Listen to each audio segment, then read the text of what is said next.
In a world where humanity has traversed to the realm of magic, they begin their journey with but a modest territory. Here, equality reigns, yet survival demands relentless struggle, where lives are pitted against one another in a fierce contest. However, this is not the most harrowing trial. The demonic army approaches. Upgrade your territory swiftly. Zhang Ze activates the hundredfold reward system, granting him the ability to receive a hundredfold return on any item. Upon acquiring a piece of sour rye bread, reward, hundredfold, please choose. 1. 100 pieces of sour rye bread. 2. 1 Michelin cream cake. Upon obtaining a common rusty iron sword, reward, hundredfold, please choose. 1. 100 common rusty iron swords. 2. 1 exquisite plasma sword.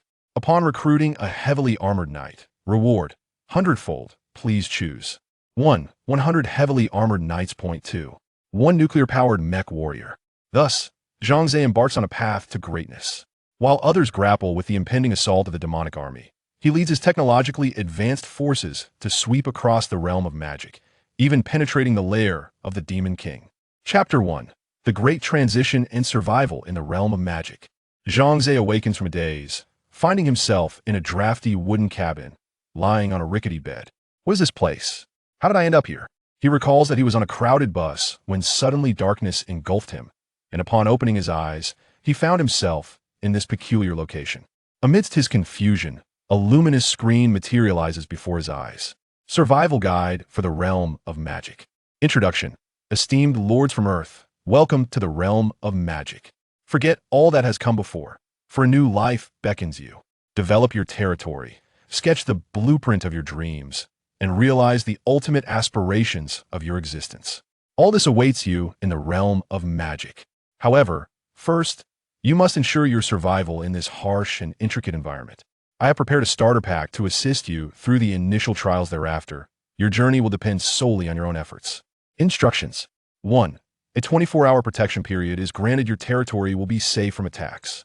Acquire self-defense capabilities swiftly. 2. Your initial territory spans 1 acre, approximately 666.667 square meters, with a starting structure of small wooden cabin occupying around 60 square meters. 3. You may select necessary structures from the attributes panel. Buildings can only be erected within your territory, so construct wisely based on your resources. My recommendation is to build a wall first. 4. The realm will provide food, resources, and treasure chests. However, fortune does not simply fall from the sky. Beasts, villains, and monsters will be your adversaries. Defeat them to obtain what you desire. 5. Do not concern yourself with the elderly and young children. They will remain with their families. 6. Should you encounter fellow humans, refrain from immediate joy. Consider their intentions carefully before deciding whether to trade, ally, or engage in battle. 7. Lastly, heed this crucial warning. Life offers no second chances. Death is irreversible. In the most literal sense, the luminous screen gradually faded away, and the astonishment on Zhang Ze's face slowly dissipated. He had always possessed a resilient spirit and was well-versed in survival-themed web novels. Thus he adapted swiftly to his new reality. Suddenly, a thought struck him. Have all of humanity arrived in this realm of magic? Have my parents and sister also come here? How can I find them? Recalling the attributes panel mentioned in the instructions, he promptly whispered in his mind, "Attributes panel." With a flash, the luminous screen reappeared before him. Lord, Zhang Ze. ID. C Country 48755-214. Level Novice. Inventory. Novice Gift Pack 1. Skills none. Territory. 1 acre of wasteland. Resources none. Buildings clickable. Small wooden house 1 upgradable. Population 1. Friends none. Channels clickable. Map clickable. Mailbox clickable. Trade clickable. Zhang Ze first opened the All Members channel, and instantly, a torrent of information flooded his vision. Chunglishing. Is this a prank? Or is some production team conducting a reality show? Can someone explain this? I have work today. Missing a day means a deduction of 200. The working class cannot afford this. Anderson. This is clearly the work of aliens. Humanity's technological prowess has yet to reach such heights. Bulubusi. Regardless of whether it's a magical realm or aliens, just give me a bottle of vodka, and I'll take them down. Takamori Udai Baka. What is this cursed place? I want to go home. I haven't even finished watching the latest anime. Park Young-jun. I must be dreaming. Can someone wake me up? Aziz. I'm the crown prince of the desert kingdom. Please send me back. I will offer you $1 billion. 10 tons of gold is also feasible. Zhang Ze then opened the national channel, which was equally chaotic. Li Mingyu, where are my belongings? My phone, watch, wallet. Why is everything gone? Li Xiao. Does anyone recognize me? I'm Li Xiao, the leading actress from the film Superstar. Whoever can help me return home, I am willing to do anything for them. Fong Hongbo, I am the chairman of Gaolong Group. Take me away from here, and all my assets and wealth will be yours. I mean, we can sign a contract. Lu Gang, does the person above still not grasp the reality? We cannot go back. Let's think carefully about how to survive here. Gao Yuwu mommy, I am scared. Zhang Ze shook his head at the stream of futile information, finding no assistance in the chaos. Furthermore, he saw no way to locate his family amidst the sea of strangers. Only the private channel remains. Zhang Ze entered the private channel and was pleasantly surprised to discover that he could search for names. This is fantastic. I can locate my loved ones through this search. Zhang Ze promptly entered his father Zhang Jihao's name, and soon a name appeared, indicating that Zhang Ze could send a message. Dad, it's Zhang Ze. Where are you? Do you know the whereabouts of Mom, my sister? Please reply upon seeing this message. After anxiously waiting for several seconds, a message from his father Zhang Jihao finally arrived. Zhang Jihao, son, I am overjoyed to see your message. I am currently in a valley, but I am unsure of my location. I'm also worried about your mother and sister. Zhang Ze quickly responded, Dad, don't worry. I will contact them right away. He then searched for his mother Chao Shuqin and sister Zhang Lan's names, sending messages to both of them. Chao Shuqin, Xiao Ze, are you alright? I'm so worried. Where are you? I can't find your father or your sister, and I am all alone in a vast forest. I'm so scared. Zhang Lan, I was just about to message you when yours came through. Are you safe? Where are Mom and Dad? Zhang Ze informed his family of his situation. Although the search function of the private channel was exceedingly convenient, it did not allow for group chats. Each conversation could only be unknown. Relieved to learn that his loved ones were safe, Zhang Ze felt a weight lift from his heart. Mom and Dad, this game has a 24-hour novice protection period. You both must gather resources swiftly, upgrade your territory, and build walls for your protection. There's also a novice gift pack. Please open it, as it may contain items that will aid you. His parents, being older and unfamiliar with the game, required Zhang Ze to explain patiently. Zhang Lan posed no significant issues. She enjoyed gaming and was a moderately well-known game streamer, so Zhang Ze was not overly concerned.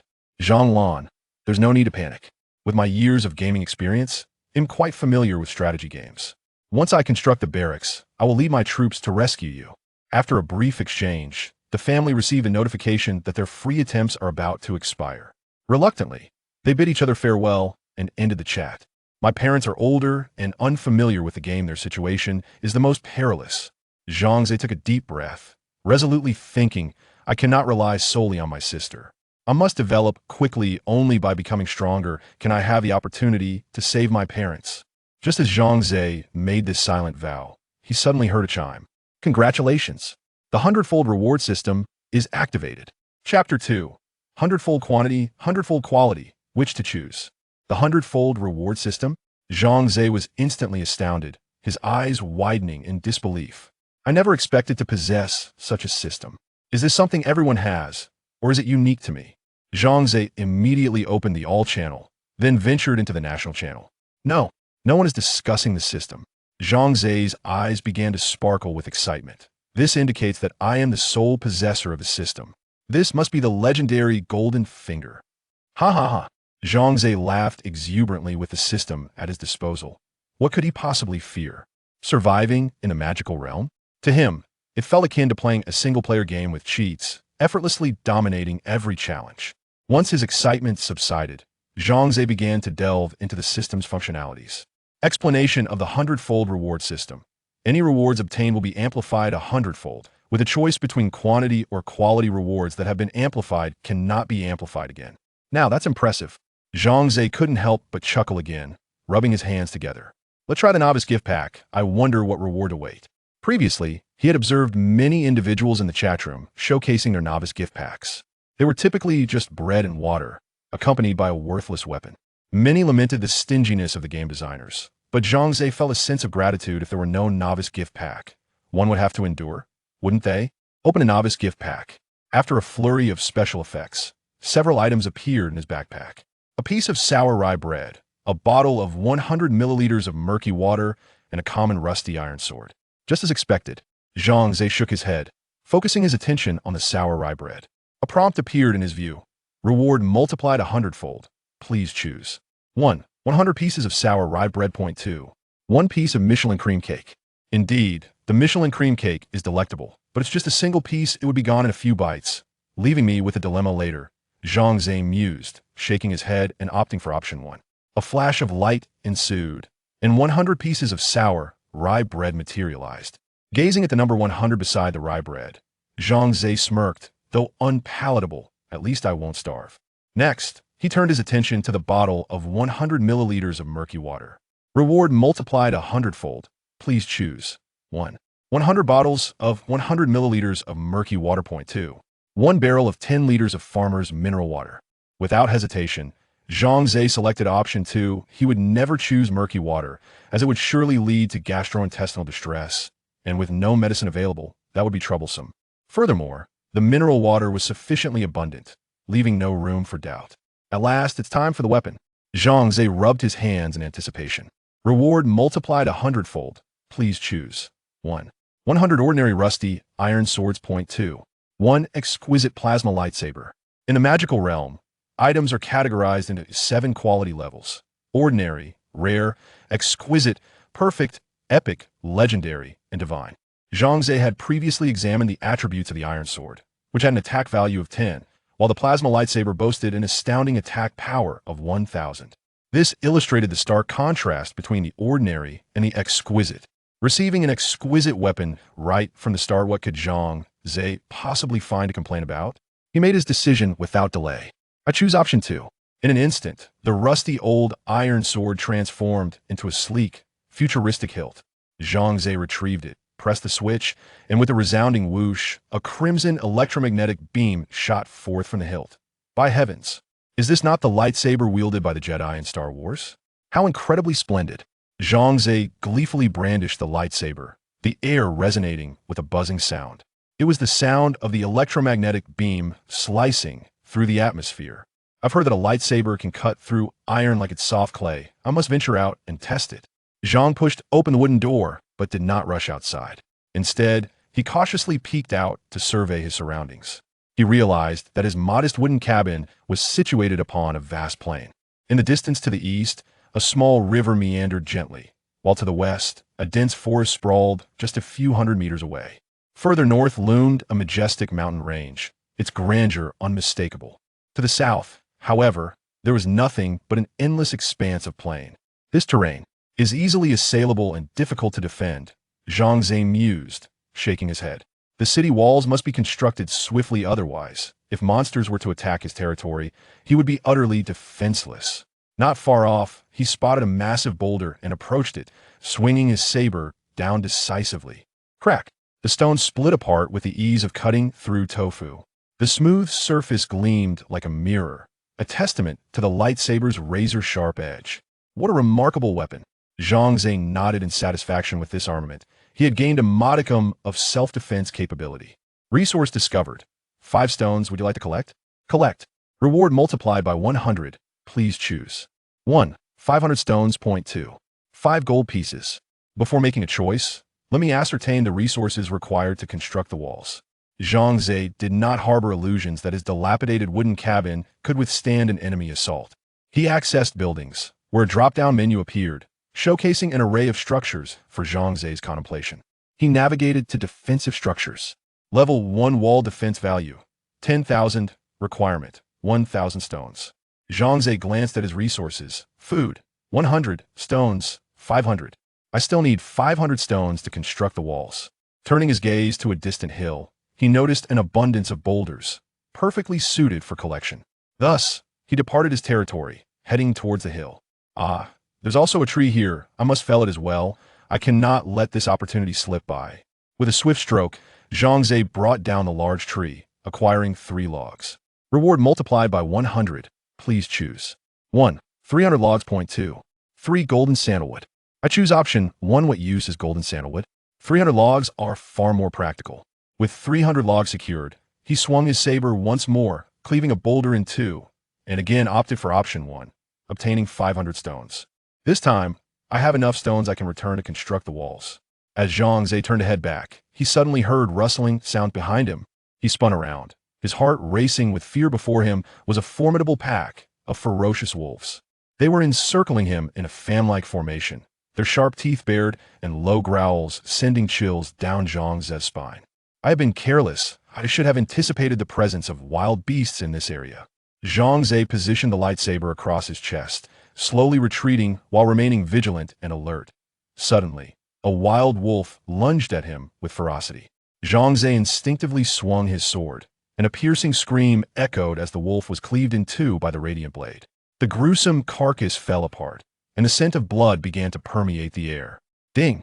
You have slain a wild wolf and earned 1 copper coin. What? I can earn currency by vanquishing monsters? Zhang Ze exclaimed in astonishment. Defeating creatures could yield monetary rewards? Reward multiplied by 100. Please choose. 1. 100 copper coins. 2. 1 silver coin. Zhang Ze pondered. In the realm of the demon domain, the currency exchange rate is 1 gold coin to 100 silver coins and 10,000 copper coins. What difference is there between these two options? He randomly selected option 1, and 100 copper coins were credited to him. The scent of blood incited the remaining wolves, making them even more ferocious. After dispatching 2 more wolves, Zhang Ze opted to flee immediately. Even with a splendid radiant sword in hand, he could not possibly contend with 100 wild wolves alone. Fortunately, the hill was not far from his territory, and after a frantic dash, Zhang Ze finally returned to safety. The wolves howled furiously outside his domain, yet they could not breach the perimeter. Newbie protection lasts for 24 hours. Zhang Ze wiped the cold sweat from his brow and promptly chose to construct a wall. Before him, a series of stone and earthen foundations materialized at the edge of his territory. The structures could build themselves, which relieved Zhang Ze of considerable worry. However, completion time for the wall, 30 hours. Damn it, 30 hours? That efficiency is far too slow. Zhang Ze furrowed his brow. With only about 20 hours remaining of his newbie protection, he would not last until the wall was completed. Observing the wolves outside, running and howling, he realized he needed a plan. If only I could build a barracks and recruit soldiers. Zhang Ze opened the construction menu and began to search tirelessly, hoping to find a glimmer of hope. Many structures remained gray and unselectable due to unmet requirements. Suddenly, his gaze fell upon a particular building, a smile creeping onto his lips. This is it. Chapter 3. The Triumph of the Wolf Dog over the Wild Wolf. Level 1 Dog Kennel. Defense value 20, capable of summoning 5 loyal wolf dogs. Requirement: wood, 100. This was the least demanding structure that Zhang Ze discovered within architecture that would benefit him. He immediately set about constructing it. Zhang Ze was determined not to squander a moment, for his life was at stake. Dog kennel completion time, 5 hours. Fortunately, the construction of this kennel was relatively minor, resulting in a shorter building time. Zhang Ze exhaled in relief, eagerly anticipating the moment of its completion. During this interval, he opened the national channel to observe the circumstances of others. Zhongling, damn it, my territory is in the desert, devoid of even a drop of water. I've already consumed the water from the novice gift pack. Is there anyone who can spare me some water? Please, I beg you. Chinbo, I'm equally unfortunate. My territory is on a barren little island in the middle of the sea, not even a single tree in sight. I not only require fresh water, but also food. Chunlanhui, I am not lacking in water or food, but I dare not leave my territory. There are 5-meter-tall monsters outside. It's terrifying. Zheng Hao, do not venture beyond your territory. During the 24-hour novice protection period, monsters cannot enter, but after that, as Zhang Ze absorbed these conversations, he suddenly realized that his territory was comparatively favorable. He wondered how his parents and sister were faring. Having exhausted his 10 free messages for the day, Zhang Ze could only await the morrow. He then opened the trading section, eager to see what items were available, only to find a collection of worthless items, such as a stone and a piece of wood, most of which were offered in exchange for food and water. The names of the traders were obscured. Otherwise, he would have been keen to discover the identities of those who dared to peddle such rubbish. It was as if they had lost their senses to consider trading. Feeling a pang of hunger, Zhang Ze retrieved a piece of sour rye bread and sat in front of his modest wooden cabin, watching the wild wolves outside. Unbeknownst to him, 5 hours had elapsed. Your level 1 dog kennel has been completed. Zhang Ze rushed over in excitement and beheld a small dog kennel standing on the ground. Level 1 dog kennel, defense value, 20 wolf dogs. 05 Zhang Ze's gaze fixated on the kennel as a prompt appeared. Would you like to recruit wolf dogs? Recruit. Woof woof. Suddenly, a large black wolf dog emerged from the kennel, wagging its tail vigorously and circling around Zhang Ze. Wolf dog level, 1 health, 50 attack value, 20 defense value, 10 loyalty, 100 requirement, food 1 day function, guarding good dog, with a living companion by his side. Zhang Ze felt less solitary. Reward multiplication, please choose. 1, 100 wolf dogs. 2, 1 fierce Tibetan mastiff. Zhang Ze glanced at the pack of wolves outside his territory. While he could not ascertain their exact number, he estimated there were at least 100. Although the Tibetan mastiff is fierce, it would surely not triumph against such a multitude of wild wolves. Choosing option 1, 100 beams of white light flashed, and 100 wolfhounds appeared before him. 100 wolfhounds facing 100 wild wolves still presented a daunting challenge. Zhang Ze summoned 4 additional wolfhounds, reaching the maximum capacity of his kennel, and then multiplied their numbers 100-fold. The 4 wolfhounds transformed into 400. Along with the previous 100, Zhang Ze now commanded 500 wolfhounds, filling his territory to capacity and leaving him with barely any room to turn around. Nevertheless, Zhang Ze felt elated. My army of wolfhounds will surely vanquish those wild wolves. Pointing towards the pack outside, he commanded with great authority, let us advance. Destroy those wild wolves. With a chorus of barks, the 500 wolfhounds surged out of the territory, engaging in a fierce battle with the more than 100 wild wolves. The spectacle was truly magnificent. Although the wild wolves were indeed far more ferocious than the wolfhounds, the sheer number of wolfhounds was overwhelming, achieving a ratio of nearly 1-5. In an instant, the air was filled with the cacophony of barking and howling, as fur from both dogs and wolves flew in every direction. Zhang Ze charged forward, wielding his luminous sword, targeting the ferocious wild wolves. Dare to bite my dogs, and I shall end you. With a swift strike, blood gushed forth. This brutal clash continued for approximately half an hour, until the wolf pack finally retreated, leaving behind over 80 wolf corpses as they fled in disarray towards the forest, never to return. Though Zhang Ze emerged victorious, the cost was heavy. Out of the 500 wolfhounds, over 300 had perished, and dozens more were gravely injured, seemingly on the brink of death. With a somber expression, Zhang Ze personally saw off these loyal companions to spare them from further suffering. The remaining 100 wolfhounds were assigned to patrol the vicinity, alerting him promptly should any enemies approach his territory. After releasing them, Zhang Ze began to harvest the carcasses of the wild wolves on the battlefield. Each wild wolf yielded a wolf pelt, a piece of wolf meat, and a wolf fawn. Rewards multiplied 100-fold, please choose. 1, 100 wolf pelts. 100 pieces of wolf meat, 100 wolf fangs. 2, 1 crimson fire wolf pelt, 1 crimson fire wolf meat, 1 crimson fire wolf fawn. Zhang Ze, unfamiliar with what a crimson fire wolf was, assumed it must be a creature of far greater caliber than the wild wolves. After some contemplation, he chose option 2. Crimson fire wolf pelt, quality, superior use, tailoring material function, enhances defense, wards off cold. Crimson fire wolf meat, quality, superior use, culinary material function, delicious flavor, enhances physique, replenishes health and beauty. Crimson fire wolf fawn, quality, superior use, forging material function, crafting weapons. With over 80 crimson firewolf pelts, I could create more than 80 sets of clothing. Alas, I lack the skill in tailoring. Zhang Ze glanced at his own attire, which had been torn in several places during the battle with the wild wolves, now leaving him in tatters. With over 80 pieces of wolf meat at my disposal, I am well equipped for sustenance for a considerable time. As the day draws to a close, the sun gradually descends in the horizon. Zhang Ze kindles a fire in front of his quaint wooden cabin, savoring the aroma of roasting wolf meat while engaging in the lively discussions on his channel. The topic of conversation revolves around the trials of mealtime. Many lament the sour bread they gnaw upon, bemoaning its unpalatable nature, while others are already feeling the pangs of hunger. In stark contrast, Zhang Ze's backpack harbors an abundance of wolf meat and bread. After indulging in a hearty meal, he yawns and retreats into his humble abode, wrapping himself in the soft, fluffy pelt of the wolf as he drifts into slumber. Surrounding his territory, 100 loyal wolfhounds stand vigil for their master.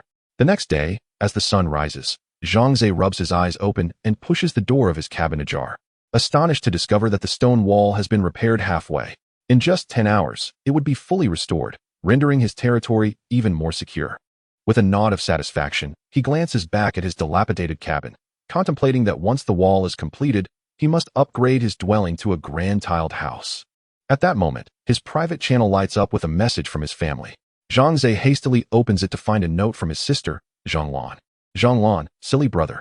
How are you faring? Do you still have food? You're not starving, are you? Please respond.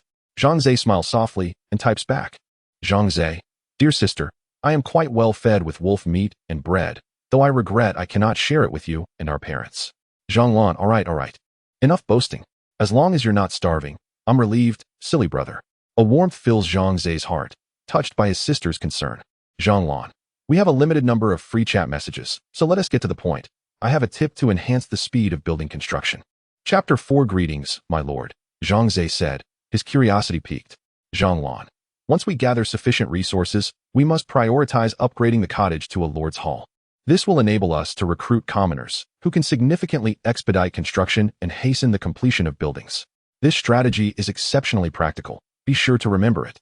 Oh, that explains why the construction of my walls is taking so long. Zhang Ze realized. Zhang Ze understood. Truly, you are a renowned gaming streamer with profound knowledge.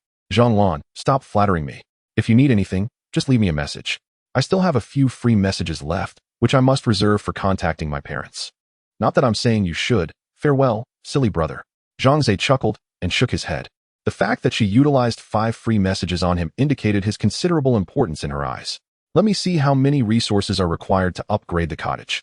Zhang Ze mused, opening the buildings menu and selecting Lord's Hall. Level 1 Lord's Hall, defense value 500, territory expansion by 100, able to recruit level 1 commoners. Unlocks new buildings.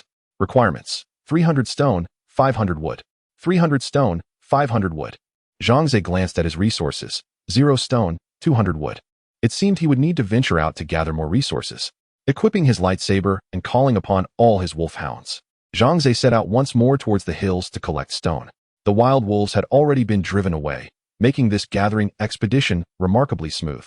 Zhang Ze managed to collect all the stones from the hills in one go, acquiring a total of 15 stones, which, after the hundredfold reward, amounted to 1,500 stones. Next came the wood. To the west lay a vast forest, and Zhang Ze headed straight there, felling 10 large trees and obtaining 30 wood, which, after the hundredfold reward, transformed into 3,000 wood. Fortunately, the hundredfold system proved beneficial. Otherwise, gathering these resources would have consumed a considerable amount of time and effort. With resources sufficient, Zhang Ze eagerly returned to his territory to upgrade his dilapidated cottage into a Lord's Hall. Level 1 Lord's Hall completion time, 12 hours. Seizing this interval, Zhang Ze opened the map. On the map, a small circle indicated the current extent of his territory. The area within a 1,000-meter radius was visible, while anything beyond was cloaked in darkness, requiring exploration to unveil. Zhang Ze deemed it essential to explore the map further to better understand the surroundings of his territory. After an extensive exploration, he expanded the visible area of the map by roughly 500 meters. With mountains, rivers, and lush landscapes, this truly was a beautiful place. The forests offered timber, the rivers provided fish, the plains were suitable for farming, and the mountains were ripe for mining. Zhang Ze increasingly felt his territory was excellently positioned. Upon returning to his territory, the 12 hours had elapsed, and the level 1 Lord's Hall was completed. The once dilapidated cottage had transformed into a magnificent and opulent mansion. As Zhang Ze pushed open the door and entered, he was greeted by stunning decor. Feeling as though he had stepped into a luxurious villa, he plopped down onto the genuine leather sofa in the hall, resting his feet on the solid wooden table. So comfortable. So delightful. Many individuals continue to huddle within dilapidated wooden shacks, while Zhang Ze has already taken residence in an opulent villa. This disparity will inevitably widen in the future. Very well, let us commence the recruitment of commoners. Zhang Ze has not forgotten his sister's words and promptly sets his plans into motion. Shall we recruit commoners? This will cost 1 copper coin. Recruit. At that moment, a knock resounded at the door. Upon opening it, Zhang Ze beheld a middle-aged man, ragged and bearing the insignia of LV1, standing before him. Greetings, my lord. I am the commoner summoned as per your request. Commoner, level, 1 health, 100 attack, 30 defense, 20 loyalty, 60 daily requirement, food 1 function, capable of various tasks. Rewards multiplied by 100. Please select 1. 100 level 1 commoners. 2. 1 level 3 commoner. After pondering for a moment, Zhang Ze ultimately opted for choice 1. Although a level 3 commoner might exhibit superior efficiency, Could he surpass the capabilities of 100 hands? Furthermore, as the saying goes, strength lies in numbers. A blinding flash illuminated the room 100 times, and 100 commoners now stood before Zhang Ze, completely blocking his entrance. We pledge our loyalty to you, my lord. Zhang Ze felt a surge of emotions. Previously, he had only the company of his dog in this desolate space. Now, he finally experienced a semblance of what it meant to be a lord. Indeed, humans are inherently social beings. With a sense of wonder, Zhang Ze issued commands to the commoners.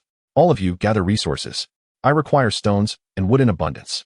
At your command, my lord.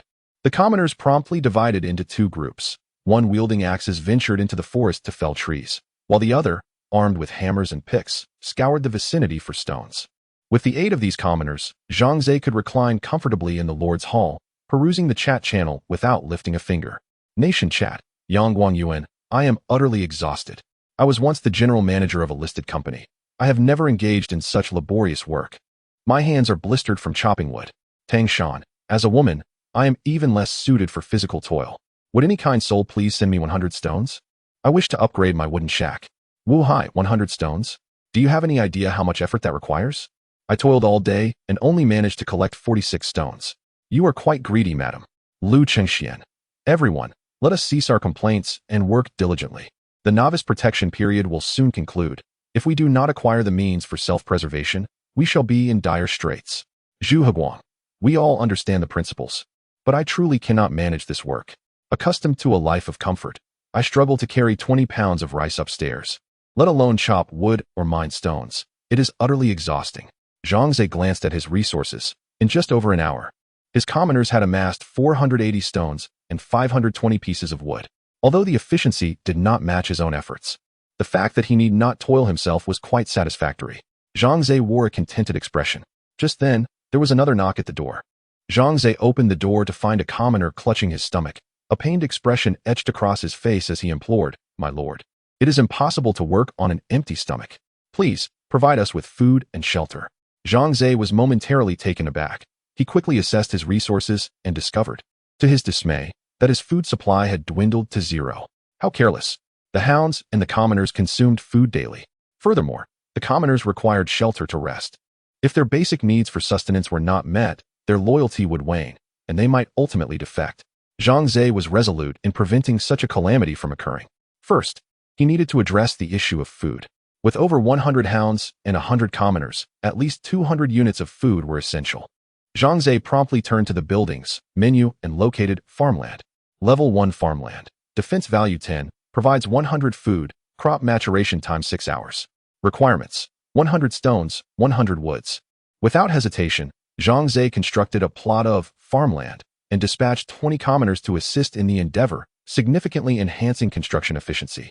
Reducing the original time from 5 hours to a mere 1 hour. Zhang Ze contemplated the possibility of establishing additional plots of farmland, but alas, the territory was too confined. If he allocated all the space for agriculture, there would be no room for other structures. Moreover, once the crops were harvested, Zhang Ze could utilize a hundredfold reward to transform 100 food into 10,000 food, more than sufficient to cater to the current needs. With the issue of food resolved, the next concern was shelter. Chapter 5. Discovery of the treasure chest. Rejoicing at the acquisition of the 98K blueprint, Zhang Ze opened the architecture section to examine residential buildings. Level 1 residential building. Defense value 50, accommodates 10 inhabitants. Requirements: 100 stones, 100 woods. 100 farmers necessitate 10 residential buildings. Zhang Ze surveyed his territory and realized that constructing these 10 buildings would significantly reduce his land area.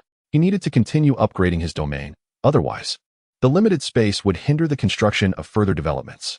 Level 2 Lord's Hall, defense value 800, doubles the territory, allows recruitment of level 2 civilians, and activates new edifices. Requirements: 2,000 stones, for 1,500 woods, and 20 level 1 buildings. The demands for the level 2 Lord's Hall had escalated, requiring a substantial increase in resources, along with the construction of 20 level 1 structures. However, Zhang Ze was fortunate to have a hundredfold reward, alleviating his concerns over resource scarcity.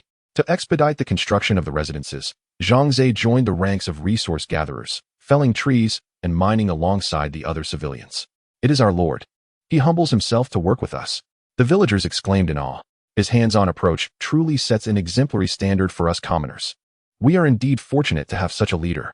Zhang Ze glanced up at the civilians and noticed many had a red heart symbol hovering above their heads. What could this signify? Upon scrutinizing the attributes of the villagers, Zhang Ze realized it represented an increase in their loyalty. He had not anticipated that engaging with his subjects would enhance their fidelity. This was quite a realistic design. While Zhang Ze diligently toiled, two villagers suddenly approached him, their faces alight with excitement. "My lord, we have discovered something remarkable." Zhang Ze inquired. "What is it?" "A treasure chest." "An ordinary treasure chest," one villager exclaimed, gesturing animatedly. "It is located in the forest over there, but a large wild boar is guarding it, and we dare not approach." "Allow me," Zhang Ze declared, his interest piqued. He had never encountered a treasure chest before. Although it was likely filled with mundane items, it was better than nothing. Armed with his glowing sword and accompanied by all his wolf dogs, Zhang Ze followed the two villagers to the location of the ordinary treasure chest. Indeed, a robust black wild boar circled the chest. "Huh, tonight, we feast on pork," Zhang Ze exclaimed, his face radiant with joy. He first unleashed the wolf dogs to engage the boar, then stealthily approached from behind and delivered a decisive strike, bringing the boar down. Safety first. This was his survival principle.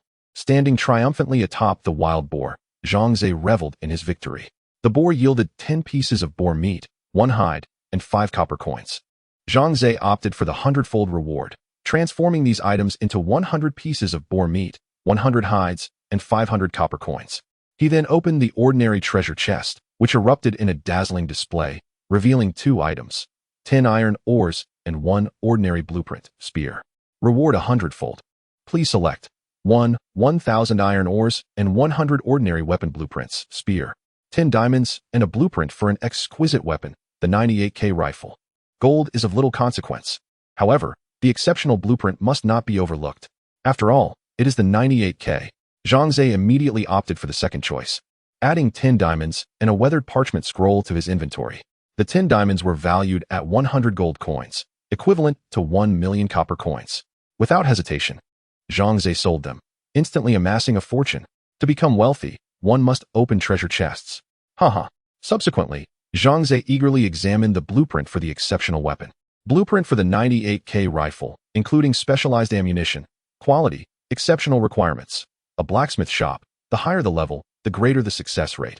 And a blacksmith, the higher the level, the greater the success rate. Description: this blueprint is used to craft the German Army's standard bolt-action rifle, the MS-98K, from World War II. With the 98K, I shall assemble a rifle squad that strikes true. However, the matters of the blacksmith shop and the blacksmith must be addressed first. Zhang Ze composed himself and returned to the quarry with the wolf dogs and the civilians. The civilians were working energetically, and Zhang Ze leaped onto a large rock, shouting, "Brothers, let us put in the effort. Tonight, we feast on wild boar. And take these hides to make yourselves some clothes. Discard those tattered rags." A thunderous cheer erupted from the civilians. Loyalty surged as Zhang Ze observed their fervor, nodding in satisfaction. Ding. The novice protection period of 24 hours has ended. Ding. Your walls have been completed. 2 notifications chimed in Zhang Ze's ears. Now my territory boasts walls, over 100 wolf dogs to guard it, and 100 diligent civilians working for me. Coupled with the recently acquired blueprint for the 98K rifle, I will soon have the means to defend myself. Perhaps I am now the most formidable being among all the traversers. Zhang Ze felt a swell of pride, yet he remained cautious. Such modest achievements were insufficient for complacency. There is no ultimate strength, only the pursuit of greater power. Only formidable strength can grant me peace of mind. As the day's labor concluded, Zhang Ze returned to his territory with the civilians. The resources had been sufficiently gathered, and he commenced the construction of residential quarters. After careful planning, Zhang Ze divided the territory into 4 sections: residential, industrial, commercial, and military zones. The residences were neatly arranged within the residential area, with thoroughfares in between, presenting a harmonious appearance. In total, 10 houses were constructed, with 1 house built for every 10 civilians, and the efficiency was remarkable. After just over an hour, the houses were completed and ready for occupation. Red bricks and green tiles adorned the structures, with bright windows and clean interiors. This is our new home. How beautiful it is. We owe it all to our Lord. Otherwise, we would still be in the wilderness, exposed to the elements. The past is too painful to recall, but with our Lord's guidance, we hope for an ever brighter future. A group of civilians gazed upon the newly constructed, splendid residences, filled with gratitude towards Zhang Ze. Their loyalty towards him surged once more. Subsequently, Zhang Ze distributed wild boar meat and animal hides as previously promised, earning unanimous praise from the populace, further enhancing their loyalty. Civilians level 1 health, 100 attack value, 30 defense value, 20 loyalty, 85 needs, 1 food day function, capable of performing various tasks, with sustenance and shelter secured. The next priority must revolve around safety. Zhang Ze ascended the wall for inspection, his brow furrowing. The level 1 wall was exceedingly rudimentary. Standing at a mere height of 5 meters, an ordinary adult could easily scale it. Should a towering beast appear, it could effortlessly vault over the barrier. Furthermore, the wall was alarmingly thin, measuring only 20 centimeters in thickness. What protection could that possibly offer? To upgrade to a level 2 wall, a level 2 Lord's Hall is required. A condition not currently met. Shaking his head, Zhang Ze reopened the construction menu and located the blacksmith's forge. Armed with a firearm, he felt unafraid. It was time to swiftly craft his squad of 98K rifles. The requirements for the level 1 blacksmith's forge were modest: 600 stones and 400 wood, allowing for the training of a level 1 blacksmith, each taking 1 hour. However, as evening had fallen, and the civilians were already asleep, Zhang Ze chose not to disturb them. After all, it would be unwise for the hard-won loyalty to diminish once again. He resolved to commence the construction of the blacksmith's forge at dawn. Suddenly, a series of urgent barks erupted from beyond the wall. Zhang Ze immediately peered outside, but the absence of illumination rendered the surroundings shrouded in darkness. Chapter 6. The Frenzied Shopping Spree. Upon hearing the barks of his dogs, Zhang Ze realized that intruders had invaded his territory. The darkness of the night concealed the nature of the threat, leaving him hesitant to venture out. What if it were a formidable beast? Thankfully, the barking subsided after a short while, suggesting that the enemies had retreated. Nevertheless, Zhang Ze resolved to investigate further at dawn. As the sun rose the following morning, he led a group of civilians beyond their borders, where they discovered the lifeless bodies of 2 wolfhounds, one slain by a blade, the other by an arrow. Upon inspecting the corpses, Zhang Ze concluded that the culprits were not wild beasts or monsters, but rather humans or humanoid creatures.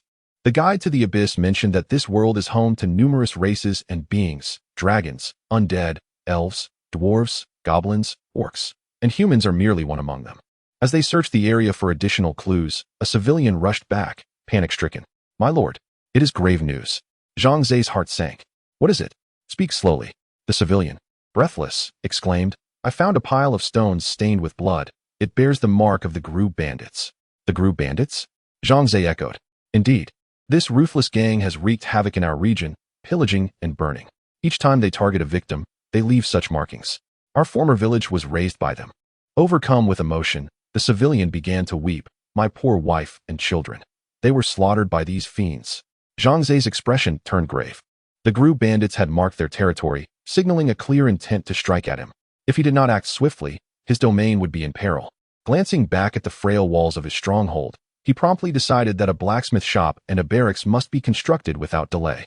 "My brothers, I know that the Gru bandits owe you a blood debt. Now, they have set their sights on your new home." Zhang Ze rallied the civilians, raising his voice fervently. "Can you tolerate their continued desecration of your homeland? Do you wish to avenge your kin?" The civilians erupted with indignation. "We cannot stand idly by. We shall seek vengeance." "Very well. Roll up your sleeves and let us toil with fervor. We shall ensure these scoundrels return from whence they came." Through Zhang Ze's impassioned rallying cry, the loyalty of the civilians surged once more, now reaching an impressive 90. Higher loyalty indicated greater enthusiasm among the populace. Tasks that typically required an hour, such as lumbering, could now be completed in just half that time.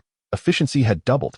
Zhang Ze returned to his domain to commence planning the construction of the blacksmith shop and barracks. He designated the blacksmith shop to be built in the industrial district and enlisted 10 civilians to assist, anticipating completion in 2 hours. Subsequently, he began the construction of the barracks in the military zone. Level 1 barracks. Defense value 1,000. Capable of training level 1 novice soldiers. With a construction time of 1 hour. Requirements: 1,000 stones, 800 woods. 10 civilians have been dispatched to assist with construction, dedicating the same span of 2 hours. Presently, there are 80 civilians gathering resources, while 20 are engaged in building. Zhang Ze perceives that the number of civilians is still insufficient, particularly after the completion of the barracks. Each soldier trained will necessitate the sacrifice of 1 civilian, thereby diminishing their numbers even further. A scarcity of civilians implies a reduced workforce for resource collection, consequently slowing the pace of resource acquisition. This severely hinders Zhang Ze's progression in upgrades. Is there a more efficient means to amass resources? After some contemplation, Zhang Ze accessed the trading platform. Following a day's time, the populace has largely grasped the current circumstances, and those with high motivation have commenced their endeavors. The trading platform displays a plethora of buy and sell listings, 100 stones for 100 copper coins, or in exchange for 10 iron ores. There are requests for 1,000 woods, or proposals to trade with blueprints. Iron ore is in high demand, with offers for as much as one desires. 1,000 woods for 100 iron ores. It seems that iron ore is indeed a scarce resource, Zhang Ze mused. This is quite reasonable, as crafting weapons and armor necessitates iron ore, and many structures in the later stages will also require it. Unlike stones, iron ore is not easily found, rendering it precious due to its scarcity. Curious, he decided to test whether trading could yield a hundredfold reward. Zhang Ze selected a random sales listing and spent 100 copper coins to purchase 100 stones. Ding! You have successfully purchased 100 stones. Please check your resources. Just as the payment was completed, the goods were delivered. Reward a hundredfold. Please choose. 1, 10, 000 stones. 2, 100 gold coins. Incredible. This is possible. Exhilarating. Zhang Ze erupted into laughter, feeling as though he had stumbled upon a gateway to a new world. There would be no need for civilians to gather resources anymore. He could simply procure them from the trading platform and instantly multiply his gains a hundredfold. This effectively meant that all individuals had become his civilians, laboring to gather resources on his behalf. As long as he possessed sufficient funds, resources would be inexhaustible. Moving forward, all civilians not engaged in construction would be trained as soldiers. He would conquer the world. Aha! Zhang Ze let out a boisterous laugh. Subsequently, he activated his shopping frenzy, sweeping through the trading platform like a whirlwind, purchasing everything beneficial to him. Stones, woods, iron ores, blueprints. Nothing was overlooked. After all, he had over 1 million copper coins at his disposal, ready to spend. All channels, atoms. Oh my goodness. My stones have finally sold. I can purchase wood to upgrade my little cabin. The buyer is Anonymous 1104. I am truly grateful to this friend. Murphy, how coincidental. The individual who purchased my blueprint for 1,000 copper coins is also this Anonymous 1104. Who could they possibly be? Ju Chuantaro, this Mr. Anonymous 1104 must be a big shot. Many items from our country have been acquired by them as well. Eddie, I wonder which country this esteemed individual hails from. I truly wish to make their acquaintance. Chui Bushi, no need for speculation. This illustrious figure must undoubtedly belong to our Yin-Yang nation. Duan Yu, nonsense. You claim every remarkable individual as your own. How shameless. National channel, Zhao Air sold. I sold 2 batches of timber for a total of 500 copper coins, all purchased by the same individual named Anonymous 1104. It has barely been a short while since I traversed here, and yet they possess such wealth. Truly extravagant. Shen Mengdai, I genuinely envy them. I currently possess a pitiful 10 copper coins, and I nearly risked my life. Li Chao, by the way, what purpose do these coins serve? I have yet to encounter a need for spending them. Can someone enlighten me? Neo Hongli, brother, haven't you seen the survival guide in the magical realm? The coins have immense utility. Once you reach level 2 in your territory, constructing, training, and crafting will all require funds. Without money, you shall find yourself unable to progress. Songhe, therefore, it is imperative to start accumulating wealth post-haste. Zhang Ze scoured the marketplace, acquiring nearly every useful item available on the trading platform. Through a process of doubling, his resources surged dramatically. Presently, his resources are as follows. Stone 1, 845, 500, wood 2, 511, 100, iron ore 55, 200, food 971, 100, money 624, 360. Ding. Your level 1 blacksmith shop has been constructed. Ding. Your level 1 barracks has been constructed. Chapter 7. How incredible you all are. Excellent. The blacksmith shop and barracks have been completed, and the grand training begins. Zhang Ze promptly summoned all the civilians back. Observing the over 100 individuals before him, he contemplated. It was unwise to train all civilians as soldiers, for that would leave no one to assist in construction. More civilians were indeed necessary. With this in mind, Zhang Ze swiftly recruited 1 civilian, and with a hundredfold reward, he found himself with an additional 100 civilians. We pledge our allegiance to Lord. From the initial batch of 100 civilians, Zhang Ze selected 10 to train as blacksmiths, while the remainder were dispatched to the barracks for military training. This decision stemmed from their loyalty, which had reached a commendable 90. Not only were they efficient workers, but they also rarely betrayed Zhang Ze in the face of peril. You 100 newcomers, go and construct residences. With ample food at hand, it was imperative to provide shelter for the newly added 100. Otherwise, their already modest loyalty would diminish. Thus, the territory buzzed with activity once more. 10 residences gradually took shape, while the barracks echoed with spirited training chants. Zhang Ze strolled through the industrial district, hands clasped behind his back, as if inspecting the operations. Approaching the blacksmith shop, he inquired, "Blacksmith, can you manage this design?" He presented the design blueprint for the 98K rifle to one of the blacksmiths, his demeanor serious. The freshly trained level 1 blacksmith held the blueprint, a troubled expression on his face as he quietly responded, "My lord, this is a premium design. Although we level 1 blacksmiths can forge it, the success rate is quite low." "How low?" "Approximately 10. That will suffice." With a grand gesture, Zhang Ze declared, "Use the resources as you wish. There is an abundance. I demand results." The blacksmiths exchanged astonished glances, unsure whether to commend their lord's generosity or deem him reckless. "In any case, I expect 198K rifles to be forged before dawn." "Understood." Clang, clang. The sounds of forging reverberated through the blacksmith shop. Zhang Ze then made his way to the military district. Inside the barracks, 90 soldiers were diligently practicing. Zhang Ze glanced at the attributes of these novice soldiers. Soldier, level, 1 health, 200 attack, 80 defense, 50 loyalty, 90 requirements, 2 food day function. Combat all attributes had improved, and yes, they would require more sustenance. However, he could afford their needs. Whistling a cheerful tune, Zhang Ze returned to his lord's hall, reclining contentedly on the sofa while perusing the channel. Oh, a new statistic on the death toll? Zhang Ze quickly clicked to explore. As of today at midnight, total deaths, 105, 846, 621. As of today at midnight, national deaths, 5, for 186, 214.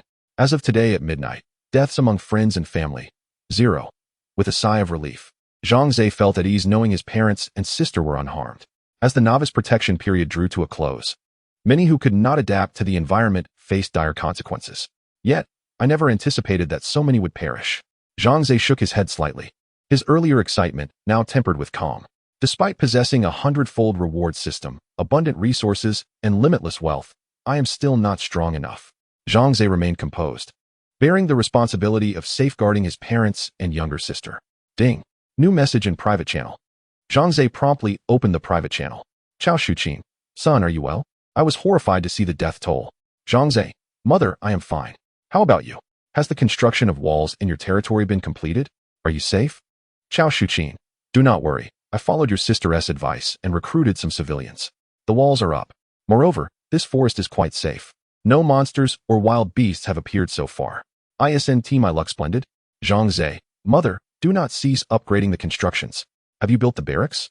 In critical moments, you must rely on soldiers for protection. Do not be complacent. Chao Shuqin. Yes, I have noted that. I just spoke with your father, and he is doing well. You need not fret. Alas, this is my last free message. Take care, my son.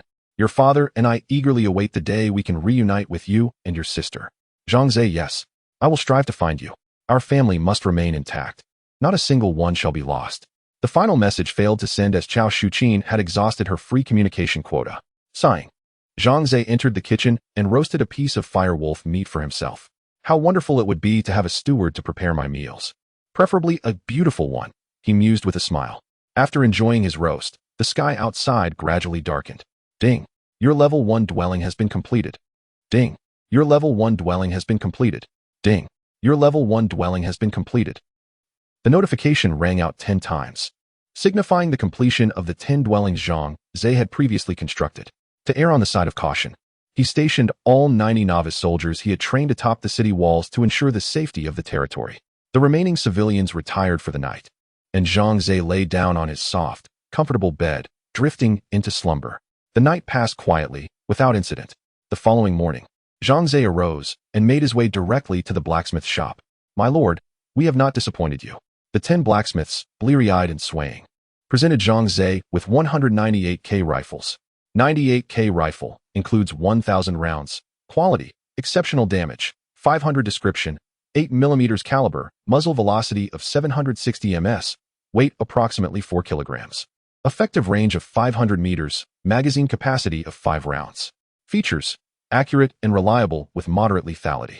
Excellent. Generous rewards await. Zhang Ze, overjoyed, contemplated and decided to give each blacksmith 1,000 copper coins as a token of appreciation. He expected them to be thrilled, yet their faces bore expressions of resignation. Are you not pleased even with the reward? How audacious! Zhang Ze narrowed his eyes in disbelief. A blacksmith stepped forward to elucidate, my lord. It is not that we are reckless. It is simply that we have wealth with no means to spend it. Zhang Ze, taken aback, soon realized the truth in the blacksmith's words. In his territory, apart from the humble abodes of the villagers, there were only blacksmith shops and barracks, and of course, dog kennels. Where could he possibly expend his funds? Enlightened, Zhang Ze earnestly declared, I have comprehended your grievances. Soon, you shall have ample opportunities to utilize your coins. He recalled that within the realm of construction, numerous establishments awaited, such as general stores, tailor shops, and taverns, among others. Once the threat posed by the Gru bandits was resolved, he would commence the erection of these facilities. He commanded the common folk to relocate all 198 Burmese chots to the barracks for the soldiers' use. What manner of weapon is this? I have never seen its like. Questioned the novice soldiers, their faces a mixture of curiosity and bewilderment. Is it a spear? But the tip is not sharp. Can it truly slay an enemy? Zhang Ze reassured them. This is a rifle, with great range and formidable power. Allow me to demonstrate. He personally showcased the weapon, loading a cartridge into the rifle, drawing the bolt back, and taking aim at a target 500 meters distant before pulling the trigger. Chapter 8. Tavern Recruitment. Exceptional Human Heroes. A resounding bang echoed, startling the novice soldiers. In the distance, the wooden target had been shattered in two by the high-speed bullet. Zhang Ze, nonchalantly blowing on the barrel, declared with pride. Did you see that? Impressive, isn't it? The new recruits, recovering from their initial shock, displayed expressions of exhilaration. This remarkable weapon was unlike anything they had ever encountered. Its power surpassed that of steel blades, and its range exceeded that of bows. Zhang Ze distributed all the 98 Burmese chots, instructing the soldiers to commence training immediately, determined that they master its use in the shortest possible time. Yet, as he observed the soldiers diligently practicing their shooting, Zhang Ze's brow furrowed deeper. Why was their proficiency increasing at such a sluggish pace? After 10 minutes and dozens of rounds fired, only a mere one improvement? To reach 100, it would require 1,000 minutes, equivalent to 16 hours. Zhang Ze felt a surge of frustration. This was, in fact, quite normal. The novice soldiers were accustomed to wielding spears or steel knives. Transitioning to a firearm was a significant leap, rendering mastery quite challenging. Was there a method to accelerate the rate of proficiency gain? Zhang Ze pondered, recalling a tip his sister Zhang Lan had previously shared with him. With a sibling possessing adept knowledge of the game, why not seek her guidance? Resolute, Zhang Ze opened the private channel and called for Zhang Lan. A few minutes later, she finally responded. Zhang Lan, what is it, silly brother? I'm currently gathering resources with the civilians to construct a barracks. Zhang Ze, sister, do you know how to enhance the soldiers' proficiency with new weapons? I'm encountering a problem. Zhang Lan, proficiency? Let me think. Generally, a hero or commander leading the troops can enhance the attributes of the soldiers, which might also boost their proficiency. Wait, you already have soldiers? Zhang Ze, indeed. I am training them to use the 98K rifle. Zhang Lan, 98K? You must be joking. It's only been a few days. You've built a barracks and recruited soldiers already? Silly brother, you should focus on steady development. I must go now. I need to gather resources. I'm just 230 wood short of constructing the barracks. Zhang Ze shook his head with a wry smile. Why did his sister refuse to believe him? Was it because, during their childhood, he often lost to her in video games? Or was it due to her consistently superior academic performance, culminating in her admission to a prestigious university while he attended a second-tier institution? Alas, the weight of one's biases can feel as heavy as a mountain. With a sigh of contemplation, Zhang Ze picked up a piece of freshly roasted wolf meat and began to eat. Nevertheless, he committed his sister's advice to memory and opened the Buildings tab, locating the Tavern. Tavern, defense value 500, capable of recruiting heroes. Level race, and talent skills are randomly assigned. Requirements, 800 stone, 600 wood. Could the heroes recruited assist me in leading troops in a battle? Zhang Ze resolved to give it a try immediately. The tavern has been established in the commercial district, accompanied by the simultaneous construction of a grocery store and a tailor shop.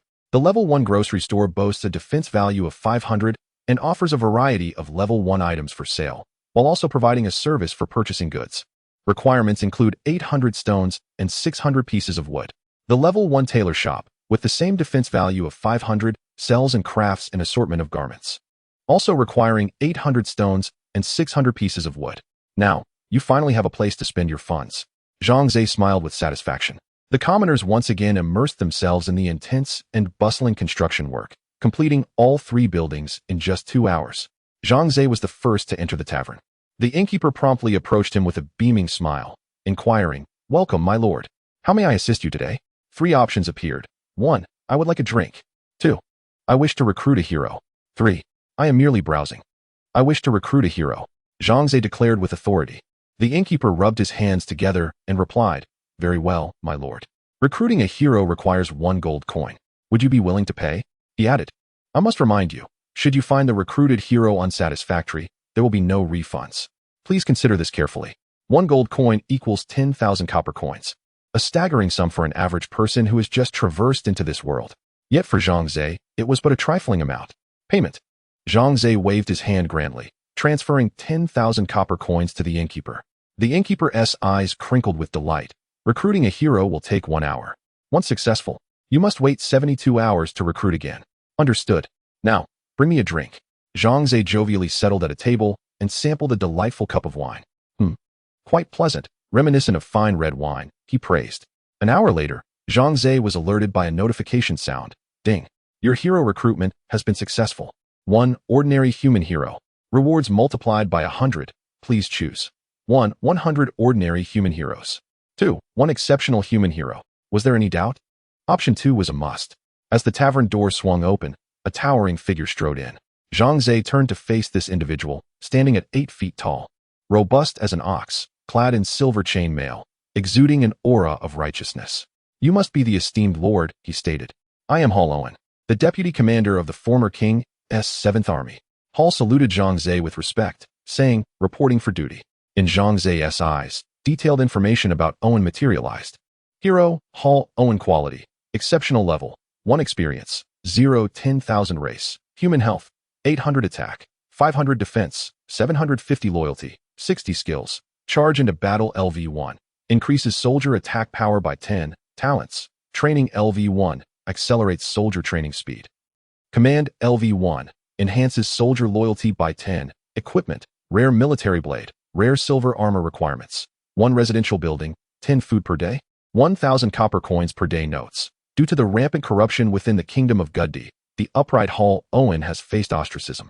Disheartened, he resigned from his position as vice commander and wandered the magic realm. However, rumors persist that he has remained secretly loyal to Princess George Bailey, the kingdom's 2nd princess. Am I the reincarnation of the emperor? Zhang Ze mused. What I desire comes to fruition. Upon noticing Owen's training talent, a smile graced Zhang Ze's face. "Owen, I hereby appoint you as my general. Command my army," Zhang Ze declared, slamming his hand on the table. With a demeanor of respect, Owen replied, "I am grateful for your trust, my lord. I shall not disgrace your command." Yet, his inner thoughts reflected a different narrative. This territory may be small, and the lord appears naive, but with the kingdom in turmoil and Princess Bailey under house arrest, as her loyal subordinate, I must remain here and earn the lord's trust. Seeking a way to rescue the princess in the future, let us dispense with pleasantries. Come, follow me to the barracks. Zhang Ze promptly led Owen to the barracks, where Owen was taken aback upon entering. Chapter 9. The numbers are still insufficient. Boom, boom, boom. On the training grounds, dozens of soldiers were holding peculiar objects resembling firewood sticks, aiming at targets in the distance. What sort of weapon were they wielding? Owen, filled with astonishment, upon receiving Zhang Ze's permission, grasped a 98K rifle. "My lord, you refer to this as a gun?" A different type of weapon, also called a gun, floated in Owen's mind, yet it bore no resemblance to the one before him. Indeed, this gun is unlike any you have encountered. Its power surpasses that of any bow or crossbow, allowing us to eliminate foes from 500 meters away, Zhang Ze said with pride. This is one of the renowned top 10 classic rifles. In ancient times, the German army conquered vast territories in Europe with it. Now, I, Zhang Ze, shall conquer the demon realm with its might. Digressing a bit, in essence, this is a formidable weapon. Give it a try? Zhang Ze instructed Owen on how to use the 98K.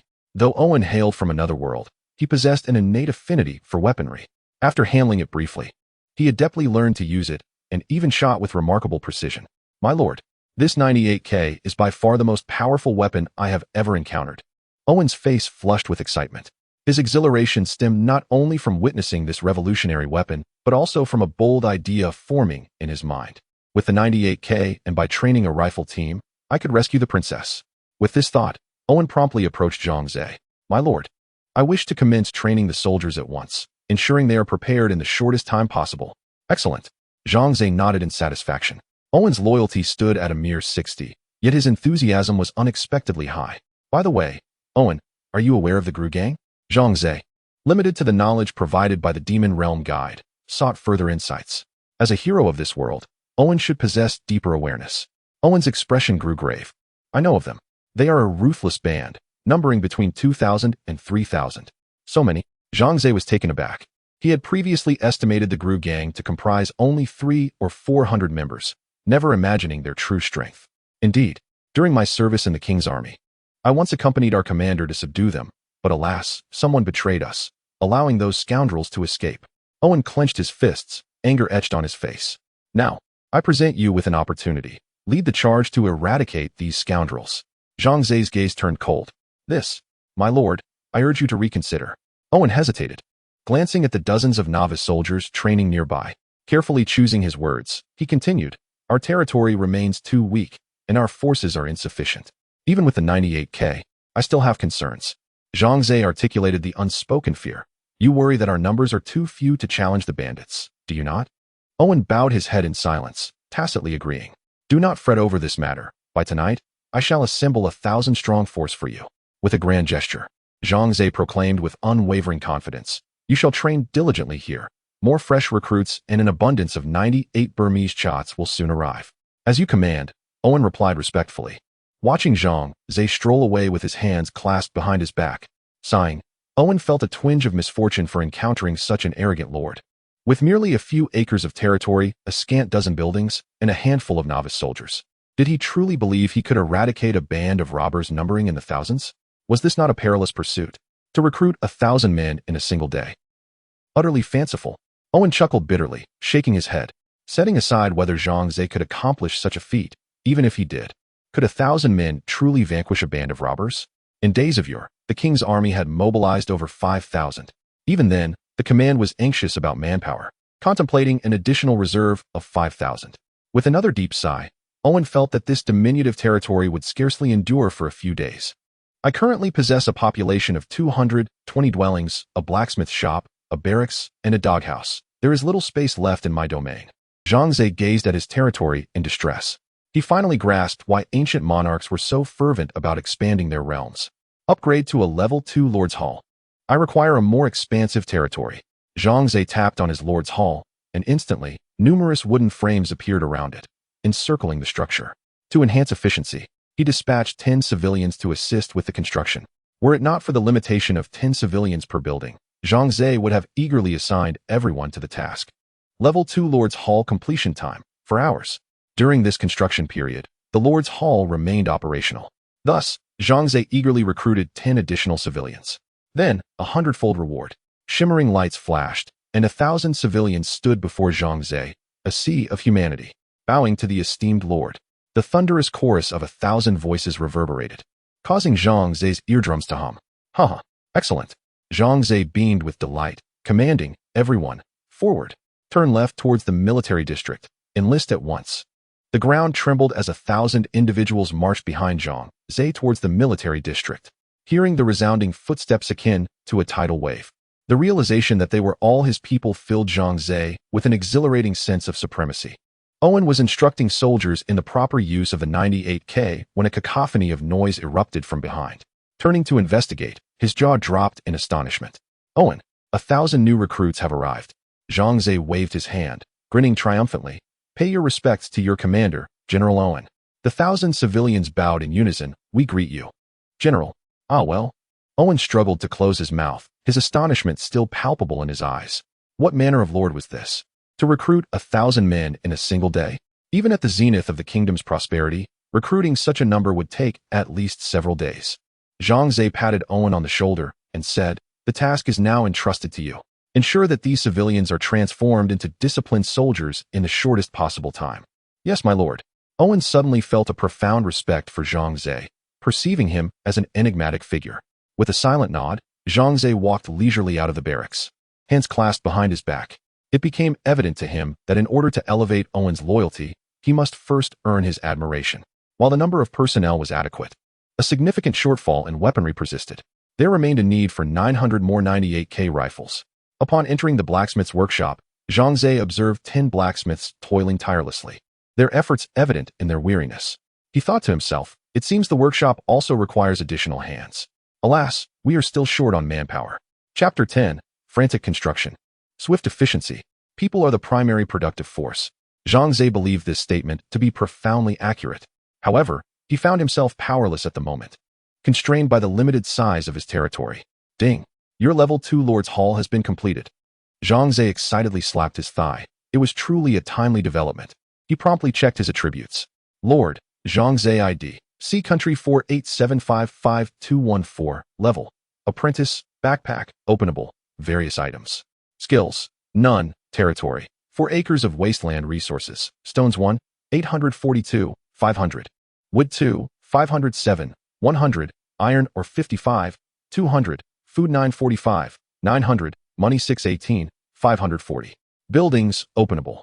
1 level 2 Lord's Hall. Upgradable. 20 level 1 dwellings. Upgradable. 1 level 1 blacksmith. Upgradable. 1 level 1 barracks. Upgradable. Tavern 1. 1 level 1 doghouse. Upgradable. Population 1.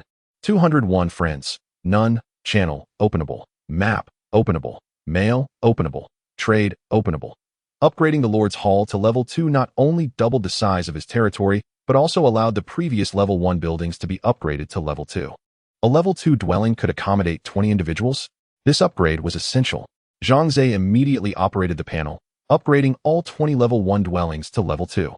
In addition to the dwellings, the general store, doghouse, barracks, tailor shop, and general store were all elevated to level 2. Nevertheless, even with the level 2 dwellings, there were still 600 homeless individuals. Without further ado, he resolved to continue constructing more dwellings. Now that the territory had expanded, the residential area would follow suit. Zhang Ze calculated that with the expanded residential zone, constructing an additional 40 dwellings would barely suffice.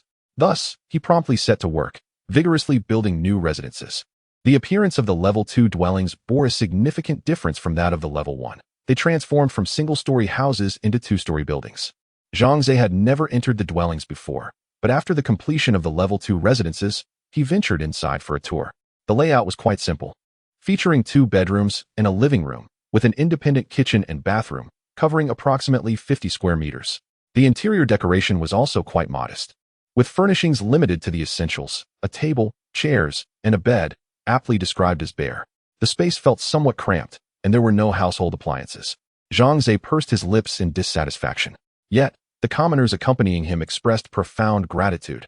My lord, we previously lived in mud huts, fearing for our safety in windy or rainy weather. The current houses have exceeded our expectations. Zhang Ze gently patted the shoulder of one commoner, kindly stating, a nation thrives on its people. This lord shall ensure you all lead better lives. The Lord is truly benevolent and great. The eyes of the common folk shimmered with tears of gratitude, while crimson hearts continuously emerged above them, observing the completion of numerous dwellings. The population capacity of their domain surged to accommodate 200 souls. At last, the recruitment could resume. 2 commoners were enlisted by Zhang Ze, and astonishingly, he multiplied their numbers 100-fold, securing 200 individuals. All 200 were dispatched to the blacksmith's forge. Though the workforce was ample, the smithy could not accommodate them all. A level 1 blacksmith shop could house a maximum of 10, while a level 2 shop could accommodate 20. There was no choice but to construct additional forges. 9 level 2 blacksmith shops sprang forth, providing ample space for the blacksmiths to labor. The rhythmic clanging of hammers brought Zhang Ze immense joy. A glance at his resource reserves revealed a cascade of wealth, akin to a reservoir unleashing its waters. Yet, Zhang Ze remained unfazed. With the hundredfold reward, should resources deplete, he could simply purchase more. With an increase in manpower, efficiency soared, and as night fell, 900 brand new 98K rifles lay before Zhang Ze and Owen. Owen, I promised and I delivered. Take these 998 Burmese chots and equip everyone, Zhang Ze declared with pride. Owen was once again astounded by Zhang Ze's swift actions, manufacturing 900 rifles and recruiting 1,000 soldiers, all completed in a single day. What remarkable efficiency! Owen's admiration for Zhang Ze flowed like an unending river. Loyalty reached level 5, rising to 70. A smile spread across Zhang Ze's face. Once Owen's loyalty surpassed 90, betrayal would become highly improbable. His subordinate had another piece of good news to share. Owen stood tall and proclaimed, "All 1,090 soldiers have completed their training and are ready for battle." "Really?" Zhang Ze exclaimed, his face alight with joy. There could be no better news. A force of over 1,000 could ensure his personal safety. The chilling statistics of the death toll haunted his thoughts. He had no desire to become just another number. Thus, survival was paramount. His subordinate would never deceive the Lord. It was time for the Lord to inspect the troops. Following Owen to the barracks, Zhang Ze arrived just as evening fell. The area was aglow with bonfires illuminating the training grounds. Over 1,000 soldiers stood in immaculate order, each wielding a 98K. Standing tall and proud, their eyes fixed on their supreme leader, Zhang Ze. "Silence. Please allow the Lord to address us."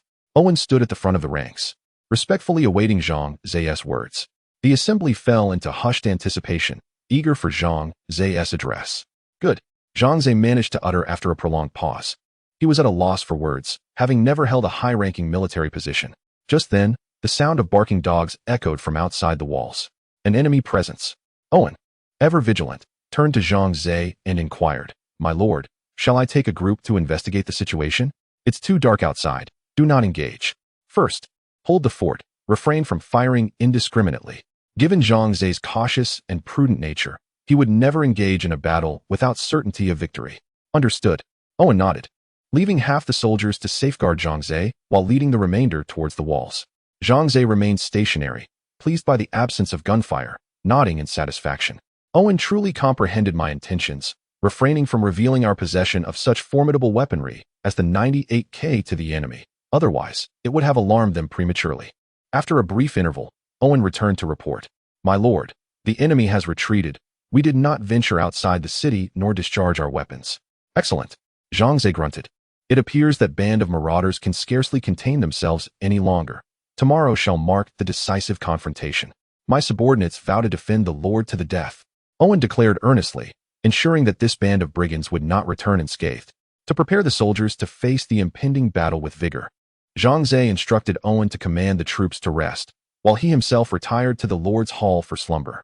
At the break of dawn the following day, Zhang Ze rose and headed straight for the walls. Chapter 11. The robbers have arrived. Owen had long stationed soldiers atop the city walls. Upon Zhang Ze's arrival, he immediately bowed. "Greetings, my lord." Zhang Ze nodded, standing beside Owen as he gazed outward. "What is the situation?"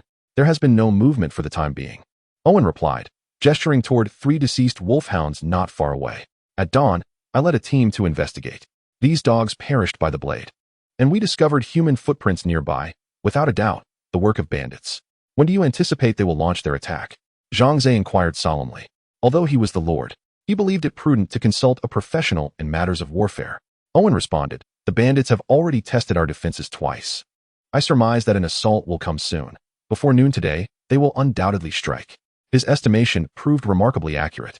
In a thicket a few hundred meters from Zhang Ze's territory, countless shadows lay in hiding, their greedy, malevolent gazes fixated upon the distant city. "Hans, when shall we make our move? The brothers can hardly wait." A man clad in a red bandana remarked to a tall, scarred middle-aged man. "Before noon. The brothers are eager to feast in the city." "Patience." Hans, the scarred man, replied coldly. "We have waited 2 days. We can afford to wait a little longer." The younger man, puzzled, scratched his head. "Isn't it just a small town? Why the caution?" "You know nothing," Hans snapped. "We have traversed this area multiple times, and suddenly a town emerges. Don't you find that odd? Moreover, though small, the city boasts tight defenses, and there are hundreds of wolfhounds guarding it. This is no ordinary settlement."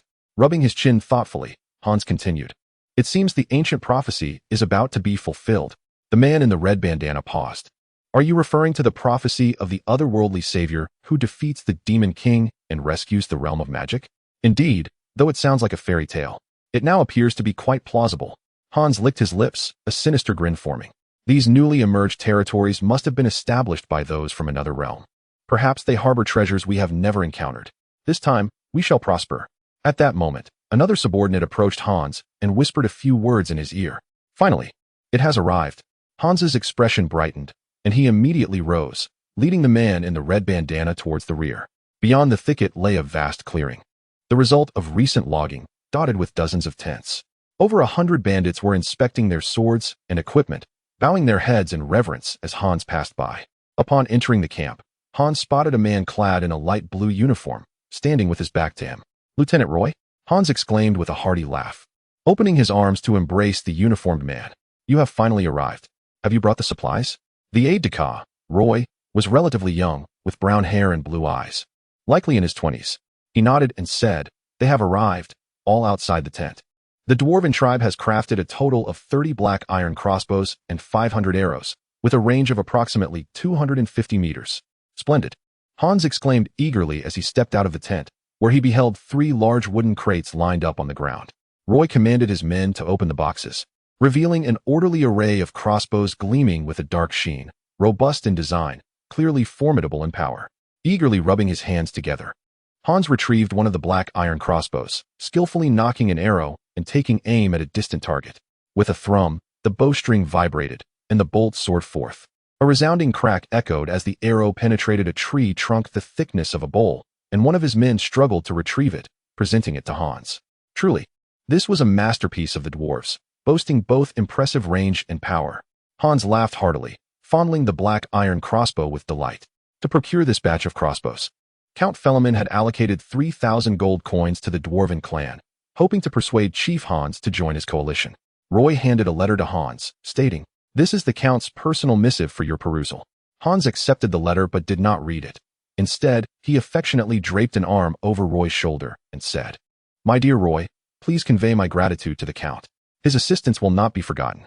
Once I have conquered that little city across the way, I shall pay him a visit and present him with a token of appreciation. Haha. Perhaps a gift is unnecessary. The Count would be exceedingly pleased if you simply agreed to join the coalition," Roy replied, shaking his head slightly. "Are you certain?" Hans replied with a sly grin. "To capture her, I have sacrificed over a dozen brothers. If the Count hands her over to the church, he will undoubtedly gain their support." Roy's eyes brightened with excitement as he exclaimed, "You mean the witch?" "Hush." Hans made a shushing gesture, whispering, "Do not utter their names. You must understand, the witch's covenant is not to be trifled with." "Understood. I shall take my leave now and look forward to your visit," Roy said, brimming with enthusiasm. He saluted Hans and hurried away to report back to his master. Hans's smile gradually faded as he issued a command. "Gather 30 of our best archers. Equip them with the black iron crossbows. We shall prepare for the siege." Suddenly, the horns sounded from all directions, and the guards atop the walls sprang to attention.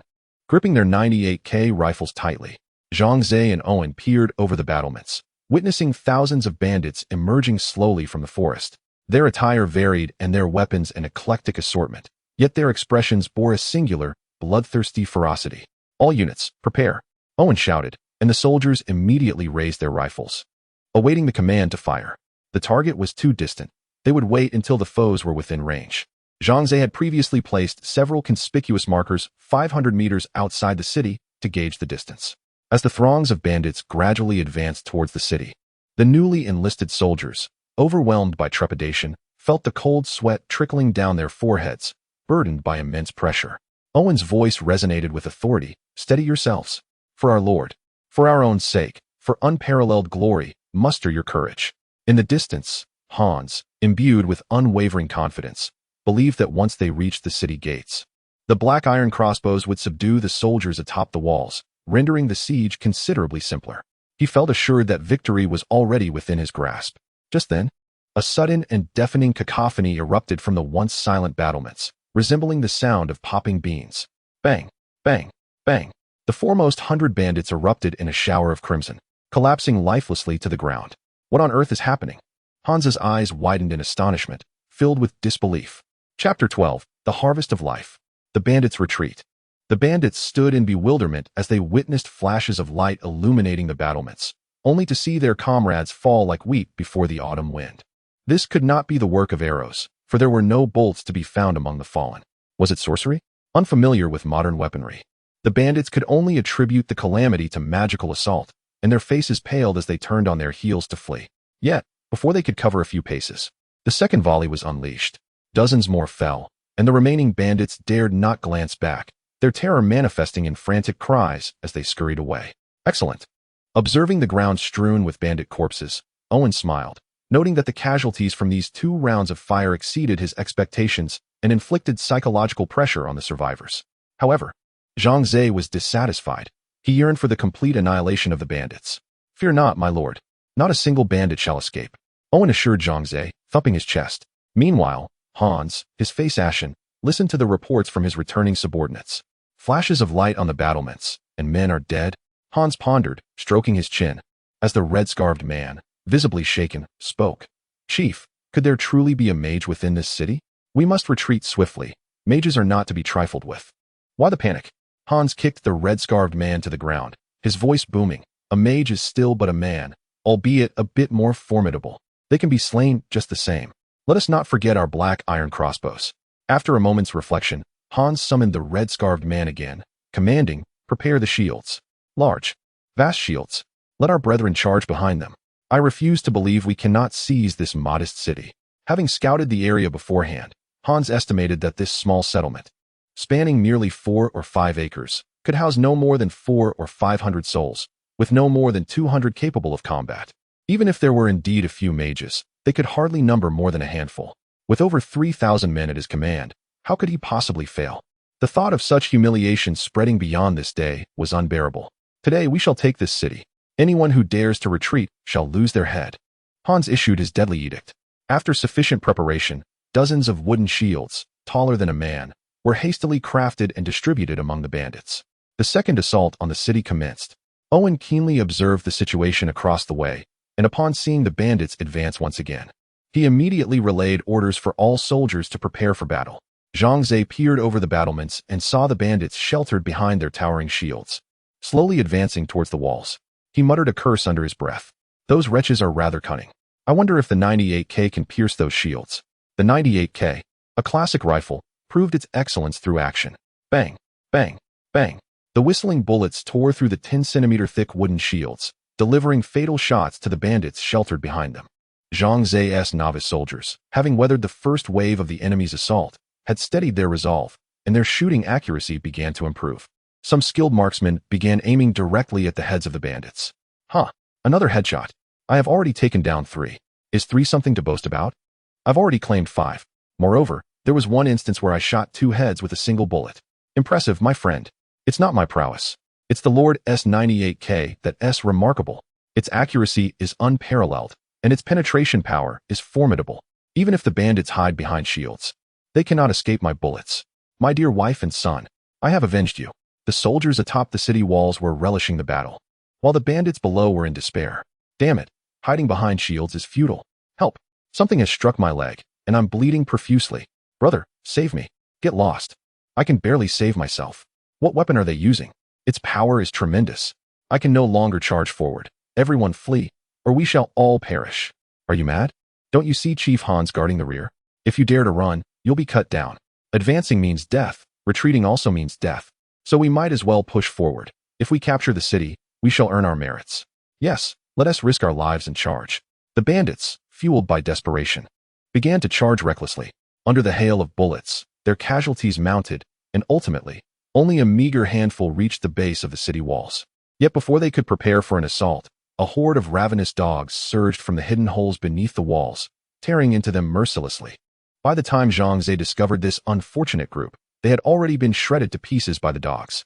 Witnessing the annihilation of his several hundred men, Han's face twitched in fury. This was the wealth he had amassed over 5 or 6 years. Would he lose it all here? What infuriated him further was that he had no idea how his men had perished.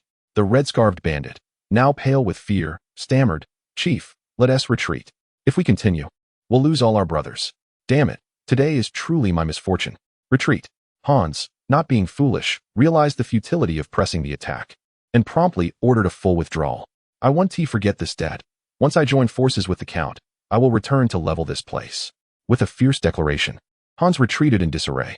On the city walls, Owen and Zhang Ze waited for hours, but when no further assaults from the bandits came, both understood that the bandits had retreated. "Owen, we absolutely cannot let this band of brigands escape." Zhang Ze, fully aware of the peril of letting a tiger return to the mountains, immediately commanded Owen to pursue them. Owen led 500 soldiers, along with a dozen dogs, to chase after the bandits. Zhang Ze remained to guard the city while also overseeing the battlefield cleanup. This battle resulted in the annihilation of 678 bandits, along with the acquisition of a substantial amount of weapons and copper coins. Zhang Ze discovered that only the spoils he personally collected would yield a hundredfold reward notification. With so many corpses, how could I possibly search through them all by myself? He shook his head. His resources were now sufficiently abundant, and he lacked for nothing in weapons. There was no need for him to take matters into his own hands. It was best to let his subordinates handle the battlefield cleanup and collect the bodies. The bandits were armed with rudimentary weaponry, consisting merely of ordinary knives, swords, axes, and shields. For Zhang Ze, who already possessed a 98k, these items were utterly beneath his notice. However, they were not discarded in vain. Zhang Ze promptly entrusted them to the blacksmiths, instructing them to dismantle and smelt the weapons for materials to forge the 98k. The victorious soldiers, witnessing heaps of bandit corpses consumed by flames, erupted in thunderous cheers. Many had believed they would never have the opportunity to avenge their deceased kin. Yet Zhang Ze fulfilled their desires, earning their profound gratitude. Simultaneously, their loyalty surged remarkably. Heart of Red One, Heart of Red One, Heart of Red One. The loyalty of novice soldiers reached an unprecedented 100. Chapter 13. The Merchants. With a loyalty reaching a perfect 100, these soldiers shall become Zhang Ze's devoted warriors. As the ancients wisely stated, a fortune is worth the price of a loyal soldier. Once scattered, they may never return. Yet, Zhang Ze's warriors are motivated by the profound bond of loyalty, willing to lay down their lives for the one who understands them. This unwavering trust fills Zhang Ze's heart with joy, as he no longer fears betrayal. These devoted soldiers will become his most loyal subordinates, resolutely executing his every command. Zhang Ze is generous to his loyal warriors.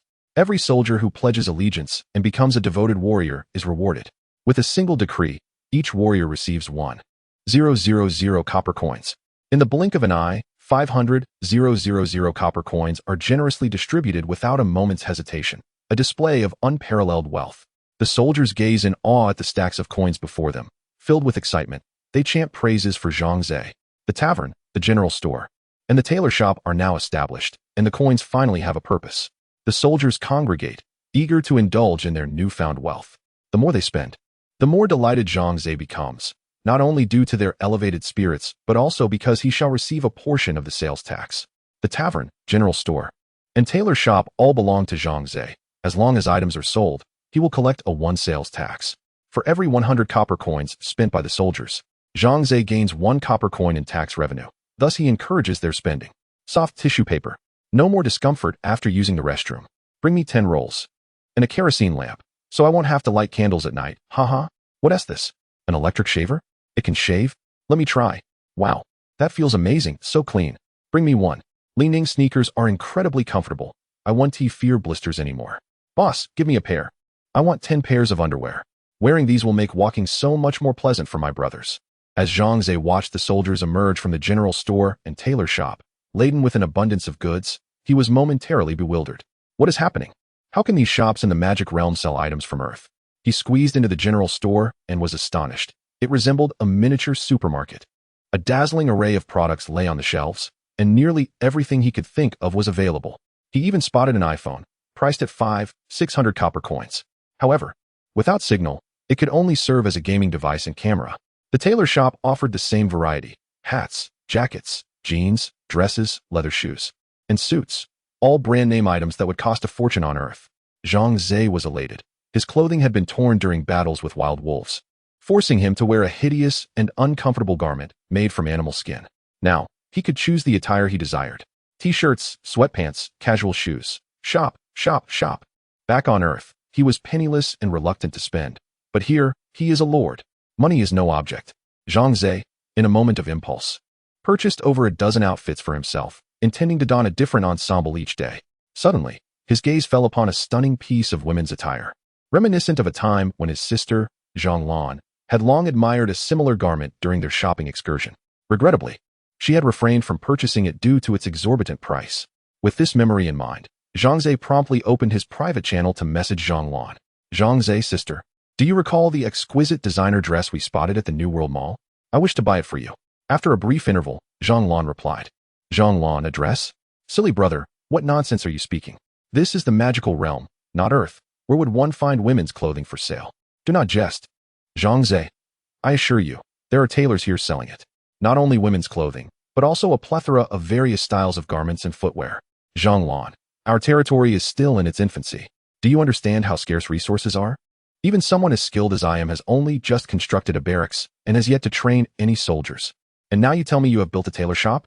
Pray, brother, focus on developing our territory and do not squander time. I am quite busy gathering resources and cannot engage in idle chatter. Zhang Ze, sister, I am truly not deceiving you. Alas, Zhang Lan did not respond again. With a heavy sigh, Zhang Ze pondered. If only he could send her photos or videos. Unfortunately, the chat channel permitted only text. Could it be that he was indeed so far ahead of others? Zhang Ze then accessed the public channel. Mountain Peach, I am without shampoo, body wash, or sunscreen. My skin has become coarse and uncomfortable. Julie Anderson, these are tolerable for me, but my menstrual cycle has commenced, and I am in dire need of sanitary napkins. Cloud Leaf, gorgeous ladies above, do not dream. My greatest dilemma is the restroom, lacking toilet paper. I am forced to use leaves and sticks, an experience you can surely empathize with. Valen Virginia, my shoes have worn out, and I am left barefoot. Walking is excruciating. Does anyone have shoes? I would gladly trade 100 stones for a pair. Aziz, I have given up hope of returning home. I simply desire a pair of underwear. Subsequently, Zhang Ze entered the national channel. The situation was similarly grim. Was he truly the only one to have constructed a general store? This was not entirely surprising, considering he alone reaped the benefits of a hundredfold reward. Most individuals, having painstakingly gathered resources, prioritized their investments in walls, barracks, and upgrading the Lord's Hall, as these were matters of life and death. Establishments such as taverns, general stores, and tailor shops could be postponed. Zhang Ze glanced at his copper coins. After rewarding the mercenaries 50,000 and indulging in a shopping spree that cost him another 70 to 80,000, he now found himself with less than 10,000 remaining. Selling a couple of rolls of toilet paper might provide some funds. After deliberation, he opened the trade interface and listed 2 rolls of toilet paper. The general store priced a single roll at 100 copper coins, but Zhang Ze decided to increase the price tenfold, demanding 1,000 copper coins. Unexpectedly, as soon as he listed it, the toilet paper was snatched up at lightning speed. Ding!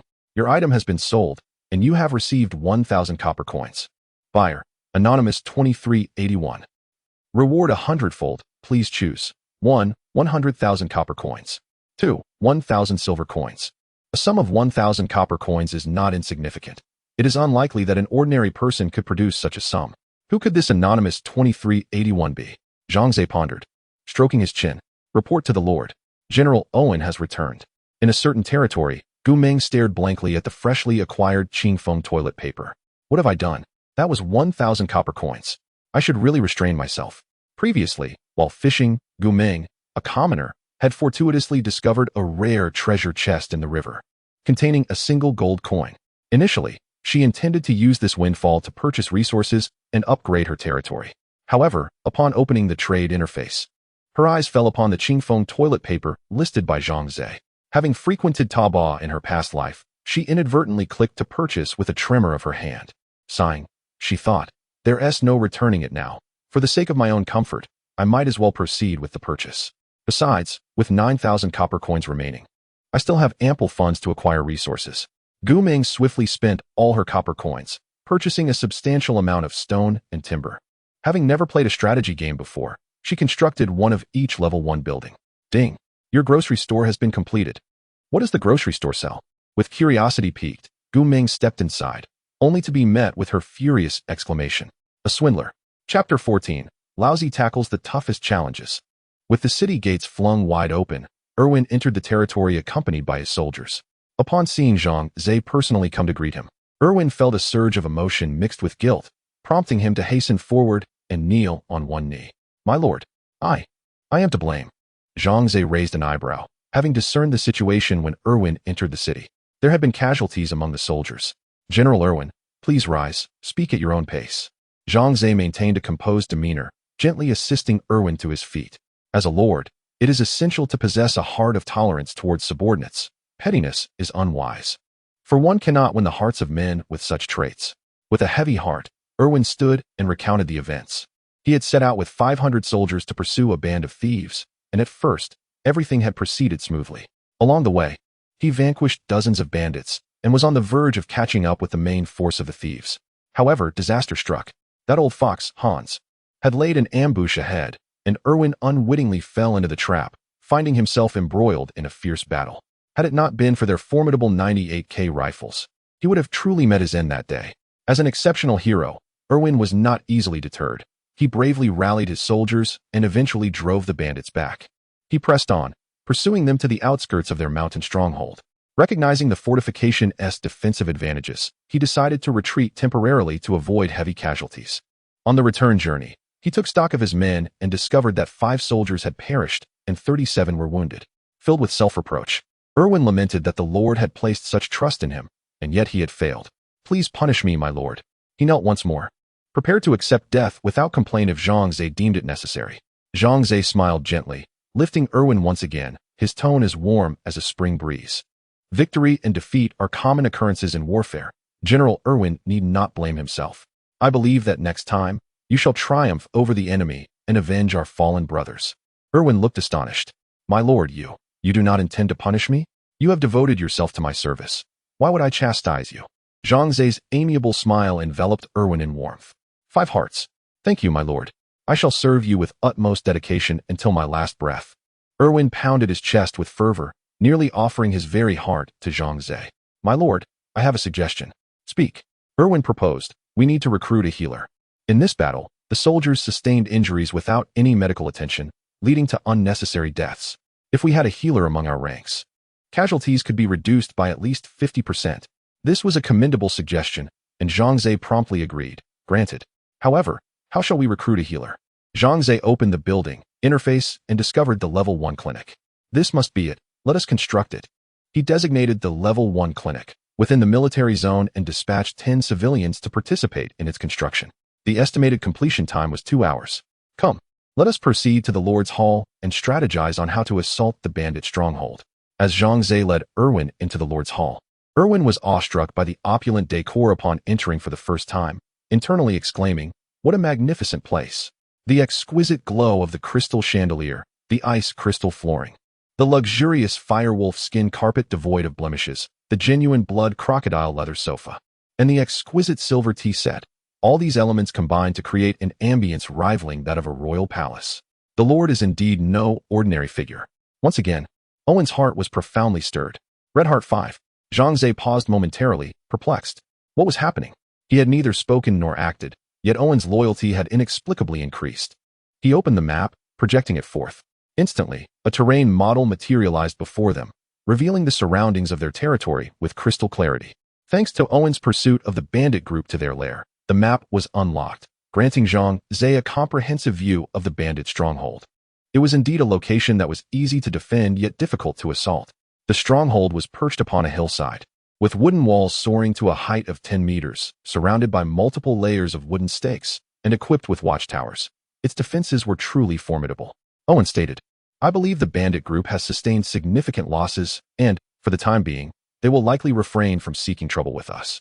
Therefore, we need not waste our forces attempting to conquer this tough nut." Logically, Owen's analysis was astute and aligned with standard military strategy. However, Zhang Ze held a different view. He was determined to tackle the very challenge that seemed insurmountable. Slamming his hand upon the table, Zhang Ze exclaimed, "Damn it! How dare they provoke me? I shall annihilate them."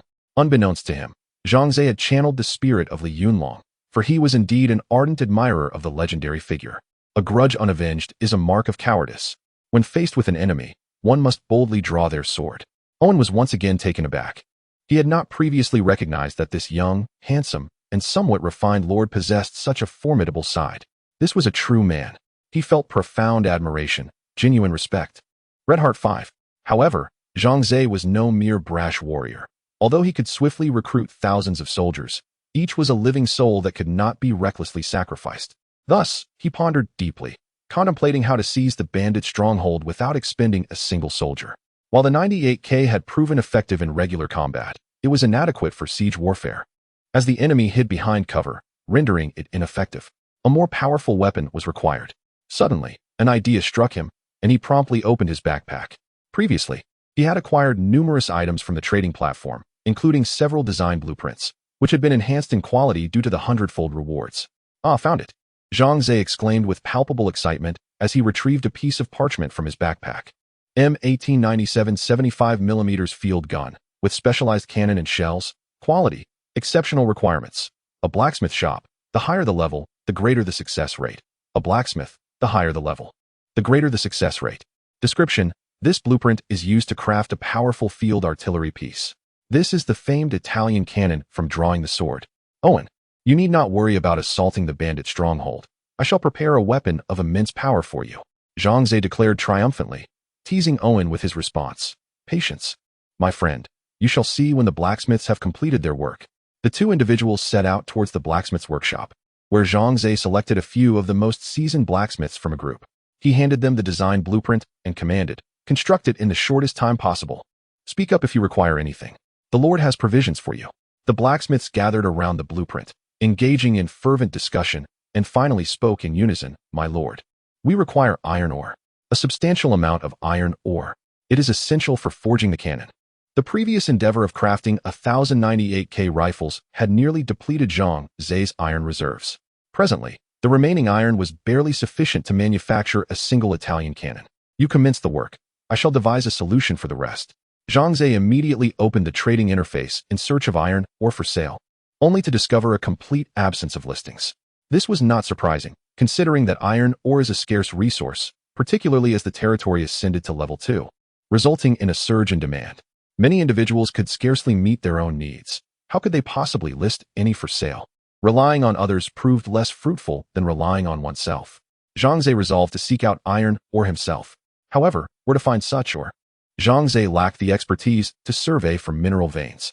At this critical juncture, Owen illuminated a clear path for Zhang Ze. Chapter 15, Clearing the Mine, Unleashing Carnage. My lord, I possess intelligence regarding an iron mine, Owen whispered conspiratorially to Zhang Ze, who raised an eyebrow in intrigue. Kobolds? Owen nodded affirmatively. Kobolds are the finest miners in the realm of the demon continent. Their keen sense of smell allows them to detect iron ore with remarkable accuracy, rarely failing in their endeavors. In fact, 80% of the mines in this land have been discovered by these creatures. They excavate mines everywhere. And there is indeed an iron mine nearby. Zhang Ze felt a surge of excitement. Then what are we waiting for? Let us seize it. Through Owen's descriptions, Zhang Ze had garnered a certain understanding of these peculiar beings. They typically remained hidden within the mines, their heads adorned with candles, which they regarded as vital to their existence. Their mantra was, do not steal my candle. Apologies, but today, I intend to claim your mine. Zhang Ze promptly issued orders for 500 elite soldiers to accompany him in the raid, while the remainder would guard their territory. Within moments, the barracks were bustling, with hundreds of soldiers standing in formation, their demeanor disciplined and resolute. Owen was astonished. The morale of these troops was exceptional. Each soldier stood tall, their eyes gleaming with determination. After years of leading, he could discern that these were no ordinary fighters, valiant and unyielding. When had they transformed from mere recruits into such formidable warriors? Unbeknownst to Owen, these soldiers had become Zhang Ze's elite forces. The mine's dim lighting necessitated torches for the soldiers. Otherwise, they would struggle to discern their targets. Just before the army set off, Owen made another suggestion. Zhang Ze pondered briefly before leading Owen to the general store. Torches were outdated. Let us procure outdoor headlamps instead. Arriving at the general store, Zhang Ze purchased 500 outdoor headlamps in one go, ensuring each soldier was equipped. Outdoor headlamps? How extraordinary! Owen exclaimed, fiddling with the switch like a novice. With everyone equipped, they secured the headlamps to their foreheads, ready to illuminate the darkness ahead. With a command, over 500 individuals swiftly secured their headlamps, and the procession exited the city. Following Owen's guidance, they arrived at the foothills several miles north of their territory, where multiple mine entrances were visible within the mountainside. Zhang Ze selected the largest mine and charged in with his men. Suddenly, beams of light erupted from the headlamps, illuminating the cavernous blackness of the mine. Owen dispatched several scouts while Zhang Ze led the bulk of the group cautiously forward to avoid any traps. Soon, the scouts returned, accompanied by a throng of kobolds. Report. The kobolds have caught our scent and are approaching. Zhang Ze raised his hand. Remain calm. Fall into formation. Prepare for battle. Owen stepped protectively in front of Zhang Ze, urging, my lord, please step back. Allow me to handle this. Then it is in your hands, Zhang Ze replied, not wishing to be overly sentimental. Each had their role. As the lord, there was no need for him to take unnecessary risks. The soldiers raised their 98K rifles, aiming toward the end of the mine tunnel. When a cacophony of hurried footsteps reached their ears, eliminate the invaders. Drive them away. This is our mine. A throng of goblin miners, brandishing their pickaxes and shovels, charged recklessly forward. What awaited them first were blinding beams of light. Ah, how dazzling. I can't see a thing. What is that? Brighter than a candle? Kill them. Seize that luminous object. The goblins, accustomed to the darkness of the underground, had an inherent fascination for anything that glowed, as evidenced by their reliance on candles. Now, they had discovered a source of illumination even more potent, sending them into a frenzied state. Take aim, fire. Bang, bang, bang. The dark muzzles of the rifles spewed flames, and a storm of bullets whistled through the air, transforming the goblins into mere shadows. As the barrage subsided, the ground was strewn with the bodies of goblins. A veritable carpet of death numbering in the hundreds. All units, secure the battlefield and collect the iron ore. Zhang Ze participated in the grim task of searching the fallen. The goblins, impoverished from years of labor, possessed little more than candles and pickaxes, with copper coins being a rarity. However, Zhang Ze was fortunate enough to unearth a piece of iron ore. Reward multiplied. Please choose. 1. 100 iron ore. 2. 1 diamond. While diamonds hold great value, in this moment, wealth could not procure iron ore. Thus, he opted for choice 1. Drawing from his pragmatic assessment of the situation, Zhang Ze made a decisive choice. With the battlefield cleared, the team ventured deeper into the mine. The labyrinthine passages of the mine were numerous and devoid of any signage, making it easy to lose one's way. After consulting with Owen, they resolved to disperse their forces into 105-man squads to scour all branches of the mine. These soldiers had matured through several skirmishes, now seasoned veterans who understood the nuances of combat. Moreover, the goblin miners possessed minimal combat prowess and lacked ranged weapons, making them relatively easy to dispatch with caution. Thus, Zhang Ze felt assured in his soldiers' capabilities, and he and Owen returned to the mine entrance with 10 squads, lying in wait for the enemy. Bang, bang, bang. The mine echoed with sporadic gunfire, signaling encounters between the soldiers and goblins. Everyone readied themselves, prepared to shoot any goblin that emerged. None would escape. Following Zhang Ze's directives, Owen commanded 50 soldiers to form a line, completely blocking the tunnel's mouth. Thus, for the next several hours, goblins continued to flee from the mine, and the soldiers did not let a single one slip by, resolutely implementing Zhang Ze's extermination policy. Upon realizing that goblins were untamable creatures, Zhang Ze had determined to eradicate every last one within the mine. As he declared, "I shall not allow my people to be threatened." The battle raged on for much of the day, and as dusk approached, the mine was finally purged of its inhabitants. Hundreds of goblin corpses were transported from the mine and burned in an open space. Flames soared into the sky, and thick smoke billowed forth. Aside from a few individuals sustaining minor injuries, none perished in Zhang Ze's ranks. They successfully seized 235 units of iron ore, 1981 copper coins, and various sundries, marking yet another resounding victory. More significantly, Zhang Ze had acquired his own iron mine, enabling him to dispatch his own workers for extraction. However, there remained a slight downside. The mine was situated at a considerable distance, requiring a trek of over 10 miles each way, which proved to be a significant drain on manpower and time. If only they had large trucks, the round trip could be completed in mere minutes, thereby enhancing efficiency. Zhang Ze pursed his lips. At present, he was unable to manufacture such trucks and was reliant on horse-drawn carts, which took over an hour for a single round trip. Nevertheless, the iron ore dilemma had been temporarily resolved, leaving 100 soldiers to guard the mine. Zhang Ze and Owen returned to their territory to arrange for miners to commence work. "My lord, the Italian cannon you requested has been completed." Upon entering the town, a blacksmith hurried over, eager to take credit for his work. Chapter 16. The Lord bestows upon you a girlfriend. The Italian cannon? Owen was utterly bewildered.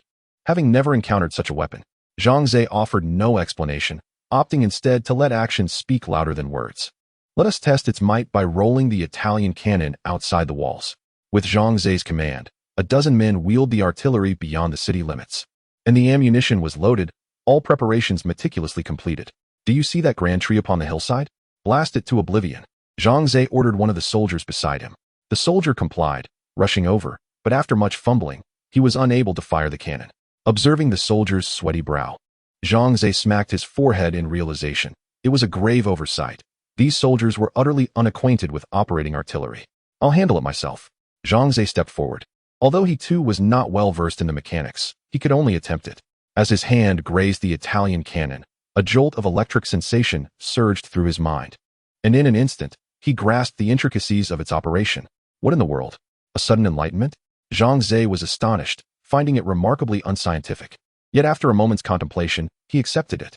After all, if humanity could traverse the magical realm, what was beyond the realm of possibility? Casting aside such trivial thoughts, Zhang Ze immediately followed the instructions that materialized in his mind, maneuvering the cannon and aiming at the distant tree, firing a shot. Boom! Under Owen's incredulous gaze, the cannonball struck the tree with precision, severing it in half. My word! Owen dashed towards the fallen tree like a madman, inspecting it from every angle, ensuring his eyes were not deceiving him before he returned to Zhang Ze, utterly dazed. What do you think, General Owen? Is my Italian cannon impressive? Once I manufacture 100 or so of these, will we not prevail against the bandits' lair? Zhang Ze inquired with pride. Absolutely no doubt. Owen finally emerged from his stupor, gazing at Zhang Ze with immense admiration. My lord, you are truly a genius among geniuses, having invented such a formidable weapon. It is no exaggeration to say that even the fireball spell of a mid-tier mage pales in comparison to your cannon's might. Perhaps only the breath of a fire dragon could rival it.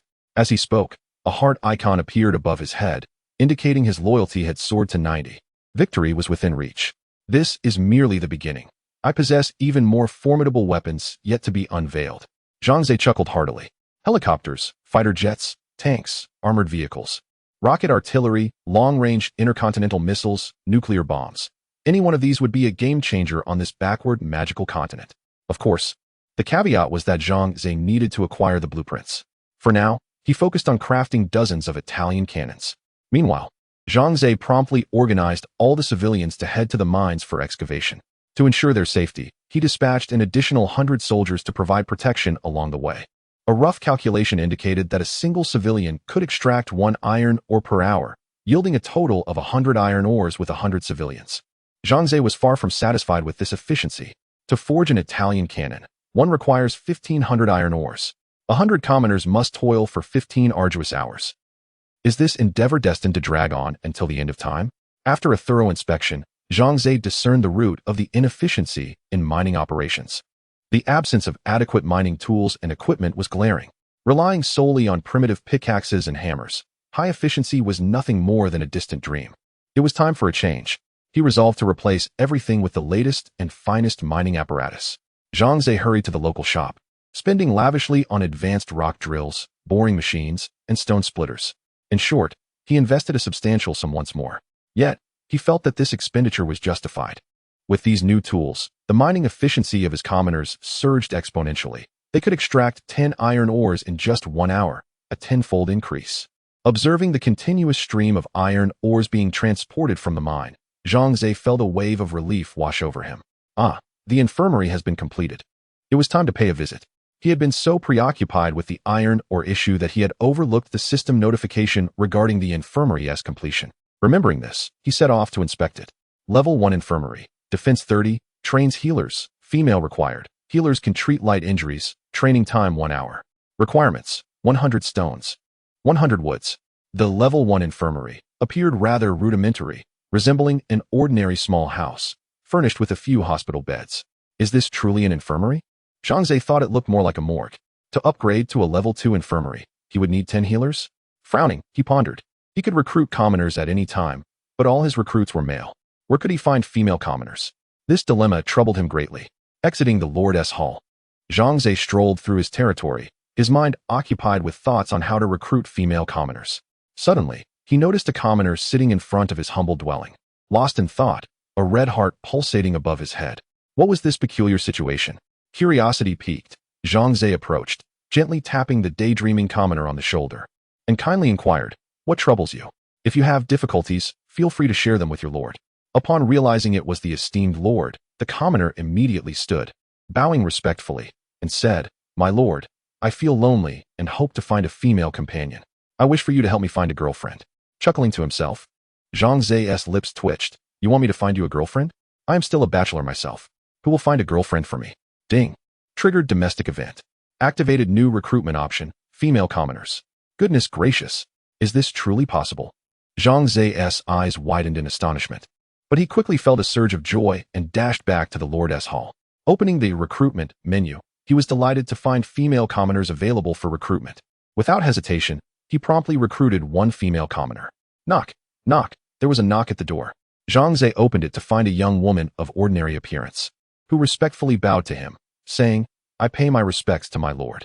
Reward multiplied by 100, please choose. 1. 100 level 1 female commoners. 2. 1 level 3 female commoner." Zhang Ze promptly made his selection, for he required a multitude of women, not solely for the clinic's needs, but also to rescue the numerous single souls awaiting his intervention. In an instant, 100 beams of white light flickered, revealing hundreds of female commoners before him.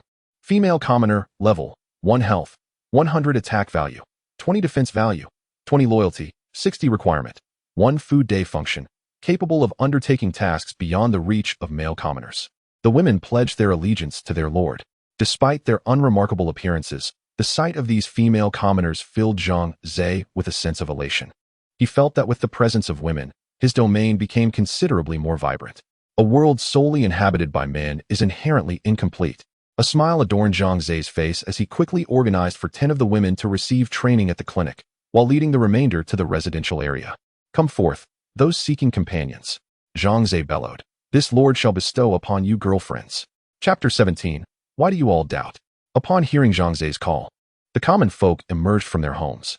Their eyes gleamed with excitement upon noticing the women accompanying him. "Women, our lord has brought us women. I shall no longer be alone. Thank you, my lord. Long live the lord." However, the severe imbalance in the male-to-female ratio incited a frenzy. In desperation, Zhang Ze summoned soldiers to maintain order and assured the men that more women would be recruited in the future, calming those who had yet to find companions. Watching his subjects pair off towards their homes made Zhang Ze feel a pang of envy. Damn it, my subjects have found partners, yet I, their lord, remain single. Where is the fairness in that? With the arrival of an additional 100 female commoners, the housing situation became even more strained. Zhang Ze immediately organized a workforce to begin constructing more residences. With no available space in the residential area, they had to build in other districts. Gazing at his level 2 Lord's Hall, Zhang Ze contemplated the opportune moment to upgrade to a level 3 Lord's Hall. Level 3 Lord's Hall, defense value 1500. Territory expanded threefold, the ability to recruit level 3 commoners, and activation of new buildings. Requirements: 8,000 stone, 15,000 wood, 30 level 2 buildings, and a population of 5,000. Zhang Ze was not concerned about resource issues. He could achieve that through a hundredfold reward. The only challenge lay with the population. While commoners could be recruited at will, the necessary infrastructure for their food, shelter, and daily needs must keep pace, or it would lead to discontent and a decrease in loyalty. In severe cases, riots could ensue. Level 2 residences accommodate 20 inhabitants, meaning to reach a population of 5,000, at least 250 level 2 homes were required. Currently, his territory housed 1,495 people and had 75 level 2 residences, which just met the demand. This indicated he still needed to construct 175 more homes. Surveying his domain, he realized that once these 175 residences were completed, space would again become an issue. The road ahead was daunting. Zhang Ze sighed inwardly and commanded all commoners to begin building level 2 residences, aiming to elevate his lord's hall to level 3 in the shortest time possible. The territory buzzed with activity. Blacksmiths were busy forging artillery, commoners were engaged in constructing homes, and miners toiled in the distant mines. Owen, accompanied by soldiers, diligently safeguarded the commoners and their carts, ensuring the safe transport of vast quantities of iron ore back to the territory. The atmosphere was one of thriving prosperity. With little to occupy his time, Zhang Ze reclined on a genuine leather sofa, idly opening the chat channel. 5 days had passed. He wondered how many had perished in that time. As of midnight today, the total number of deaths stands at 351, 134, 732. As of midnight today, the national death toll is 15, 574, 398. As of midnight today, the number of friends and family lost is 0. Gasp, so many have died. Zhang Ze inhaled sharply. Death was omnipresent. Thankfully, his loved ones remained safe. In recent days, Zhang Ze has engaged in daily conversations with his parents and sister. Despite possessing countless resources, even when his free messaging credits are exhausted, he can still continue to communicate with his family. However, once his family's free credits run out, they can only receive messages, rendering them unable to respond, which Zhang Ze finds quite frustrating. The feeling of sending numerous messages without receiving any replies is disheartening, as if his family were no longer present. Moreover, his parents and sister have advised him against squandering his precious resources on trivial conversations. Even though Zhang Ze claims to have unlimited resources, no one believes him. His sister, Zhang Feng, chides him, "Silly brother, focus on expanding your territory and safeguarding yourself. I cannot rescue you just yet, so be sure not to perish." Though her words may sting, Zhang Ze can still sense the deep familial affection underlying them. Suddenly reminded of his family, Zhang Ze promptly opened the private channel, where his family happened to be present, leading to a joyful exchange. Through their conversation, Zhang Ze learned about their current circumstances. His father, Zhang Zihao, had just upgraded to a level 2 Lord's Hall, with a population of approximately 300. Following his daughter Zhang Lan's advice, he dedicated most of his resources to defense. The walls have been upgraded to level 2, and he has constructed 8 watchtowers, ensuring a basic level of self-protection. Proudly, Zhang Zihao boasted of his accomplishments. He had once vanquished 3 tigers and 18 wild boars. Zhang Ze had intended to share his own feats of defeating hundreds of wolves and repelling thousands of bandits, but ultimately decided to send his father a simple 666 instead. His mother, Chao Shuqin, was the most fortunate. Her territory lies deep within the jungle, and aside from a few pesky mosquitoes, she has not faced any external attacks. The jungle is abundant in timber resources, allowing her commoners to gather hundreds of logs daily, which she exchanged for substantial amounts of stones and copper coins. With little need for defensive concerns, Chao Shuqin allocated all her resources towards military development, recruiting a large number of commoners and training them into soldiers. She currently boasts 200 novice soldiers and a standard Amazonian heroine, making her military strength formidable. Observing the pride woven through his mother's words, Zhang Ze chose to withhold the truth about his own forces, which exceed 1,000 men and include an exceptional human hero, fearing it might undermine her self-esteem. Among the family, the most challenging situation belongs to Zhang Lan. Her territory is poorly situated, lacking water resources, and a pack of jackals roams nearby, hindering her ability to develop freely. She is forced to continuously reinforce her city defenses and train soldiers to prepare for the jackals' assaults. Fortunately, Zhang Lan possesses excellent gaming skills, and despite the complex and dire circumstances, she has managed to achieve steady progress. She now commands 150 novice soldiers and an elven hero. In addition to acquiring a rare longbow design, she plans to mass-produce this rare longbow to equip her soldiers and seeks the opportunity to finally drive away the jackals that have plagued her for days. With unwavering confidence, Zhang Lan asserts, "You cannot possibly imagine the power of this rare longbow. Within 100 meters, it can pierce through a 10-centimeter thick wooden plank." Zhang Ze endured and endured, yet could not contain himself any longer. "My 98K can penetrate a 10-centimeter iron plate from 500 meters away." His foolish brother. "Do you think this is merely a game of chicken? As for the 98K, I could just as easily claim to possess Li Yunlong's Italian cannon." Zhang Lan scoffed, completely unconvinced. "Ah, sister, how do you know I have an Italian cannon? My blacksmith is currently laboring tirelessly, and soon he will forge 100 of them." Zhang Ze couldn't help but laugh. Zhang Lan retorted, "Brother, are you out of your mind? Why are you spouting such nonsense?" Chao Shuqin interjected, "Son, I understand that you must be under tremendous pressure. Seeing our progress, perhaps you feel inadequate and fabricate these tales to bolster your image? We are family. There is no need for that." Zhang Zihao added, "Your mother speaks the truth, son. We all know your capabilities. There is no need to put on a facade. It matters not if your territory is not flourishing. Your well-being is what is paramount. In due time, once your mother, sister, and I have grown stronger, we shall come to find you." Zhang Ze felt as though he might weep. "What I said is entirely true. Why do you all refuse to believe me?" Zhang Zihao's free chat quota has been exhausted. Zhang Lan's free chat quota has been exhausted. Chao Shuqin's free chat quota has been exhausted. Zhang Ze sighed, just as he was about to close the private channel, when suddenly a message arrived. Curious, he opened it, and was immediately taken aback. Chapter 18. Is there really someone harboring feelings for me? Chu Manny, Zhang Ze, are you there? Chu Manny? Zhang Ze scratched his head. Unable to recall any significant interaction with the class beauty from high school, they had barely exchanged a few words. Why was she reaching out to him? While he pondered this, Chu Manny sent him several more messages. Chu Manny, I know you can see my messages. You might be curious about why I am contacting you. And honestly, I find it peculiar myself, for at this moment, you are the sole occupant of my thoughts. Chu Manny, do you remember? We were in the same class back in school. Although our conversations were few, your every action and word have been indelibly etched in my memory, and I have never forgotten them. Chu Manny, you guessed it right. I have been secretly in love with you.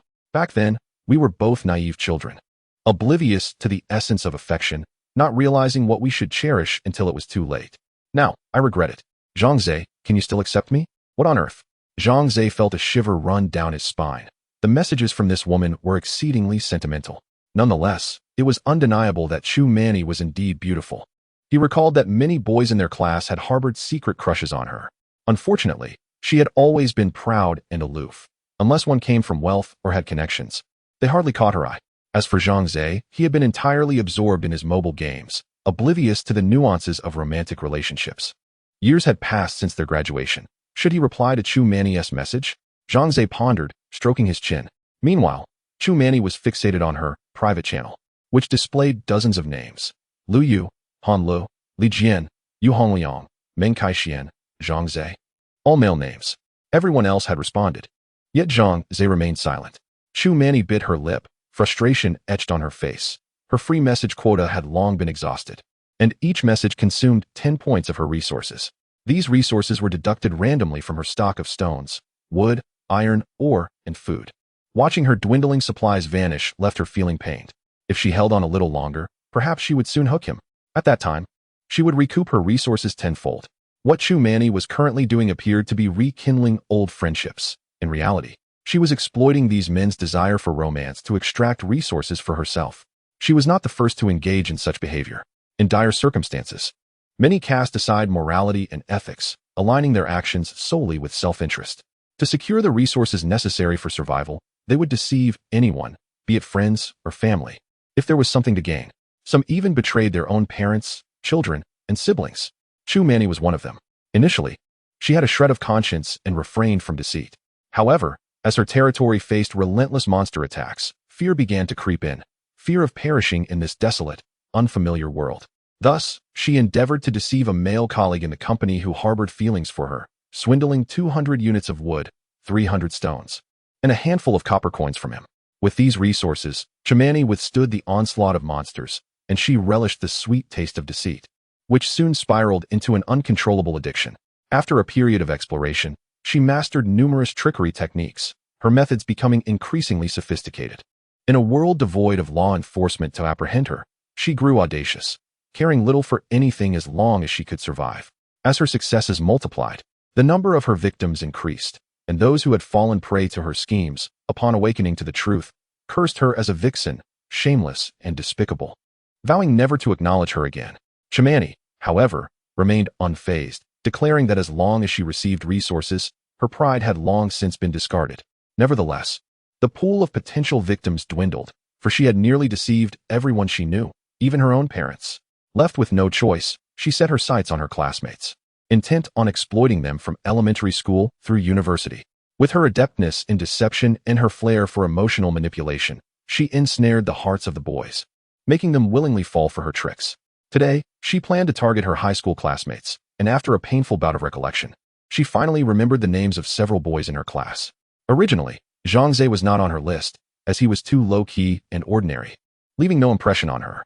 It was only later that she extracted his name from the mouth of a fool, leading to their earlier conversation. Zhang Ze's free chat attempts have been exhausted. Upon seeing this message, Chu Manny felt a surge of anxiety. She feared that Zhang Ze might not respond due to this predicament. Suddenly, a message appeared in her chat channel. It was Zhang Ze. Chu Manny's heart leaped with joy. This fellow, who evidently had no free chat attempts left, was now spending precious resources to converse with her. What did this signify? This fool was intrigued. Suppressing her delight, Chu Manny hurriedly checked the message. Zhang Ze, are you Chu Manny? Did you say you have a crush on me? Chu Manny, yes. I understand you may find it hard to believe, but I am certain my heart no longer belongs to me. It has already soared to your side. Regardless of the vast distances that separate us, my dear, the longing for you resides within every heartbeat. Chu Manny poured forth every romantic phrase she could muster, hoping to touch Zhang Ze's heart. Generally, the chase between men and women is fraught with barriers. A man pursuing a woman faces mountains, while a woman pursuing a man merely encounters veils. Any normal man, upon witnessing a woman's profound affection, would inevitably be stirred. If he remained unmoved, then he was no man. Chu Manny held firm confidence in her allure. Being both sensual and beautiful, charming yet provocative, as long as she received resources, she would be unrestrained. Chu Manny, the wildest thing I have ever done in my life is falling in love with you, and my greatest hope is to share a lifetime of madness with you. Zhang Ze, I love you. Zhang Ze, spare me the cheesy lines. Be direct. What do you really want? Humph. Shaman's face was etched with anger. Zhang Ze was the first man daring enough to speak to her in such a manner. However, for the sake of the greater good, she adjusted her mindset and sent a message. Chuman, dearest Zhang Ze, I find myself in a predicament. My territory is besieged by monsters, and I lack sufficient resources to develop my land and protect myself. Could you lend me your assistance? I trust that you would not refuse a woman who loves you, nor have the heart to witness her meet a cruel fate at the hands of these beasts. At last, her true intentions were revealed. Zhang Ze scoffed softly, contemplating his response. With a hint of playful mockery, he replied to Chuman. Zhang Ze, of course, I would not wish to see you perish. Now, how might I assist you? She had taken the bait. Chuman chuckled softly, yet she refrained from immediately stating her needs. Instead, she chose to meander before finally voicing her request to Zhang Ze. Chapter 19. Zhang Ze, you deceitful scoundrel. Timber 500, stone 700, food 1,000, iron, ore in abundance. Gazing at the list meticulously prepared by Chumani, Zhang Ze could hardly suppress a chuckle. This woman possesses an astonishing audacity, believing that a few honeyed words could render him a fool. Though I may be a solitary soul, I am no sycophant. Nevertheless, Zhang Ze refrained from outright rejection or angered retorts. After all, since he had nothing pressing to attend to, he might as well indulge this woman in a playful exchange. With a smirk, Zhang Ze continued to engage with Chumani. Zhang Ze, these resources seem a tad. Chumani, a tad excessive, is it? In that case, let us reduce each by 100. I understand your struggles. In this wretched place, resources equate to life. Rest assured, I shall repay you doubly in the future. Zhang Ze, no. I meant to say the resources are rather insufficient. Given your dire situation, such meager provisions are hardly sufficient. I've made up my mind. I shall provide you with 10,000 of each resource. Upon receiving this audacious message, Chumani's mind was instantly overwhelmed, a wave of unexpected joy rendering her momentarily dizzy. Good heavens, have I stumbled upon a wealthy benefactor? Overcome with emotion, she nearly wept, while simultaneously harboring a deeper disdain for Zhang Ze. Even if he were affluent, he was still a foolish one. Once she regained her composure, Chumani sent a message to Zhang Ze. Chumani, no, that is far too much. If you bestow such an abundance upon me, what will you have left? I would feel terribly uneasy if something were to happen to you. Zhang Ze, you have a point, then let us forget it. Slapping herself in frustration, Chumani scolded herself for her unnecessary hesitation. Chumani, well, if your resources are indeed plentiful, I wouldn't object. Zhang Ze, so do you want them or not? Chumani, yes, I want them. Zhang Ze, then it shall be done. Wiping the sweat from her brow, Chumani sighed in relief, realizing she had nearly let a fortune slip away. Zhang Ze, however, I have a question. How do I transfer these resources to you? Cursing inwardly at his ignorance, Chumani patiently explained. Chumani, you can trade the resources through the trading channel. The trading channel? ISNT, that meant for anonymous transactions? How would he locate Chumani? Zhang Ze pondered. He had previously contemplated gifting his surplus resources to his parents and sister, but each time he entered the trading channel, his identity was obscured by a random assortment of numbers, making it akin to finding a needle in a haystack amid millions of transactions. Ultimately, he had to abandon the idea. Now, however, Chumani claimed that one could engage in precise transactions through the trading channel, piquing Zhang Ze's curiosity. He posed this question, and Chumani was quick to respond. Chumani, it is quite simple. While transactions are anonymous, we can employ special methods to identify our trading partners. For instance, I may wish to procure 1,000 units of wood through the trading channel. Yet my purchase price is merely 1 copper coin. By utilizing the descending order sorting in the trading channel, one can easily uncover my procurement information, thus facilitating a direct transaction. The same procedure applies when selling. For example, offering 1 stone for 10,000 copper coins will soon lead to my listing being found when sorted in ascending order. Zhang Ze, upon reviewing this, couldn't help but slap his thigh in delight. What a brilliant notion. Not only does it allow for the effortless identification of suitable partners, but it also mitigates the risk of disruptions from opportunistic individuals. After all, who would be foolish enough to spend 10,000 copper coins on a single stone? It remains a mystery who conceived this idea. Truly, they are a genius. Zhang Ze laughed heartily, genuinely grateful to Chumani for sharing this clever strategy, as he could finally send resources to his parents and sister. Unbeknownst to Chumani, she was being outsmarted by Zhang Ze, who, in high spirits, continued to send him messages. Chu Manny, my dear, have you grasped the concept? If you have, I shall post my procurement information in the trading channel, and upon your sighting, do ensure to trade with me at the earliest opportunity. Zhang Ze scoffed quietly, sent her a simple okay, and promptly closed the chat channel. Chu Manny immediately entered the trading channel, posting 4 procurement listings, each requesting 10,000 units of various resources at a price of merely 1 copper coin. Hurry and buy, you foolish simpleton. Chu Manny, filled with self-satisfaction, envisioned the moment her resources surged to 10,000 and could not suppress her laughter. However, 10 minutes passed, and her procurement listings remained active in the trading channel. An hour later, still no buyers. 3 hours elapsed, and there was still no response. Unable to remain calm, Chu Manny hastily sent a message to Zhang Ze inquiring about the situation, but it fell into silence, receiving no reply. Confused and reluctant to press too hard for fear of arousing Zhang Ze's suspicions, she could only suppress her irritation and open the chat channel to pass the time.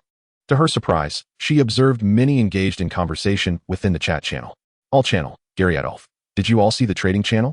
Someone is absurdly attempting to procure 10,000 wood, stone, iron ore, and food for just 1 copper coin. Is this person out of their mind? Taro Takasuji, without a doubt. This individual is either insane or simply foolish. Acquiring 10,000 resources for 1 copper coin is akin to daydreaming. Jin Shengyu. The harm is insignificant, yet the insult is profound. They are treating others as if they are simpletons. Robble Julie. Rest assured, there is no way anyone will sell to them. National Channel. Chinfeng. Regarding the individual on the trading channel offering 1 copper coin for resources, do they not comprehend current market prices? Allow me to enlighten them. 1 unit of wood is presently valued at approximately 10 copper coins, 1 stone at 13 copper coins, 1 iron ore at 25 copper coins, and 1 food item at 15 copper coins. Yi Wenxuan, brother above, you have misunderstood. That fool is not ignorant of the market. He is merely intent on being a nuisance. Meng Kaixian. In fact, you are all mistaken. This fellow is nothing but a fraud. Her actions were merely a facade to deceive others and seize their resources and wealth. Do not inquire how I came to know this. Ma Yulong, friend, share your story. Lu Yu, may the swindlers meet their doom, especially the female ones. I curse her to face dire consequences. I hope that friend remains vigilant. Chu Manny felt a twitch in the corner of her eye. In her fury, she abruptly closed the chat channel, anxiously monitoring the trading channel until dawn broke the following day. At last, it dawned on her that she had been duped by Zhang Ze. Zhang Ze, you deceitful scoundrel. Chu Manny's furious curses echoed throughout the territory. Meanwhile, Zhang Ze had just risen from his slumber, preparing himself a delectable meal of roasted wolf meat. Before opening the private channel, Zhang Ze, Dad, Mom, Sister, log on quickly. I bring you resources. Chapter 20. Please slap my face. Father was the first to respond to the message. Zhang Zhihao, son, are you dreaming? Do you have enough resources for yourself? Let alone for us. Just as Zhang Ze was about to explain, Mother joined the conversation. Chao Shuqin. Good son, I appreciate your kindness, but resources are so precious. You should keep them for yourself. I have enough here. Zhang Ze understood that his mother was concerned for him, and he hurriedly sent a message. Zhang Ze, no. Dad and Mom, I'm not dreaming. I truly have enough resources. I can't even use them all. Aside from a slight shortage of iron, ore, and food, my reserves of stone and would exceed 1 million.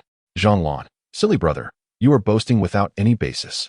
Do you even comprehend what 1 million means? As a commoner, I can only chop down 20 to 30 logs of wood a day. To gather 1 million logs would take over 30,000 days, equivalent to 100 years. Or it would require over 30,000 commoners working simultaneously for a single day. Yet, considering today, we have been in the magic realm for no more than 10 days. How could you possibly have 1 million logs? Or do you have over 30,000 commoners laboring for you?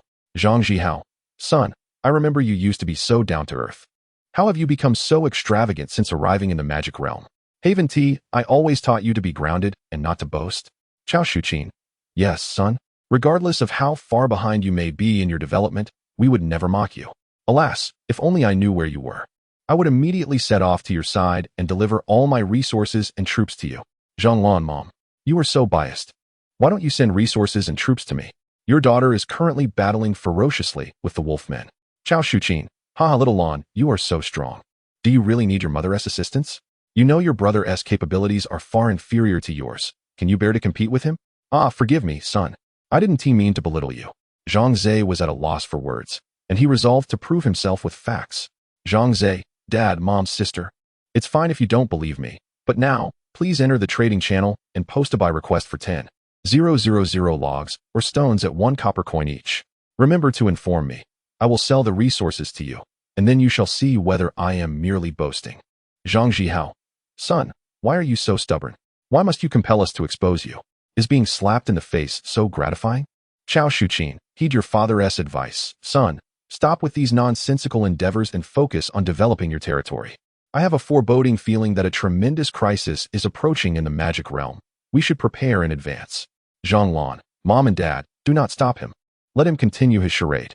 I see through it all. Brother is clearly bewitched.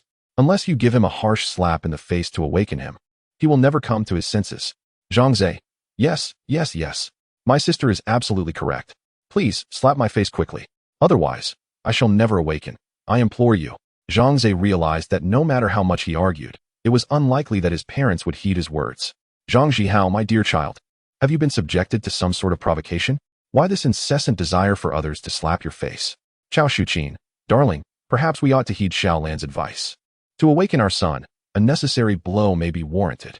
Zhang Lan, silly brother, I have already made the call. Hurry and make your purchase. Hee. Zhang Ze chuckled. Little girl, I shall astonish you. He eagerly anticipated the look of surprise on Zhang Lan's face when she discovered he had sold her a staggering 10,000 resources in one go. It would surely be quite amusing. With that thought, he promptly opened the trading channel to begin sorting and searching. Meanwhile, in the All Members channel, Gary Adolf. Oh dear, am I seeing things? That previous listing for 1 copper coin to purchase 10,000 resources was removed. And now another has surfaced? No, not just one, but 3. Gao Centauro. These individuals are utterly ridiculous. Such feudal transactions are a blight on the marketplace, disrupting the normal exchanges of others. I wonder if any administrators will intervene. Jin Shanyu, I am truly at a loss. Are there really so many fools nowadays that there aren't enough scammers to go around? One after another, it leaves one speechless. Robble Julie, I maintain my stance. No one will engage in transactions with them.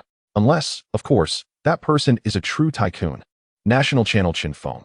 If the previous individual was merely unaware of the market, then the person placing this current order is either foolish or malicious.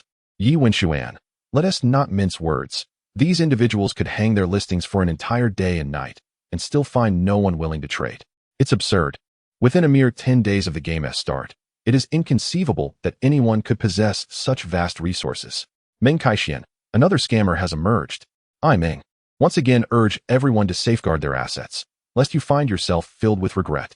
Ma Yulong, friend, you have yet to share your tale. We have all been waiting. Lu Yu, they have duped so many yet remain unrepentant. The greed of these scammers knows no bounds. However, I believe they shall ultimately fail. For who possesses such abundant resources? At that moment, Chu Manny was also fixated on the trading channel, her eyes wide with disbelief. What is the meaning of this? Could they be competitors? Upon further reflection, she deemed it unlikely. What sort of scammer could simultaneously deceive 3 individuals? Did they not fear exposure? Humph, gluttony leads to downfall. I would only dare deceive one at a time, and even then for mere hundreds of resources. Yet here they are, audaciously demanding 10,000 resources. Who would fall for such a ruse? Unless, of course, they were a tycoon. The mention of tycoons reminded Chu Manny of Zhang Ze, igniting an unwarranted fury within her as she could not help but denounce him as a scammer. Achoo! Zhang Ze rubbed his nose and muttered, "Who the devil is cursing me from behind? May you suffer misfortunes unending." At this moment, the trading channel, after sorting, displayed 3 purchase listings at the forefront, each requesting 10,000 resources for 1 copper coin. The IDs of these 3 individuals were Anonymous 5771, Anonymous 6943, and Anonymous 0099. Zhang Ze promptly confirmed the IDs with his father, mother, and sister in a private channel. Upon receiving their affirmative responses, he clicked to complete the transaction. Ding! You have successfully sold 10,000 stones, 10,000 woods, and 1 copper coin has been credited to your account. Ding! You have successfully sold 10,000 stones, 10,000 woods, and 1 copper coin has been credited to your account. Ding! You have successfully sold 10,000 stones, 10,000 woods, and 1 copper coin has been credited to your account. Simultaneously, Zhang Zihao, Chao Shuqin, and Zhang Lan also received the system notification. Ding! You have successfully purchased 10,000 stones and 10,000 woods. Please check your resources. The three of them were momentarily stunned. What was happening? The transaction had actually succeeded. At the same time, the individuals in the global and national channels were equally astonished. Chapter 21. I truly am a tycoon. All staff channel. Gary Adolph. Who can slap me and assure me that I am neither dreaming nor hallucinating? Someone actually sold 10,000 resources for just 1 copper coin. This must be a tycoon. Taro Takasuji, my dear friend above. I just had a commoner unleash a barrage of slaps upon my face, leaving it swollen. I am certain this is no dream. Someone has indeed made a transaction. My goodness, if this individual were on Earth, they would undoubtedly be among the top 50 moguls of Forbes. Jin Shengyu, tens of thousands of resources. Purchased without a blink, such financial prowess and audacity. Oh, esteemed mogul, I humbly offer my reverence. Robble Julie, I retract my previous statement. It appears there truly exists someone in this world who is indifferent to money. No, rather, indifferent to resources. I am now quite tempted. If I were to post a buy order, would that tycoon be willing to trade with me? National channel, Chin Feng. No way. No way. Someone has genuinely made a transaction, and that amounts to several tens of thousands of resources. I am left drooling in envy. Yi Wenshuan, it's been less than 10 days. How could someone possess so many resources? Do they have hacks? Or have they discovered some game loophole? I absolutely cannot believe that a regular player could amass such wealth in such a short span. Meng Kaixian, my heavens, the scammer has succeeded. I wonder which foolish tycoon is so naive. With so many resources, what type of woman could they not attract? If that tycoon were to grant me those resources, I, Meng, would willingly forsake my masculinity and transform into a lovely maiden. Ma Yulong, friend, you have lost your principles. Lu Yu, I am at a loss for words. No matter how abundant the resources, one cannot squander them so recklessly. Or is this merely an unconventional display of wealth by the tycoon? Chu Manny was equally flabbergasted. No amount of persuasion could convince her that the scammer had actually succeeded. I am consumed by jealousy. Why must I only encounter scammers and not true tycoons? In her frustration, Chu Manny recalled Zhang Ze. Infuriated, she resolved to waste resources daily by cursing him. With that thought, she promptly sent a message to Zhang Ze. Chu Manny, Zhang Ze, you scoundrel. Pretending to be a tycoon, deceiving my affections, and squandering my resources. I despise you. I curse your territory to be besieged by monsters. Oh, the scammer dares to accuse others of being a scammer? Zhang Ze, intrigued, promptly replied to Chu Manny. Zhang Ze, what nonsense are you speaking? I have not deceived you. I was the one who executed those 3 transactions for 10,000 resources at 1 copper coin each. Wasn't it you who posted the orders? Huh. Chu Manny was left utterly bewildered. What was happening? Could it be that she had made a mistake? Zhang Ze was indeed a genuine tycoon? Chu Manny, wait, are you serious? Those 3 buy orders were all executed by you? Do you truly possess such resources? Zhang Ze, of course. I can swear to the heavens. If I am lying, may my territory be immediately besieged by monsters. As it was indeed Zhang Ze's doing. Making such an oath posed no challenge for him. Chu Manny. Oh dear, what a dramatic oath. I trust you completely, my love. Chu Manny's demeanor shifted instantly as she adopted a deceitful persona, sweet words flowing effortlessly. Chu Manny, my dear, those previous 3 transactions were not orchestrated by me. They were the work of a fraudster, and you have been deceived. Zhang Ze feigned astonishment, responding, is that true? My heavens, I labored all day to gather those resources. That scammer is despicable. Meanwhile, Chu Manny nearly choked in disbelief. How on earth did this person manage to amass tens of thousands of resources in just 1 day? Chu Manny, my love, I did not acquire any resources. And now monsters are attacking my territory. What should I do? Could you possibly assist me once more? I am in dire need of resources.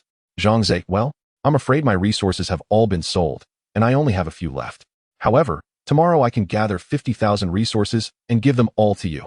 Chu Manny smiled again, envisioning the vast potential of 50,000 resources.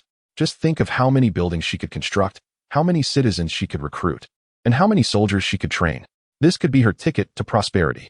Yet, amidst her excitement, a new thought began to form in Chu Manny's mind. Chu Manny, my love, I truly appreciate all that you have done for me. However, it is better to teach a person to fish than to simply give them fish.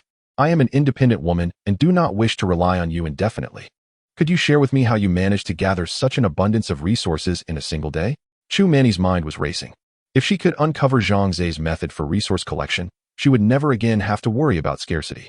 Moreover, She could finally rid herself of the need to deceive men for their affections, preserving the last vestiges of her dignity. Zhang Ze sneered internally, thinking, this cunning woman is quite astute. She seeks not only money but also the means to acquire skills. Very well, I shall enlighten you. Zhang Ze, absolutely. The method is quite simple. Compel the citizens to enhance their work efficiency by assigning daily mandatory tasks. If they fail to complete them, they may face hunger or sleeplessness. At worst, they will be met with whips and rods. After a week, observe how the productivity of those citizens will skyrocket. In just one day, they could yield tens of thousands of resources for you. Chu Mani's eyes gleamed, though a flicker of doubt lingered in her heart. Chu Mani, but I worry that this approach may diminish the loyalty of the citizens. Zhang Ze, I have succeeded. What do you have to worry about? Rest assured, just follow my method and disregard loyalty. Such notions are inconsequential. As long as efficiency is heightened, those concerns are mere illusions. Just do it. Chu Mani. Oh, all right. I shall put it to the test. Zhang Ze, go for it. I have faith in you. Remember, do not doubt. Do not hesitate. Do not show mercy. Do not let your efforts go to waste. Chu Mani closed the chat window and dashed out of the Lord's Hall, issuing commands to the busy citizens outside. Assemble everyone. After successfully deceiving Chu Mani, Zhang Ze eagerly contacted his parents and sister, anticipating their astonished reactions. Father and mother will undoubtedly praise me profusely, and from this moment forth, they will regard me with newfound respect. My sister will obediently apologize to me, her heart brimming with admiration. The mere thought of this causes Zhang Ze to nearly burst into laughter. Zhang Ze, Mom and Dad, sister, what do you think? Have you received the resources? Do you still believe I am merely boasting? Do you still consider me a worthless individual? Come and shower me with compliments. Moments later, messages from my parents and sister arrive. Zhang Zhihao, son, we have indeed received the resources, but what does this have to do with you? Chao Shuqin, this situation has certainly taken us by surprise. However, my son, you cannot deceive me. The one who executed this transaction could not possibly be you. Zhang Lan, silly brother, if it were a matter of dozens or hundreds of resources, I might truly believe it was you. But this is 10,000 resources. I suspect that even if we bundled you and your territory together, it would not be worth that much. Thus, the truth remains singular. The affluent individual behind this transaction is someone else entirely. Zhang Ze wishes to weep in despair. I truly am wealthy. Chapter 22. Something seems amiss. A few moments ago, Zhang Ze had just completed 3 acquisition transactions. As his family stood in shock, their thoughts were as follows. Zhang Zhihao. Is it really Xiao Ze? How could he possibly possess such resources? No, it cannot be Xiao Ze. I am well aware of his capabilities. He excels only in dining, while all else eludes him. It must be someone else who stumbled upon this by chance. Chao Shuqin, really? He actually managed to secure it. Has my son truly become this formidable? Oh, wake up. I know my son well enough. He may be handsome and kind-hearted, but his abilities are somewhat lacking. It is time to face reality. Someone else must have orchestrated this. Zhang Lan, wow. We've encountered a wealthy benefactor. What luck? Soon my silly brother will surely claim that he masterminded this transaction, but who would believe that? Thus, the previous conversation ensued. Zhang Ze, how can I make you believe in me? He felt utterly disheartened. Did his family truly regard him so poorly? He acknowledged that he had faltered in the past, but now that he had reached the magical realm, was it not time to turn the page? Was it so difficult to grant him a chance to prove himself anew? Alas, human prejudice is akin to a mountain. With a sigh, Zhang Ze adjusted his mindset. As long as his family thrived, the grievances he endured were inconsequential. In a private chat, his parents and sister had begun discussing how to best utilize this unexpected fortune. Zhang Ze, Dad, Mom, sister, why not place another acquisition order? I can provide you with additional resources. Zhang Zhihao, that won't do. We've already benefited once. How can we take advantage a second time? If we could find that generous friend, I would certainly return the items. I cannot accept what I have not earned. My conscience would not allow it. His father's principles were always commendable, so Zhang Ze was not surprised by his words. Chao Shuqin, dear, the matter of repayment is not urgent. Let us focus on developing our territory first. Once we are stronger, we can seek out this wealthy benefactor and assist him to the best of our abilities. Wouldn't that be more fitting than returning the items now? Zhang Lan, mother is right. This is akin to someone investing in us. Once we thrive, he shall reap greater rewards. Zhang Ze wished to add a few more words. But alas, the family's free chat credits had been exhausted. Sighing, he could only offer this assistance to his parents and sister. Pouting, Zhang Ze exited the Lord's Hall and strolled through his territory. Observing the bustling crowds within, he felt a sense of accomplishment. he resolved to continue striving, aiming to construct his territory into the mightiest empire in the magical realm. Within Chu Mani's territory, listen up, everyone. From today forth, each of you must complete the tasks I assign daily. Failure to do so will not be met with leniency. Chu Mani stood atop a platform, her expression icy as she surveyed the commoners below. Wood 1,000, stone 800, iron ore 200, food 500. Those who fail to complete their tasks shall not be permitted to eat or sleep, and furthermore, must endure punishment by flogging. Hiss. Upon hearing the orders issued by Chu Mani, a collective gasp echoed throughout the assembly. Has the Lord gone mad? Each individual is expected to accomplish such an insurmountable number of tasks daily? Even 100 people laboring together could not achieve this. To be denied food and rest, and to face lashes for failure. This is utterly excessive, treating us as less than human. I sincerely question the leadership abilities and intellect of this woman from another realm. My goodness, even if we were to forego sustenance and work nonstop for 24 hours, we would still fall short of the goals set forth. Is this not a path to ruin? I deeply regret coming to serve in this territory. All I desire now is to flee from this place. Even the soldiers nearby frowned in discontent. They too were once commoners, witnessing the merciless oppression of their compatriots at the hands of their lord. Red Heart 1. Red Heart 1. Red Heart 1. Chu Mani gazed ahead, watching as waves of red hearts floated above the heads of the civilians and soldiers, continually reassuring herself. It is all right. Do not worry. Zhang Ze has succeeded, and so can I. Do not doubt. Do not hesitate. Do not show weakness. Do not let all efforts go to waste. She grit her teeth and shouted, What are you standing around for? Get to work. Strive with all your might. You worthless peasants. If you fail to complete your tasks, just wait and see how I shall deal with you. In that moment, Chu Mani transformed into a tyrannical landlord from a bygone feudal era, her expression grotesque, akin to a malevolent spirit from the depths of hell.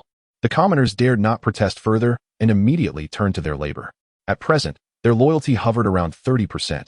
As long as it was not zero or negative, they would not resist, but their efficiency would undoubtedly plummet, eventually leading them to abandon their tasks altogether. As night fell, Chu Mani indulged in a hearty meal before leading the soldiers on an inspection. The commoners toiled with furrowed brows, their stomachs growling in hunger, their legs trembling from fatigue. Yet, due to their incomplete tasks and lack of food, they could only grit their teeth and persevere. Upon seeing Chu Mani approach for inspection, a few commoners could no longer endure and fell at her feet, pleading pitifully, My lord, we truly cannot hold on any longer. Please allow us to eat something and rest for a moment. We beg of you. Chu Mani glared fiercely, scolding, You think of eating and sleeping when your work is unfinished? You deserve a beating. With a wave of her hand, the soldiers stepped forward, raining down lashes upon the unfortunate commoners. The air was filled with their anguished cries and wails. Red Heart 5, Red Heart 5, Red Heart 5. Chu Mani was momentarily taken aback, her heart sinking with foreboding. Previously, loyalty had decreased by 1%. Why had it now escalated to 5%? Such a drastic change was alarming. After a moment of contemplation, she resolved to message Zhang Ze for clarification. Chu Mani, dear, it seems that something is amiss here. Zhang Ze was enjoying a lively bonfire party with his fellow commoners, an abundance of food and drink amassed, and the atmosphere was one of sheer joy and harmony. Zhang Ze, what is it? I am busy, so speak quickly. Chu Mani, well, I have employed the methods you taught me to compel the common folk to labor. Yet their loyalty has plummeted dramatically. I am somewhat apprehensive. Zhang Ze, what is there to fear? As long as you adhere to my instructions, there shall be no issues. Chu Mani, I have followed your methods to the letter, yet the current situation seems rather peculiar. They gaze upon me with eyes filled with animosity, as if they wish to take my life. Meanwhile, Zhang Ze raised his goblet before the commoners and proclaimed, During this period, you have all toiled diligently for the territory, and I, your lord, am grateful for your efforts. Tonight, indulge in fine food and drink, and allow yourselves to relax. The commoners reciprocated by raising their goblets. We are thankful for the Lord's protection. We shall dedicate our lives to our Lord. Heartfelt cheers echoed. Huzzah! Huzzah! Huzzah! Zhang Ze nodded in satisfaction, then responded to Chu Mani. Zhang Ze, do not be afraid. They shall not be permitted to eat or rest until their tasks are complete. Assert your authority as their lord, and discipline them fiercely. It is imperative. Eliminate one ringleader to serve as a warning to the others. Chapter 23. This lord is truly a devil. Although Chu Mani harbored some doubts, the resounding success of Zhang Ze had dispelled her concerns, compelling her to steadfastly adopt his methods. Strike. Strike with all your might. Beat them to a pulp. Chu Mani gritted her teeth as she issued commands to her soldiers. The whip cracked resoundingly against a civilian, their health plummeting sharply until it reached 0. One civilian has perished. A sense of triumph surged within Chu Mani. With one life extinguished, the remaining civilians would surely cower in fear, leading to a dramatic increase in efficiency. She envisioned her subordinates, invigorated as if by a potent elixir, laboring fervently. Meanwhile, her resources skyrocketed, teetering on the brink of overflow. A blissful life beckoned her. Heart 5, Heart 5, Heart 5.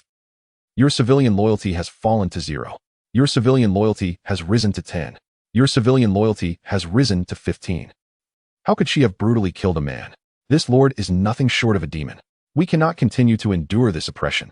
If we do, we shall meet the same fate as our fallen comrade. For the sake of survival, for the sake of freedom, we must revolt. United in purpose, we can surely topple this tyranny. Kill her. Avenge our slain companion. In an instant, the civilians were aflame with righteous anger, their eyes burning with hatred as they slowly converged upon Chu Mani. Stunned, she cried out, "Soldiers! Soldiers! Protect me!" Yet, the loyalty of those soldiers had also plummeted to 0. Though they did not join the mob, they stood by, observing with cold detachment. How could this be? This was not right. Zhang Ze had clearly stated that once loyalty fell to a certain level, civilians would become exceedingly obedient. Why were they rebelling against me? Forced to retreat step by step, Chu Mani ultimately fled to the Lord's hall, bolting the door behind her as the furious roars of the civilians echoed outside, sending shivers down her spine. Opening the private channel, Chu Mani reached out to Zhang Ze once more. Chu Mani, Zhang Ze, the civilians have revolted. Your method has failed. They not only seek to overthrow me, but also to kill me. Help. After a considerable time, Zhang Ze finally replied. Zhang Ze revolted? They wish to kill you? What is their loyalty at now? Chu Mani. It seems to be around 20. I'm so frightened. I didn't look closely. Zhang Ze. Oh, I see. So, loyalty falling to 20 incites rebellion among subordinates. Now I understand. I must treat my subordinates well henceforth. Chu Mani. What are you saying? You were using me as a guinea pig for your experiment? It dawned on her that Zhang Ze's advice was, in fact, a ruse, and blinded by greed. She had acted without thought, leading to this disastrous outcome. Zhang Ze, you've only just realized? Now you can taste the bitterness of deception. With that, Zhang Ze abruptly severed the private chat channel. On the other side, Chu Mani found herself utterly bewildered, her mind engulfed in chaos, as a profound sense of regret surged within her. At that moment, the grand doors of the Lord's hall were flung open, and a throng of armed, frenzied commoners stormed in with fierce intent. The following day, as Zhang Ze savored his breakfast, he perused the chat channel. As of midnight today, the total number of deaths stands at 374, 158, 446. As of midnight today, the national death toll is 16, 682, for 31. As of midnight today, the number of friends and family lost is 1. Upon noticing the increase in the count of lost loved ones, Zhang Ze abruptly spat out his food. It cannot be. His father, mother, and sister were all well just yesterday. How could calamity have befallen them? In haste, he opened the private channel to examine the list of all acquaintances. Anyone who had a record of communication would appear on this list. Zhang Zhihao status, normal. Chao Shuqin status, normal. Zhang Lan status, normal. Chu Mani status, deceased. Good heavens, that nearly gave me a heart attack. Relieved to see that his family was unharmed, Zhang Ze exhaled deeply. As for Chu Mani's fate, he could not have cared less. It would be unjust to label Zhang Ze as cold-hearted. After all, Chu Mani had harmed others while deceitfully acquiring resources. Perhaps there were individuals who, having been swindled by her, could not develop their territories and ultimately met their demise. Who would they turn to for justice? Thus, Chu Mani's fate could be seen as a manifestation of karmic retribution, a consequence of her own actions. To Zhang Ze, Chu Mani was merely a fleeting presence in his life, soon forgotten. After finishing his breakfast, he ventured out for a stroll as usual. Just as he turned into the military district, a blacksmith rushed over to report, "My lord, 100 Italian cannons have been completed. Please, come and see." Splendid. Zhang Ze felt a surge of joy and promptly made his way to the blacksmith's workshop. With these 100 Italian cannons at his disposal, he could finally launch an assault on the bandit stronghold. What treasures might await him upon conquering their fortress? Zhang Ze's curiosity piqued. If this were a game, the stronghold would undoubtedly be a level, promising rewards for successful completion. The 100 Italian cannons stood arrayed before him, their barrels painted a military green, robust and aimed skyward, adorned with red ribbons at their mouths, a sight both festive and imposing. Ha ha ha. Excellent. Zhang Ze, elated, waved his hand generously, rewarding all the blacksmiths involved with 500 coins. The blacksmiths rejoiced, kneeling in gratitude. Thank you, my lord, for your generosity. With the emergence of establishments such as general store, tailor shop, and tavern, they finally had a means to spend their earnings. Moreover, the wares in these shops were unprecedented treasures they had never encountered before, outside. Such items would be beyond the reach of even the wealthiest. Now, the citizens of the territory had become fervent enthusiasts of earthly goods, finding every visit to the shop exhilarating. They would not leave without spending every last coin. Just then, General Owen returned with his soldiers, and Zhang Ze promptly summoned him. General Owen, I shall take half of these 100 Italian cannons to position along the city walls for the protection of our territory. The other half you shall take to assault the bandits' fortress. Is there any objection? None whatsoever. Owen replied, his face alight with joy. Having previously witnessed the formidable power of the Italian cannons, he knew that a single cannon could topple a mighty tree. With 50 cannons firing in unison, it would be a trivial task to demolish the bandits' fortress, whether it was constructed of wood or stone. Very well, we shall set forth immediately to besiege the bandits' fortress, Zhang Ze declared with grand enthusiasm, gesturing dramatically. However, due to the cumbersome nature of the Italian cannons and the absence of modern transportation like automobiles, they could only rely on horses and manpower, resulting in a rather sluggish pace. By the time Zhang Ze and Owen's forces arrived at the outskirts of the bandits' fortress, it was already around 3 in the afternoon. After allowing the soldiers a brief respite, the siege commenced. Chapter 24. My aim is their complete annihilation. Previously, when Owen described the bandit fortress to Zhang Ze, he lacked a tangible sense of its enormity. Now, standing before the stronghold, he grasped the vastness and fortitude of the structure. The fortress's area was comparable to Zhang Ze's own territory. Each timber of the city walls required the embrace of 3 to 5 men, coated in yellow clay for fireproofing. Furthermore, defensive towers were erected every dozen meters, manned by bandits wielding black iron crossbows, ever vigilant. The perimeter was littered with hundreds of caltrops, rendering cavalry nearly useless. Even infantry would pay a hefty price to approach the walls. Indeed, it was a formidable fortress. Zhang Ze set down the telescope acquired from the supply shop. His expression grave. Owen, standing nearby, suggested, My lord, I advise against a frontal assault. A surprise attack would be more prudent. If we could infiltrate the fortress and coordinate from within, we might seize it. Do we truly need to complicate matters with such tactics? We possess Italian artillery now. For the time being, attend to a task for me. Zhang Ze waved off Owen's proposal. What is your command, my lord? Owen asked, curiosity piqued. Dispatch someone back to our territory to procure an item from the supply shop. In 20 minutes, a soldier returned at full gallop, delivering Zhang Ze's request. Zhang Ze grasped the megaphone, adjusting it with care. Hello? Hello? Is my voice loud enough? The surrounding soldiers covered their ears and nodded in affirmation.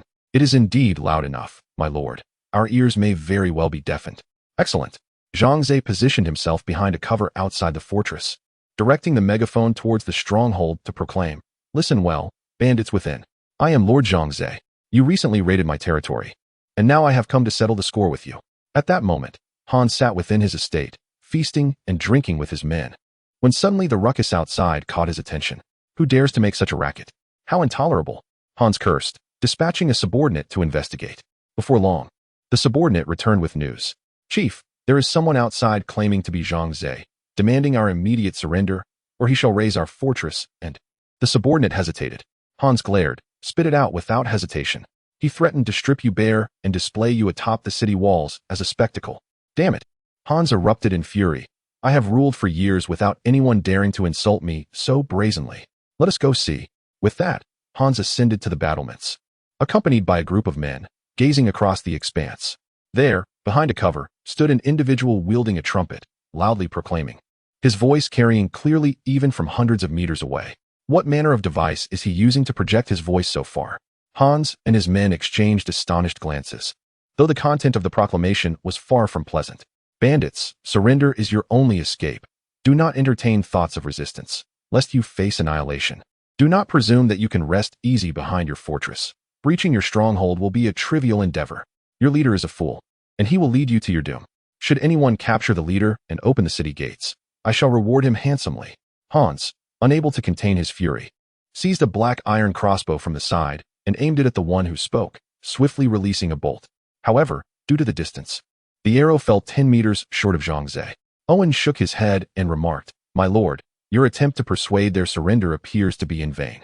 The brigands refuse to capitulate." Zhang Ze blinked and replied, "I never intended for these brigands to surrender." He chuckled coldly and declared, "My objective is their complete annihilation. General Owen, convey the order to bring forth my Italian cannons." 50 cannons of Italian design were slowly wheeled forward, their black muzzles aimed menacingly at the fortress.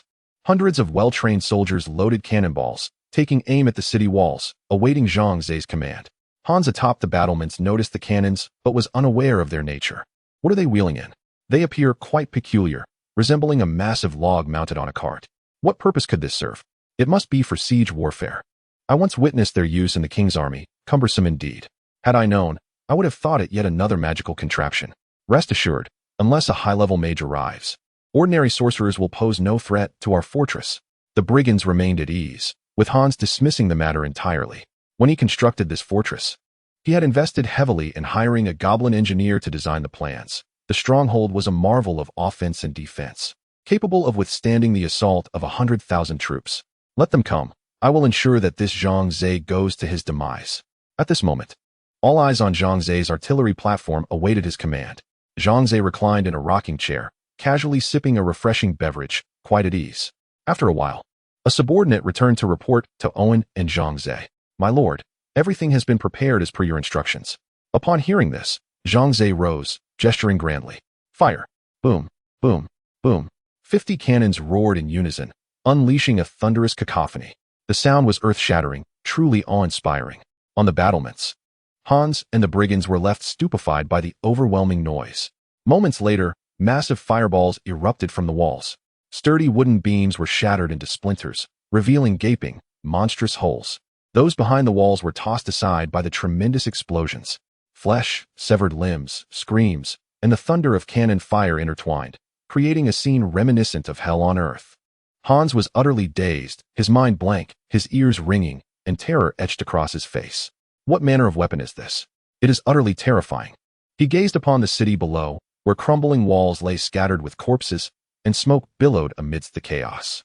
How could such a formidable fortress, capable of withstanding an army of 100,000, be so easily breached? It had been scarcely an hour. Hans was utterly bewildered, pondering the source of Zhang Ze's terrifyingly potent weaponry, which rivaled the destructive force of a high-level mage's fireball spell. No, the casting of a fireball required incantation. Yet the enemy had shown no signs of pausing. Who could endure such an onslaught? "Chief, our walls have been breached. What shall we do?" "Chief, our brothers have suffered grievous losses. Should we fight or surrender? Please decide swiftly." Hans, overwhelmed by the relentless cannon fire unleashed by Zhang Ze, found himself paralyzed, unable to think clearly. Just then, a shell landed beside him with a deafening roar. Chapter 25. The 18th touch. This unevenly matched siege did not last long, culminating in an unequivocal victory for Zhang Ze. In the aftermath, it was reported that there were no casualties on Zhang Ze's side, while a total of 1,500 bandits were annihilated, including their leader, Hans. Upon hearing the news of Hans's demise, Zhang Ze's countenance darkened with regret. Which fool had fired the cannon with such precision to obliterate the bandit leader? I had intended to strip him bare and display him atop the city walls for all to see. Shaking his head, Zhang Ze clasped his hands behind his back, followed closely by Owen and a throng of soldiers, as they entered the ravaged fortress through its shattered gates. Inside, chaos reigned. The bodies had been gathered by the soldiers for cremation and burial. The surviving captives were herded into the small courtyard of the fortress, their faces marked by terror as they gazed upon Zhang Ze. "My lord, how shall we handle these captives?" Owen inquired respectfully, standing beside him. "Is that even a question? Execute them all. We must avenge our fallen brothers." Zhang Ze's voice was cold and devoid of emotion. "These bandits are all scoundrels. They have undoubtedly committed heinous acts of murder and arson. What purpose would it serve to spare them?" Owen hesitated, wishing to offer a word of counsel. But upon seeing the resolute expression on Zhang Ze's face, he swallowed his words. With a wave of his hand, a group of soldiers surged forward, dragging the captives outside. A cacophony of wails echoed briefly before silence fell. "My lord, we have discovered an underground storeroom filled with treasure chests." A soldier rushed over to report, excitement evident in his demeanor. Zhang Ze's eyes lit up. Treasure chests were his utmost delight. He instructed the soldier to lead the way to the storeroom without delay. The underground storeroom was spacious, brimming with an array of food and weaponry, all of which were being transported by the soldiers. As they ventured deeper, they encountered 2 rooms, one of which had been opened by the soldiers. Upon entering, Zhang Ze beheld a neat array of treasure chests, a staggering 18 in total. Good heavens! So many treasure chests. This time, fortune smiles upon us. Zhang Ze's eyes narrowed into slits as he grinned. During his time in the magical realm, he had only ever acquired a single treasure chest. Truth be told, treasure chests in this realm were exceedingly rare. The 18 chests in this storeroom had been amassed by Hans over the course of more than a decade, gathered from various locales, and they were all ordinary chests. Yet, despite their commonplace nature, Zhang Ze possessed a system that granted him a hundredfold reward. Even if the contents were mundane, he could transform them into extraordinary treasures. The 18th touch. Zhang Ze hummed a lewd little tune, drooling as he approached each chest. One might easily mistake him for a man fondling a beautiful woman. As the chests opened, they emitted a radiant glow. Congratulations! You have received 10 copper coins. Congratulations! You have obtained a set of ordinary armor. Congratulations! You have acquired a blueprint for ordinary engineering. Congratulations! You have gained 100 stones. Indeed, these were ordinary chests, yielding nothing but commonplace items, which could even be deemed worthless. The hundredfold reward emerged, and Zhang Ze began to make his selections. Choice 1, 1,000 copper coins. Choice 2, a set of heavy iron armor. Choice 1, an exquisite engineering blueprint. Choice 2, 100 gold coins. Owen, who had been observing, was utterly astonished. 1,000 copper coins, a set of heavy iron armor, an exquisite engineering blueprint, 100 gold coins. This scenario seemed incongruous. Could a mere ordinary treasure chest yield such treasures? Owen distinctly recalled opening several ordinary chests in the past, all of which contained nothing but mundane rubbish. How could Zhang Ze's experience be so different? Had Lady Luck graced him? Owen felt his worldview shattering. Take this heavy iron armor and wear it. Zhang Ze casually tossed a piece of exquisite armor to Owen, who had no desire to walk around encumbered by such weight. Owen was momentarily at a loss for words. My lord, this is heavy iron armor. He stammered. This armor is forged from heavy iron and valued at 100 gold coins. Moreover, it's virtually impossible to purchase. Are you truly certain you wish to bestow it upon me? Why all the fuss? You are my subordinate. Naturally, I will share good things with you. Zhang Ze waved his hand dismissively, as if he were merely giving away a tattered coat. Thank you, my lord. Owen was overwhelmed with gratitude, his loyalty soaring to 95. Zhang Ze felt a surge of joy within. Having cleared the room, he turned his gaze toward another chamber. What lay within? Another treasure chest, perhaps? A soldier, visibly anxious, spoke up. In response to your inquiry, my lord, this room contains no chests, only a witch. A witch? Zhang Ze paused, glancing at Owen, and inquired. Tell me about this witch. As you command. Owen cleared his throat and began. In the realm of the magic domain, witches symbolize malevolence. They bring disease and disaster upon humanity. Whenever we discover a witch, we offer her to the church in exchange for substantial rewards. Is there still a church here? Zhang Ze raised an eyebrow, feeling an instinctual aversion to the very mention of the church, sensing it to be an organization of wickedness. Indeed, Owen nodded. The Holy Church wields significant influence in the magic domain, boasting millions of followers. They possess their own armed forces, known as the Holy Army, which is quite formidable. The 3 great empires and the 17 minor nations of the magic domain are all under the church's control. Even the coronation of kings is dictated by the church. Goodness! If what you say is true, then the pope of this church must be the supreme ruler of the entire magic domain. Zhang Ze exclaimed, astonished. That is one way to interpret it. Owen conceded without contradiction. After a moment's contemplation, Zhang Ze addressed the soldier. Open the door. I wish to see this witch. My lord, I urge you to reconsider. The witch will bring you calamity. The soldier trembled with fear, hesitating to unlock the door. Owen added his voice of caution. My lord, he speaks the truth. It would be prudent to keep your distance from these malevolent witches to avoid falling victim to their sinister powers. What is causing such anxiety among you? I merely intend to take a look. I am not engaged in any other endeavor. Zhang Ze forcefully pushed aside the soldier, seized the keys from his grasp, and directly unlocked the door. The dimly lit room was permeated with a damp, musty odor. In the corner, a frail figure huddled, her long black hair cascading down, clad in tattered rags. Her slender white legs were exposed, marred by numerous bloody scars. Upon hearing the door creak open, the witch stirred slightly, slowly raising her gaze to meet Zhang Ze's. Her hair obscured half of her face. Despite the grime that covered her features, her eyes shone brightly, akin to stars in the night sky. Zhang Ze mused to himself that, if cleansed, she would likely be quite an enchanting young lady. The witch fixed her gaze on Zhang Ze, her voice hoarse as she inquired, "When will you kill me?" Chapter 26. Release the witch. I shall not harm you.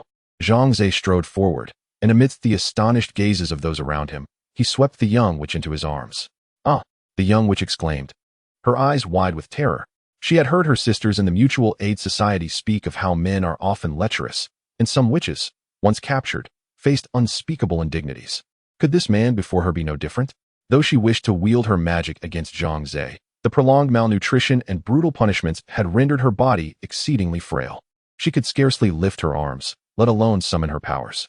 As Zhang Ze emerged from the cell with the young witch cradled in his embrace, the surrounding soldiers instinctively took a step back, their faces awash with fear and disdain. They dreaded the thought of being influenced by a witch, fearing the onset of illness and calamity. Though Owen remained rooted to the spot, his expression was grim, gripping the hilt of his sword, poised to strike down the witch at a moment's notice. "What are you all looking like that for? Sima, is it?" Zhang Ze rolled his eyes and remarked, "This is merely a pitiable little girl. Look at how frightened you all are." "My lord, it's not that we are afraid. Witches are truly perilous."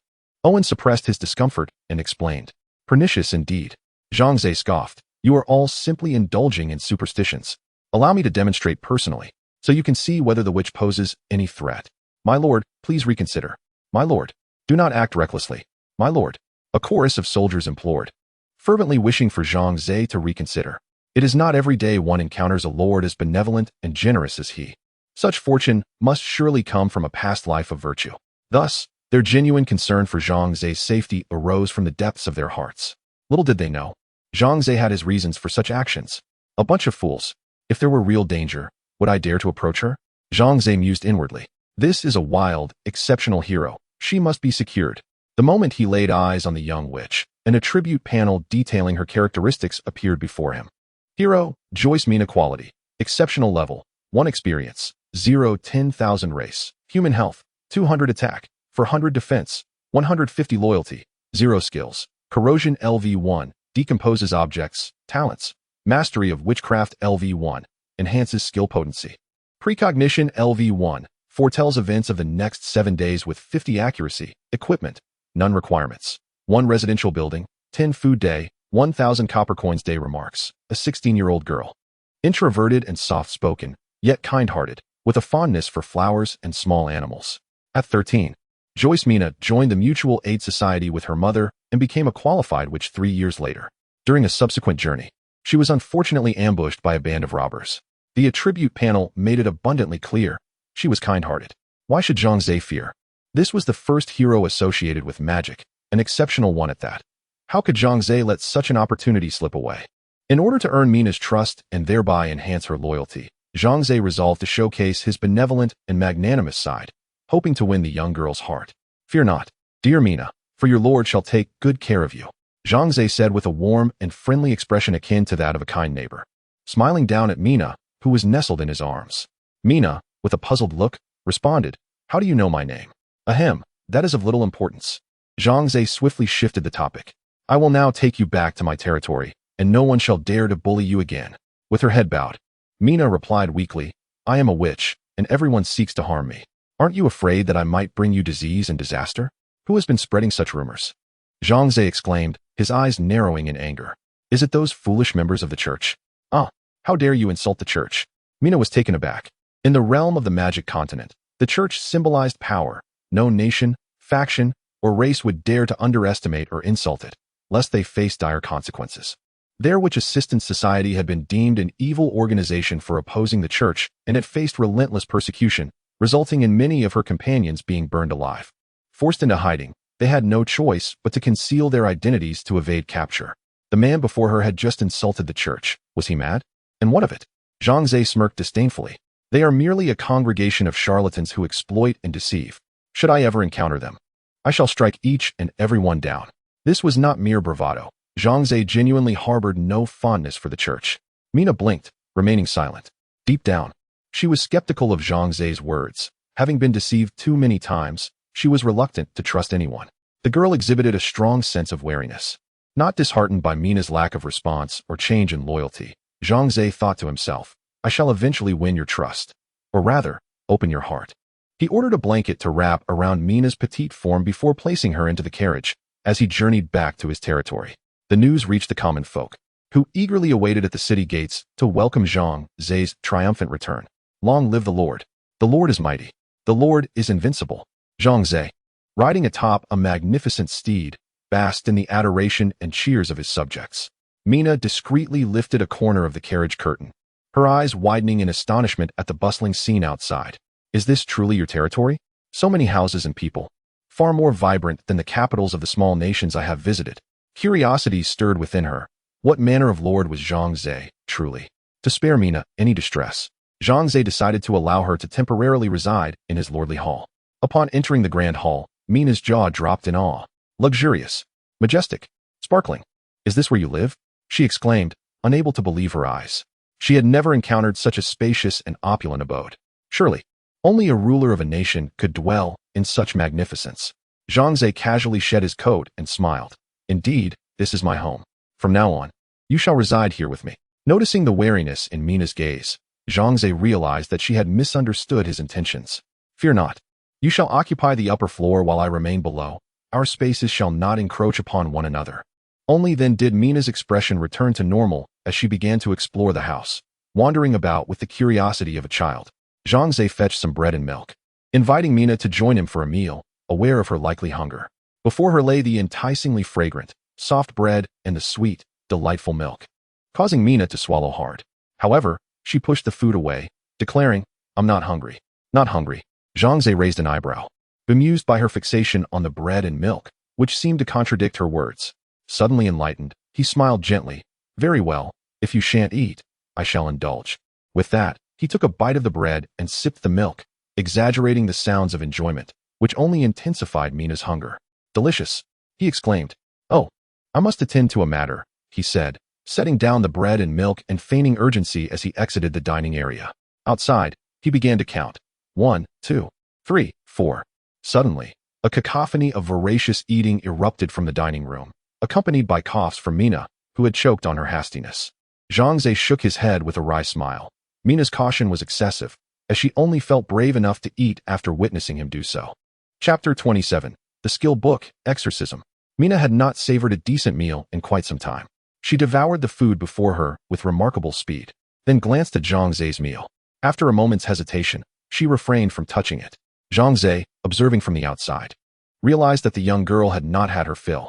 He stepped inside and offered her his food. Go ahead, it's not poisoned.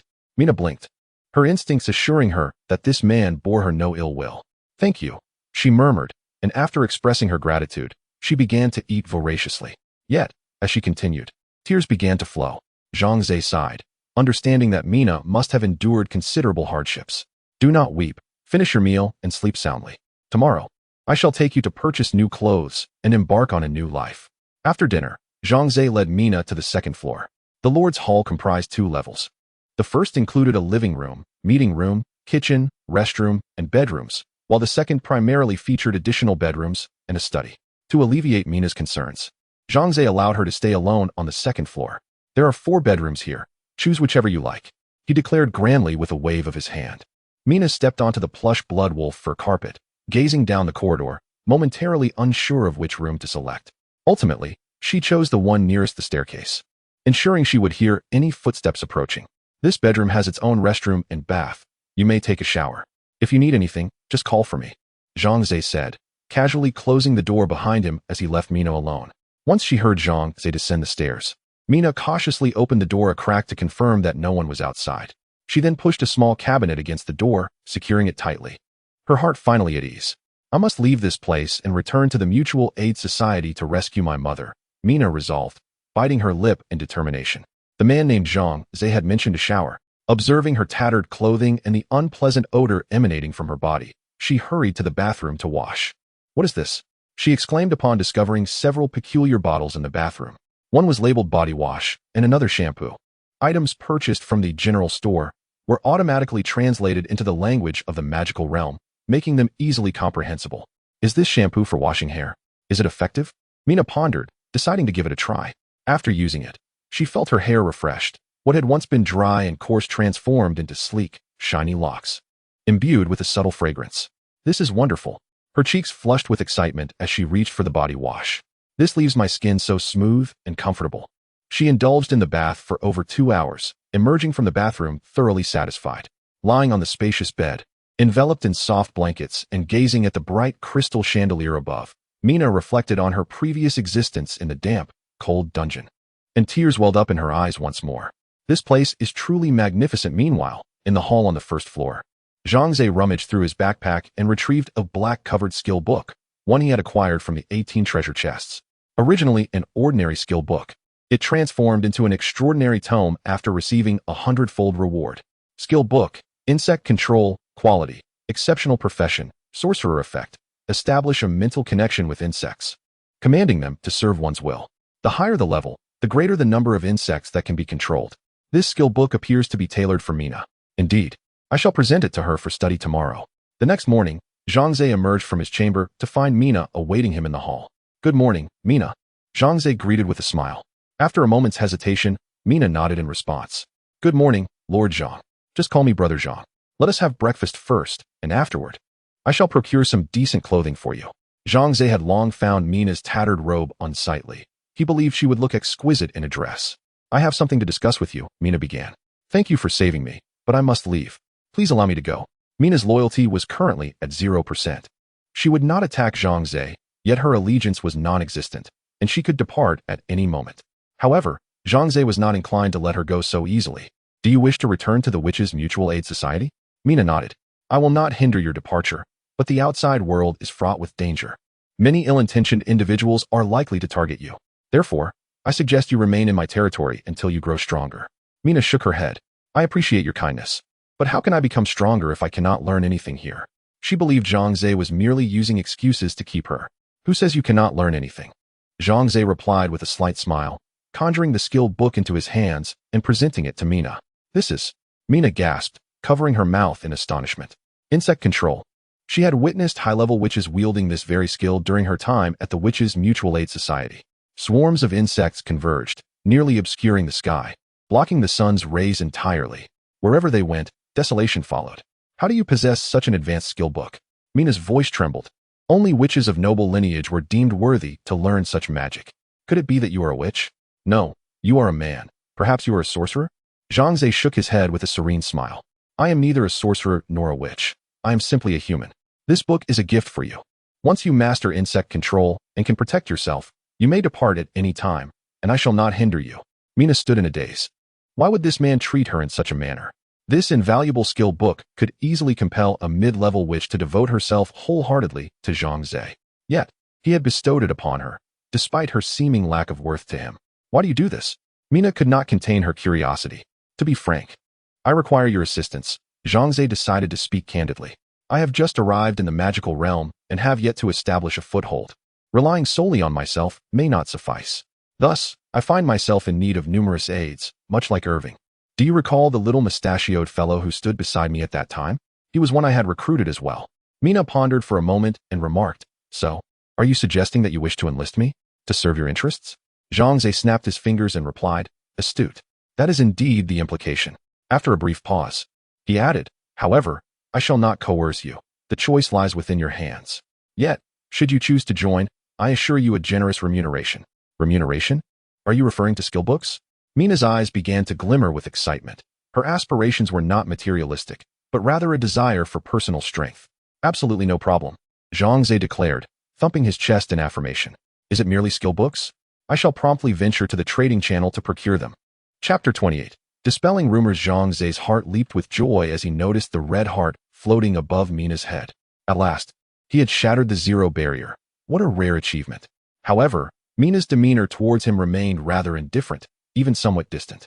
Nevertheless, this marked a promising beginning, and Zhang Ze was confident that he could further enhance Mina's loyalty. Finish your breakfast, and I shall take you to purchase some new garments, he suggested. This time, Mina did not exhibit the same cautiousness as before. Instead, she lowered her head and ate heartily. Subsequently, Zhang Ze led Mina out of the Lord's Hall and towards the tailor shop. Good day, my lord. Ah, is that a witch? A commoner greeted Zhang Ze, only to recoil in horror upon recognizing Mina beside him, then turned and fled as if confronted by a ghost. Mina remained composed, having grown accustomed to such reactions. Zhang Ze, however, furrowed his brow. He had not anticipated that the rumors surrounding witches were so deeply ingrained in the populace. This posed a significant challenge. Human prejudice loomed like a mountain. As they continued on their way, every person they encountered fled in terror at the sight of Mina. More commoners expressed their bewilderment at Zhang Ze's decision to bring a witch into their territory, deeming it akin to inviting disaster. Finally, they arrived at the entrance of the tailor's shop, where Mina halted and asked, "My lord, do you still intend to keep me here? Your subjects are frightened. They will gossip behind your back, questioning your authority, which could be detrimental to you."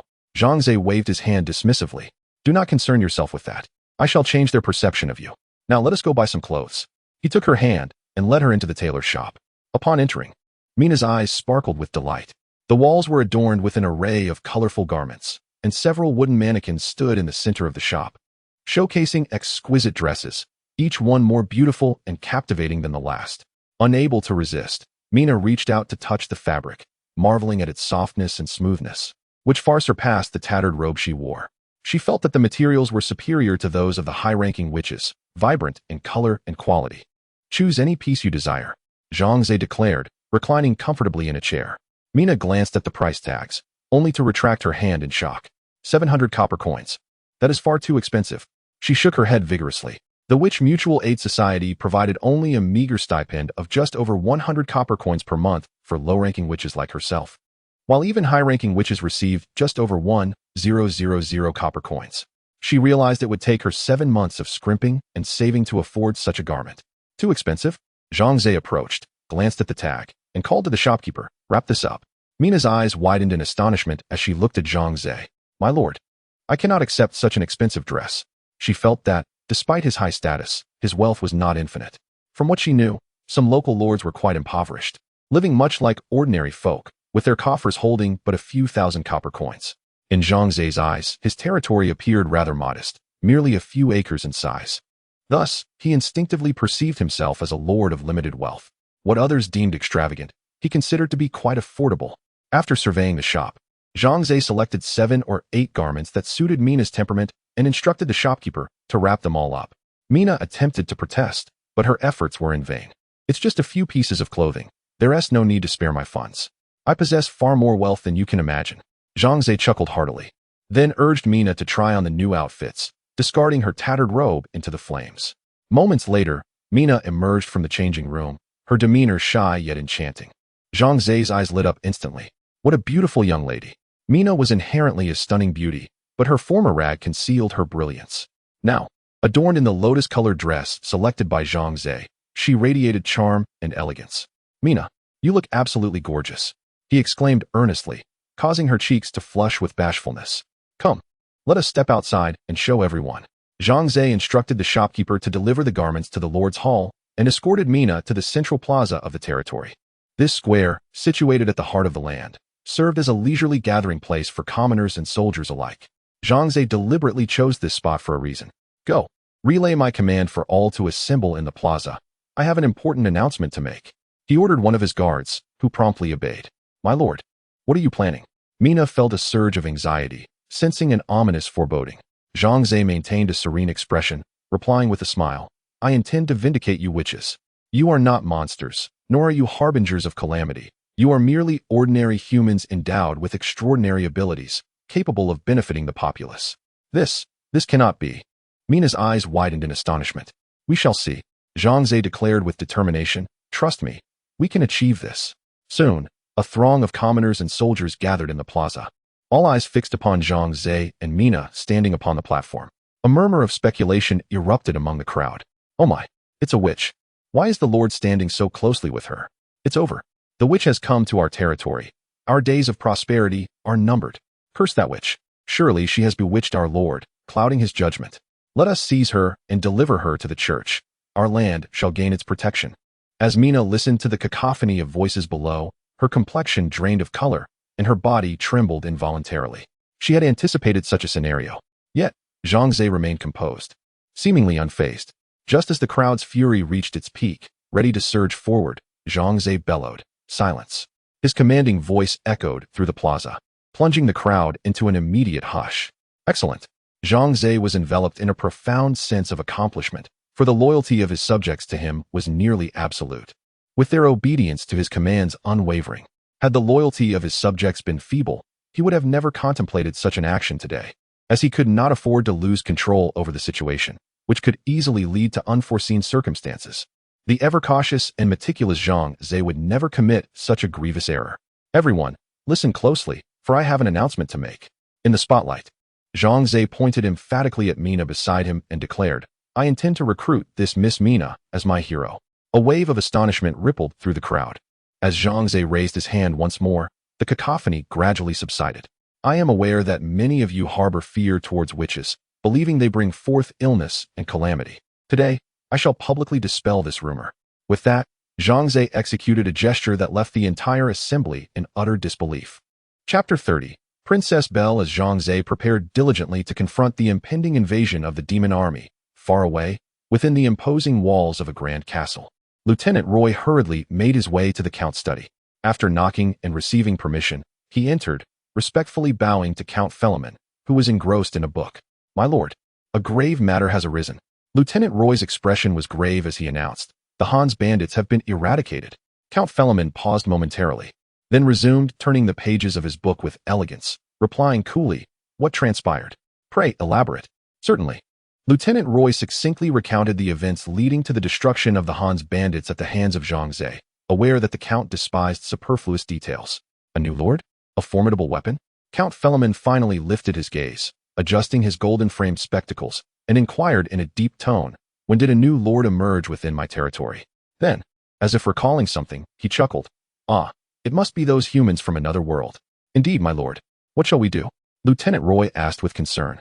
Though the Han's bandits were a disorganized rabble, their combat prowess was not to be underestimated, and they could have aided us in the struggle for the throne.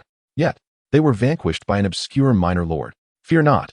Count Philemon waved a dismissive hand, unconcerned. I never anticipated that savage lot would be of any use. I merely hoped they would not cause trouble while I was engaged in battle. With a smile, he continued, now that someone has dealt with the Hans, I find myself quite pleased. And what course shall we take regarding this new lord? Lieutenant Roy inquired. Send an envoy to him, instructing him to submit to my authority. Should he refuse, let General Gao Li lead 10,000 soldiers to obliterate him.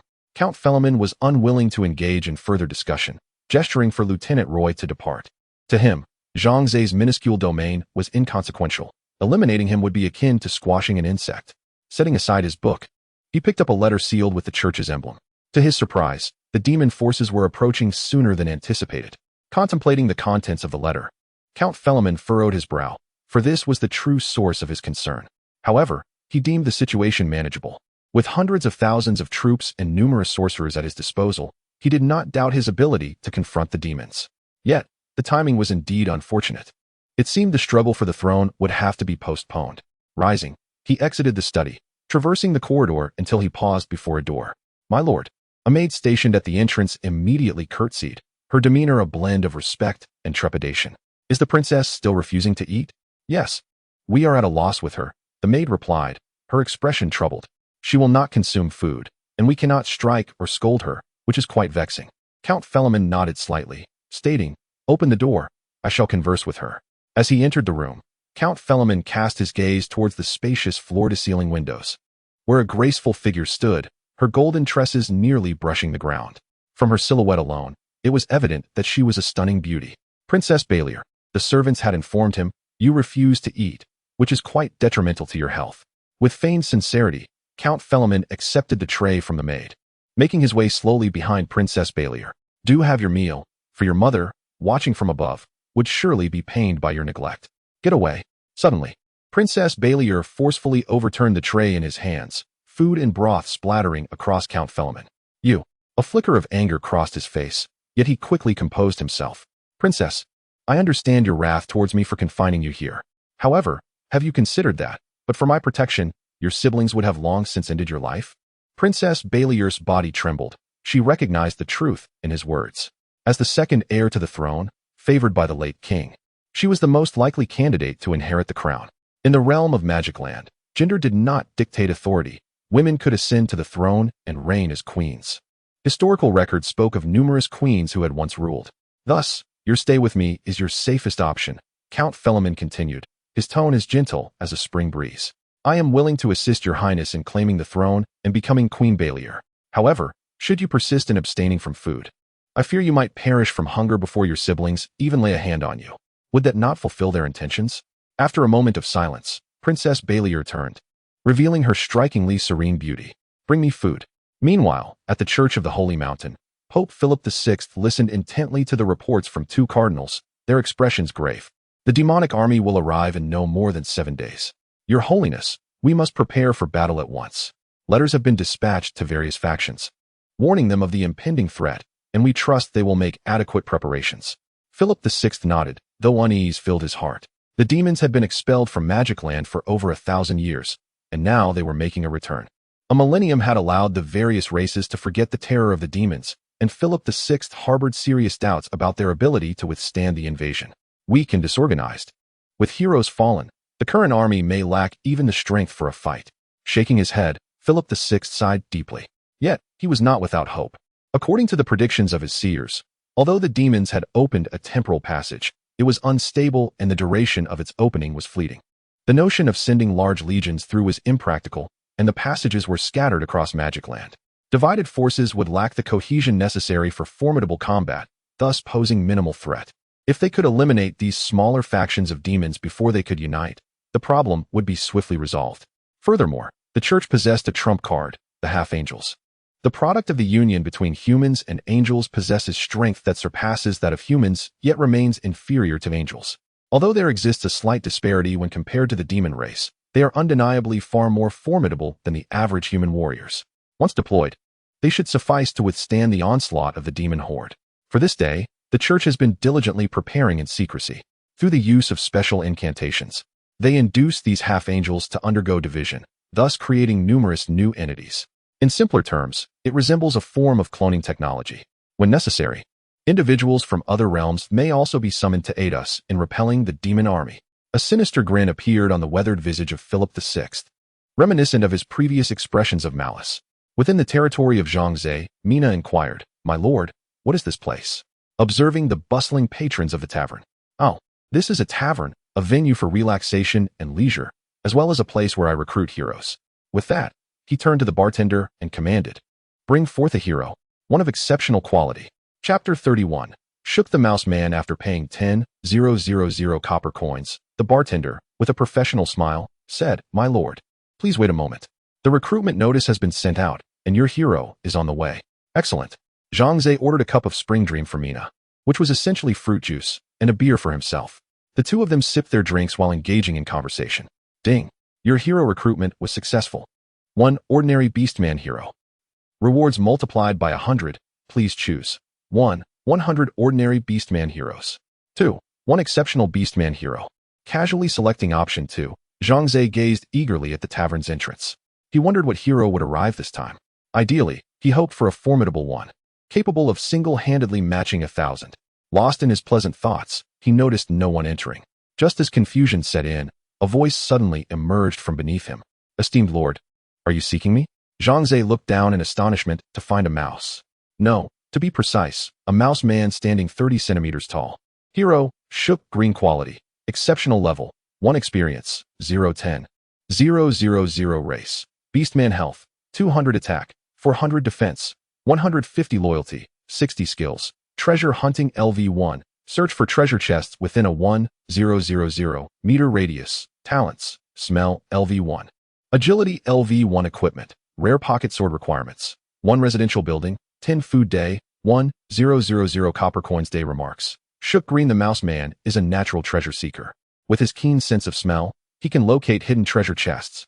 However, this also brings him considerable trouble, as many have their eyes set on him. After all, possessing this mouse man would grant one access to the treasure chests of the magic realm at will. Wow. Haha. A treasure hunting mouse. Zhang Ze's face blossomed with delight. The treasure chests of the magic realm were notoriously elusive, and even when found, most were ordinary. Higher quality chests were almost impossible to come by. Of course, for Zhang Ze, any treasure chest brought him joy. 1,000,000 rewards, after all. Shook respectfully addressed Zhang Ze. "My lord, I am willing to pledge my loyalty to you. However, I hope you can provide me with protection, as many are currently watching me, and my personal safety is not guaranteed." Zhang Ze nodded, affirmatively stating, "Of course. If you serve me, I shall ensure your safety. After a moment's contemplation, he added, I will arrange a team of soldiers to protect you around the clock. Shuk was overjoyed and immediately knelt on one knee, exclaiming, Thank you, my lord. Heart level 5. Zhang Ze was momentarily taken aback, only to soon realize that increasing the loyalty of the mouse man simply required providing him with a sense of security, far simpler than with Mina. Casting a glance at Mina beside him, Zhang Ze thought, nonetheless, Mina's role is far more significant than that of the mouse. Treasure chests are not easily discovered. It is likely that finding even one or two within 10 to 15 days would be considered a remarkable feat. Just as this thought crossed his mind, Shuk's nose twitched suddenly, and he exclaimed, My lord, I can scent the presence of a treasure chest. Please permit me to seek it out. Zhang Ze, undoubtedly supportive, promptly replied, Very well. Off you go. But wait, where do you intend to search for the treasure? Are you venturing outside the city? I shall dispatch a squad of soldiers to protect you. No need, Shuk responded. The treasure lies within your territory. He scanned the surroundings with his beady green eyes and finally fixed his gaze on the tavern's kitchen. The aroma of the treasure emanated from there. Without hesitation, Shuk dashed out, resembling a rogue lunging towards, cough, a wolf pouncing on a lamb. Zhang Ze and Mina immediately rose to follow Shuk into the kitchen of the tavern. Shuk sniffed around the kitchen until he finally stood before a wooden board embedded in the floor. My lord, the treasure is beneath this, he shouted. However, he cautioned Zhang Ze. Be aware that there are also some perilous items within. Zhang Ze hurried over and forcefully lifted the wooden board, revealing a pitch-black cellar. The sound of rushing water echoed from within, indicating that it was flooded, though the depth remained uncertain. Are you certain there is a treasure chest down there? Zhang Ze inquired, to which Shuk nodded vigorously, assuring him, absolutely. Zhang Ze retrieved a headlamp and peered into the cellar, but aside from the water, nothing was visible. Wait. It seemed a shadow had swiftly glided through the water. Its size was considerable. Goodness, could it be that every treasure chest is guarded by a monster? Zhang Ze felt a tinge of frustration and asked Shuk, Do you know the quality of the treasure chest inside? I cannot say for certain. I can only guarantee there is indeed a treasure chest, Shuk replied, his expression troubled. My treasure hunting skill level is too low, so my search range is limited, and I cannot ascertain the chest's quality. I can only do so once my treasure hunting skills improve.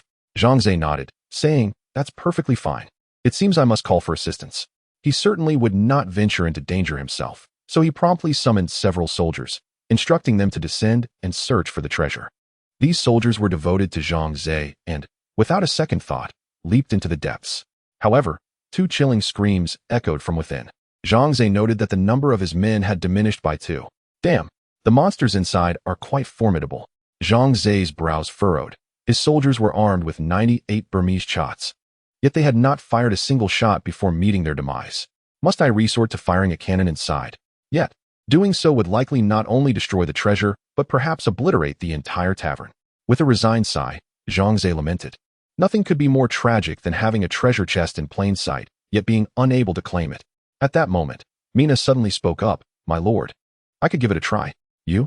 Zhang Ze was momentarily taken aback and quickly waved his hands, exclaiming, No, you are my most important hero. I cannot allow you to take such a risk. Upon hearing Zhang Ze's words, Mina felt a warmth spread through her heart. To his astonishment, Zhang Ze realized that his casual remark had actually moved Mina. My lord, rest assured, I will ensure my own safety, Mina declared with unwavering determination. With her loyalty already at 20%, she was willing to venture forth for Zhang Ze in pursuit of the treasure chest. Very well, but you must exercise caution. Zhang Ze decided to let Mina take the chance while he seized a 98K rifle from a nearby soldier, preparing to provide her with long-range fire support. Gently, Mina was lowered into the cellar, where she took a deep breath, and the magical elements surrounding her began to stir.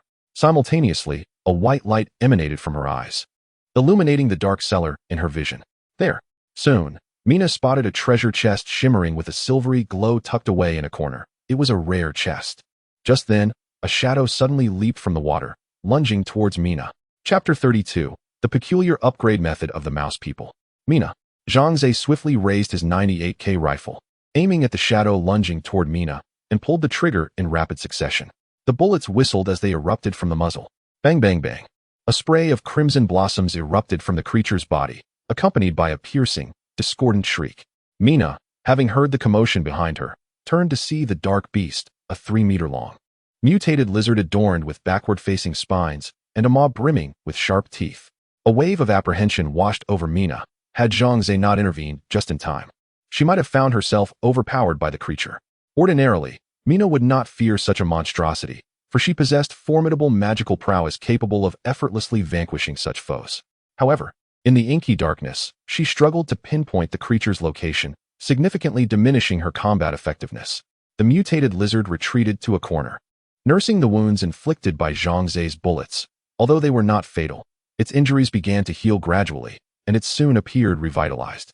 Damn it, is this creature truly so troublesome? Bullets 1T bring it down? Zhang Ze furrowed his brow, acutely aware that modern weaponry, such as the 95K rifle, artillery, and explosives, could easily deal with ordinary biological threats.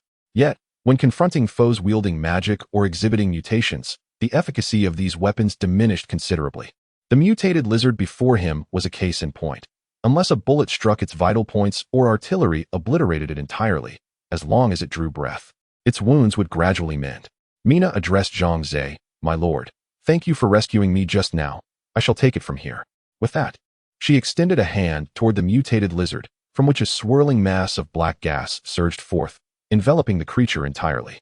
The lizard, sensing impending doom, leapt frantically in the water, attempting to shake off the ominous vapor, but to no avail. Zhang Ze's eyes widened in astonishment as he observed the lizard's body beginning to dissolve and decay under the influence of the black mist. What on earth is happening? A look of surprise crossed his face as he suddenly recalled that this might be Mina's skill. Corrosion. His conjecture proved correct. Indeed, this was Mina's ability. Corrosion.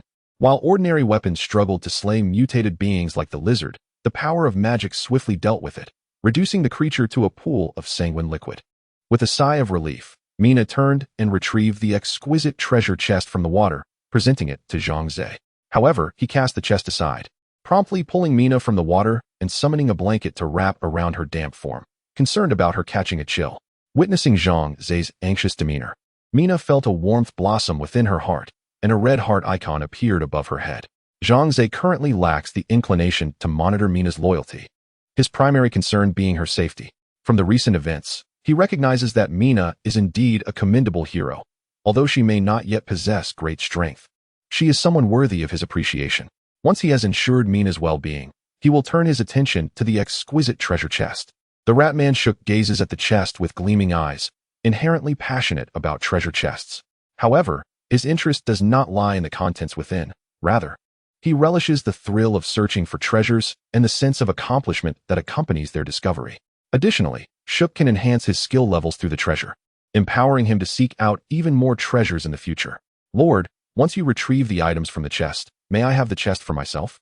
Shook inquires eagerly, rubbing his hands together in a display of eagerness.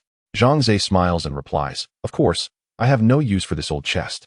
If you desire it, take it." Gratefully, Shook expresses his thanks.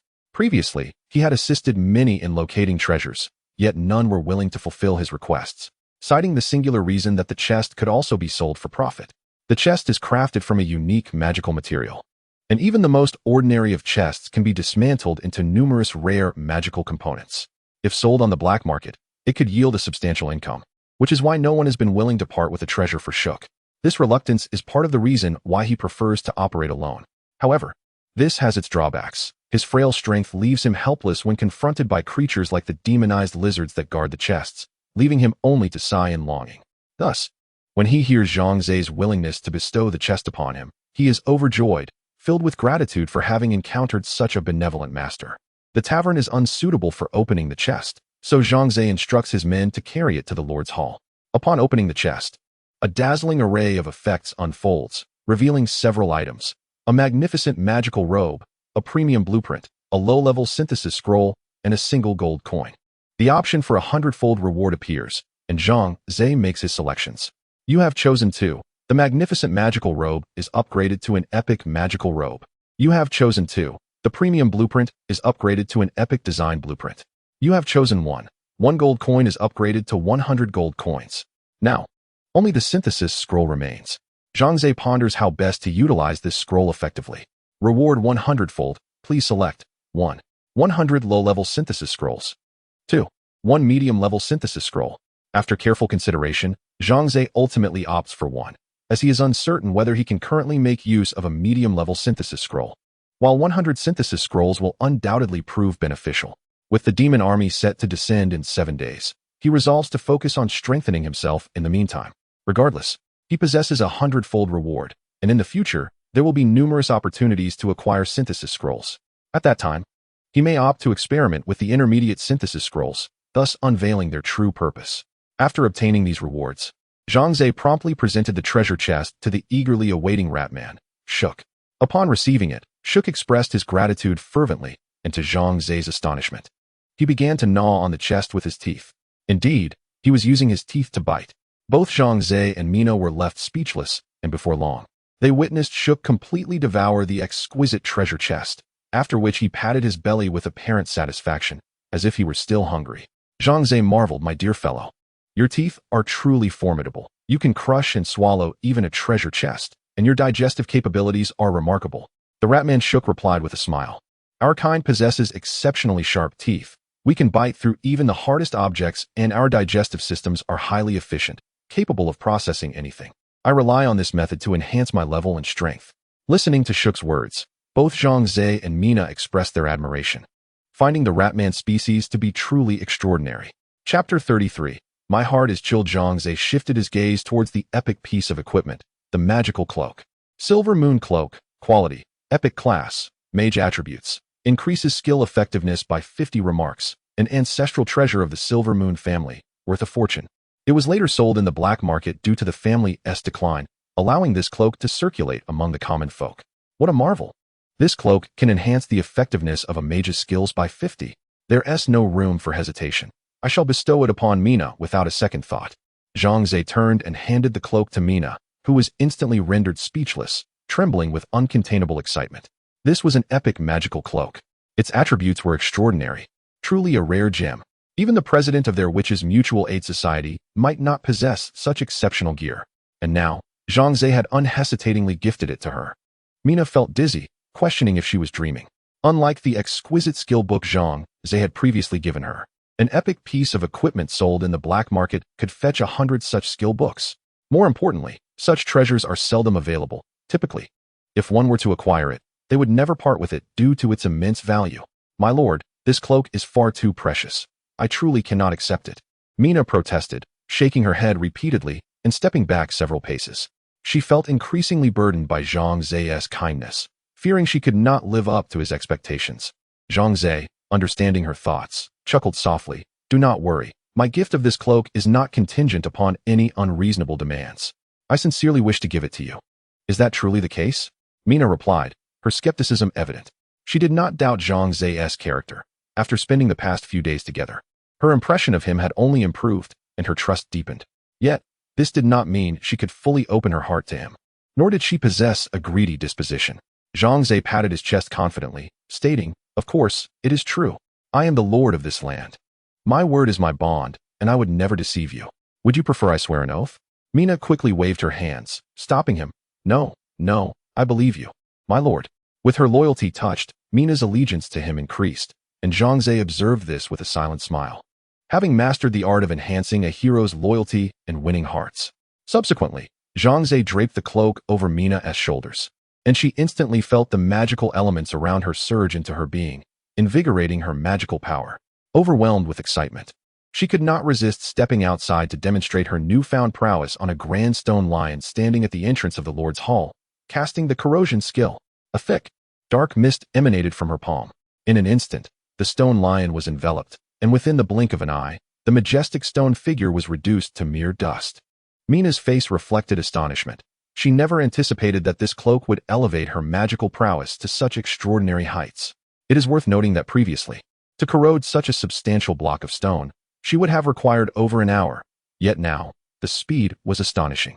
Zhang Ze nodded in satisfaction. The stronger Mina became, the safer he felt.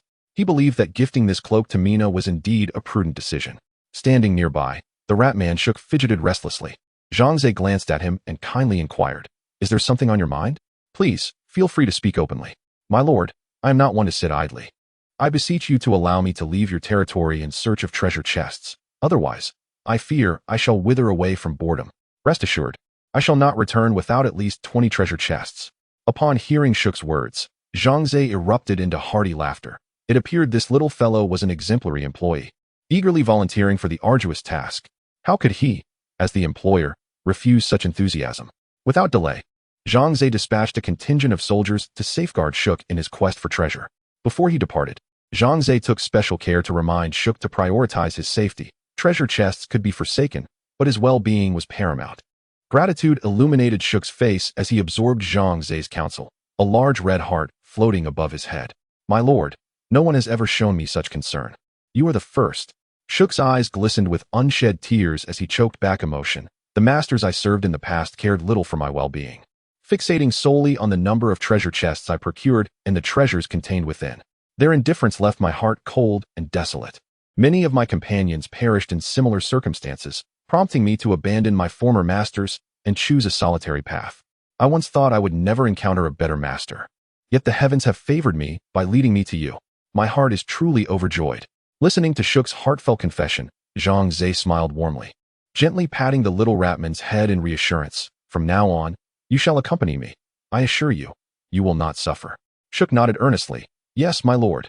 I shall serve you with unwavering loyalty until my last breath. Shuk's loyalty had now reached 70, with 30 remaining to achieve complete devotion. Zhang Ze was confident that in a short time, he could transform him into a steadfast ally. Personally escorting Shuk out of the territory, Zhang Ze then turned back. For his foremost task remained the vigorous development of his domain, increasing the population and training soldiers to prepare for the impending onslaught of the demon army. The territory must be elevated to level 3. Otherwise, he feared that his level 2 walls would be utterly inadequate against the demonic forces. Standing atop the walls, he surveyed the defensive conditions while contemplating this critical matter. The prerequisites for elevating the territory to level 3 are numerous. Foremost among them is the necessity to upgrade all buildings within the city to level 2. Zhang Ze inspected his structures and noted that many had already attained level 2, making the ascent to level 3 a feasible endeavor that could be accomplished in a short span of time. The next requirement involves the construction of a certain number of level 2 buildings, a challenge he has already surmounted. Thus, only the third condition remains, which pertains to population. Upon reviewing the demographic status of his territory, Zhang Ze observed that his camp already housed several thousand inhabitants, yet he fell significantly short of the 5,000 required for the upgrade. However, his territory lacked the space to construct additional housing. What to do? Zhang Ze found himself in a predicament. Just then, he noticed a small contingent approaching him. Chapter 34. Envoy Duncan. Zhang Ze squinted his eyes, feeling a strange sense of curiosity. Could they be remnants of the previous band of robbers? That seemed unlikely. He distinctly remembered that no one had escaped from the mountain stronghold. He retrieved his binoculars and gazed at the group across the way, noting their uniforms of standard armor. Leading them was a young man, proudly brandishing a small flag, and amidst the ranks was a flamboyantly dressed figure, exuding an air of nobility. It seemed they were not remnants of brigands, but rather representatives of the government. Contemplating this, Zhang Ze turned to a nearby soldier and instructed him to summon General Owen. The soldier hurried off, and 10 minutes later, Owen ascended to the battlements, standing respectfully beside Zhang Ze. My lord, you summon me? He inquired. Zhang Ze handed the binoculars to Owen and said, Please, take a look and discern the origins of those individuals. Owen peered through the lenses, and upon spotting the haughty young man, his brow furrowed. My lord, they are from Count Felamon's entourage. The ostentatiously dressed young man is Duncan, a trusted confidant of the Count, known for his insatiable greed. Zhang Ze expressed his confusion, asking, What business does this Count Felamon have with me? I have no dealings with them. Owen pondered briefly before surmising, I suspect they wish to persuade you to ally with Count Felamon. Such tactics are not uncommon for them. During my service in the king's army, I witnessed several generals secretly colluding with the Count. Other local powers, such as bandit groups and mercenary factions, are too numerous to count. Understanding dawned on Zhang Ze, and he coldly remarked, What would happen if I were to reject Count Felamon's overtures? He would undoubtedly seek to eliminate you. Owen's expression darkened as he replied, So if I refuse Howard's offer, he will send forces against me. Is that correct? Zhang Ze's tone turned icy. Indeed, my lord. Owen nodded in affirmation. At that moment, the small contingent had arrived beneath the city walls, and Duncan raised his voice to call out, I am the envoy sent by Count Felamon, requesting an audience with your lord. Inform him swiftly. Delay will not bode well for you. The soldiers atop the battlements turned to Zhang Ze, who shrugged and said, Since he has arrived, let us receive him as a guest. Open the gates. Creaking open, the city gates swung wide, allowing Duncan and his entourage to stride in with an air of arrogance. Prior to reaching Zhang Ze's domain, Duncan had gathered information about the territory, realizing it was a small expanse, and thus he regarded Zhang Ze with disdain. Were it not for the Count's insistence that he persuade the Lord to capitulate, he would have had little interest in this remote backwater. As he entered the territory and navigated through the streets, Duncan's astonishment grew ever more palpable. He discovered that although this territory was modest in size, it was remarkably well equipped. The buildings appeared sturdy and of high quality, far surpassing the ordinary dilapidated straw huts. Grocery stores, barracks, tailor shops, taverns, blacksmiths. Within each structure, workers were industriously engaged, and the streets bustled with a lively throng, creating a vibrant atmosphere. Such a scene was typically witnessed only in large towns. Yet this small territory possessed it, truly astonishing Duncan. He had not anticipated that such a seemingly insignificant place could be so prosperous, which took him by surprise. Duncan glanced around, pondering in silence. Before long, their party arrived at the entrance of the Lord's Hall. Zhang Ze was there, welcoming them at the door alongside Owen and Mina. "Welcome, Lord Duncan, to my territory. I apologize for not greeting you outside," Zhang Ze said courteously. Duncan let out a dismissive snort, dismounting from his horse and pointedly ignoring Zhang Ze's outstretched hand, languidly remarking, "Lord Zhang Ze, do you realize that your territory is established within the domain of the Earl? In essence, this land does not truly belong to you. Everything here is under the Earl's dominion. However, our Earl is known for his amiable nature, and he would not quibble over such a small space. Yet, I hope you will heed the Earl's commands and stand in solidarity with him. I trust you will be able to do so." Upon hearing Duncan's words, Owen and Mina exchanged displeased glances, particularly Owen, who had become Zhang Ze's most loyal subordinate. The disrespect shown towards Zhang Ze ignited his fury. Nevertheless, Zhang Ze gestured for him to remain calm and amicably addressed Duncan, saying, "That matter is easily resolved. Lord Duncan, having traveled such a distance, please allow me to escort you to my hall where you may rest. We can discuss matters at our leisure." "Very well," Duncan nodded, feeling quite satisfied, believing Zhang Ze to be a man of prudence. He anticipated that today would require fewer words, allowing him to return home sooner. As he passed by Mina, he sensed something and turned to appraise her, inquiring, "Who are you? You seem familiar." Mina lowered her gaze and replied softly, "I am merely a servant in the Lord's employ."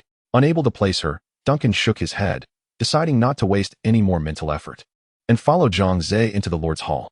Upon entering, Duncan was instantly captivated by the opulence before him.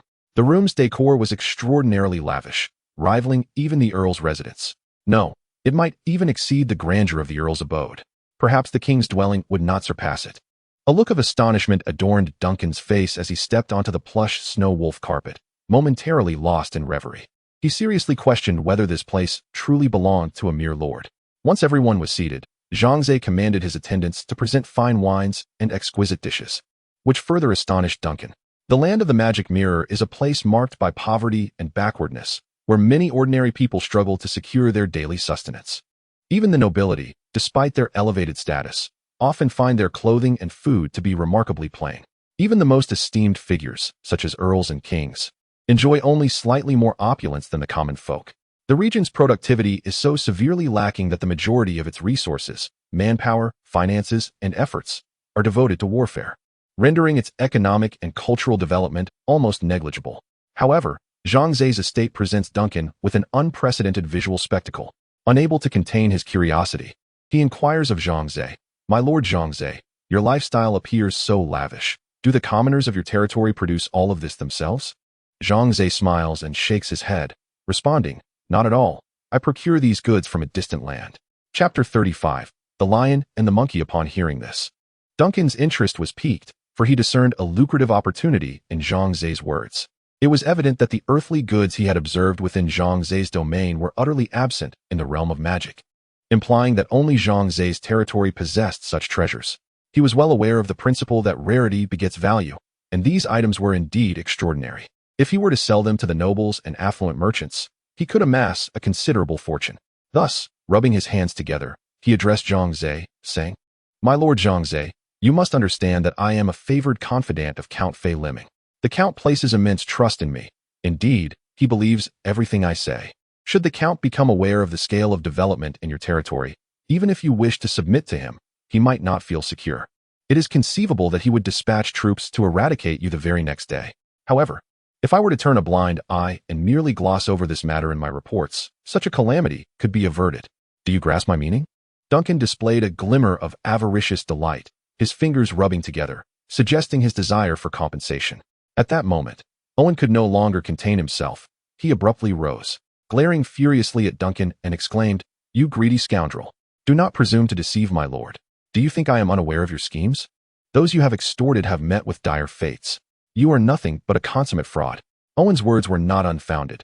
Duncan was indeed that sort of cad. He would first intimidate his counterpart, and then boast of his connections, claiming he could assist them in averting disaster. Yet, after extracting exorbitant bribes, he had no intention of providing any aid, leaving his victims with nothing but loss. Duncan had long noticed Owen, but had chosen to disregard him. In Duncan's eyes, Owen was akin to a lost dog. Previously, he had held a rank in the King's army, which had warranted some courtesy from Duncan. Now that Owen had departed from the army, he was nothing more than a commoner, utterly insignificant in Duncan's eyes, merely air. Isn't this the former General Owen? What brings him to this humble fief? Is it that he has fallen on hard times, left without refuge, and is now forced to scurry to another's domain like a cur? Duncan's words dripped with malice, causing Zhang Ze to frown in disapproval. This rogue spoke as though he had ingested filth, his words exuding unpalatable bitterness. In a fit of anger, Owen retorted, "I am not without my supporters. I am simply in search of a wise sovereign. Our Lord Zhang Ze is indeed a sagacious and formidable ruler, and I am honored to serve under him. As for you, Duncan, you are truly a hound, a dog that bites on behalf of the Count." Having spent considerable time with Zhang Ze, the upright Owen found himself speaking more flatteringly, his compliments bringing comfort to Zhang Ze. "What did you say? Scoundrel!" Duncan, now enraged, slammed his hand upon the table, rising in fury while reaching for the sword at his waist. "Everyone, let us remain calm. Please, sit down and enjoy your meal." Zhang Ze waved his hands gently, his face adorned with a benevolent smile, which Duncan perceived as a symbol of weakness.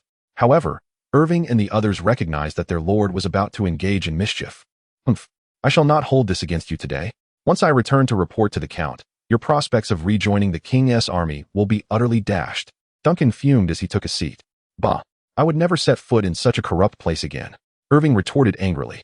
Observing Mina still standing nearby, Zhang Ze beckoned her, saying, "Mina, why are you still standing?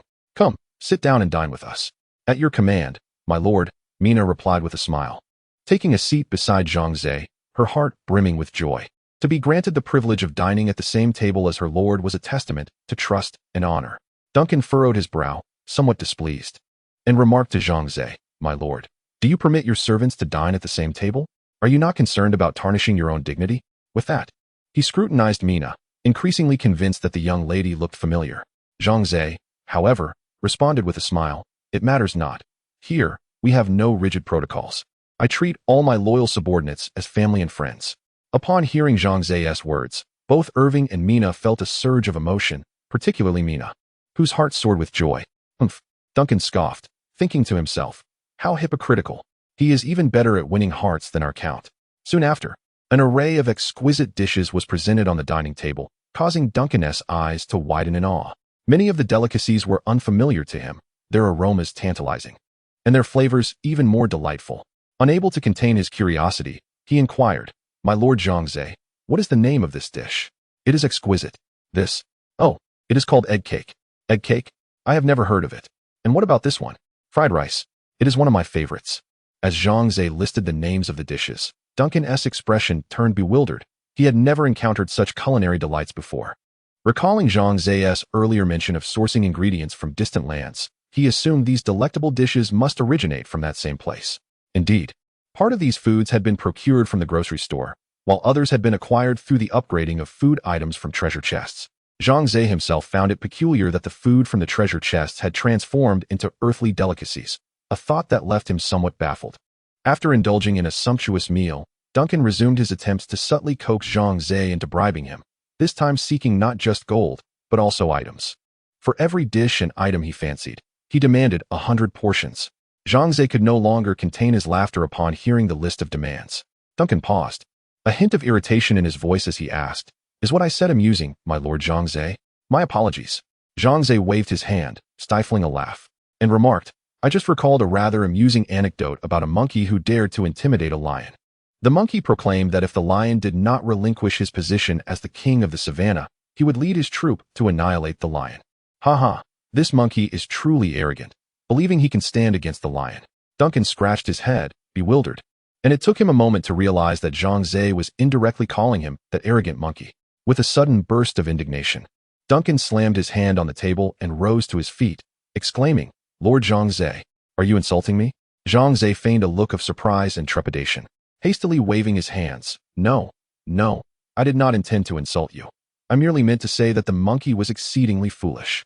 At that moment, Mina, sitting nearby, could not contain her laughter, finding her lord quite amusing. Duncan glared at Mina and scolded, "What are you laughing at, you lowly servant? Do you not believe that I—" "Wait a moment, your name is Mina." As he spoke, he reached into his pocket and produced a crystal ball. Upon brushing his hand over it, the orb illuminated, revealing the visage of a young girl, none other than Mina herself. You are a witch," Duncan exclaimed in astonishment. Chapter 36.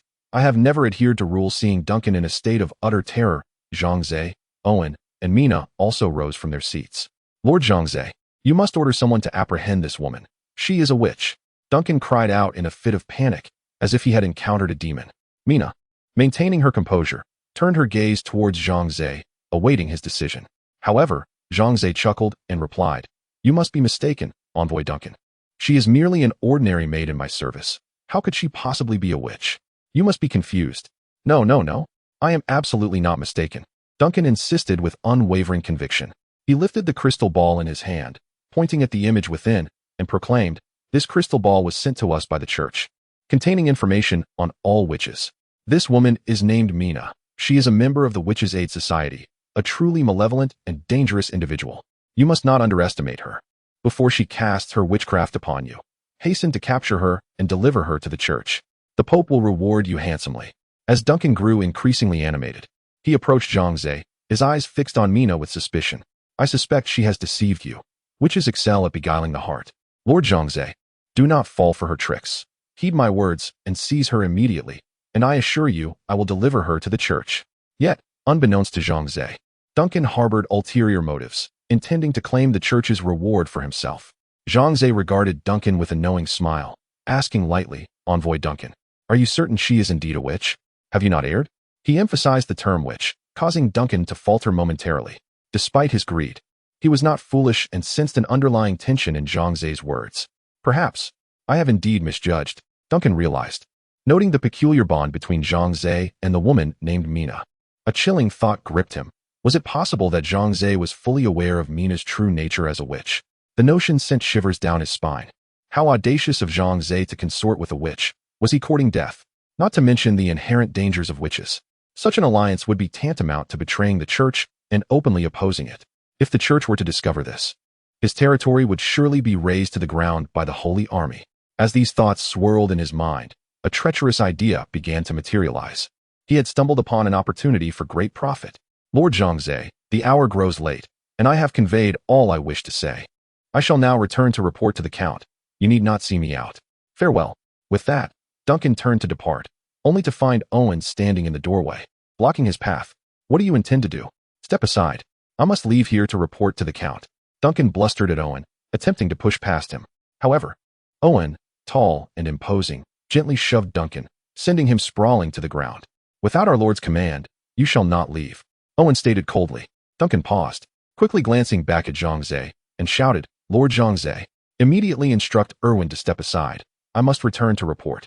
Should time be delayed, the Earl shall dispatch a great army to annihilate you, and the repercussions would be dire." Zhang Ze resumed his seat at the dining table, sipping his exquisite wine, and with a faint smile declared, "Duncan, I had intended to allow you to return alive, but I have since changed my mind. For you pose a potential threat to both myself and my dominion. Thus, I must regrettably eliminate you." Duncan, upon hearing Zhang Ze's words, was rendered speechless with fear. He hastily exclaimed, "Lord Zhang, what are you saying? You wish to kill me? I am the Earl's envoy. Should you take my life, it would be tantamount to openly declaring war against the Earl himself. With your meager strength, you shall reap no favorable outcome." Zhang Ze shrugged nonchalantly, replying, "I have already conveyed to you that a lion is not threatened by monkeys, regardless of their numbers. They shall never rival a lion's prowess. Even if the king were to send an army, I would not hesitate to engage." Zhang Ze's confidence was not mere bravado. He currently possessed a hundredfold reward, and with a mere increase in population, he could recruit hundreds, which would translate into tens of thousands post-reward. Equipping these soldiers with 98 Burmese chots and complementing them with Italian artillery to confront these antiquated medieval forces would be a mere exercise in dominance.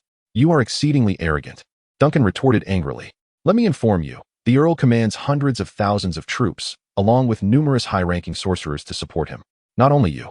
Even the king must show deference to the Earl. He huffed angrily. Now, find that witch and hand her over to me, and increase all the items I previously mentioned tenfold, and I shall consider this matter resolved. Zhang Ze regarded Duncan as one would a fool, utterly perplexed as to whether this man was genuinely foolish or merely pretending. With his life in the hands of another, he still dared to negotiate terms? Zhang Ze signaled to Erwin, who understood and promptly approached, seizing Duncan and placing a sword against his neck. Wait, do not kill me. Duncan, now fully aware of his peril, screamed, "It is against the rules to slay an envoy during hostilities." Zhang Ze scoffed, saying, "I have never adhered to rules. If you are discontent, come and challenge me." With that, he waved his hand dismissively. Erwin dragged Duncan out of the Lord's Hall, where the few attendants Duncan had brought were already dealt with.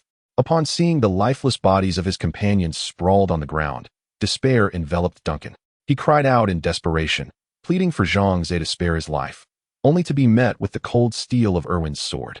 Hearing Duncan's anguished cries echoing from outside, Zhang Ze shook his head. He had no genuine desire to kill Duncan, as his current strength was inadequate, and he preferred to develop discreetly. However, Duncan's foolish audacity and his haughty demeanor, compounded by the revelation of Mina's true nature as a witch, could potentially invite greater troubles. Thus, Zhang Ze felt compelled to eliminate this troublesome fool. Mina cast a concerned glance at Zhang Ze and said, "My lord, you have slain the envoy of the Earl, and I fear they will undoubtedly launch an assault against us." Zhang Ze shrugged nonchalantly and replied, "A confrontation is inevitable. Let them come sooner rather than later." He had come to realize that his arrival in the realm of the demon land was far from a leisurely retreat. Based on his experiences thus far, it was evident that the orchestrator behind bringing humans into this world sought their relentless growth, aiming to eradicate all factions within the demon land. As for the true intentions of this hidden mastermind, Zhang Ze could only speculate for the time being. However, in order to survive in this perilous environment, he was compelled to fervently bolster his strength and eliminate any adversaries that obstructed his path. Chapter 37. The capable shook after issuing commands to his subordinates to dispose of Duncan and his accompanying entourage's remains. Owen returned to the Lord's Hall. "My lord, it won't be long before Count Feliming learns of Duncan's demise. He will surely dispatch troops to assault us. We must prepare ourselves without delay," Owen cautioned. Zhang Ze nodded. Of course, that insufferable count will not rest until he makes his move. But what of it? I fear him not. Rising to his feet, he resolved to recruit manpower, an abundance of it. Although the population of the territory had already reached its limit, this did not preclude the Lord from continuing to enlist commoners. While they could indeed be recruited, if the housing situation was not addressed within 3 days, they would abandon the territory. Thus, it was incumbent upon him to construct accommodations for over 2,000 individuals within this tight time frame. The task was formidable, yet, with the system at his disposal, he felt invincible. Amidst the astonished gazes of Owen and Mina, Zhang Ze erupted into laughter. In his previous life, he had achieved little of note. However, in this incarnation, he resolved to unleash his potential and live vibrantly. Recruiting commoners. In one breath, Zhang Ze enlisted 20 commoners, and after applying the hundredfold reward, they multiplied into 2,000. Instantly, a cascade of radiant light flashed, nearly blinding Owen and Mina. As their eyes adjusted, they were left astounded to find the hall filled to capacity with commoners, nearly occupying every inch of space before the Lord's Hall. Such prowess. My lord is truly remarkable. Owen marveled, realizing how Zhang Ze had managed to recruit 1,000 soldiers in a single day. Mina, too, covered her mouth in astonishment, rendered speechless. What sort of sorcery is this? To manifest living beings like this? Could it be the fabled forbidden spell? Even the president of our Witches' Mutual Aid Society cannot wield it, yet the Lord can. The more Mina pondered, the more she was awestruck, gazing at Zhang Ze's silhouette, increasingly perceiving him as an enigma. Zhang Ze was absorbed in contemplating how to organize the newly recruited 2,000 individuals, entirely oblivious to Owen and Mina's reactions. Let us speak no more. The population has reached the required threshold. It is time to upgrade the Lord's Hall to level 3. Some might exclaim, what a loophole. The population is unrestricted. Even if they have no place to stay, they can simply leave later, and the territory will have already been upgraded. However, the system is no fool. Should the commoners flee, the population would plummet below the standard, thereby disqualifying the territory from the level 3 designation, resulting in a downgrade to level 2. Indeed, territories can both ascend and descend in rank.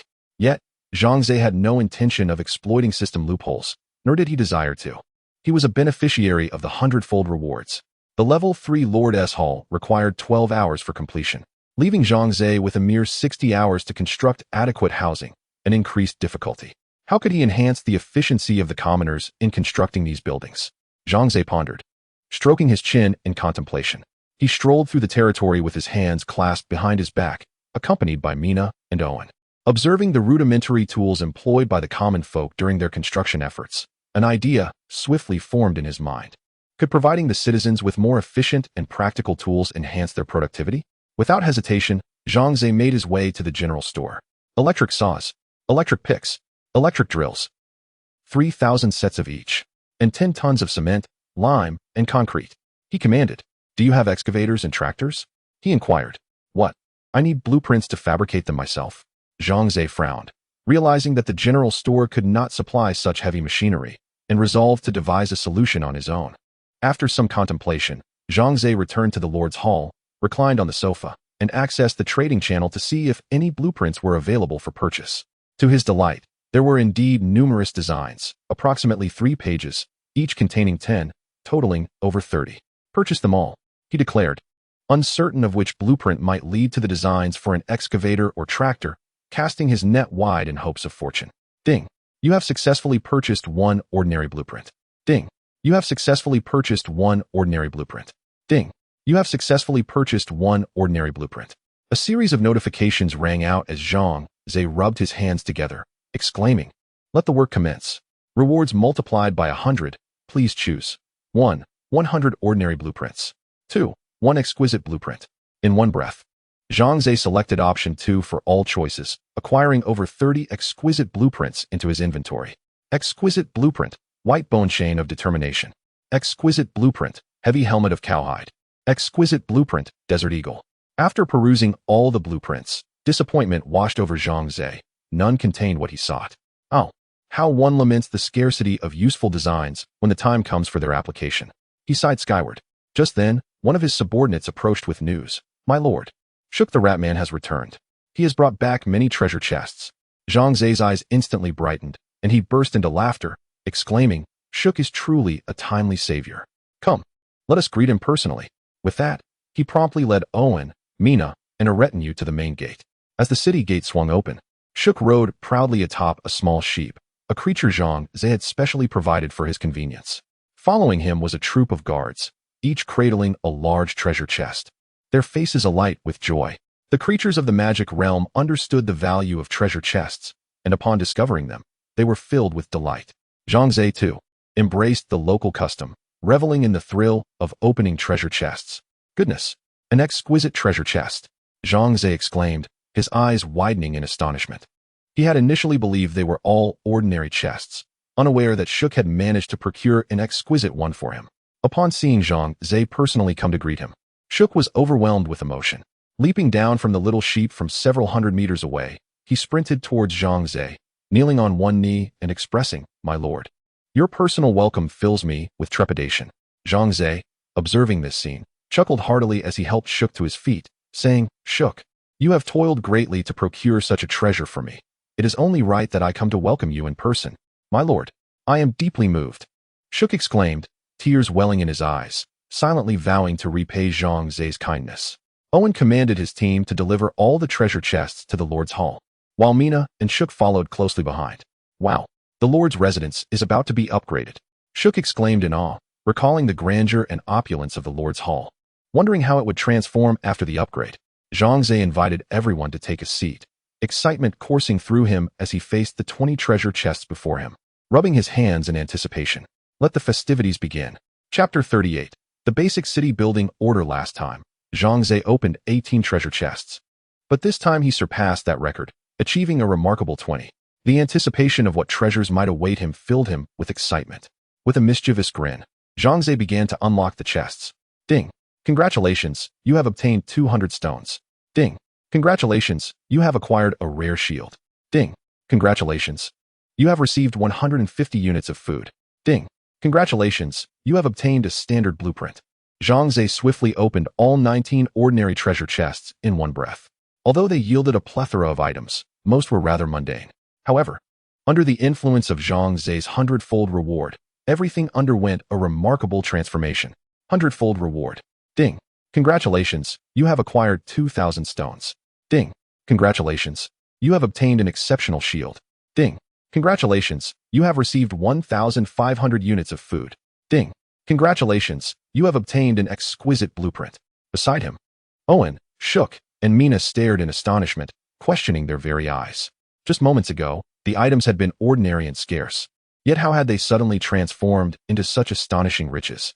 Faced with the mountains of resources before them, the three exchanged glances, their regard for Zhang Ze deepening with reverence. In a hushed tone, Shook addressed Owen and Mina. You two arrived before me. Who exactly is this Lord Zhang Ze? How does he possess such extraordinary abilities, transforming the scarce into the abundant, and the inferior into the superior? My goodness, he must be a deity. Owen nodded gravely, affirming Shook's inquiry. You speak truly. I believe our Lord is indeed a celestial being, for even the mightiest sorcerers could not accomplish such feats. Indeed, Owen's assertion was spot on. Even the strongest witch in our Witches Mutual Aid Association would be incapable of such wonders. Undoubtedly, our Lord is the most formidable entity both above and below. Mina gazed at Zhang Ze with unabashed admiration. Shook's eyes widened in sheer astonishment, only to be soon overcome with elation. Given this, we three are truly fortunate. To receive the favor of our Lord is indeed a blessing accrued over countless lifetimes. Indeed, they echoed. Thus, we must pledge our unwavering loyalty to our Lord. Even if it means sacrificing everything, we shall never betray him. Owen cast a cold glance at Shook and Mina, intoning ominously, should anyone dare to betray our Lord, let it be known that Owen will not hold back. I will personally sever their head. Shook recoiled, shrinking his neck. Among the three heroes, he was the latest arrival. Thus his loyalty to Zhang Ze was the least steadfast. However, any treacherous thoughts he harbored were swiftly extinguished. On one hand, Zhang Ze was indeed an exceptional leader. After wandering for years and encountering various masters who utilized and even sought to harm him, Shook realized how rare it was to find a benevolent lord. He yearned for stability and to cherish the hard-won life he had found. On the other hand, due to the formidable prowess of Irving, Shook felt that this individual could easily vanquish 100 of himself, which instilled a sense of caution in him. Mina remained composed. To her, Zhang Ze was not only her savior, but also exceedingly kind. She had resolutely pledged her eternal loyalty to him. Although her fidelity had not yet reached a perfect 100%, she would never contemplate betraying Zhang Ze, thus rendering Irving's threats insignificant in her eyes. Damn it, there is nothing I desire, Zhang Ze lamented, shaking his head in frustration as his gaze fell upon the exquisite treasure chest nearby. This was the last of the exceptional chests. He prayed to the deities for fortune. Open, please. Ding. Congratulations, you have obtained an exquisite design blueprint, four-wheeled carriage. Ding. Congratulations. You have acquired an exquisite skill book, scouting. Ding. Congratulations, you have received a junior city building order. Ding. Congratulations, you have gained 1 gold coin. Zhang Ze was momentarily stunned. He had anticipated that the exquisite treasure chest would yield 4 items. He recalled that his previous exquisite chests had only produced 3 items. Could this be a critical hit? Irving, standing beside him, elucidated, My lord, this occurrence is quite normal. A treasure chest can potentially yield more items, albeit at a low probability. The 4 items you received from this exquisite chest are indeed a stroke of extraordinary luck. Zhang Ze burst into laughter, pride evident in his voice. It seems I am truly the favored child of destiny, capable of obtaining such treasures from a mere chest. Well then, I shall upgrade them 100-fold. A 100-fold upgrade. Ding. Congratulations, you have acquired an epic design blueprint, Blue Dragon Excavator. Ding. Congratulations. You have obtained an epic skill book, Supreme Appraisal. Ding. Congratulations, you have received 100 gold coins. Upon reaching the Junior City Building Order, Zhang Ze paused to examine its attributes closely. Junior City Building Order, Quality, Exquisite Requirement, at least 1 mu of unclaimed land. Description, utilizing this item allows for the establishment of a new territory, which will take 10 days to complete. Zhang Ze had long desired to expand his domain. Previously, He had to upgrade his Lord's Hall to do so. However, the conditions for upgrading the Lord's Hall were numerous and exceedingly stringent. He calculated that it had taken nearly a month to progress from level 1 to level 3, a dreadfully low efficiency. Moreover, it consumed vast resources and required substantial manpower, which he found cumbersome and daunting. But if I multiply this junior city building order by 100, transforming it into 100 orders, wouldn't I be able to create 100 territories? 100 territories, even if each occupies only 1 mu, would amount to 100 mu collectively. I am indeed a genius. With this, I shall never again worry about insufficient land area. The more he contemplated, the more exhilarated he became. He resolved to act immediately, upgrading the junior city building order 100-fold into 100 junior city building orders. Ting. Congratulations, you have obtained 100 junior city building orders. Subsequently, Zhang Ze promptly produced a rudimentary city building decree and, accompanied by his companions, hastened out of the city. At this juncture, the vicinity of Zhang Ze's territory had been largely cleared by Owen and his forces, leaving no significant threat to Zhang Ze's domain. Nevertheless, Zhang Ze resolved to seek a more secure location for the establishment of a new territory, ensuring that, should unforeseen circumstances arise in the future, he would be well prepared to handle them. In essence, he understood the importance of not being careless. To do so would be to deceive oneself. Chapter 39. The Art of Divine Appraisal. After a moment of contemplation, Zhang Ze suddenly recalled an excellent location. He promptly led Owen to the stronghold of the bandit group he had previously vanquished. The terrain here was expansive, offering a clear line of sight, and it was defensible, making it an ideal site for establishing a territory. Standing atop the dilapidated walls of the forsaken bandit stronghold, Zhang Ze gazed into the distance, nodding in satisfaction. He then produced the city-building decree and selected to utilize it. Are you certain you wish to establish a new territory in this location? Once confirmed, alterations cannot be made. Confirmed. In an instant, the decree in Zhang Ze's hand transformed into shimmering golden light, cascading down into the earth beneath his feet. The very next moment, he felt a violent upheaval beneath him. The ruins and crumbling walls that had once stood there were swiftly consumed by the ground, as if the bandit stronghold had never existed, reverting the area into an ordinary plot of land. Then, at the center of this land, a small courtyard spanning an acre appeared, featuring a weathered wooden cabin reminiscent of the one Zhang Ze had encountered upon his arrival in the realm of the magic continent. Upon seeing that dilapidated cabin, Zhang Ze felt a sense of nostalgia. He smiled at Owen, Mina, and the others beside him, saying, "Do you see? When I first arrived here, there was only this solitary wooden cabin. Now, my territory rivals nations in wealth." Owen and Mina were equally awestruck. Their lord had risen from nothingness to a state of immense prosperity, a feat not easily accomplished. Unbeknownst to them, Zhang Ze's stature in their eyes grew even more formidable. Pushing open the door of the small cabin, Zhang Ze surveyed his surroundings: shabby tables and chairs, a wooden bed, walls that let in the wind, and a gaping hole in the roof. This was hardly a place fit for habitation. Upgrade. Elevate to level 2 Lord's Hall. With a sweeping gesture, Zhang Ze selected boundless resources. Developing a level 1 territory was a trivial task. Recruiting civilians. 1 is insufficient. I'll take 100. Construct 10 residential buildings at once. A blacksmith shop and a barracks. Let's have one of each. Observing the bustling activity in his modest territory, Zhang Ze nodded in satisfaction. He suddenly realized that upgrading 100 level 1 territories to level 2 would be far simpler than elevating a single territory to level 10, with the advantages being all the more pronounced. It is often said that the higher the territory level, the more structures can be constructed and the greater the strength. This is indeed true, but there lies a challenge. The time required to upgrade a high-level territory is excessive, with stringent limitations. At this moment, Zhang Ze found himself pressed for time. Thus, he resolved to take a shortcut, focusing solely on developing low-level territories, which would simplify the process while achieving equivalent results. By swiftly acquiring vast tracts of land, constructing additional residences, recruiting more civilians, and training more soldiers, he would be sufficiently fortified to defend himself before the impending onslaught of the demonic forces. Indeed, Zhang Ze intended to employ a strategy of overwhelming numbers.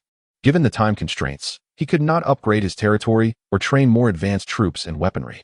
Thus, he resolved to recruit a vast number of low-level soldiers in a bid to achieve victory through sheer numbers. Moreover, Zhang Ze possessed a 98K rifle and an Italian artillery piece. Equipping his army with these modern weapons, he felt confident in their fighting capacity. It was settled. Zhang Ze handed over 50 basic city-building permits to Owen, stating, "General Owen, Take these 50 permits and expand our territory. Utilize them all. Mark the locations on the map, and I shall upgrade them one by one. His face was alight with excitement as he declared, I aim to develop 100 new territories in the shortest time possible. Construct 100 barracks, and if each barrack yields just 100 soldiers, I will command an army of 10,000. And we must not neglect our arms. Let us establish 100 blacksmith shops, each forging 198K rifles and 10 Italian cannons. With this, I shall forge an iron army. Zhang Ze felt a surge of fervor within him, the only regret being the absence of modern machinery such as tanks or armored vehicles. Otherwise, his strength would be exponentially greater. As he watched Owen lead the troops away, Zhang Ze sat before the small wooden cabin and retrieved the epic skill book he had previously acquired, examining its attributes. Skill book, Super Divine Appraisal, Quality, Epic Class, Lord Effect, allows the appraisal of any object, providing beneficial hints to the caster. Is there truly a skill that a lord can learn? Zhang Ze scratched his head in disbelief. Without further ado, he decided to learn it. Ting, congratulations. You have learned Super Divine Appraisal. Zhang Ze looked around. Whenever he focused on any object, hints appeared before his eyes. He glanced at Mina beside him, and the hint materialized. A simple and innocent witch, with immense potential, worthy of your trust as a companion. He turned his gaze to a civilian working across from him. Ordinary male peasant. He has come to work in your territory merely to earn a meal and find a place to sleep. Next, he looked at the small cabin behind him. The most basic lord's hall, incapable of providing shelter from the wind and rain. You should upgrade it promptly for your own benefit. In utter astonishment, Zhang Ze exclaimed, What? This is the legendary system prompt. A super cheat found in survival novels. Countless protagonists have risen to wealth and power through it, and now I possess it too. Now, with both a hundredfold reward system and a super system prompt, I am truly invincible. Zhang Ze laughed heartily, leaving those around him utterly bewildered. Suddenly, an idea struck him. He rummaged through his backpack and produced the earlier epic design blueprint, scrutinizing it closely. Blue Xiang excavator, quality, epic requirements. 1 blacksmith shop. The higher the level, the greater the success rate. 1 blacksmith. The higher the level, the greater the success rate.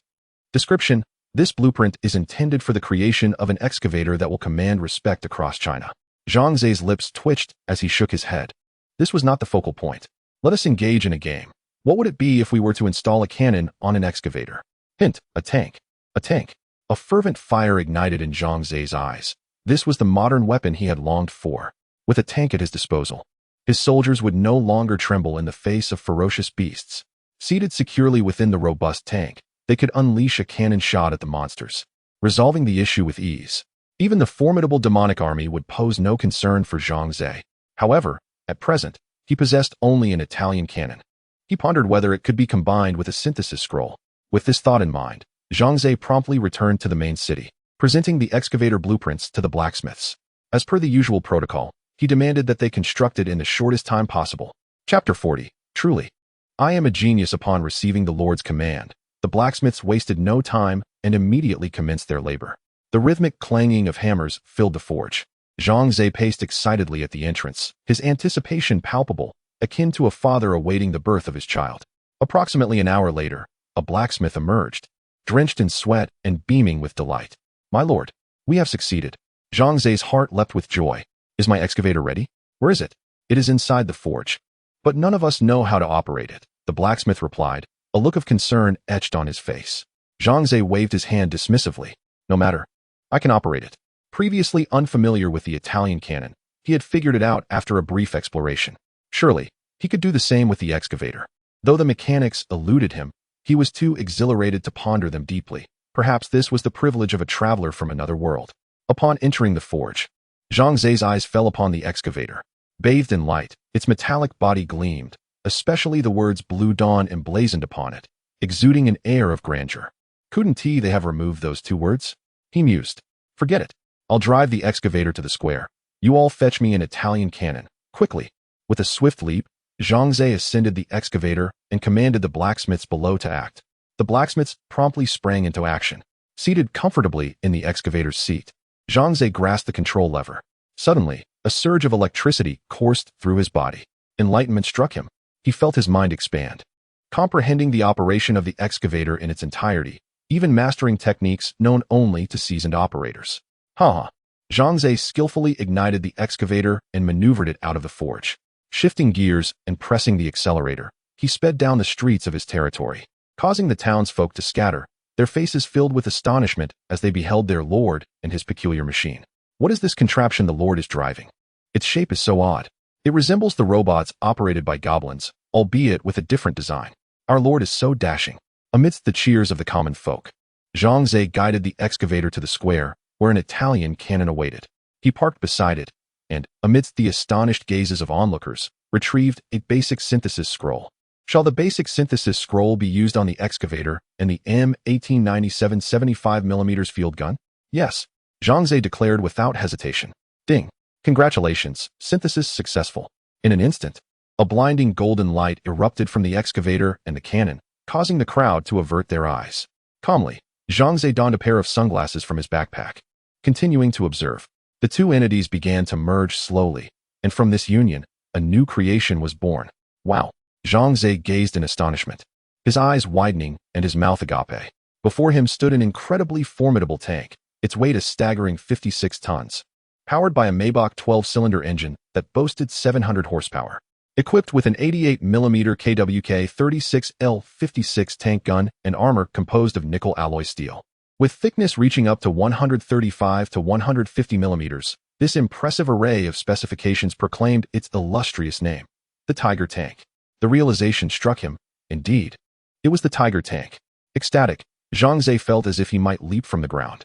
I now possess a tank, a Tiger Tank. What could I possibly fear? The onlookers gradually opened their eyes, their gazes fixed upon this colossal marvel, rendered speechless. What is this thing? It appears extraordinarily powerful. Could it be the Lord's latest invention? Truly, the Lord is brilliant. I sense this massive iron beast will be tremendously formidable. Surely, it can safeguard our territory. Zhang Ze climbed into the Tiger Tank, grasped the control levers, and instantly mastered the art of driving it. With a rumble, the Tiger Tank, under Zhang Ze's command, circled the square. Were it not for the surrounding residences, he would have eagerly fired a round to experience its might. However, a moment later, he noticed the fuel gauge had plummeted to its lowest point, causing him to frown in dismay. How careless of him to forget that this machine required gasoline to operate. Scratching his head, he pondered his dilemma. Where could he procure gasoline? Without it, the Tiger Tank, no matter how powerful, would be rendered useless. Just as he wallowed in frustration, a notification suddenly appeared before his eyes. Oil, gasoline, oil? Zhang Ze was momentarily taken aback before realization dawned upon him. Of course, if gasoline was unavailable, he could seek out oil and refine gasoline himself. With this thought, Zhang Ze promptly issued orders to inquire among all the residents of the territory regarding any sightings of oil. What is oil? I only know about kerosene. Surely oil is similar? Nonsense. The Lord mentioned that oil is a type of black, viscous liquid that ignites when exposed to fire. None had ever seen such a substance. The crowd shook their heads, admitting they had never encountered oil. After a prolonged wait, no one came forth with information. Was it possible that there was no oil in the realm of magic? That couldn't be true. Zhang Ze furrowed his brow, contemplating. If it were truly absent, the system would not have prompted him. After some reflection, he decided to inquire further. System, where can oil be found? No hints appeared in Zhang Ze's vision. It seemed this approach was futile. Could it be that the identification skill required an object to be examined before it would respond? Previously, while focusing on the fuel gauge and contemplating gasoline, the identification skill had activated spontaneously, providing him with the desired prompt. Yet, direct inquiries yielded no responses. Thus, he devised a clever plan. Zhang Ze quickly procured a piece of paper and inscribed a line of text upon it. Where can oil be found? Approximately 45 kilometers beyond your territory lies a desolate expanse, home to a stone city guarded by wargs, beneath which lies the oil you seek. A word of caution, wargs are not a hospitable race. Zhang Ze burst into laughter, exclaiming, I have succeeded. Truly, I am a genius. With Owen having already led troops to establish a new territory, Zhang Ze must undertake this expedition alone. The number of heroes remains insufficient. He shook his head in resignation, particularly regarding those capable of leading troops into battle. Shuk is a treasure-hunting expert, and Mina is a witch. Each possesses their own strengths. Yet none are suited for commanding armies. As the tavern's cool-down period has yet to expire, I must personally take the lead. Zhang Ze promptly assembled 500 soldiers to accompany him on this venture. Previously, he had recruited several thousand individuals, in addition to constructing buildings. He trained a portion of the civilians to become soldiers, thereby bolstering his forces.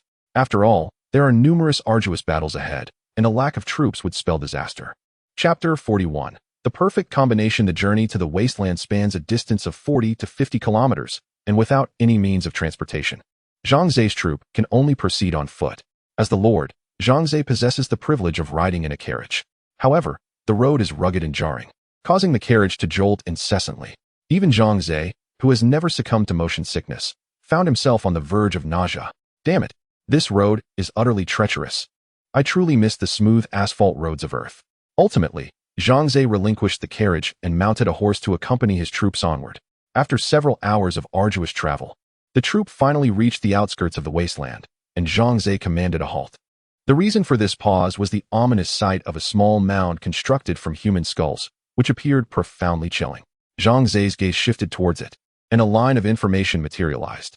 This serves as a warning from the werewolves to invaders. Upon crossing this pile of skulls, congratulations, the werewolves will pursue you relentlessly.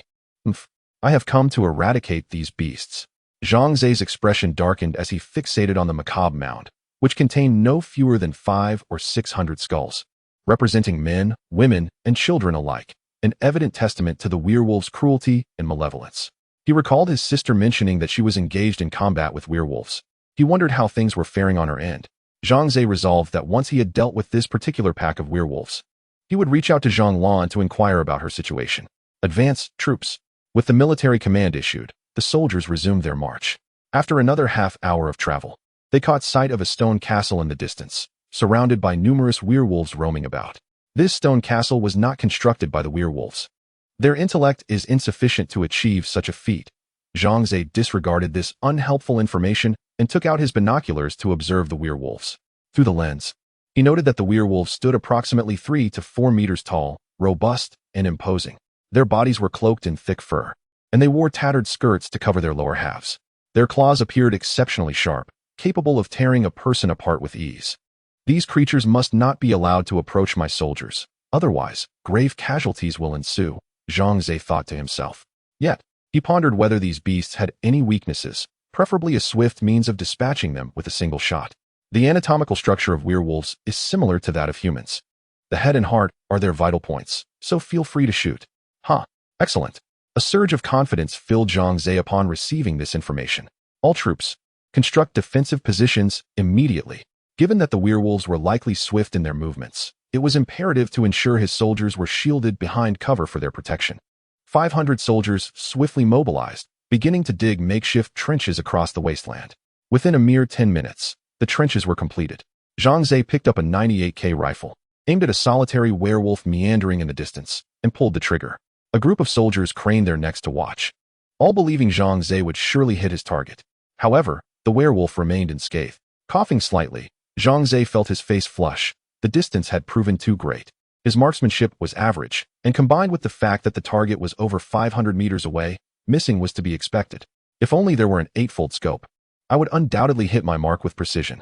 Zhang Ze mused as he gazed at the 98K in his hands. What? This can be combined? He exclaimed in astonishment, realizing that without a prompt, one could hardly fathom the synthesis of these two items. Zhang Ze now believed that the synthesis scrolls were invaluable. There exists nothing beyond their capabilities. It is merely a matter of one's knowledge. With the identification skill at his disposal, providing synthesis recipes combined with the scrolls, he felt invincible. Without hesitation, Zhang Ze activated the basic synthesis scroll, merging the 98K with the scope.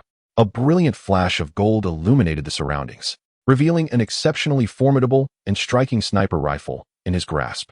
XM109 sniper rifle, with 1,000 rounds of ammunition. Quality, superior damage, 1,700 description, effective range of 2,000 meters. Utilizing 25mm ammunition capable of penetrating 50mm armor plating. As Zhang Ze caressed the cold, smooth surface of the weapon, his eyes sparkled with excitement. This firearm could strike a target 2,000 meters away, truly a weapon for eliminating foes amidst chaos. Just as Zhang Ze was lost in thought, a voice called out nearby, "My lord, the wargs have discovered us and are charging our way. Please give us your orders." Zhang Ze immediately looked up, spotting a large horde of wargs racing towards them. Though they possessed the heads of beasts and the bodies of men, they scurried on all fours like livestock, moving with astonishing speed. In the blink of an eye, they closed the distance to within 300 or 400 meters of the trench. All units, aim for the heads. Fire at will. With Zhang Ze's command, 500 soldiers pulled their bolts and squeezed the triggers, bullets whistling through the air. Instantly, a mist of blood erupted from the foremost wargs. Precision shooting is not acquired overnight. These soldiers had only recently emerged from training camps and were merely familiar with the use of firearms, lacking any remarkable skill. Consequently, many bullets missed the heads of the wargs, instead striking their chests, arms, abdomens, and legs, inflicting non-fatal wounds. However, the wargs possessed remarkable resilience, their tough hides rendering them impervious to the small projectiles, allowing them to continue their reckless charge despite being hit. Damn it, Zhang Ze cursed under his breath, swiftly raising his sniper rifle to take aim at the wargs. Bang! Bang! 2 shots felled 2 wargs that were about to pounce, saving 2 soldiers in the process. If only there were a heavy machine gun or grenades, Zhang Ze lamented, finding the efficiency of relying solely on rifles to be woefully inadequate, especially against such agile targets. Perhaps the identification skill could offer me a hint. Zhang Ze seized another 98K from a nearby soldier. Contemplating, how can I transform the 98K into a heavy machine gun? Gatling. Zhang Ze's eyes widened once more. He was astonished to discover that the identification technique had provided him with a synthesis formula for a Gatling gun. What a delightful surprise. However, the required materials seemed rather excessive. Zhang Ze furrowed his brow. While iron ore was manageable, where could he possibly acquire a revolver? Additionally, he recalled that the basic synthesis scroll could only combine 2 items at a time, yet the system's prompt presented a combination of 3 materials. Never mind.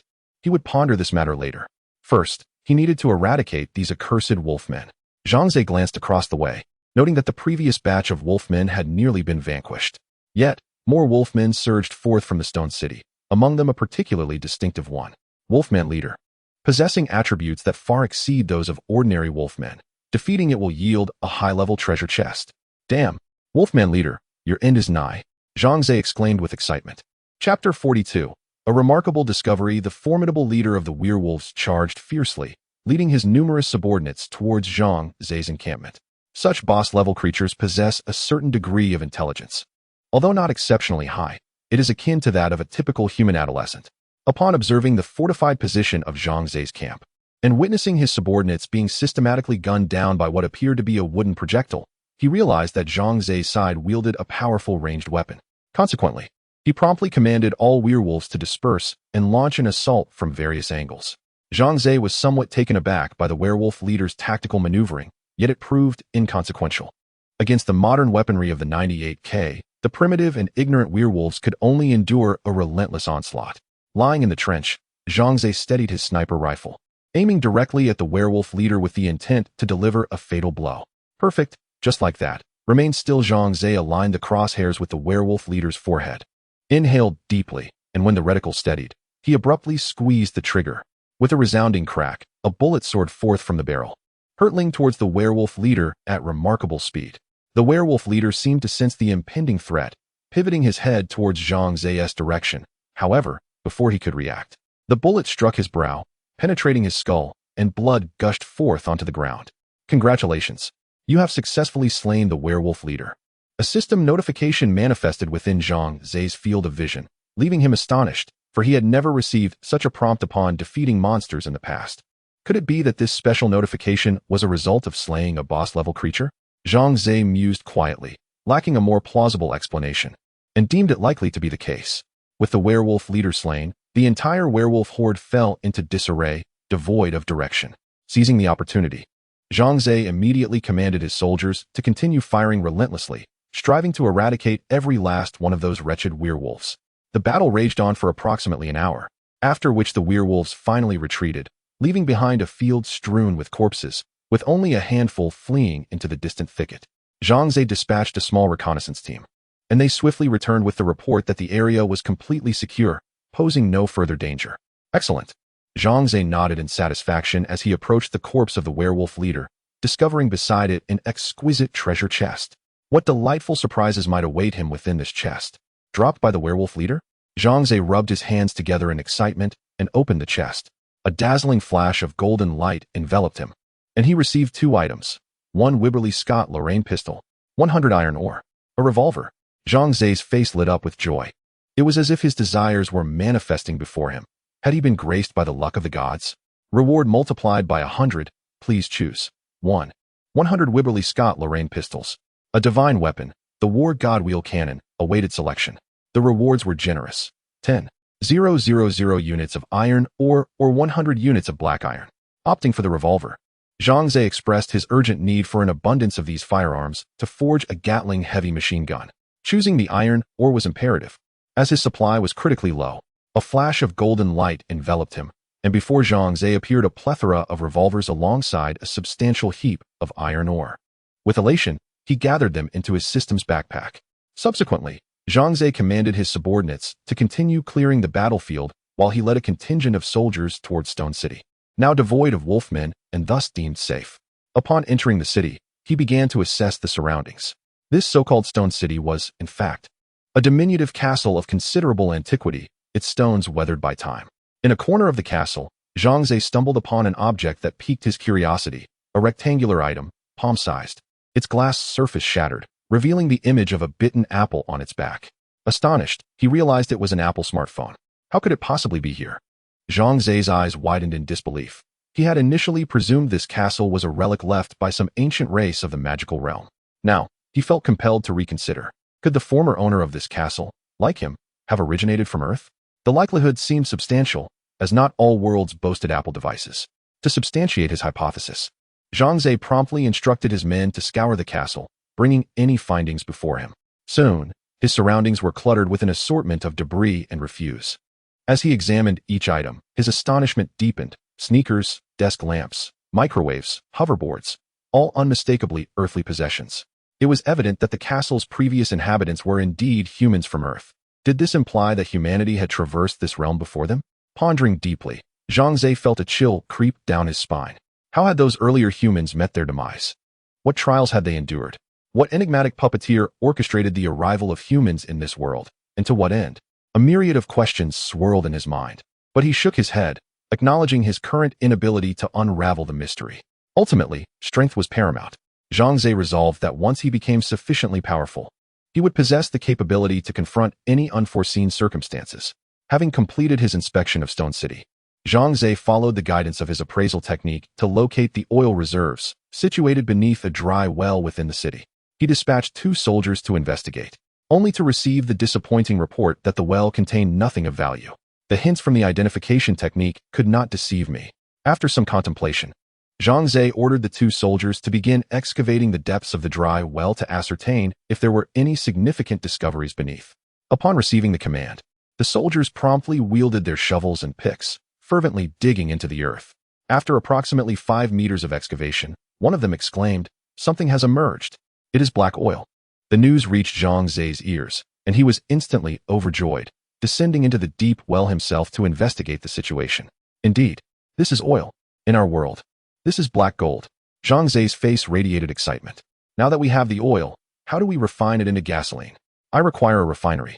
I recall that when the Lord's Hall is upgraded to level 3, a series of buildings would be unlocked, including the refinery. I must return to check. With this thought, Zhang Ze left a portion of his men stationed at Stone City, while he hastily led the remaining forces back to his territory. Just in time, the level 3 Lord's Hall had been completed. Chapter 43, The Time-Space Relay Station Ding. Your Lord's Hall has been upgraded to level 3. Zhang Ze immediately opened the building and searched for the oil refinery. Although he did not find the refinery, he stumbled upon a far more valuable structure, the Time-Space Relay Station. What is the purpose of the Time-Space Relay Station? Zhang Ze promptly examined its attributes. Level 1 Time-Space Relay Station, defense value 500. Capable of establishing a connection between the main territory and subordinate territories, allowing the transport of 10 units of objects. Time required, 1 hour. Requirements, 800 stones, 500 wood, 300 iron ore. Wow, this is remarkable. Zhang Ze's eyes widened. He had been troubled about how to establish communication with his subordinate cities. The newly established level 1 territories were scattered across vast expanses of land. If Zhang Ze had to run to each one individually to develop them, it would be an enormous undertaking. To put it bluntly, if he spent an entire day doing nothing but running to these subordinate cities, he would be utterly exhausted. And he might not even manage to visit them all. Now, with the construction of the time-space relay stations in both the main city and the subordinate cities, he could freely traverse between them, saving a considerable amount of time and effort. Moreover, should danger arise in any of the subordinate cities, Zhang Ze could promptly dispatch troops for assistance. The significance of the time-space relay station is immense. It is imperative to construct one in each subordinate city. Resolute in his decision, Zhang Ze continued his search for the oil refinery. Soon, he located it. Level 1 oil refinery, defense value 1,000. Capable of refining crude oil into gasoline and diesel, producing 1 ton of gasoline and diesel every 24 hours. Requirements: 2,000 stones, 1,000 wood, 800 iron ore. After contemplating the placement of the oil refinery, Zhang Ze ultimately decided to construct it within the main city. The reason for not building it in the subordinate city near Stone City was simple. That city had just been established, and its defenses were not yet adequate. In the event of a large-scale enemy invasion, if the subordinate city fell, not only would the oil supply be disrupted, but his oil refinery would also be at risk.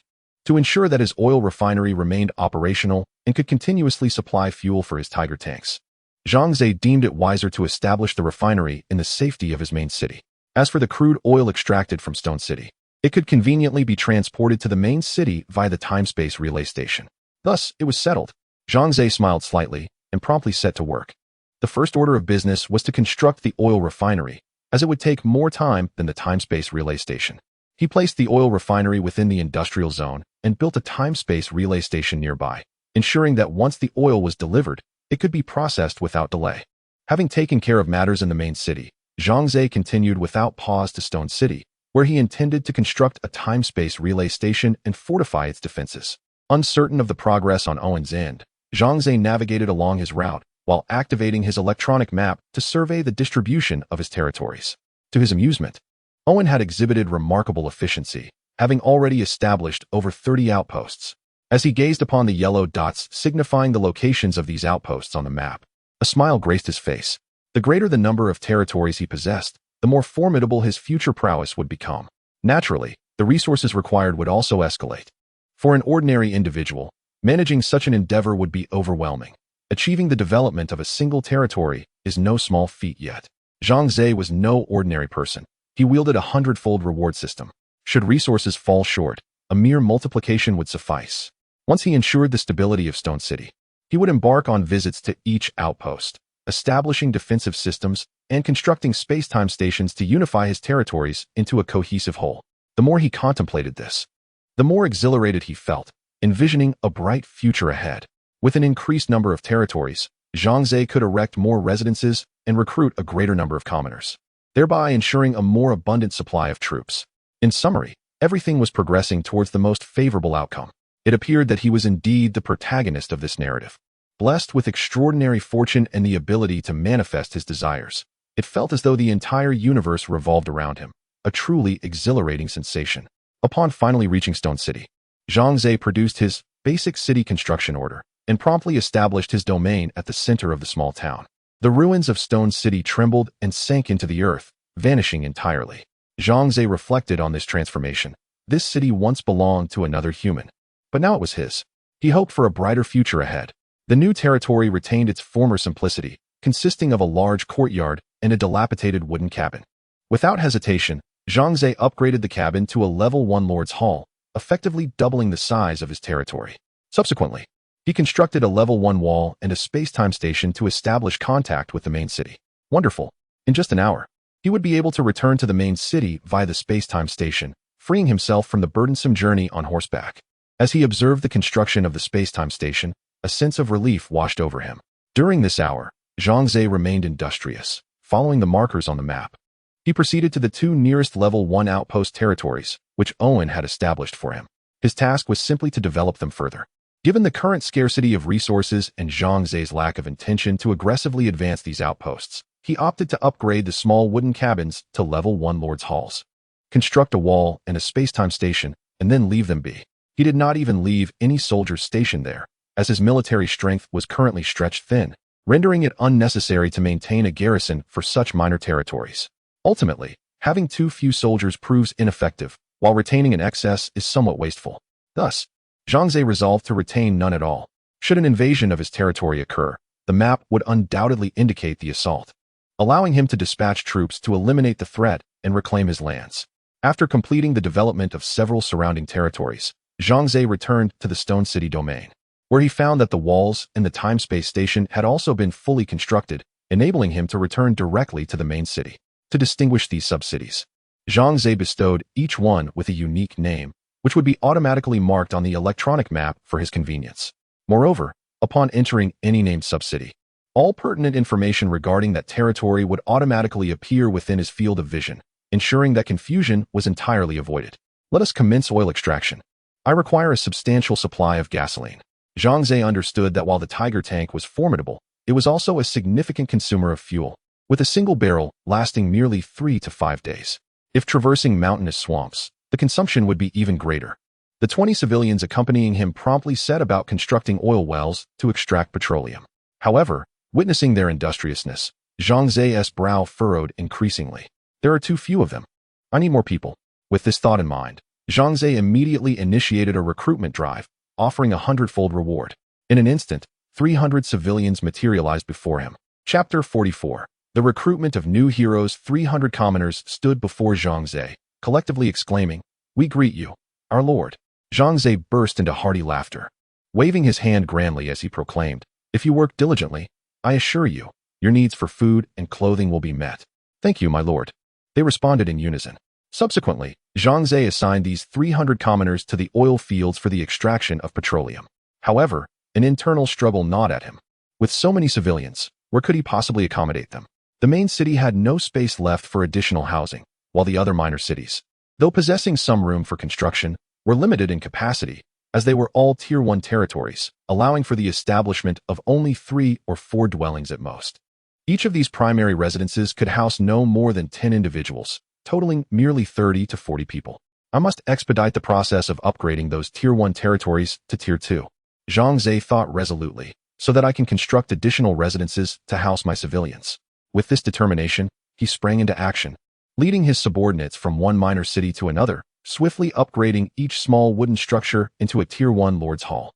This transformation would effectively double the area of his dominion, permitting the construction of more residences. Zhang Ze aimed to have sufficient housing completed by midnight, allowing the 300 summoned commoners to remain. One advantage of developing minor cities is the ability to share buildings with the main city. In essence, the residences built in minor cities could be utilized by the commoners of the main city, and vice versa. Even the structures between minor cities could be shared, thereby conserving resources significantly. By approximately 11 o'clock in the evening, Zhang Ze had traversed half of the minor city territories, engaged in upgrades and construction of residences, exhausting himself in the process. His yearning for a rugged Hummer grew. He was weary of riding a horse back and forth, as both his back and behind could hardly endure it any longer. Fortunately, he ultimately amassed a sufficient number of residences to accommodate the later recruited commoners, ensuring they remained instead of departing. Zhang Ze sighed in relief. As long as there were people, his oil fields would remain operational, and his plans would proceed smoothly. Observing barrels of oil being transported from the oil fields and subsequently sent to the main city's refinery via the time-space station, he felt a weight lift off his shoulders. However, fatigue soon enveloped him, prompting his return to the Lord's Hall in the main city for rest. Owen was still outside expanding Zhang Ze's territory, while the Ratman Shook had taken soldiers to search for treasure chests, leaving Mina alone to guard the Lord's Hall. Upon seeing Zhang Ze return, weary from his exertions, Mina hurried to assist him, helping him to disrobe and preparing a warm bath for his comfort. After a soothing soak, Zhang Ze indulged in a delightful midnight snack, reclining on his bed to enjoy Mina's gentle and skillful massage, gradually drifting into a deep slumber. The following day, the sun rose high in the sky, and Zhang Ze awoke from his slumber. He stretched lazily and opened the chat channel to see what events had transpired in the world over the past day. Although the death toll had significantly decreased compared to before, the numbers remained astonishing.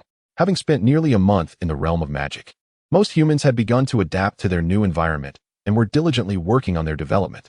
Those who could not adapt had been eliminated. The deceased were the unfortunate ones. Zhang Ze felt no sympathy. After all, the departed had no connection to him, and as long as his family remained safe, he was at ease. Thinking of his relatives, Zhang Ze promptly opened a private channel to converse with his parents. Their situation was stable, with minimal danger, yet they still faced a scarcity of resources. The supplies he had previously sent were now depleted, leaving them reliant on their own efforts to gather resources once again. His sister, Zhang Lan, had yet to log in, causing some concern among the family, as they were uncertain of her circumstances. The only solace was the absence of a death notification for Zhang Lan, indicating that she was still alive. As long as she lived, that was enough for Zhang Ze. He shook his head slightly, and concluded his conversation with his parents. After rising and having breakfast, Zhang Ze, accompanied by Mina, commenced an inspection of his territory. The primary focus of this inspection was, of course, the oil refinery and the blacksmith shop. The oil refinery operated continuously, refining gasoline and diesel around the clock, yet Zhang Ze still deemed the efficiency to be lacking. Consequently, he constructed a second oil refinery nearby, which significantly enhanced production efficiency, alleviating concerns that his Tiger tanks would run out of fuel. While the gasoline issue was resolved, a new challenge arose: a severe shortage of iron ore, which rendered the blacksmith shop's production of excavators exceedingly sluggish. Daily, the blacksmiths anxiously awaited the delivery of iron ore from the mines, after which they could urgently forge the excavators. However, the output from the mines was consistently low, as the workers utilized rudimentary tools. Even with Zhang Ze's upgrades, the absence of modern heavy excavation equipment hampered efficiency. Upon seeing the newly produced excavators, Zhang Ze abruptly slapped his forehead in frustration, cursing his own oversight. How foolish of me. Aren't excavators meant for mining? Though they cannot enter the mines, I can certainly extract iron ore from open-pit sites. With this realization, Zhang Ze promptly dispatched someone to contact Owen, inquiring if he knew of any open-pit iron ore mines suitable for extraction. My lord, you have posed quite a challenge, Owen mused upon receiving Zhang Ze's message. After some contemplation, he resolved to capture a goblin miner and enlist its assistance in locating open-pit iron ore. Whether this endeavor would succeed remained uncertain, but he felt a sense of obligation to fulfill the task entrusted to him by the Lord. Thus, he paused his current work and set out to capture goblins. On the other side, Zhang Ze made his way to the tavern, where the cooldown period for recruiting heroes had finally elapsed. He was now poised to summon new champions. Filled with anticipation, Zhang Ze wondered what kind of hero he would attract this time. Welcome, my lord. The innkeeper greeted Zhang Ze with warmth as he approached the tavern. I wish to recruit a hero. Here is the payment. With an air of confidence, Zhang Ze boldly took a seat at the bar, producing a sack of gold coins that he tossed onto the counter, addressing the innkeeper directly. Very well. I shall promptly issue the recruitment notice for you. The innkeeper chuckled as he collected the sack of coins, then poured a delightful glass of Shulan fruit juice for both Zhang Ze and Mina, declaring it complimentary. Chapter 45. Dragon Moon. An hour later, Zhang Ze received a system notification. Ding. Congratulations, you have recruited an ordinary dragon hero. To his astonishment, it was a dragon hero. Zhang Ze, who had been feeling somewhat drowsy, instantly perked up. The dragon race was renowned in legends as a formidable species, and to recruit such a hero must signify an extraordinarily powerful being. Reward multiplied by 100, please select 1. 100 ordinary dragon heroes. 2. 1 exceptional dragon hero. There was no need for deliberation. The second option was a must. Zhang Ze made his decision on the spot, rubbing his hands together with eager anticipation as he gazed at the tavern's entrance. Creak.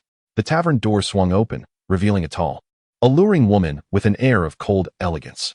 Hero Dragon Moon quality. Exceptional level. 1 experience. 0 10,000 race. Dragon health. 5,200 attack. 3,500 defense. 3,900 loyalty. 10 skill. Death Dragon Breath LV1. Emits a beam of death towards a target, inflicting 10,000 points of damage. Talent. Dragon Might LV1. Intimidates lower-level dragon species. Dragon Transformation LV1. Transforms into a giant dragon to battle foes. Equipment. None requirements. 1 dwelling. 100 food day. 10,000 copper coins day notes. A highborn of the Black Dragon lineage, exiled due to her father's involvement in a struggle for the throne. Yet, Dragon Moon is determined to restore her family's glory and return to the dragon race. Zhang Ze was momentarily taken aback. He had expected a dragon hero to resemble a creature with a dragon's head, humanoid body, scales, and wings. Instead, he was met by an enchanting beauty. Could she be the little dragon maiden? Zhang Ze chuckled inwardly. He rose to his feet and approached the elegant woman with a smile, saying, You must be the dragon hero I recruited. It is a pleasure to meet you. I am the lord of this territory. You may call me Zhang Ze. Dragon Moon cast a fleeting glance at Zhang Ze, her expression nearly devoid of emotion, merely responding with a curt hum, acknowledging his presence. With a loyalty of only 10%, how cold. Zhang Ze felt a twinge of helplessness. It seemed that Dragon Moon possessed the lowest loyalty among the heroes he had recruited thus far. Mina, who he found in the wild, was not included in this comparison. How might I win the favor of this dragon hero named Dragon Moon and enhance her loyalty? Zhang Ze pondered, ultimately deciding to invite Miss Dragon Moon for a drink and engage in conversation, hoping to establish a rapport and discover a breakthrough. I do not drink, Dragon Moon replied, dismissively waving her hand. Her guarded demeanor made Zhang Ze suspect that she viewed him as a potential threat. In a moment of distress, the bartender cast a knowing glance at Zhang Ze, and the two retreated to a more secluded area. The bartender leaned in and whispered to Zhang Ze, my lord, if you wish to win the favor of that dragonkin lady, I have a rather effective suggestion. Zhang Ze's eyes sparkled with interest, and he eagerly inquired, what is it? Do tell. Well, the bartender winked, rubbing his thumb and forefinger together, implying a need for payment. Without hesitation, Zhang Ze tossed a pouch of gold coins to the bartender. To him, money was but a trifle, and exchanging it for the loyalty of a dragonkin hero was undeniably worthwhile. Upon receiving the coins, the bartender's face lit up with delight. He whispered a few words into Zhang Ze's ear, leaving him momentarily stunned. Are you certain? Zhang Ze asked. Absolutely, the bartender replied, fervently affirming. Dragonkin are inherently drawn to glittering objects.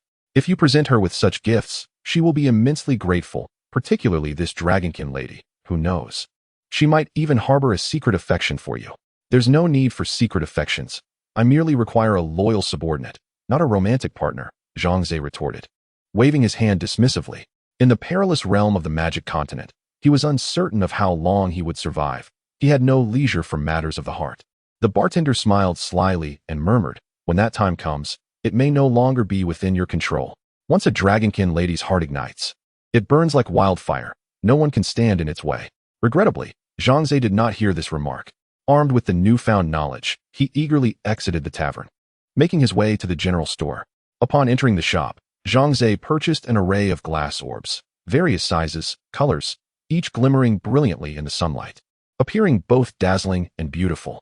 Although I cannot procure diamonds and jewels at the moment, this shop is replete with these glass orbs, and they are quite affordable. I can acquire a ton for a single gold coin. As long as that dragonkin lady appreciates them, I can buy as many as needed. Zhang Ze was unaware if these glass orbs would indeed captivate Long Yue, but he had no better alternatives at present, just as he had previously mused. Obtaining diamonds and jewels was not feasible. Even if he could, it would require a considerable sum, offering little value for the expense. Thus, he resolved to first test the waters with the glass orbs. With a heart full of trepidation, Zhang Ze returned to the tavern, where Long Yue still sat, idly observing her surroundings. Upon his return, she displayed no particular reaction, regarding him as if he were a stranger. Miss Long Yue, I understand that you harbor doubts regarding my intentions, yet I hope to demonstrate through my actions how earnestly I desire to collaborate with you. With that, Zhang Ze placed the pile of glass orbs upon the table before her and declared, these jewels are a gift for you. I sincerely hope you find them to your liking. He then anxiously scrutinized Long Yue's expression, genuinely concerned that she might react with disdain, hurling the worthless glass orbs back at him. After all, these orbs held no real value. However, Zhang Ze was tempted to take a risk, for the craftsmanship of these glass orbs was non-existent in the realm of the magic domain. This implied that the other party was likely unaware that these lustrous, beautiful spheres were, in fact, crafted from glass. As Zhang Ze anxiously awaited the outcome, Long Yu spoke up. Her voice remained icy, yet he could discern a tremor within it, indicating her evident excitement. Why have you bestowed upon me such precious gifts? I am merely a castaway from the Dragon Clan, unworthy of such magnificent treasures. Please, take them back, Lord Zhang Ze. Despite her words, Long Yu's gaze remained fixated on the glass orbs. The innate nature of her dragon lineage made it difficult for her to part with them, and she yearned to claim them as her own. Nevertheless, she understood that the generous offering of such valuable items must come with some expectation. Thus, a fragment of her remaining rationality urged her to refrain from accepting these extravagant gifts without first seeking clarity. Chapter 46. I certainly do not indulge in illness, as long as I'm happy. Zhang Ze observed the exhilaration vividly reflected on Long Yu's face, her complexion flushed with excitement. Her hands moved restlessly from the table to her lap, revealing her evident anxiety and enthusiasm. In that moment, he comprehended the significance of the glass orbs. Fear not, Miss Long Yu, he chuckled. These pearls are but a mere trifle to me. I can acquire as many as I desire, and I hold no particular fondness for them. If they bring you joy, then they hold their worth. Adopting a serious demeanor, Zhang Ze continued. I merely wish to engage in sincere collaboration with you to achieve the monumental endeavor of unifying the demon realm. What do you think, Miss Long Yu? Long Yu, biting her sensuous and alluring lower lip, appeared to be embroiled in a fierce internal struggle, battling against her instincts. All right. After what felt like an eternity, Long Yu finally nodded, but quickly added, however, I have several conditions that you must agree to. Zhang Ze smiled and nodded. Of course, Miss Longyu. Feel free to state your terms. First, she said, adopting a serious expression and extending her delicate fingers to enumerate, you cannot compel me to do anything against my will. Second, I will only work 5 hours a day and require a day off every 3 days. Third, I demand ample food, for my appetite is considerable. Fourth, I cannot work for you without compensation. I must have 10 of those sparkling jewels daily. Fifth, I can only work for you for 3 months, after which I must depart, and you must not obstruct my exit. Sixth, as Long Yu's demands grew increasingly unreasonable, Zhang Ze's expression darkened. Are you jesting? Am I the employer, or are you? Even if you are a Dragon Clan hero, this is rather excessive. Wait, Zhang Ze interrupted, shaking his head and retrieving the glass orbs. Miss Longyu, I believe you have misunderstood something. His tone turned frosty as he maintained a stern visage. Longyu gazed at Zhang Ze in bewilderment, utterly perplexed by his sudden chilliness. I expressed my desire for sincere collaboration, yet you present me with such unreasonable demands. Zhang Ze shook his head and declared, it appears we cannot proceed with our partnership. I am unable to fulfill your requests. I suggest you seek alternative arrangements. Undeniably, Zhang Ze harbored a strong desire to retain this Dragon Clan hero, yet Long Yu's audacity had reached an intolerable level. Did she truly perceive him as a sycophant? Was he indispensable to her? Absurd. With the prospect of a hundredfold reward looming, he resolved that should he need to, he could recruit another hero within 72 hours. Equally exceptional after the reward. Why should he endure the whims of this proud dragoness? Thus, Zhang Ze resolved firmly to dismiss the haughty Long Yu. Long Yu was left astounded. She was a noble dragon, after all. In the demon realm, which creature would not treat a dragon with utmost reverence? Especially the women of the Dragon Clan, who were exceedingly coveted across the continent. Without mentioning the astonishing beauty and alluring figure of the Dragon Maiden, and dismissing the trivialities. Her inherent formidable power is sufficient to enable her possessor to dominate the realm. However, capturing the heart of a Dragon Maiden is no trivial endeavor. Yet, here stands a human, audaciously attempting to dismiss her. Has he lost his senses? Dragon Moon rose, her earlier emotions swiftly dissipating, and indignantly declared, an unreasonable demand? I find my request entirely justifiable. If you are unwilling, let us part ways. With that, she turned and exited the tavern. The barkeep hastily turned to Zhang Ze and exclaimed, Oh my lord, how could you have driven away a hero of the Dragon Clan? The chances of recruiting a hero from the Dragon Clan are exceedingly rare. You might not encounter one even after 100 attempts. You truly squander this opportunity. Squander? Zhang Ze retorted, his eyes widening in defiance. I am the master of this land. In time, I shall dominate the demon realm. She is but a mere dragon maiden, daring to act with such arrogance. I shall not indulge such insolence. With a firm slap on the table, he strode out of the tavern. As Zhang Ze stepped outside, he spotted Dragon Moon not far away, her face pressed against the glass of a general store, gazing intently inside, clearly captivated by something. Curiosity piqued. Zhang Ze approached and soon erupted in laughter. It turned out the young lady was transfixed by a crystal chandelier. Dragon Moon's eyes sparkled with little hearts, and she occasionally licked her lips, utterly enchanted by the chandelier's allure. Was it possible that the Dragon Clan had no resistance to glimmering objects? Zhang Ze was astonished. Dragon Moon appeared akin to an addict encountering forbidden substances. After a moment's thought, a smirk crept upon Zhang Ze's lips as he resolved to tease the proud Dragon Maiden. Ahem, excuse me, he called from behind her, clearing his throat. Dragon Moon quickly stepped aside, only to turn her head away in annoyance upon realizing it was Zhang Ze. Huffing in displeasure, Zhang Ze paid her no mind and entered the shop, addressing the attendant. Please have that crystal chandelier delivered to my lord's hall. Here is the payment. The attendant promptly accepted the money and packaged the chandelier for delivery to Zhang Ze's estate. Outside, Dragon Moon was taken aback upon seeing Zhang Ze purchase the chandelier. She understood this was a deliberate act on his part. That detestable human, he bought the chandelier, denying me the chance to admire it. Gritting her teeth, she longed to transform into a great dragon and reclaim the cherished chandelier, but she dared not act recklessly. As an exiled member of the Dragon Clan, she was devoid of their protection, and should she cause any trouble, the clan would send someone to discipline her, or even eliminate her. Therefore, Dragon Moon wished to avoid any complications. Thus, she could only watch helplessly as Zhang Ze took away the chandelier. Fine, I shall not look at it any longer. Dragon Moon turned her head and walked down another street. As she passed a restaurant, the sight of common folk dining caused her stomach to grumble audibly. I have not eaten for several days, and hunger gnaws at me. Gazing longingly at the sumptuous steak, roasted chicken, and leg of lamb on others' tables, Long Yue cannot help but salivate. Dragons are known for their prodigious appetites, capable of consuming an entire cow in a single sitting. Even as a female, Long Yue's capacity is equally astonishing.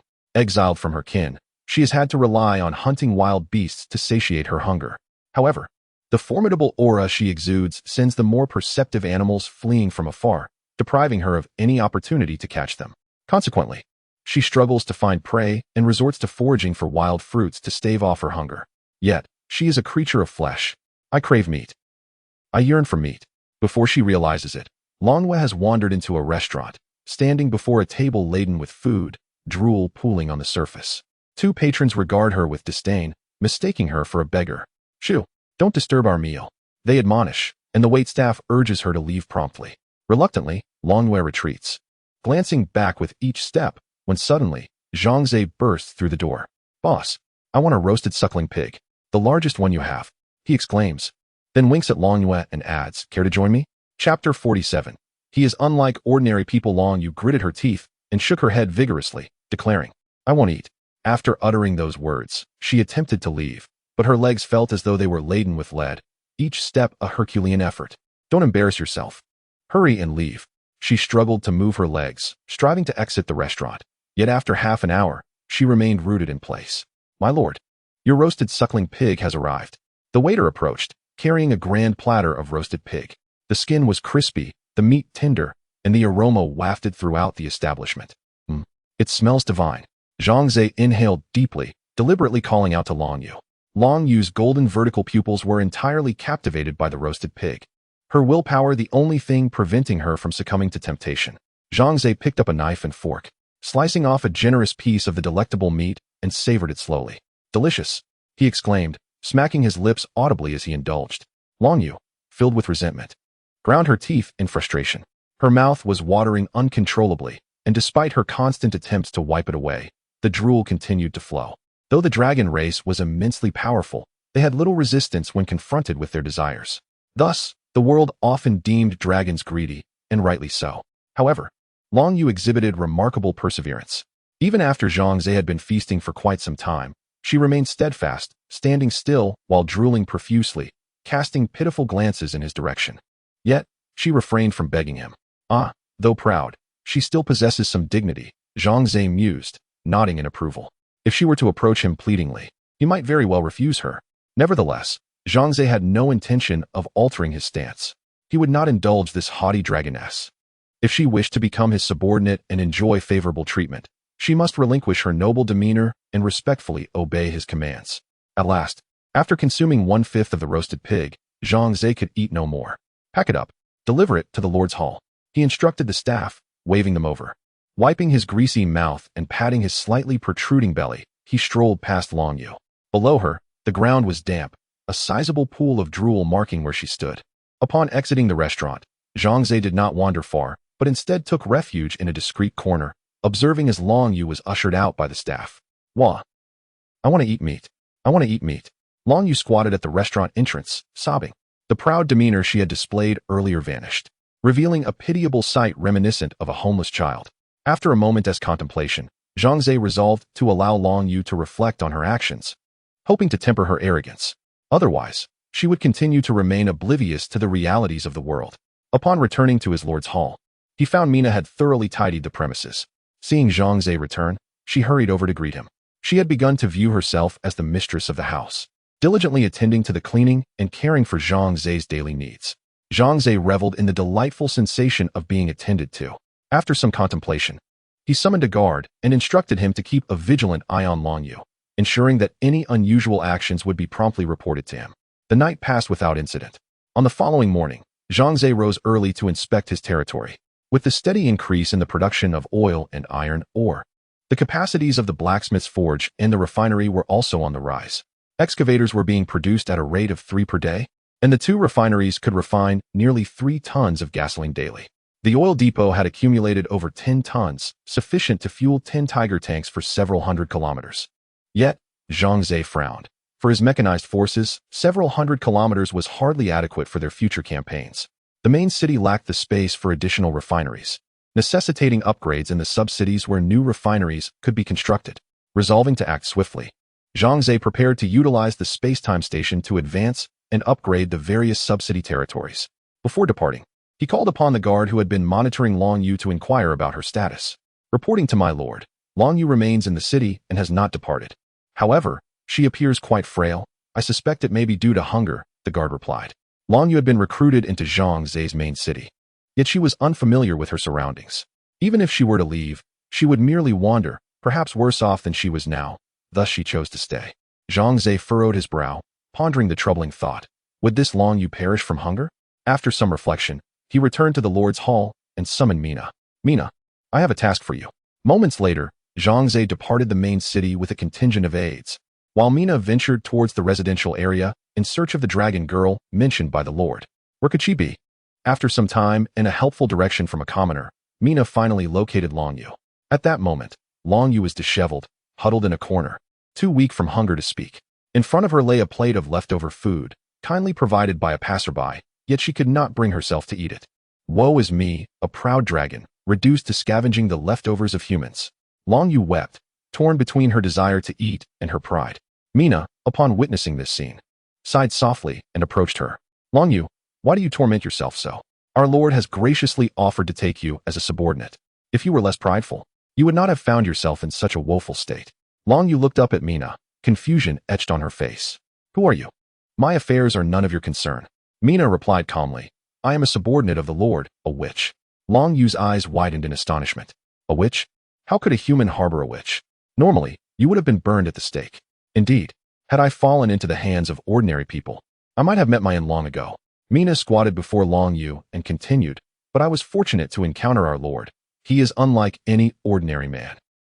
No, he is not just an ordinary person.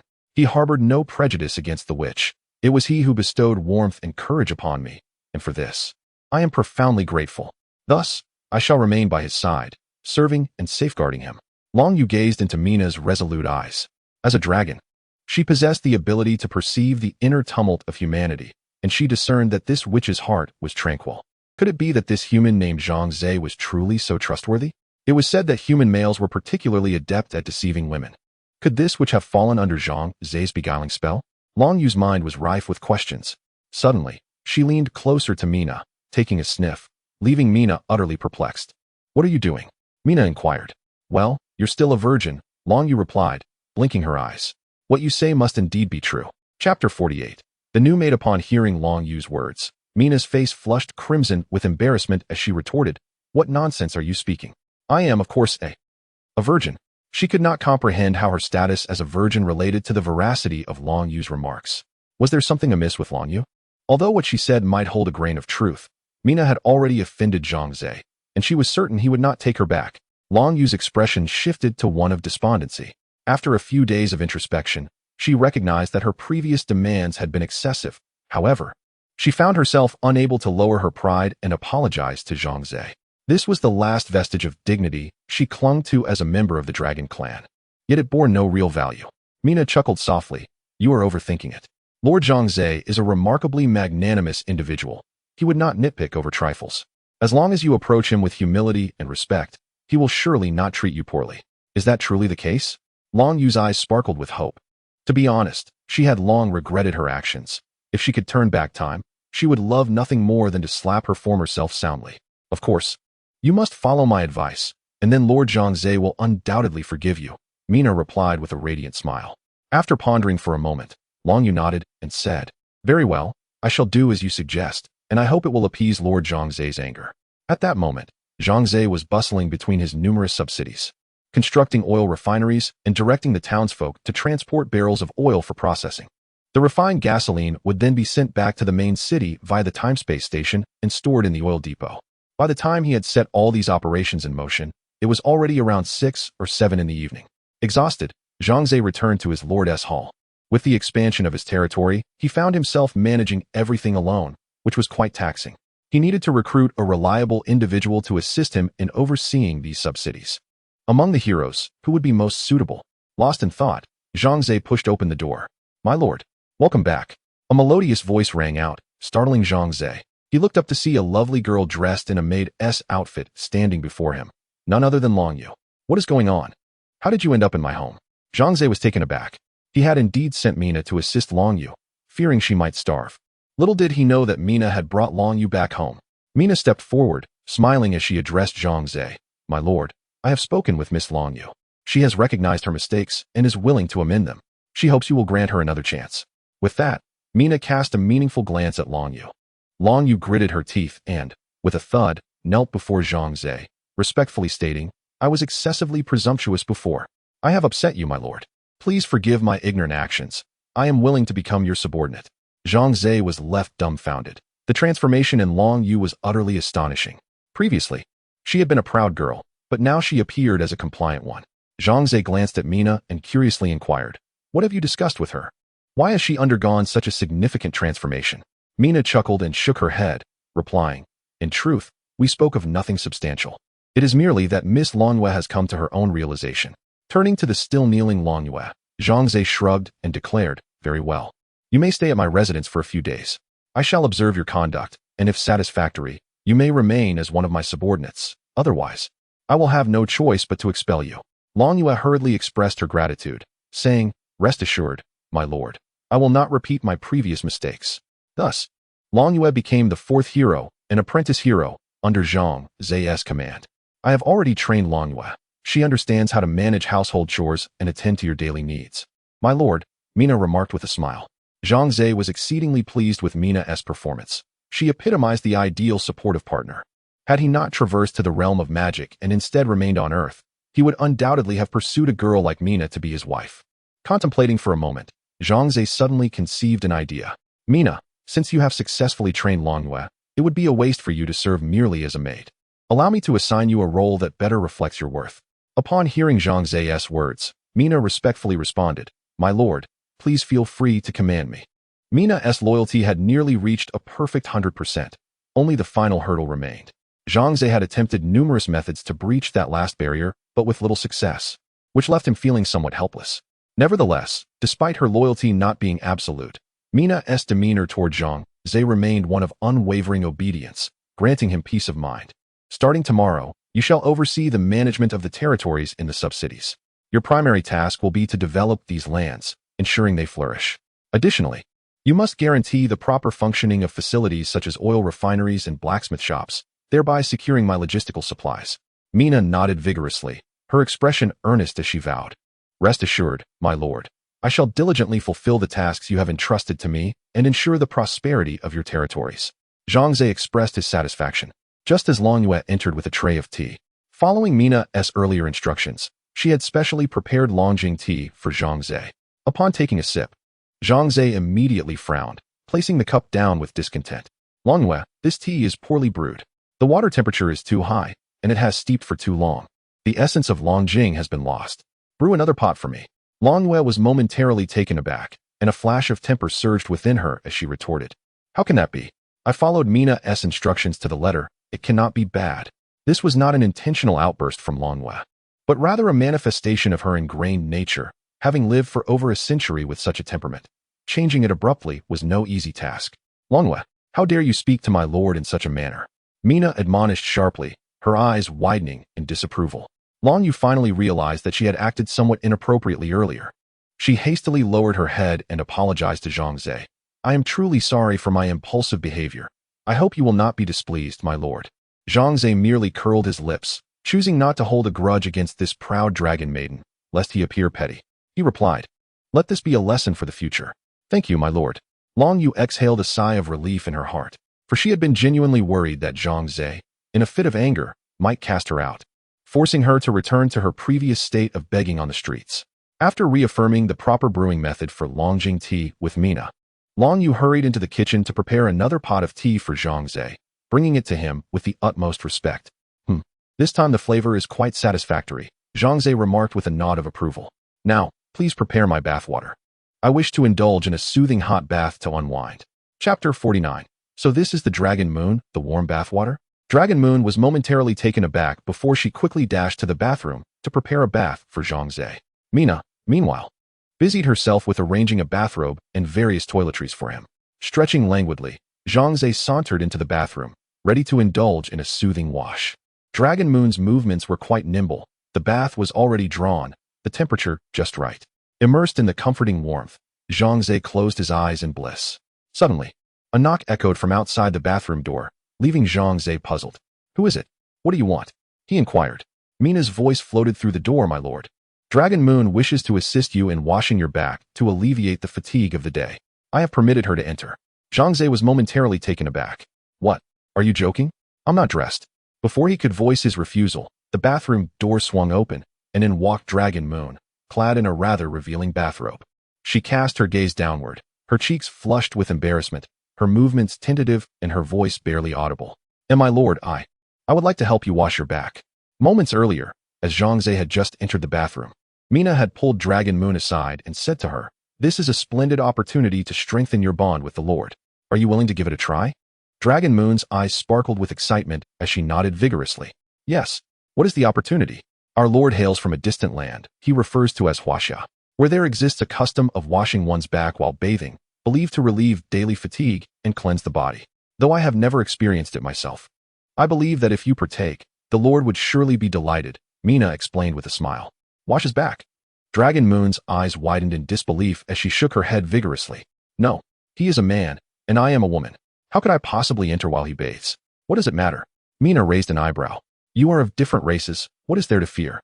Besides, I am not asking you to do anything inappropriate. You could wear your clothes while doing it." Dragon Moon hesitated. Although she belonged to the Dragon clan, her pride prevented her from bathing a human man. Mina sighed. "If you are unwilling, then so be it. However, when will you ever finish your internship and become a true hero?" Dragon Moon gritted her teeth and declared, "I understand. I will do it." Returning to the present, Zhang Ze felt distinctly uncomfortable as he gazed at Dragon Moon. Particularly, the sight of her exquisite figure beneath that bathrobe set his heart racing. What on earth was Mina thinking? Did she not realize that I am still a virgin? Zhang Ze was at a loss for words and waved his hand dismissively at Dragon Moon. "I do not require your assistance. Please leave at once." After several fruitless attempts, Zhang Ze noticed that Dragon Moon remained rooted to the spot. Frowning, he asked, "Why are you still here? Do you intend to watch me bathe?" "No, not at all."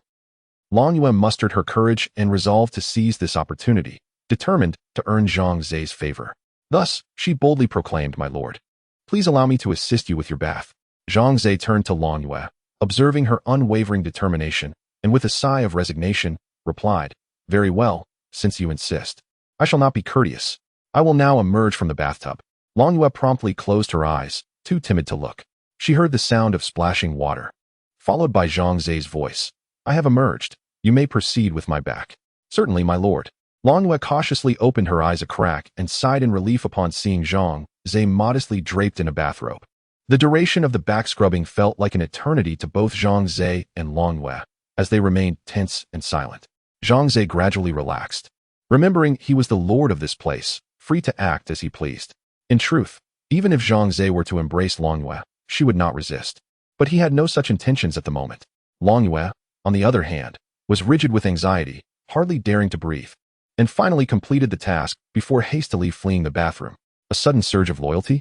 Zhang Ze was taken aback. He could not fathom why Long Yue's loyalty would increase. Was it perhaps due to our closeness? This peculiar method of enhancing loyalty was unprecedented for him. Yet whether his suspicion held merit remained to be seen through further observation.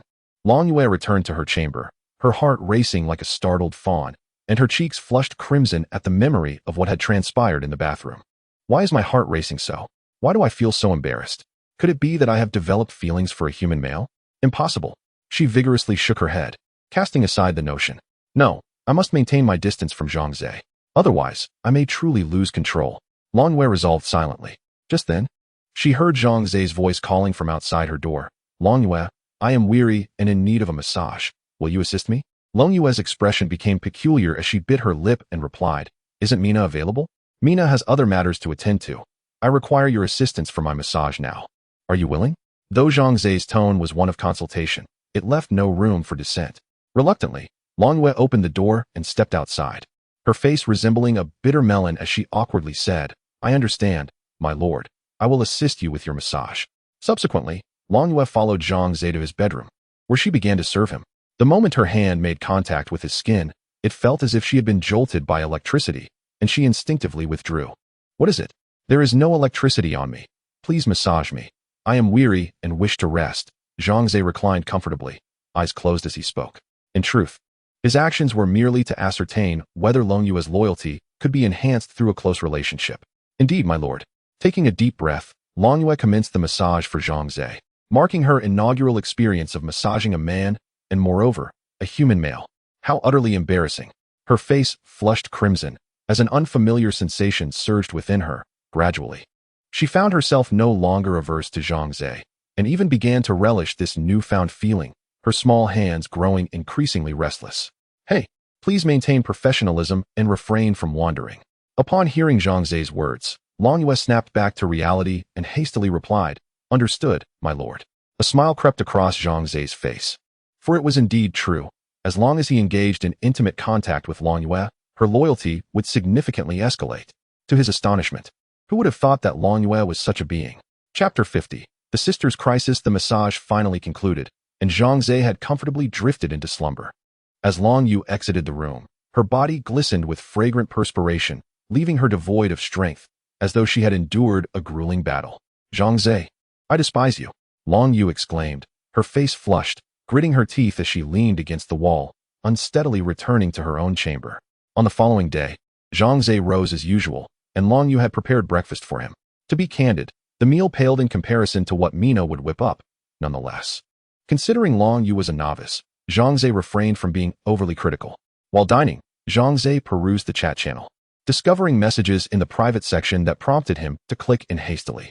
It turned out that his sister, Zhang Lan, had come online. Chao Shuqin, Xiao Lan. Where have you been these past few days? Why haven't you logged on to chat with us? Your father and I are quite worried about you. Zhang Zhihao, indeed. You mentioned previously that you were engaged in a decisive battle against the Wolfmen. What is the situation? Zhang Lan. Sigh, it's a long story. Although I emerged victorious in this confrontation, I am left severely depleted. My soldiers suffered catastrophic losses, nearly annihilating my forces. Unfortunately, I cannot replenish my ranks in the short term, and the Wolfmen breed rapidly. I estimate they will return in force next week. Chao Shuqin. Oh dear. What shall we do? Are there any nearby human territories from which you could seek assistance? Zhang Zhihao. It would be best to avoid that. You do not know whether they are allies or foes. If they harbor ill intentions toward our daughter, it could be far worse. Chao Shuqin. Yet, we cannot allow Xiaolan to sit idly by. Given the current circumstances, any means of survival must be prioritized. Zhang Zhihao. Alas, if only our territories were contiguous, we could provide support. Zhang Lan. Mom, Dad, there is no need for excessive concern. Perhaps the situation is not as dire as I perceive. My sole hope now is to recruit more civilians and expedite the training of soldiers. If I can train 1,000 soldiers before the Wolfmen launch their major offensive, my chances of success will significantly increase. Regrettably, Chao Shuqin, a week to recruit and train 1,000 soldiers? That is utterly implausible. Zhang Zhihao, indeed. Training one soldier requires an hour. 1,000 soldiers equates to 1,000 hours, at least 41 days. Even if Xiao Lan constructed 10 barracks, it would still take a minimum of 5 days, but she lacks sufficient barracks. Zhang Lan. Mom, Dad, you need not worry. I will contemplate alternative strategies. If all else fails, I shall escape with the Lord's decree. Within 72 hours, I can establish a new territory. Upon reading this, Zhang Ze furrowed his brow. A lord could indeed forsake their territory, taking only the Lord's decree. However, should one choose this path, they would be left with nothing. All resources, civilians, and soldiers would be wiped clean, akin to a character reset, starting anew. Such an undertaking is exceedingly perilous, for within a mere 72 hours, human players are devoid of any protective measures, forced to navigate the treacherous realm of the demon-infested continent alone. Should they encounter unforeseen circumstances, such as monsters or bandits, it would spell certain doom. Therefore, this path is one that should be traversed only in dire necessity, lest one meet a grim fate. Yet, the only option laid before Zhang Lan is this very route, as she cannot withstand the onslaught of the werewolves. Should she resolutely defend her territory and it be breached, her outcome would be far more tragic. Chao Shuqin implores, Xiaolan, you must not proceed with this. Should you forsake your domain, you would become utterly isolated. What will you do in the face of danger? Zhang Lan responds, I am aware that relinquishing my territory is a grave risk, yet I possess no better alternatives. At least, before the werewolves return, I have a week to escape. If I can find a safer haven to re-establish my domain, perhaps I still have a chance at survival. Zhang Zhihao concurs, Xiaolan speaks the truth. There are indeed no superior options available. Your mother and I cannot assist you, and your brother is of no help either. You must rely solely on yourself. Alas, may fortune favor you in overcoming this tribulation. Zhang Ze hastily sends a message. Sister, do not lose heart. A turn of events is inevitable. After a moment's reflection, he adds, do you recall the methods I taught you last time? What resources do you need? How much more do you require? Immediately post your requests on the trading platform. I will provide everything you seek. Zhang Lan dismisses her brother's message, saying, oh, foolish brother, what time is it for jesting? Zhang Ze, exasperated, insists, I am not jesting. Trust me. My resources and wealth are abundant. I possess more than enough. Heed your brother's advice and swiftly go to the trading platform. Zhang Lan chooses to ignore Zhang Ze's message and pins a heartfelt note. Mother and father, thank you for raising me. If I should meet an untimely demise, I hope to be reborn as your daughter in the next life, to repay your nurturing kindness. With that, she logs off. Xiao Shuqin cries out, Xiao Lan, what shall we do? Dear husband, you must think of a solution. Zhang Zhihao sighs, what can I do? We are not on earth. We are but clay figurines adrift in this river, incapable of saving our daughter, left only to let her fend for herself. Xiao Shuqin pleads, son, you too must strive to thrive. We have already lost one daughter. We cannot bear to lose another child. Zhang Zhihao adds, indeed, son, you are no longer a child. It is time for you to cultivate your independence. Your mother and I cannot be by your side forever. One day you may find yourself alone, and you must possess the ability to survive. With that, the couple also logs off. Zhang Ze, his face etched with concern, gazes skyward in dismay. This feels akin to a heart-wrenching separation. He resolves, I must devise a means to rescue my sister. With determination, he paces back and forth, contemplating strategies for her salvation. However, he was currently unaware of his sister's precise location. The vast expanse of the demon realm left him at a loss as to where he might search. It seemed utterly impossible to effect her rescue. Long Yu stood nearby, observing Zhang Ze's troubled countenance, noticing that he had even forsaken his breakfast. She dared not utter a word, remaining silently by his side. No, regardless of the circumstances, I must venture forth to find my sister. I cannot relinquish my last glimmer of hope. Zhang Ze raised his head, his gaze resolute. He made a decisive choice and prepared to lead his troops on an expedition, setting forth in a singular direction, hoping to locate his sister before the werewolves breached her territory. Nevertheless, Zhang Ze was acutely aware that his efforts might well be in vain. Yet, he could not stand idly by as his sister faced death at the hands of the werewolves. He had to take action, for otherwise, he would find no peace or rest. Just as Zhang Ze was about to exit the Lord's Hall, one of his subordinates suddenly approached him with a report. My lord, there is a human outside the city who claims to be a lord as well, seeking to ally with you. Chapter 51, The God Player Mode. Zhang Ze was momentarily taken aback. A self-proclaimed human lord? What was the situation? He promptly followed the attendant to the city wall and gazed downward, where he spotted a middle-aged man at the city gate, anxiously scanning his surroundings, seemingly awaiting Zhang Ze's response. With black hair and dark eyes. Was this man also from Huaxia? After a moment's contemplation, Zhang Ze commanded the gates to be opened, allowing the middle-aged man to enter, as he intended to interrogate him personally. Upon entering the territory, the middle-aged man exhaled deeply, his previously anxious heart now at ease. Raising his gaze, he beheld a strikingly handsome young man standing before him, flanked by several guards. He immediately understood that this individual must be the lord of the land. Greetings, young sir. I am Wang Kai, hailing from Huaxia. You appear to be from Huaxia as well, which makes us compatriots. I implore you to assist me. Wang Kai bowed repeatedly to Zhang Ze, his demeanor exceedingly humble as he realized his fate depended entirely on Zhang Ze's goodwill. Zhang Ze waved his hand dismissively, saying, assistance can be discussed later. First, tell me who you are, why you have come to my territory, and how you managed to find me here. Do not lie, or I shall not hesitate to be unkind. This was no longer Earth, where laws and ethical principles prevailed. Here, human greed and malice were unrestrained, necessitating Zhang Ze's caution. I assure you, I would never deceive you. Wang Kai wiped the sweat from his brow and explained, my territory lies approximately 7 days' journey from here. I had been developing it quite well, having upgraded to a level 2 territory when disaster struck. A band of indigenous human soldiers launched an assault on my land. Outnumbered, I was unable to defend it, and they breached my territory. In the chaos, I fled with the Lord's decree from another direction. I have been running for my life ever since, finally arriving at your territory. Please, you must take me in. I cannot survive alone. Wang Kai had considered re-establishing a territory, but upon realizing that a pursuing group of over 100 was hot on his heels, He abandoned that notion and continued his flight. Zhang Ze pondered for a moment and inquired, "Why would the indigenous army attack you? Did you commit some wrongdoing?" Logically, intelligent races rarely initiated conflict unless provoked by monstrous or beastly entities. Thus, Zhang Ze suspected that this Wang Kai may have engaged in some improper conduct, inciting the wrath of the local indigenous factions. "By heaven and earth, I have done nothing wrong," Wang Kai exclaimed, his face contorted with distress. "I have been diligently developing my territory, seeking merely to survive in the demon realm. I was avoiding them, not daring to offend." Zhang Ze scrutinized Wang Kai, internally contemplating, "System, is this fellow speaking the truth?"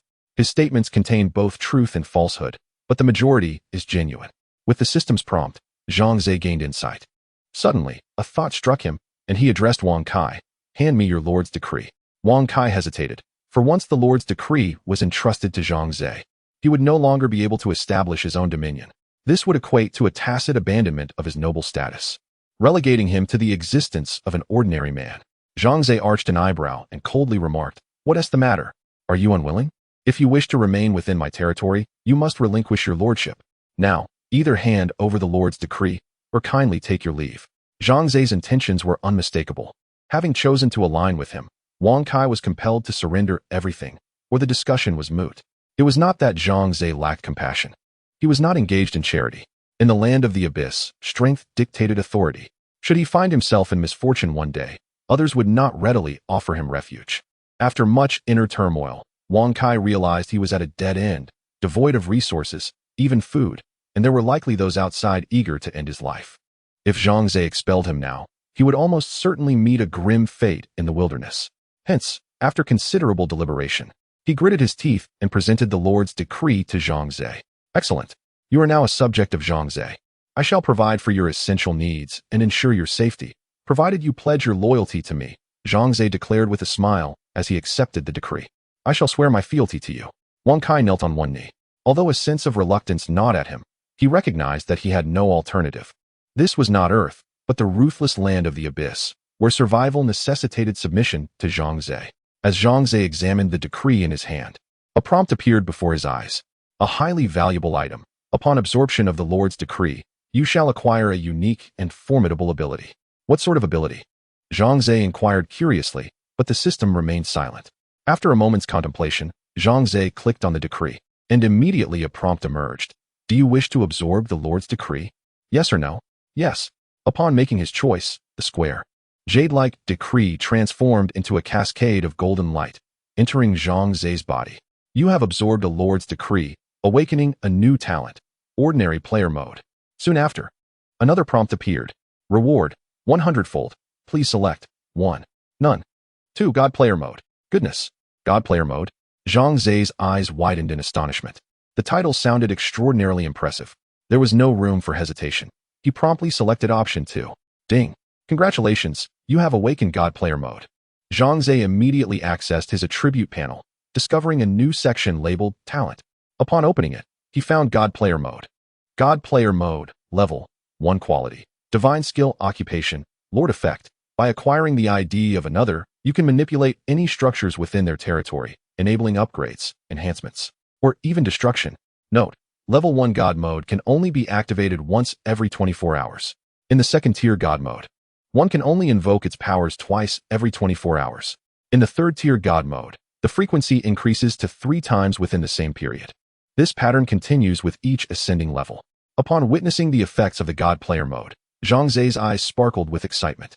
Did this imply that he could remotely control any structure within the territories of others? Filled with enthusiasm, he promptly opened the private channel. Zhang Ze exclaimed, "Sister, hurry online. Brother is coming to rescue you." Meanwhile, thousands of miles away in Zhonglan's domain, she was inspecting injured soldiers when she suddenly received a message through her private channel. Curiously, she clicked to open it, revealing a message from her brother. Chapter 52. The territory sandbox. Zhonglan was reluctant to check the message sent by her brother, Zhang Ze, but upon reflection, he was indeed her sibling, so she opened the private channel to respond. Zhonglan, "Brother, I am truly overwhelmed at the moment. There are numerous injured individuals who require my care, and the damaged city walls need my attention. I must also inspect the blacksmith shop and the barracks. Regrettably, I have no time for idle conversation." Zhang Ze, "No, sister, I am not seeking idle chatter. I wish to assist you. I have acquired the command of another human lord and possess extraordinary skills that allow me to remotely control your territory and buildings.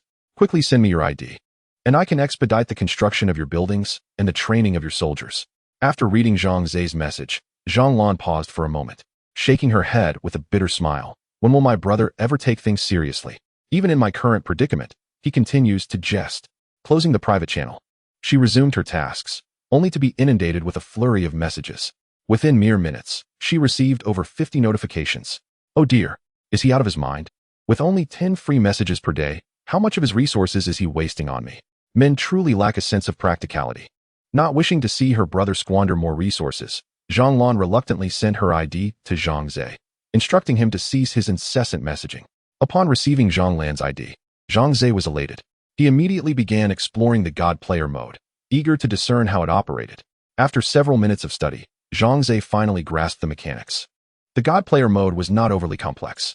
First, he had to enter the mode, at which point a system prompt would appear, requesting him to input the game ID of the player he intended to manipulate. Upon entering the ID, a virtual sandbox materialized before him, representing the territory of the aforementioned player. The sandbox vividly displayed all the structures within the territory, even revealing the movement of humans and other creatures inside. To manipulate a specific building, all one needed to do was tap the corresponding structure on the sandbox, which would then present a drop-down menu filled with various operational options. Rubbing his hands in excitement, Zhang Ze pondered, "How can I assist my sister? She mentioned that the walls are damaged and in need of repair. I shall begin by mending the city walls." Zhang Ze promptly shifted the sandbox view to focus on the walls. Upon inspection, he confirmed the severe damage. A significant portion had collapsed. Should the wolfmen launch an attack here, they would undoubtedly breach the territory with ease. Let us commence from this point. Zhang Ze clicked on the damaged section of the wall, and a menu appeared before him, offering numerous options including repair, upgrade, fortify, demolish, move, copy, and accelerate. Zhang Ze attempted to upgrade the city wall, only to be met with a system notification stating that damaged structures could neither be upgraded nor reinforced. Nor could they be relocated or replicated. They must first be repaired before any such actions could be undertaken. Reluctantly, Zhang Ze opted to repair the wall. The restoration required the expenditure of 3,000 stones, 1,500 wood, and 3,000 copper coins. Do you agree? Zhang Ze paused momentarily, as he had initially believed that the God mode would not necessitate resource consumption. To his surprise, he still had to spend the required amount, and every resource was imperative. However, upon reflection, this was entirely reasonable. The God mode was already extraordinarily powerful, and should it demand no resources whatsoever, it would truly render him invincible. No matter. My resources and wealth are boundless. As long as I can protect my sister, I am indifferent to the cost. Subsequently, Zhang Ze promptly selected repair, and the system informed him that the completion time for the wall's restoration would take 48 hours. This duration felt excessively long. Could it be expedited? Zhang Ze's gaze shifted to the accelerate option, and he tentatively clicked on it, revealing a prompt. Accelerating the wall's repair would require the expenditure of 10,000 copper coins. Do you agree? Repair. I have plenty of money. Without hesitation, Zhang Ze chose to agree. Instantly, a clock symbol appeared on the wall, with its hands spinning rapidly in a clockwise direction. Simultaneously, Zhang Ze observed the countdown for the wall's repair swiftly diminish. Approximately 10 minutes later, the wall was restored. Haha. Indeed, the power of wealth is omnipotent. Zhang Ze nodded in satisfaction.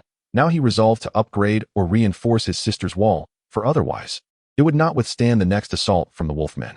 To reinforce the wall would require 5,000 stones, 3,000 wood, and 50,000 copper coins.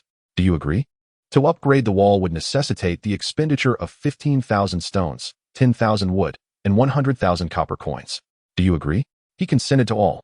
Zhang Ze did not even blink. To him, money was trivial. Compared to his sister, resources and wealth were mere illusions. In a bid to expedite the reinforcement and upgrade of the wall, Zhang Ze again employed the acceleration feature, incurring another substantial expense. His next course of action was to visit his sister's blacksmith shop, for the inability to decisively defeat the wolfmen likely stemmed from her outdated weaponry. He wondered if he could assist in enhancing her equipment. With this thought, Zhang Ze maneuvered the sand table, centering his view on the sole blacksmith shop within the territory. A level 1 blacksmith shop. No wonder. Zhang Ze shook his head. The functionalities of a level 1 blacksmith shop were limited, and it could only train level 1 blacksmiths, resulting in subpar weaponry. Zhang Ze clicked on the blacksmith shop and found the view option in the pop-up menu. Upon inspection, he discovered that his sister's shop had only learned 2 design blueprints. One was the bow she had previously boasted about, and the other was a standard grade armor. How abysmal. No wonder they were unable to defeat the wolfmen. Zhang Ze had encountered the werewolves and was well aware that these upright monsters possessed formidable defensive and offensive capabilities, coupled with astonishing speed, rendering ordinary human soldiers nearly powerless against them. Were it not for the advanced weaponry, such as the 98K, wielded by Zhang Ze's troops, they would undoubtedly suffer against the werewolves. A thought struck him. Could his sister's blacksmith shop also manufacture the 98K?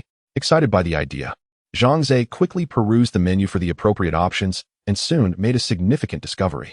Sharing. Yes, that was the feature. Elated, Zhang Ze clapped his hands in delight and promptly selected the share option. In an instant, a new window appeared before him, displaying all the blueprints he currently possessed.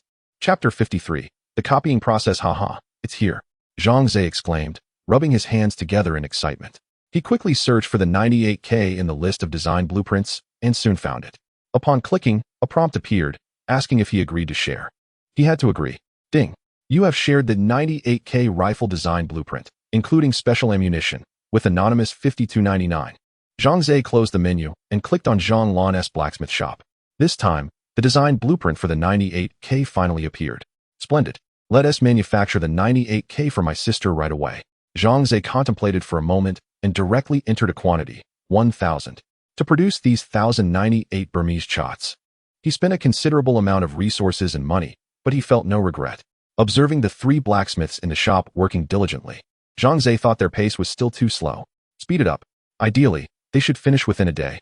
He promptly selected the accelerate option, and the movements of the 3 blacksmiths seemed to fast forward as they dashed back and forth, their hammer swings becoming mere afterimages, barely visible to the naked eye. Yes, this is the speed, this is the feeling. Keep it up. Zhang Ze nodded in satisfaction. The 3 blacksmiths were overwhelmed with work. Exiting the blacksmith shop, Zhang Ze shifted his focus to the barracks. Upon entering, he was dismayed to find only 15 soldiers in training. Why only 15? Is it due to a lack of civilians and insufficient manpower? He pondered whether he could transfer some of his civilians to his sister. However, after scouring the barracks menu options, he found no feature allowing the transfer of soldiers to another territory. It seemed such a function did not exist. What to do? No matter how many weapons he amassed, without soldiers to wield them, it would be futile. Zhang Ze felt troubled. Suddenly, an idea struck him, and he quickly shifted his view to the Lord's Hall. Clicking on the Lord's Hall, Zhang Ze discovered the recruit option. He resolved to recruit more civilians for his sister and train them into soldiers, eliminating the worry of lacking manpower. Just as he prepared to recruit 1,000 civilians for her, a grave concern crossed his mind. Would there be enough space to accommodate so many civilians? If not, they would simply disperse after 24 hours, wasting resources. He immediately checked Zhang Lan's territory and found only 50 dwellings, meaning it could house a maximum of 500 people. Currently, Zhang Lan's territory already had over 200 inhabitants. Adding 1,000 civilians would leave them with nowhere to stay. What to do now? Zhang Ze began to contemplate. Constructing more dwellings for his sister was an option, but building them one by one would be slow and inefficient, also consuming some civilians, which was not cost-effective. Wait, he recalled the existence of a copy option. Let us see how this function works. Could it be used to duplicate buildings? Zhang Ze sprang into action, selecting a residential dwelling before clicking his hand to find the copy option in the menu. The replication of a level 1 residence required the expenditure of 1,000 stones, 800 woods, and 1,500 copper coins. Should he proceed with the duplication? Astonishing. This was perfect. Zhang Ze's eyes sparkled. The ability to purchase time and efficiency with currency was undeniably advantageous. Thus, he promptly chose to agree. At that moment, he noticed a translucent image of the residence materializing above the sand table, and upon attempting to touch it, he discovered he could move the dwelling at will. It became clear that he was to select a position for the copied residence. Zhang Ze surveyed the territory's sand table and chose a reasonably suitable location to place the ethereal dwelling. Another prompt appeared, asking if he was certain about this placement. After clicking to confirm, a residence instantly rose from the ground, ready for occupancy. Splendid. I shall replicate 100 residences for my sister. That should suffice to recruit more commoners. After approximately half an hour of diligent work, Zhang Ze completed the replication of all 100 residences. Gazing at the orderly residential complex before him, he nodded in satisfaction, his heart brimming with a sense of accomplishment. He then made his way directly to the Lord's Hall, where he swiftly recruited 1,000 commoners, assigning them all to the barracks to expedite their training. The training of these 1,000 soldiers would take roughly 5 hours to complete, just in time for the 98K rifles at the blacksmiths to be finished. He would equip these soldiers with the rifles and send them off to battle. Zhang Ze was thoroughly pleased with his plan. Imagining his sister's astonished and delighted expression upon witnessing the drastic transformation of their territory brought a smile to his face. Meanwhile, Zhang Lan had just emerged from the medical facility, her face etched with fatigue and despair, for the situation was dire. The clinic housed only 2 healers, yet they were tasked with tending to over 150 wounded soldiers, nearly half of whom were severely injured. The healers could only address the lightly wounded. As for the severely injured, while they could not be cured, given sufficient time, they might gradually recover. However, this time was far too lengthy, requiring a week. Zhang Lan had no luxury to wait that long. With the wolfmen poised to return, she had merely a little over 100 soldiers available for combat. The thought of the multitude of wolfmen advancing upon her territory sent chills down her spine. What should she do? Was she truly to abandon this territory and flee under the Lord's command? Zhang Lan bit her lip, her mind awash with confusion. The calmness and confidence she once possessed had evaporated entirely. After all, this was not merely a game. It was a grueling trial of life and death. A single misstep could lead to irretrievable ruin. There would be no opportunity for a second chance. In a daze, Zhang Lan trudged toward her Lord's Hall, longing to cast aside all burdens, rest, and contemplate her next course of action. Suddenly, she heard a series of vigorous and intense hammering sounds emanating from the blacksmith's shop. What could be happening? What was truly occurring inside? The cacophony suggested that it was as if 100 individuals were laboring together. Yet, she distinctly recalled that there were only 3 blacksmiths within. Zhang Lan paused for a moment, then promptly approached the blacksmith's shop to investigate. As she reached the entrance, she was immediately taken aback by the scene before her. The 3 blacksmiths moved with an astonishing swiftness, akin to wind, their motions so rapid that they were almost indistinguishable, leaving behind only fleeting shadows as they worked frantically. The strikes of the hammers against the ingots were so rapid that they appeared as a blur, the sounds merging into a singular resonance that was almost overwhelming.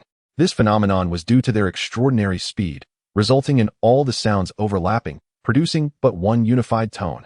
However, what astonished Zhang Lan the most was the sight of several semi-automatic rifles, each approximately 2 meters in length, already completed and lying on the ground.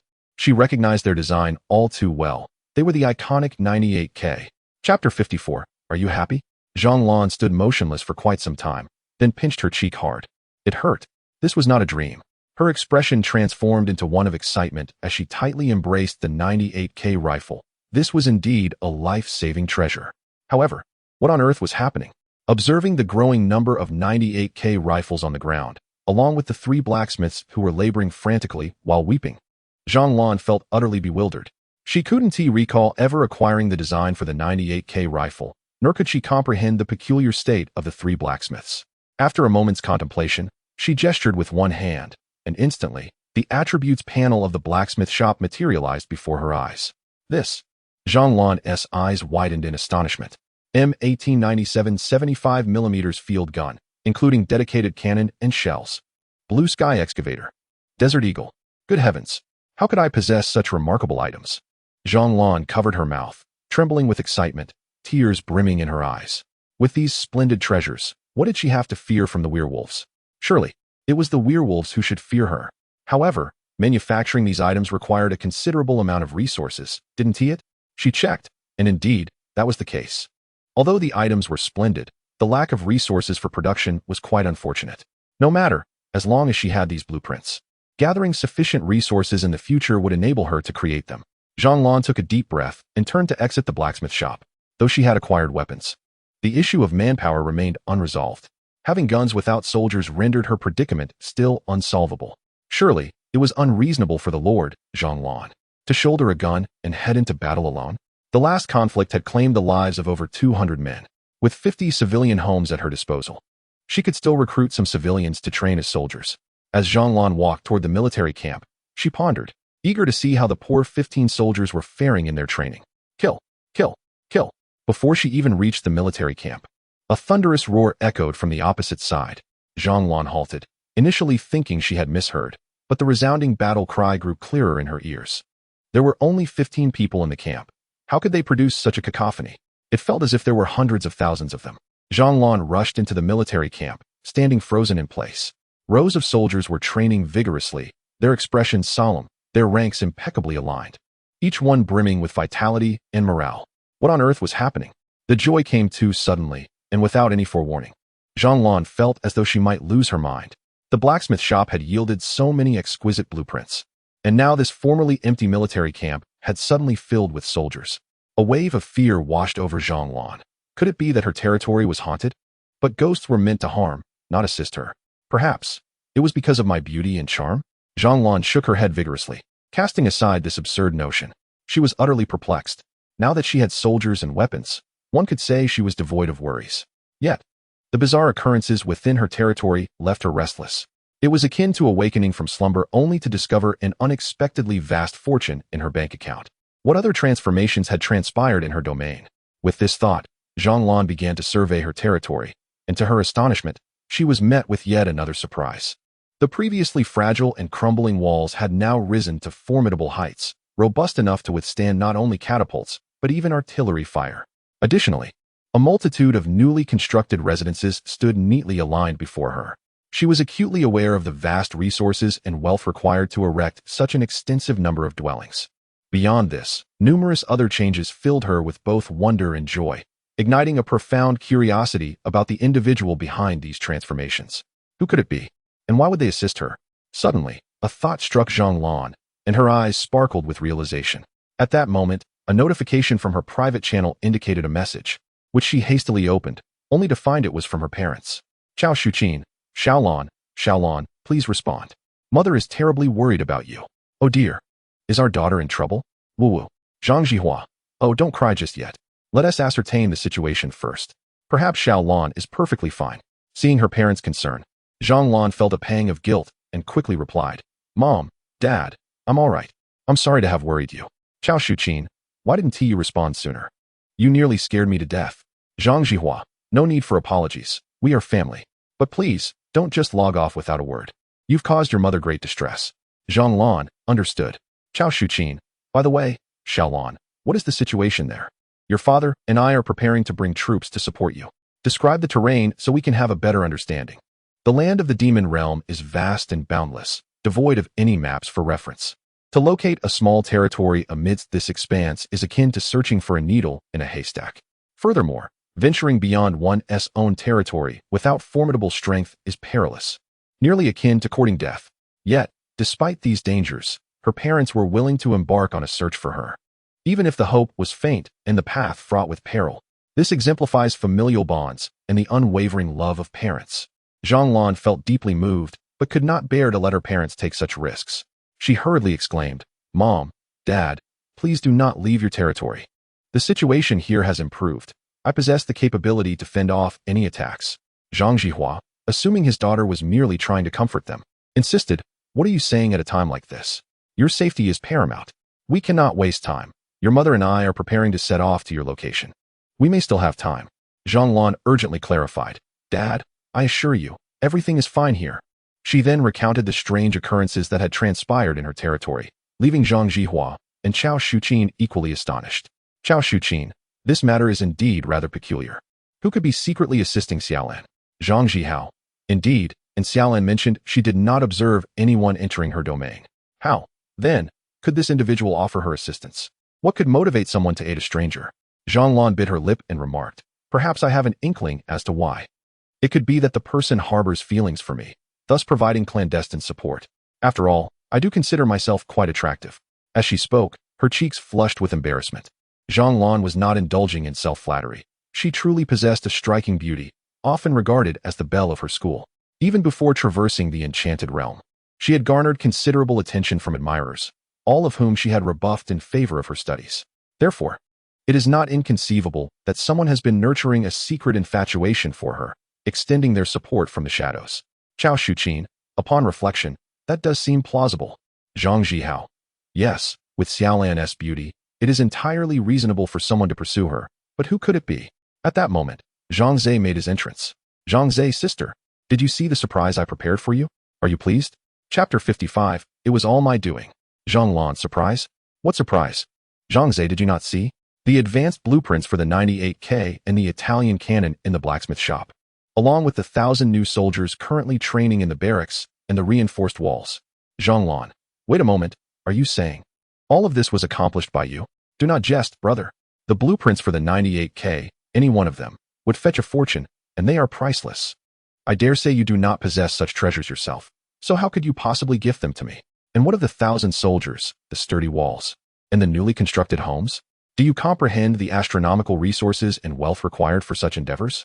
You have never seen such sums in your life. Chao Shuqin, little Lan is right. Son, cease your mischief and join us in discerning who has been aiding her. Zhang Zihao, indeed. Son, you and little Lan attend the same school, although not in the same class. I trust you are aware of who harbors a secret affection for your sister. Perhaps this benefactor is none other than he. As Zhang Ze witnessed this exchange, he felt an overwhelming urge to bang his head against the wall. He had expended vast resources and exerted every effort to assist his sister, yearning only for a word of praise from his parents and her. Yet this was the outcome? Zhang Ze, listen to me. I am indeed the one who has helped my sister develop her territory. All those things were sent by me. The resources and funds were my own, and there exists no benefactor. Everything is my doing. You must believe me. Zhang Lan, brother, I understand you wish to present yourself favorably before me, but could you not choose a more reliable approach? To claim accomplishments that are beyond your capability is folly. Even if you seek to embellish your image, do not treat us as fools. Zhang Zihao, I have reiterated countless times the importance of integrity over vanity. Even if you can deceive us for a moment, you cannot sustain such illusions indefinitely. Chao Shuqin, son, it would be prudent to temper your claims. We have watched you grow, and we know your capabilities. How can we not discern your falsehoods? Zhang Ze, growing desperate. I have not. Do not speak such nonsense.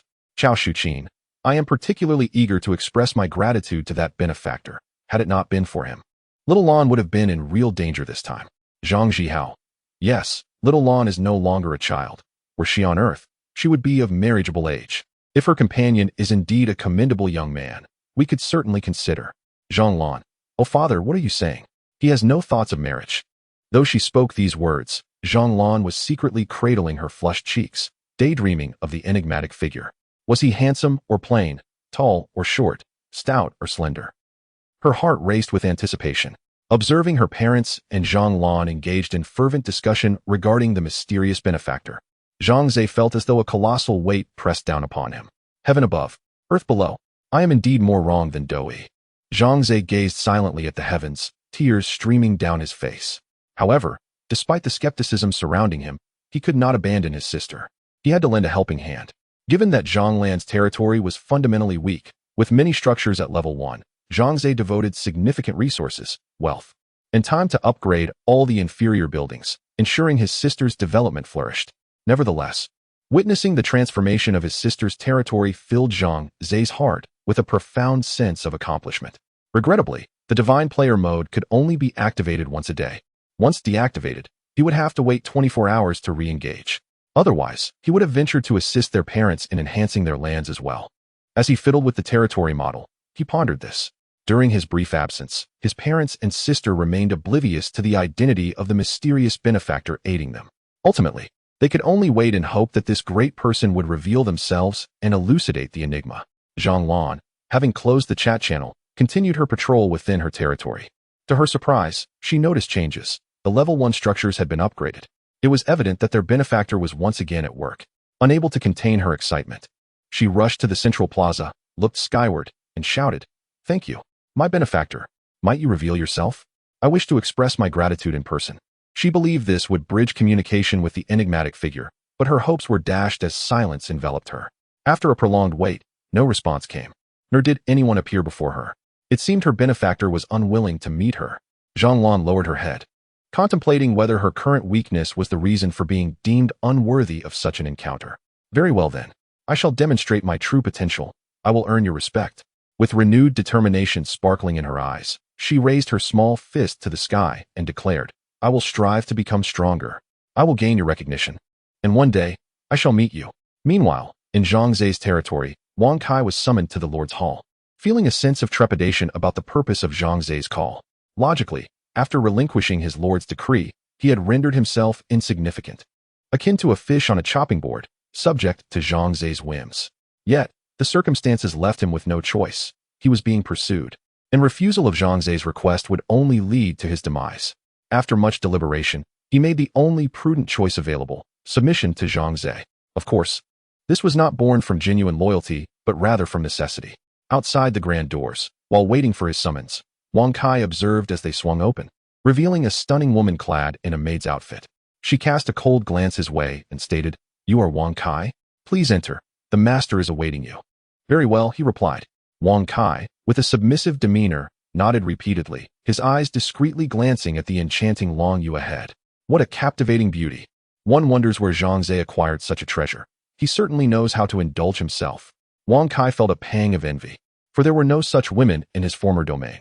Upon entering the opulent chamber, he was instantly awestruck by the lavish decor that surrounded him. He had once presided over a lord's hall, yet its furnishings paled in comparison, juxtaposed with Zhang Ze's grand hall. It was akin to the disparity between a plain dwelling and a meticulously designed abode. After all, luxury and grandeur are crafted through wealth and resources. With his meager assets and paltry resources, he could scarcely afford to develop his territory or train soldiers, let alone squander a single coin. What a wastrel! A mixture of envy and jealousy flickered in his eyes as he stepped into the living room, where Zhang Ze awaited him. "My lord, you summoned me. Is there something you require?" Wang Kai inquired respectfully. Chapter 56. I am more wrong than Doi. Zhang Ze held a tall wine glass filled with dark red wine. Savoring it slowly as he inquired, "I have yet to find the time to ask you, what is the origin of the army that besieged your territory?" Wang Kai glanced at the 1982 law fight on the table, swallowing hard. For he was once a high-ranking executive of a publicly listed company on Earth and was well aware of the wine's worth. Noticing Zhang Ze awaiting his response, he replied respectfully, "My lord, the commander of the army is General Gao Li Evans, who claims to be under the service of Count Feliming." Gao Li? Zhang Ze narrowed his eyes, committing the name to memory. Long Yu, seeing Zhang Ze's glass empty, hurriedly refilled it and then knelt beside him, offering to massage his legs. In her short-made outfit and half-kneeling position, she inadvertently revealed a glimpse of her fair skin. Her figure, her long legs could easily outshine any delicate maid I could find on Earth. Wang Kai watched with burning curiosity but dared not stare, quickly averting his gaze. "Then, what is the reason for this Gao Li's assault against you?" Upon hearing Zhang Ze's question, Wang Kai displayed a perplexed expression and responded. "He claims that I have offended Count Feliming and even killed an envoy sent by the Count, named Duncan, hence the need to teach me a lesson. However, I have no idea who Count Feliming is, nor have I ever harmed an envoy. How could I possibly offend the Count?" Cough, cough, cough. Zhang Ze nearly spewed his wine. Goodness, so that General Gao Li came after him. Yet for some unknown reason, he mistook Wang Kai for his true target, making Wang Kai a scapegoat.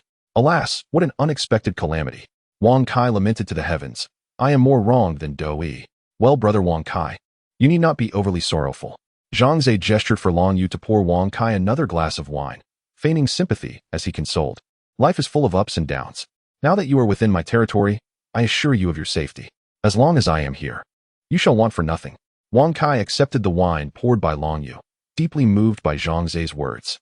"My lord, you are truly a benevolent person, willing to take in a lost soul like me, a homeless wretch. I shall never forget your kindness. If I cannot repay you in this life, I shall work as a humble servant in my next life to express my gratitude." Zhang Ze hurriedly waved his hand. "That will not be necessary." He thought to himself, "Were it not for me, you would not have found yourself in such dire straits, alas. How unfortunate you truly are." After downing his wine, Wang Kai wiped his mouth and said, "My lord, I have a suggestion." "Speak." Zhang Ze nodded in encouragement. "When I escaped, that General Gao Li dispatched a scout team to pursue me. It is possible that they have discovered I have taken refuge in your territory." Wang Kai spoke with a hint of anxiety. "Once they return, they will surely report to General Gao Li. He may very well send a large army here. So you must prepare in advance." Wang Kai recalled the time when General Gao Li led over 10,000 soldiers to assault his territory. The sight of densely packed cavalry charging forth, with soldiers swarming the mountains and boulders being hurled into his realm by catapults, still sent shivers down his spine. Zhang Ze chuckled lightly and reassured him, "Rest assured, my territory is not so easily breached. You have resided in my domain for several days. Have you not discerned my formidable strength?" "Well, I have noticed, yet our number of soldiers remains insufficient," Wang Kai replied, shaking his head slightly. "The opposing force boasts tens of thousands of troops, accompanied by hundreds of catapults, archers, cavalry, and infantry. Their military organization is comprehensive, and I fear. Do not fret. If they dare to trouble me, I shall ensure they return empty-handed, Zhang Ze declared, slamming his hand on the table, exuding an aura of dominance that left Wang Kai momentarily stunned. Doubts lingered in Wang Kai's heart about Zhang Ze's reliability. He had once believed he could withstand an attack, only to be breached in less than a day. He hoped Zhang Ze was not blindly overconfident, otherwise his fate would be sealed. Once he relinquished the Lord's decree, he would no longer be able to establish his own territory, binding him irrevocably to Zhang Ze. If Zhang Ze thrived, he thrived. If Zhang Ze perished, he perished. After Wang Kai departed, Zhang Ze waved his hand, and a sand table of his territory materialized before him. Above the sand table, a prominent numeral, 1, indicated his primary domain. The God Player mode was an upgrade from the ordinary player mode, encompassing all its functionalities. Thus, Zhang Ze could inspect his territory without the constraints of time or space. This feature was remarkably convenient, sparing him the hassle of traversing between various territories daily. Reclining comfortably on the sofa, Zhang Ze indulged in the services of Long Yu while assessing the conditions of the buildings within his realm. The progress at the blacksmith shop is commendable. Over 80 excavators from Lexing have been constructed. I estimate that 100 should be completed by the day after tomorrow. Zhang Ze had initially intended to utilize the acceleration feature, but upon inspection, he deemed it unnecessary. He was not concerned about resources or finances, but rather that the acceleration feature would lead to extreme fatigue for the blacksmiths, causing them to take several days to recover and diminishing their loyalty. Therefore, unless absolutely necessary, Zhang Ze refrained from recklessly employing the acceleration feature. The oil refinery's efficiency was also commendable, currently storing over 5,000 barrels of gasoline and 3,000 barrels of diesel, likely sufficient to fuel his Tiger tanks for several months. Unfortunately, the mines lay beyond his territory, rendering him unable to assess that situation via the sand table. Well, having reviewed my primary domain, it is time to inspect the other sub-territories. As the Lord, I must ensure equitable distribution of resources. With that, Zhang Ze tapped the numeral on the territory sand table, and a drop-down menu appeared, showcasing numbers from 1 to 55, representing the 55 territories he currently possessed, allowing for effortless switching between them. As Zhang Ze examined the territorial sand table, within a dense forest outside his domain, a dozen hunters lay in wait, their cold, piercing gazes fixated on his territory. The individual from another world had lingered there for several days without emerging, indicating he was unlikely to depart anytime soon. The leader, a gaunt man with sunken cheeks, spoke in a low voice. Marlin, return and report to General Galley. We should hear back today. I wonder if General Galley will launch an assault on this territory. Beside him, a portly man adorned with a fur hat chuckled darkly. Boss, from what I know of General Galley, he will not let this prized morsel slip away. After all, where else would the profits come from? The others nearby echoed his sentiments with sinister laughter. Baro speaks the truth. It's not just about gold, but also food and women. Clearly, General Galley had engaged in numerous acts of pillaging. Just then, a short figure rushed over, panting heavily. It was Marlin, the messenger. He gasped, Boss, General Galley. He has come with his troops. Chapter 57. The nurturing games. Several individuals turned their gaze towards Barrow, who wore a fur-lined hat, their expressions reflecting a sense of affirmation. Come, let us meet General Galley. The leader of the group led his companions out of the dense forest, where they encountered General Galley on the wilderness beyond. Inside the grand military tent, General Galley, with one hand stroking his small mustache and the other grasping a can of Qingdao beer, indulged in roasted chicken with great satisfaction. The beer had been seized from Lord Wang Kai's hall, along with numerous other commodities from Earth, which Galley, unfamiliar with their value, promptly burned without a second thought. Kneel before General Galley. The scouts stood respectfully before the general, daring not to raise their eyes. Describing Galley as cold-blooded would not be an exaggeration. He was more ruthless than a bandit, showing no mercy even to children. To the onlookers, Galley was synonymous with a demon. Have you truly discerned the situation? That individual from the other world has ventured into the territory ahead and has yet to emerge? Galley discarded the empty beer can and wiped his mouth, inquiring nonchalantly. The leader of the scouts promptly replied, Indeed, General. There appears to be some connection among these individuals from the other world. They may even know one another, which could explain why one is taken in the other. Aside from this, have you made any other observations? Galley stood up, and two maidens immediately attended to him, helping him don his armor. The scouts exchanged glances, and one of them spoke up, in response to the general's inquiry. We discovered that this territory boasts significantly stronger defenses compared to the previous one.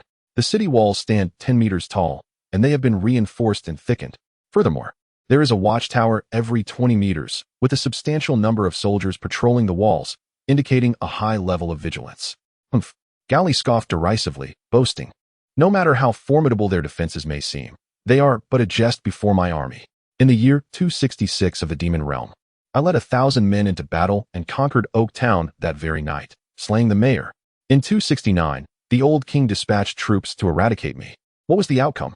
I repelled them with 5,000 troops, capturing over 300 and executing more than 1,000. In 270, Count Fei Ming personally invited me to join him, but I declined. Ultimately, he offered me a vast territory in command of 10,000 soldiers, which I reluctantly accepted. In 272, when the farmers in the northwest revolted, several units sent by the Count could not quell the unrest. It was I who stepped in, quelling the rebellion in 3 days and executing 3,000 farmers. A remarkable achievement. As General Gowley recounted his illustrious victories with pride, a collective sigh escaped the hearts of those present. It was evident that he would not cease his monologue for at least an hour. True to form, an hour later, Gowley finally concluded his recounting of glorious history, while those around him strained to stay awake. "Well, it's getting late," Gowley declared as he exited the tent, issuing the command to attack, breach the city ahead, and everyone shall have a 3-day holiday. All the soldiers' eyes suddenly lit up. This holiday meant they could indulge in plunder and pillage without fear of retribution. This was also one of the means by which General Gowley bolstered morale. Long live General Gowley. Instantly, cheers erupted from the army, echoing through the heavens. At that very moment, Zhang Ze was having lunch with Long Yu. During this time, Mina had been away on errands, leaving Long Yu by Zhang Ze's side to attend to him, which significantly deepened their bond. Long Yu no longer maintained the aloof demeanor of her noble dragon lineage. In fact, she found herself drawn to Zhang Ze, akin to a clingy kitten. As Zhang Ze ate, he glanced at Long Yu's attributes. In just a few days, her loyalty had already risen to 60? Quite impressive speed. Contemplating this, a smile crept onto Zhang Ze's lips as he set down his utensils and beckoned Long Yu, saying, "Long Yu, come here." "What is it, master?" Long Yu approached curiously, only to be pulled down to sit beside him. "You have taken care of me these past few days, and I am grateful. Allow me to care for you today." Zhang Ze picked up a piece of fish and brought it to Long Yu's lips. "Come, open your mouth." Long Yu's face flushed crimson, and she shook her head repeatedly. "No, you are the master. You cannot feed a servant." Zhang Ze feigned anger, his expression stern. "Be obedient." "Oh no." Long Yu's face reflected trepidation at the thought of displeasing him, and she reluctantly opened her cherry-like lips to accept the fish he offered. Heart level 5. Zhang Ze observed this with delight in his heart. "Come, have another chicken wing." "Master, oh no." Heart level 5. Zhang Ze felt as though he were playing a game. Under his care, Long Yu's character was on the verge of reaching maximum level. "Master, I really can't eat anymore." Long Yu looked at Zhang Ze with a pitiful gaze. In truth, if she allowed herself, the spread before them would scarcely suffice. However, she was simply unaccustomed to being fed by Zhang Ze, as it stirred a feeling of embarrassment within her. Very well. Zhang Ze did not wish to achieve the opposite effect. Moreover, after employing the same method a few times, Long Yu's loyalty ceased to rise further. "After we finish eating, I shall, give you a massage." Upon hearing Zhang Ze's words, Long Yu felt a wave of heat wash over her. She immediately stood up, flustered. Master, I still have household chores to do." "No, I still have to do the chores." "Ah." With that exclamation, she covered her face and dashed out of the dining hall. "Hee. Long Yu is rather adorable when she gets shy." Zhang Ze smiled faintly, continuing to enjoy his lunch while pondering how to further enhance Long Yu's loyalty. Just then, a knock echoed at the door, accompanied by a guard's voice. "My lord, trouble. Our territory is under attack." Zhang Ze furrowed his brow, immediately abandoning his meal and striding out of the lord's hall. Damn it, Wang Kai was indeed right. Prepare the troops for battle. In an instant, the entire city sprang into action, with squads of soldiers rushing towards the city walls, weapons in hand. Just as Zhang Ze was about to step outside, Long Yu suddenly appeared, her cheeks still flushed, yet her expression resolutely determined. "Master, I shall protect you." Zhang Ze paused momentarily before nodding in agreement. As a high-ranking hero of the Dragon Clan, her presence undoubtedly enhanced his safety. "My lord, is it General Gao Li who has come to lead the attack?" Wang Kai emerged from somewhere, his face a mask of despair. "I warned you all along that this fellow would not spare us. What shall we do? Perhaps we should flee together." "Flee? Absolutely not," Zhang Ze retorted. kicking him aside with a stern countenance. I have yet to engage in battle, and you are already singing dirges. Be cautious, or I shall accuse you of sowing discord among the troops. Wang Kai, frightened into silence, saw Zhang Ze and Long Yu heading towards the industrial district and hurriedly followed, knowing that being near Zhang Ze was his safest option. Blacksmiths, bring forth 50 blue sky excavators and 50 Italian cannons. Zhang Ze exclaimed, rubbing his hands together in excitement. I am about to commence the construction of a tiger tank. Chapter 58. The tank battalion departs. Wang Kai and Long Yu gazed in astonishment at the excavators and Italian artillery lined up before them. Long Yu was surprised because he had never encountered such machinery before, while Wang Kai's astonishment stemmed from his familiarity with these mechanical marvels. Excavators. Field artillery. Good heavens, where on earth did Zhang Ze acquire the design blueprints? Could it be that he purchased them from the trading channel? Wang Kai's eyes widened in disbelief. During his tenure as a lord, he often perused the trading platform, indulging in the thrill of browsing even if he could not afford to buy anything. As a result, he possessed a rough understanding of the market prices on the trading platform. A commonplace design blueprint could fetch tens of thousands of copper coins, while high-end items like excavators and field artillery commanded astronomical prices. Moreover, some items were simply unattainable, with countless factions lurking in the shadows. Once such scarce resources became visible, they were swiftly snatched away. The forces operating behind the scenes were not limited to families and corporations. Powerful nations were also involved. When all of humanity was transported to the Magic Realm continent, regardless of status, everyone started from scratch. However, the connections among humans had not been severed. Just as Zhang Ze could retrieve his relatives through private channels by entering the appropriate names, others could also locate their respective organizations. As soon as humanity descended upon the Magic Realm, national governments began reaching out to former agencies and departments to establish a temporary government. Although most individuals had lost contact, some had even perished, and the precise locations of everyone's territories remained unclear. Nevertheless, the strength of the state far surpassed that of organizations and individuals, and many people's faith in their nations remained unshaken. Consequently, a formidable faction emerged. Within this faction, a system of mutual assistance and benefit was adopted, enabling members to gradually strengthen their power and secure their foothold in the Magic Realm. Simultaneously, dedicated individuals were tasked with mapping the Magic Realm based on intelligence reported by each individual. After a period of information gathering, they had managed to chart 30% of the Magic Realm map. Although the map was incomplete and imprecise, it was still an impressive achievement. Additionally, there were specialists monitoring the trading platform around the clock, collecting various scarce resources such as design blueprints and skill books. These resources were earmarked for the individuals prioritized for cultivation by the state. These chosen few represented the hope for the nation's resurgence, destined to shine and contribute to the rebuilding of the nation within the Magic Realm. In the face of national power, individual strength appeared utterly insignificant, akin to an ant. Thus, Wang Kai was profoundly astonished, even questioning whether Zhang Ze had the backing of a national force. After all, how else could one explain Zhang Ze's current possessions? Was it something an ordinary human could achieve? However, Wang Kai's astonishment was far from over, for in the next moment, he beheld Zhang Ze extracting a stack of low-tier synthesis scrolls. A stack of low-tier synthesis scrolls. A stack of low-tier synthesis scrolls. A stack of low-tier synthesis scrolls. Wang Kai's mind came to a standstill. He vividly recalled that a single low-tier synthesis scroll commanded a price of 200,000 copper coins, or resources of equivalent value. Zhang Ze had astonishingly produced a whole stack. Though the exact number was unclear, by its thickness, there were certainly no fewer than 50. Observing Zhang Ze's nonchalant demeanor, it felt as if he were not presenting low-tier synthesis scrolls, but rather a mere stack of tissues. When did low-tier synthesis scrolls become so inexpensive? Wait a moment, what did Zhang Ze intend to do with those low-tier synthesis scrolls? Could it be that he wished to combine an excavator with a field artillery piece? Wang Kai was no fool. He suddenly realized something. Envisioning the combination of an excavator and a field artillery piece, and instantly a modern military tank materialized in his mind. How did he know that an excavator and a field artillery piece could be amalgamated? Wang Kai was filled with questions and contemplated inquiring, yet thought better of it, knowing full well that Zhang Ze would not divulge any information. Synthesis. 50 dazzling beams of light flashed in succession, and amidst the radiance, the Blue Xiang excavator and the Italian cannon merged into one entity, subsequently revealing imposing tiger tanks before the onlookers. Holy smokes! The tiger tank. Wang Kai was once again taken aback.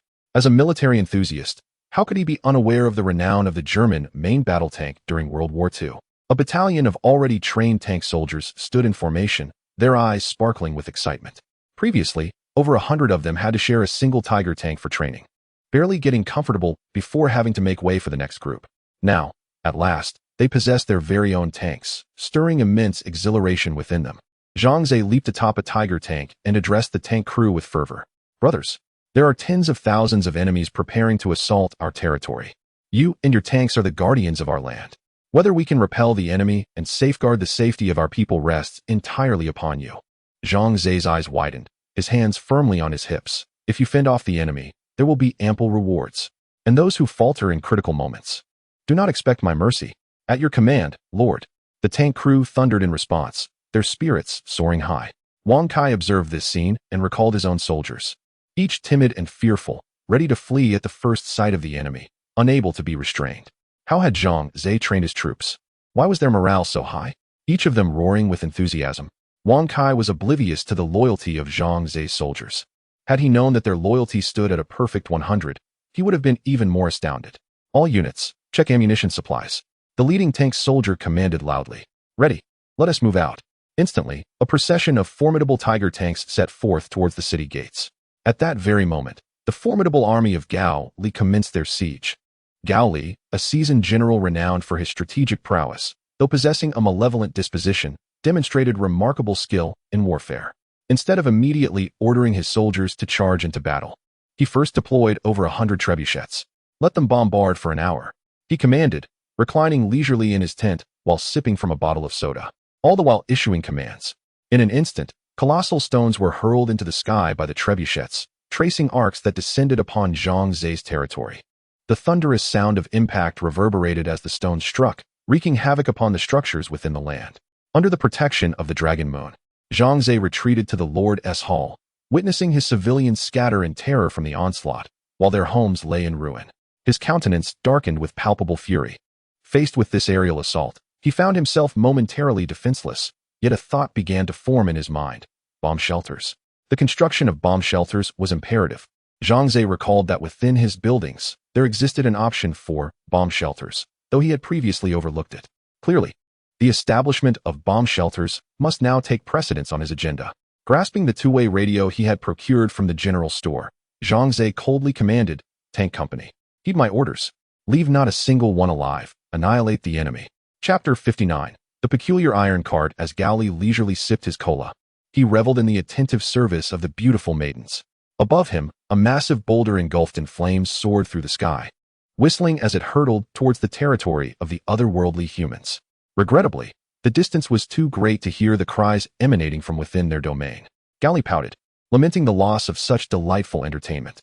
Since the catapults had commenced their assault, the opposing human realm had shown no signs of resistance. They appeared utterly incapacitated, with even the soldiers atop the city walls taking cover.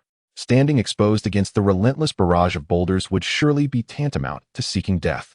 The time was ripe. There was no need to wait for another hour. It was time to send the infantry forward. For surely the territory of these otherworldly humans had been rendered defenseless by my catapults.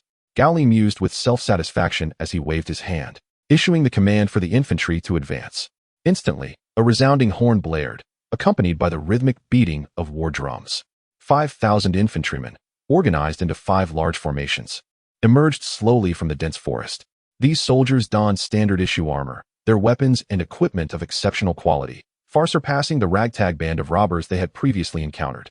Moreover, each infantry formation was accompanied by a royal missionary, whose role transcended mere blessings. These missionaries wielded supportive spells, with their hands clasped before their chests. They fervently prayed to the divine. Immediately, a vibrant green light enveloped the soldiers in their charge, significantly enhancing their attributes. When encountering fellow human soldiers, their chances of victory would be greatly increased. Even against the formidable orc warriors, these blessed soldiers would not falter, holding a chance to prevail. This is one of the reasons why the Church holds such a pivotal position on the Mirror continent. With their missionaries, the strength of the royal army is immensely bolstered. Prepare to embark.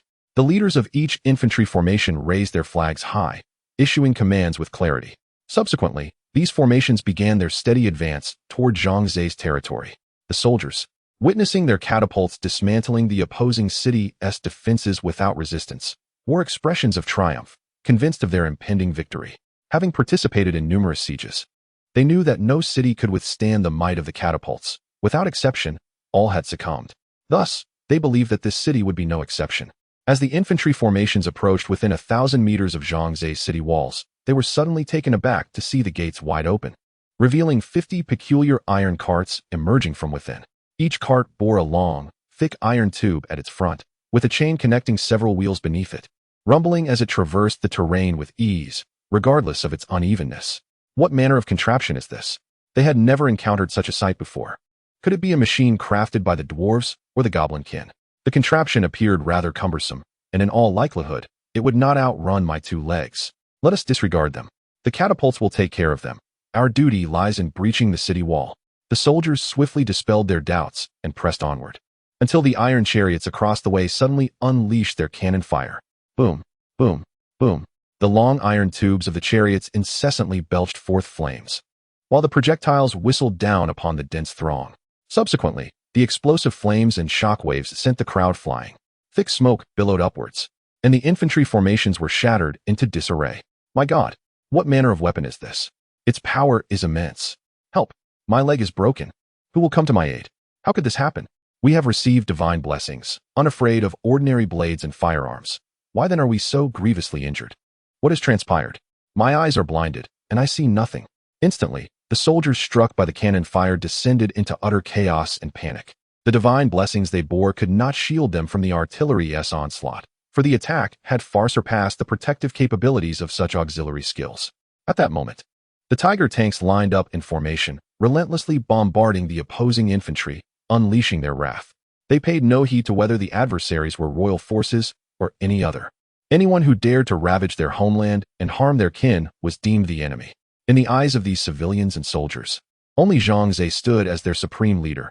As for kings and popes, they held no relevance whatsoever. Within the Lord's hall, Zhang Ze reclined comfortably on his sofa, observing the battle situation on the war table. Although he could not directly manipulate living targets, he could survey the entire battlefield. Excellent. Continue the assault. Annihilate these scoundrels. Zhang Ze clenched his teeth and pounded the table with vigor. He had just assessed the casualty figures within his territory. Over 30 civilians had perished under falling boulders due to their inability to evade, and more than 100 were injured, now being rushed to the infirmary for urgent care. The damage to the city's structures remained within controllable limits. As Zhang Ze had not been idle during this time, he had upgraded and fortified all buildings, raising their defensive capabilities several levels. Thus, despite the ferocious bombardment of boulders, no buildings had collapsed. They merely required some repairs afterward to restore them to their former glory. Wang Kai paced anxiously before Zhang Ze, casting furtive glances toward the city walls. Unable to see Zhang Ze's war table, he was oblivious to the state of the battle outside and was filled with trepidation. Cease your restless pacing. You're making my head spin. Zhang Ze glared at Wang Kai and commanded, settle down. Remain calm. As long as I am here, no one can breach my territory. Noting Zhang Ze's displeasure, Wang Kai dared not speak further and sat down with trepidation, though he still appeared restless. Zhang Ze, uninterested in his fidgeting, continued to observe the battlefield while grasping his wireless intercom, ready to issue commands to the tank battalion at any moment. On the other side, Gao Li had risen from his tent, his expression contorted as he fixated on Zhang Ze's Tiger tank, his teeth clattering in agitation. He could hardly believe that the denizens of this territory possessed such formidable weaponry. They must have procured it at a steep price from the goblins. Gao Li's demeanor darkened, and he coldly declared, however, I, General Gao Li, shall not be daunted by these iron contraptions. Command the catapults to take aim at those armored vehicles and crush them.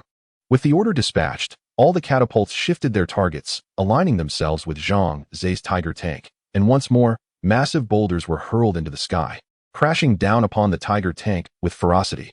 Chapter 60. A resounding victory. Mighty boulders descended from the heavens, crashing into the ground and creating numerous deep craters. Fortunately, none struck the formidable Tiger tanks. However, this did not guarantee that the subsequent wave of attacks would be equally fortunate. Zhang Ze immediately shouted into the intercom, move. Tank battalion, advance. Do not remain stationary like targets. Upon receiving the command, the tank battalion sprang into action, charging fervently towards the enemy's positions. These 50 tanks surged directly into the infantry formation, mercilessly crushing the soldiers of the royal army into mere pulp. A few agile individuals managed to evade the onslaught, narrowly escaping doom. Yet, some fearless souls dared to climb onto the tiger tanks, brandishing their weapons in futile attempts to inflict damage. Unsurprisingly, their efforts were utterly ineffectual. The tank crew, well trained by Zhang Ze, understood how to confront such scenarios. The heavy machine guns mounted on the tiger tanks were now put to good use. With a deafening barrage, the surrounding royal army soldiers fell like wheat before a scythe, collapsing in droves. The infantry formation of the royal army was thrown into utter disarray. Armed only with rudimentary weapons and their own flesh, they were powerless against the tiger tanks. This was a one-sided massacre, a clash between barbaric, primitive civilization and modern high technology, with no glimmer of hope for the former. What further chilled these soldiers was the realization that not only did the tiger tanks pose a grave threat, but even their own trebuchets in the rear were mercilessly targeting them. Under Gao Li's orders, the trebuchets continued to hurl massive stones towards the tiger tanks. However, by this time, the tiger tanks had become entangled with the infantry formation, blurring the lines between foe and friend. The falling boulders were just as likely to crush their own soldiers as they were to strike the tanks. Yet, Gao Li remained indifferent to these consequences. Convinced that the tiger tanks represented the greatest peril he faced, he believed that unless these iron behemoths were utterly destroyed, deploying more infantry would be futile. Furthermore, among all the military branches, infantry was the least valuable, and he was willing to sacrifice them all in the pursuit of annihilating the tiger tanks. Consequently, the morale of the infantry shattered completely under such circumstances, and no one dared to confront the tiger tanks head-on. The crowd began to scatter in panic. Even the execution squad's attempts to deter fleeing soldiers by executing one could not prevent the impending rout. General, our trebuchets struggle to hit those iron monstrosities because they move too swiftly, one anxious subordinate reported to Gao Li. With a grim expression, Gao Li remained silent for a moment, then waved his hand decisively, proclaiming, the enemy's deployment of such peculiar weaponry was unforeseen. Now, convey my orders. The entire army must retreat. This was a prudent decision, knowing that they could not defeat these iron machines. Failing to withdraw would be tantamount to seeking one's own demise. Soon, Gao Li's orders were disseminated, and the entire army began to fall back. Meanwhile, Zhang Ze, observing the situation on the territory sand table, commanded the tank battalion, do not pursue a retreating enemy. All tanks return to the city. The decision was not born from Zhang Ze's reluctance to decisively eliminate the enemy, but rather from the unfavorable circumstances on the battlefield that thwarted further pursuit. Primarily, the enemy retreated towards a vast expanse of dense forest, rendering tank advancement exceedingly difficult. Additionally, Zhang Ze's lordly sand table could only reveal a 1-kilometer radius around his territory. Any movement beyond this scope remained obscured. The enemy's retreat had surpassed this boundary, leaving Zhang Ze oblivious to the dynamics of the battlefield. Should the enemy set an ambush beyond this kilometer, even the formidable tiger tanks could easily find themselves in peril. The tank battalion was Zhang Ze's trump card, and he would not risk it recklessly. As both armies withdrew, the land beyond the city walls was strewn with thousands of corpses. Gao Li could not possibly send anyone to collect the dead, yet Zhang Ze was compelled to manage this grim task. With the rising heat, the decaying bodies would foster bacteria and plague, posing a significant threat to the hygiene and safety of the territory. Thus, Zhang Ze dispatched hundreds of civilians outside the city, both to clear the spoils of war and to gather the bodies for cremation and burial. This battle resulted in a resounding victory for Zhang Ze. When the tank battalion returned to the city, the civilians within the territory lined the streets to offer a warm welcome, creating a scene of great festivity. Zhang Ze personally joined in the celebration, deeply moved by the soldiers of the tank battalion. Among the crowd was Wang Kai, who now felt a profound sense of relief. Zhang Ze's prowess exceeded his expectations. Just the sight of the 50 tiger tanks alone surpassed 90% of all human lords. To thwart any potential enemy ambushes, Zhang Ze fortified the city walls with additional guards and organized the tank battalion into 3 shifts for rotation. Should any situation arise, the tiger tanks could be deployed immediately. That night, Owen and Mina, who had been tirelessly toiling outside, returned to the main city through the temporal station. Upon witnessing the damage to the city and the loss of life, they were taken aback and hurried to the Lord's Hall to seek an audience with Zhang Ze. Upon finding Zhang Ze unharmed, they exhaled a collective sigh of relief. Was it Gao Li who led the attack against us? Owen inquired, his brow furrowing at the mention of the name. I have not dealt with Gao Li personally, but I have heard many rumors about him. In summary, he is a ruthless individual, adept in the art of warfare, and poses a formidable challenge. Zhang Ze scoffed disdainfully. Owen, why do you diminish your own spirit while inflating that of others? No matter how formidable Gao Li may be, he cannot surpass me. Do not forget, I command tiger tanks. Owen quickly replied, My lord, I am not belittling our strengths. Rather, I am cautioning that Gao Li is exceedingly cunning. Having suffered a great loss this time, he will undoubtedly exercise extra caution in the future. I suspect he is currently devising strategies to counter us, particularly concerning the tiger tanks. Owen's assessment was astute. Meanwhile, within Gao Li's command tent, numerous generals were gathered around a sand table map, fervently discussing their strategies. Beside the sand table sat a wooden model intricately carved to resemble a tiger tank. Speak up, everyone. How shall we confront this menace? Gao Li gestured towards the wooden carving of the tiger tank, casting a solemn gaze upon the multitude of generals before him. The assembly exchanged glances, fully aware of the tiger tank's formidable might witnessed on the battlefield. Its entirety was forged from iron, rendering blades and axes utterly ineffective. Even if struck by a colossal boulder, its destruction seemed improbable. At best, one could merely halt its advance. After an extended silence, Gao Li's displeasure was evident. Is it that among us, a mere handful cannot conceive a single strategy? At that moment, a subordinate spoke up tentatively. General Gao Li, I have a strategy in mind, though I am uncertain of its feasibility.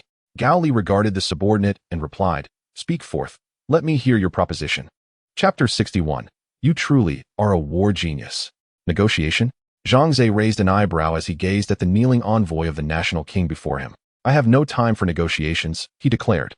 It's either battle or retreat. Spare me your tricks. The envoy scoffed. If my lord does not engage in negotiations, he shall bear the consequences. Without further ado, Zhang Ze drew his Desert Eagle and dispatched the envoy with a single shot. Return the body to Gao Li, he commanded, blowing gently on the gun's muzzle. Let this serve as my warning to him. As the corpse was carried away, Owen turned to Zhang Ze and remarked, My lord, based on my knowledge of Gao Li, he may not confront us directly. Instead, he could resort to a siege strategy, attempting to starve us out. Zhang Ze paused. A siege?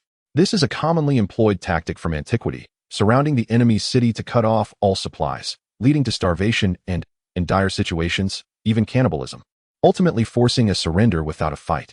Let him attempt a siege. Zhang Ze chuckled internally. His fields lay within his territory, though they matured only once every 24 hours. They were sufficient to sustain the population.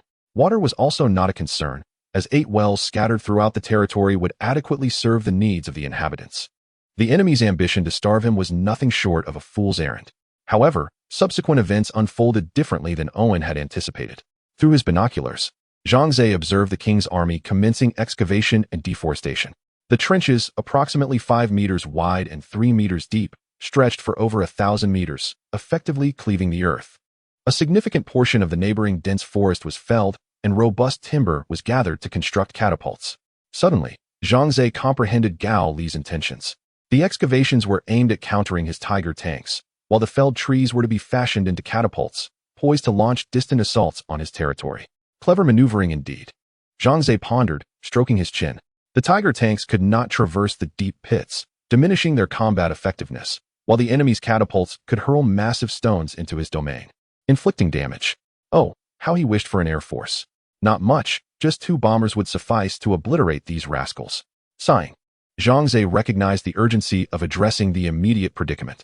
Given the enemy's current progress, the catapults would likely be completed within a day or 2. Time was of the essence. Shall I dispatch soldiers for a surprise attack? He mused, but quickly dismissed the thought. Even with his soldiers wielding 98 Burmese shots, the enemy's numbers were overwhelming. A volley of arrows would inevitably turn his men into pincushions. Zhang Ze paced the Lord's Hall, his brow furrowed in contemplation. Observing his restless stride, Long Yue spoke up. Master, I could transform into a dragon and fly over to destroy their catapults. It was indeed a commendable suggestion. Yet Zhang Ze shook his head. No, it's too perilous.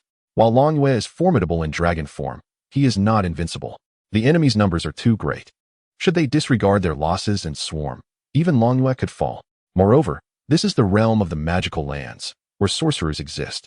Should there be formidable mages within the king's army, Long Yue would surely encounter peril. Zhang Ze harbored no desire for his young maid to come to harm. Thus, he rejected Long Yue's request. Owen and Mina shared his sentiment, furrowing their brows as they pondered solutions. They had come to regard this place as their home and were willing to exert their efforts to safeguard it. Suddenly, Zhang Ze's gaze fixed upon Mina, causing her to feel a touch of embarrassment. My lord, why do you look at me so? Is there something amiss? Mina's heart fluttered anxiously. No. You are splendid. Truly exceptional. Zhang Ze's eyes sparkled, and he burst into hearty laughter, exclaiming, seeing you inspires a brilliant idea. The others, filled with curiosity, wondered what Zhang Ze had conceived. He issued orders for the tank battalion and infantry regiment to assemble in the military district, preparing for departure. Zhang Ze offered little explanation, merely smiling at the group. You shall accompany me. We will vanquish these knaves. The group followed Zhang Ze to the military district, where he stood upon the temporal station, calling out, Tank battalion, one by one, teleport to the nearest territory, territory number 2, with the infantry regiment following closely behind. It dawned on Mina and Owen that, despite the enemy encircling their territory with deep trenches, they possessed the temporal station, enabling them to traverse wherever they wished. Territory No.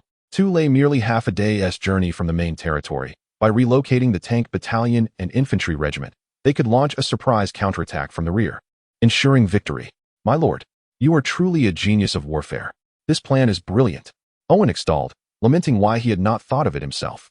Mina gazed at Zhang Ze with admiration, while Long Yue's eyes sparkled with excitement. To ensure the success of this operation, Zhang Ze resolved to personally lead the charge, accompanied by Owen and a host of heroes to safeguard his safety. Streams of white light flickered at the temporal station, as Zhang Ze and his forces materialized within territory number 2. Though night had fallen, Zhang Ze wasted no time, promptly commanding the entire army to advance, targeting the rear of the Galilee Legion. To avoid alarming the enemy, he ordered Long Yue to transform into a dragon and soar into the skies for reconnaissance. Returning to report her findings, Long Yue fulfilled Zhang Ze's directive with finesse, meticulously gathering intelligence on the Galilee Legion's deployment and locating the position of their central command tent. Well done. Zhang Ze laughed heartily, embracing Long Yue tightly, causing her face to flush crimson, yet her heart brimmed with sweetness. With the direction and primary target established, Zhang Ze commanded the entire army to advance. The Tiger tanks surged forward, their thunderous engines echoing across the vast expanse. Thousands of armed soldiers followed closely, interspersed in modern military formation around the tanks, charging toward the enemy stronghold. Zhang Ze sat within one of the tanks, observing the unfolding situation through the periscope. Within the enemy's grand encampment, only a few sporadic lights flickered, while the sentinels tasked with vigilance patrolled the perimeter, oblivious to the looming threat of an ambush. However, through Zhang Ze's keen observation, it became evident that these sentinels were woefully lax, utterly unaware of the impending assault. Prepare for a surprise attack. With a single command from Zhang Ze, 50 formidable Tiger tanks and over 1,000 valiant soldiers surged into action, erupting into a cacophony of cannon fire and gunshots that reverberated through the air. In the central command tent, Gao Li, roused from slumber in the embrace of a handmaiden, hastily leapt from his bed without donning his attire. As he burst forth from the tent, he was met with a sky ablaze and throngs of panicked figures fleeing in disarray. Grabbing a disoriented soldier who was frantically escaping, he inquired, "What is happening?" The iron tanks have broken through," stammered the soldier, his mind clearly in turmoil. Gao Li's expression froze in disbelief as he beheld the advancing Tiger tanks in the distance. Murmuring to himself, "It cannot be. They cannot have emerged from the city." Chapter 62. The exhilaration of praise beneath the cloak of night. The iron tide commanded by Zhang Ze swept over the positions of the royal army, the cacophony of gunfire, artillery, and the anguished cries of the enemy converging into a grand nocturne, emblematic of Zhang Ze's triumph and the adversary's defeat. The battle raged until dawn, with the Royal Legion of over 10,000 men, save for a scant few who fled, largely annihilated. Zhang Ze, accompanied by his valiant heroes, surveyed the battlefield with the demeanor of a conqueror, gathering more than 2,000 royal prisoners of war in one location. One of the royal commanders was dragged before Zhang Ze, collapsing to his knees and beseeching for mercy with repeated bows. Zhang Ze, direct and to the point, inquired, "Where is your General Gao Li?" The trembling commander stammered, "My lord, the situation was utterly chaotic. I was preoccupied with my own escape and know not the whereabouts of General Gao Li." Indeed, amidst such turmoil, it was improbable for anyone to keep tabs on Gao Li's movements. At that moment, Owen, having received a report from his subordinates, leaned in to whisper to Zhang Ze, "My lord, no body of Gao Li has been discovered in the vicinity. I surmise he has fled." Zhang Ze huffed in anger. To release a tiger back to the mountain is to invite future calamity. Yet, in the midst of a melee involving thousands, Locating a single individual was akin to searching for a needle in a haystack, compelling Zhang Ze to temporarily set the matter aside. Mina had already organized her subordinates to clear the battlefield and manage the corpses. She had become one of Zhang Ze's right-hand allies, alongside Owen, with one overseeing military affairs and the other managing domestic matters, greatly assisting Zhang Ze in his endeavors. Under Zhang Ze's directive, the remaining several thousand captives were escorted by Owen to the mines, where they would undertake mining work to replace Zhang Ze's civilians, leaving behind just enough soldiers to guard these prisoners. Subsequently, the army set forth, triumphantly returning home. Not long after Zhang Ze's mechanized forces departed, a figure emerged, staggering from a nearby stream, none other than Gaoli. It turned out that he had stealthily hidden in the creek under the cover of darkness and chaos, evading the pursuit of Zhang Ze's subordinates. After enduring 2 days of hardship, he finally relished the sweet taste of escape as Zhang Ze's forces vacated the area. What a disgrace! Gaoli gasped for breath by the riverbank. To him, this was an indelible stain, one that could never be erased. Zhang Ze, I shall personally breach your territory and sever your head. Gaoli seethed through clenched teeth, before rising and fleeing into the distance. His gaze traversed the boundless expanse of the continent, landing upon a modest level 2 territory ruled by a woman, Zhang Ze's sister, Zhang Lan, who was currently leading her soldiers and over 5,000 wolfmen into battle. On the city walls, thousands of soldiers stood in formation, armed with 98K rifles, unleashing a torrent of fire upon the wolfmen below. Zhang Lan, taking the lead, wielded her own 98K, fighting alongside her troops. Bang, bang, bang. Zhang Lan displayed remarkable marksmanship, having secured 3rd place in a competitive shooting tournament. At that moment, she felled 2 wolfmen with 3 precise shots and turned to her subordinate, shouting, "Has the field artillery been completed at the blacksmiths yet? Urge them to hasten."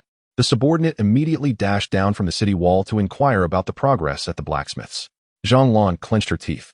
Although her territory had received substantial assistance from a mysterious benefactor, significantly enhancing her level attributes, and she had acquired 1,000 soldiers along with modern rifles such as the 98K, she had believed victory was within her grasp.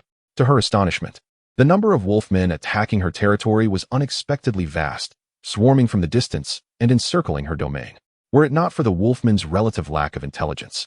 Unlike humans who wield siege tools, her territory would likely have already fallen. However, the current situation was hardly optimistic. After all, the wolfmen possessed exceptional climbing and jumping abilities. Beneath the city walls lay 3 or 4 layers of wolfmen corpses, reaching a height of a quarter of the wall. Many wolfmen were utilizing these bodies to scale the battlements, inflicting considerable harm upon Zhang Lan's domain. Thus, she urgently required heavy weaponry to combat these wolfmen. Relying solely on her 98K was insufficient. Before long, the subordinate returned, exclaiming with excitement, "My lord, the field artillery is ready. Let them bring it up." Zhang Lan's heart soared with joy. Unable to contain herself any longer, she descended from the city wall and beheld the military green Italian cannon that had been pushed to the base of the wall. Under her command, a group maneuvered the sole artillery piece of the entire territory onto the battlements, aiming it downward at the most densely packed cluster of wolfmen, and fired. Boom! In an instant, flames erupted, and countless wolfmen were obliterated, their remains scattered. The remaining wolfmen, stunned by the tremendous power of the weapon, had never witnessed such devastation. Dozens of their kind had been annihilated in a single blast. They were deeply afraid of both the fire and the noise, both of which the cannon produced. Thus, before Zhang Lan could prepare to fire a second shot, the wolfmen began to retreat in droves. Once the wolfmen had fled, Zhang Lan released a long sigh of relief, knowing that she had triumphed in this battle. The soldiers, witnessing the retreat of the wolfmen, erupted in cheers of survival, had it not been for their advanced modern weaponry. The outcome could have been dire. Zhang Lan wiped the sweat from her brow and ordered her subordinates to clear the corpses outside her territory. She then made her way to the grand square, shouting to the heavens, "Benefactor, do you see? I have repelled the wolfmen's assault, utilizing the weapons and equipment you provided. Thank you." The sky remained unresponsive, yet Zhang Lan paid it no mind, continuing to murmur her thoughts as if someone above could indeed hear her. After a considerable time, she returned to her lord's hall and opened a private chat channel to share the good news of her victory with her loved ones. Coincidentally, Zhang Ze had just come online, eager to share with his family the remarkable achievement of leading the Steel Legion to utterly annihilate 10,000 soldiers of the Royal Army. To his delight, he chanced upon his sister announcing her victorious news in the channel, prompting him to congratulate her wholeheartedly. Zhang Ze exclaimed, "Sister, Congratulations on your triumph over the Wolfmen. The glory of your military accomplishments belongs to both of us. Zhang retorted, Brother, do not jest. When I was engaged in battle, you were not by my side. How can you claim any share in my victory? Zhang Ze, slightly miffed, replied. Though I was not physically present, I provided you with significant assistance. Your soldiers, the 98K and the Italian artillery, were all supplied by me. Zhang, wishing to avoid further contention on the matter and recognizing her brother's genuine concern for her, playfully soothed him. All right. All of these were indeed provided by you. Thank you, my dear brother. You are truly amazing. At this, Zhang Ze felt a sense of satisfaction, although he sensed an odd tone in his sister's words. His heart swelled with joy. The feeling of being praised was simply delightful. Chapter 63. The Pope's Wisdom in the Sacred Abode of the Church. 5 sorcerers clad in dark robes encircled a colossal crystal orb, extending their hands to channel their innate magical energy into its depths. Pope Philip VI stood nearby, his countenance shifting between shadows of despair and flickers of hope, for within the orb, he beheld the vision he dreaded most. Within a dimly lit space-time tunnel, a multitude of shadowy figures emerged. Their forms bore an unsettling resemblance to humanity, yet Philip VI recognized them as the merciless denizens of the demon realm. With emerald eyes, fanged mouths reminiscent of vampires, and horns adorning their heads, some of the more formidable demons sported black bat-like wings upon their backs. Although their physical structure mirrored that of humans, they harbored an overwhelming power, capable of overpowering 10 men with ease. Even the mightiest orc tribes of the demon realm would struggle against them. Only the dragons might possess the strength to contend with such adversaries. These creatures from the demon realm were traversing the space-time continuum, advancing toward the demon realm continent. Philip VI understood their intentions all too well, but found himself powerless to intervene.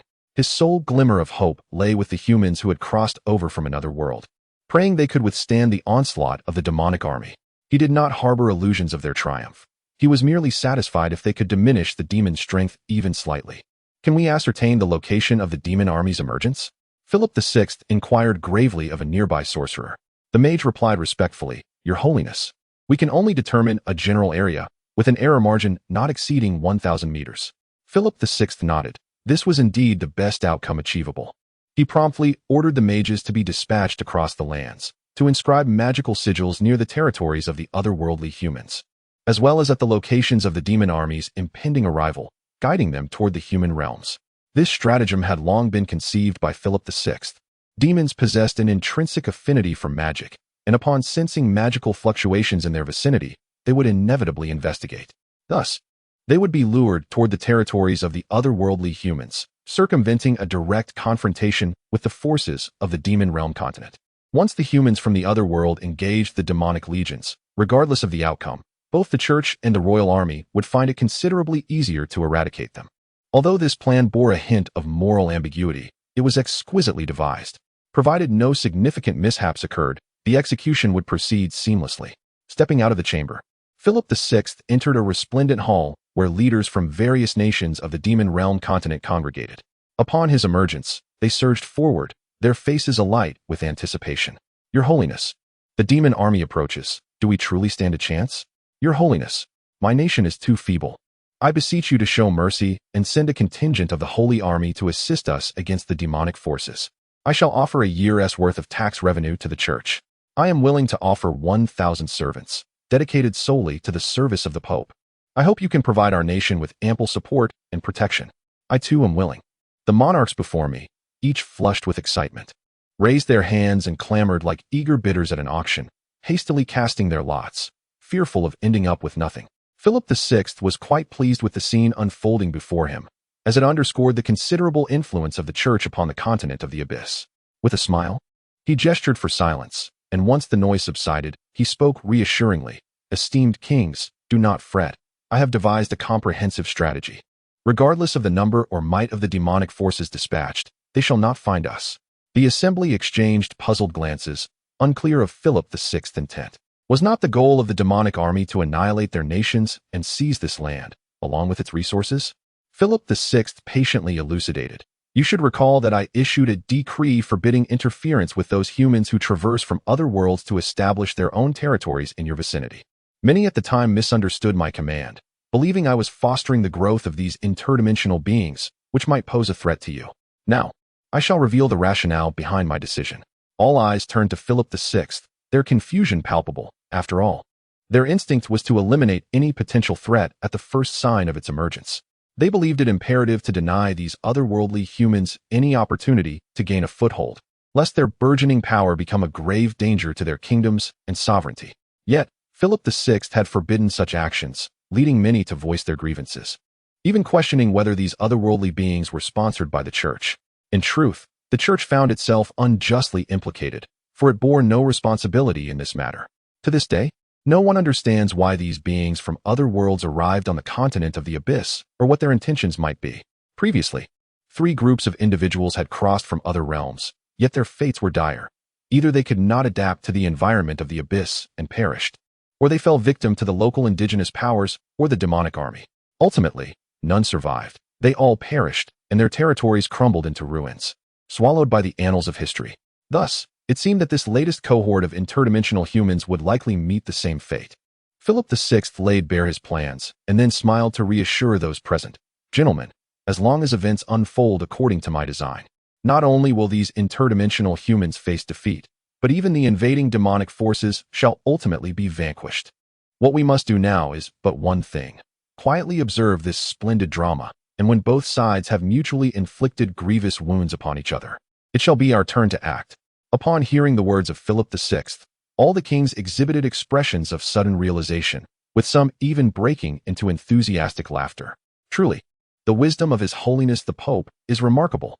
In this manner, we can not only eradicate those beings from another world, but also vanquish the demonic horde. Truly, a double victory. Splendid.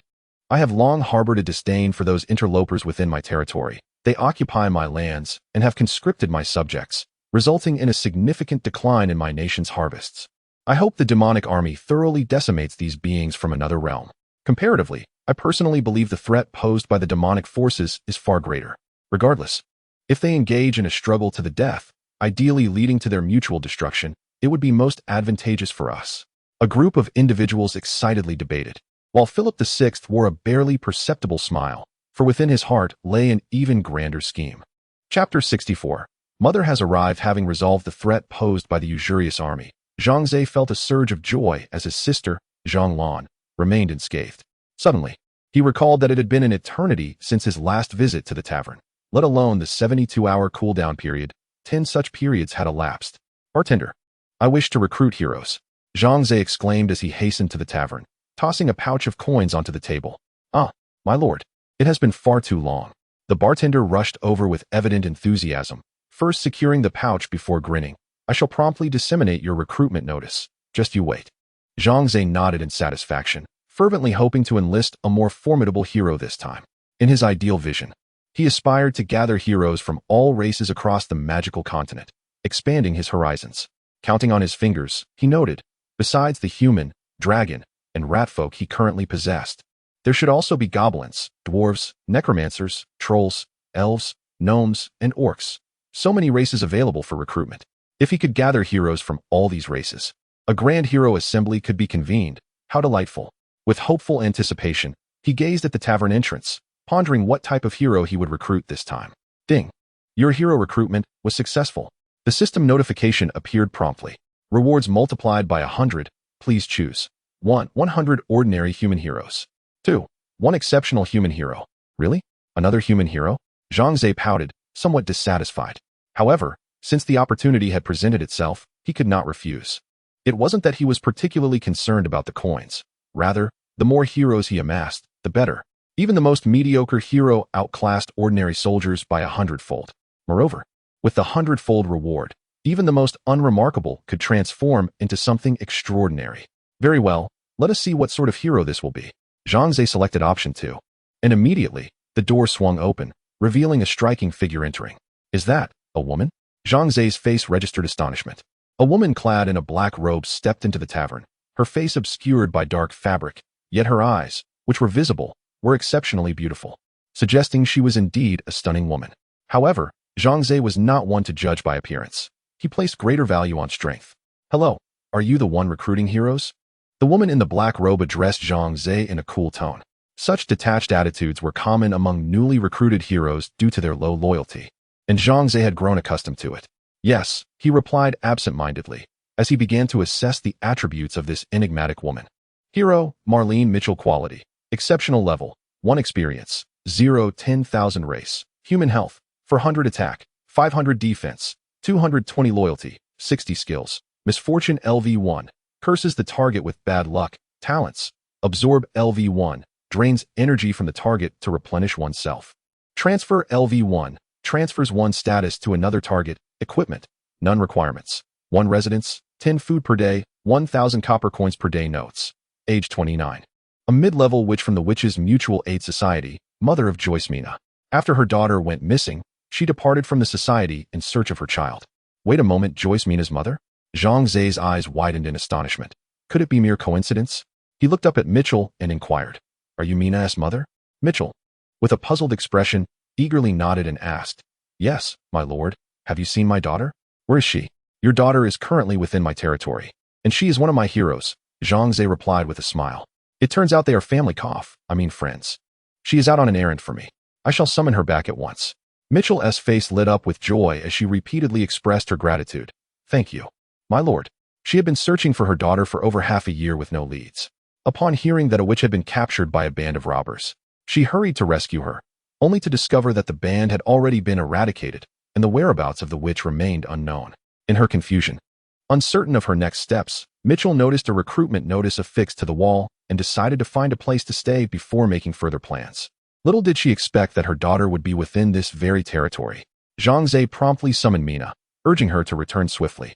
Upon becoming one of Zhang Ze's heroes, he gained the ability to manage his heroes in the hero section, including options like summon, dismiss, and upgrade. Soon, Mina returned from Territory 34, and when she saw her mother Mitchell, she was momentarily stunned. "Mother, my dear." Mitchell embraced Mina tightly, tears streaming down her face, believing she would never see her daughter again. Mina, recovering from her shock, fell into her mother's embrace, weeping softly. This touching reunion between mother and daughter moved Zhang Ze to tears as well. He refrained from interrupting their heartfelt moment and quietly returned to the Lord's Hall to tend to his own affairs. While the crisis with the usurious army had been resolved, a greater threat loomed ahead, the invasion of the demon army. Mina had previously mentioned that the demon forces would descend upon the demon realm continent in 7 days. Now that 7 days had passed, and there had been no signs of their arrival, it was likely that they would appear in the next couple of days. My fleet of 50 tiger tanks may prove insufficient against the demon army. Zhang Ze gazed thoughtfully at the model of his territory, his chin resting in contemplation. His knowledge of the demonic forces was rather limited.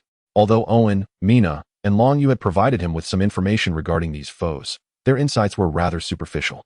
Zhang Ze was acutely aware that the physical prowess of the demon race far surpassed that of humanity, with only the orcs and dragonkin being able to hold their own against them. Consequently, he found himself deeply concerned about the efficacy of his modern weaponry against the oncoming demonic horde. After all, this world was imbued with magic. How he wished for superior armaments. The thought of Earth's most formidable weapon, the nuclear bomb, flitted through his mind. Yet he understood the impracticality of such a desire. He currently lacked even aircraft and missiles, let alone nuclear arms. Suddenly, he recalled Shook, the rat folk who had ventured out several days prior in search of treasure and had yet to return. Was it possible that Shook had encountered misfortune? Zhang Ze felt a pang of worry. He had been preoccupied with matters of territory construction and preparing for the impending assault from the High-Interest Legion, leaving little time to recruit heroes at the tavern and almost completely forgetting about Shook. Resolving to check on him, he promptly accessed the hero option to review Shook's status. Sighing in relief upon discovering it was marked as normal. With the demon army approaching, it was far too perilous outside. He decided it was best to summon Shook back. Upon executing the summon command, the system indicated that Shook would return to the territory in 1 hour and 23 minutes. Meanwhile, Mitchell and Mina sat together, their emotions a tapestry of laughter and tears as they recounted their recent experiences. Unbeknownst to them, half the day had slipped away. "Mother, I still have work to finish. Please wait for me to return, and then we can talk," Mina declared as she rose to leave, determined to complete the task Zhang Ze had entrusted to her. Suddenly, Mitchell grasped her daughter's arm firmly and spoke in a serious tone. "My dear, there is something important I wish to discuss with you." Chapter 65. Opening the treasure chest. "What is it, mother?" Mina inquired with curiosity. "Come back to the Witch Assistance Society with me," Mitchell replied solemnly. "This is the territory of the otherworldly humans. We are unaware of their true nature. They may harbor the same prejudices against us witches as others do. and they could even be colluding with the church. If he were to hand you over to the church in exchange for favors, you would be in grave danger. While he is yet to act, we must leave immediately and return to the Witch Assistance Society, for that is our true home. Mina remained silent for a moment before resolutely shaking her head. No, mother, I wish to stay. What? Mitchell exclaimed in surprise, her voice laced with urgency. Darling, do you understand what you are saying? I do, Mina replied, biting her lip. Lord Zhang Ze has treated me very well. It is only in his presence that I can live with dignity. Mother, please stay with me and do not return to the Witch Assistance Society. Witches like us, without noble bloodlines, hold no status there. Mitchell gazed at her daughter, confusion clouding her eyes. Mina had always been obedient, adhering to her every word. Now, she dared to contradict her? What had transpired during their time apart? Mitchell scrutinized Mina closely, noting that she bore no visible injuries and appeared quite well, even healthier than before. Yet, witnessing her daughter's demeanor did not bring Mitchell joy. Rather, it deepened her concern. Could it be? Suddenly, an idea struck her. She seized Mina's hand and pulled her close, gently placing her palm on her daughter's forehead. A series of obscure incantations escaped Mitchell's lips, and concurrently, a faint yellow aura manifested at Mina's brow. Mitchell was employing her skill, transfer. Surely that wretched otherworldly human had cast some beguiling spell upon my daughter, causing her to lose her senses and fervently follow him. Mitchell gritted her teeth, her eyes filled with determination. I shall transfer the vile enchantment that Zhang Ze has cast upon my daughter onto myself. I would willingly sacrifice myself if it meant rescuing my daughter from this torment. Indeed, she mistakenly believed Mina's unwavering loyalty to Zhang Ze stemmed from a spell akin to charm magic, leading her to resolve to sacrifice herself to save her daughter. However, upon completing the spell, Mitchell discovered no unusual effects upon herself. This signified that her daughter, Mina, was not under any magical control. She was entirely lucid. What is happening? Mitchell was bewildered, unable to comprehend the situation before her. Mina grasped her mother's hand earnestly, asserting, Mother, Lord Zhang Ze did not use any spells to control me. I am neither foolish nor mad. I am very clear-headed. But Mitchell opened her mouth, at a loss for words. Mina smiled and said, Mother, why not stay for a few days to observe? I am confident that you will change your mind. With that, she turned and left, leaving Mitchell in a daze. Undeniably, her daughter had transformed remarkably. Compared to the past, Mina had become more cheerful, resilient, and self-sufficient. The little girl who once sought refuge behind her had vanished, replaced by a strong and independent young woman. Since Mina was unwilling to return with her, Mitchell realized she could not leave alone. Biting her lip, she resolved to stay and discover what was so special about this person, Zhang Ze, from another world. Upon returning from an inspection of the barracks, Zhang Ze found that the newly recruited soldiers had commenced their training. To expedite their development, he employed the acceleration feature, which reduced the training duration from over 10 hours to merely 5. However, utilizing this feature consumed considerable resources and funds. Just as he was about to head back to the Lord's Hall, he suddenly spotted the rat man Shook sprinting back from the direction of the city gates, accompanied by soldiers, each carrying multiple treasure chests.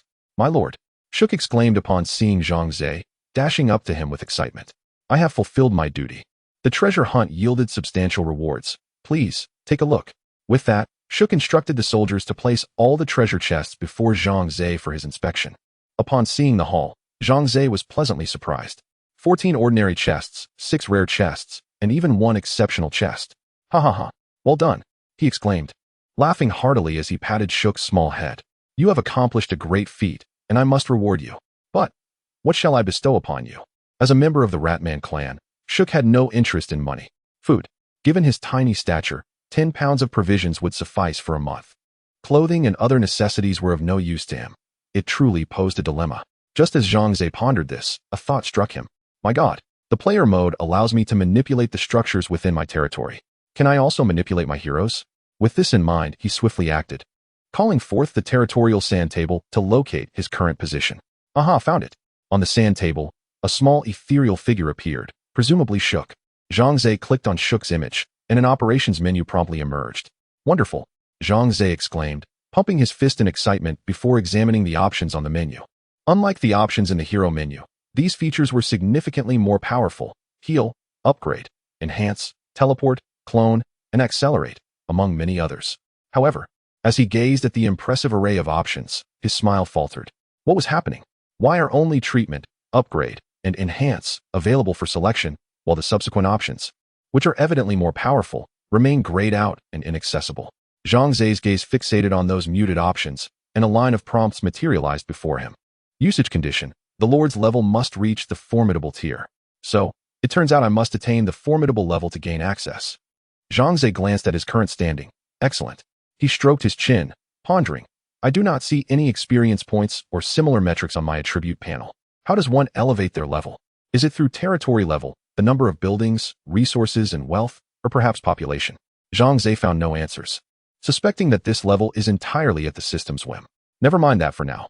Zhang Ze looked at the treasure chest before him, excitement bubbling within as he rubbed his hands together. It's time for the exhilarating moment. Let's open the treasure chest. Chapter 66. The box opening enthusiast. The melodious chime accompanying the opening of the treasure chest incessantly resonated in Zhang Ze's ears, while a kaleidoscope of colors danced before his eyes. Typically, ordinary treasure chests contain mere resources, currency, and provisions, items of little worth. However, through Zhang Ze's remarkable hundredfold reward mechanism, these items transformed into treasures of considerable value. Given the substantial resources and wealth he had expended in the God Player mode, Zhang Ze resolved to amplify the quantity of his rewards 100-fold rather than enhance their quality. As a result of this round of bountiful rewards, his reserves of resources and wealth burgeoned to a staggering degree. The life of the affluent is indeed monotonous. Gazing at the numbers of his resources and currency, now adorned with an additional 7 or 8 zeros, Zhang Ze couldn't help but let out a self-satisfied sigh. Alright, now comes the main event. His excitement surged as he glanced at the 6 rare treasure chests beside him, licking his lips in anticipation. His companion, the Ratman shook, mirrored his enthusiasm. The moment of opening treasure chests was his favorite, a sentiment he shared with Zhang Ze. First one. The chest opened, radiating an overwhelming brilliance. Before he could discern the contents within, a system notification appeared before him. Reward 100-fold, please choose. 1. 100 bottles of low-grade recovery potions.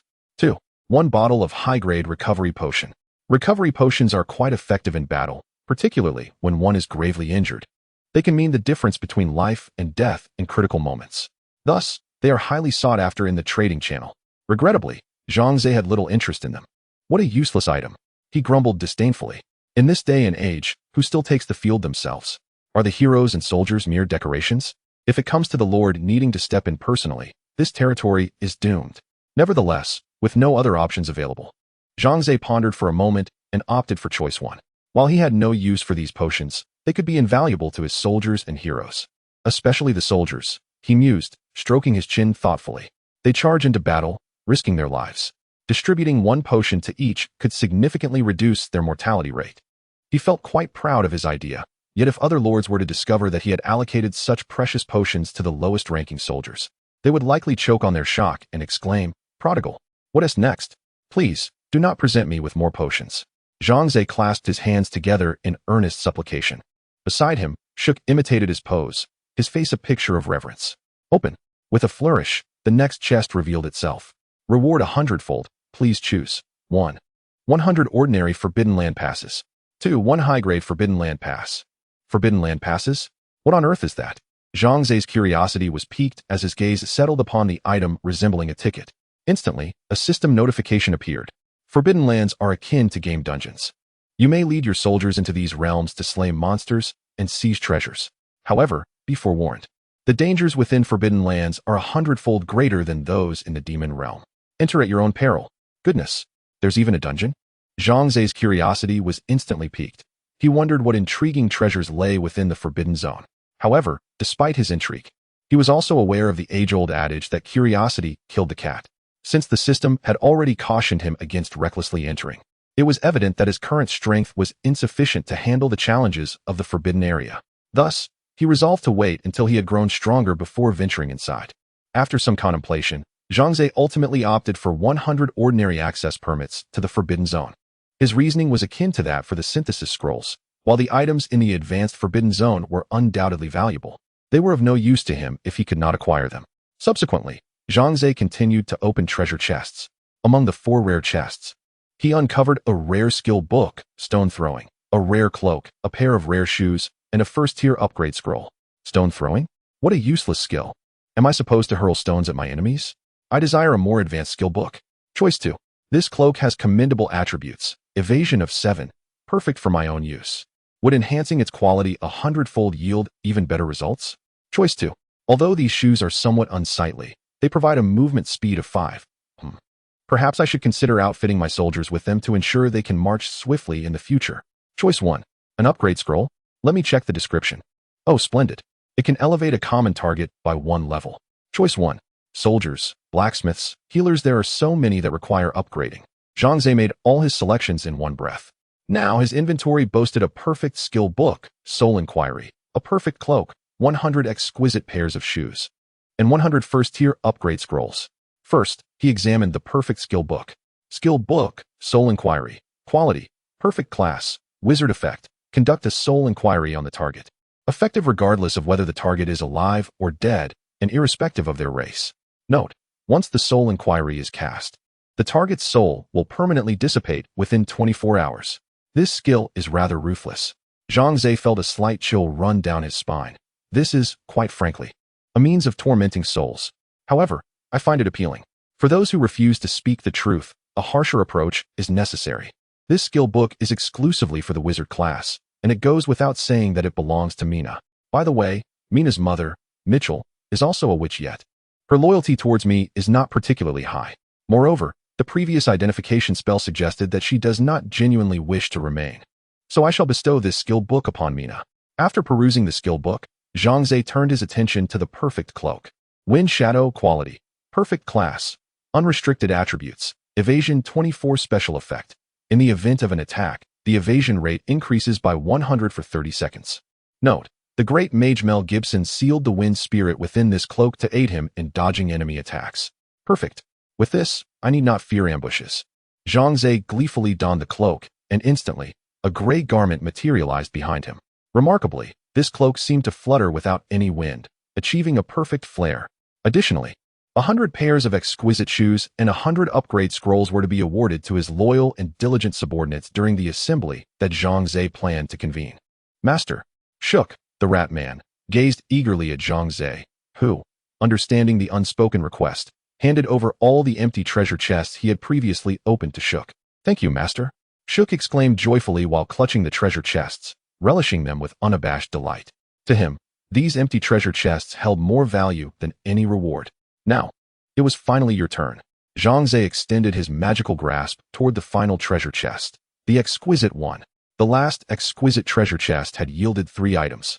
He wondered what this one would reveal. After a dazzling display of colorful lights and sounds, 2 items materialized before Zhang Ze. Oh my!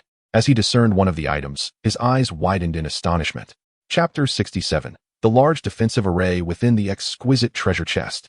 2 remarkable items were unveiled. A vial of super soldier serum and a blueprint for a small defensive array. Reward 100-fold. Please choose. 1. 100 vials of super soldier serum. 2. 1 vial of super god soldier serum. The true marvel for Zhang Ze was undoubtedly the super soldier serum. This was the very elixir that transformed the frail Captain America into a paragon of strength. However, it is worth noting that this potion comes with significant side effects and a high failure rate. Only a select few, like Captain America and Red Skull, have succeeded, while those with weaker constitutions often meet dire fates. Zhang Ze, as the Lord, would not consider injecting it into himself. He had valiant heroes and soldiers to do the fighting, allowing him to reap the rewards. If I were to administer this super soldier serum to my soldiers, could I not forge an elite battalion? Imagine 100 Captain Americas fighting for me, rendering any army, be it kings, churches, or demonic legions, powerless before me. The more he contemplated, the more exhilarated he became. As for the second option, the super god soldier serum, Zhang Ze deemed it too risky. Should the chosen recipient prove unable to withstand the serum, the consequences could be catastrophic. Thus, true to his nature of favoring stability over recklessness, Zhang Ze decisively opted for the first choice. Instantly, 100 vials of super soldier serum materialized in his backpack. His gaze then shifted to the small defensive array blueprint. Small defensive array blueprint, quality, exquisite effect, constructs a magical protective shield with a radius of 100 square meters and an energy value, health, of 10,000. Requirements, 30,000 stones, 20,000 woods, 100 magic crystals, 1 low-level magic amplifier, and 150,000 currency. Upon seeing the words magical protective shield, Zhang Ze's eyes sparkled with anticipation. Previously, the High Legion had unleashed a relentless aerial assault on his territory using catapults, causing considerable damage. At that time, Zhang Ze was at a loss without anti-aircraft measures, forced to endure the onslaught passively, which left him quite frustrated. He had contemplated constructing air raid shelters, but such structures would only safeguard personnel, leaving his buildings and assets vulnerable to significant destruction, an outcome he wished to avoid. Thus, he had been pondering a more effective solution. Now, with the acquisition of this small defensive array blueprint, he could effectively counter aerial attacks. However, a radius of 100 square meters? That seemed rather insufficient. Zhang Ze furrowed his brow.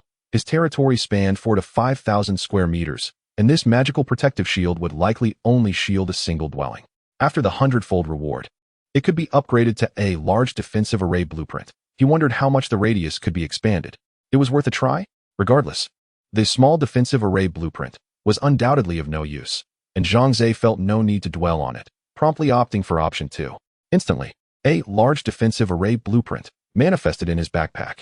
Large defensive array blueprint, quality, epic effect, constructs a magical shield with a radius of 1,000,000 square meters and an energy value, health, of 100,000,000. Requirements: 90,000 stones, 140,000 woods, 5,000 magic crystals, 100 high-level magic amplifiers, and 79,500,000 currency. Wow, this is remarkable. Zhang Ze's eyes widened with excitement. The area had expanded to 1 million square meters, ample enough to accommodate 200 of his current territory's size. The energy value surged to 100 million, surely impervious even to an atomic bomb. Ahaha. Once this large defensive array is established within my domain, I shall be an indomitable fixture. No one shall succeed in uprooting me. Zhang Ze laughed heartily.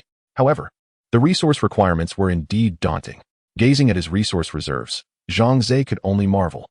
Even with his current hundredfold reward system, amassing resources and wealth rivaling nations, he barely met the threshold.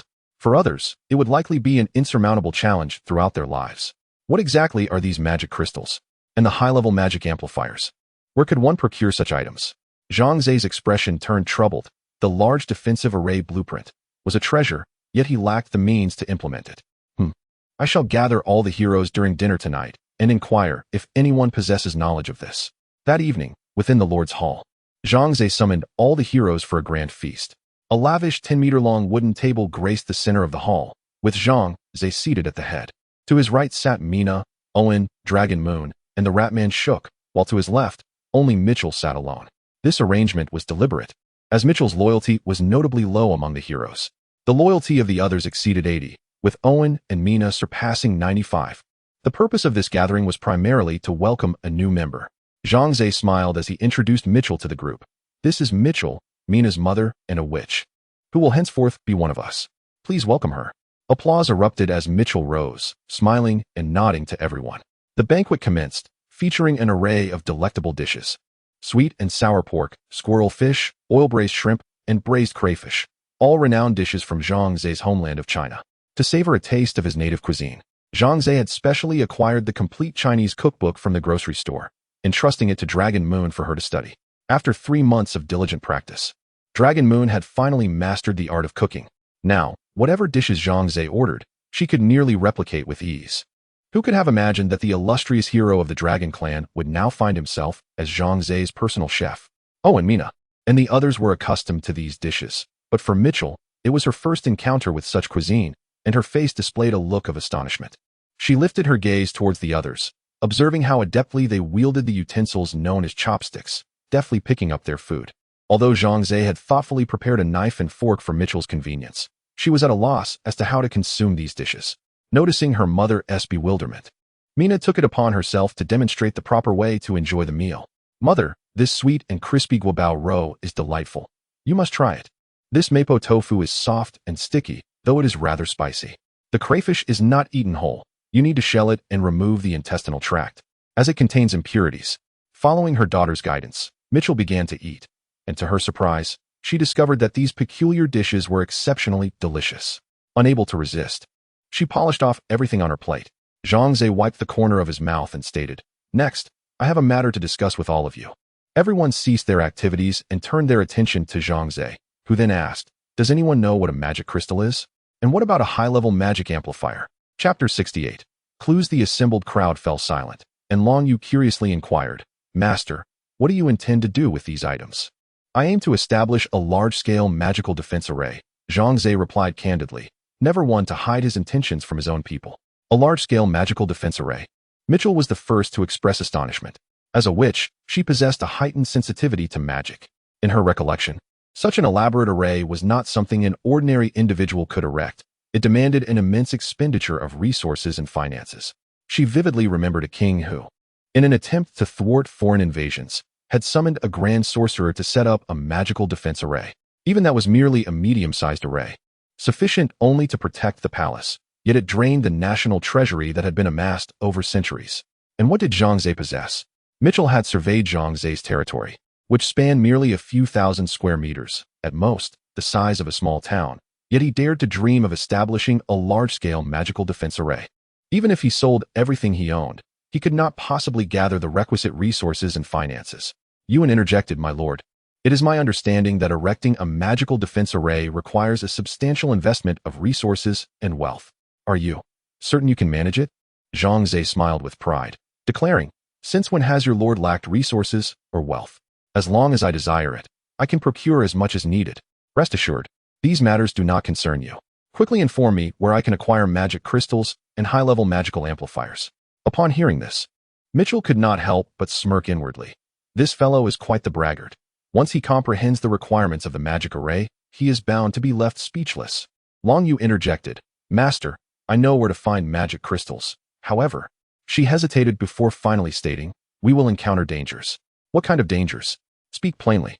Zhang Ze gestured for Long Yu to remain untroubled, assuring her that he would bear the weight of any issues. Magic crystals emit a myriad of colorful lights, making them the favored treasure of the Dragon Clan. Long Yu continued, "In the locations where magic crystals grow, there are typically dragons guarding them.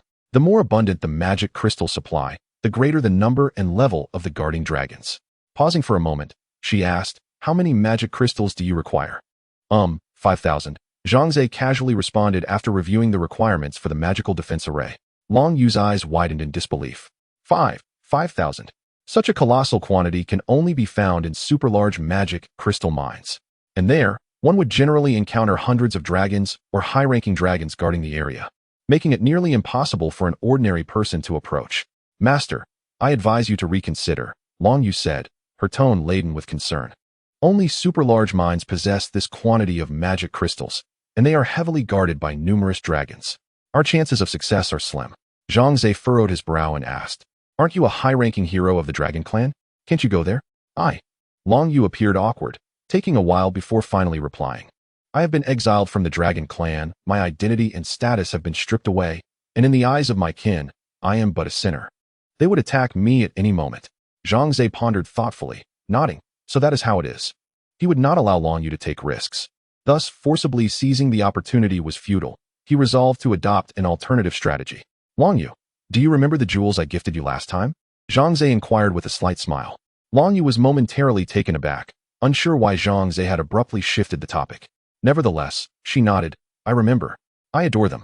Those glass orbs were treasured by Long Yu, concealed from all prying eyes. Even Zhang Ze was unaware of where she had hidden them. "If I were to exchange those jewels for the Dragon Clan's guardians of the magic crystal, do you think they would be willing?" Zhang Ze asked. Long Yu immediately objected. "No, master, those jewels were promised to me. You cannot go back on your word." She mistakenly believed that Zhang Ze was asking her to relinquish the glass orbs in exchange for the magic crystal, causing her emotions to heighten, her entire being trembling. This reaction was instinctual for dragons, akin to a puppy guarding its food. Of course, if Zhang Ze were to compel her to surrender them, Long Yu would not dare to defy him. Zhang Ze understood that Long Yu had misinterpreted his intent, and he burst into hearty laughter. "Long Yu, you have misunderstood. I would never reclaim the jewels I promised you. I shall use other jewels for the exchange. I merely wish to inquire whether those dragons would be amenable." "They would. Of course they would." Long Yu nodded vigorously. "Master, your jewels are unparalleled. Even I, a well-traveled high-ranking dragon, have never encountered anything like them. The lower-ranking dragons guarding the magic crystal would certainly be eager to trade. However," she added, "but this deal is terribly unprofitable. 10 magic crystals are hardly worth a single jewel. Long Yu felt a sense of injustice for Zhang Ze, believing he would incur a significant loss. Not at all. Not at all. Zhang Ze chuckled inwardly. He could purchase those glass orbs at the general store for merely 10 copper coins, as many as he desired. It's settled then. Tomorrow, Long Yu, you shall escort me to the magic crystal mine, where I will negotiate with the dragons there. Zhang Ze waved his hand, and Long Yu nodded in agreement. Next, the focus shifted to the high-level magical amplifiers. Zhang Ze turned to the others, asking, who has any leads? Mina glanced at Mitchell, inquiring, Mother, you must know where we can find high-level magical amplifiers, right? With her daughter's question posed, Mitchell found it difficult to decline, replying, I recall that the clever goblin clan excels in crafting various peculiar items. Perhaps we could procure high-level magical amplifiers from them. Goblins. Zhang Ze recalled that the goblin race was indeed quite astute, but their cunning nature often led them to exploit others. Where can we find goblins? Zhang Ze pressed further. Well, Mitchell shook her head helplessly. I'm afraid the goblin clan conceals their encampments for self-protection. Ordinary folk rarely stumble upon them. Owen, observing, interjected, indeed. The goblin clan is diminutive in stature and a favored prey for many carnivorous races, so they seldom reveal themselves. Finding them is quite challenging. Zhang Ze grimaced, feeling vexed. What should we do then? Does anyone have another solution? At that moment, Shook, the rat man, suddenly raised his hand and exclaimed, My lord, I can lead you to the goblin encampment. Everyone turned their attention to Shook, who continued, Our rat folk and the goblins share a bond of friendship and neighborliness. If you desire, I can guide you to their location. Splendid, Zhang Ze declared with delight as he slapped the table, pointing at Shook. If you locate the goblins, my lord shall reward you handsomely. Chapter 69.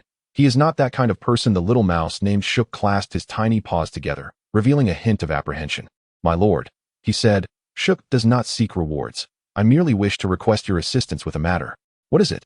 Speak freely. Zhang Ze replied with a warm smile. It is. Could you possibly assist me in avenging my family? Shook gazed sorrowfully at Zhang Ze and recounted. 10 years ago, my village was besieged by a tribe of orcs.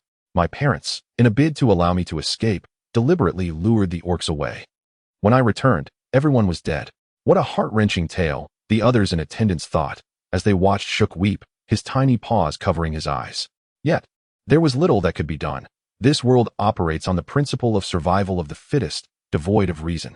Zhang Ze sighed softly, gently patting Shook's small head, and reassured him, I understand. Do not worry.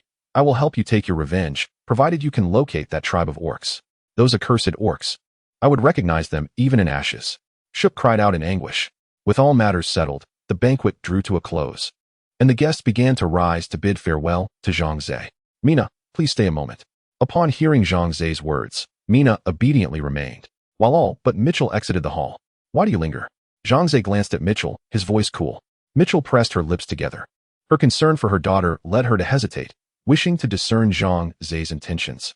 However, it was evident that Zhang Ze preferred her to leave. So she nodded and said, I shall take my leave. After casting a deep gaze at her daughter, she turned to depart. Mina smiled and inquired, My lord, do you have something to discuss with me? Zhang Ze directly presented her with the skill book, Soul Search, from his backpack, stating, Learn this. This is Soul Search. Mina's smile faltered, disbelief clouding her expression as she looked at Zhang Ze, her words stumbling. My lord, this seems inappropriate, does it not? The last time Zhang Ze gifted her a skill book, Insect Repelling, she had been overwhelmed. To her astonishment, he was now bestowing upon her the prestigious skill book, Soul Search. This skill was exclusive to the higher-ranking members of the Witches' Guild, a privilege beyond the reach of a lowly witch like her. What is inappropriate about it? It is merely a skill book, Zhang Ze remarked casually. Moreover, only those of the sorcerer class may learn it. No one else can. Mina quickly retorted, But what about my mother, Mitchell? Her rank surpasses mine, and her knowledge exceeds my own. Would it not be more fitting for her to learn it? Her? Zhang Ze scoffed. Your mother's loyalty to me is insufficient, and I am aware she does not wish to remain in my domain. She longs to return to the Witches' Guild. If I were to gift her the skill book, she might leave the very next day, which would be a considerable loss for me. Zhang Ze's pragmatism was undeniable, and the situation was indeed as he described, leaving Mina at a loss for words. Do not refuse any longer. Zhang Ze approached, gently patting Mina's shoulder, and spoke earnestly. Do not assume that I am allowing you to learn these skills without reason. With greater abilities come greater responsibilities. You shall be required to undertake more tasks for me in the future. Mina inhaled deeply, having already made up her mind to follow Zhang Ze loyally. She nodded gravely and declared, "My lord, I shall not disappoint your expectations."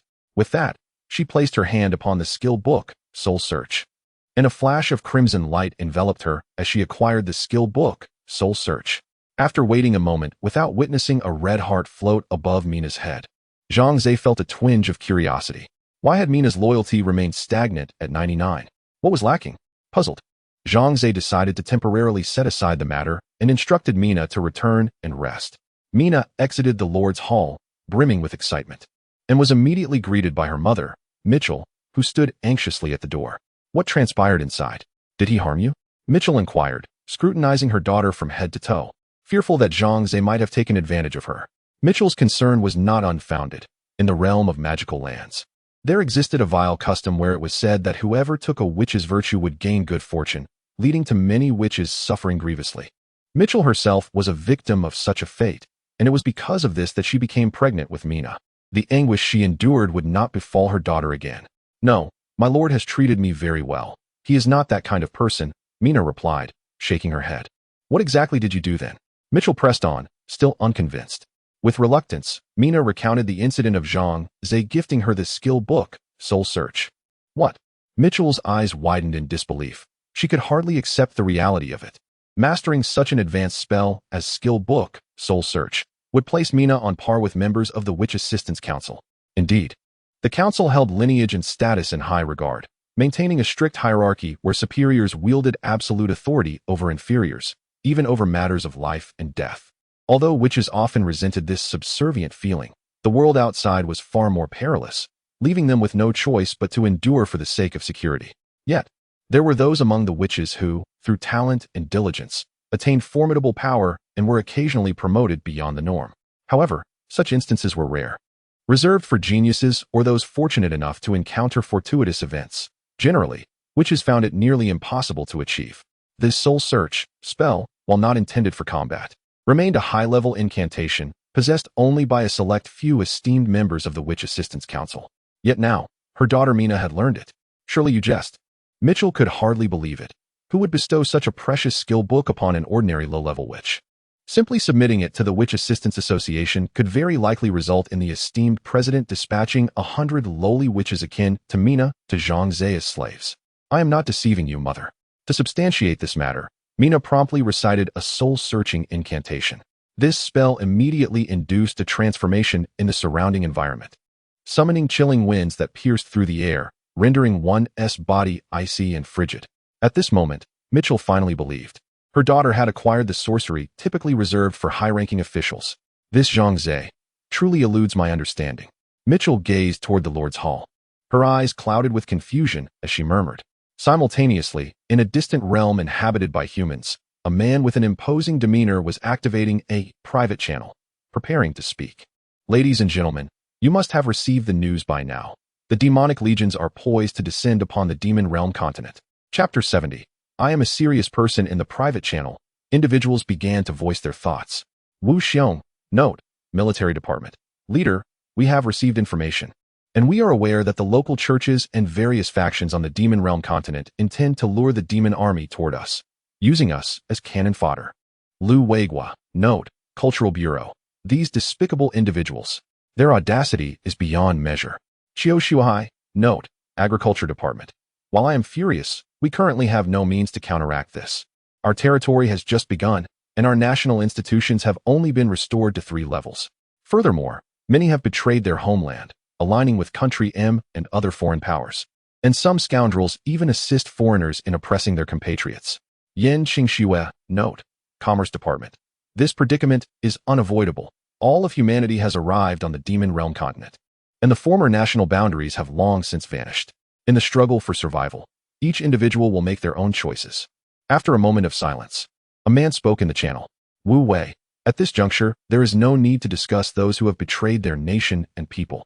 Let us pool our wisdom and consider how to confront the imminent crisis. Jiang Chengwei, note, Industrial Department. Esteemed leader, I believe our immediate priority is to unite our citizens for mutual support. If 3 or 4 territories band together, pooling their resources and military strength, we may withstand this wave of the demon army's assault. Yang Pu's, note, Housing and Urban-Rural Development Department. I concur with Minister Zhang's proposal. The strength of our nation is insufficient to safeguard all citizens, thus they must rely on self-rescue. Yin Qingxue, note, Commerce Department. I second this, adding that the relatively stronger citizens from several territories should assume the role of team leaders, managing and allocating resources uniformly to avoid disputes over power and profit. Wu Wei. Excellent. Let us proceed as such. Relay this information through the national channel. May our citizens weather this storm. The following day, Zhang Ze rose early. After enjoying breakfast prepared by Long Yu, he prepared to embark with her in search of magic crystals. Master, the nearest magic crystal mine is several hours away. Why not ride on me? Long Yu said earnestly, gazing at Zhang Ze. Zhang Ze, drinking water, was momentarily choked by her words, tears streaming down his face. Cough, cough. Do not use the term ride, as it is fraught with ambiguity. Zhang Ze replied sternly. I am a serious person. Long Yu blinked her beautiful eyes, puzzled by Zhang Ze's remark, and inquired then. What should I say? Use sit. Zhang Ze muttered softly, feeling it still did not fit. Finally, he waved his hand in frustration. Let us not dwell on these trivial details. We should depart promptly. Long Yu, feeling wronged, thought to herself, it was you who mentioned that word was inappropriate. As the two exited the Lord's Hall, Long Yu suddenly began to unbutton her clothing. Wait, what are you doing? Zhang Ze hurriedly stopped Long Yu. As I disrobe, I nearly forgot to mention, when I transform into a dragon, my garments tend to tear apart. Therefore, I usually remove my clothes and store them safely before undergoing the transformation, only to don them again upon reverting to my human form, Long Yu explained with a smile. Why didn't you say so earlier? Zhang Ze replied, turning away. I won't look at you. Just hurry up and transform. Long Yu chuckled inwardly. After spending some time together, she had come to understand her master's temperament. He appeared to be carefree and brash, yet was meticulous in nature, though he seemed to be a lecher. In truth, he was still a bachelor, having never even kissed a girl. Thus, she gradually lowered her guard, no longer wary of Zhang Ze, which, conversely, led to his growing frustration. During bath time, there was always a cheerful voice outside the bathroom asking if he wanted a back scrub. At night, he had to first evict a girl, who resembled a little kitten, from his bed. Otherwise, she would snuggle up to him for the entire night. Zhang Ze waited with his back, turned to Long Yu for a moment before she announced, Master, I have transformed into a dragon. You may turn around now. As he did, he beheld a colossal black dragon, stretching over 10 meters in length, standing before him. You are Long Yu? Zhang Ze found it hard to grasp the transformation. Just a moment ago, she had been a voluptuous and alluring figure, and now she had morphed into a fearsome and terrifying creature. Indeed, Master, I am Long Yu. The great black dragon replied, affectionately nudging her large head against Zhang Ze, much like a pet dog would. Very well, Zhang Ze thought, hesitating to touch her, but eventually, he gently patted the dragon's head and said, Long Yu, let us set forth. Long Yu crouched down as much as possible, allowing Zhang Ze to mount her well, to sit upon her, and then she spread her wings, soaring into the sky. Master, please hold on tight. I am about to accelerate. With that, Long Yu surged forward, propelling Zhang Ze swiftly into the distance. He clung tightly to the protruding scales on the dragon's back, the wind howling past his ears, not daring to open his eyes. I must be insane. Riding a supersonic aircraft without a seatbelt, and it's an open-top one at that. After flying for over an hour, Zhang Ze sensed Long Yu's speed diminishing and finally dared to open his eyes. He found himself hovering above a vast canyon, where jagged landforms crisscrossed below, and he occasionally glimpsed glimmering objects sparkling in the sunlight. Master, those sparkling objects are magic crystals, Long Yu informed him. Zhang Ze nodded, suddenly noticing several goblins slyly excavating the magic crystals. I see goblin miners, he exclaimed, surprised. Didn't you say this place was guarded by the dragon clan? How come there are goblin miners sneaking in? This is quite a normal occurrence, Long Yu elucidated. Dragons are notoriously lazy. They feast and then slumber deeply for days on end. Unless disturbed by a tremendous noise, they remain oblivious even if one walks right past them. Recalling this, Zhang Ze reflected on her words. When Long Yu slumbers, she does so soundly, akin to one who has succumbed to a deep sleep, unless Zhang Ze calls her name with great urgency. This is, after all, a characteristic behavior of the dragon kin. It stands to reason that those few dog-headed creatures took advantage of the dragon clan's slumber to stealthily infiltrate. However, Zhang Ze would never resort to such underhanded methods, for the quantity of magic crystals he sought was not merely 10 or 8, but rather an astounding 5,000. Theft was simply impractical. He could only acquire them through legitimate means. After a moment of contemplation, A subtle smile graced Zhang Ze's lips as he instructed Long Yu, "Awaken all the dragon kin and inform them that someone has stolen the magic crystals." Long Yu hesitated for a brief moment before comprehension dawned upon her, and she promptly nodded in affirmation. "As you command, Master." In the next instant, a resounding dragon's roar echoed throughout the valley, awakening countless slumbering dragons. Chapter 71. Please listen to the question suddenly. A cacophony of dragon roars erupted from all directions, sending a resonating buzz through Zhang Ze's ears. In the next moment, countless colossal dragons ascended into the sky, their hues vibrant and forms diverse, suggesting they belonged to various breeds. These majestic creatures encircled Long Yu, their eyes filled with hostility and disdain directed towards her and Zhang Ze, who was perched upon her back. "Master." Long Yu felt an acute sense of anxiety. She bore the weight of her sins, making her vulnerable to the wrath of the other dragons, who could attack her without fear of retribution. Her own life was of little concern, but she was determined to ensure Zhang Ze's safety. "Fear not. We have come to present them with a valuable offering. They should not assault us," Zhang Ze replied calmly. The glass orbs in their possession were irresistible even to the noble Long Yu, and these lower-tier dragons guarding the mine would be even less capable of resistance. The few goblin miners, upon witnessing the dragons surrounding them, were already rendered speechless with terror, trembling on the ground. "Long Yu, you disgrace of the dragon kin. How dare you appear before us, accompanied by a human? Have you truly lost your senses?" The leader, a massive red dragon, nearly twice the size of Long Yu, unfurled its wings and glared coldly at her, speaking in human tongue. "Long Yin, I do not seek to provoke you. It is my master who wishes to discuss a business proposition with you," Long Yu replied in a solemn tone. "Master?" Long Yin's voice carried a note of surprise as it scrutinized Zhang Ze, its gaze filled with suspicion. "You have become a servant to a human?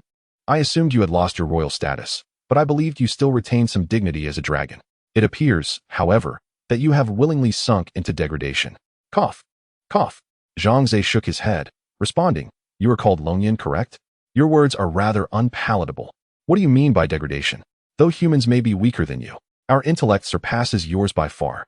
"Ha ha," Long Yin interrupted, bursting into raucous laughter. "You claim that the intellect of your kind exceeds that of our noble dragons? Are you attempting to amuse me?" The surrounding dragons joined in derisive laughter, deeming Zhang Ze utterly arrogant and ignorant. "Our dragon kin have existed for nearly as long as the continent of the demonic realm itself. We are the most intelligent race," Long Yin proclaimed proudly. "We comprehend the languages of all races within the demonic realm. We can decipher all ancient scripts. We possess knowledge of numerous advanced magics, including forbidden spells. We are well-versed in astronomy and geography, aware of every significant event that has transpired throughout history. For you mere humans, with your fleeting lifespans, to assert that your wisdom surpasses ours is laughable." Faced with Long Yin's incisive rhetoric, Long Yu fell into silence, for it was an undeniable truth. Yet, Zhang Ze remained unfazed. "Very well." Zhang Ze spread his hands and said nonchalantly, "While it is true that your kind lives longer than humans, this does not imply that you are inherently more intelligent. How about this? Let us engage in a wager. I shall pose a question. If you can answer it correctly, I will concede that your wisdom is indeed superior. Should you fail to answer, you must agree to fulfill one of my requests." In truth, Zhang Ze had no desire to engage in the trivial debate of intelligence with these dragon folk. He merely found it intolerable to witness these bat-winged, lizard-like creatures flaunting their superiority atop the heads of humans. Thus, he resolved to engage them in a spirited discourse. Furthermore, he had devised an intriguing plan. "A wager? A riddle?" Dragon Yin chuckled. "Very well. Human, present the most challenging question you know, and let us see if I can unravel it." Zhang Ze nodded and said, "Allow me to pose a question that even a child of our kind can solve, lest it be said I am bullying you. Prepare yourselves, and heed the query." Noticing that all the dragons were intently focused on him, Zhang Ze smiled and continued, "Imagine a cage containing numerous chickens and rabbits. It is known that there are 30 heads and 86 legs in total. Can you determine how many chickens and how many rabbits are in the cage?" A profound silence enveloped the room. Chickens possess 2 legs, while rabbits have 4. There are 30 heads and 86 legs. How on earth is one to calculate this? Dragon Yu mentally attempted the sums, but soon found herself overwhelmed. As a member of the royal lineage, Dragon Yu had received a superior education, yet her tutors imparted knowledge of languages, ancient scripts, the continent's history, and various forms of magic, but never mathematics. It was safe to say that the dragons were utterly inept in this regard. Zhang Ze had previously discerned this fact. as evidenced by Dragon Yu's frequent miscalculations during her procurement trips, often resulting in either overpayments or shortages. Initially perplexed, Zhang Ze eventually realized that this young lady had no grasp of mathematics whatsoever. Dragon Yin and the other dragons stared blankly, bewildered by the concepts of chickens and rabbits, heads and legs. A few dog-headed miners on the ground also attempted to calculate, but they too were left in a state of confusion. After a considerable wait, observing that none of the dragons had arrived at an answer, Zhang Ze cleared his throat and remarked, "Time is of the essence. Have you managed to deduce the answer?" The dragons exchanged glances, and in each other's eyes, they read the two words, "Cannot compute." Dragon Yin, in an attempt to salvage the dignity of her kind, sheepishly interjected, "Such problems do not count. We are only interested in linguistic puzzles. Present us with another, and I assure you we shall prevail this time." The other dragons nodded in agreement, confident in their linguistic prowess, convinced they would not falter again. Dragon Yu, irritated, exclaimed, "Dragon Yin, you are being dishonest." Yet Zhang Ze waved his hand dismissively and graciously replied, "No matter. I shall pose another question, this time according to your request, a riddle of words. However, you must not retract your agreement." Dragon Yin confidently nodded, declaring, "Rest assured, I vow by the honor of the Dragon Clan that we shall not backtrack this time." "Excellent. Then listen closely," Zhang Ze thought to himself, smirking inwardly at the folly of engaging in a wordplay with the dragons. "Here is the question, why do dogs not harbor fleas? Please provide your answer." Dragon Yu and Dragon Yin, along with the other dragons, were left utterly speechless. Shouldn't the questions pertain to astronomy, geography, history, or magic? What is this? Indeed, it is a question of words. Yet, it feels dissonant from what they had anticipated. "Time is of the essence, little dragons." Zhang Ze chuckled softly. "Oh, look at how I've managed to bewilder you all today. Does a dog have fleas? Foolish question. Of course, they do. All long-haired creatures are prone to fleas. So why would this human inquire why dogs do not harbor fleas? Is that not a contradiction? This question is impossible to answer. We are dragons, not dogs. How could we possibly know? Quickly, let us devise an answer. If time runs out, we shall lose." Hundreds of dragons racked their brains, debating fervently, yet yielding no resolution. It would be best to summon a dog to provide the answer. Suddenly, a clever dragon proposed a suggestion, and all the dragons turned their gazes toward the dog-headed miners below. In an instant, Long Yin swooped down, seizing one of the dog-headed miners and soaring into the sky, presenting it before Zhang Ze. "Quickly, tell this human why you do not possess fleas," Long Yin demanded fiercely. Chapter 72. A desire for companionship. Faced with the menacing gazes of hundreds of dragons, the goblin miner was utterly terrified. I don't know." After a considerable pause, he managed to utter this feeble response. "Useless." With that, Dragon Flame devoured the goblin miner in one swift motion, then turned to seize another. "You, tell me, why don't you breed fleas? Spare me, spare me." The goblin miner, witnessing his companion's gruesome fate, was paralyzed with fear, pleading for mercy. "Answer this question, and I shall let you go." Dragon Flame roared, urgency evident as time was running short. "Master, this is against the rules." Dragon Moon protested discontentedly. Zhang Ze maintained his calm demeanor, replying, "It is of no consequence. Let them answer." Because we maintain hygiene and bathe regularly, so we have no fleas?" The goblin miner, racking his brain, finally ventured this guess. Dragon Flame turned to Zhang Ze, inquiring, "Is this answer correct?" "I'm afraid not," Zhang Ze replied, shaking his head. Consequently, that goblin miner met a grisly end, torn asunder by two dragons. Now, only one goblin miner remained, and the hopes of all dragons rested upon him. "To avoid death, you must answer this question." Dragon Flame lamented, frustrated that a question related to dogs was proving so challenging even for a goblin. The goblin miner, having witnessed the horrific demise of his companion, swallowed hard, his throat dry. "Great dragon, it is not that I wish to evade the question, but rather, I believe there is no correct answer." This clever rationale sparked in the goblin's mind. Dragon Flame paused, momentarily taken aback, then exclaimed, Yes, this question must indeed have no correct answer, which is why even goblins cannot respond." He glared at Zhang Ze, coldly declaring, "Human, you have deceived us. Prepare to face the consequences." "Wait," Zhang Ze interjected, halting Dragon Flame's assault, remaining unruffled. "Who says there is no correct answer? Then do enlighten us." The surrounding dragons echoed in agreement, threatening that should he fail to provide an answer or speak nonsense, they would tear him and Dragon Moon to shreds. "Humph," Zhang Ze chuckled lightly, stating, "Listen closely. The reason dogs do not breed fleas is that nothing else can emerge from a dog. What? The entire assembly of dragons, along with one goblin, were left in stunned silence. Upon reflection, it was indeed logical. Could anything else possibly spawn from a dog? It could only produce fleas. Well, is this not the correct answer? Zhang Ze inquired with a triumphant smile, observing the dragons who were now lost in bewilderment. After a prolonged silence, Dragon Flame sighed and lowered its massive head, reluctantly conceding, that is indeed the correct answer. We, the Dragon Clan, have lost. The weight of those final words hung heavily in the air. Dragon Flame cared not for Zhang Ze's outrageous demands, but the dignity and honor of the dragon race were of paramount importance. Yet now, all had been cast aside. Gratitude is extended to Teacher Zhao for the riddle. Zhang Ze murmured to himself, then smiled and said, well, a bet is a bet.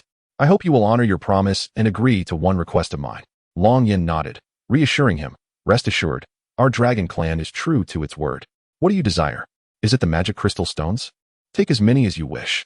Just as Long Yu was about to ask for 5,000, Zhang Ze interjected, not the magic crystal stones. He proclaimed clearly, I shall exchange those for finer jewels. What I require of you pertains to other matters. Other matters? Long Yin was perplexed, unsure of the intentions of this human. There is no rush. When I require your assistance, I shall send Long Yu to find you.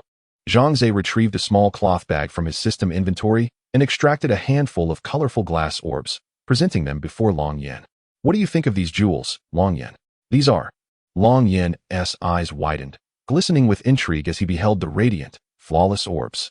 By the Dragon God, I have never seen such exquisite jewels. They are breathtaking. Long Yin's gaze became fixated on the small glass spheres in Zhang Ze's palm, utterly entranced and unable to tear himself away. The other dragons were equally spellbound. One dragon became so mesmerized that it forgot to flap its wings and plummeted to the ground with a resounding crash. As Zhang Ze retracted the glass orbs, the dragons snapped back to reality, albeit still reluctant to part with the vision of beauty. How do these jewels compare to the magic crystal stones? Zhang Ze inquired with a smile. Excellent. Truly magnificent. Just splendid. Long Yin exclaimed repeatedly, expressing his profound admiration for the glass orbs. The surrounding dragons nodded in agreement, aligning with Long Yin's sentiments. Seeing that Long Yin was captivated, Zhang Ze proposed, then let us proceed with the exchange. I will trade my jewels for your magic crystal stones. No problem. Long Yin readily agreed, hastily adding, once exchanged, there shall be no turning back. Of course. Zhang Ze nodded with a smile. He had no fear of Long Yin resorting to force, for Long Yu had informed him that while the Dragon Clan was immensely powerful, they were also exceedingly proud, their dignity preventing them from seizing possessions from beings they deemed weaker. Unless provoked, that would be folly. Thus, I wish to exchange for 5,000 magic crystal stones. How many jewels do you desire in return? Upon hearing Zhang Ze's question, Long Yin and the other dragons exchanged glances, communicating in their own tongue. After a lengthy deliberation, they reached a consensus. 10 jewels. 10. Zhang Ze was momentarily taken aback, having anticipated a demand for hundreds or thousands. Yet this was the response. To his surprise, Long Yu beneath him roared in anger. Long Yin, how shameless you are. These are rare treasures. Not only can you exchange 5,000 magic crystal stones, but even 50,000 would be acceptable. You are bringing shame upon the Dragon Clan. Long Yin was publicly reprimanded by Long Yu, and he dared not retort. His previous bravado utterly diminished, evidently struck by Long Yu's words. Ahem. Zhang Ze gently patted Long Yu on the head and remarked, do not be so fierce. Let us converse amicably. Humph. Long Yu, in a fit of anger, exhaled sparks from his nostrils. With a heart full of trepidation, Long Yin stammered, well, human, we may have been a tad greedy. We accept whatever you offer. 10. Zhang Ze, with a congenial demeanor and overflowing generosity, proclaimed, today, I wish to forge friendships with all of you. Wealth is but a transient aspect of existence.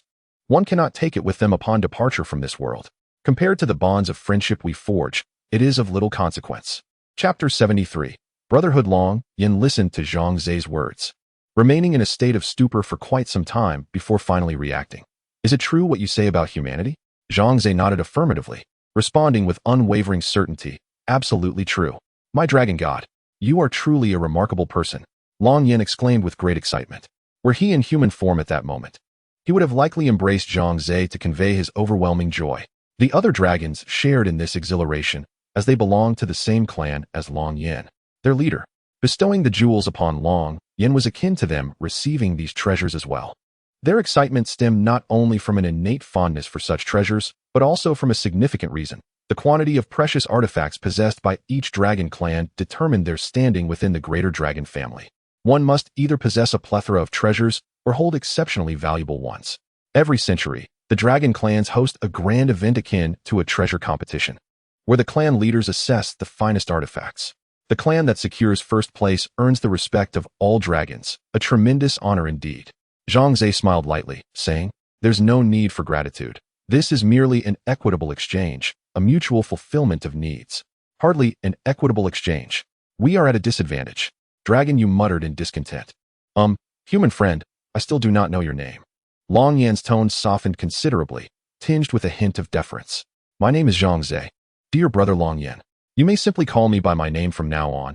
Zhang Ze responded with an ease that suggested familiarity. "Well said. So you are brother Zhang Ze." Long Yan laughed heartily and continued, "Since we are now friends, why not come to our clan for a brief respite?" Faced with the invitation from the dragons, Zhang Ze naturally did not hesitate and readily agreed. Subsequently, Dragon Yu carried Zhang Ze as they followed Long Yan to their clan's encampment. Upon arrival, Zhang Ze noticed that the architecture within Long Yan's clan resembled that of humans. He even spotted a few humans moving about the camp, which struck him as quite peculiar. "Master, besides the newly hatched dragons, the majority of the dragon clan typically adopts human form, as it allows for greater mobility. Otherwise, it would be challenging to find adequate space to accommodate such large creatures." Dragon Yu explained, sensing Zhang Ze's bewilderment. "Ah, I see." Zhang Ze nodded, having previously envisioned dragons as dwelling in caverns like those depicted in films and novels. He was astonished to discover they lived much like humans. All the mighty dragons, upon landing, transformed into human shapes. Zhang Ze turned his gaze towards Long Yan, whose human form was that of an imposing figure, standing over 2 meters tall, with dark skin, an incredibly muscular physique, and striking features that bore a resemblance to a certain fitness star from M country. Remarkably, none of the other dragons shared identical human forms. Within the gathering, there were both men and women, young and old. Upon transforming into human forms, they each sought out garments to adorn themselves, seamlessly blending into humanity. If one were not to observe closely, it would indeed be challenging to discern their identity as dragons. "Welcome, dear Zhang Ze. Please, step inside and savor the exquisite wine crafted by our dragon kin. I assure you, it will leave an indelible impression." Dragon Yin warmly ushered Zhang Ze into his tent. Once seated, 2 dragon maidens presented them with fine wine and delectable dishes for their enjoyment. Dragon Yu, serving as an attendant, leaned in and softly cautioned Zhang Ze. "My lord, the potency of dragon wine is formidable. Even an adult dragon would succumb to inebriation after just a couple of cups. As a human, you must exercise caution and not indulge excessively." "Fear not. My capacity for drink is commendable," Zhang Ze replied with unwavering confidence, as he represented humanity and could not afford to be belittled by the dragons. He then raised his glass and clinked it with Dragon Yan's, sharing a knowing smile before downing the contents in one swift motion. Suddenly, Zhang Ze felt a surge of warmth rising from his core, coursing through his limbs and body. Simultaneously, his mind began to cloud, and the world around him transformed from one image into 2, then several overlapping visions, while the sounds around him seemed to fade into the distance. "How do you find my wine, dear Zhang Ze? Is it sufficiently potent?" Dragon Yin laughed heartily, not intending to intoxicate Zhang Ze, but rather to share the best of what their kind had to offer with a cherished friend. Indeed, they would even share their beloved wives. In a daze, Zhang Ze managed to give a thumbs up, slurring, "It's potent." With a sudden thud, he collapsed onto the table, completely inebriated. "Ha! The drinking capacity of humans pales in comparison to that of our dragon kind." Dragon Yin laughed triumphantly, feeling he had regained some honor. Dragon Yu shook her head in resignation. She had already warned Zhang Ze, yet he had disregarded her counsel and now found himself incapacitated. Dragon Yin rose and addressed Dragon Yu. "Zhang Ze is my esteemed guest. Since you are now his servant, you too are my guest. Let bygones be bygones. Please take good care of your master." With that, he picked up the 10-glass orb Zhang Ze had gifted him and exited with enthusiasm. Preparing magic crystals for Zhang Ze, Dragon Yu sighed helplessly, lifting Zhang Ze from the table with ease, her strength allowing her to carry him effortlessly to a stone bed in the inner chamber. As Zhang Ze drifted into a deep slumber, Dragon Yu nestled beside him, embracing him as they both succumbed to dreams. The night passed without incident, and on the following morning, Zhang Ze awoke from his drunken stupor, his head throbbing and his mouth parched. Unable to contain himself, he exclaimed, "I need water." Immediately, someone presented him with a glass of cool, refreshing water, which he drank eagerly, feeling rejuvenated as the previous headache dissipated. Refreshing. Zhang Ze set down his cup, chuckling heartily as he turned to Long Yu, who had just handed him water. "Though the exquisite wine of your dragon clan possesses a potent after-effect, it indeed led me into a lengthy, enchanting dream. And now that the intoxication has faded, my head no longer aches, and my body feels remarkably at ease, akin to having just indulged in a delightful massage." "What do you mean by massage?" Long Yu inquired, her expression one of bewilderment. "Oh, it is a form of soothing manipulation, quite refreshing," Zhang Ze replied with a faint smile. Before asking, "What of Long Yan? Has he prepared the magical crystal stones for us?" No sooner had he voiced his query than Long Yan's voice resonated from outside. "Zhang Ze, my little brother, have you awakened?" "Huh. Typically, ordinary humans remain in slumber for several days after such indulgence, yet you are already awake. Your constitution is truly impressive." Zhang Ze stood, stretching his limbs, and stepped out of the room to find several large wooden chests arranged outside. Long Yan opened one, inviting Zhang Ze to take a look. "Within lie the finest magical crystal stones, meticulously gathered by my kin for you. 5,000 in total." Zhang Ze glanced at the contents, noting the exceptional quality of the magical crystals. Not only were they substantial in size, but each one shimmered with a crystalline clarity, revealing a faint golden liquid flowing within, which appeared utterly mesmerizing.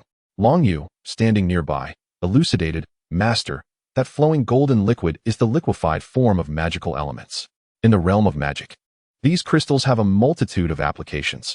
Many magical endeavors rely on them, and at times, they can be even more valuable than gold."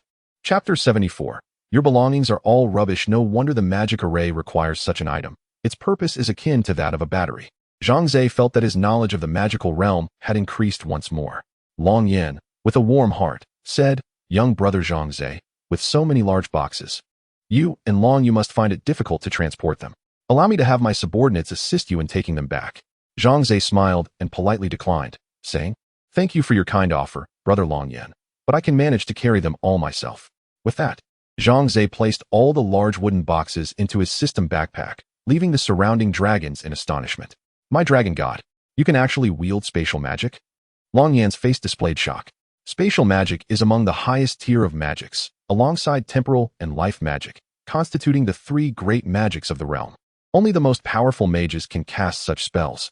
Although dragons are adept in magic, there are significant distinctions among the various types of dragons.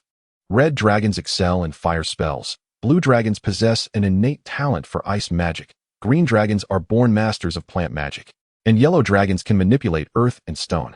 Among all dragons, the black dragon holds the greatest power, capable of employing any form of magic, with an exceptionally high ceiling for mastery. No matter how intricate or obscure the magic, it is mere child's play in their eyes. Only forbidden-level spells present a challenge for them. Thus, the black dragon is held in high regard within dragon society, historically belonging to the royal lineage. Just a trivial matter, Zhang Ze thought, refraining from disclosing the truth, believing it necessary for these dragons to maintain a sense of reverence towards him. Bidding farewell to Long Yan, Zhang Ze mounted Long Yu, soaring into the sky, preparing to return to his territory. Suddenly, a large group of dragons approached from ahead, coincidentally crossing paths with Zhang Ze and Long Yu. "Damn it, it's her." Long Yu flapped her wings, swiftly veering away to another direction. "Isn't that black dragon the infamous traitor of the dragon clan, Long Kuei?" The lead black dragon sneered. "I thought she had allied with some inferior dragon tribe and settled down quietly, but here she is, mingling with humans. TSK, TSK. What a disgrace to the dragon race." The black dragon's voice was loud enough for both Zhang Ze and Long Yu to hear. Long Yu remained silent, continuing to fly rapidly, soon leaving the canyon behind. Curious, Zhang Ze inquired, "Who was that? Did she forget to brush her teeth this morning? Such a foul mouth." Long Yu sighed. "Master, that black dragon is named Long Kuei, the daughter of the dragon clan leader. She is quite powerful, yet narrow-minded. It is best we do not provoke her. It would bring us no benefit." Long Kuei. Zhang Ze nodded slightly. "I shall remember that name."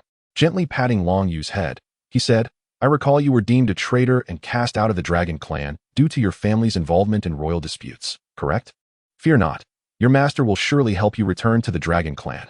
Long Yu felt a pang of bitterness in her heart, thinking, the master does not understand the circumstances of our dragon clan, which is why such presumptuous words are uttered. Nevertheless, she nodded and replied, "Thank you, master."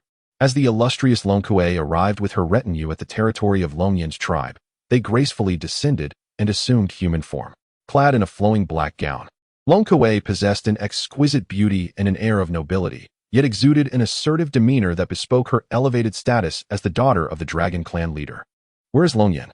Summon him to me," she commanded imperiously from the central square of the tribal grounds, addressing two members of Long Yin's tribe. Upon recognizing her, the two men hastened to comply, swiftly fetching Long Yin. "Ah, the esteemed Lady Long Kuei has graced us with her presence. A warm welcome," Long Yin greeted, his demeanor neither overly enthusiastic nor dismissive. While their tribe indeed operated under the auspices of the Dragon Clan leader, they were not mere subordinates. They possessed autonomous rights and, under certain circumstances, could disregard the directives of the Dragon Clan leader. "Long Yin, my father has sent me to procure a significant quantity of magic crystals to establish a defensive array against the impending invasion of the demon army," Long Kuei stated bluntly. "Present your finest magic crystals. I shall take them all." "Huh, Lady Long Kuei, your generosity is commendable." "Very well, brethren, bring forth the magic crystals for her selection," Long Yin commanded, and his subordinates promptly retrieved an impressive haul of magic crystals, filling over 10 large wooden crates. Upon inspecting the offerings, Long Kuei's brow furrowed in disappointment.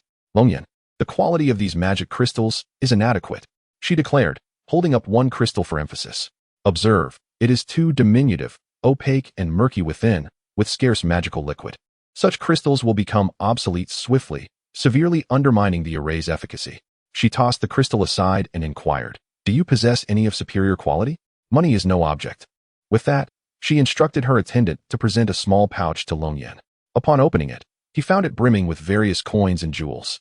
In previous times, this would have elicited delight from Long Yin. However, after encountering the allure of glass orbs, he found such ordinary treasures unremarkable. With a dismissive flick, Long Yin returned the pouch to Long Kuei, stating coolly, "I regret to inform you, Lady Long Kuei, that the jewels you offer can only procure crystals of this quality." "What did you say?" Long Kuei stammered, taken aback and incensed. "Have you lost your mind, Long Yin? The last time I purchased magic crystals, it was with the very same jewels, and the quality was far superior to these. Why has the situation changed?" "Times have transformed, dear Lady Long Kuei," Long Yin replied languidly. "Just moments ago, a human friend of mine acquired my finest batch of magic crystals with jewels of an elevated caliber, genuine treasures far surpassing what you have presented. How could this be possible?" Long Kuei retorted, fuming. "Surely the jewels in our royal collection cannot be inferior to those of humans." "Absurd." Long Yin shrugged nonchalantly. "Your disbelief is of no consequence to me. If today's business is unsatisfactory, I must kindly ask you to take your leave." Infuriated, Long Kuei obstructed Long Yin's path, insisting, "Show me the jewels possessed by that human. If they truly surpass mine, I shall have no further objections. Otherwise, I shall report you to my father and have him punish you." "Humph. How dare you invoke the esteemed leader to intimidate me?" Long Yin scoffed, adhering to the principle that it is better to avoid unnecessary trouble. He retrieved a glass orb from his pocket and presented it before Long Kuei with a sense of pride, proclaiming, "Behold, this is the exquisite jewel that my human friend brought for trade, far superior to yours by 100-fold, even 1,000-fold.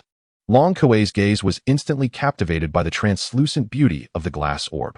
Such perfection, its smoothness and transparency were unparalleled. Never before had she encountered anything like it. Long Kuei was utterly enchanted by the orb, as the jewels she had previously seen were either of natural origin or handcrafted by other races. In stark contrast, this glass orb, a product of Earth's highly advanced industrial production, was incomparable, a celestial marvel against mere earthly trinkets. Long Yin, cherishing the glass orb as if it were a treasure, chuckled and said, "So, what do you think? I was not mistaken, was I? Your jewels pale in comparison to this. They are nothing but refuse. Dispose of them at once." Ha. Chapter 75. Do you believe without evidence? In the mind of Long Kuei, images of glass orbs dominated her thoughts, causing her to cast aside any desire to purchase magic crystals. "Long Yin, please enlighten me. To whom do these exquisite jewels belong?" she inquired with barely contained excitement. I only know his name is Zhang Ze. Beyond that, I am uncertain." Long Yin scratched his head, suddenly recalling something. "Oh, yes. Longhua has already allied with Zhang Ze and become his servant. If you wish to find Zhang Ze, you can do so through Longhua. I believe they will remain together." "Longhua, Long Kuei pondered, remembering that she had encountered Long Yue carrying a human on her way here. Could that person be Zhang Ze? With this thought, Long Kuei turned on her heel and commanded, "Everyone, follow me. We must pursue Long Yue and Zhang Ze." The entourage responded with a resounding affirmation, transforming into colossal dragons and soaring into the skies alongside Long Yue. Long Yin shouted from the ground, "I must insist, Lady Long Kuei, Zhang Ze is my friend. Please do not make things difficult for him." Without glancing back, Long Kuei ascended into the air. Make things difficult for Zhang Ze? What a jest! She would willingly sacrifice herself for the sake of those beautiful jewels. Unfortunately, Long Yue's speed was astonishing, and Long Kuei had lingered in Long Yin's territory, causing her to miss the chance to catch up. This left her profoundly disappointed, even inciting her wrath. "Damn it! I want those exquisite jewels so badly." Her voice echoed throughout the heavens. Meanwhile, Long Yue safely returned with Zhang Ze to their territory, where Mina, Owen, and others awaited anxiously in the Lord's Hall. Upon Zhang Ze's entrance, smiles spread across their faces. Truth be told, both Mina and Owen harbored deep concerns regarding Zhang Ze's dealings with the Dragon Clan. The dragons were notoriously proud and dismissive, particularly towards humans. They dreaded the prospect of Zhang Ze facing humiliation among the dragons, or worse, injury. Fortunately, Zhang Ze returned unscathed and laden with treasures, bringing joy to all. Excellent. Next, we shall seek out the Goblin Clan to acquire high-level magical amplifiers. Zhang Ze declared as he lifted the ratfolk shook into his arms. "Now it is up to you. Rest assured, my lord. I know the Goblin Clan exceedingly well. We can proceed at once," Shook replied confidently, patting his chest. At that moment, Zhang Ze noticed several unread messages in his private channel. Assuming they were urgent communications from home, he promptly opened them to read. "Zhang Lan. Dad, I believe that person named Zheng Hao is not trustworthy. Please do not ally with him just yet. Chao Shuqin. Our daughter is correct, dear husband. First, find an excuse to decline. And once the other humans have allied with Zheng Hao, you may then consider forming an alliance as well." Zhang Zhihao lamented, "However, Zheng Hao has issued me an ultimatum.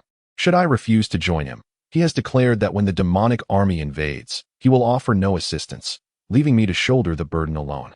Moreover, this directive has come from the state level." Zhang Lan interjected, "Father, while the state's orders are not to be disregarded, one must consider the circumstances. This is not Earth, where laws prevail. Should the other party harbor ill intentions, you could find yourself in dire straits." Chao Shuqin added, "Indeed, the demon realm is fraught with peril, particularly due to the treachery of human hearts. A single misstep could prove fatal. Dear husband, you must ponder this carefully." Zhang Zhihao contemplated, "I see. Well, I shall heed your counsel," initially declining Zheng Hao's proposition and observing the situation. "If he truly is benevolent, we shall discuss it then. If not, I shall bear the burden alone."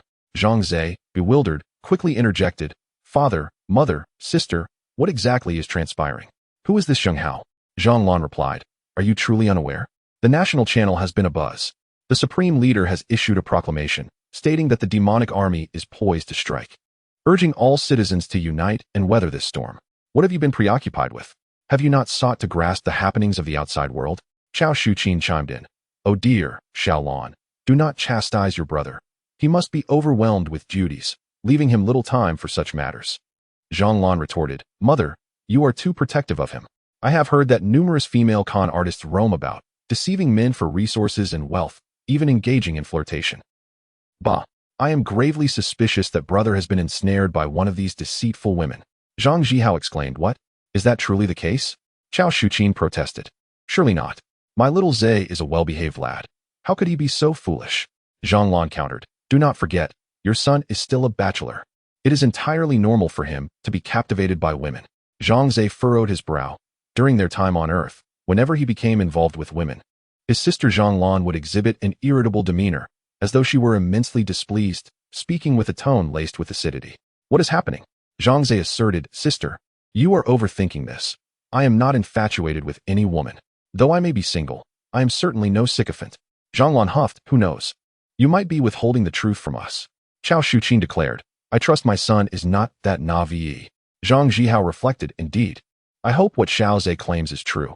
He must not fall prey to any woman's deceit." Zhang Ze pressed, "Father, what is the situation on your end? You have yet to explain." Zhang Zhihao sighed. The matter is as follows. Yesterday, a messenger arrived at my domain, bearing an important letter for me. At the time, I did not think much of it, but upon opening the letter, I found it was sent by a human named Zhang Hao. In his correspondence, he claimed to have been entrusted by the state to unite all neighboring human lords from other worlds to collectively resist the impending invasion of the demonic army. I took him at his word and provided my name to the messenger, who returned to report. The following day, I received a private message from Zhang Hao, requesting that I ally with him, sharing resources, finances, and soldiers. I find this matter rather perplexing, so I have come to seek your counsel. My son, what is your perspective on this issue? Zhang Ze pondered deeply, stroking his chin. To my astonishment, I learned that other individuals from different realms had also received news of the demonic army's invasion. After some contemplation, he promptly sent a message. Zhang Ze, father, my sister is correct. We must not ally with Zhang Hao. Zhang Zhihao, why? Why do you all perceive Zhang Hao as a villain? Zhang Ze, we have never encountered this Zhang Hao, and thus we cannot ascertain whether he is truly malevolent. However, our resources, wealth, and soldiers are the very foundation of our existence. If you relinquish these assets, and at a critical moment, he fails to provide assistance, what will you do then? Zhang Zhihao, but Zhang Hao assures us that he will come to our aid if needed. Zhang Ze, father, do you truly place your faith in mere words? That fellow merely utters promises to acquire substantial resources and soldiers without any cost to himself. This is an incredibly lucrative deal. Zhang Zhihao, so what is your suggestion? My son, Zhang Ze, father, relying on others is far less dependable than relying on oneself. I acknowledge the formidable nature of the demonic army. Yet that does not imply we are incapable of defending ourselves. Furthermore, given the ambiguity of the current situation, it is entirely possible that no demonic forces will manifest near your territory. What is there to be concerned about? Chapter 76. The Moonflower and the Joyous Tree. Zhang Ze's analysis prompted his family to realize the situation. Indeed, the vast expanse of the demon realm suggests that the demon army would not conveniently appear adjacent to Zhang Zihao's territory, alleviating their concerns. Zhang Zihao, after hearing my son's words, I feel reassured. I shall decline Zhang Hao's proposal at once. Chao Shuqin, I never anticipated my son could be so astute. Haha, he truly inherited my exceptional genes. Zhang Zhihao, those exceptional genes are equally mine, dear wife. Zhang Lan, I can't tolerate you two any longer. I have matters to attend to, so I shall log off now. Thus, the family chat came to an end. Meanwhile, several hundred kilometers away, within another human territory in this alternate world, Zhang Hao lounged on his sofa, perusing the private channel. The old fellow Zhang Zhihao should agree to my proposal. Zhang Hao chuckled coldly to himself. If he consents to relinquish half of his resources, wealth, and soldiers to me, my power will grow immensely. Then, when the demon army strikes, I shall have no reason to fear. Even in the absence of the demon horde, I could easily annex the surrounding four territories, ultimately becoming a dominant overlord. Though the nation had issued directives for the strongest human lords to unite and resist the demon army, few were genuinely willing to step forward. Humans are inherently selfish creatures, especially in dire circumstances. When one's own survival is at stake, one hardly has the luxury to concern oneself with the fates of others. Consequently, the number of successful alliances remained scant. However, this situation gave rise to many opportunistic scoundrels, with Zhang Hao being one of them. He cloaked his deceitful actions under the guise of national duty, exploiting the rally against the demon army to deceive his fellow compatriots. The pretense of safeguarding the weak was a facade, while lining his own pockets was the reality. The other three territories had already fallen victim to his ruse, and in recent days, a substantial influx of resources, wealth, and soldiers had poured into his domain. The provisions and funds were immediately deposited into his storerooms, while soldiers, upon entering his territory, were swiftly conscripted, albeit their loyalty reverted to its initial state. Now, Zhang Hao's power had grown formidable. He had just reviewed his storehouse reserves, which amounted to over 100,000 in various resources and nearly 100,000 in wealth. Such a fortune was monumental. His troops had surged from a mere 1,000 to over 3,000. Gazing at the densely packed soldiers in the barracks, Zhang Hao basked in his triumph, beginning to fantasize about conquering the entirety of the demon realm. Strangely, why had Zhang Zhihao not yet responded? What was he truly contemplating? After finishing his dinner, Zhang Hao noted the absence of a reply from Zhang Zhihao and decided to send a follow-up message. Before long, Zhang Zhihao replied, Lord Zhang Hao, I apologize, but I do not wish to collaborate with you, for I believe the demon army will not fortuitously appear near my territory. What? Zhang Hao's eyes widened in disbelief, infuriated as he shattered his wine glass. The ungrateful old fool. He cursed vehemently. How dare he reject me? Humph, just you wait. After the crisis with the demon clan, I shall be the first to extinguish you. However, Despite his words, he courteously sent a message to Zhang Zihao through a private channel, expressing his respect for the other's choices and offering assistance should it be required.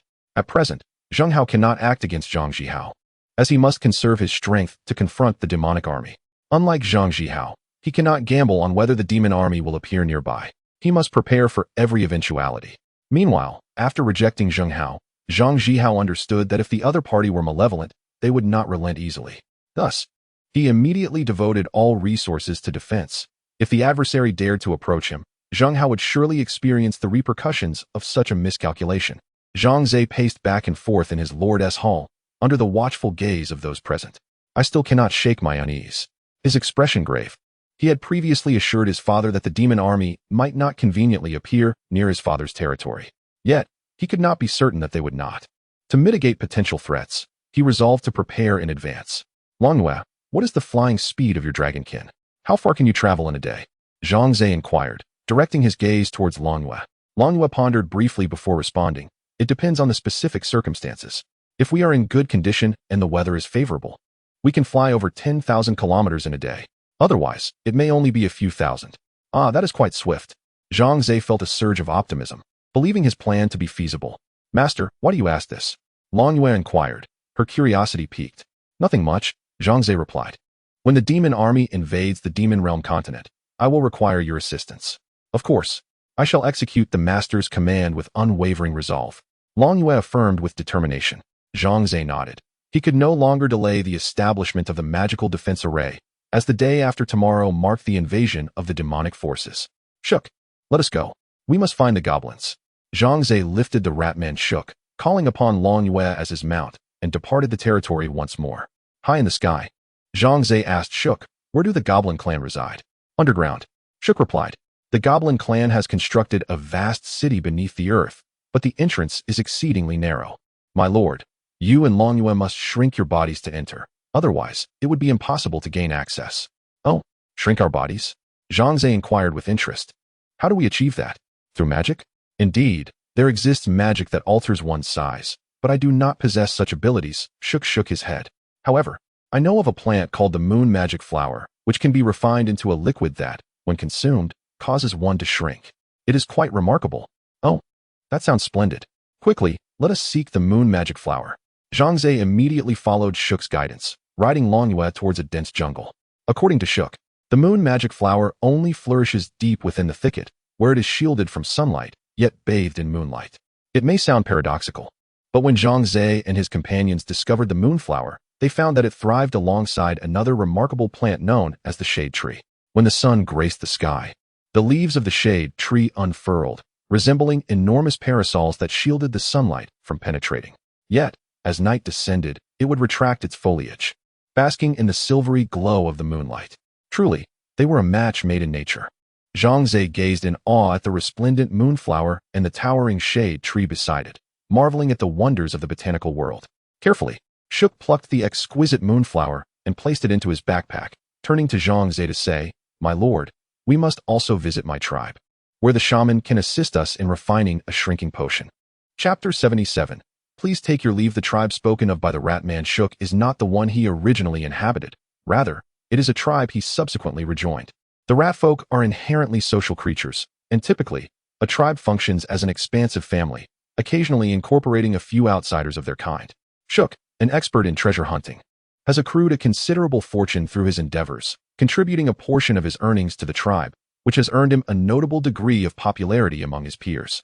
This Ratman tribe resides upon a vast expanse of grassland. Upon reaching the tribe's location, Zhang Ze discovered that the entrance consisted of numerous burrows scattered across the ground, reminiscent of the tunnels created by field mice on Earth, albeit significantly larger, wide enough for a child of 3 or 4 years to crawl through. However, due to their adult stature, both Zhang Ze and Longyue found themselves unable to enter. Thus, they had no choice but to allow Shook to navigate the burrow alone in search of the tribe's shaman to concoct a potion. Venturing through the lengthy tunnel, Shook descended into the underground realm and, after some searching, arrived at the abode of the shaman. Esteemed shaman, I seek your assistance. Upon entering the shaman's dwelling, Shook wasted no time in laying out his request. The venerable shaman, frail and aged, raised a withered arm and tremulously replied, Do not divulge your request just yet. Let me consult the fates first. Very well, Shuk conceded, nodding in acknowledgement of the shaman's customary practice of divination before addressing any matters. The shaman, stroking a necklace of white animal bones, murmured incantations under his breath before pausing. Little Shuk, you wish for me to create a shrinking potion? Yes, indeed. Your divination is remarkably accurate. Shuk exclaimed with delight. Now, let me ponder further. Why do you seek my expertise in crafting a shrinking potion? Esteemed shaman, I am quite anxious. Observing the shaman closing his eyes once more, Shuk resigned himself to wait. The shaman engaged in numerous rounds of divination until he finally reached the concluding inquiry. Who is it that has requested you to create this shrinking potion? Gazing at the time, having lingered for over half an hour, Shuk, feeling weary, replied, I shall simply tell you. Is it a human? Or rather, a human from another world? The shaman's eyes snapped open, his murky gaze fixed upon Shuk, astonished. You have allied yourself with a human from another realm, little Shuk. You possess considerable audacity. Indeed, my lord is the finest individual I have ever encountered. He would never harm me, Shuk asserted with unwavering confidence. From the results of the divination, it appears that your lord is not malevolent. However, he is soon to face a grave calamity. Upon hearing the shaman's words, Shuk was instantly taken aback. Disregarding the matter of the shrinking potion, he prioritized Zhang Ze's safety above all else. Esteemed shaman, what do you mean by that? Please tell me, what danger does my lord face? Do not rush, little Shuk. The shaman wizard took his moonflower and said, I shall inform you once I have concocted the shrinking potion for you. Oh, come on, Shuk replied, exasperated. After much anticipation, when the shrinking potion was finally perfected, Shuk eagerly pressed for more information. The shaman wizard replied leisurely, the demonic army is poised to invade, and your lord shall encounter them. The battle will be fiercely intense. This is his cataclysm. So it is the demonic army, Shuk pondered. Yet, this presents opportunity. The shaman continued. Should he triumph over the demonic forces, his power shall amplify significantly. I wish your lord the best of luck. Shuk wanted to inquire about the outcome of the war, but the shaman informed him that both the demonic army and Zhang Ze hailed from different realms, making precise divination exceedingly difficult. Thus, the outcome remained uncertain. After bidding farewell to the shaman, Shuk returned to the surface, where Zhang Ze and Long Yu had waited so long that the flowers had wilted. Long Yu even speculated whether Shuk had taken the chance to escape back to his tribe, never to return. However, Zhang Ze was convinced otherwise. For Shuk's loyalty had reached an impressive 95, ensuring his unwavering fidelity. Thus, the two continued to wait, while Long Yu, restless as a child, darted about, causing mischief. Meanwhile, Zhang Ze delved into a tome titled The Art of Thick Blackness, engrossed in its contents. At last, Shuk emerged from the burrow, presenting the shrinking potion to Zhang Ze. My lord, the method of use is simple. Take a sip to shrink by half, then another sip to reduce further. Do not overindulge. Zhang Ze uncorked the vial and inhaled its fragrance, reminiscent of floral cologne. He inquired, how long does the effect last? Are there any side effects? Rest assured, my lord. There are absolutely no side effects. The effect lasts approximately 12 hours. As long as we consume the potion or exit the goblin's underground city within that time frame, we shall be safe, Shuk elucidated. Excellent. Let us proceed to the goblin's underground city, Zhang Ze declared with a wave of his hand, and the trio set forth. Indeed, as Shuk had indicated, the ratfolk and goblins were neighbors. The goblin's underground city lay nestled beneath a mountain not far from the vast prairie. Its entrance concealed by an illusionary magic array, rendering it invisible to the untrained eye. The goblins were exceptionally clever, having conducted profound studies in both technology and magic. As Shuk spoke, he led Zhang Ze and Long Yu to the entrance. My lord, here lies the entrance. True to his words, it was quite small. Zhang Ze measured the opening and found it only slightly larger than the burrow of the ratfolk, and with his current stature, he certainly could not fit. With Shuk being the only one exempt from consuming the potion, Zhang Ze and Long Yu each took a sip, instantly reducing their size by half. Still too large. Another sip. After another measurement, they found they still could not enter, so they imbibed once more, their forms shrinking yet again. This time, there were no issues whatsoever. Zhang Ze and Long Yu had grown to nearly the same size as Shuk, and the trio ventured into the tunnel together. The tunnel was shrouded in darkness. Yet Shuk's eyes adjusted to the gloom, allowing him to discern the path ahead. As a member of the dragon clan, Long Yu possessed the ability to see in the dark as well, while Zhang Ze illuminated their way with a headlamp. The tunnel was deep and lengthy. After approximately an hour of walking, they finally glimpsed a flicker of light in the distance. Stop! Who are you? Halt and submit to inspection. Suddenly, two voices echoed from ahead, sounding as if they were pinching their noses while speaking. Shortly thereafter, two goblins emerged before Zhang Ze and his companions. Their appearance was reminiscent of characters from a computer game: green skin, lifeless eyes, pointed ears, sharp noses, and devoid of hair. Shook stepped forward to communicate. "Greetings. I am Shook the Mouseman, and these are my friends. We wish to engage in a trade with you. Regrettably, during these extraordinary times, entry and exit are strictly prohibited. Please turn back." The two goblins bluntly issued their order to dismiss them. Chapter 78. Money can make the devil push the mill. Zhang Ze and his companions were momentarily taken aback. What was happening? This was truly peculiar. Such an occurrence had never transpired before. Shook was equally perplexed. In order to prevent Zhang Ze from having made a fruitless trip, he continued to engage in dialogue with the two goblin guards, attempting various explanations, hoping to persuade them to grant passage. However, after over half an hour of discussion, the guards remained resolute, adamantly refusing to allow the trio entry. Shook, a tenacious creature, was unwilling to concede defeat and insisted on further debating the matter. But Zhang Ze pulled him back. "My lord, do not fret. I shall resolve this matter swiftly," Shook asserted confidently, thumping his chest. "Save your breath," Zhang Ze replied, shaking his head. "Do you not see? The two goblins have no intention of letting us through." But Shook furrowed his brow, fully aware of this fact. Yet he was reluctant to abandon the endeavor. Zhang Ze, wishing to comfort Shook as he had in the past, reached out to pat his head. But upon realizing he was now of the same height, he instead patted his shoulder and said, "You are still too naive. Communicating with others requires finesse. Allow me to handle this." With that, Zhang Ze approached the two goblin guards with poise. "Stop. Come any closer, and we shall not be so courteous." The goblins tensed at Zhang Ze's approach, their expressions betraying their unease, as they were seldom in contact with humans and harbored a degree of trepidation. Despite their fierce demeanor, they were, in truth, rather timid. "Good sirs, please do not be alarmed. I harbor no ill intentions." Zhang Ze raised his hands, indicating he bore no weapons. "I understand that you are merely fulfilling your duties, and I do not wish to make things difficult for you." With a benign smile, he stood before the goblin guards and inquired, "I simply wish to ascertain what is transpiring here, and why we are being denied entry. This is a secret of our goblin clan. We cannot divulge it to outsiders." They replied in unison. "Very well. Then I would like to ask one more question. How much do you earn for standing guard here each month?" Zhang Ze inquired casually. "Surely, that cannot be a secret?" The goblins exchanged bewildered glances, struggling to comprehend Zhang Ze's intent. "That is not a secret. I can tell you," one goblin replied.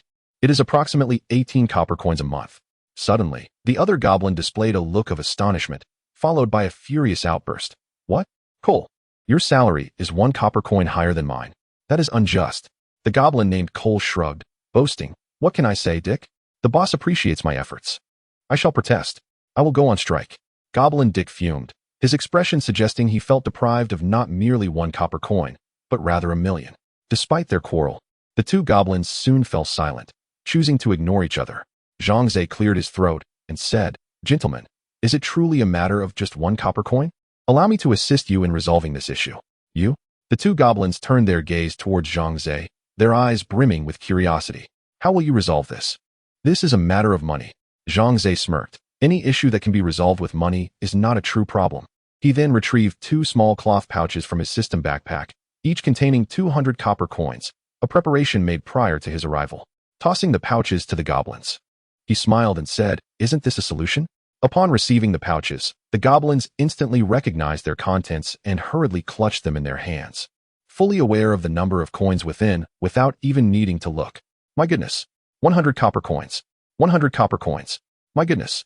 they exclaimed in unison, their expressions towards Zhang Ze transforming from that of a mere pauper to a millionaire. "Sir, what do you require of us in exchange for such an abundance of coins?" Cole's eyes sparkled with delight, his grin nearly reaching his ears. Dick mirrored his enthusiasm, his eyes filled with dollar signs. "Ah, it is quite simple. I merely wish to understand the events that have transpired here," Zhang Ze replied with unyielding cheerfulness, producing a silver coin that he effortlessly flicked into the air and caught. The goblins were utterly captivated by the shimmering coin, with Dick even drooling in anticipation. Through his time in this realm, Zhang Ze had confirmed that the magical world bore striking similarities to the one he was familiar with. Dragons, goblins, dwarves, and kobolds inhabited this land, their lifestyles resembling those he had known. For instance, dragons favored shiny objects, while kobolds enjoyed mining by candlelight. Thus, He surmised that the goblin race's obsession with wealth would surpass all imagination. According to lore, these creatures would even betray family and friends for mere coin.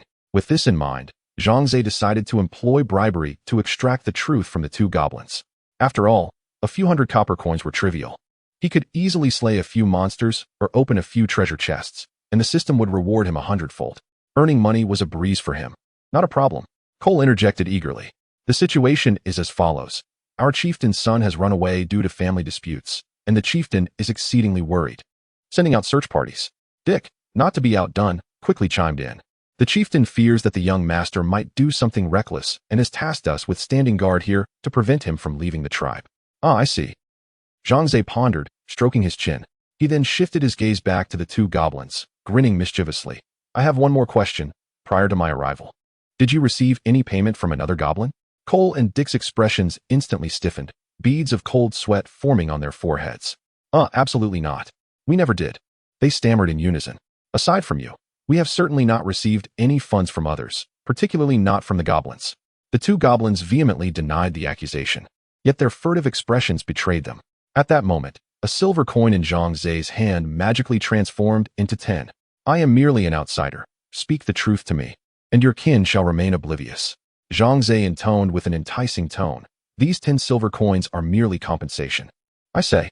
The two goblins spoke almost in unison, without a hint of hesitation. Heh. Zhang Ze silently scoffed, realizing that the adage money can move mountains held true even for goblins. Chapter 79. The innate money grabber from the lips of two goblins. Zhang Ze finally discerned the intricate details of the situation. To understand the events, one must begin a week prior. The son of the goblin chieftain, named Bobby, had just reached adulthood. According to the ancient traditions of the goblin clan, Bobby was required to embark on a solitary journey to broaden his horizons and experiences, preparing him to inherit the chieftaincy in the future. Concerned for his son's safety and fearing that he might encounter peril that could cost him his life, the goblin chieftain unilaterally decided that Bobby should spend a year in a friendly neighboring realm, the dwarven stronghold of Furnace Keep, considering it a sufficient expedition. Regrettably, Bobby was entirely unconvinced. He was a boy of strong will, determined to venture into the most dangerous territories to prove himself as a valiant goblin. Locations such as the Necromancer's castle, the Dragon's lair, and the cannibal tribe's encampment were among his aspirations. This frightened his father immensely, and he vehemently opposed such reckless plans, leading to a heated argument that concluded with a rift between father and son. Little did the chieftain expect that his son's obstinacy would lead him to flee from home. Worried for his son's safety, the goblin chieftain scoured the city in search of Bobby, issuing strict orders to prohibit anyone from entering or exiting the goblin encampment, all to prevent his son from seizing the opportunity to escape. So, you two released young Master Bobby for the sake of money, did you? Zhang Ze inquired with a knowing smile directed at the two goblins. The two goblins exchanged uneasy glances, their expressions shifting. Should the chieftain learn of this, they would undoubtedly meet a dire fate. Very well, Zhang Ze declared, tossing 2 silver coins towards the goblins. The coins are yours, allow us entry, and I shall pretend I know nothing of this matter. The goblins exchanged glances before nodding in unison. It's a deal. They were astute and recognized the gravity of the situation. Refusal would not only cost them the coins, but might also lead to their misfortune at the hands of the chieftain. Subsequently, Zhang Ze, along with Long Yu and Shu Ku, strolled confidently into the goblin territory. Along the way, Shu Ku repeatedly gave Zhang Ze a thumbs up, his face brimming with admiration. My lord, your communication skills are truly remarkable. With just a few words, you persuaded those goblins. Zhang Ze chuckled with pride. Naturally. With my silver tongue, I could even bring the dead back to life. Long Yu, curious, interjected. But, master, I distinctly saw you bribe those goblins. That was not bribery. Zhang Ze promptly corrected. I was merely catering to their preferences to ensure a smoother passage. Those coins were merely props, nothing to dwell upon. As the trio continued their conversation, they made their way deeper into the encampment. Under Shu Ku's guidance, they located a goblin shop. My lord, the items you seek should be available at this establishment, Shu Ku informed Zhang Ze. Nodding in acknowledgement, Zhang Ze pushed open the door to the shop. Welcome. The shopkeeper lifted his head, momentarily taken aback upon seeing Zhang Ze and his companions. He incredulously asked, what is going on? The chieftain has ordered a lockdown of the entire encampment. How did you manage to enter? Then, realization dawned upon him. Ah, I understand now. It must be the guard's negligence that allowed you fortunate souls to slip in unnoticed. As he spoke, He reached for a rope hanging from the ceiling, which was connected to a grand copper bell atop the shop. Once the rope was pulled, the bell would toll, summoning the patrol responsible for maintaining order, who would swiftly apprehend any wrongdoers. Just as the proprietor was about to pull the bell, 10 silver coins were tossed before him. "We are not villains. We merely wish to purchase some goods. If you remain silent, this money shall be yours," Zhang Ze stated nonchalantly. "What do you take me for?" The shopkeeper bellowed in exasperation, yet deftly pocketed the coins. Clearing his throat, he feigned innocence, his expression shifting with remarkable speed, and said, "Old Hank must have sent you 3 to buy something, right? Next time, be clearer. You almost caused a scene." "Who is Old Hank?" Shook inquired, perplexed, while Long Yu wore a similarly bewildered expression. "I don't know him," they both replied. Zhang Ze waved his hand, chuckling. "Indeed, it was Old Hank who sent us." That cunning goblin, for the sake of wealth, spun a web of deceit. The shopkeeper, relieved by Zhang Ze's acquiescence, smiled and asked, "So, what would you like to purchase?" "My wares are of high quality and reasonably priced. I assure you satisfaction." "I would like 100 advanced magical amplifiers," Zhang Ze declared. "Ah." The shopkeeper was instantly taken aback, his eyes widening in disbelief. 100 advanced magical amplifiers. Each one costs a gold coin. Even the wealthiest would hesitate to make such a purchase in one go. More importantly, the shopkeeper understood well the significance of advanced magical amplifiers. "Dear customer, are you perhaps preparing to set up a high-level defensive array?" he inquired in a hushed tone. "That is none of your concern," Zhang Ze retorted, casting him a sidelong glance. "We will exchange money for goods. Beyond that, you need not know." The shopkeeper scrutinized Zhang Ze, saying, "It is not that I underestimate you, but each advanced magical amplifier costs a gold coin. For 100, that amounts to..." Before he could finish, Zhang Ze tossed a heavy little pouch onto the counter, exuberantly stating, "Count it, and see if it suffices." The shopkeeper, puzzled, picked up the pouch, weighing it in his hands. His eyes suddenly gleamed, and after sniffing it with his sharp nose, a greedy smile spread across his face. "It's sufficient. Exactly 100 gold coins." Witnessing this, Zhang Ze couldn't help but admire the goblin's acute sensitivity to money. It was astonishing. No need to look or count, just a touch and a sniff, and the quantity and type were crystal clear, with no discrepancies whatsoever. These goblins were indeed born financiers. Though the coins were now in his possession, the shopkeeper faced a dilemma, for his shop lacked the inventory of such a vast number of advanced magical amplifiers. Esteemed customer, please wait a moment. I shall fetch more stock for you." With that, the shopkeeper dashed out of the shop, unconcerned that Zhang Ze and his companions might seize the opportunity to pilfer from his establishment. In jest, one might wonder how a person capable of producing 100 gold coins without so much as a flicker of an eyelid could ever resort to thievery. The answer, undeniably, is impossible. Yet, Zhang Ze meticulously examined every item within the shop. It must be said that the goblin race possesses remarkable intelligence. Many of their inventions have transcended the boundaries of their time, even surpassing the constraints of space itself. For instance, Zhang Ze encountered a device reminiscent of a mobile phone, which functioned akin to a walkie-talkie, allowing for unrestricted communication within a certain range, unaffected by geographical or environmental barriers. Furthermore, there was a dry battery, roughly the width of a child's arm, with enough stored energy to propel an electric motorcycle for dozens of kilometers. How splendid it would be if a goblin engineer could design formidable tools and weapons for me, Zhang Ze mused to himself. After approximately 10 minutes, the shopkeeper finally returned, accompanied by a dozen goblins. "Dear customer, I have returned," exclaimed the shopkeeper, instructing the other goblins to gently place their items on the ground. He added excitedly, "I have scoured every shop within the goblin territory and gathered all the high-grade magical amplifiers. The quantity perfectly meets your needs." Zhang Ze nodded in satisfaction, casting his gaze upon the so-called high-grade magical amplifiers. Chapter 80. If you wish to perish, I shall not interfere. The appearance of the advanced magical amplifier bears a striking resemblance to an antiquated gramophone, featuring a substantial horn atop a square box. Zhang Ze surmised that the horn's purpose might be to disseminate the effects of magic. However, the precise operational principles require further exploration for a comprehensive understanding. Esteemed guests, the proprietor elucidated, the magical amplifiers are categorized into 3 tiers: low, medium, and high. The low-tier amplifier can merely double the magic's effect, while the medium tier enhances it 5-fold, and the high tier can amplify it 10-fold. Most individuals, reluctant to part with their coin, typically opt for the low or medium models, only to discover upon use that the results fall short of expectations. I can see you are a connoisseur, fully aware that one gets what one pays for. These high-end magical amplifiers are guaranteed to ensure your advanced magic formations operate smoothly for a millennium without any concerns. The shopkeeper, eager to please, rubbed his hands together, well aware that Zhang Ze was a valued customer whose loyalty he must uphold.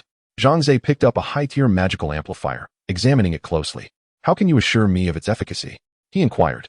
"You may conduct any experiment you wish. If the results are unsatisfactory, I shall not charge you," the shopkeeper declared, thumping his chest in assurance. Naturally, Zhang Ze intended to conduct an experiment, for he found the cunning nature of the goblin race to be untrustworthy. Observing Long Yu and Shu Ku, he noted that only Long Yu possessed magical abilities. Thus he instructed her to test the efficacy of the advanced amplifier. Long Yu, with an awkward expression, replied, "Master, I only know a few of the simplest spells."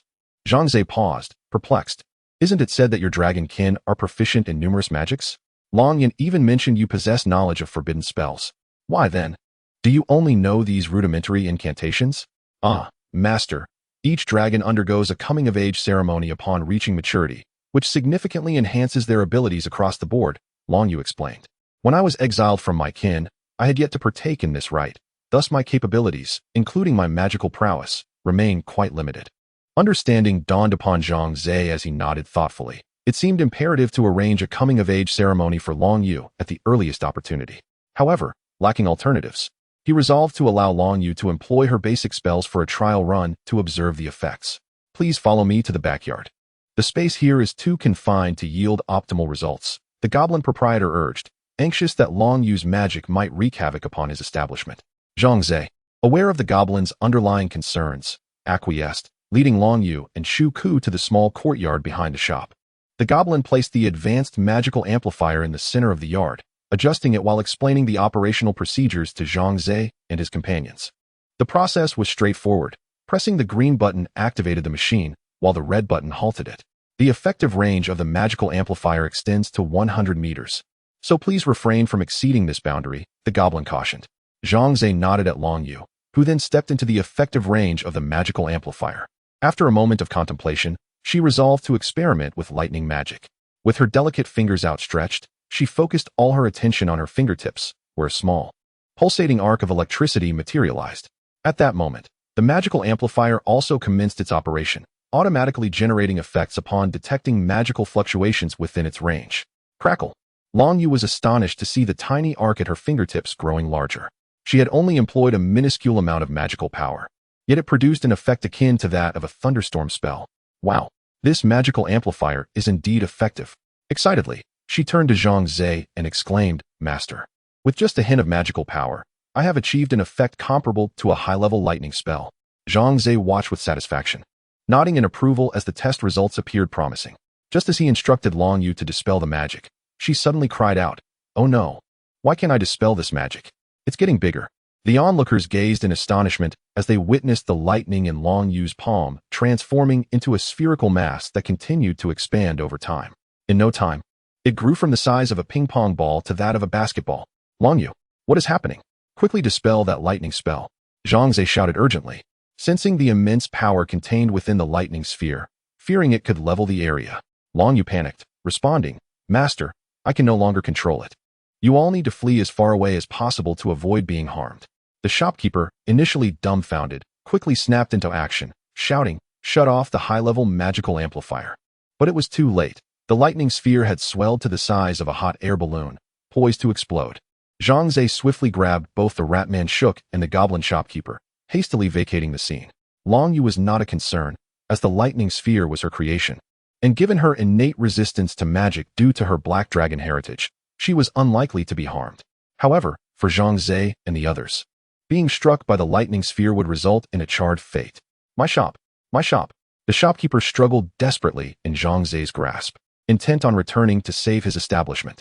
For these goblins, wealth was always prioritized over life. "I won't stop you from dying, but you cannot perish before my eyes." Zhang Ze dashed out of the goblin store, only to hear a tremendous explosion erupt behind him.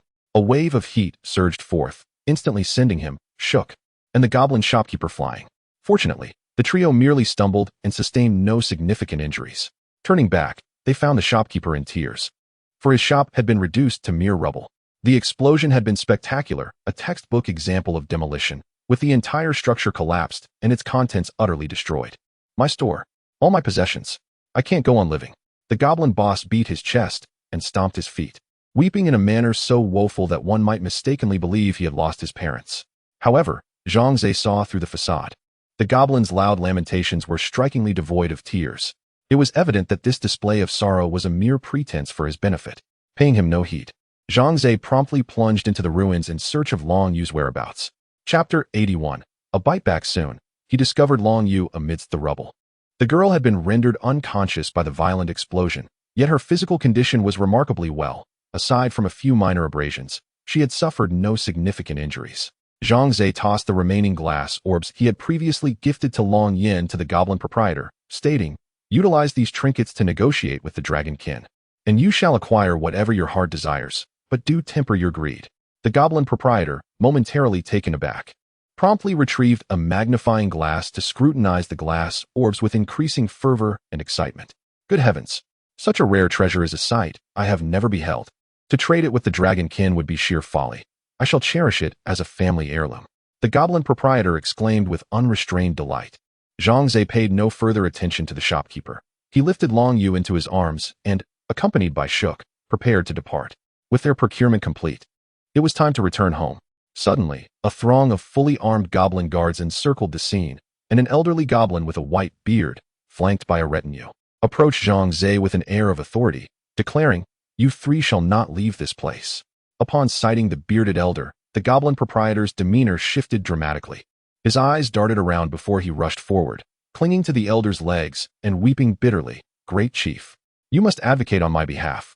It turned out that this white-bearded elder was the chief of the goblin clan. "Old Alu, what on earth has transpired? What has happened to your shop?" inquired the goblin chief, gazing at the nearby shop, now reduced to ruins. It was them. The goblin proprietor pointed an accusing finger at Zhang Ze and his companions, his voice rife with resentment. "They stealthily infiltrated my establishment, coercing me into selling them a high-level magical amplifier, and insisted on testing it within my shop, resulting in this calamity that has destroyed my livelihood. Woe is me." As he lamented, the goblin proprietor pounded his chest, theatrically continuing his performance, sobbing without shedding a tear. His intent was to deflect responsibility for his prior knowledge of Zhang Ze and the others as intruders, conveniently shifting the blame. Zhang Ze had already surmised the identity of the white-bearded elder. Such poise and authority could only belong to a clan chief. However, what took him by surprise was the goblin proprietor's swift and capricious nature, as the fellow quickly turned the tables, absolving himself with remarkable alacrity. "By the gods, this wretched goblin is quite the actor. He deserves an Oscar." Zhang Ze seethed internally, his teeth clenched in frustration. The goblin chief nodded, proclaiming, "Fear not, old Alu. I shall ensure these intruders are duly punished." He then turned to Zhang Ze and his companions, solemnly stating, "You have quietly infiltrated during the period of territorial lockdown and have caused damage to the property of my kin. What shall be your consequence?" Zhang Ze scoffed lightly and replied with calm assurance, "I came here to conduct business, not to perpetrate misdeeds. As for the destruction of the goblin shop, it was purely accidental, and I have compensated the proprietor handsomely with numerous rare treasures, sufficient to cover his losses." "Oh, rare treasures?" The goblin chief's eyes suddenly brightened. He had not clearly heard the rest of the conversation, but those 4 words resonated distinctly within his mind. "What a rare treasure! Present it." He turned to old Alu, extending his palm. Old Alu's complexion shifted, yet he vehemently denied, "No, absolutely not. Chief, do not heed the nonsensical ramblings of this outsider." The goblin chief furrowed his brow, uncertain of whom to believe. Zhang Ze, having touched the dragon moon, retrieved the glass orb he had gifted her and presented it to the goblin chief. "This is the rare treasure I bestowed upon her." The goblin chief's gaze was instantly captivated, and he promptly commanded, "Search him." The search was not directed at Zhang Ze, but rather at the goblin boss. "No, please, don't." Panic seized the goblin boss, and soon 2 guards indeed uncovered 5 glass orbs from his possession, presenting them respectfully before the goblin chief.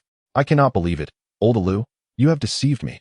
The goblin chief's expression hardened, glaring coldly at the goblin boss, who trembled in fear.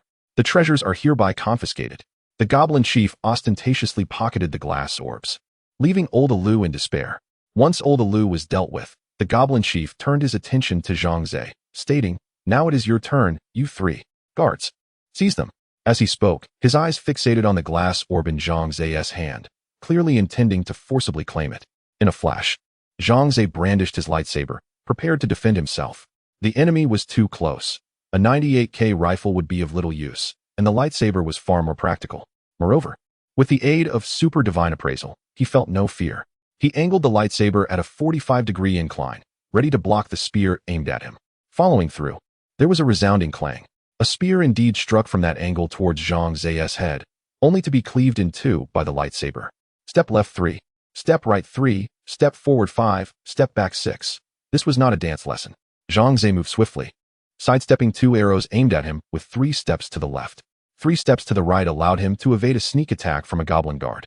5 steps forward repelled 2 more goblin guards, while 6 steps back skillfully extricated him from the encirclement of over a dozen goblin guards.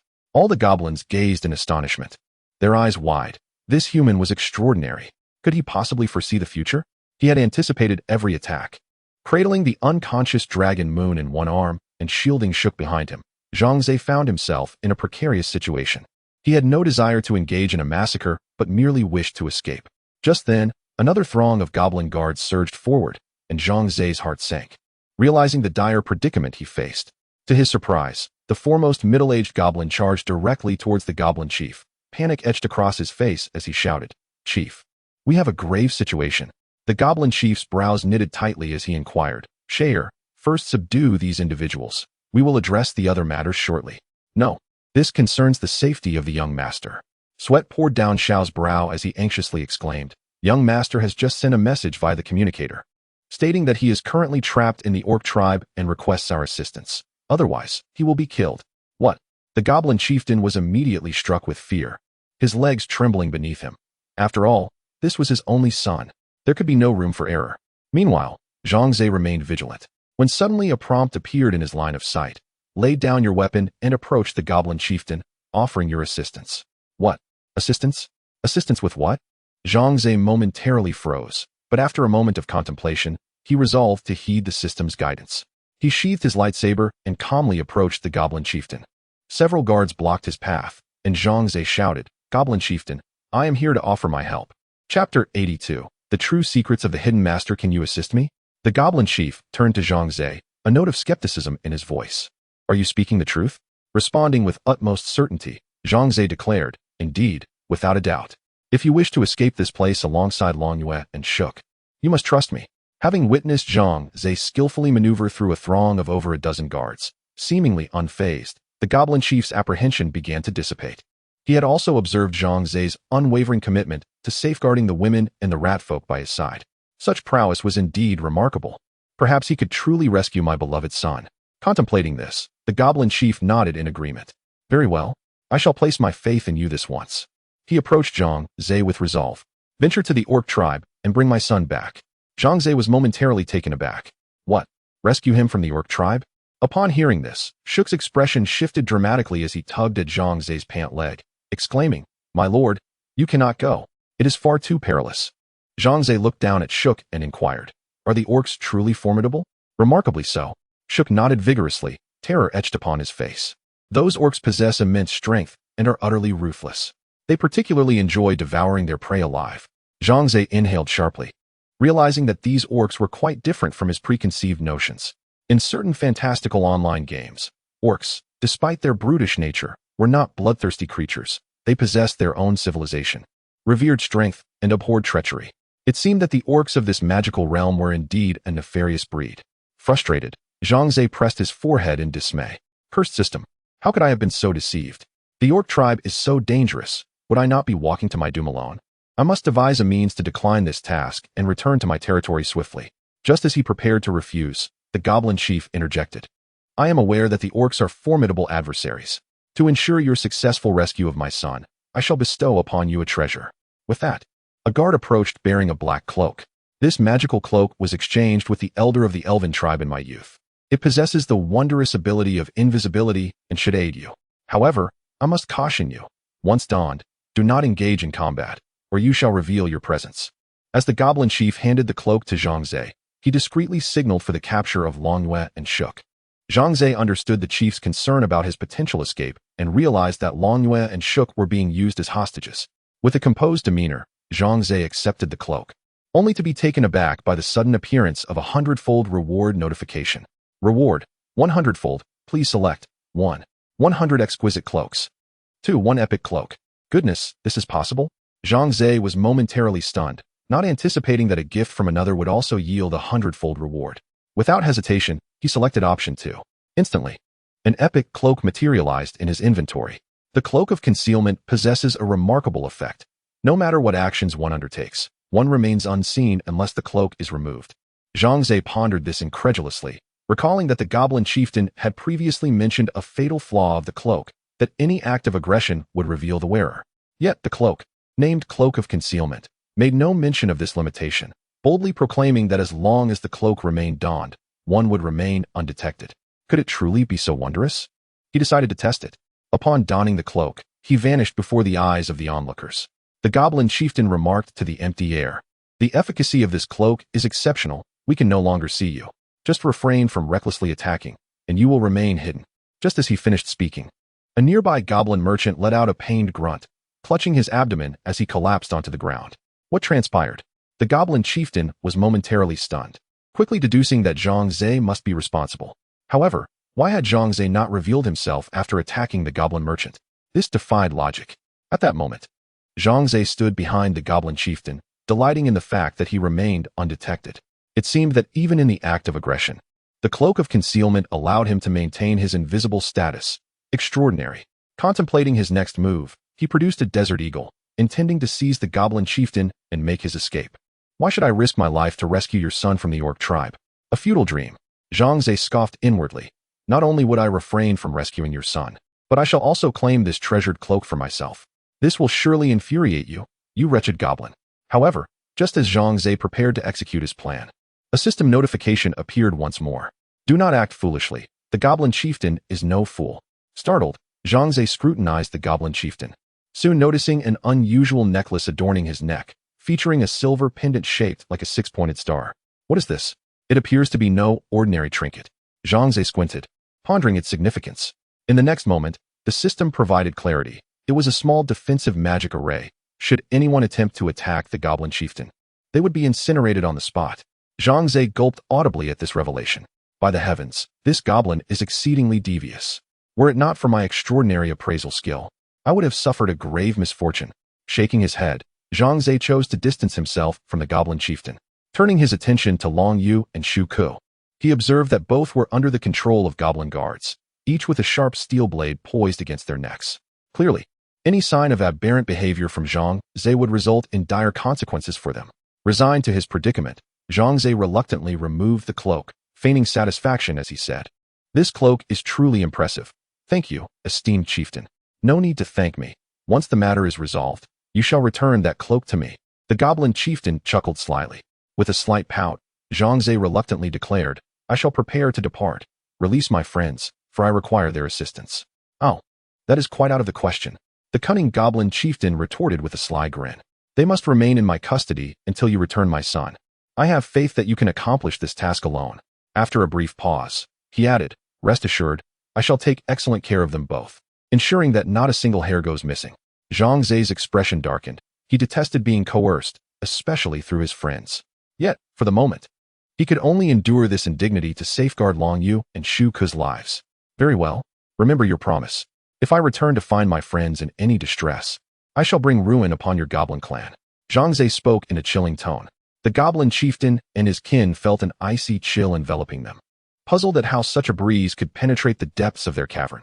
It was only then they realized it was the aura of death emanating from Zhang Ze. Chapter 83. Undermining the goblin clan. Having learned the location of the orc tribe from the goblin chief, Zhang Ze exclaimed with irritation, "Are you expecting me to walk on foot to the orc settlement? By the time I arrive, your son might very well have turned into a meal for the orcs." The goblin chief waved his hand dismissively, stating, "Rest assured, I shall send someone to escort you." With that, he beckoned a distinctive goblin to step forward. Zhang Ze scrutinized the young goblin, who was clad in a pilot's attire, and saluted him with military decorum. "This is our tribe's finest airship pilot. He will navigate a goblin airship to take you to the orc tribe." The chief paused, adding, "However, you must maintain your current form. Otherwise, the airship will plummet." "Very well." Zhang Ze sighed in resignation. He had initially intended to reclaim Long Yue during this venture, But that plan was now dashed. Damn it. This frustration must be vented. Following the pilot, Zhang Ze arrived at the airship dock, where he beheld several goblin airships. He pondered, currently, I lack any aerial defense. Possessing only Longhua, if enemies were to attack my territory from the skies, I would be utterly defenseless. This is unacceptable. Securing a goblin airship would be splendid. He stroked his chin in contemplation. How should he proceed? Mr. Zhang Ze, please follow me, the goblin pilot said politely, ushering him forth. Zhang Ze nodded, and as he approached the pilot, he turned and playfully patted the goblin's shoulder, speaking amiably. Young man, what is your monthly salary? The goblin pilot looked puzzled. Why do you ask? Just curiosity. Purely curiosity. Do not read too much into it. Zhang Ze replied with a grin. About 25 copper coins, the pilot candidly divulged. Clearly inexperienced and unsuspecting. If a job offering 25 silver coins a month were presented to you, would you accept it? Zhang Ze inquired, revealing his ulterior motives with a sly smile. The pilot's eyes widened in astonishment. 25 silver coins? Good heavens, that is 10 times my monthly earnings. Indeed, isn't it enticing? Zhang Ze coaxed gently.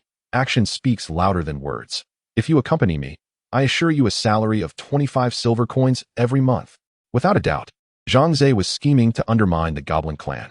He not only intended to seize the goblin airship, but also to lure away a pilot. One could only imagine the goblin chief's fury upon discovering his airship and pilot had betrayed him. Just as Zhang Ze anticipated, the young pilot would readily accept. He was met with a firm refusal. I apologize, Mr. Zhang, but I cannot go, the goblin pilot replied earnestly. The goblin clan invested considerable effort in my training. I cannot be ungrateful, so I must decline. What is happening? Zhang Ze was taken aback, astonished that there existed a goblin who did not covet wealth. He scrutinized the young goblin once more, and then came to a realization. Perhaps the goblin race was not inherently fond of wealth. Their original nature was quite innocent. However, upon entering the societal cauldron as adults, they became tainted by their surroundings. Thus, this young goblin pilot, having only recently stepped into society, remained untainted and virtuous, unwilling to betray his chief for monetary gain. In light of this, it was a matter to be addressed later. Zhang Ze could only nod. The thought that such a noble goblin might one day transform into someone like the previous two guards or the goblin shopkeeper filled him with a sense of regret. Yet he did not give up hope. He must seize an opportunity to take this goblin back for his own purposes. After all, this was a talent. The goblin airship gradually ascended, flying out from an open cave, soon reaching a height of several meters. Mr. Zhang, please do not be afraid. The goblin pilot kindly reassured him. In 10 hours, we will arrive above the orc tribe. Zhang Ze scoffed dismissively. What is there to fear? I've flown with Long Yu hundreds of meters high. A mere 10 meters is nothing. The 10-hour journey was rather dull. Zhang Ze initially intended to continue persuading the goblin pilot to accompany him, but the latter declined, citing the need for silence during the flight. With no other option, Zhang Ze reclined in his seat and perused the chat channel. Public channel. Ozus, the demon army is approaching. My territory has just reached level 2, and I only have 200 soldiers. Oh God, what should I do? Dechuan Jiawang, what is there to fear? We can perish together with the demon army. Jinshan Jun, to contend against the demon army, individual strength is too insignificant. We must rely on collective power, ideally that of a nation. Omar, good heavens. My nation has long since perished. What then? Lu Yu, our great Xia, is organizing a self-rescue effort. I have already formed a small group with 3 compatriots, preparing to confront the demon army together. Thank you, nation. Omar, envious. Ozus, envious indeed. Simpson, what is there to be envious of? Great Xia's strength is too weak to save its own citizens, leaving them to fend for themselves. Our M Nation is far stronger. As long as you join the private chat channel and prove you are from M Nation, you can receive a substantial amount of resources and gold. Lu Yu, who can't brag? Shen Jingyao, I can prove it's true. I renounced my Great Xia citizenship and joined M Nation, receiving 500 resources and 100 copper coins on the spot. You Henry, me too. M Nation is so much better. Those Great Xia people still hesitating should not delay any longer. Hurry and join M Nation. Lu Yu, you two traitorous dogs. Get out of our Great Xia. Shen Jingyao, I left long ago. You Henry, serving M Nation as a dog is still better than being a dead Great Xia person. Upon reading this, Zhang Ze was instantly filled with rage and immediately sent several messages, vehemently cursing those treacherous traitors. Zhang Ze expressed his disdain for the 2 traitors, who, for a mere 500 resources and 100 copper coins, betrayed their homeland. Despite his outrage, the opposing party remained unperturbed, shamelessly promoting the benefits of joining Country M, inciting further anger and condemnation from the people of Daxia. Shaking his head, Zhang Ze entered the national channel. Tian Yongyuan lamented his predicament, stating that he required 200 wood and 80 copper coins to upgrade to a level 2 territory. He sought assistance from others. Ji Jianzong replied, expressing his inability to help, having just completed his own upgrade and invested all his resources and funds into defense, leaving him utterly destitute. He also mentioned the impossibility of trading with Tian. Lu Wenbin inquired if Tian had formed a self-help group, suggesting that solidarity might help them through these trying times. Tian responded with disappointment, noting the absence of other Daxia people in his vicinity, while individuals from other nations ignored him. Cheng Han remarked that he had many compatriots, but they were all struggling to survive themselves and lacked the means to assist others. Lu Wenbin shared that his situation was somewhat better, as he had formed a self-help group with 4 other compatriots. However, their limited resources and funds left them doubtful about overcoming their challenges. The channel was rife with such pessimism, prompting Zhang Ze to frown. He pondered whether there was any way he could assist his fellow countrymen. Chapter 82. Is this a meeting? Throughout his journey, Zhang Ze could not conceive of a viable solution. After all, there were hundreds of thousands of his compatriots. Even with Zhang Ze's hundredfold rewards, he could not possibly aid them all. Furthermore, he had to remain vigilant against treacherous traders and ungrateful opportunists lurking among them. Mr. Zhang Ze, the orc tribe has arrived, called Jeff, the goblin pilot, as he turned to Zhang Ze. Wait until I land the goblin airship in a secure location before you disembark. Zhang Ze nodded, clearing his mind as he prepared to stealthily infiltrate the orc tribe to rescue the goblin chieftain's son.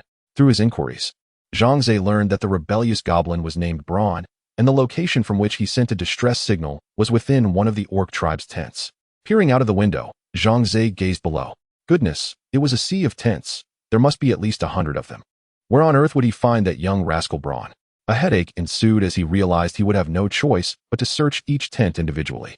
Jeff, displaying commendable piloting skills, skillfully maneuvered the airship to a precarious cliffside, a location so steep that even if the orcs were to discover them, it would take time for them to ascend. By the time the orcs managed to climb up, Jeff would have long departed with the airship. Mr. Zhang Ze, take care. Jeff waved farewell as Zhang Ze utilized a rope to descend from the cliff to the ground. Observing that the area was deserted, he donned the cloak of secrecy. At that moment, the effect of the shrinking potion wore off, and Zhang Ze returned to his normal height. Fortunately, the cloak of secrecy had also adjusted to his body's size, remaining intact. Alas, the remaining shrinking potion lay in Shuk's possession. With a resigned shake of his head, Zhang Ze abandoned the notion of further reducing his size and stealthily approached the orc tribe. Previously, while airborne, Zhang Ze had discerned that this orc tribe was extensive, consisting of hundreds of tents and numerous orcs. Entering alone, he had to exercise utmost caution, otherwise, alerting the orcs would spell significant trouble. Utilizing the invisibility cloak, Zhang Ze successfully infiltrated the orc encampment, making every effort to avoid the orcs as he examined tent after tent in search of Braun. This one nothing. This one also empty. This one, good heavens. It's the latrine.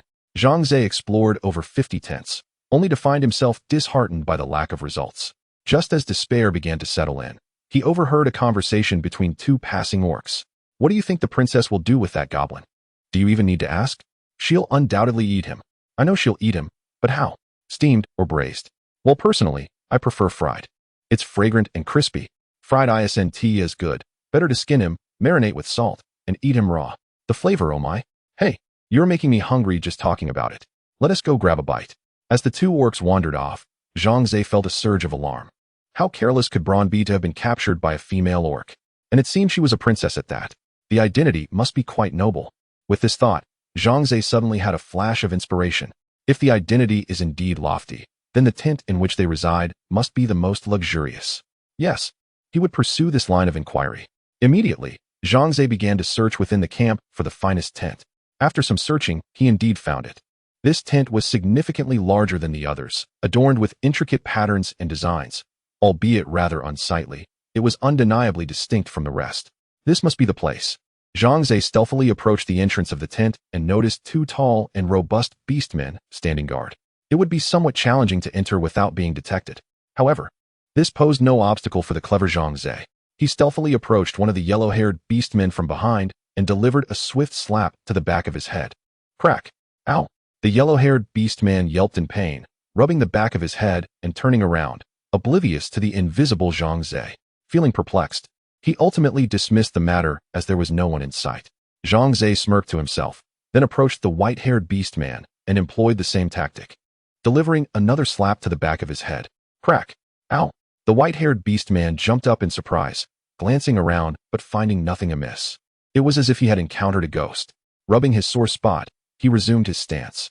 Feeling that the moment was ripe, Zhang Ze positioned himself between the two beastmen, striking both simultaneously. Crack! Ow! Ow! The yellow-haired and white-haired beastmen jumped up together, glaring furiously at one another. It's you. No, it's you. I've always found you displeasing, especially your sycophantic behavior towards the princess. Disgusting. I find you equally repugnant. You dare to steal the princess's foot bath water. It infuriates me. You want to die, don't you? I'll gladly oblige. Come on, coward. Who's afraid of whom? The two beastmen, unable to come to an agreement, engaged in a fierce brawl, punching, kicking, and grappling with abandon. Zhang Ze found amusement in their antics, secretly wishing for their commotion to escalate, hoping it would draw out the occupants of the tent, thus granting him an opportunity to rescue the captive. Before long, a female beastman burst forth from the tent. What are you two ruffians doing? Why are you fighting? Upon seeing the female beastman, both beastmen immediately composed themselves, standing at attention and respectfully answering her queries. Zhang Ze felt a surge of joy, realizing that this female beastman must be the princess they had spoken of. With the tent likely empty now, it was the perfect moment to rescue Brown. Seizing the opportunity while the three beastmen conversed, Zhang Ze swiftly darted into the tent, only to be taken aback. To his astonishment, the room was filled with beast women. They were all gathered in a circle, staring at him with expressions of confusion. The door opened on its own, yet no one was visible. What was happening? Goodness! Was this a meeting? Zhang Ze stood frozen, daring not to move, inwardly cursing his misfortune. Fortunately, the dozen or so female beast folk did not dwell excessively on the matter. They merely assumed the door had swung open due to the wind. Subsequently, they redirected their attention to a shiny-skinned goblin among them. Zhang Ze cast a glance at the unfortunate goblin and quickly deduced that this was none other than the son of the goblin chief, Brown. Big sister, I believe steaming would be the most delectable option, one female beast folk suggested. Another swiftly shook her head, saying, Sixth sister, the goblin meat falls apart when steamed. Barbecuing is far more enjoyable, with a delightful chewiness. I concur with 11th sister's opinion.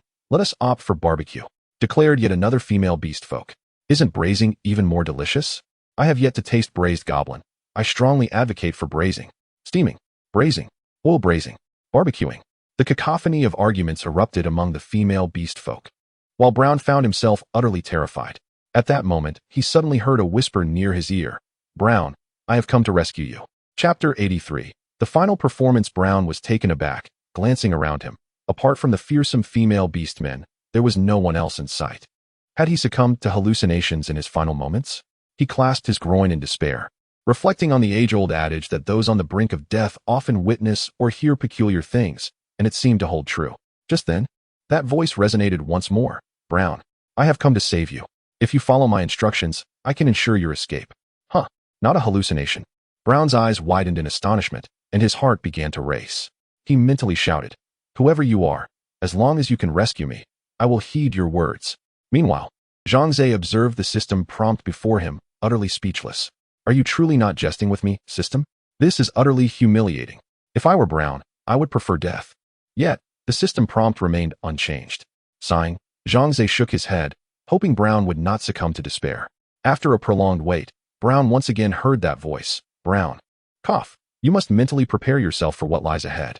Although this task is arduous, for the sake of survival, please endure. Brown, bewildered yet resolute, nodded, internally proclaiming, I can endure. I will survive. Now, do you see the youngest female beastman among them? Yes. The one with lips stained as if she has just consumed blood, her face coated in a thick layer of white powder. Approach her and perform. Your most captivating dance.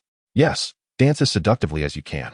Upon hearing Zhang Ze's words, Brown stood frozen in shock. Dance before the female beastmen? In such a provocative manner? He would rather be slain on the spot. As the son of the clan leader, Brown could not bear the thought of engaging in such a disgraceful act. If word of this spread, it would not only tarnish his reputation, but that of the entire goblin clan. Though I am a meek goblin, I possess my dignity. Even if I am to be steamed, fried, or braised, I will not dance. with a face resolute in defiance. Brown remained steadfast until a female beastman pressed him down, preparing to cleave him in two. In that moment, enlightenment struck him. What value does dignity hold when one is dead? Even if he were to perish, the Goblin clan would suffer no significant loss. Why should he be so despondent? Is living not preferable? With a series of rhetorical questions, Brown resolved to cast aside his shame. He suddenly shouted at the female beastmen, "Since I am destined to die, I shall perform one final act before my demise." All the female beastmen were taken aback, exchanging bewildered glances. One of them remarked, "Did I hear incorrectly? This goblin intends to perform for us before he breathes his last?" "I heard it too. It cannot be mistaken." "Hee, how amusing. Let him perform. I am quite curious about what he will present." "Agreed. Should his performance fail to impress, we shall cleave him in twain." Thus, the female beastmen reached a unanimous decision, granting Brown permission to present his final performance. Zhang Ze quickly reminded Brown, "Find the one with the red lips, the one adorned in white starch." Brown surveyed the surroundings and swiftly identified the female orc, sprinting towards her without hesitation. Coming to a halt before the female orc, he suppressed his sense of shame and began to dance. Those movements, those postures, were undeniably excruciatingly eye-catching. Zhang Ze felt a wave of nausea wash over him. He hastily diverted his gaze, inwardly lamenting the tenacity of this goblin's survival instinct, willing to do anything to stay alive. Yet, in pursuit of their mission, he forced himself to endure the discomfort, encouraging Brown, "Yes, dance just like that. Embrace your freedom. You are the most dazzling one tonight." Taking Zhang Ze's words to heart, Brown danced with even greater fervor, a plethora of captivating movements emerging, many of which were of his own invention. He had no idea he possessed such latent talent for dance. The surrounding female orcs were utterly dumbfounded. Eventually, one of the female orcs retched, followed by others who succumbed to the same fate, retching uncontrollably. Save for the one with the red lips, all others were overwhelmed. "Oh my heavens, this goblin is revolting. I was quite hungry. Now, I don't wish to eat for a week. Could someone assist me in extracting my eyeballs? I need to cleanse them. Do not hinder me. Let me chop this goblin into pieces for the dogs. This is an abomination. Such a fine meal, ruined." Brown's heart sank. It was over. This had no effect. The female orcs did not appreciate it, and he was truly doomed. However, the female orc with the red lips was glowing with excitement, even displaying a bashful expression. Watching Brown's dance, she felt an inexplicable thrill, as if a new world had opened before her. "Well, ladies, since you dislike him so much, I shall take care of him for you," the red-lipped orc declared to the others. "Take him away, quickly, after we dispose of this repugnant goblin. Make sure to wash your hands thoroughly, or they may rot. I do feel for you, Sister 19. Once we rid ourselves of this trash, I shall treat you to some dwarven dog-headed mushroom soup. Enough talk, take him away. I feel nauseous again." The red-lipped orc seized Brown and eagerly departed the large tent, with Zhang Ze trailing closely behind. "Hee, darling, let us return and dance at our leisure."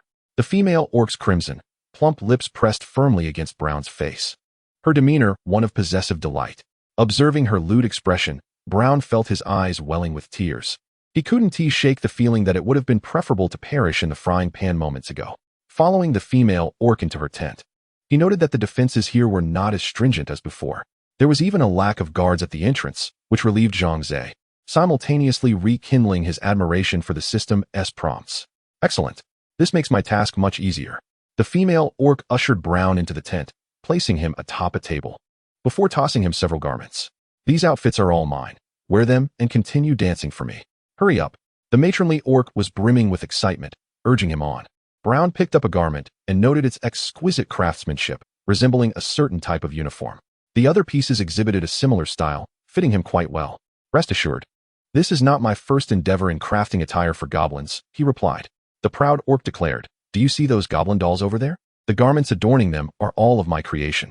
Brown cast a curious glance in their direction, only to be struck by a chilling sensation. Chapter 84. They were beaten to the point of calling for their mothers. Before him stood a series of lifeless goblin corpses, adorned in garments fashioned by the matronly orc, each posing in an array of grotesque stances, nearly causing Brown to faint from terror. The matron orc, wielding a razor-sharp needle, displayed a sinister and cruel smile. "Fear not the pain. Endure it. One prick will suffice." "Hee. My God, help." Brown fell apart at the seams, his hatred for the voice that had spoken to him intensifying. Previously, it had embarrassed him in public, and now it threatened his very life. Just as the matron orc prepared to administer her dreadful injection, unexpectedly, a sword cleaved through the air, severing her head from her body. The severed head rolled ominously to Brown's feet, the chilling smile still etched upon her visage. In that instant, Brown was paralyzed with fear. Zhang Ze emerged from his cloak of invisibility, gasping for breath. Damn it, this cloak is too effective. It's stifling, nearly suffocating me. Alas, the cloak was drenched in the matron orc's blood, the metallic scent overwhelming, rendering it unwearable. Shaking his head, he turned to Brown, only to find the lad utterly speechless. Eyes glazed over in shock. Where's that courage you had when you left home? Zhang Ze scoffed, shaking his head disdainfully as he pulled Brown to his feet. Snap out of it. We must escape at once. But Brown, gripped by sheer terror, remained in a daze, staring blankly at Zhang Ze, his eyes vacant. Goodness, has he been scared senseless? Zhang Ze frowned. Soft-hearted fool. With a swift motion, he delivered 2 sharp slaps to Brown's face, yet the boy remained oblivious. Unable to strike him again for fear of rendering the goblin completely daft, Zhang Ze resorted to tucking Brown under his arm, brandishing his lightsaber, preparing to burst forth. At that moment, voices of several matron orcs echoed from outside.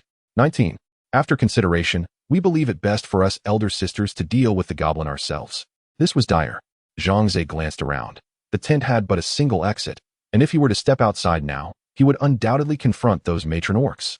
Although armed with a lightsaber, dealing with 10 or 8 orcs was manageable, but should he attract hundreds or thousands, it would spell disaster. Perhaps it would be wiser to find a place to hide until they departed. Zhang Ze swiftly turned, seeking a suitable refuge, and spotted a large wooden box in the corner. He dashed over, flung it open, and leapt inside. The box fit him perfectly, just as he closed the lid. He heard the door creak open, and chaotic footsteps entered the tent. As anticipated, a matron orc's voice rose in terror. 19 is dead. Who has slain her? Wah, my dear sister. There will be no one left to compete for meat with me. Cease your weeping. We must capture the murderer. This scoundrel must be apprehended to avenge 19. The corpse is still warm. The perpetrator cannot have gone far. I shall inform father immediately. Quickly gather the soldiers. Initiate a thorough search. A cacophony of hurried footsteps erupted from the tents. Zhang Ze remained motionless, apprehensive that others might still linger outside. In the enveloping darkness, his hand inadvertently brushed against an object, resembling a box. The size, texture, and feel suggested it was a treasure chest, indeed, a high-grade one.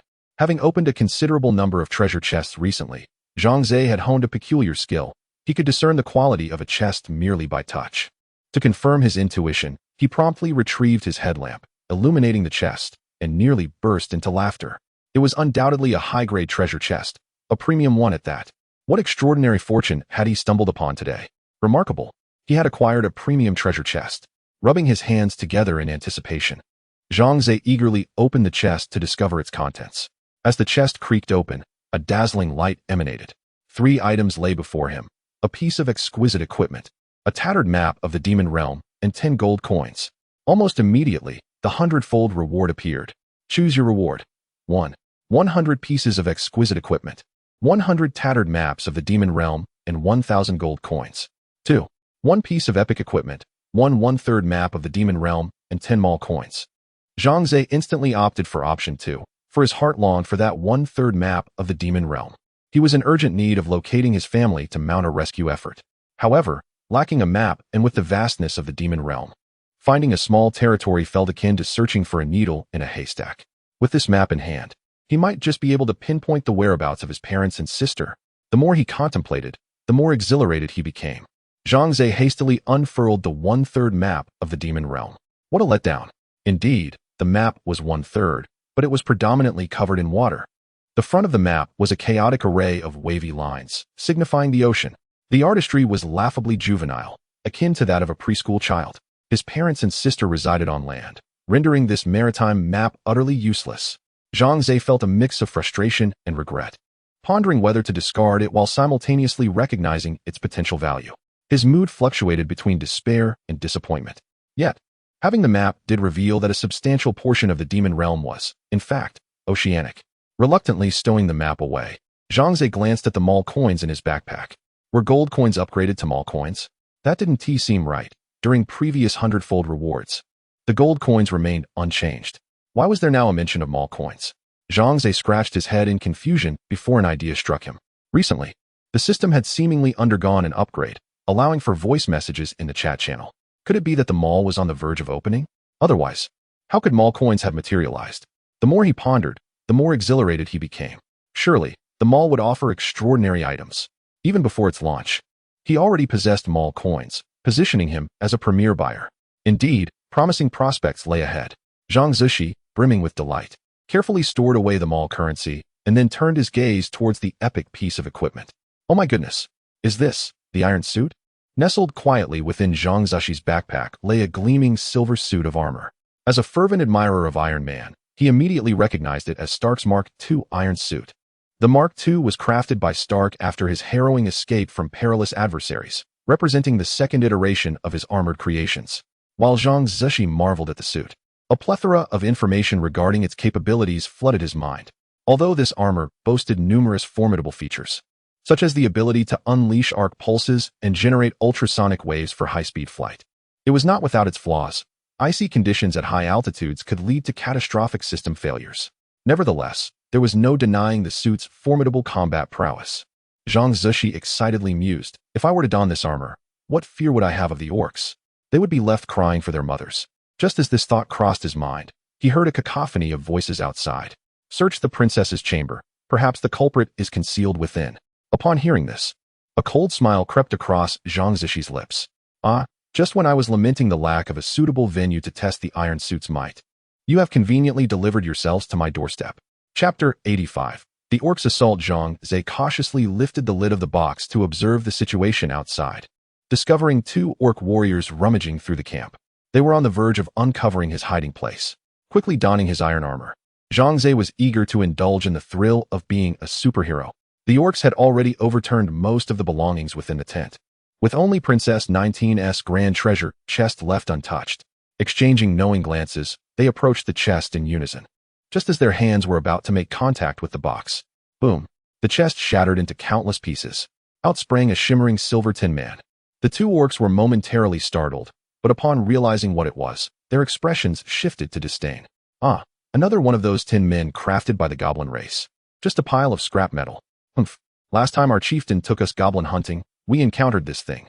Clumsy and weak, I smashed two of them single-handedly. Come out, little goblin. I promise to devour you. Ha ha. The orcs laughed boisterously, emboldened by their bravado as they taunted Zhang Ze. Jarvis, are you there? At your service, sir. Upon hearing the voice, Zhang Ze felt reassured. This was undoubtedly a genuine iron suit, for even the computer assistant Jarvis was present, confirming its authenticity. This is my first time using this thing. Do you have any recommendations? Zhang Ze inquired, turning his head to take in his surroundings, where an array of data was continuously scrolling, epitomizing cutting-edge technology. However, he was frustrated to find it all in a foreign language. Having barely passed his English level 4, he could only recognize a few simple words. Generally, upon deploying new equipment, one must inspect the operational status of its various components. I suggest you initiate a test run of the iron suit. I can assist you, Jarvis replied leisurely. All right, but please be swift. Zhang Ze's anxiety heightened as he observed the two orc warriors brandishing their steel blades. Brother, leave this tin man to me. I wish to gift it to my wife. One orc exclaimed. That's fine, but the goblin inside is mine. The other orc retorted as they advanced upon Zhang Ze. Scanning system. Operational. Control system. Operational. Armor system. Operational. Propulsion system. Operational. Within mere seconds, dozens of tests were completed, and Jarvis's voice echoed once more. The iron suit is functioning perfectly, sir. You may proceed with confidence. Bang.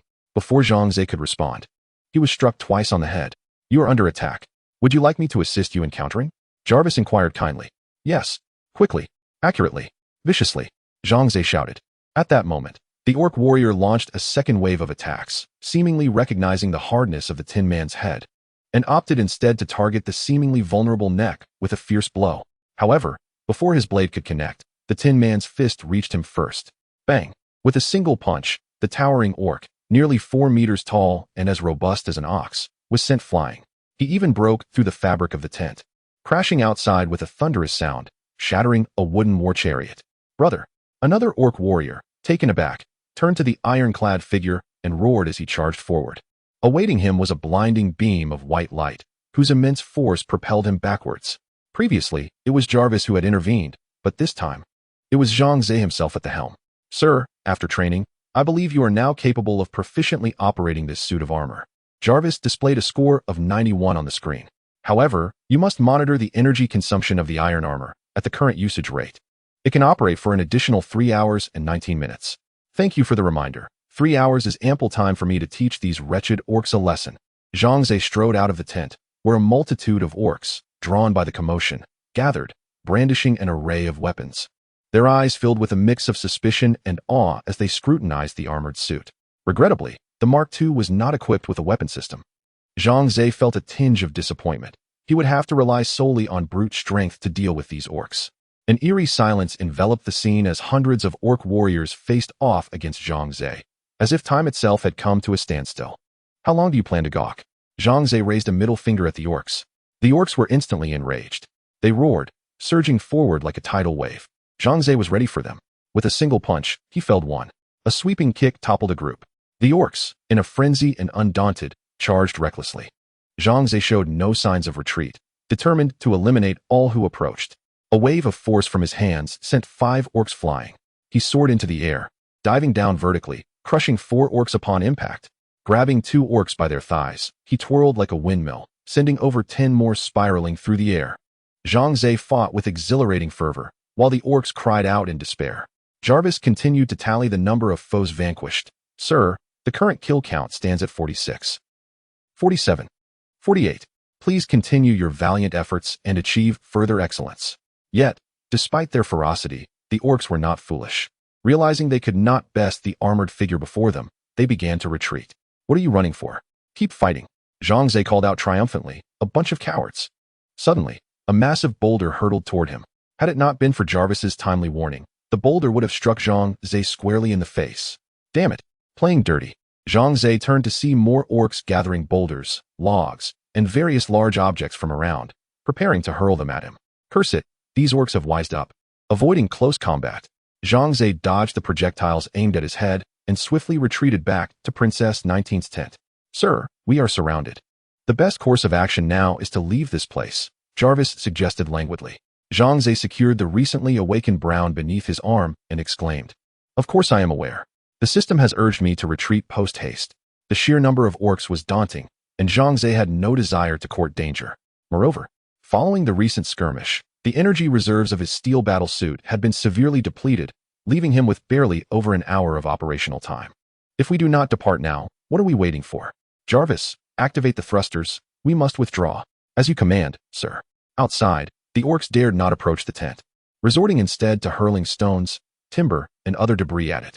Suddenly, a silver figure burst forth from the confines of the tent, soaring skyward and transforming into a streak of light that raced toward the horizon. At that moment, a colossal orc, towering above the others, emerged from the throng, casting a furious gaze at Zhang Ze as he ascended into the sky and unleashing a thunderous roar. Zhang Ze recalled the location where the goblin airship had previously docked and promptly instructed Jarvis to head there. Brown, cradled in Zhang Ze's arm, was rendered unconscious by the dizzying height they achieved, now several hundred meters above the ground. Meanwhile, Jeff was engaged in maintenance on the airship when he spotted an unidentified flying object in the distance. What on earth is that? He pondered. Just as the mysterious object descended before him, Zhang Ze lifted his helmet and called out, Jeff, we have secured our objective. We must leave immediately. Chapter 86. The goblin hero Jeff stood in stunned disbelief, utterly astonished to discover that the individual within the metallic suit was none other than Mr. Zhang Ze. Mr. Zhang Ze, what device are you wearing? It appears exceedingly advanced. Jeff circled around Zhang Ze's armored attire multiple times, his gaze transfixed upon it, unable to tear himself away. For the goblins, their enthusiasm for studying such high-tech, intricate machinery was boundless. The more they encountered such marvels, the more exhilarated and captivated they became, almost yearning to dismantle and dissect it for thorough examination. Under ordinary circumstances, Zhang Ze would have gladly indulged Jeff's curiosity, but the current situation was dire. Stop gawking. We must leave at once. The orc army will soon be upon us. Zhang Ze hastily stored the armored suit in his system backpack and lifted the unconscious Brown from the ground as if he were a mere chick. Ah, this is young Master Brown. What has happened to him? Jeff inquired with rising anxiety upon witnessing Brown's unconscious state. The clan leader had tasked him with rescuing Brown, not retrieving his remains. He is still alive, But if you don't hurry and pilot the airship away from here, he won't be for long. Zhang Ze chided, noticing Jeff's hesitation. Oh, I'm going right away. Jeff promptly leapt onto the airship and activated the controls, with Zhang Ze following suit. He had initially worried that his normal-sized form might not fit within the airship, but fortunately, it was spacious enough to accommodate him. The airship wobbled as it ascended into the sky. Zhang Ze peered out the window, spotting a horde of orcs charging towards them. They too had noticed the flying goblin airship and were furiously hurling their spears into the air. Alas, their throws lacked the necessary height to reach the airship, and the projectiles ultimately fell back to the ground. Zhang Ze erupted in laughter, making faces at the orcs below, which infuriated them further, prompting an array of curses. As Jeff piloted the airship, he glanced back with concern at Brown and asked, Mr. Zhang Ze, when will young Master Brown awaken? I'm quite worried about him. Zhang Ze poured a cup of water and splashed it directly onto Brown's face, declaring, Do not fret. He will awaken shortly. Oh. At the shock of the cold water, Brown stirred, and upon realizing he was comfortably lying within his goblin airship, he exhaled a long sigh of relief. I feel as though I have just emerged from an exceedingly long nightmare, in which I was captured by savage orcs and nearly devoured. Then, a hero came to my rescue. It was all a dream, after all. Brown placed a hand upon his chest, clearly shaken. Zhang Ze cleared his throat and remarked, You were not dreaming. All of that was quite real. The hero who saved you is none other than myself. How do you intend to express your gratitude? Upon hearing Zhang Ze's voice, Brown startled and leapt from his seat. Recognizing Zhang Ze before him, he realized that he had not been dreaming. Everything had indeed transpired. My friend, thank you. Thank you for saving my life. I shall undoubtedly repay you. Brown's words were heartfelt. Like Jeff, he had just emerged from the confines of academia, untouched by the vices of society, possessing a kind and innocent spirit. Zhang Ze nodded and said, Coincidentally, I also require your assistance. My friend has been detained by your father, and I need your help to rescue them. Subsequently, Zhang Ze recounted the events that transpired within the goblin tribe to Brown, concluding with, Your father has gone too far and is exceedingly greedy. I am deeply concerned that he might use my friends as leverage against me. Zhang Ze spoke bluntly, displaying no fear of the goblin race. His only concern was for the safety of Long Yu and Shu Ku, who were in the clutches of the goblin chief, prompting him to endure the situation. Otherwise, with his fiery temper, he would have long since flattened the goblin tribe. He expected Brown to be incensed upon hearing disparaging remarks about his father, but to his surprise, the young man applauded him on the spot, exclaiming with righteous indignation, Mr. Zhang Ze, you are absolutely correct. My father is a greedy, selfish, and ruthless tyrant. He exploits his position as chief not only to control his subjects, but even to tightly restrain me, his own son, depriving us of any semblance of freedom. I despise my father. Zhang Ze was taken aback. It seemed the relationship between the young man and his father was quite strained. Contemplating this, he suddenly devised a plan and smiled as he inquired, So, young Master Brown, your father has instructed me to return you. Yet it is evident you are reluctant to go back. Would you be interested in residing in my territory instead? Upon hearing this, Brown's eyes lit up, and he eagerly nodded, exclaiming, Absolutely. I have been troubled by the lack of a place to go. If it means returning to my father's side, I would prefer to perish in the orc's cauldron. That's splendid. Zhang Ze replied, a subtle smile gracing his lips, one that hinted at the success of his scheme. I assure you, my territory is filled with fascinating experiences and novel wonders you have never encountered. I believe you shall not regret it. Ting. Congratulations. You have acquired a hero. Zhang Ze was momentarily taken aback by the system prompt, then realized that this goblin young master, Brown, was indeed a hero. He was a hero of the goblin race. Rewards multiplied by 100. Please select 1. 100 ordinary goblin heroes. 2. 1 elite goblin hero. Zhang Ze immediately chose option 2 and excitedly examined the detailed information about Goblin Brown. Hero, Brown quality, elite level, 1 experience, 0 10,000 race, goblin health, 300 attack, 400 defense, 250 loyalty, 20 skills, invention LV1, blueprint design, talents, wisdom LV1, intelligence 10, inspiration LV1, discovery of high-tech techniques 10, equipment, none requirements, 1 dwelling, 10 food day, 100 copper coins day remarks, the son of the goblin chief, endowed with intelligence, possessing a pure heart, strong-willed, and aspiring to become a master goblin through his own efforts. To this end, he did not hesitate to sever ties with his father and embarked on a solitary adventure. This attribute is truly remarkable. Zhang Ze, with great delight, retrieved 2 bottles of fruit wine brewed by the goblin clan from Jeff, pouring a glass for both Brown and himself. He smiled and said, "Welcome to my camp, Brown." Brown, with a smile, clinked glasses with Zhang Ze, blissfully unaware that he had unwittingly boarded Zhang Ze's ship of mischief. "By the way, I still need your assistance regarding my friend." Zhang Ze poured another glass for Brown. Brown, thumping his chest, vowed earnestly, "Rest assured, I will return and speak to my father," urging him to release the captive. Chapter 87. This time I shall bring your downfall. However, I harbor concerns regarding your father's unwillingness. Zhang Ze feigned difficulty, shaking his head as he spoke. "You are well aware of your father's nature, greedy, selfish, and unreasonable. He will undoubtedly conjure numerous excuses to refuse your requests." Brown, stroking his chin, nodded in agreement. "You are absolutely correct, Mr. Zhang Ze. My father will go to great lengths to compel me to return. He might even resort to deceit or threats of violence. What should I do?" Brown, innocent in nature, appeared as a blank canvas compared to his father. In the realm of cunning schemes, he was no match for his father's shrewdness. Thus, he humbly sought Zhang Ze's counsel, fully aware of his own limitations. "I possess a strategy that may persuade your father to acquiesce to your desires, but I require your cooperation." Zhang Ze gazed at Brown, who immediately agreed. "As long as it liberates me from my father and aids in rescuing your friends, I am willing to do anything you ask." After a brief pause, his face clouded with concern. "You wouldn't have me perform that embarrassing dance again, would you?" No, never again." Zhang Ze erupted in laughter, declaring, "All you need to do is assist me in recording a short video." "A video? What is a video?" Brown appeared utterly perplexed. Zhang Ze produced his newly acquired smartphone and activated the recording function, aiming it at Brown with a mischievous smile. "Now, please repeat after me. I will say a line, and you shall follow in the goblin tribe." The goblin chief anxiously awaited Zhang Ze's return. To be candid, he harbored doubts about Zhang Ze's capabilities, considering that he was up against the orc tribe, one of the most brutal races on the Magic Realm continent, known for their immense strength and ferocity.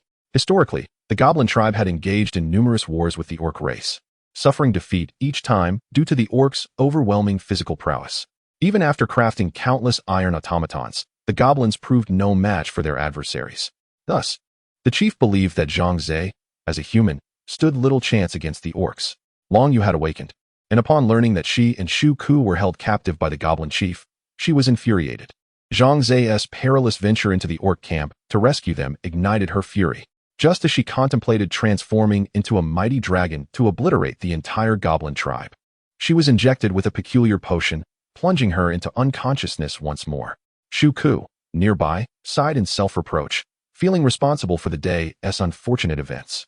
Had he not persuaded Zhang Ze to procure high-grade magical amplifiers from the goblin tribe, none of this would have transpired. Nevertheless, he firmly believed in Zhang Ze's inevitable safe return. "The Lord is omnipotent," he mused to himself. After several hours of anxious waiting, a messenger rushed to the goblin chief with news. "Report, Chief. Jeff's goblin airship has returned." "Is it true?" The goblin chief sprang from his chair in excitement, hurriedly exclaiming, "Quickly, let us go see if my son has returned safely." Upon finishing his words, he was the first to dash out of the room. At that moment, the goblin airship had already descended onto the landing platform outside. Zhang Ze and Jeff disembarked from the airship, surrounded by goblin warriors, who brandished their weapons and regarded Zhang Ze with wary eyes. Should Zhang Ze exhibit any perilous behavior, they would not hesitate to charge forth and attack. However, Zhang Ze maintained his composure, a smile gracing his face, showing no sign of fear whatsoever. "Ah, you have finally returned, Mr. Zhang Ze. Where's my son? Where is he?" The goblin chieftain craned his neck towards the airship, only to find that no one else had emerged, a heavy sensation washing over him, causing his tone to turn frigid. "You did not bring my son back. Damn it. What purpose do you have in returning alive?" The goblin chieftain erupted in fury, roaring, "If my son is dead, you and your companions shall not fare well." Zhang Ze waved his hand, speaking calmly. "Chieftain, do not be impulsive. Allow me to finish." Once the goblin chieftain had quieted, Zhang Ze smiled and continued, "Esteemed chieftain, I have successfully rescued your son. However, he does not wish to return to your side. The specific reasons he will convey to you himself." With that, Zhang Ze activated the first segment of the video he had recorded on his phone and handed it to the goblin chieftain. The chieftain, perplexed, accepted the phone, and upon seeing his son in the video, he was struck with both shock and joy, exclaiming, "Son, where are you? Hurry back to your father's side." In the video, Brown appeared unresponsive, as if he had not heard his father's words, speaking in a monotone manner. "Esteemed father, I am doing quite well. You need not worry. Please do not trouble Mr. Zhang Ze. He is the one who rescued me from the clutches of the wicked, terrifying orcs. He is a good man, and I ask that you release his friends so they may be reunited." Upon hearing this, a subtle coldness flickered across the goblin chieftain's face. He had never intended to spare Zhang Ze and his companions. Even with Brown's rescue, he would seek to imprison Zhang Ze, Long Yu, and Shu Ku. Subsequently, he would find an opportunity to sell them off separately, especially Long Yu, a descendant of the dragon royalty, both beautiful and alluring. Selling her to a wealthy noble would undoubtedly yield a handsome profit. Shu Ku, the rat man, was also highly sought after, for his unparalleled treasure-finding skills made him a favorite among bounty hunters, who relished the prospect of wandering with such a treasure-seeking rat man in pursuit of unexpected wealth. As for Zhang Ze, he was merely an ordinary human, likely to be sold as a slave, fetching little value. Nonetheless, for the goblins, even a single copper coin held immense allure, and they would not let such an opportunity slip by. Zhang Ze stretched his neck to peer over, eager to discern the content of the video. The goblin chieftain cast a glance at Zhang Ze before retreating to a distant corner, continuing to watch the video left by his son. The corners of Zhang Ze's mouth curled into a slight smirk as he silently scoffed. "Old rascal. This time, I shall bring about your downfall." In the video, Brown continued to speak. "Father, I have set my sights on a beautiful maiden and wish to take her as my partner for life. However, according to the customs of her homeland, if I desire to marry her, I must offer an appropriate price, known as a bride price. Unfortunately, I currently lack the necessary funds, and thus I seek your assistance." Upon hearing this, the goblin chieftain furrowed his brow, and a sense of foreboding crept into his heart. Chapter 88. The exorbitant bride price is truly dreadful. Indeed. One could hear his son continuing in the video. "Next, I shall read the list of bride prices put forth by the bride's family. 300,000 for wood, 300,000 for stone, 300,000 for iron ore, 3 million for copper coins, 30 advanced blueprints, 100 ordinary treasure chests, 50 rare treasure chests, 10 exquisite treasure chests." As the series of figures poured forth from his son's lips, the goblin chieftain felt a wave of darkness wash over him. He was aware that in the realm of the abyss, certain races did indeed require bride prices during marriage ceremonies. Thus, he was not entirely taken aback. However, was this bride price not excessively high? Was he marrying off a daughter or selling one instead? Such a multitude of demands had nearly emptied half of his treasury. No, absolutely not. This bride price is far too exorbitant. I cannot bear this burden. The goblin chieftain shook his head vehemently, asserting in a resolute tone. The bride's family must be unscrupulous. Who demands such an outrageous bride price? They are nothing but bloodsuckers. I firmly oppose this union. As soon as he uttered those words, he witnessed Brown, his son, begin to strike himself across the face with great fervor, again and again, each slap resonating as if it were landing upon the chieftain's own visage, causing him profound distress. It must be said, despite the chieftain's avarice and selfishness, he harbored a deep love for his son, willing to sacrifice everything for him, as evidenced by his earlier insistence that Zhang Ze rescue Brown. In the video, Brown continued to slap his face while pleading, "Father, I understand that you are reluctant to part with such a substantial bride price, but I truly wish to marry that young lady. If you do not consent, it will cause me great anguish." Hearing Brown's heartfelt words, the goblin chieftain was torn asunder. He found himself in a fierce internal struggle, caught between his beloved son and his precious treasures, unsure of how to reconcile the two. Just as he wrestled with his turmoil, he suddenly realized that Brown had vanished from the video. A look of confusion crossed the chieftain's face as he shouted at the phone, "Son, where are you? Where have you gone?" After calling out repeatedly without response, he saw only emptiness on the screen. In a flurry of anxiety, he rushed over and seized Zhang Ze by the collar, urgently demanding, "What is happening? Where's my son? Why has he suddenly disappeared? Is your device malfunctioning? Disappeared? How can that be? Let me check." Zhang Ze took the phone, pretended to fiddle with it, and then addressed the goblin chieftain. "The device is functioning properly. He must have left. What exactly did you two discuss? Did he experience some sort of shock?" The goblin chieftain was reluctant to divulge to Zhang Ze that he opposed providing the bride price for his son's marriage. Zhang Ze shrugged and said with a dismissive pout, "All right, since you are unwilling to speak the truth with me, I shall not press you further. After all, this matter has little to do with me.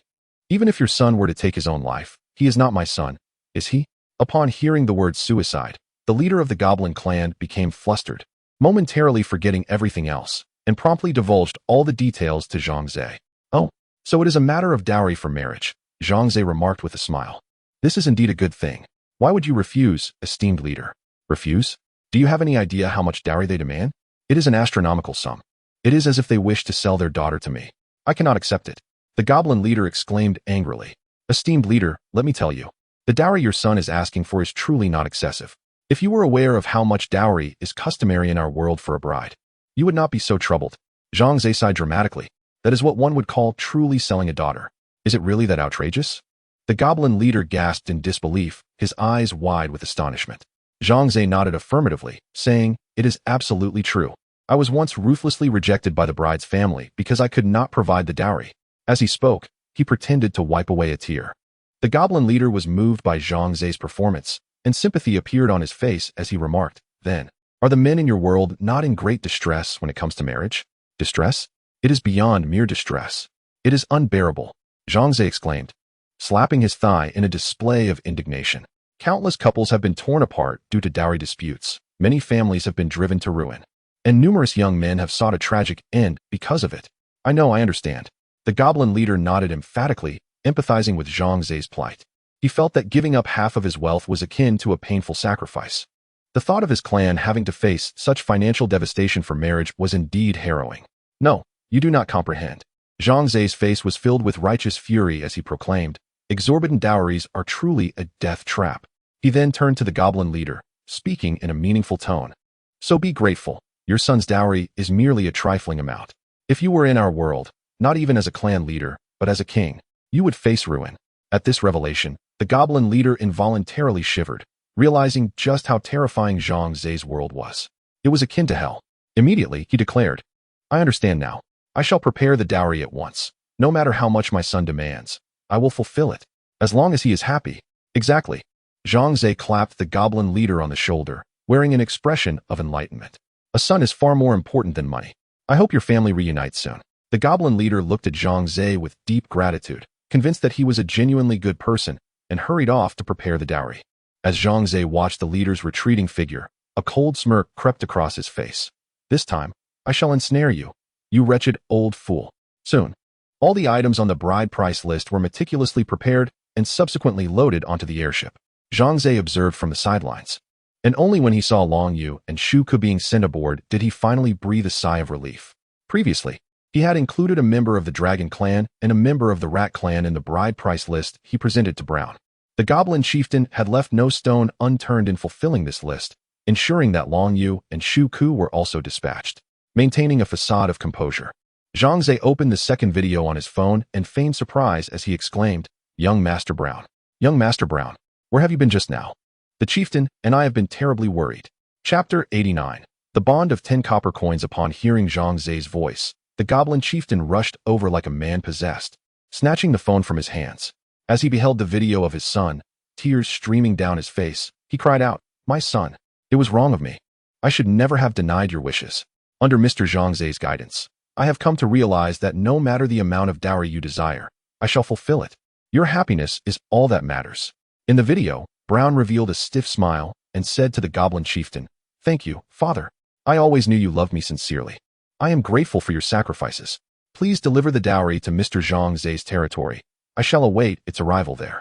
With that, the video concluded. When Zhang Ze recorded the video, he had prepared several segments to capture the chieftain's varied reactions, allowing him to adjust his approach accordingly. The goblin chieftain felt a flicker of confusion. Why must the dowry be delivered to Zhang Ze's domain?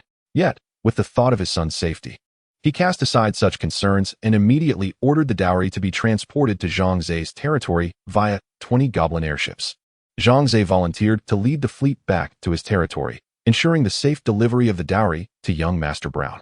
The goblin chieftain, touched yet filled with remorse, reflected on his previous disdainful demeanor towards Zhang Ze, having even threatened him.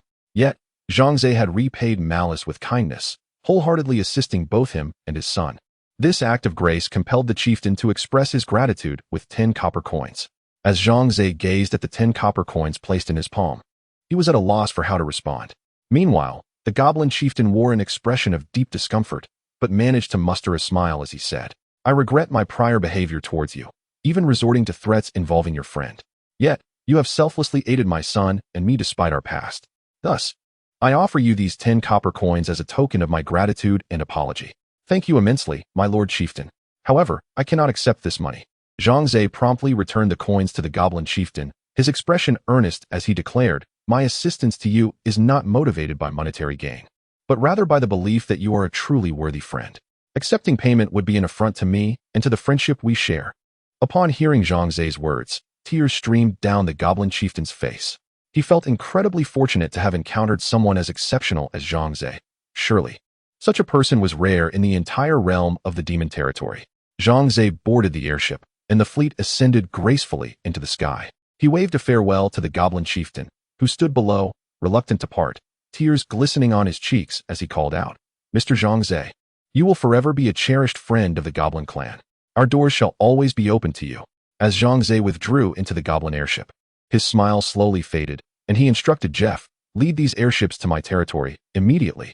Zhang Ze departed the territory of the goblins in haste, anxious that the clan leader might discover something amiss and subsequently retract his sentiments. In truth, his concerns were unfounded, for the leader had never harbored any doubts about Zhang Ze, regarding him as a cherished friend. At that moment, Brown was in Zhang Ze's Grand Lord's hall, his eyes wide with astonishment at the opulent decor, having never encountered such lavishness, which surpassed even his own home. Mina had been temporarily assigned to attend to Brown, overseeing his needs, which essentially served as a form of surveillance to prevent any escape. Despite Brown being hailed as a hero by Zhang Ze, he, like Mina, was a wild hero rather than one recruited, thus exhibiting a low loyalty level. However, it was an improvement over Mina's initial arrival, as he now possessed a loyalty level of 20. Entranced by the splendor of Zhang Ze's territory, Brown marveled at the various wonders he had never before witnessed. For instance, there were peculiar devices that projected images upon walls, melodious little iron boxes that sang, and an array of unfamiliar delicacies that captivated his senses.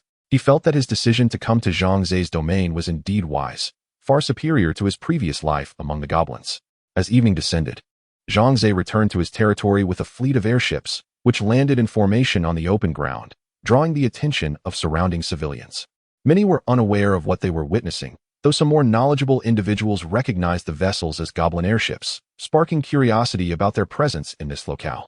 It wasn't until they saw Zhang Ze disembark from one of the airships that the realization dawned upon them. These airships had been brought by their lord. Upon alighting, Zhang Ze immediately issued commands to the soldiers nearby, seize all these airships. None are to return. His decision stemmed from a desire to preempt any complications that might arise should the goblin leader awaken to the truth and seek retribution against Zhang Ze. If the leader were to discover the location of Zhang Ze's territory through these airships, he could rally his goblin forces to mount an assault, which would pose significant challenges. While Zhang Ze was not averse to combat, he believed it prudent to avoid unnecessary wars, for conflict only brings suffering and expense, yielding no benefits. Both Long Yu and Shu Ku returned safely, their faces lighting up with smiles upon seeing Zhang Ze. Long Yu even wiped away tears, having feared she might never see him again. After ensuring that all was in order, Zhang Ze returned to the Lord's Hall to meet with Brown. Mr. Zhang Ze, your territory is truly extraordinary. I have seen so many fascinating and incredible things. Please tell me, where did you acquire these marvels? Brown exclaimed, grasping Zhang Ze's hand eagerly. Bombarding him with questions, Zhang Ze smiled and replied, the wonders you have seen are from my original world. If you wish to possess them, you may do so. However, you will need to purchase them at the stores within my territory. Very well, I shall go buy them at once. Brown declared enthusiastically. Brandon was suddenly filled with excitement as he reached into his pocket, only to have his expression freeze in realization. He had forgotten that his clothes had been stripped away during his time in the orc tribe. Now he was clad in the new garments provided by Zhang Ze, which, regrettably, contained no money. No worries, Zhang Ze reassured him. I shall send you your salary each month, and then you will have the means to purchase whatever your heart desires. Chapter 90. The mall opens. Brown bowed gratefully to Zhang Ze and said, however, I cannot accept a reward without merit. I cannot take your salary without contributing. Is there any task I might undertake? You can trust me with it. I shall not disappoint you. Speaking of work, there was indeed much to be done. Zhang Ze smiled, recalling that within his realm of construction, there existed a structure known as the Academy of Sciences. However, he had refrained from building it due to the lack of suitable research personnel, as the role demanded a high level of intelligence. Once this technological institution was established, it would yield numerous blueprints and formulas, allowing Zhang Ze to become self-sufficient rather than relying on purchases from the auction channel. with Brown, the esteemed hero of the goblin race, possessing remarkable intelligence. He was more than capable of fulfilling the responsibilities of the academy. Thus, without hesitation, Zhang Ze assigned him the task of designing new blueprints and formulas.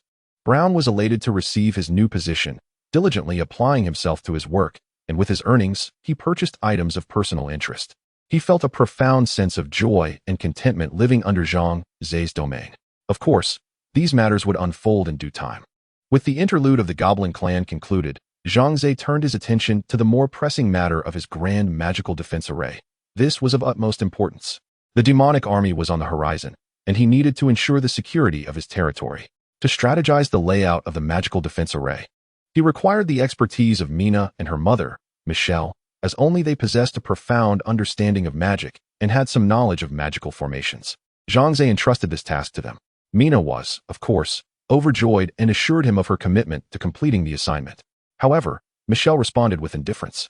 As she was reluctant to serve Zhang Ze, her heart set on returning to the Witch's Mutual Aid Society with her daughter. Zhang Ze had long perceived her sentiments, but chose to remain discreet.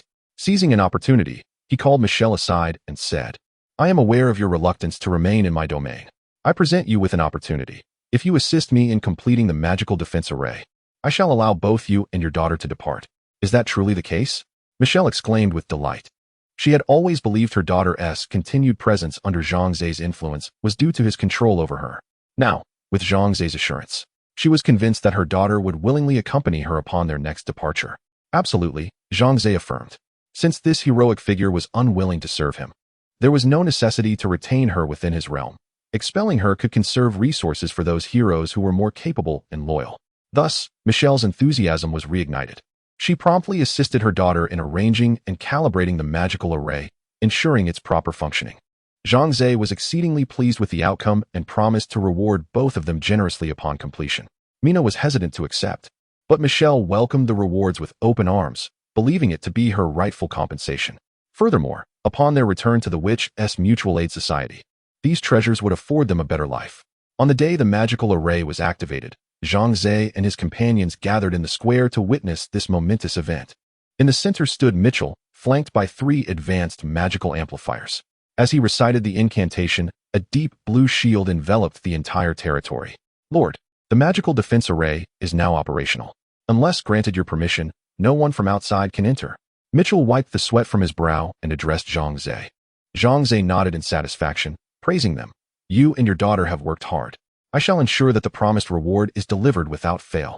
"Thank you, Lord," Mitchell exclaimed joyfully, before presenting her request. "Our task is complete, and I wish to take my daughter away. You promised this, and I hope you will not go back on your word." "I shall not retract my promise. You are free to leave at any time," Zhang Ze replied calmly, knowing well that Mina would never abandon him. Thus he felt no apprehension. Indeed, when Mitchell attempted to take Mina away, she was met with refusal. "I do not wish to return with you, Mother," Mina stated, shaking her head. "I have come to regard this place as my home. It is infinitely better than the rigid Witches' Alliance, and here I am surrounded by those I respect and cherish. I never want to leave." Her gaze was fixed on Zhang Ze as she spoke. Despite Mitchell's earnest pleas, Mina remained resolute. Ultimately, Mitchell decided to depart and return to the Witches' Alliance. Compelled to report to her superiors, failure to do so would result in charges of treason. Her urgency in seeking her daughter stemmed from the fact that Mina had been absent from the alliance for too long and had been labeled a deserter. Should she not return to clarify her situation, the alliance would dispatch an enforcement team to execute those deemed traitors. Thus, Mitchell's mission was to absolve her daughter of this accusation and shield her from punishment. As he watched Mitchell leave his territory, Zhang Ze felt no regret. He could recruit heroes like her at any moment. However, Mina stood atop the castle wall, gazing at her mother's receding figure, her heart a tumult of emotions. Though reluctant, she did not regret her decision. Now, with the magical defense array fully operational, Zhang Ze no longer feared an invasion by magical armies. His own formidable strength, along with the tiger tanks, steel armor, and an array of advanced weaponry, would suffice to fend off any incursion by the demonic forces. With the added layer of protection from the magical defense array, he felt even more secure. Suddenly, he heard a system notification. "Ting, you have unlocked the achievement, Fortified Stronghold. System reward, shop unlocked." Upon hearing this, Zhang Ze's heart soared with joy. He had eagerly anticipated the opening of the shop, and it had finally arrived. He promptly opened his attributes panel, searching within it, and indeed discovered an additional option labeled Mall. Upon entering, he was greeted by an array of peculiar commodities. Faith Totem, Universal Live Streaming, International Bank. What on earth are these? They sound rather bizarre. Zhang Ze curiously selected one of them to examine its attributes. Faith Totem, Permission, A effect. The Lord who erects this Faith Totem will receive your protection, Fog of War. Simultaneously, their faith points will yield certain benefits for you. Note, 100 faith points can be exchanged for 1 mall coin. Incredible. This function is quite formidable. It can actually affect the territories of others. I see the essence of it now. The items sold in this game mall are all functional items, essentially various tools intended for GM use. The more he pondered, the more exhilarated he became. He currently possessed 10 mall coins, just enough to purchase a faith totem. At the same time, a bold idea began to form in his mind. It seemed he could leverage the faith totem to accomplish something significant. Chapter 91. Announcement, National Channel, Wu Wei. 3 days have swiftly passed. As per our custom, let us all present our reports. Wu Xiong. My situation is relatively stable. The major military districts are in the process of restoring their structure, but it will require considerable time. We anticipate regaining 200,000 military personnel within 3 years. However, to confront the demonic forces, I find myself utterly powerless. Lu Weigua, my circumstances remain unchanged as well. The cultural heritage of the Great Xia continues to be upheld, and it is heartening to witness that many citizens have not forgotten their roots, recognizing themselves as descendants of the Great Xia. Xiao. Progress in agriculture is proceeding smoothly. According to the data I have received, the cultivated area within the territories under our control has reached 35 of the total area, achieving basic self-sufficiency. We have not received any reports of citizens starving to death due to food shortages. Yin Qingxua. The commercial sector faces significant challenges. Our supplies are severely lacking, and our monetary reserves are even more depleted. Acquiring sufficient resources to develop our key territories is exceedingly difficult, and I hope the organization can allocate more funds to us. Jiang Chengyue. Our industrial capabilities are steadily improving. However, due to a shortage of critical design blueprints, we can only produce rudimentary weaponry. We are unable to manufacture aircraft, artillery, or tanks, and missiles are entirely out of the question. Sigh, it feels as though we have regressed a millennium. Young Pews. Currently, the civilian population within the territories we control exceeds 3 million. Housing remains a pressing issue, with daily reports indicating that citizens are leaving the territory due to lack of shelter. I have issued a notice urging citizens to ensure that the civilians within their territories have places to reside, as they are the primary productive force. Jinli. In my oversight of population statistics, there are currently no citizens engaged in treason, approximately over 60,000. I shall refrain from mentioning the others, as they are all traitors. Wu Wei. Thank you all for your diligent efforts. Now, what is the status of citizens banding together to resist the demonic army? Tomorrow, they shall invade. Jinli. My data indicates that only over 10 million have successfully formed teams. The rest are either isolated from fellow compatriots or lack unity of purpose. The situation is dire. Yang Pews. Only so few? Good heavens. The demonic army is no trivial matter. My giants have informed me that the demonic forces are exceedingly formidable, and even our powerful giants are no match for them. Our citizens are merely ordinary people, and it is beyond comprehension. Qiu Shuahai, Old Wu. Is it possible for your military to dispatch troops to protect our citizens? In critical moments, the citizens' army must step up. Wu Xiong, Shuahai. I would very much like to send troops to assist. However, I can only mobilize a mere 50,000 soldiers, and I have already drawn them from their posts. What shall become of the territories where I have stationed my troops? If the demonic army arrives, they will be annihilated. How will I sustain my forces in the future? Qiu Shuahai. What can we do then? We cannot simply stand by and watch our citizens perish at the hands of the demonic army. Lueguo, I have some thoughts. Many countries, such as Country M, are currently providing their citizens with financial aid and resources to help them through difficult times. Shouldn't our Great Xia consider a similar approach? Even if we cannot offer a substantial amount, we should not withhold assistance altogether, should we? Yin Qingsu. Brother Lu, it's not that we are unwilling to provide funds. It's simply that our national treasury is truly depleted. Consider how recently our Great Xia government was formed, barely over a month ago. It has been quite a challenge to maintain our organizational operations, let alone distribute funds to the populace. Jiang Chengyue. I have heard that Country M, upon its establishment, promptly reached out to local indigenous forces, exchanging various earthly goods for their resources and assistance, allowing them to develop rapidly. Lueguo, Old Jiang. Do you know what country M exchanged with the local tribes? It was all human beings, specifically women and children. Those indigenous people are so naive. They believe that consuming the flesh of beings from another world will render them immune to all ailments. It's utterly grotesque. Jiang Chengwei, goodness. I was completely unaware of that. Country M is indeed ruthless. To expand their influence, they are willing to sacrifice their own citizens to be devoured by the natives. Truly despicable. Wu Xiong. This is the essence of capitalism. For the sake of profit, they will stop at nothing. Humph. Wu Wei. Enough of criticizing country M and capitalism. It serves little purpose. We need to focus on what we should do next. Let us all brainstorm. Time waits for no one. Wu Xiong. Boss, I have an immature idea that I am not sure whether I should share. Wu Wei. Speak up. We are all ears. Wu Xiong. All right. I have noticed that many citizens are thriving. They possess resources and wealth, and some even have more than our national organization. Why not call upon them to donate their funds to assist fellow citizens in overcoming this crisis? The chat group fell silent as everyone pondered Wu Xiong's words. His idea was well-intentioned, but, in reality, quite impractical.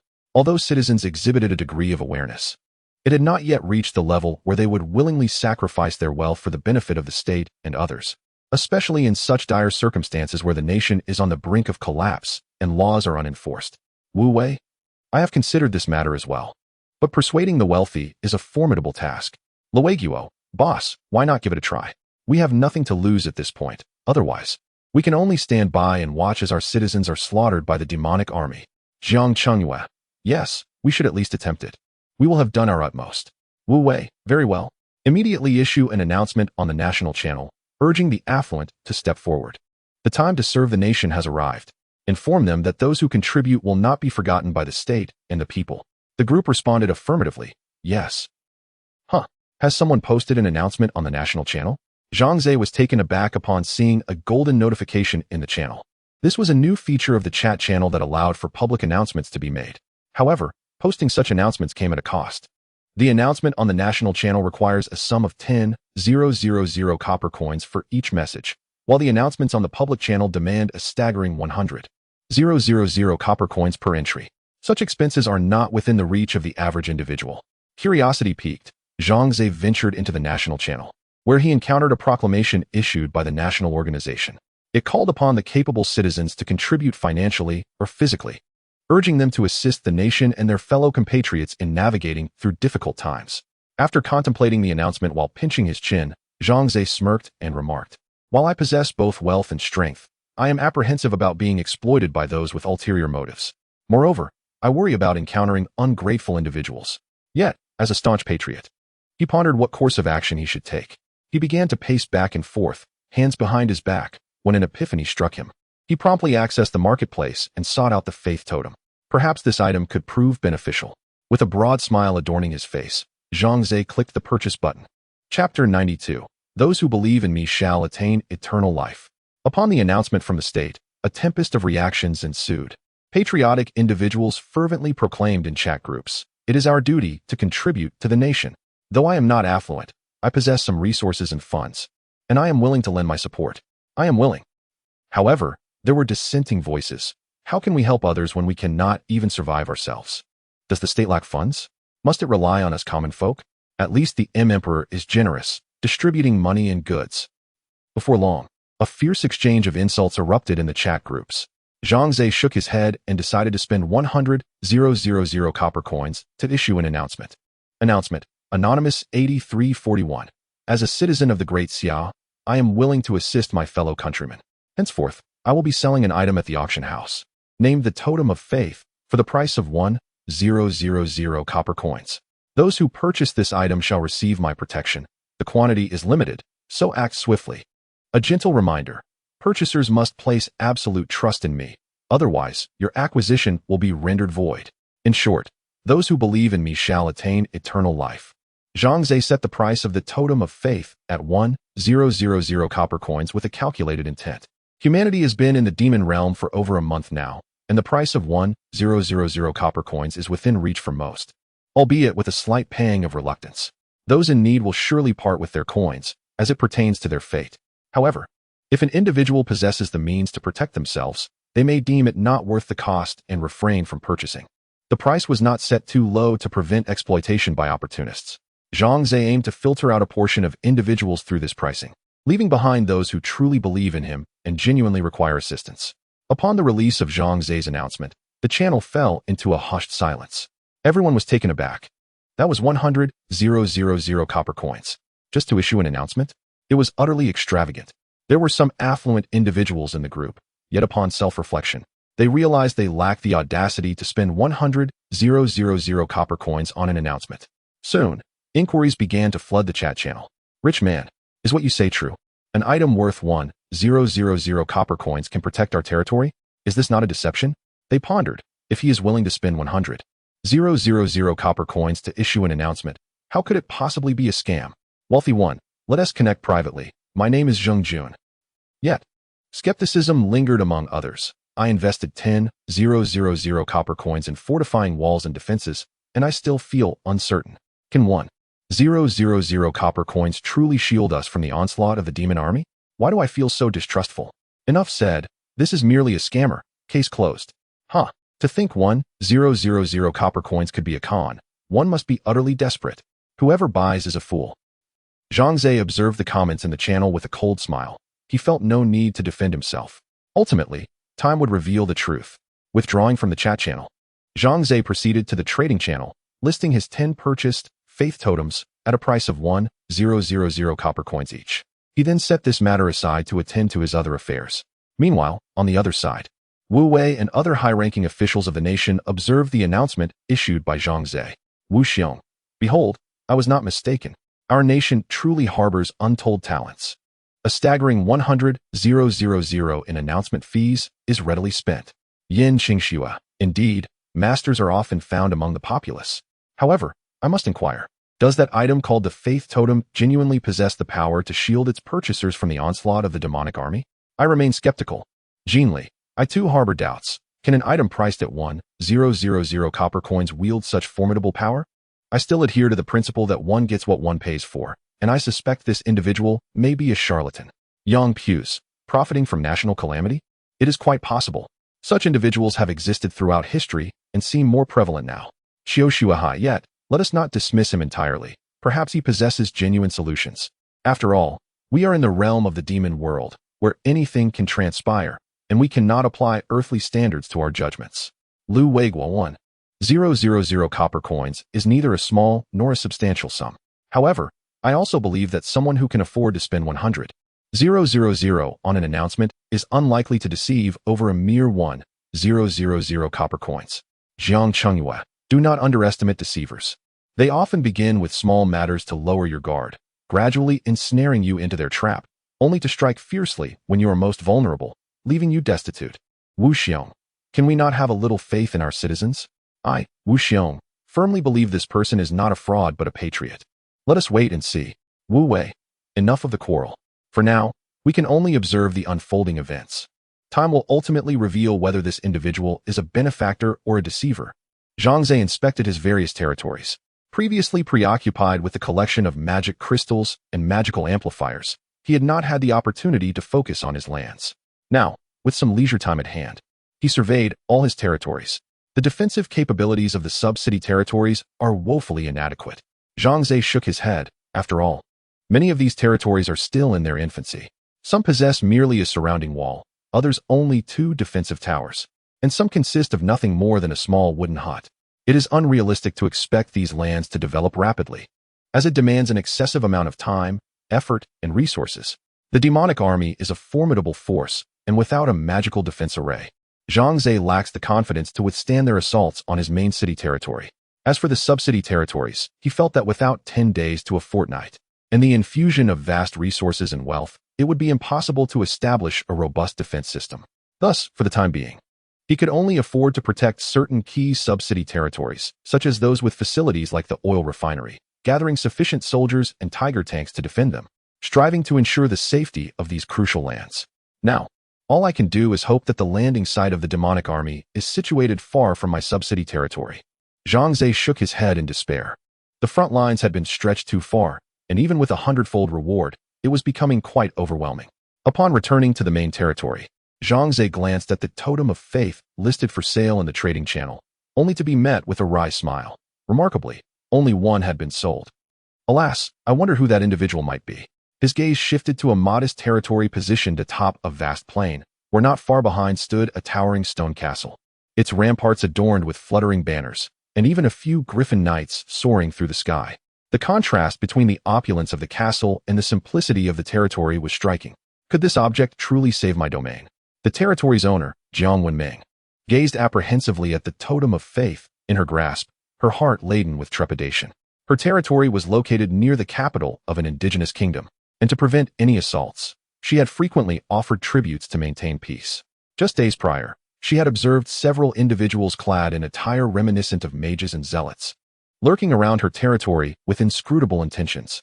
It was later revealed that they were insidiously placing magical markers in her vicinity, aimed at attracting the demonic army.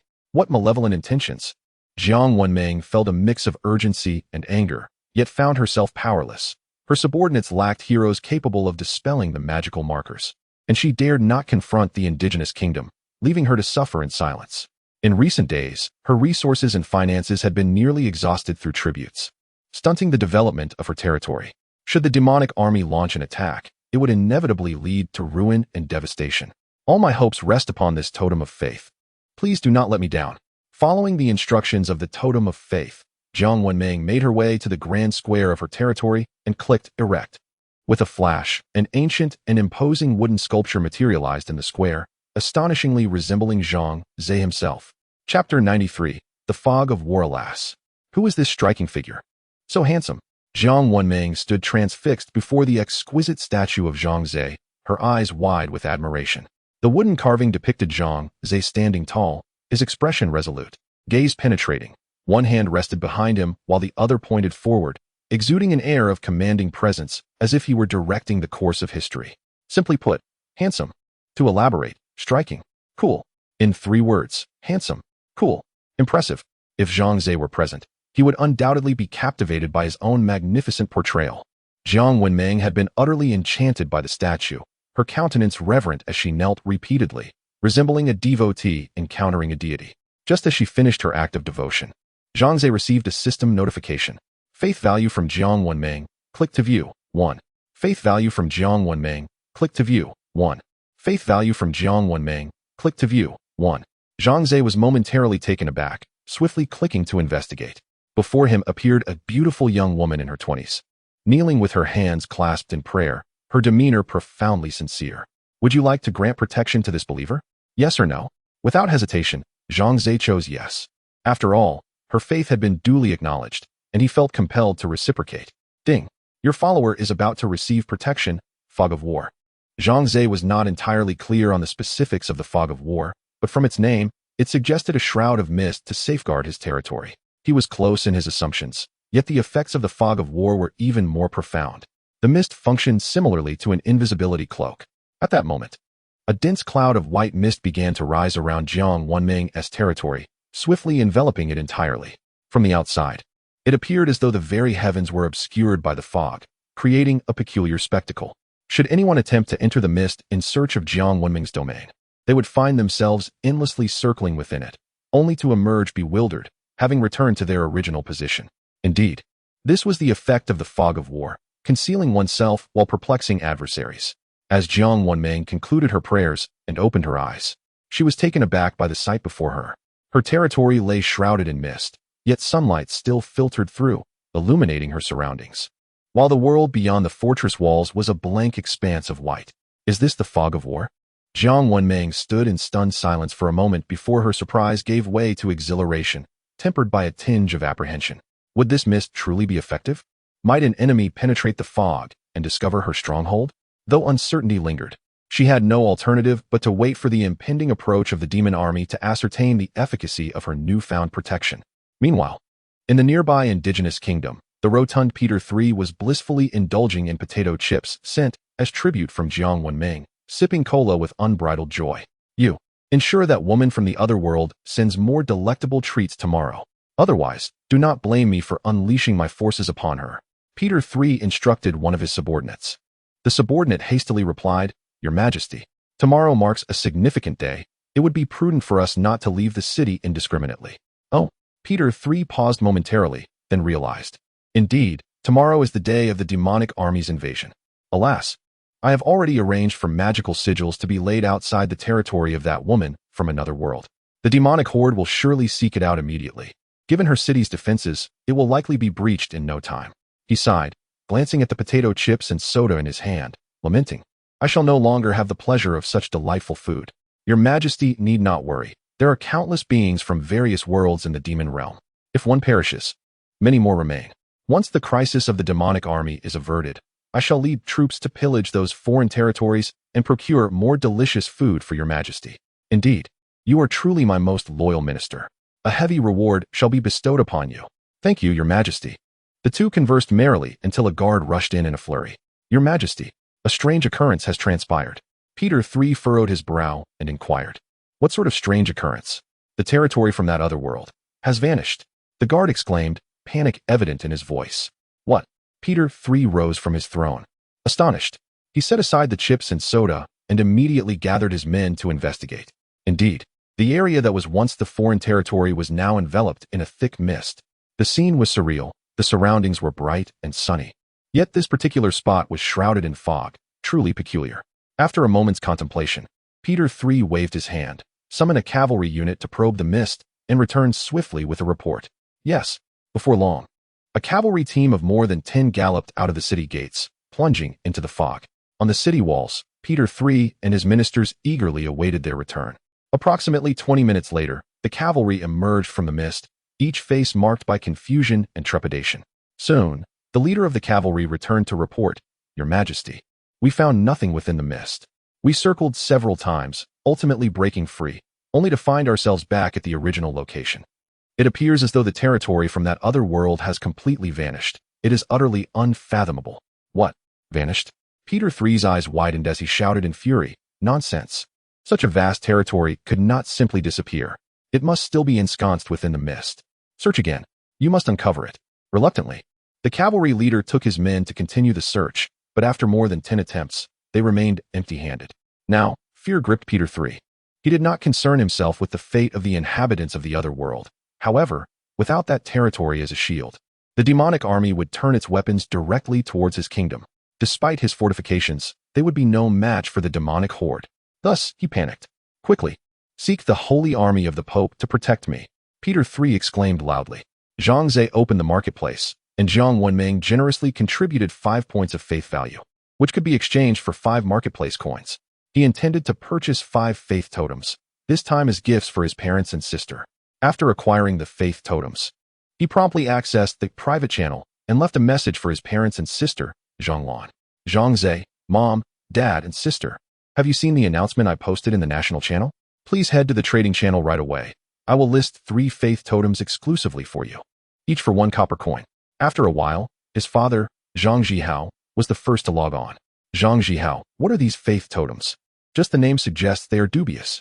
Son, that is feudal superstition. You must not believe in it. Soon after, his mother, Chao Shuqin, also logged on. Chao Shuqin, what era are we in? Believing in such things? Son, it's all a scam. 1,000 copper coins is not a trivial amount. Don't make rash purchases. Zhang Ze, Mom, Dad, this is not superstition, it is genuine. I purchased it from the marketplace, and it can help you evade the attacks of the demon army. Zhanglan, what are you all discussing? Faith totems? Zhang Ze, yes, sister. Please persuade Mom and Dad. They do not believe me. Zhanglan, I do not believe it either. Although we are in the demon realm, where the most extraordinary events occur, I adhere to one principle. You get what you pay for. Can an item worth 1,000 copper coins truly halt the advance of the demon army? Do you actually believe that? It is nothing short of nonsense. Chapter 94. Shall we give it a try? Upon seeing Zhanglan's message, Zhang Ze exclaimed in frustration, If she weren't my sister, I would truly wish to strangle her in this moment. Zhang Ze continued, Please, trust me just this once. A single copper coin entails neither loss nor deception. If it proves ineffective, I shall no longer bear the surname Zhang. Zhang Zhihao retorted, You little rascal. What nonsense are you spouting? If not Zhang, then what? Zhang Ze responded, No, father, I merely spoke in anger. Do not take it to heart. Unfortunately, in his fury, their father had already logged off and missed Zhang Ze's message. Chao Shuqin remarked, Son, if you do not bear the surname Zhang, do you intend to adopt Wang? Such words should not be uttered lightly. After saying this, she too logged off. Zhang Ze felt utterly despondent. Zhang Lan chimed in. Silly brother. Hurry and develop your territory. The demon army is arriving tomorrow. Do you truly have everything under control? Zhang Ze replied. I am entirely confident in my own abilities. My only concern lies with you all. It pains me that you do not believe in me. Zhang Lan reassured him. I am well. The benefactor from last time has significantly enhanced my territory, and I now possess the means for self-defense. My only worry is for our parents. Zhang Ze lamented. I share your concerns. Alas, it appears my plan to utilize the faith totem to assist our parents through this crisis will not come to fruition. I must resort to a secondary strategy. After some contemplation, he messaged Zhang Lan in the chat channel. Dear sister, could you kindly inquire about our parents' IDs? I can reach out to your benefactor and request assistance for them, he wrote. Really? Are you deceiving me? How could you possibly contact that benefactor, given that you exist in two different realms? Zhang Ze suppressed his frustration and patiently replied, that is not for you to worry about. I assure you I can reach him. Please, quickly ask for our parents' IDs. All right, please hold on while I ask them. Zhang Ze requested this of Zhang Lan because he had just angered their father, based on his understanding of their father's temperament. He knew he would not receive a response for at least a few days. After a while, Zhang Lan replied, providing Zhang Ze with their parents' IDs. By the way, brother, I have one more favor to ask of you, she added. What is it? Zhang Ze inquired. Could you please convey my heartfelt gratitude to that benefactor? If possible, I would be honored to invite him to my territory as a guest. Very well. With their parents' IDs in hand, Zhang Ze immediately activated God Player mode. His sister's territory was already flourishing. As long as she remained cautious and did not act recklessly, she would be safe. However, their parents' territory was in dire straits. He needed to assist them in its development. Zhang Ze first entered the territory of his father, Zhang Zhihao, who faced not only the threat of the demon army, but also had to be wary of his neighboring peer, Zheng Hao. Thus, his peril was considerably greater. Upon examining the territory's layout, Zhang Ze frowned in dismay. It was far too underdeveloped. The city walls, merely first-level fortifications, boasted only 3 defensive towers and a meager soldier count of under 3,000, with weaponry significantly outdated. Alas, without the demonic army, even that Zheng Hao could easily bring my father to ruin. Zhang Ze shook his head resolutely and embarked on a sweeping campaign of upgrades and renovations. He fortified the city walls, enhanced the defensive towers, and bolstered their offensive capabilities. He recruited civilians, trained soldiers, and conscripted 10,000. He expanded and upgraded the housing to ensure a steady supply of shelter. He manufactured 98 Burmese chots, Italian artillery, and tiger tanks, equipping the army with newfound strength. Zhang Ze toiled tirelessly until nightfall, transforming his father's territory. Before him stood the towering and formidable city walls, 150 defensive towers. Thousands of soldiers wielding 98 Burmese chots drilling in the training grounds. Over 1,000 Italian cannons rolled out from the blacksmith's forge. And 500 imposing tiger tanks lined up neatly in the square. A profound sense of accomplishment filled Zhang Ze's heart. Exhaling deeply, he felt fatigued and decided to rest momentarily. Wiping the sweat from his brow, he mused that today's divine mode had been utilized, and he could only hope to employ it again the following day. Yet, the demonic army was set to arrive tomorrow, leaving his mother's territory reliant solely on the faith totem for protection. With his stomach protesting from a day without food, Zhang Ze temporarily set aside his concerns and, in the company of the enchanting Long Yu and Mina, savored his dinner.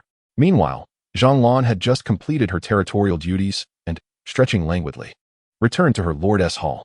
Although Zhang Ze had previously assisted in enhancing her territory, her current strength was sufficient to overpower all nearby rivals and indigenous forces. Still, she remained apprehensive. The nature of the demonic army was unknown, but it was rumored to be formidable. She hoped her territory would withstand the impending assault. After dining, she sat on the sofa, cradling a snowy white pet rabbit, and opened her private channel. Jiang Wenmeng. Sisters, that faith totem is incredibly useful. Gumeng, faith totem? Isn't that a scam? Let me tell you, there are so many swindlers nowadays. I was deceived last time, and it infuriated me. I swear. I won't fall for it again. Chen Xiaojiu, you're telling me a 1,000 copper coin item can withstand the demonic army? I can't believe it. Jiang Wenmeng, it's true. I erected the faith totem in the square, and it transformed into a statue of a handsome man. I knelt before it with reverence, and then a miracle happened. Zhang Lan's curiosity piqued, and she joined the conversation. Zhang Lan, what miracle, Mengmeng?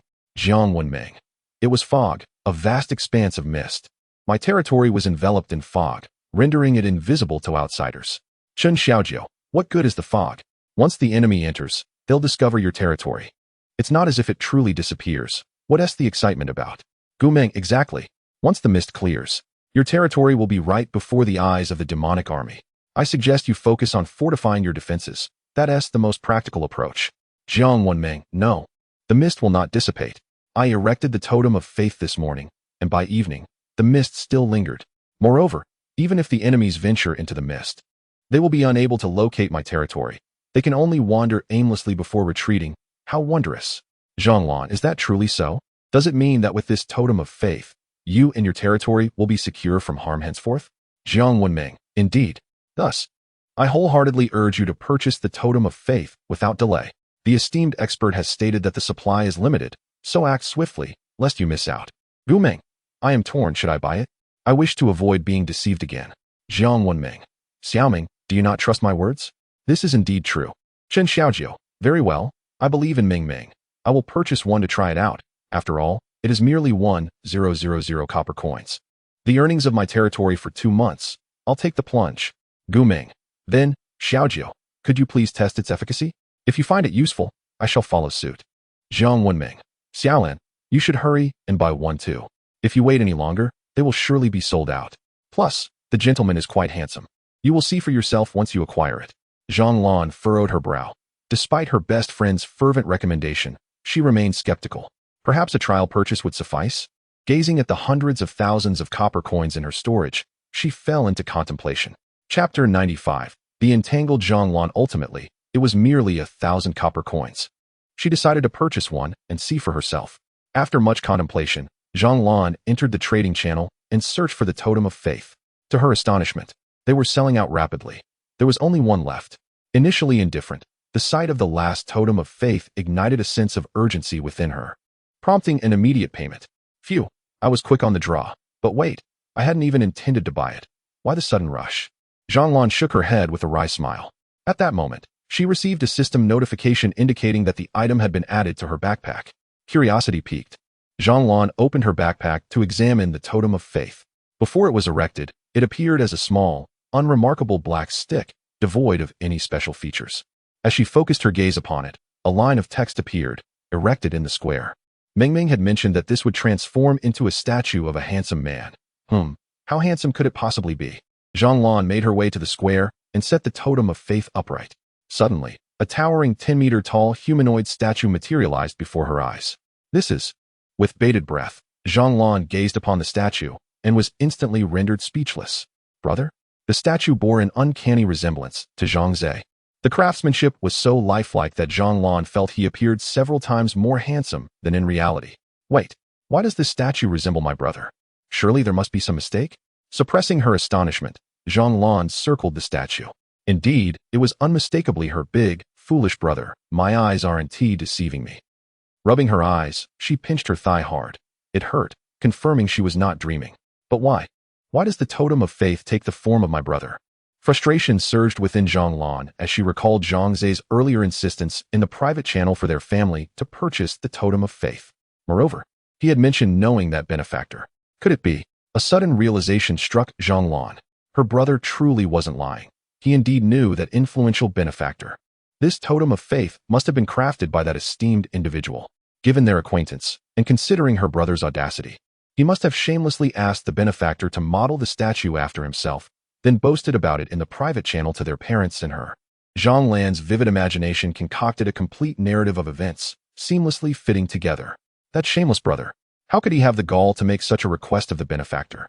Having pieced together the entire scenario, Zhang Lan gained a fresh perspective on Zhang Ze's brazen behavior and promptly decided to confront him with a message. She opened the private channel and was suddenly greeted by a message from Jiang Wenmeng. Jiang Wenmeng, have you all purchased the totem of faith? I see they're sold out in the trading channel.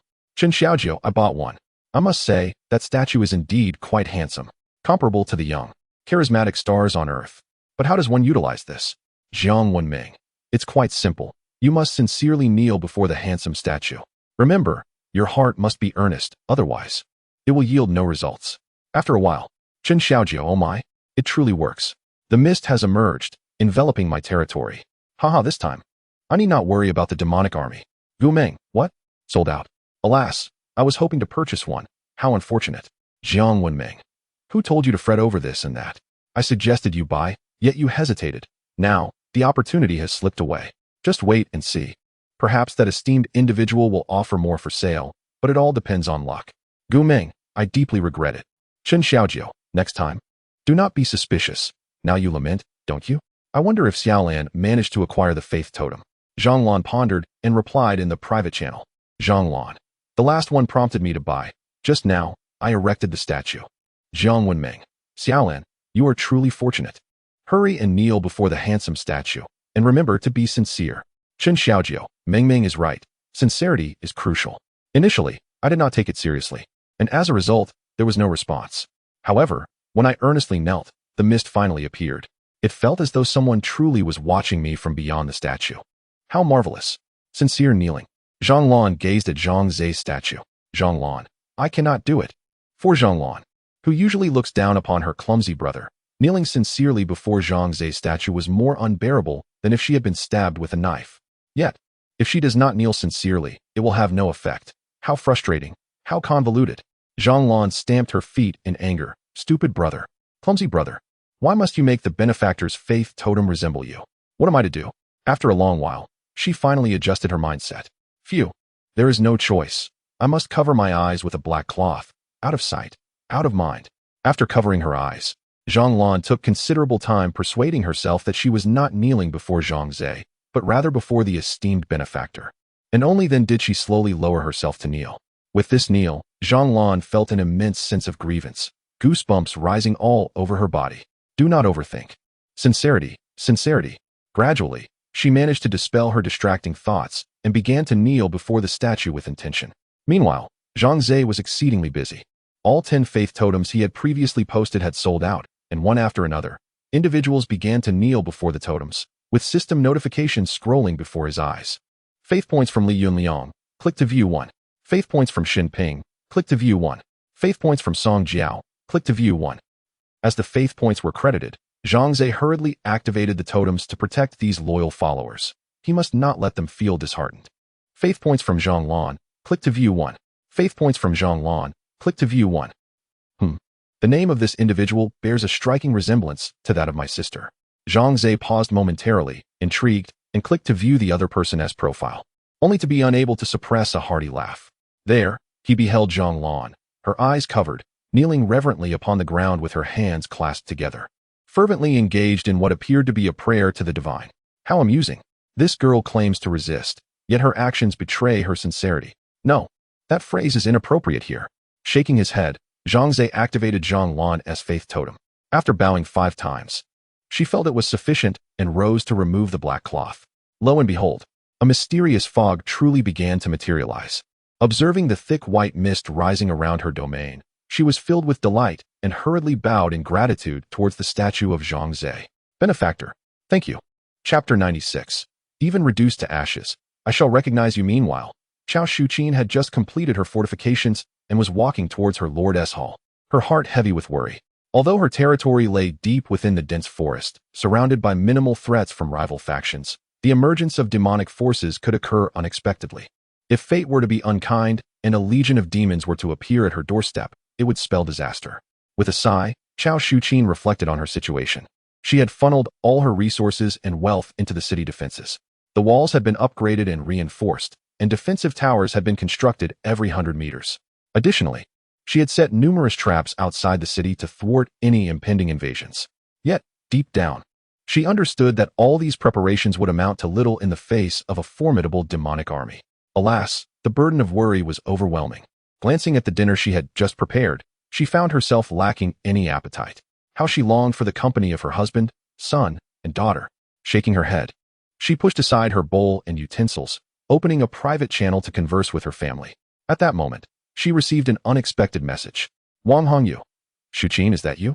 It's Wang Hongyu, from the apartment above yours. Chao Shuqin paused, recognizing this neighbor, who had suffered several water damage incidents due to her own household. What could she want? Chao Shuqin. Yes, it's me, Hongyu. Do you need something? Wang Hongyu. Oh my, it really is you, Shuqin. How wonderful. I was worried it might be a case of sharing a name, and I'd end up contacting the wrong person. How embarrassing that would be, huh? Chao Shuqin grimaced. She found Wang Hongyu's frivolity quite irksome.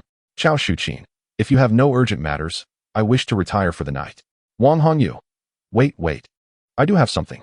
Have you heard about the Faith Totem that has been selling like hotcakes on the trading platform lately?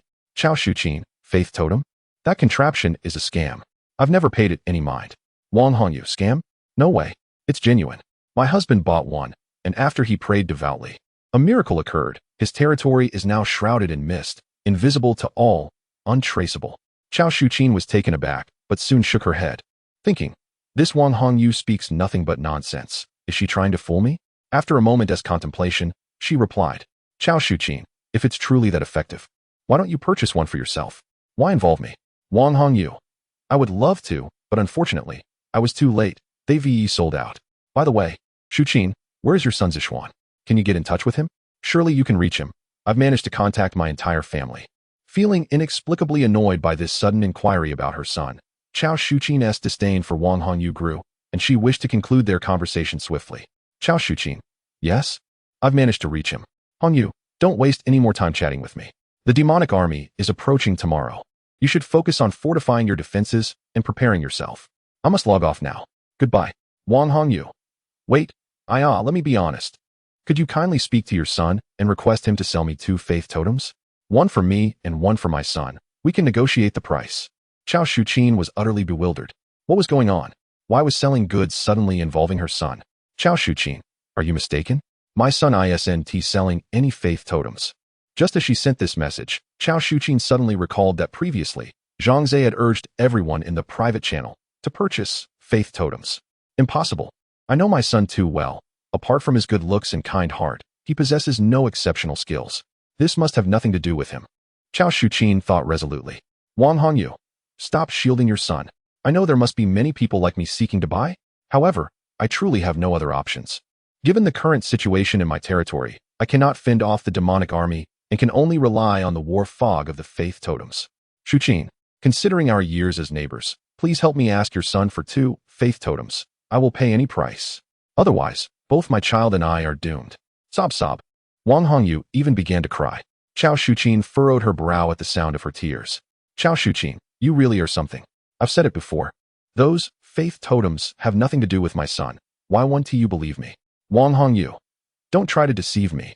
If it truly has no connection to your son, then why is your son's statue erected after the faith totem was established? My husband saw it clearly. It looks exactly like your son. How do you explain that? Chao Shuqin was instantly taken aback. Chao Shuqin, impossible. You must have mistaken someone. That statue cannot be my son, Xiao Ze. Wang Hongyu. Alas, if images could be shared in this private channel, I would have you see it for yourself. If that statue isn't your son, then who could it be? Back when we were on Earth, our family saw him every day. I would recognize him even if he turned to ashes.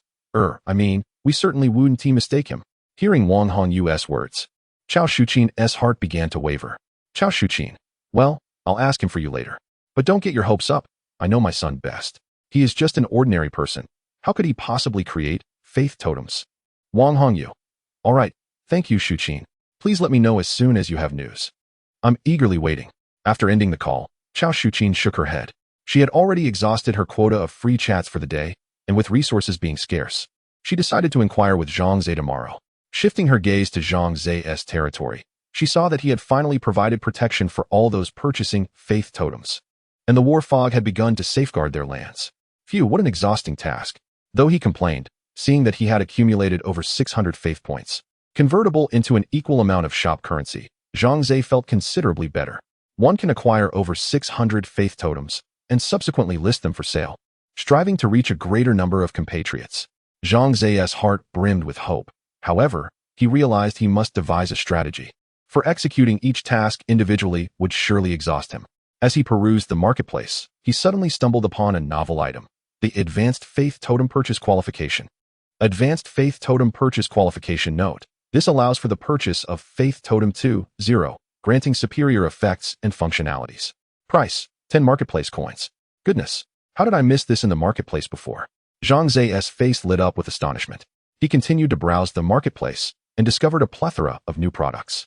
Reflecting on this, Zhang Ze surmised that the offerings in the marketplace must be continually updated with an ever-expanding variety. This is indeed a fortunate development. The greater the selection, the more choices available. Without hesitation, Zhang Ze purchased the Advanced Faith Totem Purchase qualification and promptly clicked to use it. Upon successful activation, the faith totems he acquires will automatically upgrade to 2.0. Gazing at the system notification before him, Zhang Ze excitedly rubbed his hands together. Let me see what changes Faith Totem 2.0 brings. Chapter 97. The Descent of the Divine. In the marketplace, Zhang Ze successfully located the Totem of Faith and purchased one for experimentation. To his delight, it had indeed transformed into version 2.0. Totem of Faith 2.0. Permissions. A effect. The Lord who erects the Totem of Faith shall receive your protection. 1 Fog of War, 2 Poisonous Fog of War. Furthermore, their faith value will yield a certain profit for you. Effect. Allows bulk operations on the territories of followers. Note. 100 points of faith can be exchanged for 1 marketplace coin. Bulk operations are now possible. This is the most practical feature, Zhang Ze exclaimed joyfully, noticing that the protection now included an additional effect, the Poisonous Fog of War. If I am not mistaken, this should be a toxic gas, he pondered, a bit concerned. Will this poisonous fog harm my own people? Well, it shouldn't. Otherwise, if my followers were to perish, how would I accumulate faith value? With this thought, Zhang Ze felt reassured. Checking the time, it was already past 1 in the morning, and the God Player mode was once again available. Though fatigued, he resolved to persevere. His mother's territory remained unaddressed, and the demonic forces were set to invade the demon realm today. He must ensure her domain was protected before their arrival. Zhang Ze slapped his cheeks to awaken himself, and then entered the God Player mode.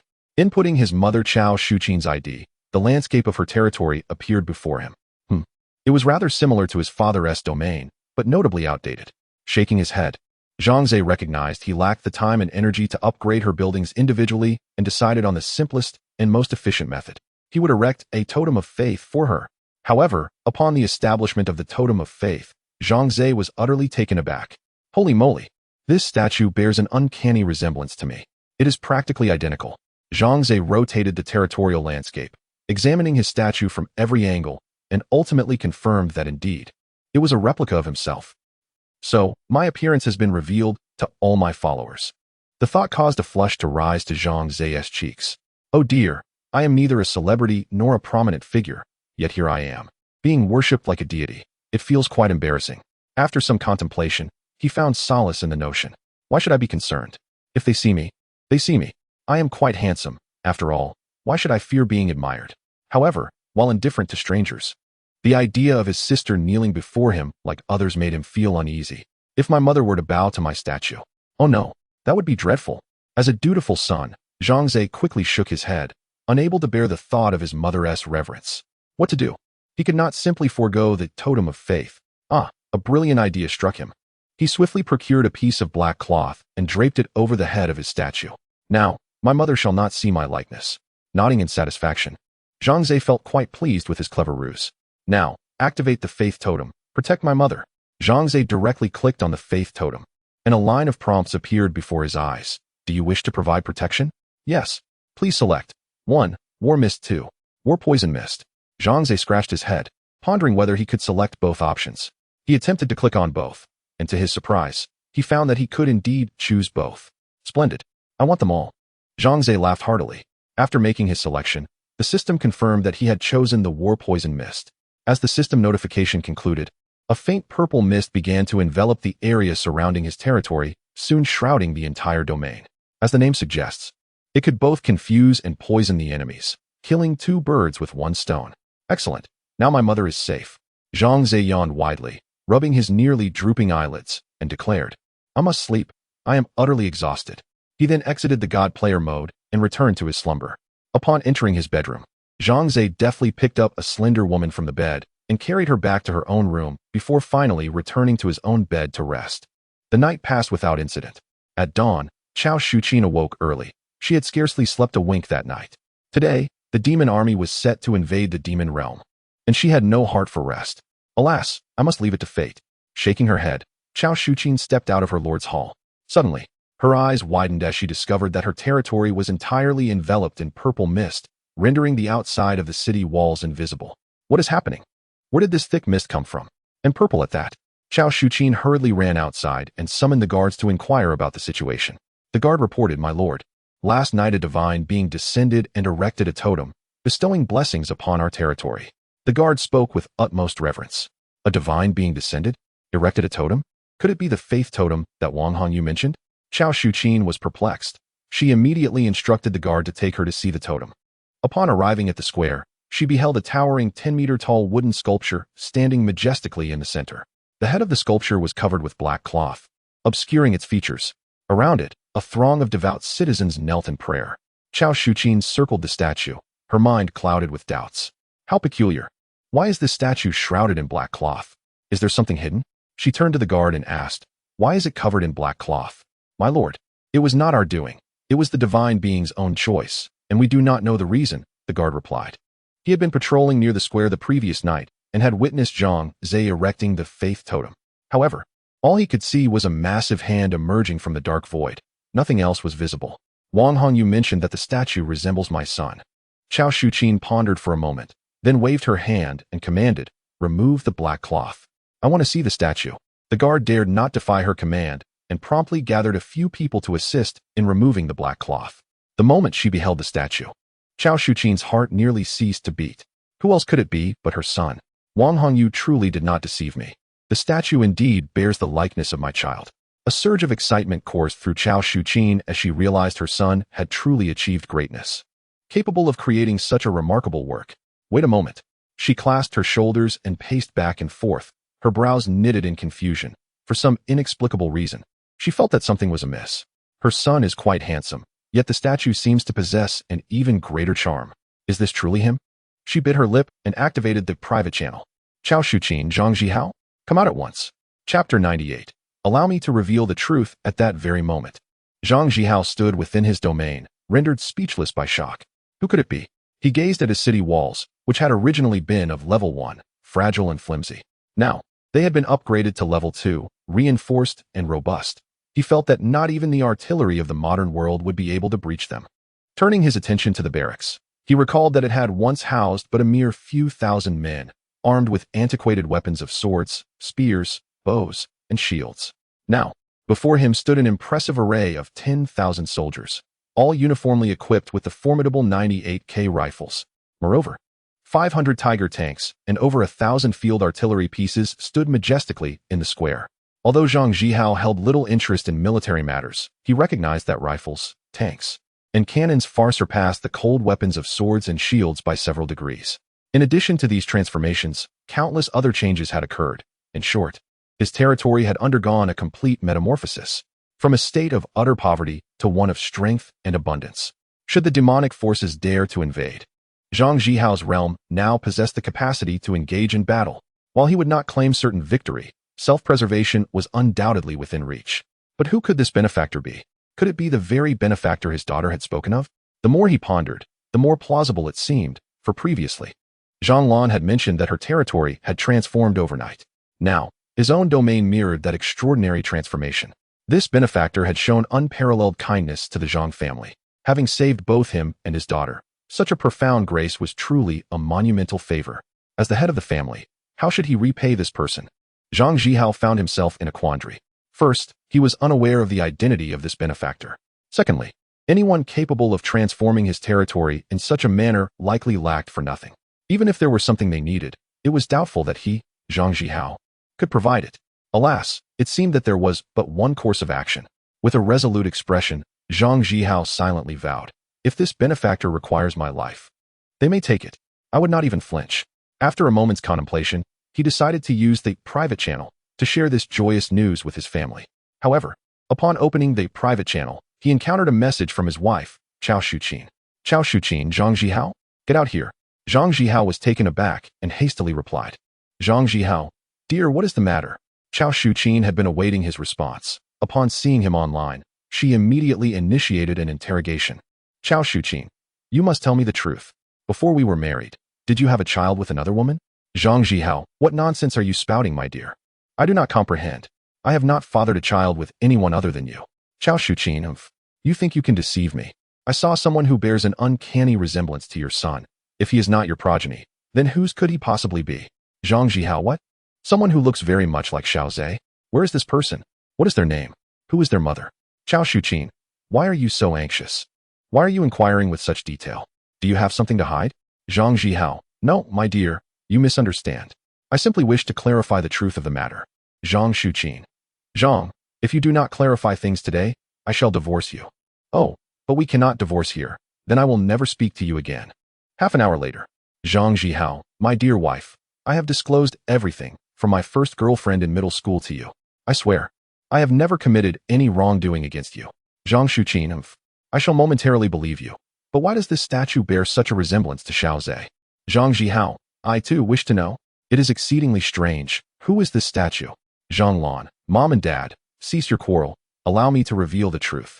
Zhang Lan had long observed her parents arguing in a private channel, but it was inappropriate for her to intervene, and her presence would only exacerbate tensions.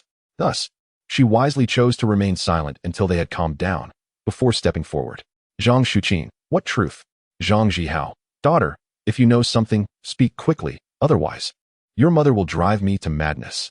Zhang Lan, the truth is, this statue indeed belongs to your son. Zhang Shuqin. Zhang Zhihao, what? Zhang Shuqin, impossible. Xiao Ze possesses such talent? Zhang Zhihao, I, too, find it implausible. That boy has never scored a perfect 100 in his life. He has never received any awards. It cannot be him. Zhang Lan. Actually, the situation is as follows. After a thorough explanation from Zhang Lan, which was essentially her own conjecture, the couple found relief. Zhang Shuqin. So that is the case. Xiao Ze has indeed met the benefactor of both of you, and our family's fortunes shall surely improve. Zhang Zhihao. Improvement is guaranteed, but I believe Xiao Ze, in his foolishness, has taken advantage of his favorable relationship with the benefactor, causing them to carve the totem in his likeness. How outrageous. Zhang Lan, I share your sentiments. By doing so, brother misleads everyone into believing that these sacred totems are his creation, usurping the credit that rightfully belongs to the benefactor. Zhang Shuqin. Oh dear, you two need not speak so harshly. Xiao Ze surely finds it amusing. He is my dear son. How could he harbor ill intentions? Zhang Lan, mother, you coddle brother too much. Humph. Zhang Zhihao, that rascal has yet to log in. Once he does, I shall demand clarity from him. Humph. Zhang Lan, Mom and Dad, today is a significant day. Let us set aside brother's trivial matters for now.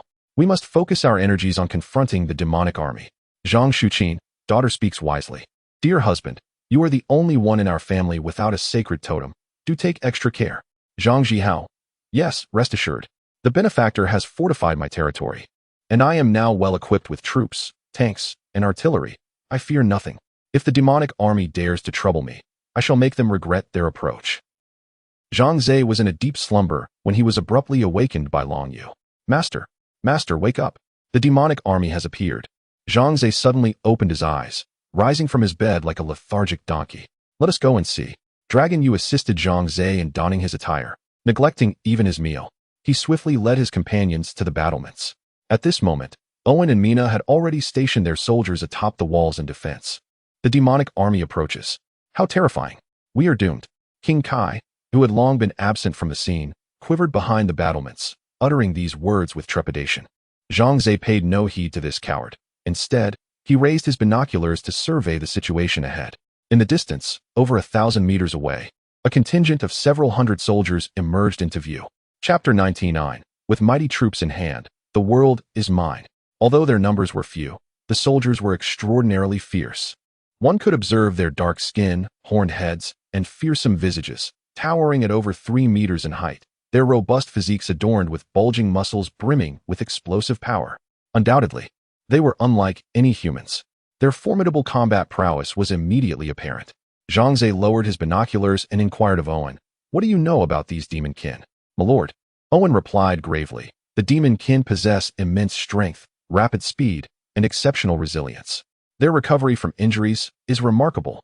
He continued, "The two strongest races on our continent of Demon Realm are the orcs and the dragons, yet even they appear insignificant in comparison to the demon kin." Dragon Moon interjected, "Indeed, in one-on-one combat, our dragon race would struggle to triumph over the demon kin." Zhang Ze pondered, "What do you think of my 98K Italian artillery and tiger tanks against them? Is victory feasible?" "Victory is possible," Owen reflected, "but it would come at a considerable cost. I advise against allowing the demon kin to approach our soldiers and tanks. It would be best to annihilate them from a distance." Zhang Ze nodded thoughtfully and raised his binoculars for another look. Suddenly, he asked, "I noticed some demon kin lack horns, some possess one, and others have two. What does this signify?" Mina explained, Our records in the Witches' Mutual Aid Society state that the horns atop their heads represent their social status. Hornless demons are the lowest tier. Akin to the impoverished, those with one horn are equivalent to the commoners, while two horns signify minor nobility. Thus far, the highest number of horns we have encountered is 6. Zhang Ze envisioned a demon kin adorned with 6 horns and found it inexplicably amusing. It appeared that the demon army assembled outside their city was of considerable rank, with some even boasting 3 horns. Zhang Ze chuckled. I wonder if anyone has placed a bounty on the heads of the demon kin? I could render them bankrupt overnight. Owen, Mina, and Dragon Moon exchanged glances, marveling at their lord's composure. Even in the face of a formidable demon army, he maintained a sense of humor. In contrast, another human from a different world had already succumbed to terror. Dispatch orders for the infantry and tank battalions to exit the city and assemble below, while the artillery regiment stands by. Upon issuing the command, Zhang Ze set the entire army into motion. Through the course of recent developments, Zhang Ze had amassed over 20,000 soldiers, more than 2,000 Tiger tanks, and over 3,000 pieces of Italian artillery. In the context of the former Earth, this constituted a formidable military force. On the Demon Realm continent, it would dominate the indigenous powers with ease. Even among human territories from the same otherworld, it would exert overwhelming superiority. Beholding the densely packed troops outside the city and the orderly line of steel, Zhang Ze exuded confidence. With mighty troops in hand, the world is mine. However, Zhang Ze was not so arrogant as to pit his hard-earned forces against the overwhelming might of the demonic army. Instead, he chose to keep them safely within the protective confines of the magical defense array. He had long since conducted experiments proving that the magical barrier could withstand external assaults while allowing those within to launch their own attacks unhindered. In other words, Zhang Ze's soldiers, along with their tanks and artillery, could unleash their offensive against the demonic forces outside the protective dome. Though somewhat underhanded, he relished the strategy.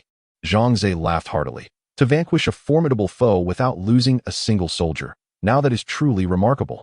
At this moment, the demonic army had advanced to within 1,000 meters of Zhang Ze's territory, while the magical defense barrier loomed less than 100 meters ahead. Return and report to General Barbara. We face a formidable magical defense shield ahead, presumably erected by the humans of the opposing territory. Please advise on our next course of action. One demon, adorned with 2 horns and clad in a flowing robe, extended his hand to sense the magical fluctuations before turning to a hornless demon behind him, issuing commands. Yes, the demon promptly sprinted back to the rear of the army, and soon a massive, grotesque creature appeared before him.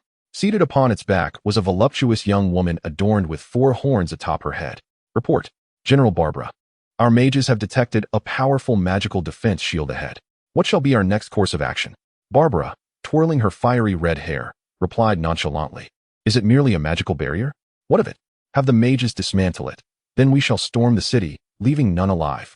Understood. The demon soldiers hurried to relay Barbara's orders. Before long, over 100 demon mages emerged from the ranks, forming a line with their hands raised, directed at the magical barrier, chanting obscure incantations in preparation to breach it. Buzz. Waves of magical energy rippled across the barrier, and simultaneously, Zhang Ze received a system notification. Warning. The enemy is attempting to breach your magical defense array. Damn. Are there experts in array dismantling among the demonic forces?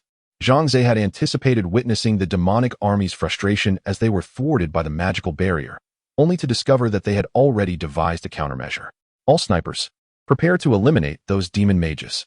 With a wave of his hand, over 100 snipers atop the city walls raised their rifles, taking aim at the demon mages. These snipers had been meticulously trained by Zhang Ze to neutralize enemy leaders from a distance. Each sniper targeted an individual, aiming for the head, determined to secure a kill with a single shot. Zhang Ze also readied his XM109, focusing through the scope to lock onto the head of a demon mage. Steadying his breath, he squeezed the trigger. Boom. The 25mm round erupted from the barrel, tracing a graceful arc through the air before striking true at the center of the demon mage's forehead. The sorcerer of the demon clan let out a muffled grunt before being struck down with a single bullet to the head. Zhang Ze, exhilarated, raised his fist in triumph, exclaiming, "Hooray! We hit the target." The surrounding snipers followed suit, unleashing a barrage of gunfire. With nearly every bullet finding its mark, an outcome of Zhang Ze's rigorous training regimen for his team. Thud, thud. The over 100 demon sorcerers standing before the magical barrier were completely annihilated, taken down in a single wave by the sniper squad. Zhang Ze chuckled. The demon clan is nothing but a farce. They boast so grandly, yet are dispatched with a single shot.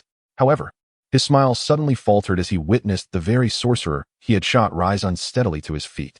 Astonishingly, the gaping wound in his head, pierced by the bullet, was visibly healing at an alarming rate. What the hell? Is he immortal? Zhang Ze's eyes widened in disbelief. Chapter 100. The female demon lord Owen remarked on the formidable regenerative abilities of the demon race. Yet this was utterly preposterous. To recover from a headshot? Zhang Ze found it hard to accept. Damn it, I refused to believe it. Once more, he hoisted his sniper rifle, re-aiming at the demon mage he had previously shot. He squeezed the trigger again. Bang! The bullet whistled through the air, striking the target's head once more. As anticipated, the mage staggered back to his feet. The wound on his forehead completely healed. What the hell? How am I supposed to fight this? Zhang Ze struck the stone bricks of the battlements with frustration, bellowing. I thought I was cunning enough, but you demons are even more deceitful. His punch had been excessively forceful, causing his knuckles to break the skin, blood gushing forth. Master, be careful with your hand, Long Yu said with concern, rushing forward to cast a healing spell, mending Zhang Ze's wound. With a flash of magical light, his hand was restored. Zhang Ze's eyes suddenly brightened as he recalled a similar magical glow when the demon mage he had killed had revived. Could it be that it wasn't the demon's regenerative prowess, but rather someone behind the scenes using magic to resurrect them?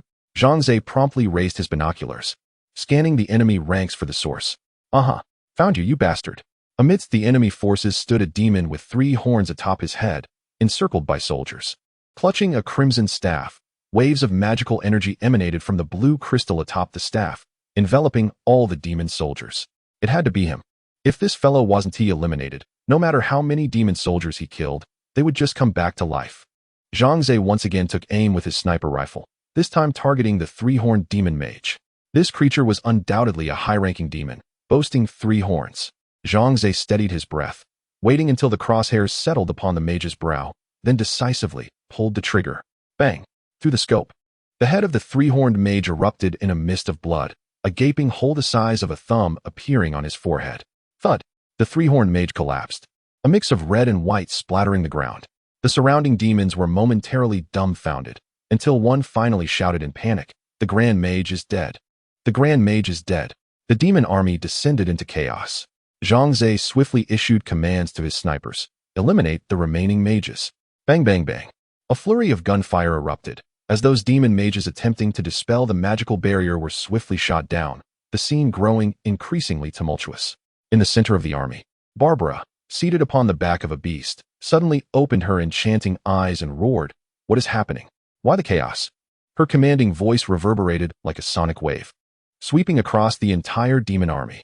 All the demons fell silent, turning their gazes toward Barbara, their expressions a mix of terror and reverence. Bang bang bang. Hearing the distant sound of gunfire, Barbara lifted her gaze and beheld her mages being gunned down by Zhang Ze's snipers, her delicate features instantly turning cold. Are these weapons from another world? Mere scrap metal. This was not Barbara's first venture to the demon realm. She had participated in 3 previous expeditions, each time earning commendable accolades. It was precisely for this reason that the Dark Lord had elevated her to the rank of prince within the 4-cornered demon clan, simultaneously appointing her as a general to lead an army exceeding 10,000 strong. However, due to the constraints of traversing the temporal passage, she could not bring a large force this time, and thus she had brought only over 1,000 elite warriors. Rising from the slain beast, her figure vanished in an instant, reappearing before the magical barrier. "You worthless fools, unable to breach even a magical shield, be gone." The demon mages, upon hearing Barbara's voice, were so frightened that they dared not utter a word, promptly scurrying back into the ranks. Barbara surveyed her surroundings, and in the blink of an eye, over 40 demon mages had been struck down, including the previously fallen high-ranking demon mages at the hands of Zhang Ze. Her losses were significant. War inevitably incurs casualties, but as long as the enemy's losses exceed her own, all would be well. With an expression of calm indifference, she extended a hand to rest upon the magical barrier, her peach blossom eyes widening suddenly, emanating a blinding red light. Buzz! The magical barrier trembled violently under Barbara's assault. "Warning! Your magical defense array is under powerful magical attack and is on the verge of collapse." Damn it! Zhang Ze's heart sank at the system prompt. Was another formidable demon mage emerging? "Watch me blow your head off." He steadied his sniper rifle, aiming at Barbara. A woman? He paused momentarily, then scoffed and muttered, "A woman? I shall not spare you." Bang! The bullet struck Barbara's forehead with precision, yet what transpired next astounded Zhang Ze. As the bullet made contact with her skin, it instantaneously disintegrated into fine powder, as though some unseen force shielded her. Bloody hell, this woman has 4 horns. Zhang Ze then realized he was targeting a 4-cornered demon. A sly smile crept across Barbara's lips as she remarked, "Your weapons are ineffective against me." Her gaze turned frigid as she uttered a low command, "Break." Boom. The sound was akin to a balloon bursting. The formidable magical barrier shattered before Barbara's might. Cursed be this fate. Zhang Ze's heart sank. He had harbored great expectations for the magical defense array, yet it succumbed in less than 3 seconds against this female demon. All troops advance. Barbara floated 10 meters into the air, raising her arm in a rallying call. And her demon army surged forward like a tidal wave towards Zhang Ze's territory. As the enemy forces entered firing range, Owen spoke in a hushed tone, "My lord, give the order to fire." "Fire." Zhang Ze immediately acquiesced, summoning Mina and Longyue to his side. "Mina, shortly, you shall provide cover for me and Longyue." Zhang Ze retrieved the steel battlesuit Mark II from his system backpack and declared, "We shall capture that female fiend." Longyue was instantly alarmed, "Master, this is far too perilous. Allow me to confront her alone instead. Spare me the chatter. You cannot handle her on your own." Zhang Ze had already donned the battlesuit, and various instruments and metrics materialized within his field of vision. "Welcome back, Master. Jarvis, analyze that female fiend before me. I intend to apprehend her." Analysis in progress. Her physical strength is 1.5 times that of the alloy. Spectral analysis reveals her form comprises numerous unknown elements. The effects of flame and frost are negligible against her. Alternative methods may be explored, such as corrosion. Meanwhile, Longyue transformed into a colossal dragon and took to the skies, with Zhang Ze swiftly following suit. Once I seize her, I shall experiment with various methods one by one. Chapter 101. Do it. Boom, boom, boom. On the ground, thousands of tiger tanks unleashed a barrage of fire, resulting in a cacophony of explosions amidst the demonic army. Meanwhile, tens of thousands of soldiers wielded their 98 Burmese chots, unleashing streams of bullets upon the enemy. Further back, artillery positions roared as Italian cannons discharged a deafening thunder, raining down thousands of shells upon the heads of the demonic horde. The scene was nothing short of spectacular, with thunderous gunfire and billowing smoke filling the air. However, Zhang Ze, who observed from above, discerned that such a ferocious artillery assault had little effect on the demonic forces. Although some lowly demons without horns fell victim to the onslaught, those adorned with horns remained unharmed. Particularly, the 4-horned demoness gathered immense magical energy in her hands, obliterating the incoming shells with ease. Were it not for Zhang Ze's knowledge of her being a demoness, he might have mistaken her for a superhero. Barbara laughed heartily, arrogantly proclaiming, "No matter which otherworldly human comes, they are all so powerless." Suddenly, an enormous swarm of insects appeared from an unknown origin, a dense mass that nearly darkened the sky, effectively blocking out the sun. Truly, it was a spectacle that obscured the heavens. I did not expect the inhabitants of the demon realm to conspire with humans from another world. It seems they have a witch among them. Barbara sneered dismissively. But in the face of my formidable magical powers, they are utterly useless. With that, she extended a hand towards the swarm of black insects. A small flame began to coalesce in her palm, growing larger until it transformed into a massive fireball. "Go," Barbara commanded, hurling the fireball directly at the swarm. In the next instant, boom. The fireball erupted within the mass of insects, incinerating them instantly into ash. At that moment, Mina, standing atop the city walls and controlling the swarm, turned pale. She understood the might of the demon race, but had not anticipated such overwhelming power. A single fireball spell had annihilated the hundreds of thousands of insects she had summoned. Was this the might of the demon race? It was terrifying. Clenching her hands tightly, she silently prayed, "My lord, you must return safely." Meanwhile, Barbara reveled in her triumph over the insects, laughing with delight. "Which, have you finished your laughter?" A voice unexpectedly rang out from behind her. Seizing the opportunity while Barbara was preoccupied with the swarm, Zhang Ze stealthily approached her from the rear and suddenly lunged forward, tightly embracing her from behind. "Jarvis, release a powerful electric shock," he shouted. "As you command, master." Zzz. The steel armor worn by Zhang Ze instantly discharged tens of thousands of volts, causing Barbara to convulse violently in his embrace. Her fiery red hair standing on end like that of a porcupine. "Master, the energy reserve of the battle suit has dwindled to 82. 80. 78. Jarvis's calm voice resonated, alerting Zhang Ze to the consumption of energy. Utilizing the Iron Man suit's power against Barbara was indeed a desperate measure, as the Mark II suit lacked weaponry, leaving him with no alternative. Otherworld, human, you are doomed. Despite enduring a powerful electric assault, Barbara managed to utter these words, deepening Zhang Ze's trepidation. Damn it, you truly can withstand it. With his eyes wide open, Zhang Ze shouted, Jarvis, adjust the voltage output to its maximum. Master, if the voltage is set to maximum, the Iron Man suit can only operate for about 5 minutes. Do it. In an instant, a surge of electricity surged forth from the Iron Man suit. Zhang Ze felt an exhilarating tingling sensation within the suit, while Barbara, struck directly by the current, experienced unfathomable agony. Ugh. Barbara emitted a series of indescribable sounds, not of pleasure, but sheer pain. Indeed, her formidable physique was not invincible. Surpassing her limits was beyond her endurance. Yes, just like that. Keep going. Zhang Ze observed as Barbara's hair began to ignite, exclaiming in excitement, electrocute her into charred remains. Master, the energy reserve has plummeted to 58. 56. 54. Damn it. Barbara realized she was up against a remarkably troublesome otherworldly human, particularly astonished by the bizarre armor he donned, which could unleash such astonishing currents.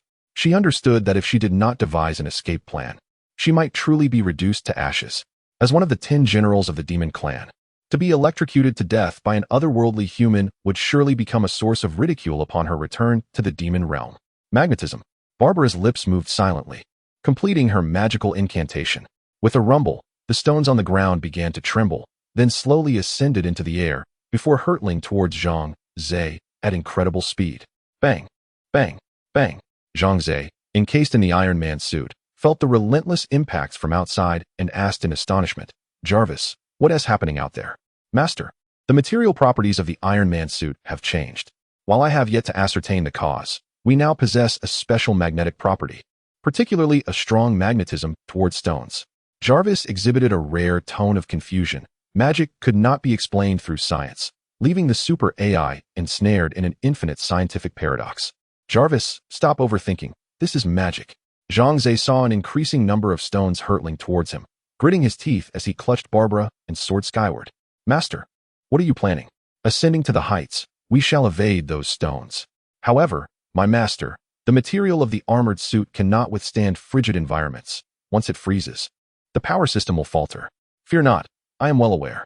Zhang Ze cast his gaze downward, where Longyue had transformed into a black dragon, unleashing a torrent of dragon breath upon the demonic army below. You, from another world, I shall not let you escape. Barbara's hair was nearly singed, and flames began to envelop her, her already scant attire consumed by the fire, revealing her alluring form. Zhang Ze had no time to admire. A thought flashed through his mind. Send this sorceress into outer space, never to return. With a whoosh, Zhang Ze activated the full power of his suit, clutching the bare Barbara as he soared into the sky. 20 kilometers. The air began to thin, and to ensure that the power system could elevate both himself and Barbara to greater heights, Zhang Ze ceased releasing electric shocks. Barbara laughed uproariously, otherworldly human. Why have you stopped? Continue. I haven't had enough fun yet. Ha. Ignoring her, Zhang Ze pressed on upwards. 50 kilometers.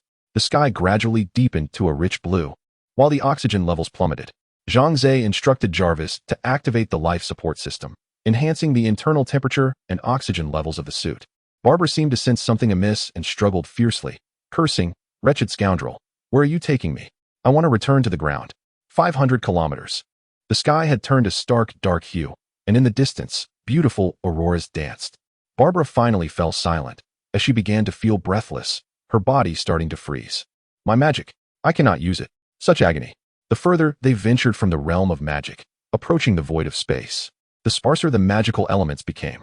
As a member of the demon race, Barbara was acutely reliant on these elements. Deprived of them, her body grew increasingly frail. Zhang Ze's situation was scarcely better. The exterior of his armored suit had formed a thick layer of ice, and Jarvis's alarms blared incessantly in his ears. Yet, Zhang Ze gritted his teeth and continued to fly. You contemptuous wench, do you look down upon us otherworldly humans? Allow me to demonstrate just how ferocious we can be. Chapter 102. You truly are a genius. At last, Zhang Ze soared to an altitude of 10,000 kilometers with Barbara in tow. The sky had transformed into a pitch-black expanse, adorned with twinkling stars, while beneath them lay a colossal green planet. To his astonishment, the realm of the demon continent turned out to be verdant. Zhang Ze cast a glance at the emerald orb beneath him and then at Barbara, cradled in his arms. At this moment, she had become an ice sculpture, her face frozen in a mixture of anger and fear. It was her inaugural journey into space. Master. Power. System. Jarvis's voice sputtered before it was abruptly silenced. Concurrently, all data within Zhang Ze's field of vision vanished, and the steel armor lost its power, drifting slowly through the void of space. Foolish beings from another realm. Suddenly, Zhang Ze heard Barbara's voice resonate within his mind, prompting him to furrow his brow and inquire with a solemn tone, "Have you invaded my brain? As much as I'd wish to. I cannot infiltrate the mental realm of your kind. Otherwise, I would have you torn to shreds." Barbara retorted angrily. Relieved by her response, Zhang Ze chuckled and remarked, "Is it possible that our brainwave frequencies differ from yours, rendering you incapable of controlling me?" Humph. Barbara offered no reply, merely snorting, and Zhang Ze felt he had indeed hit the mark. "I concede. You have led me to this vexing locale, for the magical elements here are exceedingly sparse, leaving me unable to extricate myself." After a pause, Barbara's voice resonated again. "However, you currently find yourself equally trapped. Am I mistaken?" Zhang Ze. Indeed. The frigid temperatures had rendered the power system of his armor completely inoperative, immobilizing him. An even graver concern arose. With the loss of power, both temperature and oxygen levels were beginning to plummet. Though he was uncertain how long he could endure, it was unlikely to exceed 30 minutes.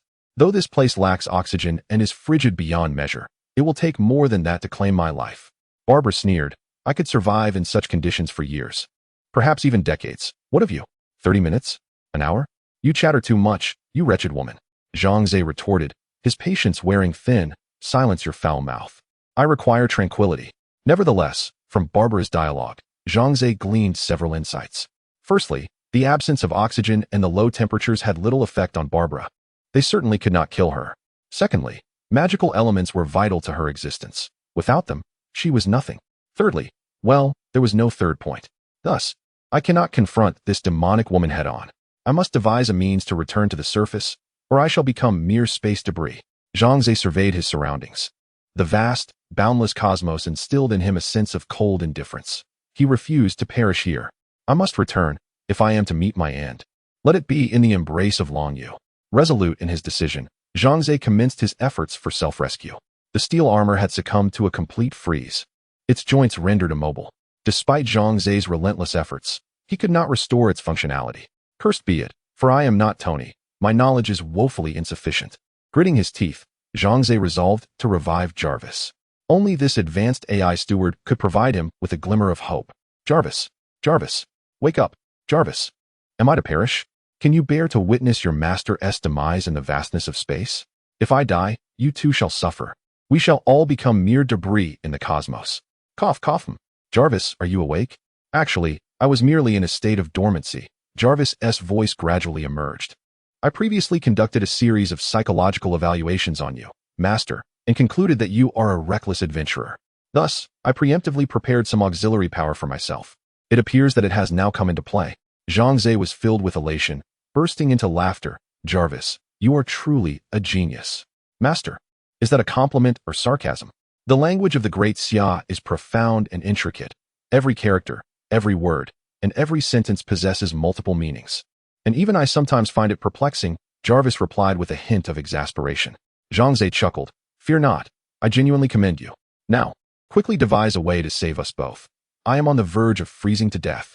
At that moment, the temperature within the armor plummeted to around -30 degrees, and Zhang Ze was struggling to cope.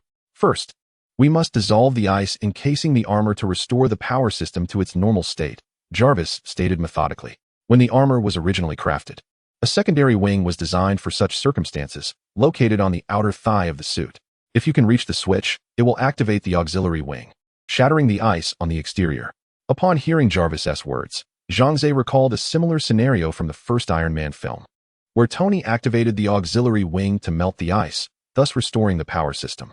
Yet, the dilemma remained. I cannot move at all to activate the auxiliary wing. Zhang Ze was thoroughly vexed, his armor an immobile block of ice, unable even to wiggle a finger. Crack, crack, crack. Zhang Ze suddenly noticed the ice enveloping Barbara was beginning to melt. Zhang Ze exclaimed, "What the hell? How can you dissolve the ice?" Barbara replied with a smug grin. "While the magical elements here are indeed scarce, they are not entirely absent. I can cast minor spells to gradually melt the ice, and I shall eventually regain my freedom." She sneered at Zhang Ze, "Foolish human from another world, your armor is frozen too. It won't be long before you perish. While I shall inevitably return to the magic continent to utterly annihilate your realm and slaughter all your subjects." Ha ha. Zhang Ze's eyes glimmered with a sudden realization, and he burst into laughter. "At this point, I shall not keep my secrets any longer. Do you think you are the only one capable of dissolving ice? I can do it too." "Master, are you deceiving me?" Jarvis remarked. "I have detected a slight acceleration in your heartbeat." Zhang Ze ignored Jarvis and continued his bluster.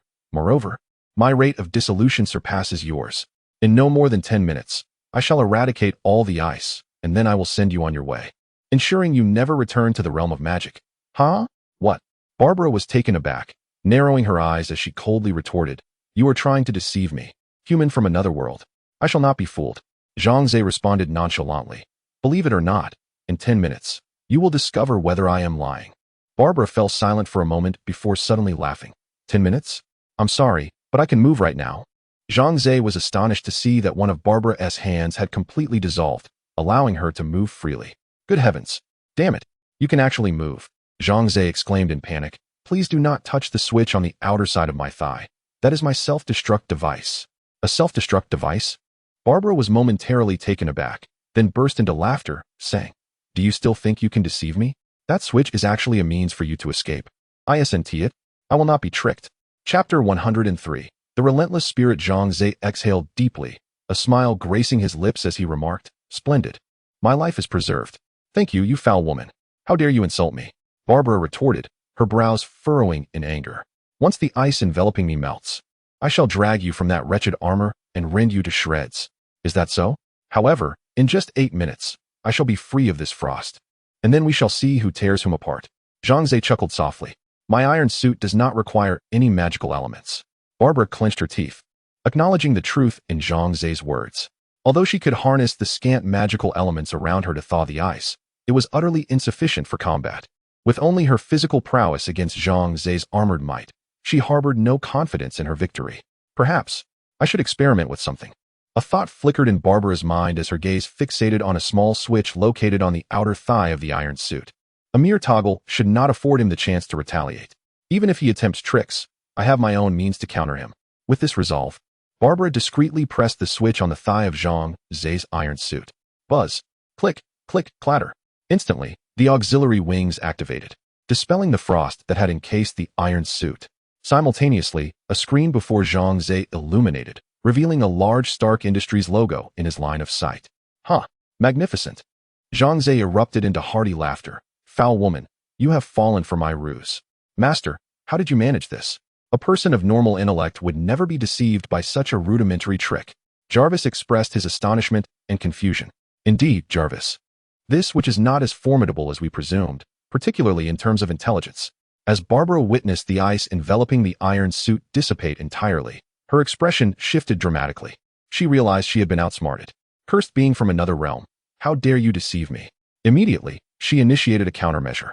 Placing a hand upon the iron suit while reciting her final incantation, a vibrant crimson circular magic array emerged above her hand, gradually sinking into the suit and vanishing from sight. "Huh. Thank you for assisting me in resolving my ice predicament, foul woman." Zhang Ze's movements returned to normal, and he seized Barbara's arm, grinning. "In our great Xia culture, we honor reciprocity. Now, my token of gratitude arrives." With that, he forcefully hurled Barbara into the abyss of the cosmos. As he watched her recede into the distance, ultimately disappearing into the darkness, Zhang Ze breathed a sigh of relief. Indeed, the demon kin were formidable adversaries, especially the higher-ranking ones. This Barbara, a member of the quadrilateral demon race, proved to be exceedingly troublesome. One could only imagine the chaos a hexagonal demon might unleash. Shaking his head, Zhang Ze resolved to return. "Jarvis, let us head home." "At your command, master." Zhang Ze adjusted his trajectory, aligning his head towards the realm of the magic continent. The jet propulsion systems beneath his feet unleashed 2 dazzling tongues of flame as his steel battlesuit plummeted towards the ground at an astonishing speed. Whoosh! As he traversed the atmosphere, The suit began to ignite from the friction, yet fortunately, the Mark II's materials were engineered to withstand extreme temperatures, allowing Zhang Ze to pass through the atmosphere unscathed. "Master, our fuel is nearly depleted," Jarvis cautioned.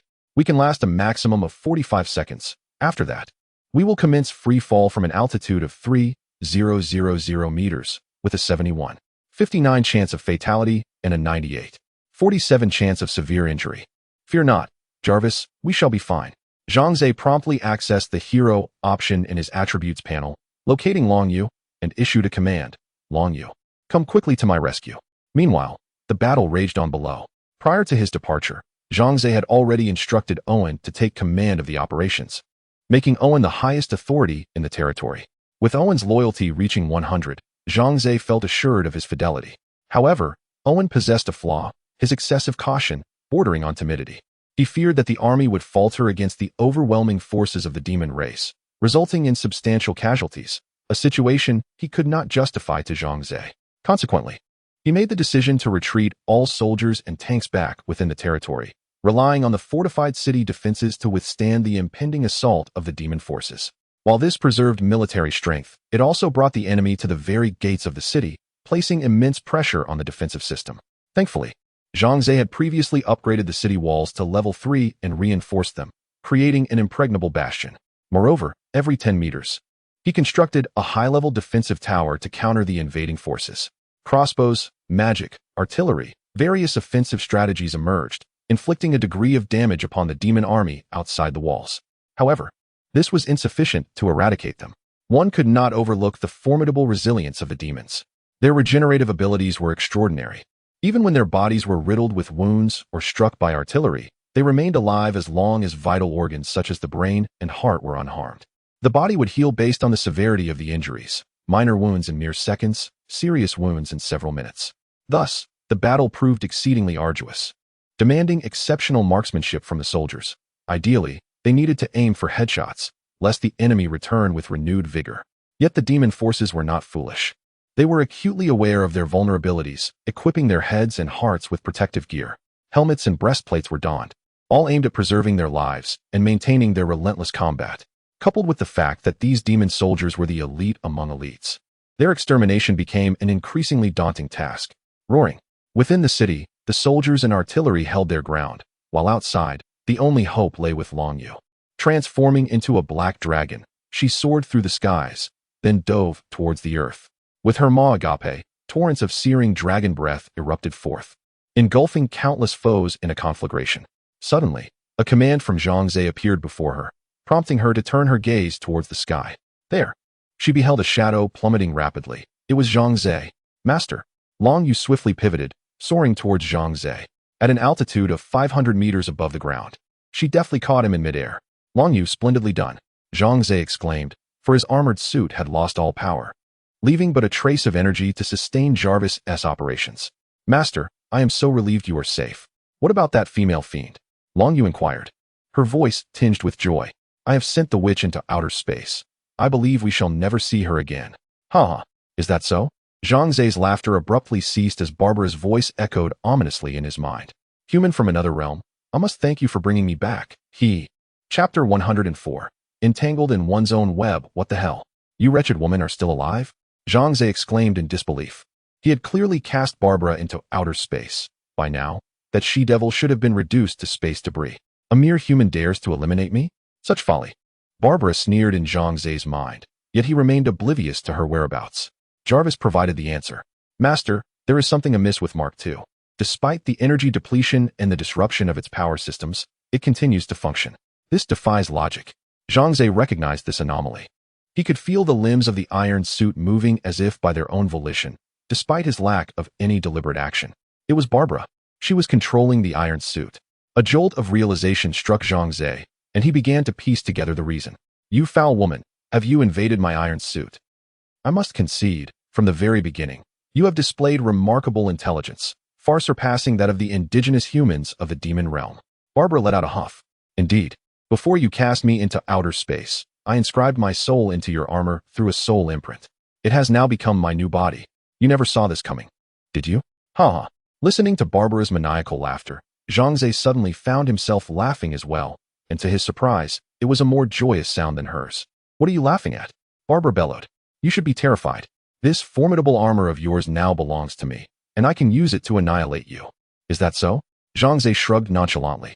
True, my suit is indeed powerful, but it requires a substantial energy source to operate. Otherwise, it is merely a collection of ordinary metal.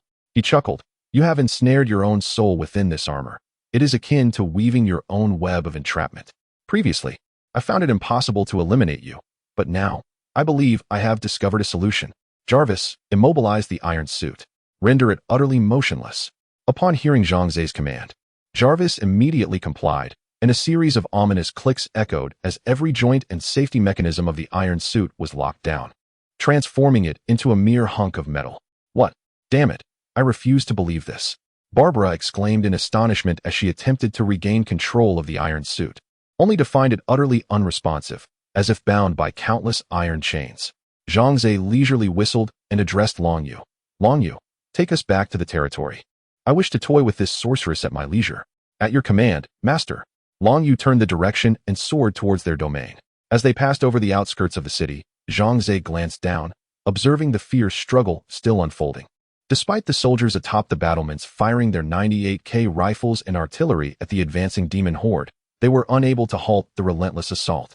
Countless demon soldiers scaled the walls, engaging in a bloody conflict with the defenders.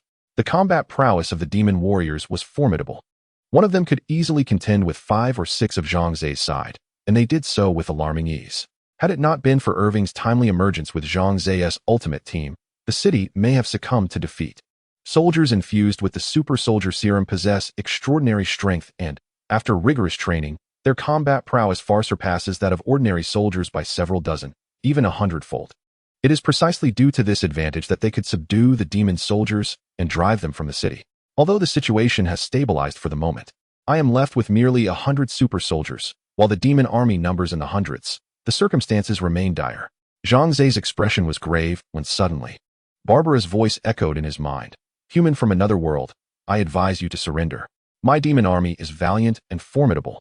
Your walls and soldiers are utterly inadequate to withstand their advance. If you choose to surrender now, I shall spare your life and allow you to serve as my slave.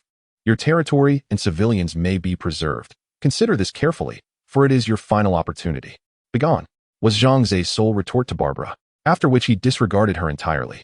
As Long Yu descended into the city, Irving and Mina hurried over to meet Zhang Ze. My lord. As Zhang Ze emerged from his armored suit, both knelt before him, expressions of guilt etched on their faces. We have failed in our duty to defend the city, resulting in damage to the fortifications and casualties among our soldiers. We implore you to punish us. Punish? What purpose does that serve?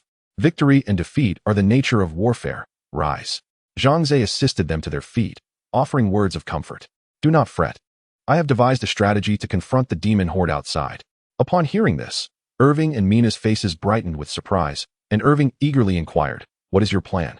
Zhang Ze patted the back of his armored suit and declared, it is this. Irving and Mina looked perplexed, unable to comprehend Zhang Ze's meaning. He donned a communicator and tested it with a black metal box. Jarvis, can you hear me?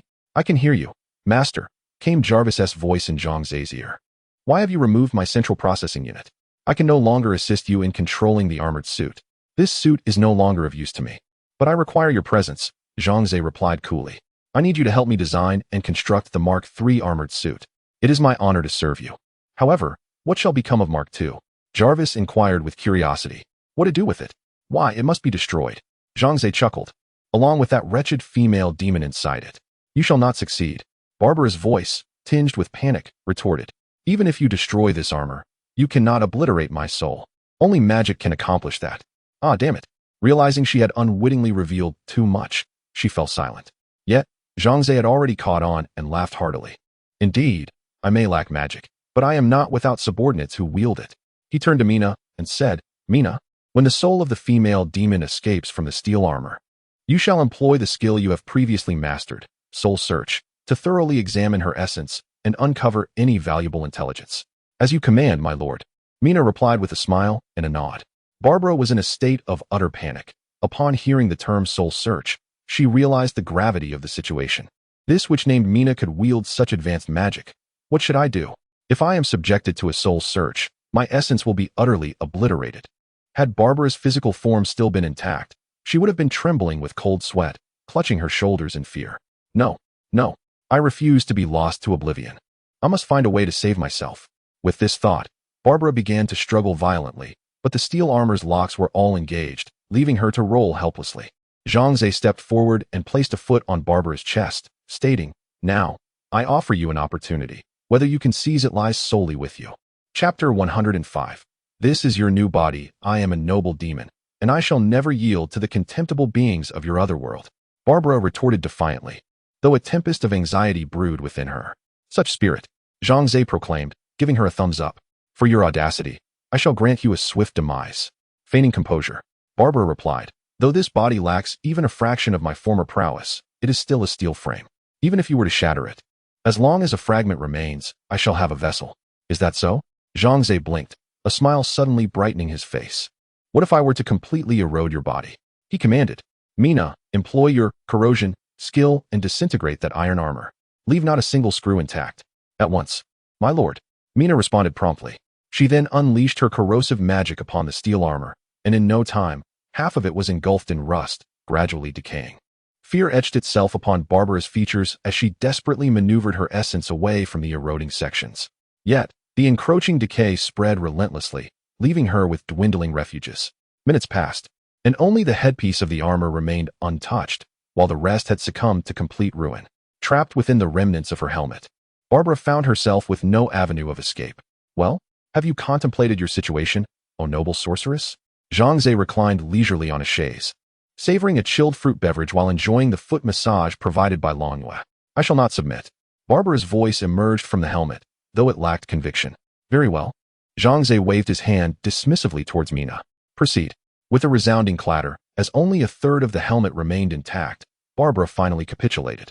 Stop. Do not continue. I concede. I admit defeat.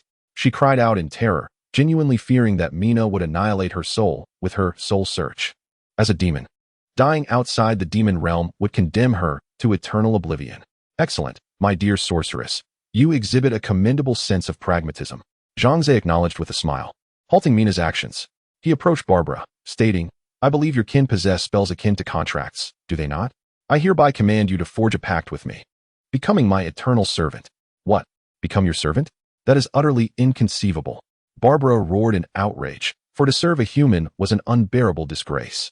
Zhang Ze shrugged nonchalantly. If you refuse, I shall not compel you. Mina, continue. Upon witnessing Mina prepare to cast corrosion once more, Barbara quickly relented. Very well. I shall comply. Splendid. Zhang Ze's face lit up with a cunning grin. Now, let us formalize this contract, and you shall become my servant. Now, that cannot be done, Barbara stammered. Fidgeting. In my current state, without limbs, or even a complete form, I am incapable of performing the contract spell. Zhang Ze raised an eyebrow and inquired. Are you suggesting that you require a new body? Yes, yes. Barbara exclaimed hastily. Just provide me with a new body, even if it is merely a scarecrow. But it must possess hands and feet. Zhang Ze fell into contemplation, while Longyue quietly cautioned him, Master, do not be easily swayed by the words of the demon race. They are inherently cunning and full of deceit. I understand. Zhang Ze nodded in acknowledgement. He then stood and addressed Barbara. I can offer you a new body, but you must not attempt any tricks. Owen and Longyue gasped in surprise, ready to interject. But Zhang Ze gestured for silence. There must be a necessary trust between individuals. I am willing to believe in the young sorceress, Zhang Ze declared with conviction. Meanwhile, Barbara smirked inwardly, thinking, foolish simpleton, once I acquire a new body, the first thing I shall do is seize the opportunity to escape, and then unleash the forbidden magic to obliterate you all. Zhang Ze whispered a few words to Longyue, who paused momentarily before bursting into laughter, saying, I understand, master. With that, she turned to leave. Barbara watched, bewildered, wondering what was amusing Longyue. After a while, Longyue returned, holding a petite cage containing an adorable, fluffy kitten. Master, I am back. Longyue exclaimed excitedly as she presented the cage to Zhang Ze. What do you think of this one? I find it utterly charming. That will do. As long as it is a cat or dog, Zhang Ze replied, taking the cage and walking over to Barbara with a smile. Behold, your new body has arrived. There is no need for gratitude. Simply enter your new form. Barbara gazed blankly at the kitten. The kitten mewed softly. What are you waiting for? Hurry up. Zhang Ze urged, crossing his arms and fixing his gaze upon Barbara. Are you mocking me? I asked for a body with hands and feet, and this is a cat. Barbara erupted in outrage. Zhang Ze chuckled. Indeed, this little cat possesses hands and feet. Just look at its padded paws, so plump and adorable. I believe it is quite suitable for you. Suitable, my foot. Barbara shouted angrily. I refuse this body. Give me a different one at once. Apologies. Zhang Ze's expression hardened as he coldly responded. This is the only option available. Stammering in fury, Barbara found herself at a loss for words.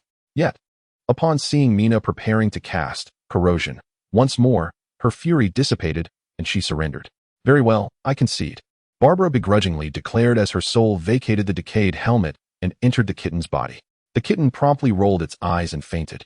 Minutes later, Barbara fully inhabited the new form, gradually rising and waving her tiny paws at Zhang Ze, exclaiming, I hate you, despicable human. Her furious outburst transformed in Zhang Ze's ears into an adorably soft mule. Meow. How delightful. He chuckled. Zhang Ze lifted the cage and gazed at Barbara within, stating, Now? Let us formalize our contract, my servant. Barbara, in a fit of frustration, extended her paw in an attempt to scratch Zhang Ze's face, only to discover that her claws had been clipped, leaving her with mere fleshy pads. With a soft pat, her little paw, adorned with its tender pads, playfully struck Zhang Ze's face, creating a rather amusing and pleasant sensation. Sighing, Barbara lamented that her diminutive kitten paws could not form magical gestures, rendering her incapable of casting spells. This was indeed one of the many reasons for her exasperation. Thus, she found herself unable to escape. In order to preserve her life, she had no choice but to submit to Zhang Ze and sign the contract, becoming his servant. Chapter 106. Etched in history. The contract ceremony proved to be far simpler than Zhang Ze had anticipated, and he harbored no fears of Barbara resorting to trickery. For beside him stood Long Yu and Mina, both well-versed in the arcane arts. Should anything amiss occur, they would swiftly intervene. With a flourish, the pact was sealed, rendering Barbara his servant. She cast a scornful glare at Zhang Ze, her heart brimming with a desire to rend him to shreds. Yet the constraints of the contract rendered her incapable of inflicting even the slightest harm upon him. Furthermore, she was bound to obey any command he issued without question. Excellent. Zhang Ze lifted Barbara from her cage and cradled her in his arms, smiling as he proclaimed, Now, I command you to order the demon army to withdraw. Reluctantly, Barbara replied, At your command, master. The term master escaped her lips with a palpable bitterness.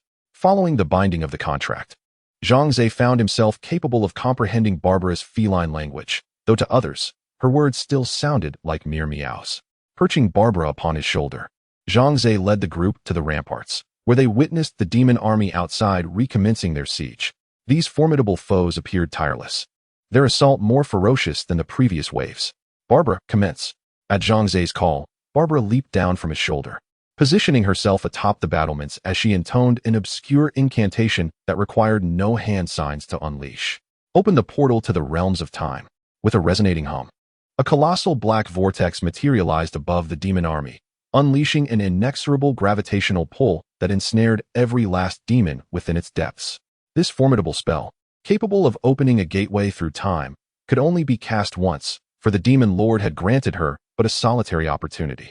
Initially, her plan had been to lay waste to the demon realm, amassing sufficient resources and slaves before triumphantly returning. But now, observing her kin being consumed by the void and the sky reverting to tranquility, Barbara collapsed to the ground, utterly drained, her expression bereft of hope. As a general of the demon race, she not only failed to meet the expectations of her demon lord, but also betrayed him. What fate awaited her should she fall into the hands of the demon lord? She recalled those who had previously betrayed him, their souls brutally ripped from their bodies, enduring eternal torment, and a shiver coursed through her. Are you afraid? Zhang Ze inquired nonchalantly. Afraid of the repercussions of betraying your demon lord and facing his merciless wrath? Startled, Barbara realized he had discerned her innermost thoughts. Then it dawned on her. Indeed, she had entered into a slave contract with him, granting him insight into her mind. With a sigh, she ultimately resolved to pledge her allegiance to Zhang Ze. There was no other choice. She was now his bonded servant. If Zhang Ze prospered, so too would she. If he faltered, she would share in his misfortune. Truly, their fates were intertwined. Barbara was not lacking in intelligence. Otherwise, she would not have ascended to the esteemed rank of demon general. Thus, she promptly decided to align herself with Zhang Ze, aiding him in growing ever stronger. For one never knew when such loyalty might save her life. Master, henceforth, Barbara shall be entirely devoted to you, harboring not a shred of doubt. Upon hearing Barbara's voice, Zhang Ze nodded with satisfaction. He had discerned her innermost thoughts and recognized that this time, she was genuinely pledging her loyalty to him, which softened his demeanor considerably. Excellent. Since you have sworn allegiance to me, I shall ensure you are well treated, Zhang Ze declared, embracing Barbara. I can assist you in acquiring a new body. What form would you desire? Male or female, young or old? The choice is yours. With a pained expression, Barbara replied, I cannot change my body at this moment. Such advanced magic as soul displacement cannot be employed frequently, for the soul cannot endure it. The next use may need to wait several years. So, you must remain in this little kitten's body for the time being? Zhang Ze inquired, somewhat taken aback. Knowing Barbara would not deceive him, he understood this to be the truth. Ah, had I known this, I would not have allowed you to inhabit this tiny feline form, he lamented. Though after a moment's reflection, he felt a sense of relief. If he had indeed provided Barbara with a human body, there was a high likelihood she would turn against him on the spot, far too perilous. Regardless, today's battle had concluded with monumental success. The commoners and soldiers of the entire territory were chanting, Long live our Lord. This marked the first successful repulsion of the demon army's invasion by humanity in the demon realm continent. For centuries prior, they had either suffered massacres at the hands of the demon forces or had been forced to provide vast resources and slaves in exchange for a humiliating peace. In summary, the losses on the side of the demon realm had been staggering. Yet today, under Zhang Ze's leadership, they had risen. Not only had they repelled the demon army's incursion, but they had also captured a high-ranking general, a four-cornered demon. This achievement was truly groundbreaking and worthy of being recorded in history. Consequently, the gazes of all the commoners towards Zhang Ze were filled with profound admiration, elevating him to the status of a deity in their eyes. Zhang Ze graciously accepted their adoring looks and announced to the crowd, in celebration of our resounding victory, the city shall rejoice for 3 days. Food and drink shall be plentiful, and all wages will be doubled. A thunderous applause and cheers erupted throughout the gathering. Long live our Lord. As the people reveled in jubilation, Zhang Ze, accompanied by Owen and Long Yu, returned to the Lord's Hall. Though his territory was now secure, Zhang Ze remained anxious about the well-being of his parents and sister. He promptly opened the private chat channel to inquire about his family. Zhang Ze, Mom and Dad, sister, how are you faring? Chao Shuqin. Son, we are safe. The mist of the faith totem has shielded us. The demon army failed to locate us. You need not worry. Chao Shuqin was standing beneath the faith totem, continuing to send messages to Zhang Ze. Chao Shuqin. Son, may I ask if you know the benefactor who aided Xiaolan? Zhang Ze, Yes, I do. Upon hearing her son's words, Chao Shuqin felt a sense of relief wash over her. She thought to herself, this is my son, indeed, ordinary and unremarkable, incapable of performing earth-shattering deeds. After a moment's reflection, she resolved to refrain from mentioning the matter Zhanglan had spoken of and replied directly to Zhang Ze. Son, heed your mother's advice. No matter how close your relationships may be with others, refrain from soliciting favors. Such debts of gratitude are inescapable. Zhang Ze, confused, responded. What do you mean by debts of gratitude? I don't quite grasp your words, Mom. Chao Shuqin reassured him. It's nothing. Just remember what your mother says. Zhang Ze inquired. Mom, how are Dad and my sister? Why haven't they replied to my messages? Chao Shuqin replied. Your sister has found her faith and totem. I believe there is no cause for concern. She might simply be preoccupied and hasn't seen your messages. As for your father, Sai, I am quite worried. Although that benefactor has aided him in enhancing his territory and provided soldiers and weapons, I still harbor concerns. Chao Shuqin sighed, recalling the other channels she had perused earlier. She had seen a cacophony of despair, with countless human territories breached by the demonic army, filled with farewells from loved ones, a sight that chilled the heart. Zhang Ze pressed his lips together. He felt powerless to assist his father and could only hope that his father possessed the capability to safeguard his territory. At that moment, he suddenly remembered Barbara, swiftly bringing her before him and anxiously asking, Barbara, do you know the precise location of your demonic army? I must rescue people. Chapter 107. The double act. Upon observing the grave expression on Zhang Ze's face, Barbara recognized the significance of the matter to him. She clasped her little paws around her head, expressing her dismay. I deeply apologize, Master, but the location of the time-space gate's opening is entirely random. I cannot ascertain where the other demon forces may emerge. Damn it, is there truly no other way? Zhang Ze lamented, his mood darkening. However, I can issue commands in the name of the demon general to all demons invading the demon realm continent. instructing them to activate the time-space gate and retreat back to the demon realm. As the supreme commander of the invading demon forces, Barbara possessed the authority to command the entire army. Yet, this decision would sever her ties with the demon race irrevocably. Betraying the demon lord once is no different from betraying him 100 times. Besides, I can never return to the demon world, so what is there to fear? Resolute, Barbara steeled herself and chose to pursue this path to the end. Upon hearing Barbara's words, Zhang Ze was filled with elation and exclaimed, "Quick! Command your demon army to retreat immediately." "Understood, master. However, with my current physical state, I cannot accomplish this alone. I will require assistance," Barbara explained, glancing at Long Yu and Mina. Although their powers were modest, they were the only ones capable of wielding magic in this situation, thus reliance upon them was inevitable. "Not a problem. Long Yu, Mina, you two shall assist Barbara," Zhang Ze commanded without hesitation. "Remember, you must unconditionally obey Barbara's directives." Understanding the gravity of the situation, Long Yu and Mina responded in unison, "At your command, master." As Barbara was Zhang Ze's servant, none but him could comprehend her words. Consequently, Zhang Ze had unlocked Barbara's ability to speak human language. Turning to Long Yu and Mina, Barbara inquired, "Which of you can perform transformation spells?" Exchanging glances, Long Yu stepped forward. "I can, but it's a rather rudimentary form, capable only of altering appearance. My voice will remain unchanged." "That will suffice," Barbara declared as she leaped before Long Yu. "Now, transform into my likeness." Long Yu complied immediately, and with a flourish of magical light, a small, adorably Na'vi kitten identical to Barbara materialized before them. One must admit, Long Yu's transformation was remarkably successful. None could discern which was Barbara and which was Long Yu. With a proud expression, Long Yu asked, "What do you think? Is it not strikingly similar?" Barbara, facepawing in exasperation, retorted, "I instructed you to transform into my former form as the four-cornered witch, not into a kitten." Long Yu, looking crestfallen, mumbled, "You didn't specify clearly." A moment later, a strikingly alluring four-cornered witch appeared before them, her beauty both captivating and dangerous. Zhang Ze nodded in approval. This visage bore an uncanny resemblance to Barbara's original appearance. Even Barbara herself was momentarily entranced, feeling as though she were gazing into a mirror, taking a while to regain her composure. "How about now?" As soon as Barbara opened her mouth, she revealed her intentions. It was the voice of Long Yu.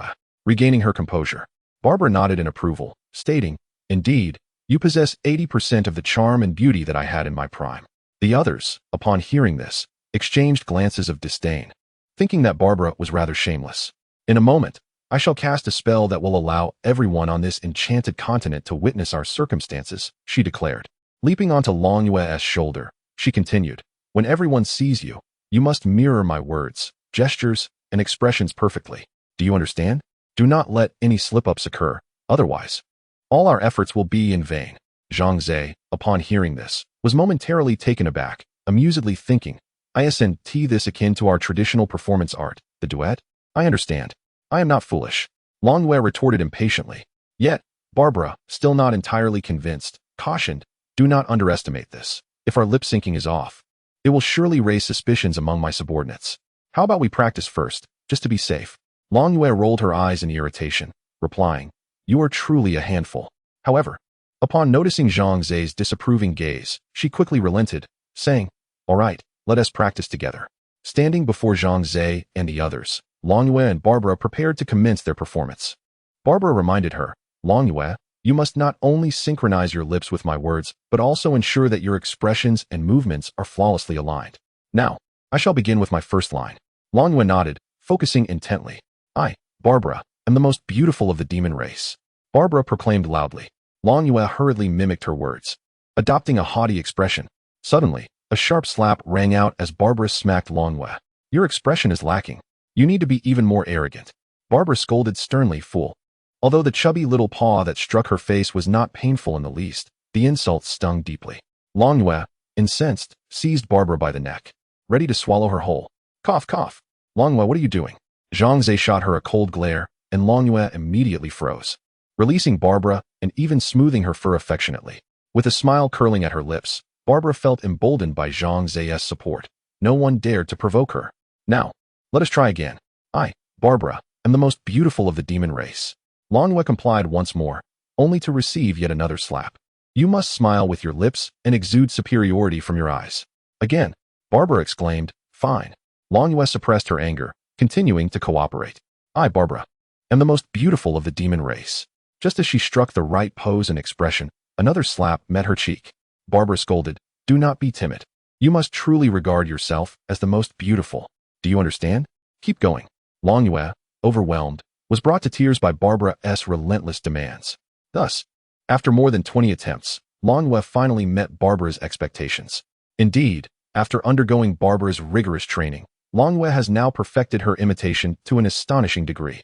Her infuriating demeanor mirrors that of Barbara from before, to the extent that Zhang Ze feels an overwhelming urge to kick her. "Is it sufficient now? Hurry and command your demonic army to retreat," Zhang Ze anxiously urged as he glanced at the time. "Rest assured, my master, I will not let you down," Barbara declared with unwavering conviction. However, as she prepared to cast her spell, her expression suddenly froze. "What troubles you now?" Zhang Ze inquired impatiently, his brow furrowed. I forgot that I'm currently in a cat's body and cannot perform large-scale spells," Barbara lamented, her face a picture of despair. "If the demons do not see my true form, I cannot issue commands to them." Zhang Ze pressed his lips together, and suddenly a thought struck him.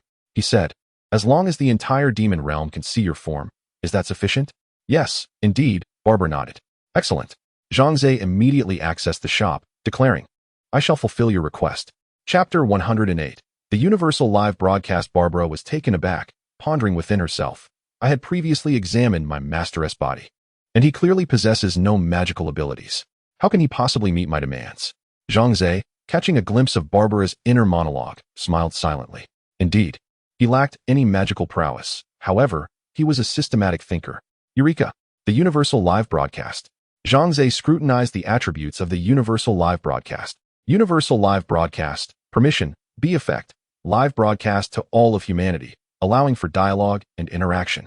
Note: every second of broadcasting requires the consumption of 1 currency point. Goodness! This Universal Live Broadcast actually consumes currency points, and at such a steep price. Zhang Ze gasped upon reading the note. He currently possessed just over 200 currency points, which meant he could broadcast for a maximum of 3 minutes. The A-level, Faith Totem, generates currency points, while this B-level, Universal Live Broadcast, consumes them. Zhang Ze stroked his chin thoughtfully. It appears that anything profitable has an A-level permission, while expenditures fall under B-level. Well, there's no time to dwell on that. I cannot allow anything to happen to my father, even if it means exhausting all my funds. Zhang Ze promptly purchased the Universal Live Broadcast. After mastering its usage, he turned to Barbara with a serious expression and said, "Barbara, your broadcasting time is limited to just 3 minutes. Do not squander a single second. Do you understand?" Barbara, filled with trepidation, nodded repeatedly, murmuring, "I only need a minute, master." "You should be more concerned about Long Yu. If she fails to cooperate, I cannot guarantee the outcome." Long Yu, upon hearing this, became anxious and quickly assured Zhang Ze, "Master, I promise there will be no issues. No matter how repugnant Barbara's words may be, I will cooperate flawlessly." Barbara raised an eyebrow. "Oh, is that so? Dare you to try?" Long Yu puffed out her chest. "What is there to fear? Bring it on." "Very well. Listen closely." A sly smile crept across Barbara's lips. "I absolutely adore bathing in front of a crowd. Now, I shall begin to disrobe." Long Yu. "Oh, enough." Zhang Ze, visibly angered, shouted, "What on earth is happening? You two are still playing petty games. Get to work." Barbara and Long Yu both shrank back slightly, yet privately continued to glare at each other, their gazes sparking with tension. Once Long Yu and Barbara were prepared, Zhang Ze activated the Universal Live Broadcast item. An object resembling a camera floated before Barbara and Long Yu. The live broadcast was about to commence, and the countdown began. 3, 2, 1, begin. A flash. A beam of white light enveloped the two women, and simultaneously, the astonished crowd noticed their faces appearing in the sky. The broadcast image was enormous, nearly filling the entire firmament, with remarkably fine detail. Zhang Ze surmised the resolution must be 8K. It had begun. Zhang Ze stood behind the camera, gesturing animatedly to Barbara and Long Yu, urging them to commence their dialogue. "Ahem, esteemed brethren of the demon race. I am your supreme commander for this expedition to the demon realm, Barbara." Barbara proclaimed loudly while perched on Long Yu's shoulder. Long Yu diligently complimented Barbara's voice, adopting a myriad of expressions and gestures. At first glance, they appeared as one, their synergy seamless and enchanting. At that moment, Demon soldiers scattered across the expanse of the demon realm paused their tasks, gazing skyward. It's General Barbara. She is truly breathtaking. No wonder she is regarded as one of the most beautiful women among the demon race. Hey brother, your drool is forming a river. Curiously, why is there a cat on General Barbara's shoulder? I recall her disdain for such creatures, finding them too filthy. Why would she allow a kitten to perch there today? Who knows, perhaps she has changed her mind and taken a liking to them. Oh, that could be possible. Meanwhile, human lords, beleaguered from defending their territories, finally caught a moment's respite, their eyes drawn to the exquisite visage in the sky. Many engaged in lively discussion within the chat channels. Who is this woman? She has 4 horns atop her head. A demon. Only demons possess horns, and this woman must be a high-ranking demon due to her 4 horns. Goodness, the demon women are astonishingly beautiful, more stunning than any celebrity I've seen. The more beautiful the woman, the more perilous she is. Did you not hear what she said? She is the supreme commander of the demon army. Her name is Barbara. Heavens, she can project her image in the sky. She must be extraordinarily powerful. The ordinary demon soldiers outside have already worn me thin, and now this formidable foe emerges. We are doomed. Haha. I am not the least bit concerned. The faith totem can safeguard my territory. No enemy will find me. Is that contraption truly effective? I thought it was a scam. Faith totem is indeed effective. The genius behind it is no fraud. They are selling it at a low price to save more lives. And you all doubted them. Now you regret it, don't you? It's too late. There is no point in saying this now. Ultimately, we are fated to perish. I wish to leave my final words. Vice President Wang Fugue of the Guotai Group. I curse you. You seduced my wife. You caused me to lose my job. And now my wife has taken the child and fled. I shall await you in hell. Goodness. The brother above has suffered terribly. His family is shattered. Barbara continued to address the camera. I have just received a command from Lord Demon King, instructing us to return to the demon realm at once. Now, commanders of all teams, heed my order. Immediately activate the portal and return to the demon realm without error. The demon soldiers exchanged bewildered glances, unable to comprehend why they were being recalled when the battle had only just begun. Before arriving, was it not stated that we would not return until the demon realm was subdued? Is this a change of heart? A cautious commander of the team shouted towards the sky at Barbara. General, we possess but a single opportunity to open the portal of time and space. Once utilized, there shall be no return. Are you truly certain you wish for all of us to go back? Is the Dark Lord truly abandoning the conquest of the demon realm? As the commander spoke, the camera captured his image and projected it into the heavens. Upon hearing someone question her authority, Barbara's fury ignited, and she waved her small claw, bellowing, "Fool, do you not comprehend my words? Return to the demon realm at once. Speak further, and I shall obliterate you." Long Yu also assumed a fearsome demeanor, as if she were about to devour someone. The commander, well aware of Barbara's fearsome reputation, dared not utter another word and promptly activated the portal, leading his subordinates back to the demon realm. Although the conditions of the various demon armies were obscured, Barbara felt confident that none would defy her orders. Zhang Ze glanced at the time. Indeed, Barbara's words held weight, as this live broadcast concluded in just over a minute, without exceeding the time limit. Suddenly, a flash of inspiration struck him, and he hastily instructed Barbara and Long Yu to remain in the live camera's view, for he had an important matter to attend to. Chapter 109. Missing person notice. Barbara and Long Yu were utterly perplexed, unsure of Zhang Ze's intentions. You too, listen closely. Immediately broadcast a missing person notice across the entire demon realm. Here is the information about that individual. Just read it as it is, Zhang Ze instructed. He had already asked Mina to write down the details of his father, Zhang Zhihao, according to his specifications, and then handed the paper to Long Yu. Hurry, we have only 1 minute left, Zhang Ze urged, his anxiety palpable. We must locate him within this time frame. Quickly. His father, Zhang Zhihao, had yet to appear on the private channel, leaving Zhang Ze in a state of deep concern for his well-being. Thus, he sought to leverage this global broadcast to find his father. If his father were alive, he would normally see this notice and would instruct Barbara to inform him to join us on the private channel for a conversation. If he has already. No, my father must be safe. With reddened eyes, Zhang Ze refused to entertain the notion of misfortune. Seeing Zhang Ze's distress, Long Yu and Barbara did not dare to delay any further and continued the broadcast. Mina, standing nearby, quietly suggested, "My lord, why do you not conduct the broadcast yourself? Surely your father would be more delighted to see you." "Ah, I wish I could," Zhang Ze lamented, shaking his head. However, once the global broadcast is initiated, it locks onto the host, and switching presenters midway is impossible. Otherwise, I would have done it myself long ago. Meanwhile, Barbara cleared her throat and, gazing at the paper, began to read aloud. Ahem. Attention, everyone. We interrupt this program for a missing person notice. Zhang Ze, male, 53 years old, hailing from Longting City, Tianing Province. Married, with a gentle and virtuous wife and 2 lovely, intelligent children. This individual is known for his simple, honest character and unwavering integrity. Before arriving in the demon realm, he was an employee at the Leping Machinery Manufacturing Company. If Comrade Zhang Ze sees this missing person notice, please contact me immediately. Barbara repeated the announcement 3 times in one breath, with less than 20 seconds remaining. At that moment, everyone in the demon realm heard the notice, and the various channels erupted with speculation. Global Channel Zhang Ze. The name suggests he is from the Daxia Nation. Why is that 4-cornered sorceress searching for a Daxia man? What could their relationship possibly be? Could it be that the Daxia nationals secretly reached some agreement with the demon race? Is this Zhang Ze the liaison for the sorceress? That must be the case. Otherwise, why would the demon armies suddenly retreat? They had the upper hand, having slaughtered countless human lords. It makes no sense to withdraw. What is so special about the Daxia nation that it could prompt cooperation with the demons?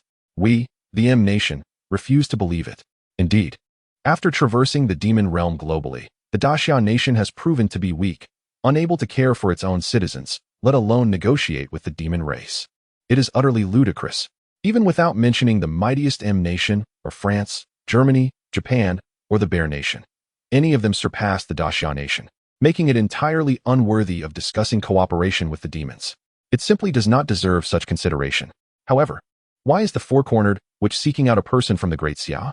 It seems rather peculiar, does it not? Who asserts that this Zhang Ze must be from the Great Xia? Perhaps he could be of M nationality, a Chinese expatriate, for all we know.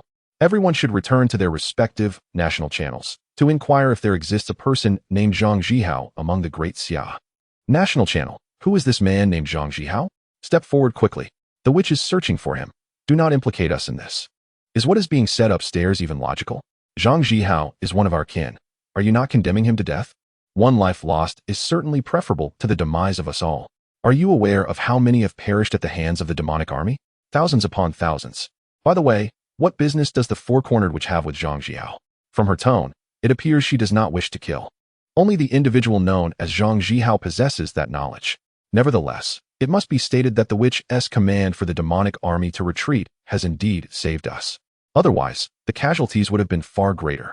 I have a hypothesis. Could it be that Zhang Ze is someone of high standing within the government? Perhaps a representative sent to negotiate with the witch? Through dialogue, might he be attempting to salvage humanity?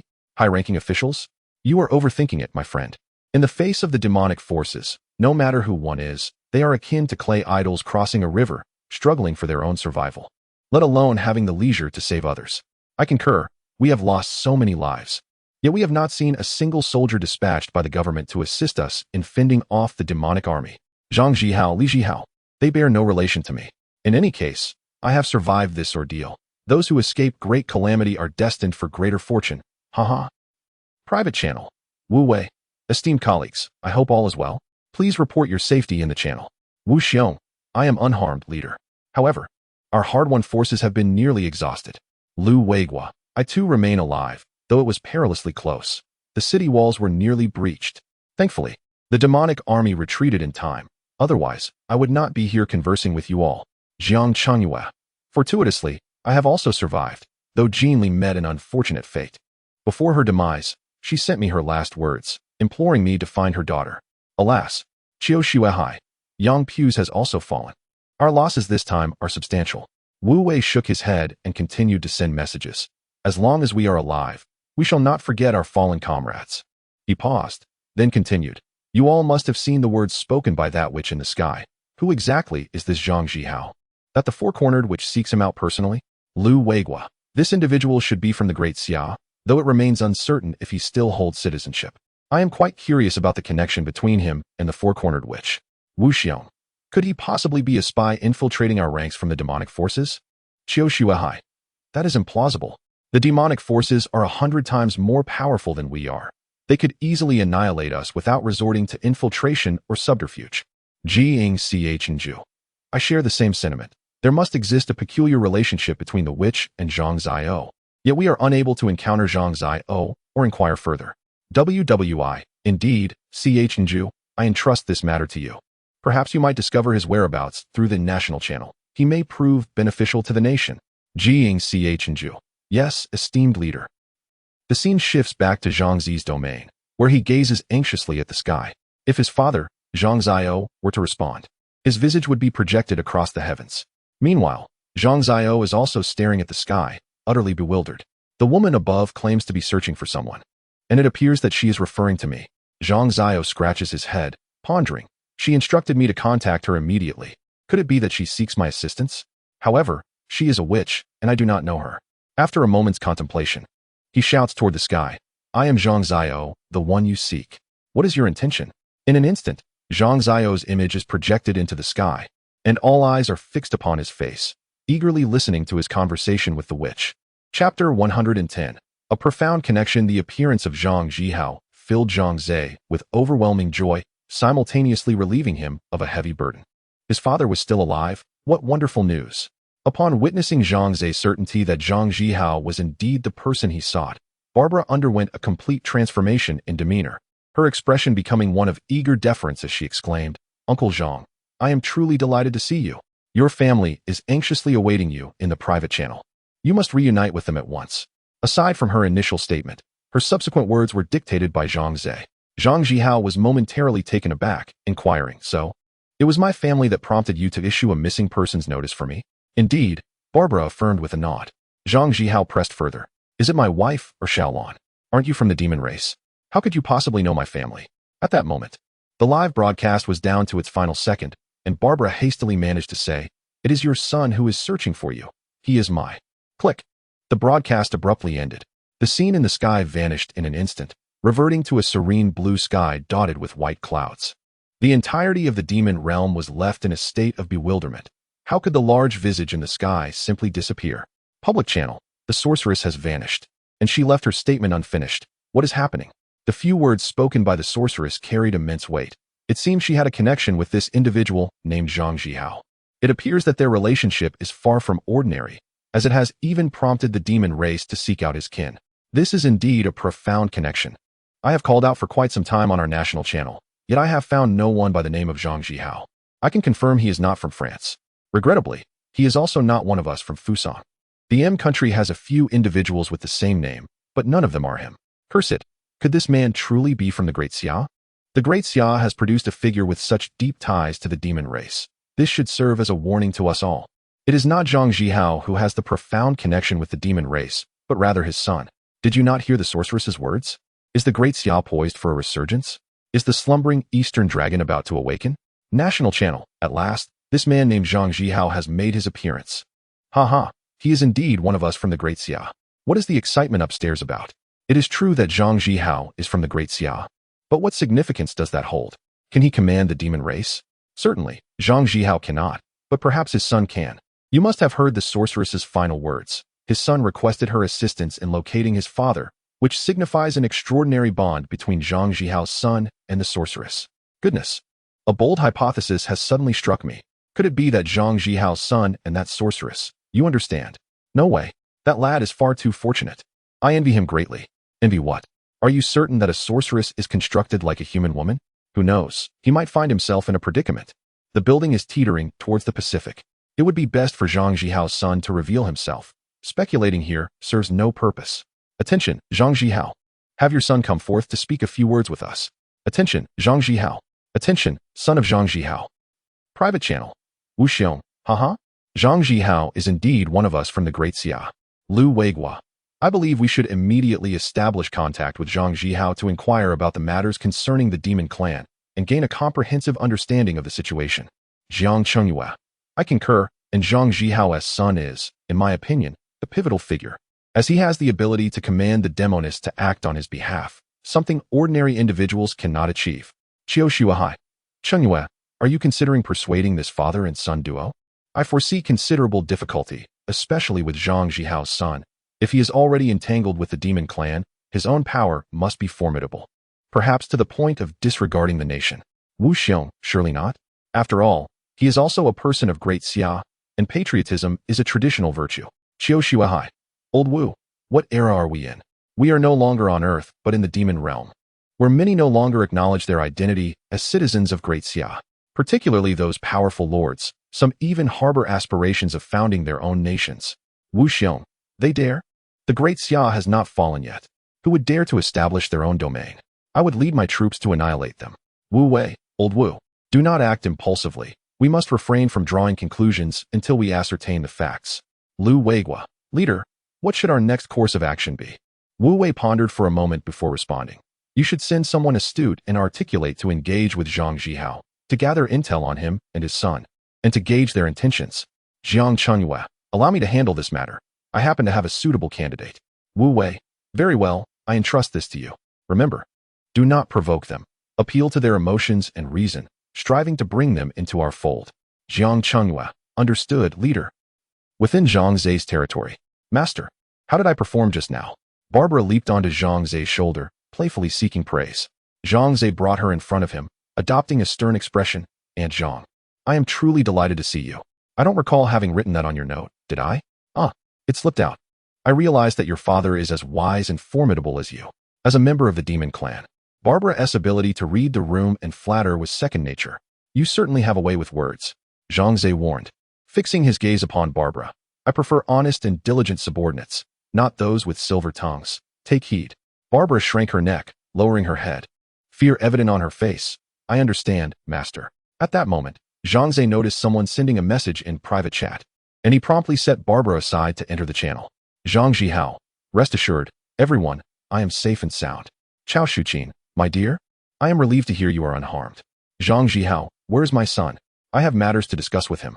Zhang Lan, coincidentally, I too have matters to inquire of him. Chao Shuqin, oh dear, what are you two up to? You appear to be confronting him with a tone of accusation. Do not frighten Xiao Ze. Zhang Zihao, why are you so anxious? I merely wish to ask him about the witch in the heavens. Why would she assist him in publishing a missing person notice to seek me out? This is utterly abnormal. Zhang Lan, father is correct. Witches are certainly not benevolent beings. My brother's association with her is perilous. We must intervene. Chao Shuqin, is that so? However, I find that witch rather attractive, and she spoke to your father with great courtesy. Zhang Lan, mother, do not be deceived by the hypocritical facade of the demon tribe. Have you forgotten? Numerous lords have fallen victim to their treachery. They are cold-blooded creatures, merciless and cruel. As the trio conversed, Zhang Ze came online. Chapter 111. The Edict of the Sanctuary. Zhang Ze. Greetings, everyone. Zhang Zihao. What is there to greet about? Pray tell. How do you know the woman with 4 horns in the heavens? Is she not a demon? What on earth is going on?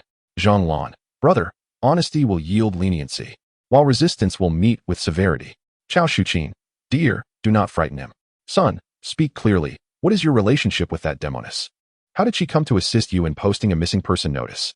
Zhang Ze, do you truly wish to know? Zhang Zihao, spare me the nonsense. Speak. Zhang Lan, yes, do tell. Zhang Ze, very well, I shall divulge, though whether you believe me is entirely your decision. The horned demoness is named Barbara. She indeed belongs to the demon clan, yet she has entered into a pact with me and has become my servant. Thus, she will heed my words and shall not harm me, rest assured. A profound silence enveloped the private channel, with no one daring to utter a word for a considerable time. At last, it was Zhang Zihao who broke the stillness. Zhang Zihao, I believe that what Xiao Ze says holds some truth. Zhang Ze felt a surge of excitement.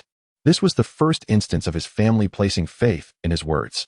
Just as he was about to express gratitude for his father's trust, he realized that Zhang Zihao's statement was but half-formed. Zhang Zihao, however, only half of it is true. Zhang Lan, indeed, it is true that Barbara is of the demon clan, and it is also true that she will not harm brother. Otherwise, he would not be here conversing with us. Zhang Ze, see, I told you would not believe me.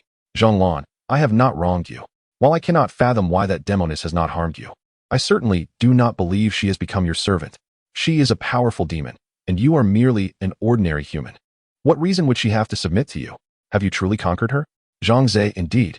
I donned my iron armor and vanquished her will, compelling her to willingly become my servant. Zhang Lan. Who would believe such a tale? Do you fancy yourself Iron Man? Chao Shuqin. Enough of the quarrel. Whether it be truth or falsehood, the only thing that matters is that everyone remains safe. Zhang Zihao. Yes, your mother speaks wisely. Safety is paramount. Son, heed your father's counsel. Steer clear of that demoness. They weave deceitful tales to achieve their ends, and may even resort to seduction. Ahem, in short, Do not be deceived. Zhang Ze sighed deeply, having come to realize that no matter how he explained, his family would remain skeptical. Thus, he chose not to engage in further futile debate, content in the knowledge that he possessed the means to protect his family. Zhang Ze understood father and mother. Zhang Lan, brother, have you accomplished the task I entrusted to you? Have you seen our benefactor? Zhang Ze, no. Having spoken with a hint of displeasure, Zhang Ze exited the private channel. Pope Philip VI gazed gravely at the images within the crystal ball, depicting the scene on the demon realm continent where the demonic armies were opening portals to return to their world. Your Holiness, our plan. Below, 3 cardinals clad in red appeared anxious, speaking hesitantly, fearful of inciting the Pope's wrath and incurring his judgment. After all, the Church had exerted considerable effort to prepare for the incursion of the demonic forces. They had intended to utilize the demons to eradicate the humans from other worlds while simultaneously weakening the demonic armies, laying a solid foundation for future peace negotiations. Yet, unexpectedly, matters had taken a turn. A high-ranking sorceress had issued a command that led to the immediate withdrawal of all demonic forces. Consequently, while the threat posed by the demons had been alleviated, the humans from other worlds had survived, and they would soon vie for resources necessary for survival and development against the indigenous powers of the demon realm continent. It is worth noting that the Church had previously pledged to assist the kings of various nations in vanquishing these otherworldly humans, yet this predicament had now become quite intricate. The 3 cardinals kept their heads bowed, hesitant to meet the Pope's gaze, awaiting his wrath. To their surprise, Philip VI remained calm and stated, "This situation has exceeded our expectations and is beyond our control. Although our plans have been disrupted, the situation remains within my grasp, and you need not be overly concerned." "Yes, Your Holiness." Seeing that the Pope did not appear angry, the 3 cardinals collectively exhaled in relief. "Very well, you may leave now. I must receive a distinguished guest." With a wave of his hand, Pope Philip VI remained alone in the vast cathedral. Moments later, footsteps echoed from a distance, and he turned to see a familiar figure approaching. With a smile, he descended from the platform, arms open to welcome the newcomer. "Welcome, my friend Count." The visitor was indeed Count Philemont, who reciprocated the embrace, and then the two retired to a nearby seat. Philip VI personally poured a cup of red tea for Count Philemont and remarked, "My friend, your journey to find me must surely concern something of great importance." The Count took a sip of tea and nodded, saying, "Indeed, I have come to request something from your Holiness." "What is it?" Philip VI raised an eyebrow, already suspecting the answer, yet feigning ignorance. Count Philemont cast him a sidelong glance and responded gravely, "The Sanctum Order." The Pope fell silent for a moment before replying, "Count, why do you wish to borrow the Sanctum Order? Are you planning to confront someone? As far as I know, your military strength is formidable, even against the demonic armies. You would not necessarily find yourself at a disadvantage. This situation is different. The individual I must confront is immensely powerful. I dare say, he is even more formidable than the demonic armies." Count Philemont declared with a serious tone. Philip VI displayed a look of astonishment. It was the first time he had witnessed Count Philemont wearing such a grave expression. After a moment of contemplation, he ultimately declined the Count's request. "I am truly sorry, my friend, but I cannot lend you the papal bull." Count Philemont furrowed his brow. He and Pope Philip VI had been friends since childhood, having forged a profound bond while studying together at the same seminary. As adults, they embarked on their separate paths. One became a count, the other a pope. Thus, when Philip VI turned down his request, Count Philemont was taken aback and inquired, "Why?" After a prolonged silence, Philip VI finally responded, "Because the papal bull can only be utilized once more." Chapter 112. Borrowing troops. Count Philemon felt a sudden shock in his heart and asked in a deep voice, "How could this be? When the Holy Mountain bestowed upon you the Holy Order, it was stated to be valid indefinitely. Indeed, the Lord of the Sanctuary did affirm such." Yet, Philip VI sighed and shook his head, saying, "Since 3 years ago, I have lost contact with the Holy Mountain, and the Holy Order has shown a depletion of uses. Oh, you cannot see it. Only I, the possessor, can discern it. A year ago, to counter the invasion of the undead army, I utilized 1 use, and thus the number diminished from 2 to 1. Alas, I cannot lend it to you now. If an unforeseen circumstance arises, I would be unable to respond." Understanding dawned on Count Philemon, his expression turning grave. His relationship with the Church was one of mutual dependence. To usurp the throne, he required the Church's endorsement. Similarly, the Church needed the formidable support of a figure like Count Philemon. Their friendship had forged a strategic alliance. Now that Philip VI had divulged his predicament, Count Philemon could not press further. He nodded, rising to take his leave. Wait a moment, my friend, Philip VI interjected, approaching him. Although I cannot lend you the Holy Order, you may freely command the Holy Army. Count Fimon's eyes brightened instantly, for the Holy Army was indeed a formidable force. The soldiers of the Holy Army were meticulously selected and displayed unwavering loyalty to the Church, facing death unflinchingly in battle. None would surrender or flee, even to the last man. Yet, the true strength of the Holy Army lay not merely in their loyalty, but in their martial prowess. To enhance their combat capability, the Church had long fed these warriors holy water from a young age, resulting in bodies imbued with extraordinary strength over the years. They also remained unfazed by any form of magic. Numerous tales circulated about the Holy Army. Some claimed they were an invincible Iron Brigade, while others declared them the mightiest force on the continent of the demon realm, instilling fear in the hearts of demonkind. In truth, they were merely the Church's loyal hounds, executing many clandestine and unsavory deeds, such as massacres. However, Count Fimon was indifferent to such matters. He was far more concerned with the Holy Army's formidable combat capability. It would suffice to confront that individual. I am profoundly grateful to you, my friend, Count Fimon exclaimed, embracing Pope Philip VI with a smile. Your assistance shall not be forgotten. When I ascend to the throne, the Church's influence will span half the demon realm. Pope Philip VI, equally beaming, nodded in agreement. I look forward to that day. Within the territory of Zhang Ze, the war had concluded, leaving the land in disarray, in dire need of restoration. The damaged city walls, watchtowers, and various structures necessitated repairs, prompting the entire populace to mobilize and join the construction efforts, creating a scene of bustling activity both inside and outside the city. Barbara lay languidly on the sofa, idly fiddling with Zhang Ze's tablet. She opened Fruit Ninja, expertly slicing fruits into fragments with her fingers. Long Yu was engaged in cleaning when she caught sight of Barbara's lethargic demeanor, her irritation flaring. Get up, you lazy cat. Long Yu brandished a broom, attempting to shoo Barbara away. Barbara leaped onto the table, disdainfully retorting, how dare a lowly maid speak to one of noble demon lineage in such a manner? Let me remind you, had this been the demon realm, I would have torn you to shreds. Huh, alas, this is not the demon realm. Long Yu stuck out her tongue at Barbara, mocking her. Besides, you are no longer of noble demon blood. You are now my master's contracted servant. Do not forget your station. Humph. Barbara bared her sharp teeth at Long Yu, fuming. And what are you? Just another cleaning servant, are you not? Who do you think you are looking down upon? Long Yu tossed her hair with a proud demeanor and replied, I am not a mere servant. I am a hero employed by my master. I have my own abode, receive a salary, and enjoy other benefits each month. Do you possess any of that? Barbara momentarily faltered, her expression shifting to one of surprise. A hero? You are a hero employed by Zhang Ze. Indeed, Long Yu continued tidying up as she spoke. Besides myself, Owen, Mina, and Shook, we are all heroes, free individuals, able to leave at any moment. Yet we choose to stay. A lord as splendid as Zhang Ze is truly rare, and we will not let this opportunity pass. Barbara's expression shifted as she pondered. Could it be that Zhang Ze has the ability to recruit heroes? Is this not akin to what the Demon Lord does?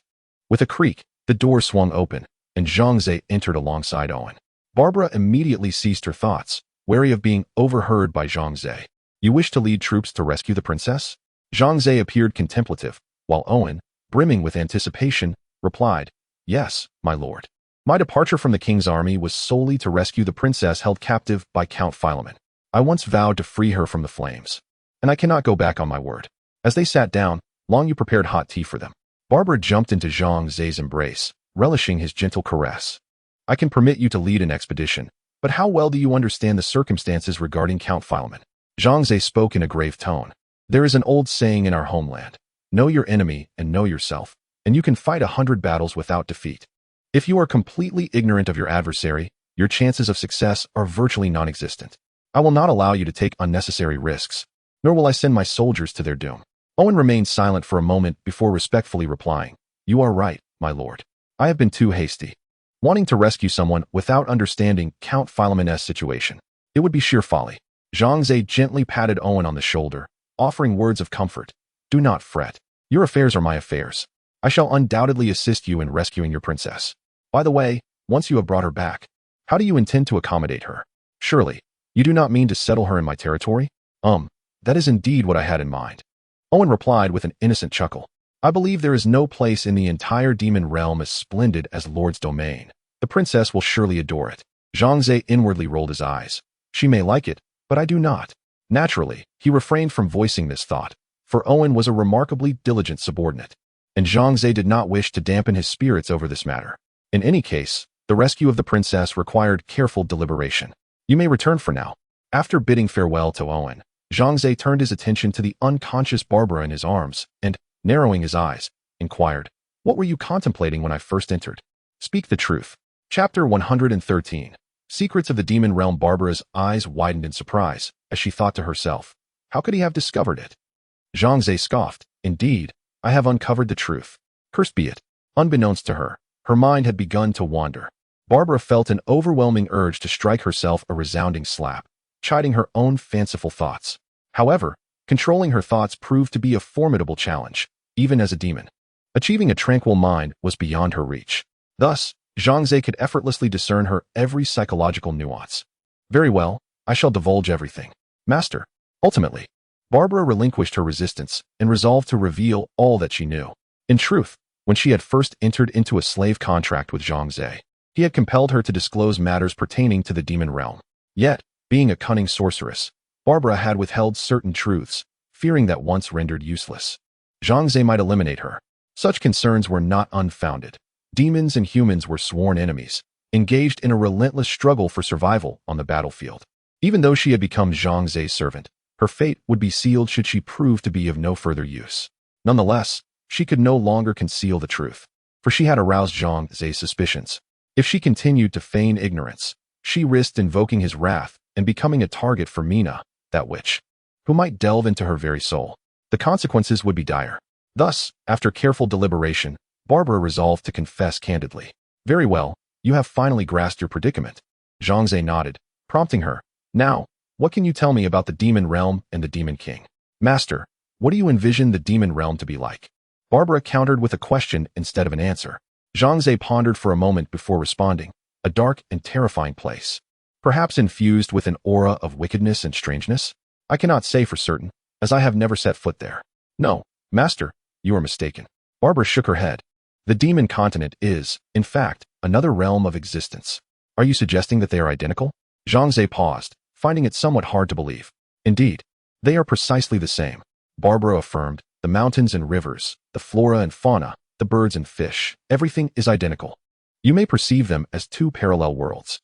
She hesitated briefly before adding, "Of course, the humans of the demon continent are us, and the term demons was actually bestowed upon us by the humans of the other realm, merely due to the horns upon our heads." "Wait a moment." Zhang Ze rubbed his temples. "Let me gather my thoughts." He stood up, pacing back and forth as he contemplated, before finally addressing Barbara. "Am I correct in understanding that the demon continent and the demon realm are essentially the same world, differing only in the presence of humans, while everything else remains unchanged?" "Precisely." Barbara nodded. "Master, you are quite astute." "Enough with the flattery." Zhang Ze playfully flicked Barbara's forehead. "Now continue." "Oh, of course," Barbara continued, her little paws cradling her head. "Initially, the two worlds operated independently, with no connection between them. However, one day, an unusual occurrence transpired. A group of individuals, claiming to be from another realm, arrived in our demon world continent. They established territories, developed their influence, and recruited us natives for labor, subsequently conquering cities and founding nations. The more Zhang Ze listened, the more he sensed something amiss, an uncanny familiarity washing over him. By heavens, is this not akin to our own experience of universal traversal to the demon realm? A spark of realization ignited in Zhang Ze's mind, and he pondered with suspicion, what is happening? Could it be that not only our world underwent universal traversal, but others did as well? The magnitude of this revelation is astonishing. Observing Zhang Ze's fluctuating expression, Barbara recognized he had unearthed the crux of the matter and paused, allowing him time to digest this information. "Though I am indeed taken aback, I comprehend your meaning." Zhang Ze inhaled deeply and inquired, "Your demon lord is indeed one of those beings from another world, is he not?" "Precisely." The demon lord triumphed over countless billions of similar lords, ultimately becoming the sovereign of the demon world continent. Barbara nodded vigorously, a look of profound admiration gracing her features as she declared, "He is the most exceptional, the mightiest demon lord, far surpassing all his predecessors." When he ascended to the throne of dominion over the demon world continent, a passage emerged between the demon world continent and the demon realm, known as the time-space gate. I still recall the words spoken by the demon lord to us, the heroes he had summoned. We have a new objective. We shall forge new battlefields and conquer new worlds. Zhang Ze, with a stern countenance, continued in Barbara's narrative. Thus, the invasion of the demon army into the demon realm transpired? Indeed, but due to the limitations of the time-space gate, we could only send a fraction of our forces, 1/10,000th, into the demon realm to assault the humans here, plunder resources, and capture slaves, before returning to the demon world continent. Barbara explained. I fail to understand. Having already arrived in the demon realm and achieved victories, why return? Zhang Ze queried. Perplexed, would it not be more prudent to establish a foothold here and methodically seize control of the entire demon realm? Naturally, we desire that, but it is impossible. Barbara sighed in resignation. For reasons unknown, we inhabitants of the demon world continent become exceedingly frail and age rapidly if we remain in the demon realm for too long, transforming into withered elders within a month, ultimately succumbing to death. Zhang Ze was taken aback and urgently inquired. Then you, being from the demon world continent, would also age into an elder? Barbara playfully nudged Zhang Ze's hand with her feline head, grinning as she replied, Not at all. For my current form is that of a cat from the demon realm, hence I shall not experience aging. Zhang Ze finally let out a sigh of relief. Pondering to himself, this physiological phenomenon prevents the inhabitants of the demon realm from lingering too long in the magic realm, inadvertently safeguarding the latter. Why does it feel as though this has been meticulously orchestrated? Is it to balance the disparities in power between the two worlds? This, Zhang Ze could not ascertain. Yet he grew increasingly convinced that behind the phenomenon of universal traversal, there lurked a hidden mastermind. Who could he be? Where is he located? What are his intentions? Zhang Ze posed these existential queries to his very soul, yet no answers were forthcoming, leaving him to rely solely on his own resolve. Nevertheless, he understood that to unravel the truth, he must cultivate his strength to an extraordinary degree, powerful enough to draw near to the very core of reality. Chapter 114. The Undead Hero. A month has elapsed since the tumultuous conflict with the demon race, and life has gradually returned to a state of tranquility. Zhang Ze has commenced the revitalization of his domain, with the primary focus on upgrading the Lord's Hall. For only through its enhancement can he unlock a myriad of new structures and functionalities. Presently, Zhang Ze's Lord's Hall has ascended to level 3, with all constructible buildings completed. His resources and currency are abundant, rendering him exceedingly wealthy. It is indeed time to elevate the Lord's Hall to level 4. Rubbing his hands together in anticipation, Zhang Ze initiated the upgrade process. Ting. Upgrading your Lord's Hall to level 4 will require 72 hours. As he gazed at the system notification, impatience welled within him. This duration is excessively long. Suddenly, he recalled his possession of the God Player mode and swiftly summoned the territorial map, locating his Lord's Hall. With a click, a menu unfurled before him. Let me see. Found it. Accelerate.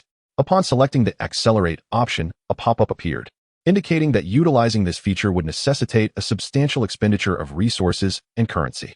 Without hesitation, Zhang Ze clicked to agree, and instantly, the upgrade time was drastically reduced to a mere 7 hours and 20 minutes, a tenfold decrease.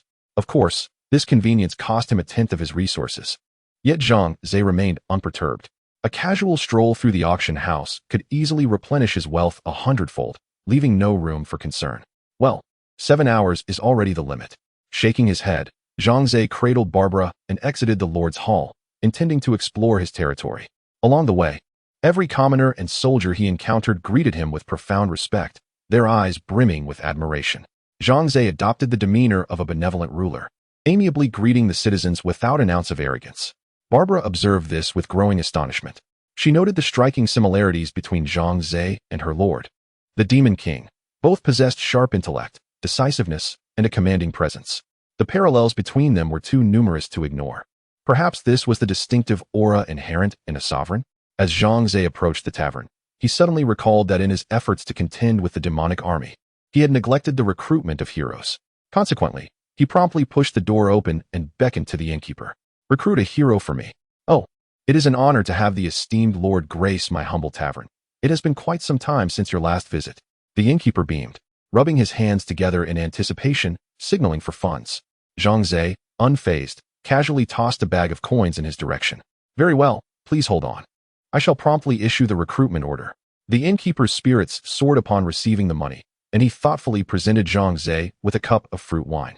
As Zhang Ze sipped his drink, he perused the territorial map to pass the time, while Barbara mewed, yearning for a taste of the wine, only to be playfully flicked on the head by Zhang Ze. The construction of the city walls has reached its final stages, and the majority of the wounded have been treated. The compensation for fallen soldiers is progressing remarkably well. Mina has proven to be an exceptional logistics officer. Zhang Ze nodded, and then turned his gaze towards Owen. Owen had been residing in the barracks, interacting with the soldiers daily. Now, in order to ascertain the situation of Count Philemon, he requested the establishment of a specialized unit for intelligence gathering, which aligned perfectly with Zhang Ze's own thoughts. He had observed that the indigenous forces in the area were far from friendly towards them, the beings from another world. The recent invasion by the demon army underscored this reality. The natives wished for their complete annihilation. Consequently, Zhang Ze had also altered his perspective, abandoning any illusions of fostering amicable relations with the indigenous powers in pursuit of mutual development. These imbecilic fools were neither deserving of his pity nor his respect. They must be shown their place. However, Zhang Ze was not so arrogant as to believe he could single-handedly conquer the entirety of the demon realm. He needed to grow stronger and unite with like-minded allies. Moreover, he must possess a thorough understanding of the indigenous forces' conditions, so that when war inevitably breaks out, he can deliver a decisive blow to the enemy. Thus, the formation of such an intelligence-gathering unit was of utmost necessity. The selection of members posed little issue, as the soldiers exhibited exceptional loyalty and were ready to follow Zhang Ze into the depths of danger without hesitation. Yet, the question of who would lead this special unit left both Zhang Ze and Owen in a quandary. Owen was certainly unsuitable.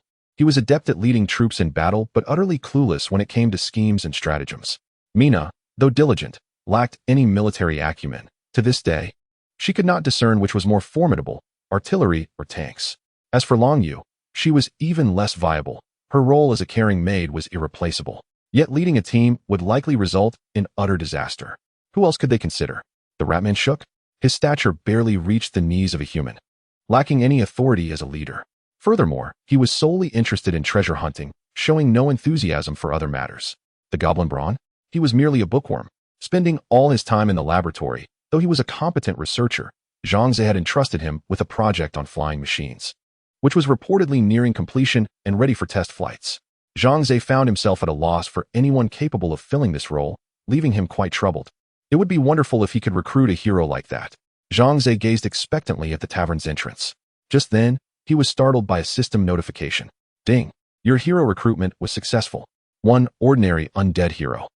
Reward multiplied by 100. Please choose. 100 ordinary undead heroes. 2. 1 exceptional undead hero. What an astonishing turn of events. An undead hero. Zhang Ze was taken aback. Even in death, one could still be a hero? Remarkable. Regardless of the circumstances, now that the recruitment is complete, it is imperative to take a closer look. Thus, Zhang Ze promptly chose option 2.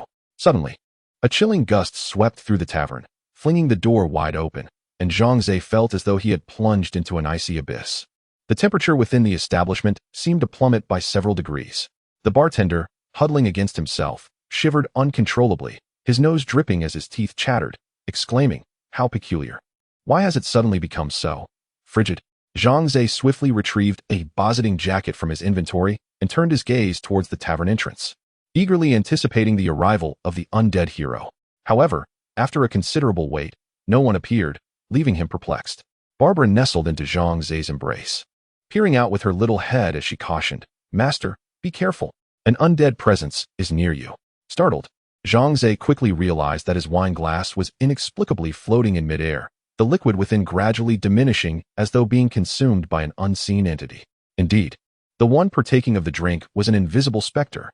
Zhang Ze instantly comprehended that the undead hero had already materialized by his side. Chapter 115. The insecure undead. The undead hero is transparent. This is indisputable. However, Zhang Ze felt a twinge of worry. If even humans cannot see him, how can they communicate? "Are you the Lord who summoned me?" A chilling voice whispered in his left ear. Zhang Ze immediately turned to the left and replied, "Indeed, that is I. Why do you wish to recruit me when others tremble at the sight of the undead?" Came the mournful voice from his right ear. Zhang Ze was compelled to glance to the right and responded, "I care not for origins. Talent is all that matters to me." A gust of cold wind swept in from the left. "Is that truly so? I find it hard to believe. I have been deceived by many." The chilling breeze suddenly shifted to the right. "They claimed not to care about my undead nature. yet ultimately abandoned me. Zhang Ze slammed his hand on the table, exasperated, and exclaimed, "Could you possibly reveal yourself? I do not wish to converse with thin air, as if I were mad." Very well. The undead seemed taken aback by Zhang Ze's assertiveness, slowly manifesting before him. Before Zhang Ze stood a gaunt young man, his eye sockets and cheeks deeply sunken, resembling one gravely afflicted by illness, occasionally coughing as if he were a frail aristocrat. Zhang Ze examined the attributes of this frail being. Hero, Corindal quality, exceptional level, 1 experience, 0 10,000 race, undead health, 4,000 attack, 2,500 defense, 3,000 loyalty, 60 skills, terrifying illusion LV1, creates phantoms of terror targeting the depths of a victim's psyche to shatter their spirit. Talent, invisibility LV1, stealthy movement. Whisper LV1, mental control over the weak-minded. Equipment, none. Requirements, 1,000 copper coins. Day remarks. Corindal was once a diligent farmer. By a twist of fate, he unearthed an ancient tomb in his field. Driven by greed, he opened the coffin within, only to be cursed by the deceased, transforming him into an undead being, eternally wandering the liminal space between life and death. Zhang Ze's eyes sparkled with realization. This undead Corindal would be perfectly suited for intelligence gathering, as he could traverse any location unnoticed. "My lord, what do you think of me? Would you still be willing to take me in?" Corindal gazed at Zhang Ze with a pitiful expression. Having roamed for decades, he had known no refuge. In truth, for an undead, having no home is inconsequential. Yet Corindal was different. He longed for his past existence as a human, unwilling to wander alone in desolate wilderness, nor to witness the expressions of terror on others' faces. To put it plainly, he loathed his undead identity and yearned to reclaim his humanity. Zhang Ze nodded and affirmed, "I have stated before, I do not regard origins. Talent is what I seek." He then produced the cat nestled in his arms and inquired, "Do you notice anything special about this feline?" Corindal looked around inquisitively and remarked, "It is a female cat." "No." Zhang Ze rubbed his forehead and said, "The soul inhabiting this cat belongs to a demon clan." Colin's face instantly turned pale with fear as he exclaimed, "My God, you have taken in a demon. They are cruel, malevolent beings, exceedingly dangerous." Barbara, displeased, bared her claws at Colin and meowed furiously, causing him to become invisible in an instant. Zhang Ze regarded him with disdain and remarked, "Hey, you're a wraith. How can you be afraid of a mere cat, even if it is a demon? You should not be frightened. After all, you are already undead." Colin paused for a moment, then slowly reappeared and said, "Oh right, I am a wraith. Unless attacked by holy light, I am immortal." Zhang Ze continued, "So you see, if I can harbor a demon, what do you, as a wraith, have to fear?"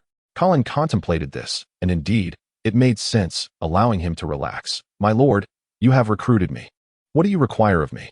Colin inquired curiously. "You don't expect me to steal something, do you?" "Heavens, such a base task is far beneath me." Zhang Ze rolled his eyes and replied, "I currently need an exceptionally skilled intelligence officer to gather information and train a team for intelligence collection. I believe you are well suited for this role." "Me?" Colin coughed twice and said, "I can indeed infiltrate enemy territory undetected, but my lord, I am utterly inexperienced in military reconnaissance.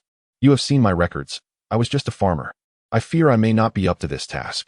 Zhang Ze reached out to pat Colin on the shoulder in encouragement, only for his arm to pass through the Spectre S form. "Do not underestimate yourself." Zhang Ze awkwardly withdrew his arm and continued, "Every talent has its purpose. Your past does not preclude you from pursuing other vocations. I believe you not only can excel, but may even surpass expectations." Colin was taken aback, questioning in disbelief. "Is that so?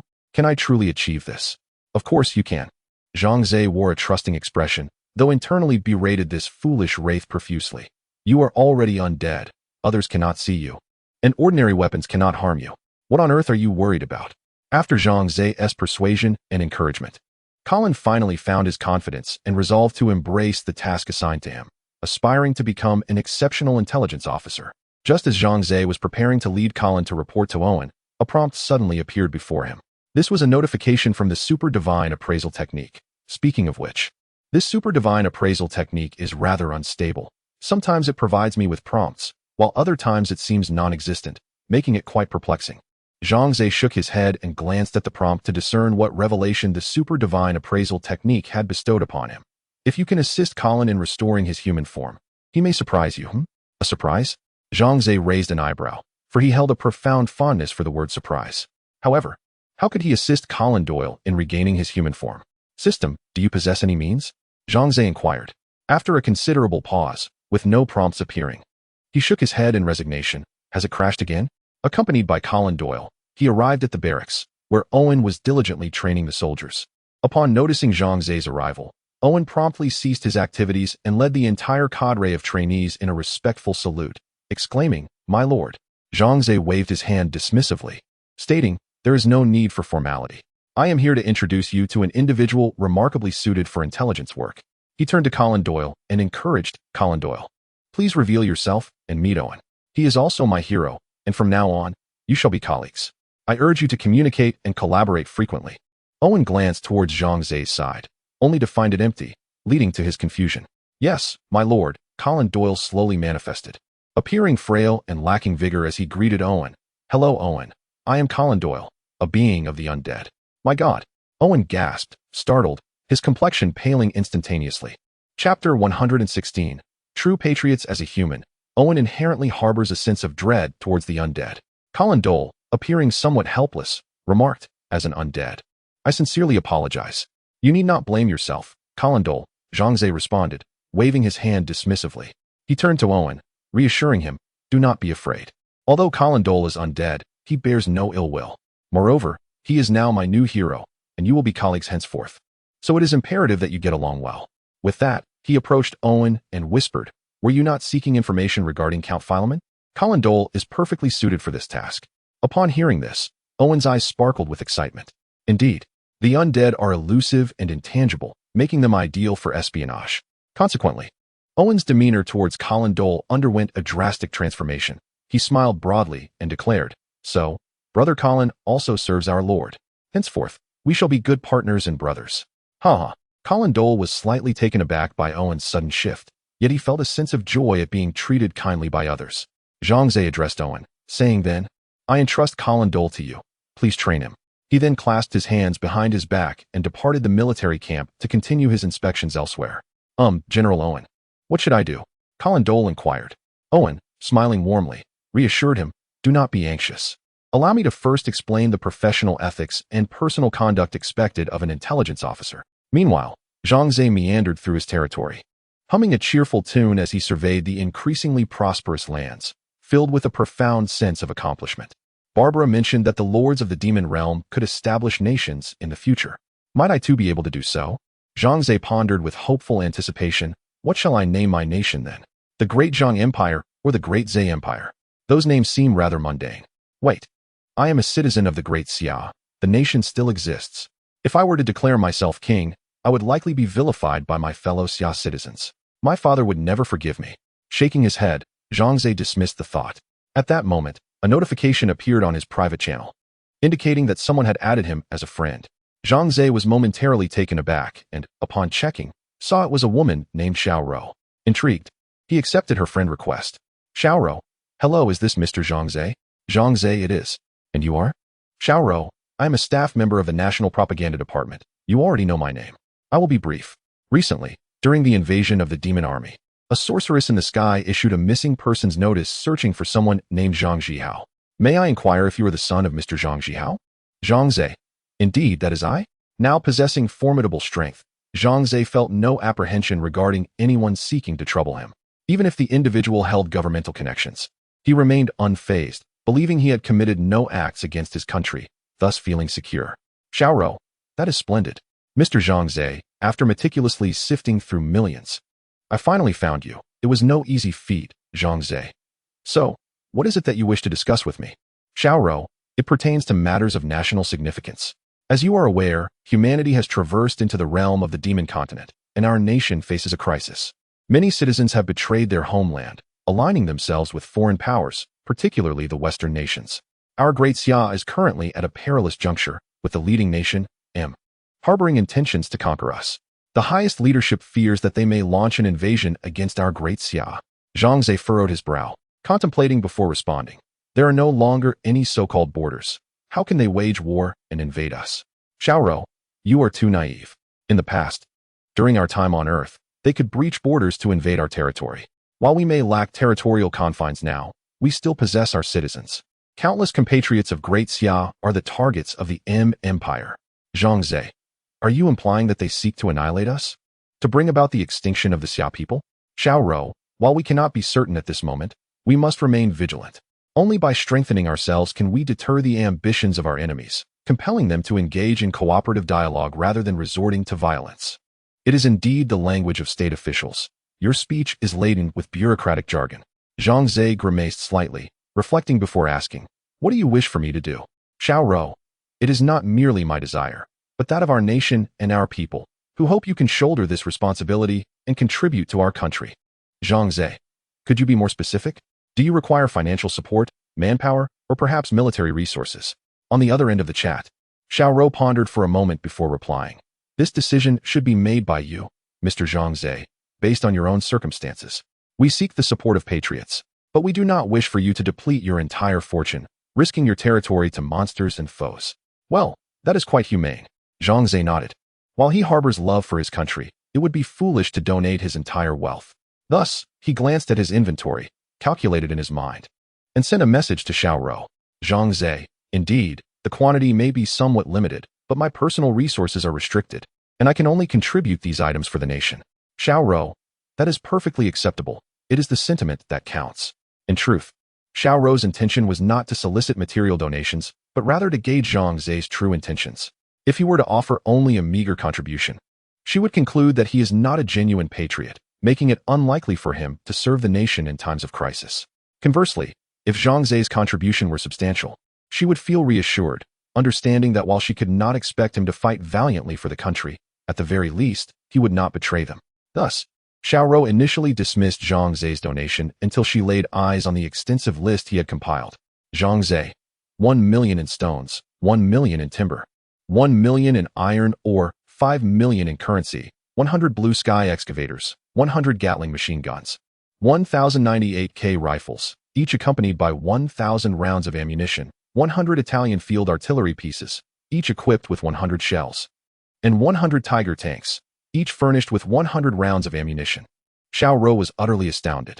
The magnitude of Zhang Ze's contributions eclipsed the total resources of the entire nation. This meant that the supplies donated by Zhang Ze alone surpassed the aggregate resources of the Great Xia.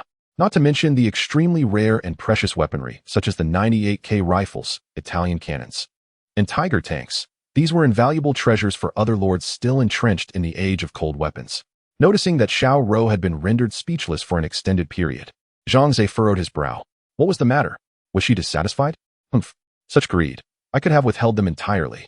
Zhang Ze sent a message. If you deem these items unworthy, then so be it. I shall keep them for my own use. Xiao Rou, wait. I was just taken aback and didn't know how to respond. Mr. Zhang Ze? Mr. Zhang Ze? Zhang Ze had already closed the private channel and proceeded to inspect his territory. Chapter 117. Covert infiltration. The Spectre Colin had resided in Zhang Ze's domain for over a month, becoming intimately acquainted with every nook and cranny, gradually acclimating to the lifestyle here. Truly, the Lord is magnificent. Colin could not help but feel profound admiration for Zhang Ze, for this territory was remarkably splendid, far more prosperous and thriving than many nations he had previously visited. All of this was the fruit of the Lord's labor. As he traversed a household, he inadvertently sent a family of 3 within into a shivering frenzy. What is happening? It is not yet autumn. Why is it so frigid? Indeed, it feels as though winter has arrived. Could we be coming down with something? Hurry, procure some medicine. We cannot afford to fall ill. Stumbling back to the military camp, Colin discovered Zhang Ze engaged in conversation with Owen, piquing his curiosity to eavesdrop.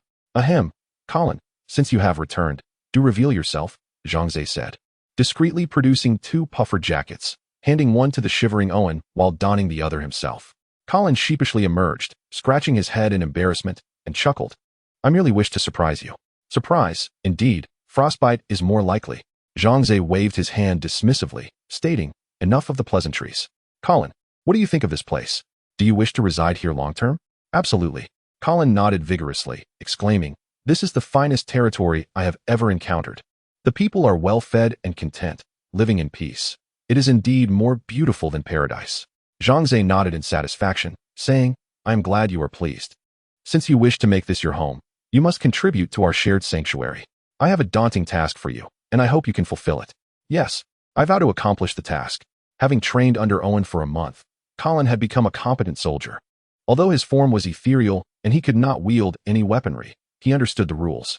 Zhang Ze exchanged a knowing glance with Owen, who then said, Colin, my dear brother, our greatest adversary at present is Count Philemon, who reigns in the north. His might is formidable, commanding an army of millions. Furthermore, he has colluded with the church. Colin listened intently as Owen continued.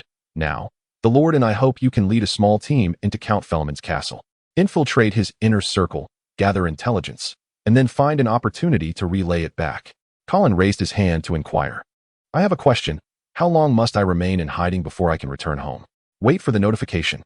Zhang Ze replied, pursing his lips. You must fulfill your duties first. Only then will you have a home.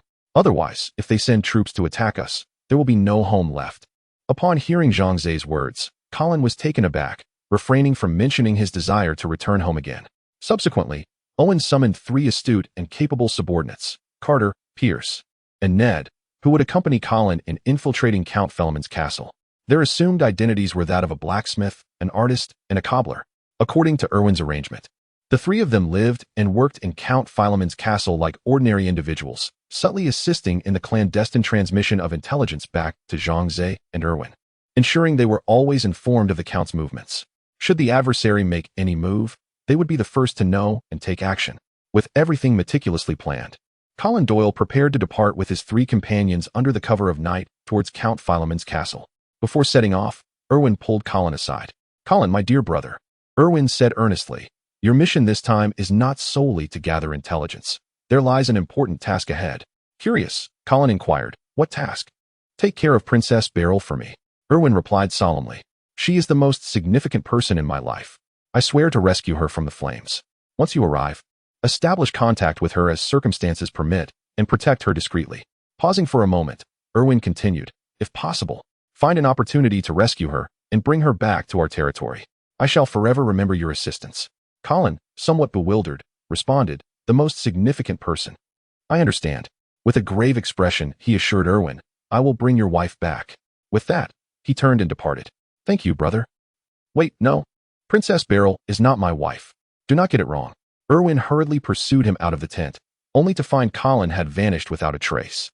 Colin and his 3 companions pressed on day and night, finally arriving at Count Philemon's castle 10 days later.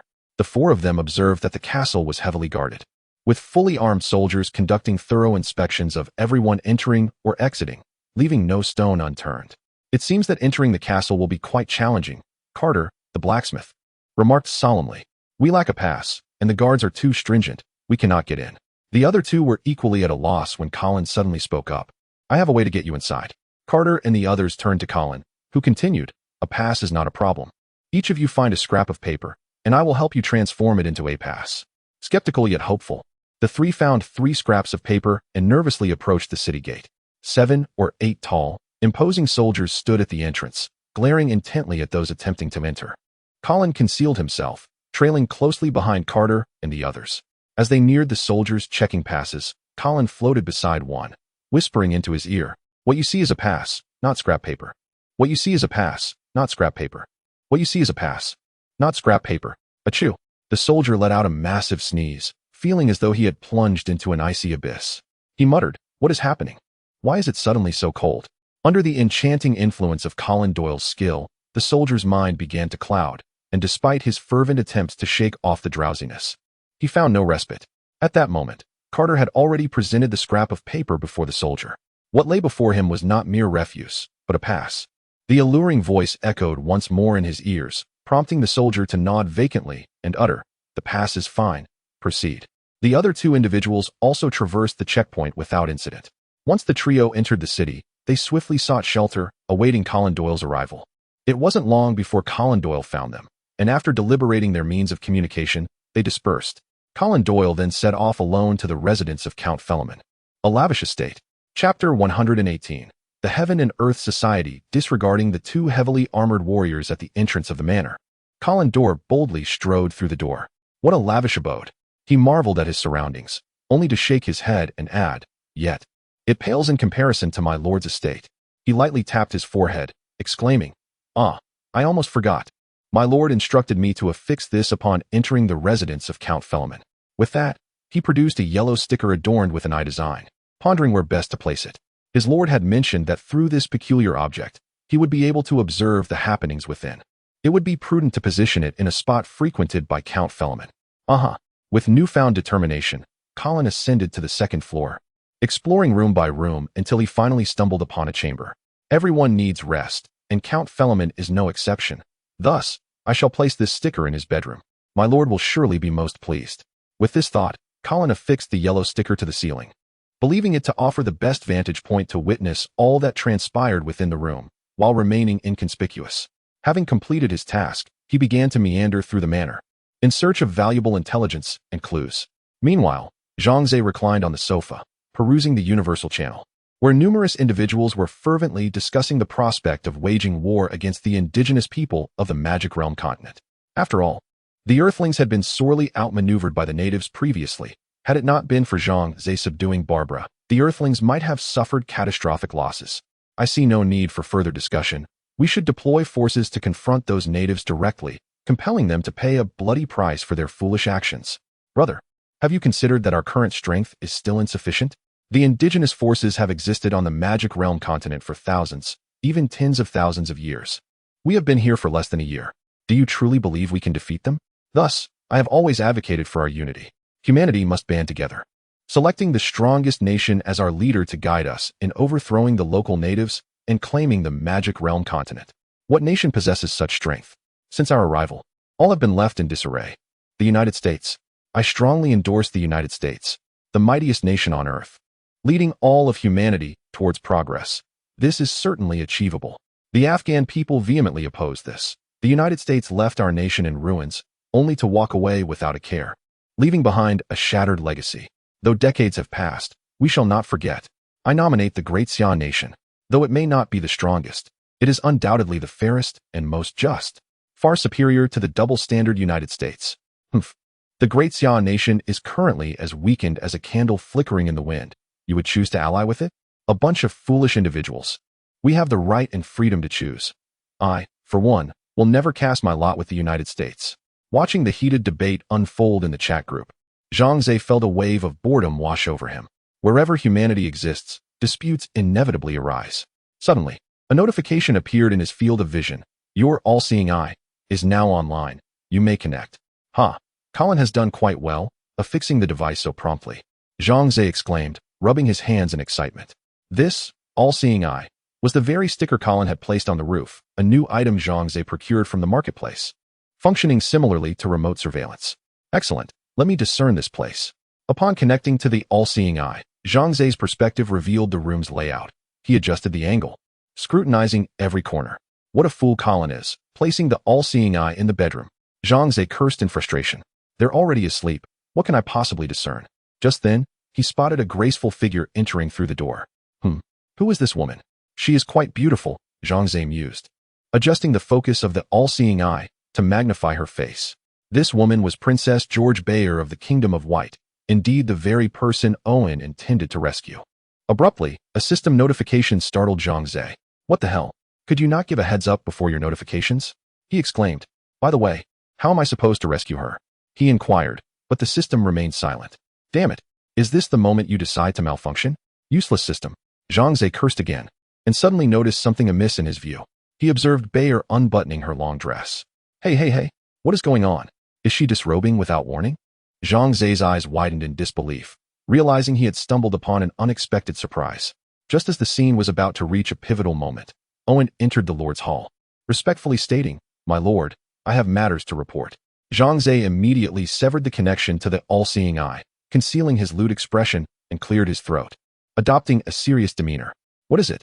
The triannual conference of the myriad races is about to commence. The alliance, representing humanity, will negotiate with the tribal faction, represented by the orc race, to delineate the territories of the two factions and simultaneously establish a new ceasefire agreement. Zhang Ze's expression shifted in astonishment. Wait a moment. Alliance and tribe? Isn't that a setting from World of Warcraft? Is the name of the Magic Realm actually Azeroth? Indeed. The two factions have existed for over 1,000 years, perpetually at war, until the arrival of humans from another world brought about a truce, Owen explained. Zhang Ze scoffed. It's to unite against the humans from another world, isn't it? Owen nodded, Because the humans from another world are unknown to us. The indigenous races of the magic realm. We cannot discern whether you are friend or foe, thus the need for caution, much like with the demons. So, what do you wish to convey by telling me this? Zhang Ze inquired with curiosity. I am neither part of the alliance nor the horde. I belong to the neutral faction. Owen replied, My lord, you may choose to join a faction, and the one you align with will offer you various assistance. Henceforth, we shall not have to fight alone. Zhang Ze chuckled. Owen, do you believe my current strength necessitates external aid? With a proud smile, he continued. Once my lord's hall reaches level 4, I shall establish my own nation. However, that is not my ultimate goal. It is to unlock additional functionalities and enhance my powers. Therefore, I shall not join any faction. With a relaxed posture, he added with a slight smile, I intend to establish my own faction indeed. While I may not be able to found a nation, I can certainly create my own influence. After a moment of contemplation, he declared, I have decided on the name for my faction, the Heaven and Earth Society. Chapter 119. Insincere Gratitude. The Heaven and Earth Society? Owen wore a perplexed expression, unaware of the resounding significance of this name in Zhang Ze's homeland. Indeed, the Heaven and Earth Society, the restoration of the Ming dynasty. I digress.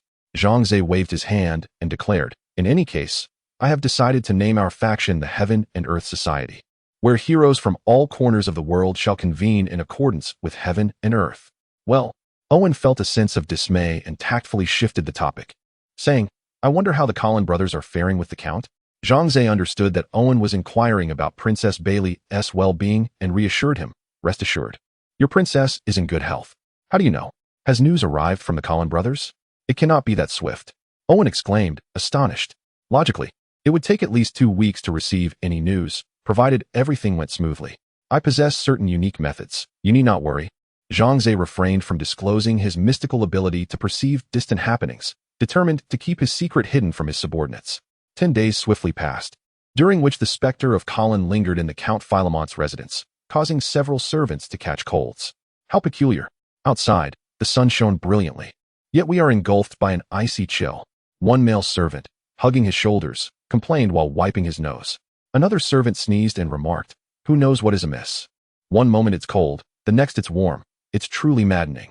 Colin Doyle, who was nearby, had initially intended to eavesdrop on their conversation to glean some intelligence, but to no avail. Sighing, he lamented, I have roamed for so many days, yet I have not encountered Count Philemont. Over the past few days, he had uncovered nearly all the secrets of this room, such as escape routes, the Count's secret treasury, and certain unspeakable matters. However, none of these were what Colin Doyle sought, leaving him in a state of vexation. How he longed to return to his lord's territory. It was far superior to this place. Colin Doyle began to reminisce about the days spent lounging on the sofa with Barbara, engrossed in romantic dramas on the tablet. Those moments were truly delightful. Suddenly, a figure rushed over to the 2 male servants, exclaiming, You two, do not linger here. The Count will soon enter the city. We must all prepare to welcome him. What? The Count has returned from the Holy See. Wasn't he supposed to be away for a few more days? Never mind those details. Let us quickly change our clothes and go out to greet him. If we are late, our heads may well be at stake. The 2 male servants hurriedly dashed out of the room, leaving Colin Doyle alone. So, Count Philemont had ventured out. No wonder he had been unable to find him for so long. Colin Doyle felt exhilarated. It is splendid that he has returned. I can now lurk by his side and gather intelligence. The sooner I complete my mission, the sooner I can return home. Outside the city gates, Count Philemont's entourage advanced in grand procession. They passed through the city gates, with crowds lining the streets, all bowing their heads in fear, hesitant to gaze upon the Count, lest they provoke his ire. Count Philemon sat in his opulent carriage, deep in contemplation. With the triannual assembly of all races approaching, this gathering held paramount importance. He must secure the support of the majority of tribes before he could contend with the crown prince and his faction. As these thoughts coursed through his mind, Count Philemon slowly opened his eyes and addressed a servant outside the window. Prepare the gift for Princess Baler, ensuring her vitality. As you command, my lord. The servant responded promptly and hurried away. The procession halted at the Count's estate, and upon his descent from the carriage, a throng of his servants and attendants knelt in reverence. Among them was Colin Doyle, who observed Count Philemon with curiosity. So this is the Count. His appearance is quite sharp and spiteful, hardly comparable to our lord. After harboring such thoughts, he followed closely behind Count Philemon into the house. Why is it so cold in here? Count Philemon suddenly felt a chill sweep over him. tightening his collar as he expressed his dissatisfaction to the butler. Sure. Why is the house so frigid? It feels like an ice cellar. The butler, sure, appeared bewildered. Cold? The sun is shining brightly outside. How could it be cold? However, he dared not question Count Philemon and promptly nodded. Very well. I shall arrange for the fireplace to be lit. Callandor stifled a laugh, aware that even in his concealed state, he could still be overheard if he spoke. He did not wish to alert Count Philemon, for that would jeopardize his intelligence-gathering efforts. Seated beside the fireplace, Count Philemon began to feel somewhat warmer. Yet, he was puzzled as to why others felt cold while he alone experienced this chill. Am I unwell? Doubts assailed him, prompting him to instruct a servant. Fetch Priest Hogo at once. I require his aid to dispel this ailment. While ordinary folk seek doctors and medications, those of wealth and influence find it far simpler to summon a priest to cast spells and alleviate their maladies. Yet, such services come at a steep price, unaffordable for the average person. The servant hurried off to fetch Priest Hogo, and Count Philemon issued another command. Bring Princess Lair to me. Inform her I have matters to discuss. Understood. A maid exited the parlor, and shortly thereafter, Princess Lair entered. What do you want? She asked coldly. Although Count Philemon had previously persuaded her against starvation, she harbored a deep-seated aversion to this nefarious man, her tone reflecting her disdain.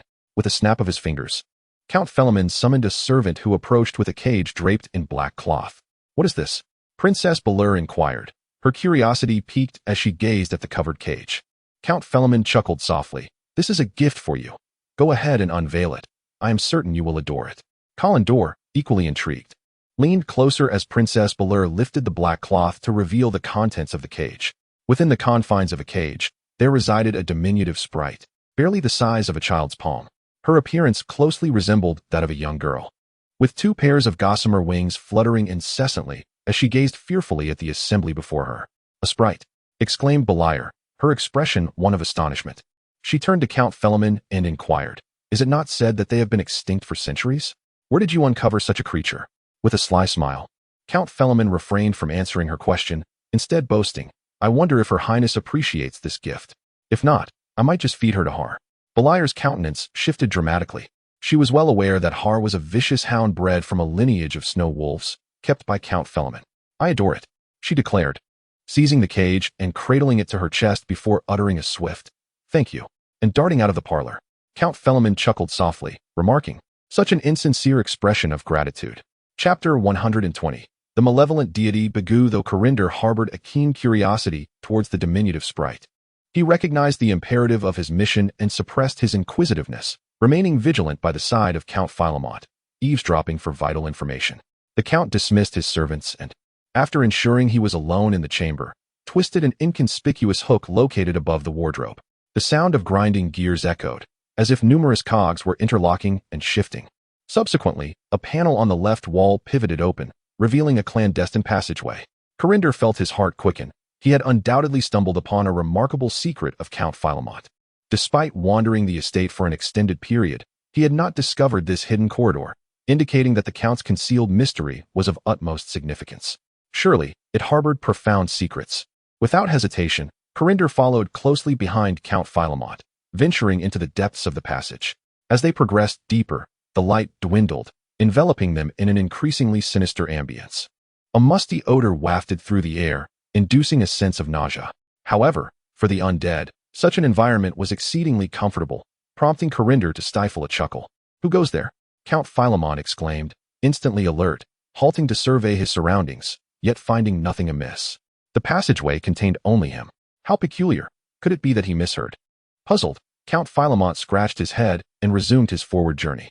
Corinder, covering his mouth, mentally berated himself for nearly jeopardizing their endeavor. The pair continued down the corridor until they arrived at its terminus, where an imposing door stood firm. Corinder observed as Count Philemon produced a set of keys, manipulating them in the door's lock before pushing it open. To his astonishment, another door loomed behind the first, slightly smaller and wrought of iron. This time, Count Philemon did not employ the keys, instead placing his hand upon a patterned imprint on the iron door. A flash of light illuminated the space, and the door creaked open. Yet, to Corinder's dismay, an even smaller door awaited behind the iron one. Frustration welled within him. What treasures could Count Philemon be concealing, necessitating these three formidable barriers? The Count then focused his gaze upon a small aperture resembling a camera lens. After a brief scan, The final door finally yielded to their persistence. If Zhang Ze were present, he would undoubtedly exclaim, "Goodness! Is that not a fingerprint and iris scanner?" However, Corinder remained oblivious to such technological marvels, his thoughts solely consumed by the enigma that lay beyond the door.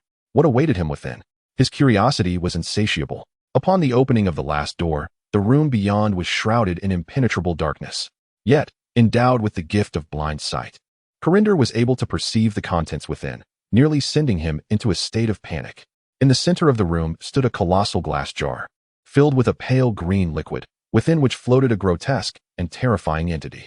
How might one describe this creature? To liken it to a brain would be apt. Yet it possessed eyes and tentacles. To call it an octopus would be misleading, as its exterior was marred with deep folds, reminiscent of cerebral cortex. Moreover, it was very much alive. "Count Felaman, what brings you here today?" The brain audibly spoke, directly reaching the minds of Count Felaman and Colin Dor. "The grand assembly of races is imminent. I require your assistance in a matter." Count Felaman, with a stern countenance, declared, "Evil God Bagu, inform the wretched races you have created to obey my command. Otherwise, I shall obliterate you." Ha ha. Suddenly, the evil God Bagu erupted into maniacal laughter, causing a sharp pain to throb in Count Felaman's head. In an instant, he pressed the red button before the glass jar, and a horrific scream emanated from within. As the evil God Bagu writhed in agony, "You shall experience the might of interdimensional technology." Count Felaman's expression twisted into a malevolent grin, reveling in his triumph. "Stop! Stop! I shall comply with your demands." The evil God Bagu finally capitulated, encasing its brain with root-like tentacles and stating, "I will fulfill your requests. Please, cease this torment." Only then did Count Felaman release the red button, scoffing, "It is good that you understand. You must grasp one crucial fact. You should not exist in this world. It was I who took the risk to revive you. If the Lord of the Sanctum discovers you are still alive, he will not spare you. Thus, we are companions, and you shall serve me well." "At your command," the evil God Bagu responded in a deep tone. "Excellent." Count Felaman adjusted his lavish attire and said leisurely, "In just a few days, the Grand Assembly will commence, and I expect all tribes and races present to align with me." With that, he turned and exited the room, closing the door behind him. Colin Dor circled the glass enclosure, scrutinizing the evil God Bagu. Is this truly the legendary deity that birthed the tribal races? Such a peculiar being. Just as Colin Dor prepared to depart, the voice of the evil God Bagu echoed in his mind. "Undead, shall we strike a bargain?" Colin Dor jolted, having presumed himself invisible and undetected. To his surprise, the evil God Bagu had long since noted his presence but chose to remain silent until Count Felaman had left. What bargain?" Colin Dor casually inquired, his body gradually shifting toward the iron door, poised to escape. "Fear not," the evil God Bagu whispered with a chuckle. "I am but a brain now, my body having been destroyed by the Lord of the Sanctum. I possess no abilities beyond causing headaches. Oh, and as you are undead, you pose even less of a threat." Colander let out a few dry laughs as he arrived at the iron gate. Just as he was about to depart, he suddenly heard the sinister voice of the dark deity. "Bagu, inquire, do you wish to become human again?" At that moment, Colander halted in his tracks, utterly astonished, and turned to face Bagu. "How do you know that I long to be human?" he stammered. Bagu chuckled softly and replied, "Because you are not a true undead. You have been cursed, transforming you into your current state. Mastering various spells and sorceries, I can restore your humanity. But you must assist me in escaping this place." In that instant, Colander's heart stirred with intrigue. Chapter 121. A touch of risk. Though Colin Dor was intrigued, he was not naive. This was an evil deity, and it was unlikely that my desires would be fulfilled so easily. Perhaps there was some insidious plot afoot. Colin Dor thought warily, recalling the Lord's words, "Flattery without cause is either treachery or theft." After some contemplation, he replied, "I can assist you, but I cannot do it alone. I require assistance." Indeed, the malevolent God Bagu, upon hearing Colin Dor's agreement, was filled with elation and urged, "You must act swiftly. For once the assembly of all races concludes, that scoundrel Philemon will surely see me as expendable and seek my annihilation. Rest assured, I shall hasten to your rescue." Colin Dor declared, before passing through the iron gate and leaving the corridor. Just as he emerged from the wall, he noticed an elderly man clad in a white robe conversing with Count Philemon. "Priest Hog, are you truly serious? I am being haunted by the undead?" Count Philemon exclaimed in disbelief, his countenance a mask of shock. "I have never engaged with the undead, nor have I provoked them. How could I possibly be tormented by them? Could you have erred?" Priest Hogg shook his head slightly, reciting an incantation before gesturing towards Count Philemon. If the esteemed Count does not believe, perhaps you should examine it for yourself. Count Philemon lowered his gaze and nearly cried out in terror. His garments bore several ominous handprints. What is the meaning of this? Count Philemon was thoroughly petrified, though inherently cruel and a killer. He harbored a profound fear of the undead, perhaps in dread of retribution. Priest Hogg offered reassurance. There is no need for alarm, my lord. The undead has departed. Do you not feel the chill dissipating? Upon seeing Count Philemon nod, Priest Hogg continued, the essence of the undead is peculiar, possessing an icy nature that lowers the surrounding temperature, which is why you felt cold. When the undead departed, the air returned to its normal warmth, hence your relief. Count Philemon, somewhat comprehending, nodded anxiously and inquired. Then, Priest Hogg, will the undead return? I am somewhat apprehensive. That is uncertain, Priest Hogg replied, shaking his head. No one can fathom the intentions of the undead, but I can provide you with a small token. With that, he produced a small vial of transparent liquid from within his robes and handed it to Count Philemon. This contains holy water, which has a certain efficacy against undead and similar entities. Should you encounter a chilling presence again, you may wish to try it. Count Philemon promptly stowed the vial away, then smiled and ordered a lavish gift to be prepared, personally escorting Priest Hogg from the parlor. This is dire. Count Philemon has caught on. Kalendor pondered, his head throbbing. What should I do? As I approach him, he will undoubtedly sense the chill emanating from me, thereby exposing my presence and thwarting my attempts to gather intelligence. After some contemplation, Conan Doyle resolved to temporarily distance himself from Count Philemon and return to the territory to report this matter to Zhang Ze. Without delay, he set off, first exchanging greetings with his 3 companions in the town, and then journeying through the night back to Zhang Ze's domain. The following morning, as Zhang Ze was just rising from his slumber, he was startled to find Conan Doyle standing beside him, staring intently. What on earth are you doing here? Zhang Ze exclaimed, surprised, and simultaneously sneezed. I felt a chill last night. It turns out it was you beside me. Why didn't you wake me sooner? He wiped his nose, speaking with irritation. Conan Doyle, feeling aggrieved, replied, I did not wish to disturb your rest. Forget it, you meant no harm. Zhang Ze waved his hand dismissively, his demeanor growing serious. Why are you back so suddenly? Did I not instruct you to remain close to Count Philemon and gather military intelligence? Abandoning your post is a grave offense. No, my lord, please hear me out.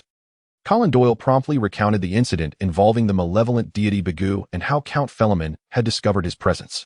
Zhang Ze furrowed his brow, saying, such a situation is indeed troubling, yet you possess an inherent low-temperature effect, leaving me at a loss for a solution. After a moment's reflection, Zhang Ze immediately commanded, summon General Owen to me at once. Before long, Owen hurried into the Lord's hall. My lord, you called for me? He cast a puzzled glance at Conan Doyle, who stood beside Zhang Ze, clearly bewildered by the sudden return of this individual. Please, have a seat, Zhang Ze said, rubbing his temples. Colin has been exposed due to his inherent low-temperature effect, which alerted Count Philemon. Do you have any viable solutions to this predicament? Owen pondered briefly before suggesting, I believe I might have a potential solution. Perhaps we could have Colin operate during the winter months. With confidence, Owen continued. In such frigid conditions, no one would suspect his presence. The low temperatures would conceal him effectively. Zhang Ze nearly stumbled at this notion. The idea, while clever, was fraught with limitations. I have labored to secure an informant, only to have him available for merely 2 or 3 months each year, leaving him idle for the remainder. That hardly seems fair to me. That is a valid point. Owen scratched his head, acknowledging the complexity of the matter. Just then, Barbara interjected. I have a proposal, though it carries some risk. Zhang Ze turned his attention to Barbara, asking, Pray tell, what is your suggestion? Let us enhance Conan Doyle's attributes. Barbara replied slowly. Currently, he embodies the essence of the undead, possessing an extreme cold attribute. If we were to augment him with a scorching fire attribute, the 2 opposing forces would counterbalance, resolving the issue effortlessly. Zhang Ze narrowed his eyes, inquiring, but you mentioned there is some risk involved? Indeed, there exists a peril. Barbara cast a fleeting glance at Conan Doyle and remarked, should an unforeseen circumstance arise, he may well be lost to the void. What? Zhang Ze was taken aback. Was this merely a risk? It was tantamount to a threat to life itself. Absolutely not. Zhang Ze firmly refused. He could not gamble with Conan Doyle's existence. Yet, wait, Conan Doyle was already deceased. Barbara spread her hands in resignation and said, then I am powerless to assist. At that moment, Conan Doyle unexpectedly spoke up. My lord, I am willing to give it a try. Are you serious? Everyone turned their gaze towards him, and Zhang Ze, particularly troubled, inquired, "You must contemplate this carefully. Should you fail, there will be no return." "I have considered it thoroughly," Conan Doyle replied with unwavering determination. "I wish to rescue that malevolent deity, Bagoo, so that he may restore my humanity." Chapter 122. A grave predicament. Upon hearing Corinder's words, Zhang Ze suddenly recalled the earlier prompt from the system.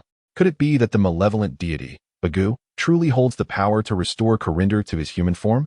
Zhang Ze pondered, stroking his chin. If I assist Corinder in liberating the sinister god Bagoo, and subsequently allow Bagoo to fulfill Corinder's wish to transform him back into a human, would I then be rewarded with a delightful surprise? This seems to be the underlying logic. After careful consideration, Zhang Ze resolved to take the risk, especially since Corinder himself had consented to the plan. What further reservations could he possibly harbor? "Barbara, I concur with your proposal. But how can we grant Corinder an additional fire attribute?" Zhang Ze inquired, casting a glance at Barbara. With a dismissive pout, Barbara replied, "In my current form, it is undoubtedly beyond my capability. You must seek out an individual or creature adept in fire-based spells to execute this." Furrowing his brow, Zhang Ze questioned, "Where am I to find such a person or creature? Do you have any suggestions?" "I apologize, Master, but I am not well acquainted with the magic domain. I cannot assist you in this matter," Barbara replied, shaking her head in resignation. Owen interjected, "Master, to my knowledge, there exists a multitude of fire-based creatures within the magic domain. For instance, fire lizards, fire dragons, fire elves, and fire demons. As for individuals who can wield fire spells, you would need to seek them at the Mage Association.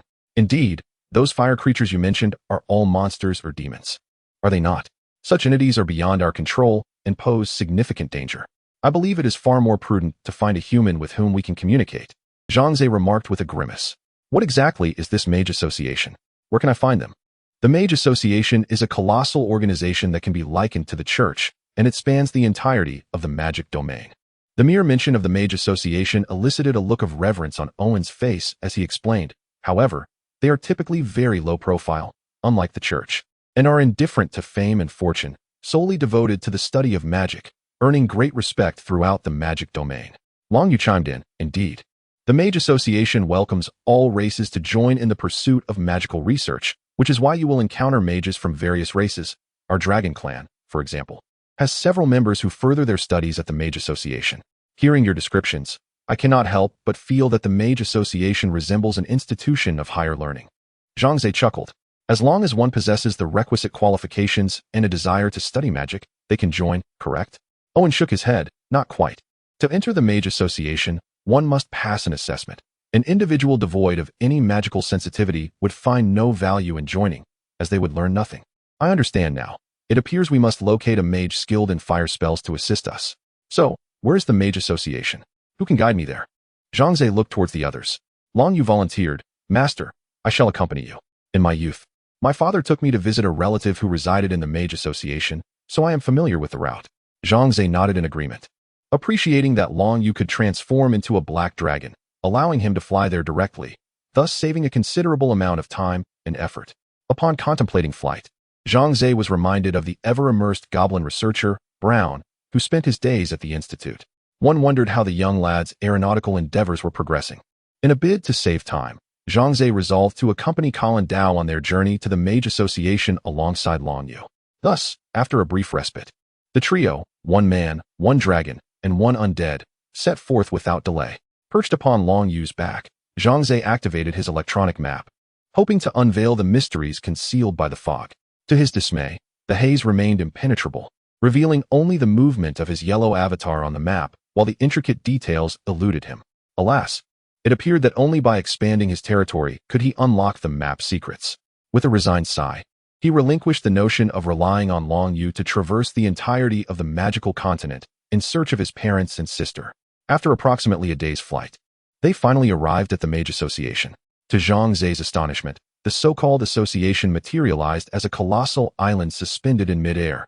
From this lofty vantage point, one could observe mountains, rivers, and streams adorning the island, resembling a miniature land of paradise.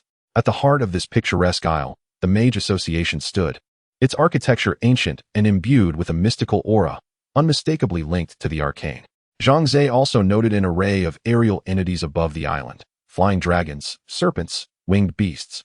humans astride broomsticks, and goblins piloting peculiar flying contraptions. Yet, everyone appeared preoccupied, paying no heed to Zhang Ze and Long Yu. Master, we have arrived at the Mage Association. I must prepare for landing, lest we be struck down by the defensive magical artillery above, Long Yu informed Zhang Ze with a backward glance. Zhang Ze nodded in acknowledgement.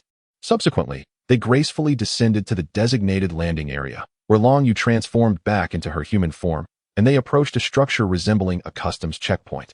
Name, race, occupation. What brings you to the floating island? A human official, with an impassive expression, scrutinized Zhang Ze and Long Yu. My name is Zhang Ze, a human lord, here to seek the assistance of a mage, Zhang Ze replied with a smile, keen to avoid offending the bureaucratic gatekeeper and incurring any unnecessary grievances. And you? The official's gaze flickered toward Long Yu. My name is Long Yu, a dragon, and my occupation is a maid, accompanying my master to seek a mage's aid. Long Yu declared, her demeanor slightly awkward, as the title of maid was hardly dignified, especially for one of her noble lineage. Indeed, the official's expression shifted to one of surprise, his gaze lingering on both Long Yu and Zhang Ze, a hint of amusement glinting in his eyes. Brother, you are quite fortunate, he remarked, handing Zhang Ze a temporary permit for entry to the floating island, a smirk playing on his lips. Long Yu's cheeks flushed crimson, while Zhang Ze could only smile in silence. Just as they prepared to pass through the checkpoint, a sudden alarm blared, startling those nearby and drawing their astonished gazes. A few guards rushed towards Zhang Ze and Long Yu like the wind, their faces contorted with hostility as they bellowed, "Halt! Are you concealing any contraband?" Zhang Ze and Long Yu were taken aback. Contraband? What exactly is contraband? Zhang Ze immediately began to rummage through all his pockets, exclaiming, I possess no contraband whatsoever. By the way, what does your term contraband even refer to? Long Yu seemed to recall something, and her expression changed drastically. She leaned closer to Zhang Ze and whispered, Master, I forgot to mention, the undead are forbidden from ascending to the floating island. What? Why didn't you mention this sooner? Zhang Ze was momentarily stunned, glancing at the equally bewildered Colin Dole beside him. This situation has escalated into a significant dilemma. Chapter 123. Auntie in the dimly lit dungeon. The echoes of Zhang Ze's reprimand toward Long Yu lingered. You foolish child. Had you informed me of the rules of the floating city sooner, we would not find ourselves as prisoners. Colin the undead has also been captured. Long Yu hung her head, a visage of distress, fighting back tears as she stood there, consumed by self-reproach. Zhang Ze, observing her pitiful state, sighed and said, Very well. Ensure that you consider all aspects before undertaking tasks in the future. Do you understand? Yes. Master, I was in the wrong. I assure you it will not happen again. Long Yu lifted her head, her beautiful eyes glistening with unshed tears. Enough of the tears. Zhang Ze, unable to bear the sight of a woman weeping, especially one he cherished, tossed her a pack of tissues. Wipe your tears and contemplate how we might escape this place. Indeed, Zhang Ze possessed various items that could aid in their escape. Yet utilizing them might incite conflict with the inhabitants of the floating island. I came here to conduct business. It would be unwise to strain relations unnecessarily, he thought to himself. Moreover, Colin's fate rests in their hands. Any entanglement could lead to greater losses. Long Yu attempted to cast a spell on the iron bars, but to no avail. The prison was evidently under magical constraints, rendering any sorcery ineffective for those confined within. The magic has no effect, she lamented, glancing at Zhang Ze. Master, if I transform into my dragon form, perhaps I could shatter these bars. You could escape amidst the chaos. And do not concern yourself with me. What? Stop right there. Zhang Ze firmly grasped Long Yu, exclaiming in frustration, What sort of mind do you possess? That is far too perilous. I have already lost one undead hero. I do not wish to lose a dragon hero as well. Long Yu felt a swell of warmth and gratitude at his words, listening as he continued. Besides, without you as my mount, I would have to walk back. What a bother that would be. Long Yu. The two languished in the iron cell for most of the day. As dusk approached, the dungeon keeper suddenly announced that someone wished to see them. Zhang Ze and Long Yu were bewildered, with Long Yu speculating, could it be Colin the undead? Unlikely. Zhang Ze shook his head. His situation is not much better than ours. He cannot possibly have the means to rescue us. Then who could it be? Long Yu pondered with curiosity. Moments later, a figure clad in a black mage's robe entered the dungeon. The light was dim, and Zhang Ze and Long Yu could not discern the person until they drew closer, revealing an elderly woman. Aunt Long Hui. Upon recognizing the elderly woman's face, Long Yu exclaimed in surprise.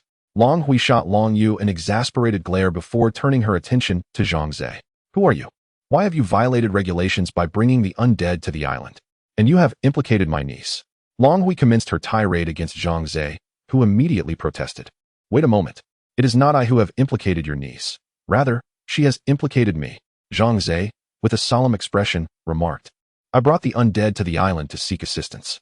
Long Yu mentioned she had been here before, which is why we came together.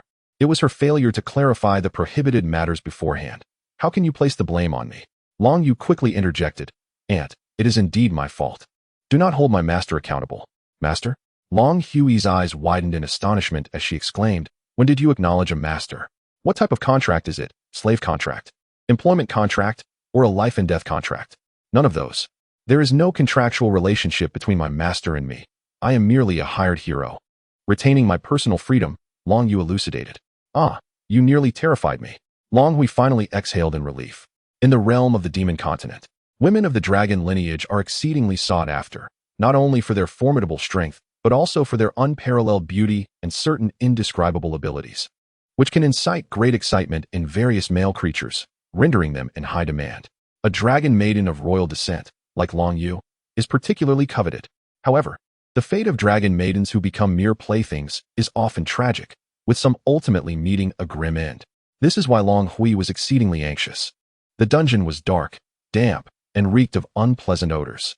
Long Hui covered her mouth and nose, stating, let us leave this place first. She turned to the dungeon guard and said, these two are my friends. Release them, and I shall personally explain to the governor. After a moment of silence, the guard approached and unlocked the cage, freeing Zhang Ze and Long Yu. Thank you, Aunt. Long Yu exclaimed as she dashed into Long Hui's embrace. Zhang Ze then inquired, can you assist me in rescuing the undead? Long Hui shot Zhang Ze a disapproving glance and replied, it is commendable that you can preserve your own life. Do not think of saving the undead. With that, she took Long Yu's hand and exited the dungeon. Zhang Ze raised his middle finger at Long Hui's back before hastily following. Upon leaving the dungeon and basking in the sunlight once more, Zhang Ze felt as if he had been reborn. Is this the sensation of an inmate being released? It is akin to a dreamlike experience. Zhang Ze took a deep breath, reflecting, I haven't even spent a day in prison. Those who have been incarcerated for years, even decades, must feel it more profoundly. Therefore, one must avoid committing crimes at all costs. As they reached the street, Long Hui addressed Long Yu and Zhang Ze. You shall temporarily reside with me. Once I secure your residence permits, you will be free to roam. Wow, they have residence permits here too? Zhang Ze's eyes widened. Before his journey to this realm, while working in the imperial capital, he needed a residence permit. He never anticipated that such a thing would also be prevalent in the demon continent. Ignoring Zhang Ze's musings, Long Hui led the two into a quaint pastoral town within the floating island, where her home was situated. This place was inhabited by numerous beings of various races, and there was no need for alarm. They were all members of the Mage Association and were generally very polite. As they walked, Long Hui provided introductions to Zhang Ze and Long Yu. Suddenly, Zhang Ze recalled something and asked, by the way, it said that the Mage Association welcomes beings of all races to join? Why is the entry of the undead to the island prohibited? This is a regulation established by the esteemed president of the Mage Association, though I am not entirely clear on the specifics. Dragon Hui remarked with a shake of her head. In any case, one must comply with the management here and adhere to the rules. Otherwise, the consequences could be dire. The group arrived before a modest dwelling, to which Dragon Hui announced, please, step inside. This is my home. Upon entering, the interior was strikingly simple, reminiscent of a sanctuary for those devoted to ascetic practices. The study of magic necessitates unwavering focus. One must cast aside mundane concerns, lest they cloud your thoughts. Dragon Hui casually stated, snapping her fingers. With a resounding clap, a simple array of food and drink materialized upon the wooden table, a most wondrous sight. Let us dine and take a moment to rest. I must meet with the governor to discuss your matters. With that, Dragon Hui turned and departed her home. Chapter 124. The doom of the floating island. Departing from her residence, Long Hui swiftly employed her flight magic, soaring towards a grand and magnificent edifice on the floating island. This structure served as the management center, the executive government. Although the floating island housed the Mage Association, it was not under its jurisdiction. Rather, it fell under the purview of the executive government. The Mage Association functioned as an institution of the floating island, also governed by the executive government. Thus, Long Hui was obliged to report to the executive government. Upon reaching the executive government, Long Hui presented her mage emblem to the guard and proceeded directly to the office of the Minotaur governor, Tianmu, esteemed governor, I have come to report on the matter concerning my niece, Long Yu, and her companion, Zhang Ze, who were detained for carrying contraband upon entry, Long Hui said. Bowing respectfully, they acted out of momentary carelessness and did not intend to violate any regulations. As a mage, I assure you they harbor no ill intentions towards the floating island and pose no threat. Tianmu, seated behind his desk, lifted his gaze, his large bovine eyes scrutinizing Long Hui. I understand, Mage Long Hui. I will arrange for this matter to be dismissed. Thank you, esteemed governor. Long Hui sighed in relief. Had the governor insisted on punishing Long Yu and Zhang Ze, she would have found herself in a difficult position. Additionally, I wish to apply for a temporary residence permit for the two of them, if I may. She ventured cautiously. Tianmu rubbed his forehead. Weariness etched across his features. That can be arranged, thank you. I shall take my leave then, sir. A wave of joy washed over Long Hui as she turned to depart, only to hear Tianmu receiving an urgent message from behind her. Esteemed governor, the core energy of the floating island is on the brink of depletion, and it can sustain operations for no more than 24 hours, a voice reported anxiously. With a heavy sigh, Tianmu inquired, is there no solution from the Mage Association? The president of the Mage Association is already here, the voice continued. He mentioned that the energy core has been in use for over 10,000 years, and its exhaustion is quite natural. The only temporary measure he could propose is for the mages to collectively cast spells to prevent the island from descending, though this would not last long thus. The most prudent course of action is to swiftly locate a substitute energy source. Tianmu shook his head, expressing his resignation. Where are we to find such a thing? Alas. Long Hui turned to Tianmu and asked, esteemed governor, are we truly facing the impending fall of our floating island? This matter had already spread like wildfire among the populace, becoming an open secret discussed in hushed tones. It is too early to say. Tianmu rose and gazed out the window, releasing a long sigh. However, the situation is dire. Not a stranger to the gravity of the situation, Long Hui recognized that this news would inevitably reach the public, prompting Tianmu to withhold no further information. Departing from the executive government with a furrowed brow, Long Hui reflected that with the floating island on the verge of collapse, the application for a residence permit had become meaningless. Thus, she made her way home directly. Long Yu and Zhang Ze awaited Long Hui's return, and upon her arrival, they noticed her troubled expression. They exchanged glances, puzzled by the cause of her distress. Aunt, what is troubling you? You seem quite downcast, Long Yu inquired anxiously. Could it be the temporary residence permit wasn't processed? Zhang Ze interjected with an air of understanding, remarking, I see, sister. You must not have provided the necessary funds. In these times, it's easy to meet the king of hell, yet difficult to deceive a mere ghost. However, if the money is sufficient, any matter can be resolved. Unbeknownst to him, he had unwittingly revealed the prevailing societal customs of his hometown. What nonsense are you two speaking? Long Hui, visibly agitated, waved her hand dismissively. Wait a moment. I will give you a few items, and then you must leave Floating Island at once. Both Zhang Ze and Long Yu were taken aback, questioning the situation. Aunt, what on earth is happening? Long Yu's concern deepened as she grasped Long Hui's hand. Is there danger? Then you should come with us. Zhang Ze added. Oh, don't forget my companion Colin. We must rescue him before we depart. You too. Long Hui's expression hardened as she glared at them. What wretched luck. You arrived just in time for the end of Floating Island. The two were left bewildered. What end? Sensing their curiosity, Long Hui recounted the unfolding events. With a sigh, she continued, I have studied and researched magic on Floating Island for over 5 centuries. I have long considered it my home. If Floating Island falls, I will lose my home. Seeing Long Hui's sorrowful demeanor, Long Yu was at a loss for words of comfort. Zhang Ze gently pulled Long Yu aside, murmuring, perhaps it is best to allow your aunt some solitude. Long Yu nodded in agreement, and the two exited the parlor to the outdoors. As they strolled along the path, they engaged in light conversation. I must say, the environment here is truly splendid, Zhang Ze remarked, admiring the scenery. In terms of Earth, this would be akin to a luxurious villa district, where every inch is precious. Zhang Ze had once accompanied the company president to retrieve belongings, fortunate enough to witness such opulence, which was worlds apart from ordinary neighborhoods. According to the president, his villa was valued at a staggering 100 million. Of course, that was a tale from the past. The current status of that president remained uncertain. However, Zhang Ze had since transformed into a city lord, commanding tens of thousands, wielding power with ease and comfort, rendering him no longer envious of others. Indeed, that is why my aunt has not returned to the Dragon Clan since her arrival here, Long Yu concurred. My aunt has always been exceptionally intelligent. I have heard my father say that their parents believed she possessed a remarkable talent for magic. coupled with her lineage as a dragon. She had a natural affinity for magical elements, leading them to cultivate her into the strongest mage of the dragon clan. Thus, at the tender age of 5, she was sent here to study magic, and she has never returned since. Long Yu sighed and said, "My father once brought me here to visit her. At that time, my family had not yet been expelled from the dragon clan." As the two conversed, a sudden and intense tremor beneath their feet struck them, akin to a magnitude 5 earthquake. "What on earth is happening? Is there an earthquake?" Zhang Ze exclaimed, his face reflecting surprise, while Long Yu wore an expression of confusion. At that moment, they caught sight of Long Hui rushing out of the house, soaring into the sky and darting off in a particular direction. "Where is Aunt going in such haste?" Long Yu pondered, bewildered. After a moment's contemplation, Zhang Ze suggested, "Let us follow her and see." Long Yu nodded in agreement, instantly transforming into a majestic dragon as Zhang Ze climbed onto her back, and together they ascended into the heavens. Soaring above, Zhang Ze and Long Yu observed a multitude of individuals hastening towards the same destination, some flying through the air while others raced along the ground, as if they were responding to an urgent call for aid, deepening their curiosity. Chapter 125. Maiden Daxiao. This must pertain to the matter previously mentioned by Ant.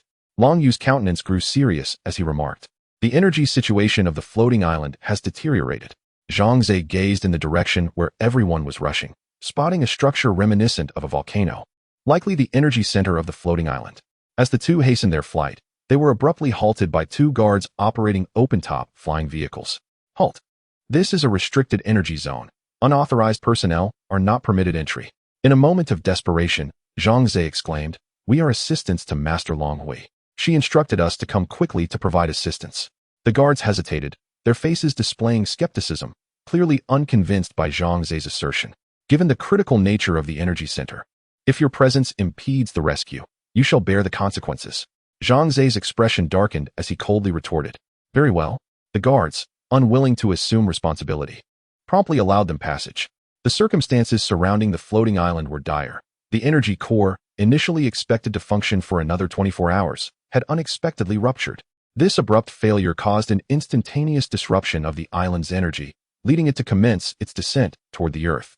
Fortunately, the president of the Mage Association, Adams, swiftly employed magic to recharge the energy furnace, barely maintaining the status quo. Yet, given his advanced age and limited power, he could not guarantee the island's continued flight. Thus, he summoned all mages on the island to assist at the energy center. This prompted the earlier incident of Long Hui bursting through the door, followed by a hasty gathering of mages. At that moment, the expansive energy center, akin to a football field, was filled with mages, each fervently channeling their magical energy into the central energy furnace. Streams of various colored magical beams surged toward the furnace, striving to keep the machinery within operational. However, the expressions of all present were grim, for the energy furnace was consuming an exorbitant amount of power. Despite the collective effort of over 100 mages, they could only maintain the bare minimum function, ensuring the floating island did not plummet while all other functionalities had essentially ceased. "Another one has fainted.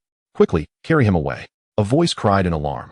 Instantly, several individuals clad in medical attire rushed forward, lifting the incapacitated mage onto a stretcher and hastily departing. This marked the 16th mage to succumb.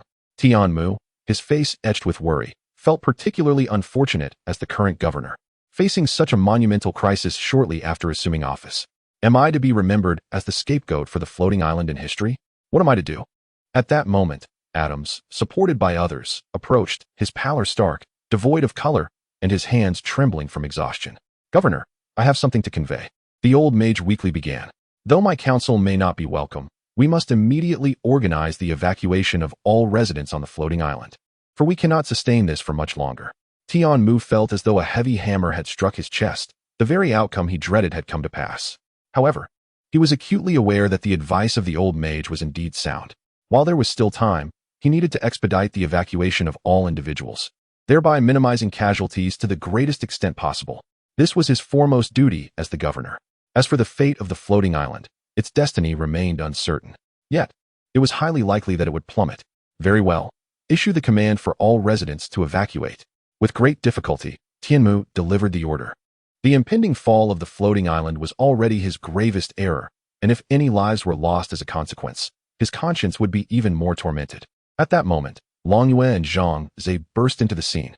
The onlookers were taken aback as they beheld a colossal black dragon swirling around the energy furnace with a young human male. Questions flooded their minds. What was the relationship between the dragon and the human? How had they gained entry? They must be expelled immediately to avoid disrupting the mage's work. Guards! Guards! Remove them! Observing the furious expressions of the crowd below, Long Yue felt a twinge of fear and asked, Master, what shall we do? Zhang Ze, however, remained silent, his attention fixated on the energy furnace, which bore an uncanny resemblance to an artifact from Earth. Let us not concern ourselves with them just yet. Take me for another flight so I can examine this contraption thoroughly, Zhang Ze instructed, giving Long Yue a reassuring pat on the head. All right. With Zhang Ze's calm demeanor, Long Yue felt reassured, ignoring the uproar from the crowd below as they continued to circle the energy furnace. Damn it. The mages are preoccupied with charging the furnace and have no time to deal with these two rascals. The captain of the ground guards, seeing that Zhang Ze was utterly indifferent to him, was incensed. Summon the crossbowmen, have them shoot them down, or perhaps call the gunners instead. In any case, bring them down. One subordinate expressed concern. Captain, isn't that a bit extreme? What do you mean extreme? The captain retorted, his eyes blazing. I want them dead here. Whether they live or die is trivial, but with all the mages below, if that dragon were to crash from the sky, it could very well crush many mages, and that would be far more disastrous. The subordinate's words jolted the captain to reality. Indeed, all the mages were immobilized, fully absorbed in channeling their magical energy. The dragon was so massive that if it fell, it would undoubtedly obliterate a significant number of people, while the loss of life might be minor. Jeopardizing the floating island was a grave matter. This infuriates me. You two better watch yourselves. The captain glared at the dragon and human above, his teeth clenched in frustration, yet feeling utterly powerless. Long Yue carried Zhang Ze on several more flights, and Zhang Ze was now certain that this device was indeed of earthly origin. As he discerned the inscription above, made in Daxia, if I am not mistaken, this thing was constructed by earthlings. Although it is likely not from the earth I once knew, Zhang Ze pondered, stroking his chin. Could it be that the previous inhabitants of this otherworldly realm were humans from a parallel Earth who traversed here to construct this energy furnace? At this thought, a smile broke across his face. Since it is a product of the Great Xia, I can truly showcase my abilities. He affectionately patted Long Yue's head and said, Find an open space. Let us descend. Very well, master. Long Yue nodded, spotting a suitable area, and dove down. They have arrived. Surround them and capture everyone.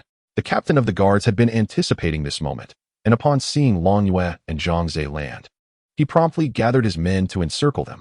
Faced with hundreds of guards, Zhang Ze remained unperturbed. He calmly declared, Summon your regent to meet me. I possess a means to save Floating Island. As the guards were about to seize him, they hesitated upon hearing his words. You must be deceiving us. The captain of the guards replied, skepticism etched on his face. What means do you possess to save Floating Island? I suspect you are merely trying to trick us. Believe it or not, Floating Island cannot endure for much longer. If this continues, we shall all face ruin together. Zhang Ze replied with an expression that suggested he cared little for their belief, smirking lightly. Just as the captain of the guards found himself in a dilemma, Tianmu and Adams approached. Chapter 126, Distant Yet Near. What is happening?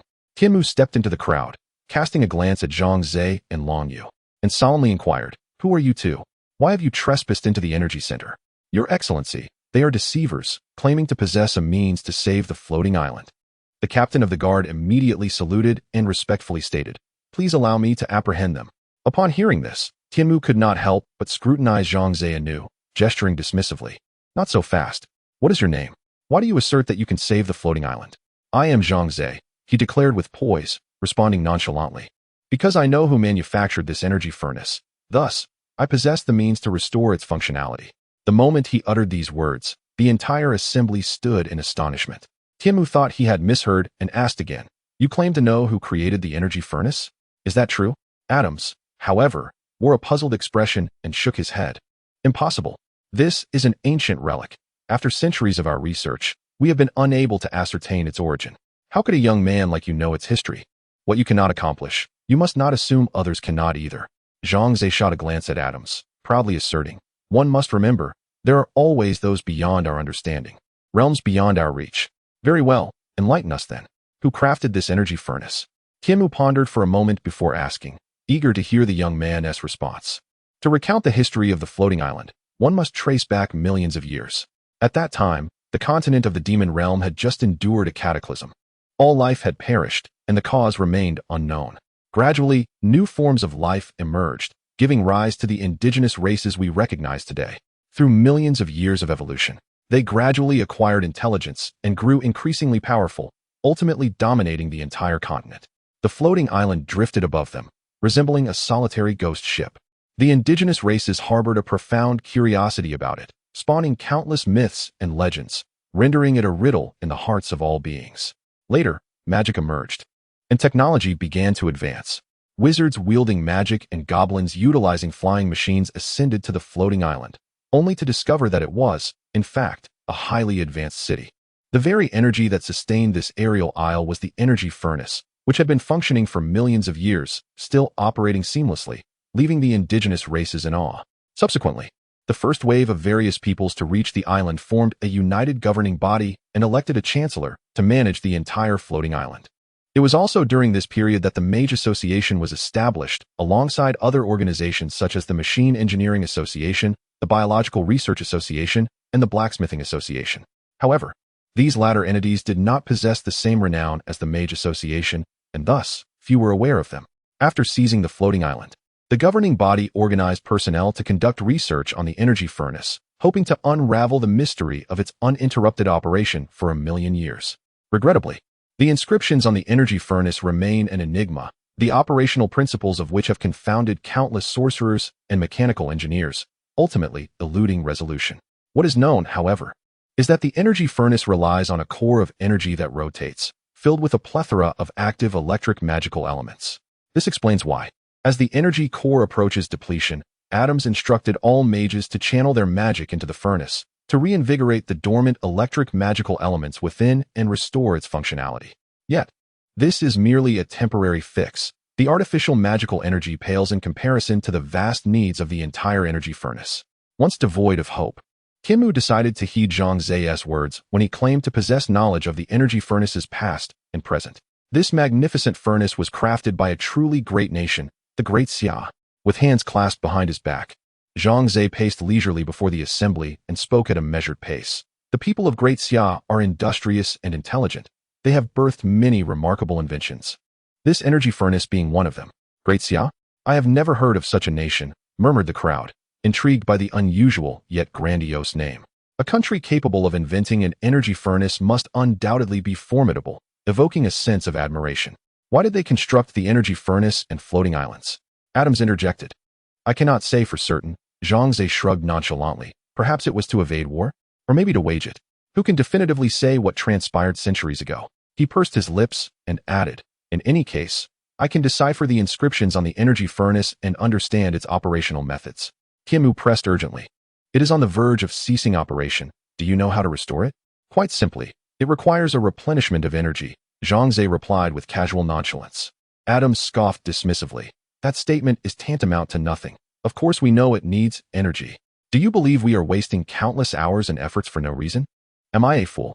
Indeed a fool, Zhang Ze retorted with a cold smirk. I am not referring to you, but to everyone present. His words left the audience in stunned silence, their expressions turning to ire as they cast furious glances at him. Kimmu's displeasure was evident as he remarked, young man, you have offended everyone with that remark. If you do not clarify matters today, you shall face grave repercussions. Unfazed, Zhang Ze chuckled. There is reason behind my words. He navigated through the crowd, approaching the energy furnace, where he located a metal panel and activated a small switch beside it. With a sharp click, the panel opened, revealing a series of yellow cylindrical objects, each the thickness of a thumb. What are those? Adams gasped, his eyes wide. Despite dedicating his life to the study of the energy furnace, he had never realized that there was a mechanism hidden within.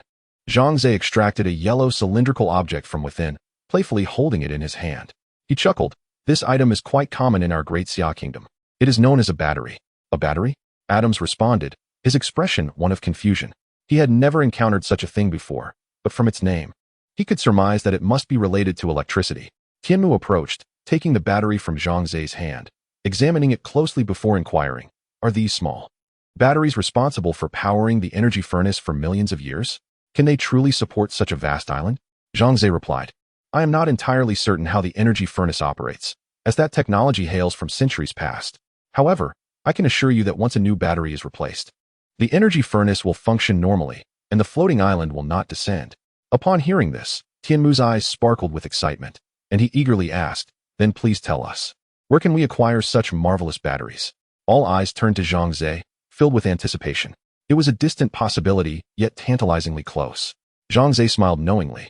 Chapter 127. The benefactor of the floating island. Zhang Ze's words once again stirred a sensation. "Are you saying that you can procure batteries?" Tianmu grasped Zhang Ze's shoulder with great force. The Minotaur's strength was already formidable, and his excitement intensified it further. Had Zhang Ze not possessed considerable physical resilience, he might have been crushed by Tianmu's grip. "Cough, cough, please calm down and let go." Zhang Ze winced in pain, exclaiming loudly, "Oh, my apologies." Tianmu quickly released his hold, using his large hoof to gently massage Zhang Ze's shoulder, which Zhang Ze declined with a wave of his hand. "I can assist you, but I have a condition." A sly smile crept across Zhang Ze's face as he prepared to negotiate. "Speak your mind." Tianmu and Adams exchanged glances, both surmising that Zhang Ze would not offer his help without a motive. Zhang Ze declared, "First, release my undead friend. In fact, find a mage proficient in fire magic to imbue my undead companion with fire attributes. That is easily arranged. I can take care of that personally." Adams nodded confidently. "As the president of the Mage Association, I can procure a fire mage for you." "Ah, Dragon Hui would be perfect. Let her assist you." "How fortuitous." Zhang Ze paused, feeling a twinge of regret. Had he known Dragon Hui was capable, he would have proposed a different condition, thus squandering a valuable opportunity for leverage. Tianmu urged, "I will send someone to bring the undead to you immediately. Please expedite the restoration of the energy furnace. If this drags on, the floating island will plummet." At that moment, several more mages in attendance fainted, and the remaining ones struggled to maintain their composure, nearing their limits. All right. Zhang Ze was not concerned about Tianmu and Adams reneging on their word. After all, their high status demanded they preserve their dignity and reputation. Thus, he rummaged through his system backpack and produced 5 super energy batteries, which he had previously purchased from a general store for emergencies, never expecting they would prove useful today. He detached the old batteries, installed the new ones, secured the iron panel, and then a loud hum resonated as the entire energy furnace shook violently. Everyone was startled, their expressions tense as they gazed at the energy furnace, fearing it might explode at any moment.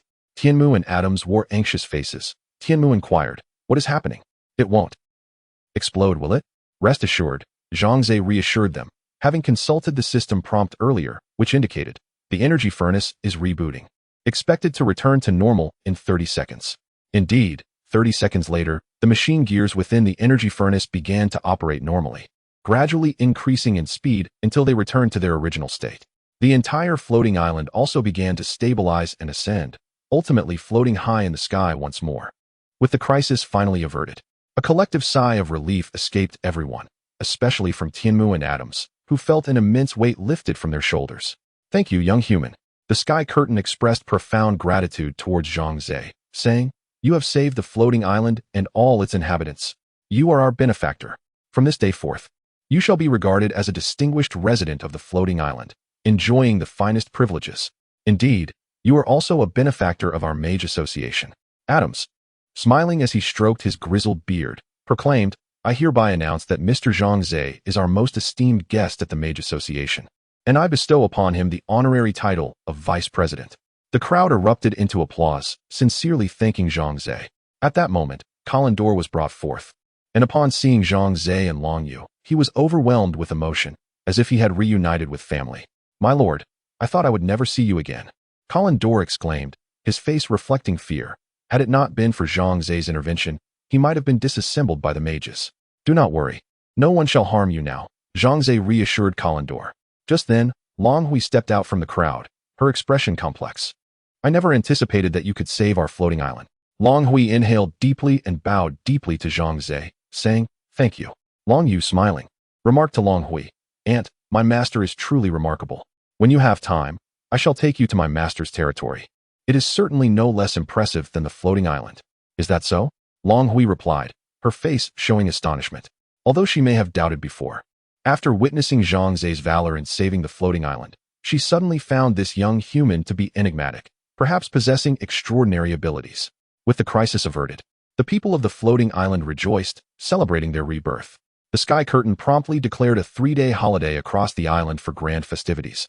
erecting statues and monuments in honor of Zhang Ze's remarkable deeds. Moreover, the sky curtain bestowed upon Zhang Ze an abundance of gifts, resources, currency, equipment, skill books, and more. However, what thrilled Zhang Ze the most were the 10 exquisite treasure chests and 1 epic treasure chest gifted to him, with a hundredfold reward. The exquisite chests transformed into legendary chests, while the epic chest became a divine chest, the highest caliber of treasure. Absolutely splendid. Zhang Ze was filled with excitement. However, he chose not to open the chests immediately. Instead, he placed them all into his system backpack, intending to unveil them upon returning to his territory. After all, with so many eyes upon him, transforming the epic chest into a divine one might provoke greed in others. The festivities on the floating island were indeed vibrant.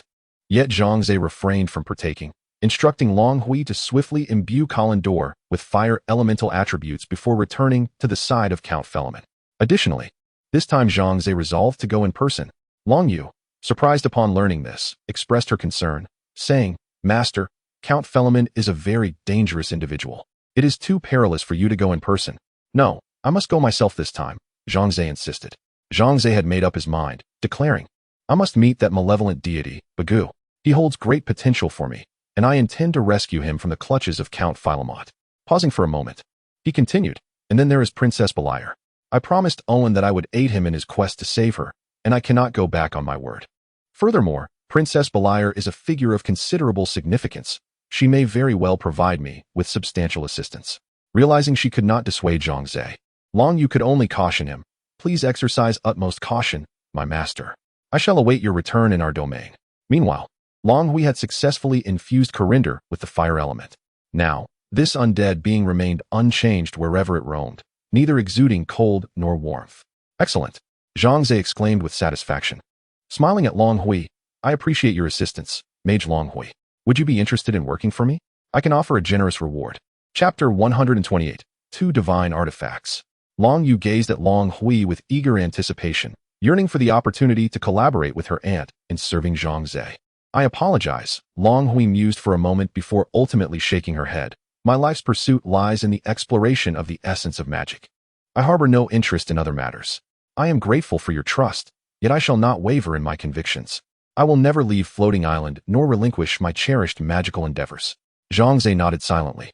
Understanding that Long Hui was akin to a nun who had renounced the secular world, all worldly affairs were irrelevant to her, as her heart was solely devoted to the pursuit of enlightenment.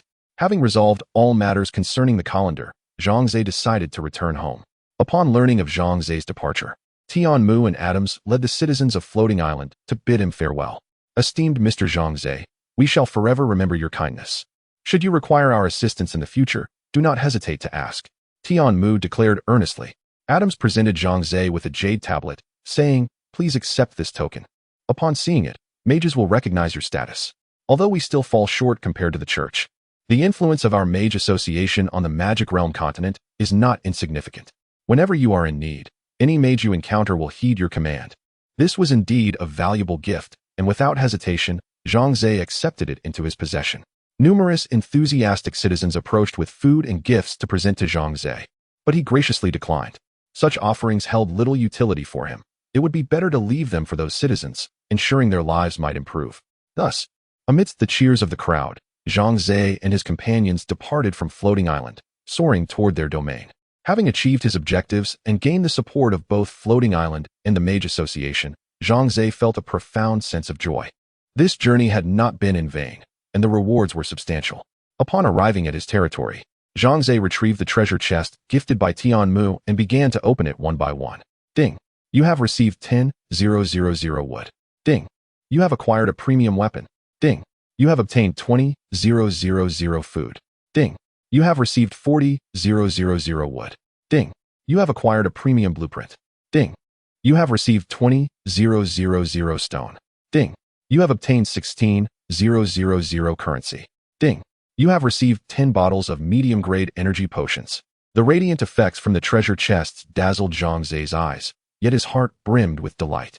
The sheer volume of rewards, magnified 100-fold, would send ordinary individuals into a frenzy, both in quantity and quality.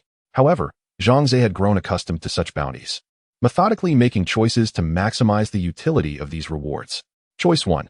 You have received 100,000 wood. Choice 2. You have acquired an epic weapon. Choice 1. You have obtained 2,000,000 food. Choice 1. You have received 4,000,000 wood. Upon selecting option 2, you have acquired an epic design blueprint. By choosing option 1, you have received 2,000,000 stones. Again, by selecting option 1, you have obtained 1,600,000 currency. Alternatively, option 2 grants you 10 high-quality energy potions. After unlocking all the exquisite treasure chests, Zhang Ze turned his gaze towards the epic treasure chest. He had never before opened an epic treasure chest and was uncertain of the wondrous items it might contain. Zhang Ze's face was alight with excitement, while his companions, Owen and Mina, watched with wide eyes, eager to witness the marvels within the epic treasure chest. With a gentle tap, Zhang Ze opened the chest, and in an instant, a brilliant cascade of light erupted from within, a spectacle far more dazzling than that of the exquisite treasure chests. Ding! You have received 500,000 iron ore. Ding! You have acquired 1 piece of epic equipment. Ding! You have gained 100 million currency. Ding! You have obtained 1 epic weapon. Ding! You have received 100 shop coins. Astonishingly, 5 items emerged from the chest. Zhang Ze's mouth fell agape in surprise. Ordinary chests typically contained a single item. Exquisite chests could yield up to 3. Yet an epic chest revealed 5 treasures. It appeared that as the quality of the chests increased, not only did the caliber of the items improve, but their quantity also surged. At that moment, the hundredfold reward system activated, prompting Zhang Ze to make his selections. After a series of operations, he amassed a wealth of resources and 2 pieces of divine equipment. Upon seeing the 2 divine items, his eyes widened in disbelief. The Infinity Gauntlet of Thanos, Captain America's shield, these 2 artifacts materialized before Zhang Ze, leaving him utterly awestruck. Truly, these were divine pieces of equipment. Excitedly, he lifted the Infinity Gauntlet. It was surprisingly heavy, far too cumbersome to hold with one hand, compelling Zhang Ze to cradle it with both. Wait a moment. Is it just the gauntlet without the Infinity Stones? Disappointment washed over Zhang Ze. After all, the Infinity Stones were the pinnacle of power, and without them, the gauntlet was rendered nearly useless. Nevertheless, he decided to try it on and stepped outside, casually seeking a wall to test its capabilities. With a single punch, he struck. Boom. The sound reverberated. To his astonishment, a house crumbled before him like it was made of mere tofu. Zhang Ze stood dumbfounded, as did Owen, Mina, and the others. With just a nonchalant punch, requiring hardly any effort, the house had collapsed. His intention was merely to test the gauntlet's functionality, sans the Infinity Stones. Yet he inadvertently demolished an entire house. Fortunately, the homeowner was absent, preventing any casualties. Who would have thought the power of the Infinity Gauntlet was so formidable?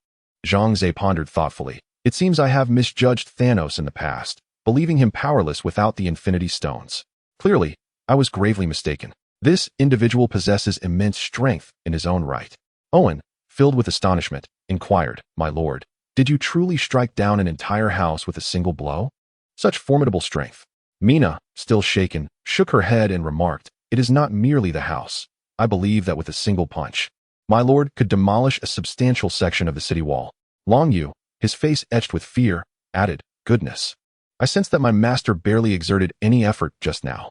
If he were to deliver a serious punch, he could likely fell an adult black dragon." Zhang Ze gazed at the Infinity Gauntlet, pondering to himself, if I were to gather all the Infinity Stones, would I not become invincible? However, he mused, the existence of such artifacts in the realm of the demon continent remains uncertain, as they are indeed relics from the Marvel Universe. Yet, given that the Infinity Gauntlet has manifested, there exists a possibility for the stones to appear as well, although acquiring them would depend solely on treasure chests. Zhang Ze turned to observe the epic treasure chest, where Shook was enthusiastically gnawing at it, relishing every moment. After contemplating the Infinity Gauntlet, Zhang Ze's gaze shifted to Captain America's shield. Chapter 129. Nothing can stop me. A circular shield, composed of the colors red, white, and blue, lay quietly on the ground. It was crafted by Iron Man, featuring an impeccable aerodynamic design that ensures minimal wind resistance during flight. Moreover, its trajectory remains unerring, allowing Captain America to control its rebounds before it returns to his hand. Its durability is beyond question. Neither Thor's hammer nor Thanos' onslaught can shatter it. In summary, this shield can be regarded as a divine artifact. Zhang Ze held it in his hand, testing its weight. which was just right. The exhilaration of possessing Captain America's exclusive equipment surged within him. Suddenly, an idea struck him. Donning the Iron Man suit, wielding the Infinity Gauntlet, and brandishing Captain America's shield, he would be invincible. His thoughts shifted to J.A.R.V.I.S. Last time, to confront Barbara, he had separated J.A.R.V.I.S. from the iron suit and temporarily placed him in the laboratory, allowing the Goblin Brown to assist in creating the next generation of iron suits. He wondered how that endeavor was progressing. With that thought in mind, Zhang Ze carefully stowed away the Infinity Gauntlet and Captain America's shield, rising to inspect the laboratory. Upon entering, he found a dozen researchers clad in white lab coats busily engaged in their tasks, and Brown, dressed similarly, appeared even smaller due to his diminutive stature. J.A.R.V.I.S.'s voice resonated through the room. Mr. Brown, the bolts on the suit's legs need to be slightly loosened, otherwise, it will feel too rigid during movement, compromising the user's experience. Understood, J.A.R.V.I.S. I will make the adjustments immediately, Brown replied, displaying humility and eagerness. He did not regard J.A.R.V.I.S. as merely an AI, but instead approached the task with diligence, climbing the scaffolding to make the necessary modifications. J.A.R.V.I.S. Brown, let me take a look at your progress, Zhang Ze said, his hands clasped behind his back as he approached, his gaze drawn to the red iron suit on the frame, his eyes sparkling with admiration. The blend of gold and crimson exuded understated luxury, encapsulated in a single word: magnificent. Master, the current completion rate of the new iron suit is 78. To don it, we will require at least another 10 days, J.A.R.V.I.S. stated calmly. Additionally, I need your cooperation, as only you can conduct the tests. The data collected will allow for detailed analysis and further enhancements to the suit. Absolutely no problem. Zhang Ze chuckled heartily, declaring, I am at your service. My lord. Brown rushed over, his face alight with enthusiasm. I have learned so much here, especially from J.A.R.V.I.S. He is truly remarkable. Moreover, he is incredibly approachable. No matter what question I pose, he patiently explains until I completely understand. He is indeed a wonderful being. Your eagerness to learn is commendable, Zhang Ze replied, squatting down with a smile. By the way, how is the aircraft I asked you to design and construct? Any progress? Well, I have devised several plans, but I still feel something is lacking.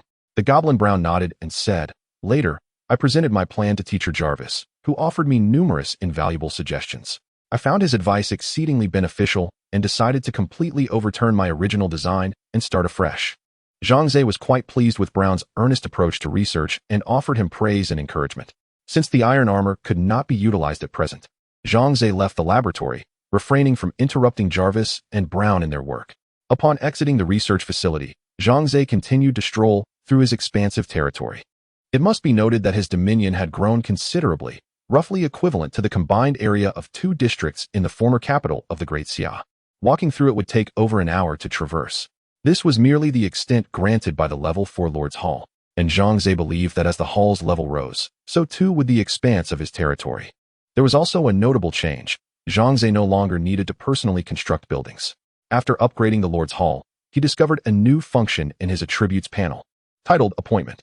This feature allowed Zhang Ze to appoint heroes under his command to specific positions, thereby assisting him in his endeavors. Previously, he had assigned tasks to Owen and Mina, but this was distinct from appointment. At that time, Owen and Mina held no official titles. They were merely verbally designated by Zhang Ze, with limited authority and the need for his direct intervention on various matters. With appointment, however, they acquired a degree of autonomy. For simpler tasks, they no longer needed to seek Zhang Ze's approval and could make decisions independently.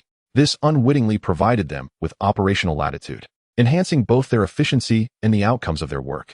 Consequently, Zhang Ze promptly appointed roles for Owen and Mina. Owen became the head of the military equipment department, with responsibilities clearly outlined in his official title. Mina was appointed as the manager of the Internal Affairs and Population Development Department, overseeing all matters related to domestic governance. These 2 individuals, one focusing on external affairs and the other on internal ones, had become Zhang Ze's right and left arms. With their new titles, Owen and Mina could exercise their authority without requiring Zhang Ze's constant input. For instance, if Owen wished to expand and upgrade the barracks or develop the blacksmith shop, he could proceed directly. Likewise, if Mina sought to increase the population or enhance food production, she could independently organize personnel to construct houses and farmland, without necessitating Zhang Ze's intervention. Thus, Zhang Ze found himself unburdened and free to pursue his own interests. Colin, prepare yourself. We shall set off tomorrow to the castle of Count Philemon. Zhang Ze instructed Colin, who followed behind. Time waits for no one, and only a day remains until the multitude conference. We must act swiftly to rescue those in need. Long Yu, serving as Zhang Ze's devoted maid and means of transport, would also accompany them, though she could not enter the castle and would remain outside, awaiting their return. With the invisibility cloak draped over him, Zhang Ze instantly vanished from sight, leaving Colin Dole in awe. My lord, you can truly become invisible, Colin exclaimed. Even a being of my nature cannot perceive you. How remarkable. Stop flattering me, and let's move. Night is approaching. Zhang Ze waved his hand, leading Colin Dole towards the city gate. Once darkness fell, the gate would be shut, and entry would require scaling the walls, a task Zhang Ze preferred to avoid in favor of the safety of the gate. Having successfully passed through the gate, Zhang Ze and Colin Dole continued their journey, arriving at the Count's residence, only to find the main entrance barred. Colin, slip through the wall and open a window for me, Zhang Ze instructed. With the door closed, I shall enter through the window. Nothing shall impede my passage. Chapter 130. The deceiver Colander opened a window for Zhang Ze in the corridor, and Zhang Ze swiftly climbed inside. The hallway was enveloped in silence, as if the occupants had all retired for the night. Colander, where is the malevolent deity, Bagu? Let me there, Zhang Ze inquired. In the study of Count Philemon, Colander replied. He then took the lead, guiding them through the corridor until they arrived outside the Count's study. My lord, please wait a moment. I will check if anyone is present, Colander said as he stepped inside. Zhang Ze waited outside, and after a brief interval, he heard the click of a door being unlocked. Colander poked his head out and announced, My lord, come in, there is no one inside. Upon entering, Zhang Ze took a moment to observe his surroundings. The study was indeed spacious and opulent, with bookshelves lining the walls, suggesting that the Count possessed a profound wealth of knowledge.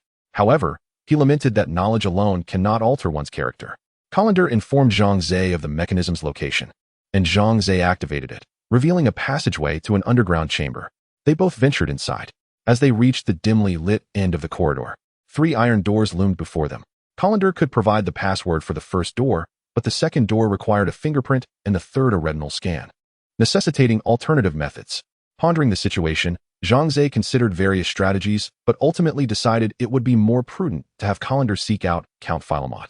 After much contemplation, he concluded that having Colander use Whisper to control the Count would be the most reliable approach. Thus, Colander departed the underground passage on his mission to the Count's sleeping quarters. Approximately 30 minutes later, Count Philemon, clad in his night attire, stumbled down the underground corridor. Following Colander. Excellent. Have the Count use his fingerprint and retinal scan to unlock the doors, Zhang Ze commanded. Upon hearing this, Colander promptly guided Count Philemon to the iron doors, where he utilized his fingerprint and retinal scan to unlock them. The doors creaked open, and the 3 entered the chamber. Ah, welcome, my friends. I knew you would return to rescue me. The voice of the malevolent deity Bagu resonated in Zhang Ze and Colander's minds. Suddenly, it noticed Count Philemon trailing behind them and exclaimed in surprise, Why is the Count accompanying you? Upon observing the Count's peculiar demeanor, his eyes vacant and expression vacant, akin to a soulless automaton, Bagu inquired, Have you taken control of him? Bagu was astonished. Which of you possesses the ability to manipulate another's mind? It is I, Colander asserted. I am capable of doing so. Ah yes, the undead. Bagu seemed to recall something important, stating, They can communicate directly with souls. The living cannot resist. I had forgotten this detail. Zhang Ze stepped forward, addressing Bagu with an air of indifference. Colander claims you can restore him to humanity. Is this true? Frankly, I find it difficult to believe you, for you are a malevolent deity. The malevolent deity Bagu chuckled softly and said, I comprehend your thoughts. However, I assure you, I am not deceiving you. After all, I have transformed into this wretched form and shall soon be annihilated by Count Philemon. My sole desire is to survive, and you are my only hope. I would never jest with my own life. Zhang Ze scrutinized the malevolent deity Bagu, and a notification appeared before him. This creature is lying. Do not trust him. Humph, still lying. Zhang Ze scoffed, confident that the system's alert was infallible. He approached the control panel, examined the buttons above, and pressed one. Ah, the agony. Do not do this. Stop. The malevolent deity Bagu shrieked in torment as its brain writhed within the glass jar, seemingly enduring excruciating suffering. Zhang Ze released the button, his expression icy. Do not attempt to deceive me. Let me tell you, I am far more ruthless than Count Feliming. If you wish to test my resolve, I shall indulge you. And no, there is no need for that. I understand. The malevolent deity Bigu pleaded frantically, taking a moment to collect itself before confessing. Very well, I shall speak the truth. I cannot transform this undead into a human. What? You deceitful fiend. Colin roared in fury upon hearing this, pointing an accusatory finger at the malevolent deity Bigu. He had summoned the Lord only to be duped. Zhang Ze waved his hand. Colin, do not be agitated. Allow him to finish. However, I know someone who can. The malevolent deity Bigu hastily added. The Lord of the Underworld. He commands all the undead. Possesses immense power and can transform humans into undead or resurrect them back to humanity. The Lord of the Underworld? Zhang Ze raised an eyebrow. The cast of characters was expanding, and their statuses and powers seemed to elevate as well. Upon hearing the name of the Lord of the Underworld, Colin trembled in fear, an instinctive reaction inherent to the undead. If the Lord of the Underworld were to appear before him, his anxiety would only deepen. I will tentatively believe your words. However, how could the Lord of the Underworld fulfill our desires? He would surely disregard us feeble beings. Zhang Ze narrowed his eyes and coldly scoffed. Do you possess a means to persuade him to transform Colin into a human? Bigu replied, Indeed, I have a way. The Lord of the Underworld is an old friend of mine, and he owes me a favor. Once I make the request, he will undoubtedly assist me. Zhang Ze nodded. Excellent. I shall rescue you, and then you will lead us to the Lord of the Underworld. Should I discover that you are still deceiving me, I assure you, you will regret not having perished. Upon hearing Zhang Ze's words, a chill coursed through the malevolent deity Bigu. It understood that this young man was not jesting. Why? A mere human could instill such fear within me? This is utterly absurd. Bigu felt a wave of frustration, ultimately concluding that it was its current lack of a corporeal form, merely a brain, devoid of formidable power, that instigated this fear. Wait. Once I obtain a corporeal form, I assure you that I will ensure your demise without a trace. Colin Dor inquired of Zhang Ze, my lord. How shall we transport the malevolent deity Bigu? Zhang Ze pondered this dilemma as well. Presently, this entity existed solely as a brain. Extracting it from the glass jar would likely result in its immediate demise. Even if it were to survive, this creature is far from benevolent. Freed from the constraints of the glass vessel, it might very well turn against Zhang Ze, posing a significant threat. Therefore, Zhang Ze ultimately resolved to take both the glass jar and the malevolent deity Bigu with him. Chapter 131. Exposure. What? My lord, are you planning to take the glass jar with you? Colin Dor exclaimed in astonishment. He turned to gaze at the towering 5-meter glass jar, and then at the 178-centimeter tall Zhang Ze, shaking his head in disbelief. It's far too large and heavy. We simply cannot move it. Colin Dor, being a wraith, possessed an incorporeal form which rendered him incapable of handling such weighty objects, limiting him to lighter tasks. Thus, it was utterly unrealistic to rely on him to assist in transporting the colossal glass jar. The malevolent deity, Bigu, was aware of Zhang Ze's thoughts and chuckled inwardly, though his tone remained earnest. Young man, I understand your concerns regarding potential unfavorable actions on my part, but I assure you, such occurrences will never transpire. Zhang Ze paid him no heed. Approaching the glass jar, he pressed a hand against its surface, and with a mere thought, the immense jar vanished in an instant. My God, where has the glass jar gone? Colin Dor asked in utter shock, turning to Zhang Ze. My lord, what have you done? How did the jar disappear so suddenly? Zhang Ze patted his pocket, grinning. It's right here. He had placed the glass jar into his system backpack, which was why it had vanished so abruptly. Colin Dor was oblivious to the existence of such an item on Zhang Ze, leaving him utterly astonished. Meanwhile, Bigu stood dumbfounded, his gaze fixed on the void where the glass jar had once been, his mind racing with disbelief. Is this an alternate dimension? An ordinary human possesses such power to connect to another realm. Bigu felt his worldview shatter. Humanity, once considered the weakest beings in existence, now presented an unfathomable depth in this young man. After securing the deity, Zhang Ze turned to the bewildered Count Philemon, contemplating how best to deal with him. This man was no ally. Keeping him around would inevitably lead to disaster. It would be wiser to eliminate him now. With that thought, Zhang Ze drew forth his lightsaber, pressing the button to unleash a crimson beam that sliced through the air, distorting it with searing heat. Prepare to meet your end, he declared, swinging the lightsaber towards Count Philemon's neck. However, just as the blade was about to make contact, a brilliant light erupted from within the Countess' collar. The radiance blinded Zhang Ze momentarily, yet his lightsaber did not relent, continuing its downward arc clang.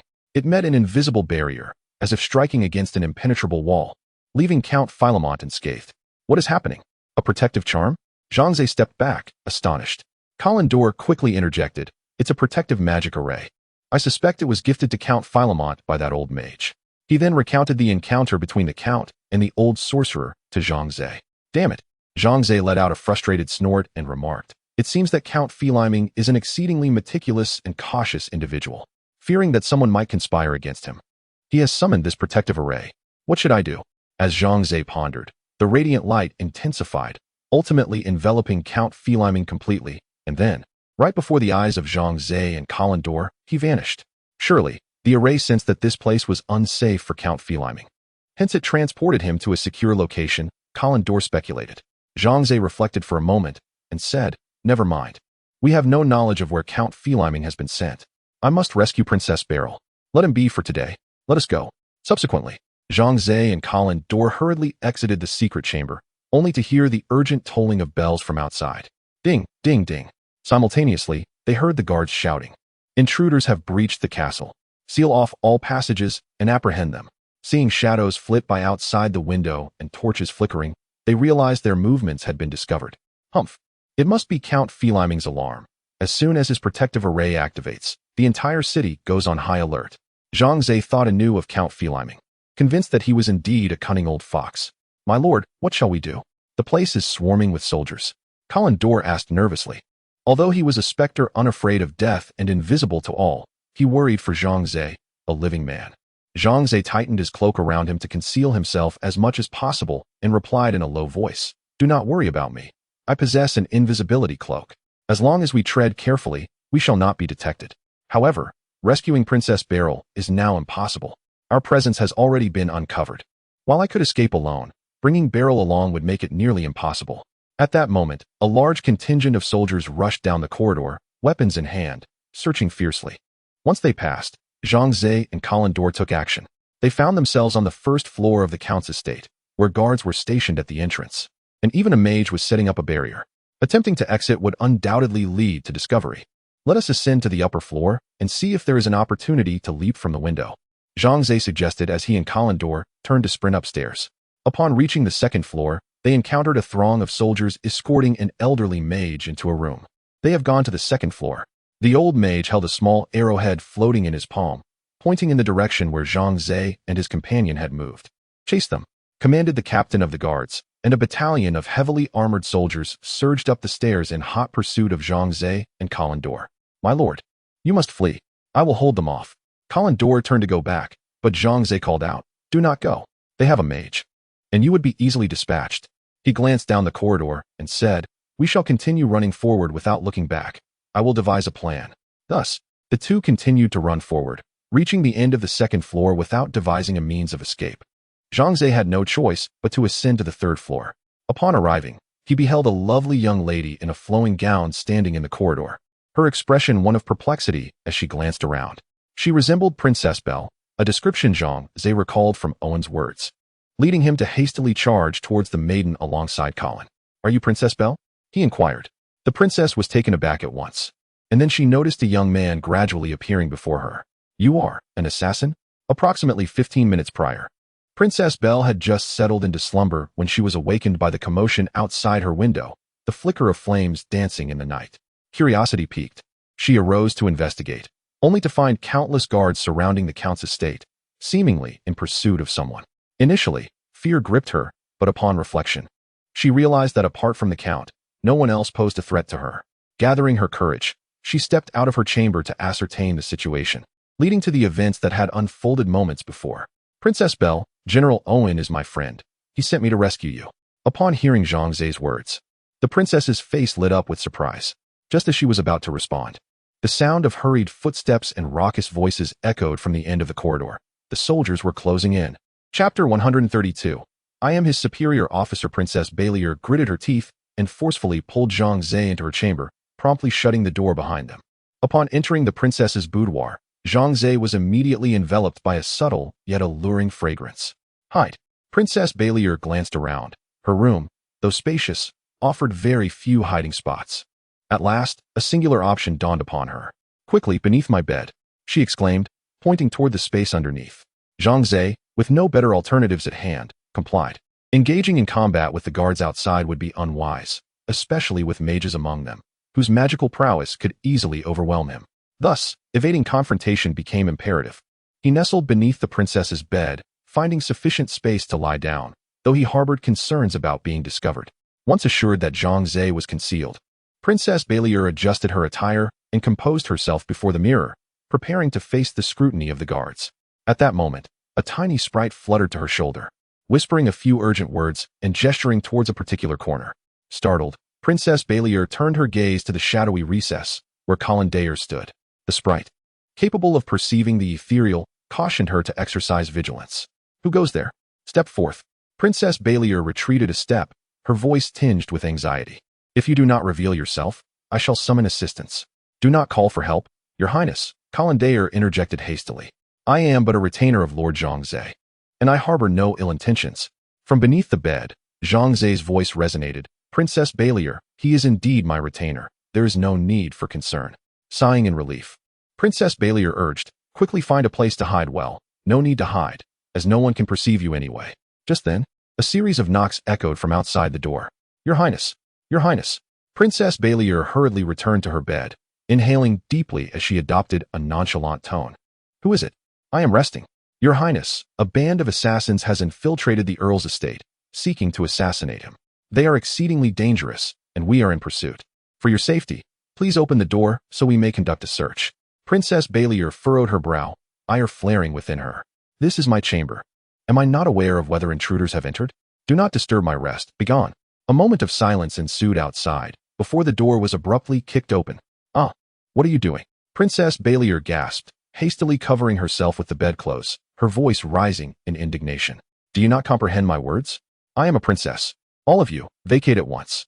The soldiers paid her no heed, charging into the room and rummaging through her belongings. An elderly mage entered with deliberate steps. Bowing to the princess as he spoke with a calm demeanor, I sincerely apologize, Your Highness, for disturbing your rest. However, the gravity of the situation compels us to act thus. I ask for your understanding. Having spoken, he turned his gaze toward the arrow in his hand, which pointed directly at Belle's bed. The old mage's eyes narrowed sharply, and he signaled to the two soldiers beside him. Speaking in a hushed tone, go check the princess's bed. I'm only in my nightgown, don't come near. Princess Belle's face paled instantly, fearing that they might discover Zhang Ze hiding beneath the bed. Zhang Ze, too, furrowed his brow, although he wore a cloak rendering him invisible to most. He understood that should they draw near enough, he could still be detected. The two soldiers circled Belle's bed, and upon seeing nothing amiss upon the mattress, their gaze shifted downward. Master Mage, there is nothing beneath the bed, one soldier reported to the white-haired mage. With a low grunt, the mage declared, they must have employed some form of invisibility spell to evade my sight. It won't be so easy. He then approached the bed personally, crawling underneath to investigate. Belle's heart raced, knowing Zhang Ze was on the brink of discovery. Yet, after a moment of silence from beneath the bed, she found it curious. Ahem, indeed. There is nothing under this bed, the white-haired mage emerged, addressing the surrounding soldiers. The assassin is not here. Let us continue our search elsewhere. Yes, Master Mage. The soldiers replied in unison, promptly exiting the room. The old mage lingered at the door, uttering a cryptic remark, esteemed Vice President. Do visit my humble abode when you have the opportunity. Princess Belle was utterly perplexed, uncertain of the mage's intentions. Once everyone had departed, she hastily leapt from the bed, tiptoeing to the door to crack it open. Seeing the soldiers had moved far away, she let out a long sigh of relief. Zhang Ze emerged from beneath the bed, shedding his cloak to reveal himself. Thank you for your assistance, Your Highness. The mage must have discovered you. Why did he not take you away? Belle, puzzled, inquired. Oh, because I am his superior, Zhang Ze chuckled, flashing the identity token gifted to him by Adams, the president of the Mage Association. I am the vice president of the Mage Association. He would not dare apprehend me. The Mage Association holds absolute authority over its mages, who must comply with its governance. Failure to do so results in expulsion. An expelled mage forfeits all rights and status, even being barred from using magic. This bears a resemblance to the Witch-s Guild. Disobedience leads to ruin. Thus, ordinary mages seldom defy the orders of the Mage Association and hold their superiors in high regard. Zhang Ze had been oblivious to these details. In the urgency of the moment, he merely hoped for a miracle when he revealed his identity token. To his astonishment, it indeed rendered them speechless, leaving them too intimidated to breathe. Subsequently, Zhang Ze exchanged a knowing glance with the old mage, signaling him to take his leave. The old mage comprehended the cue and promptly complied. Thus, the prior scene unfolded.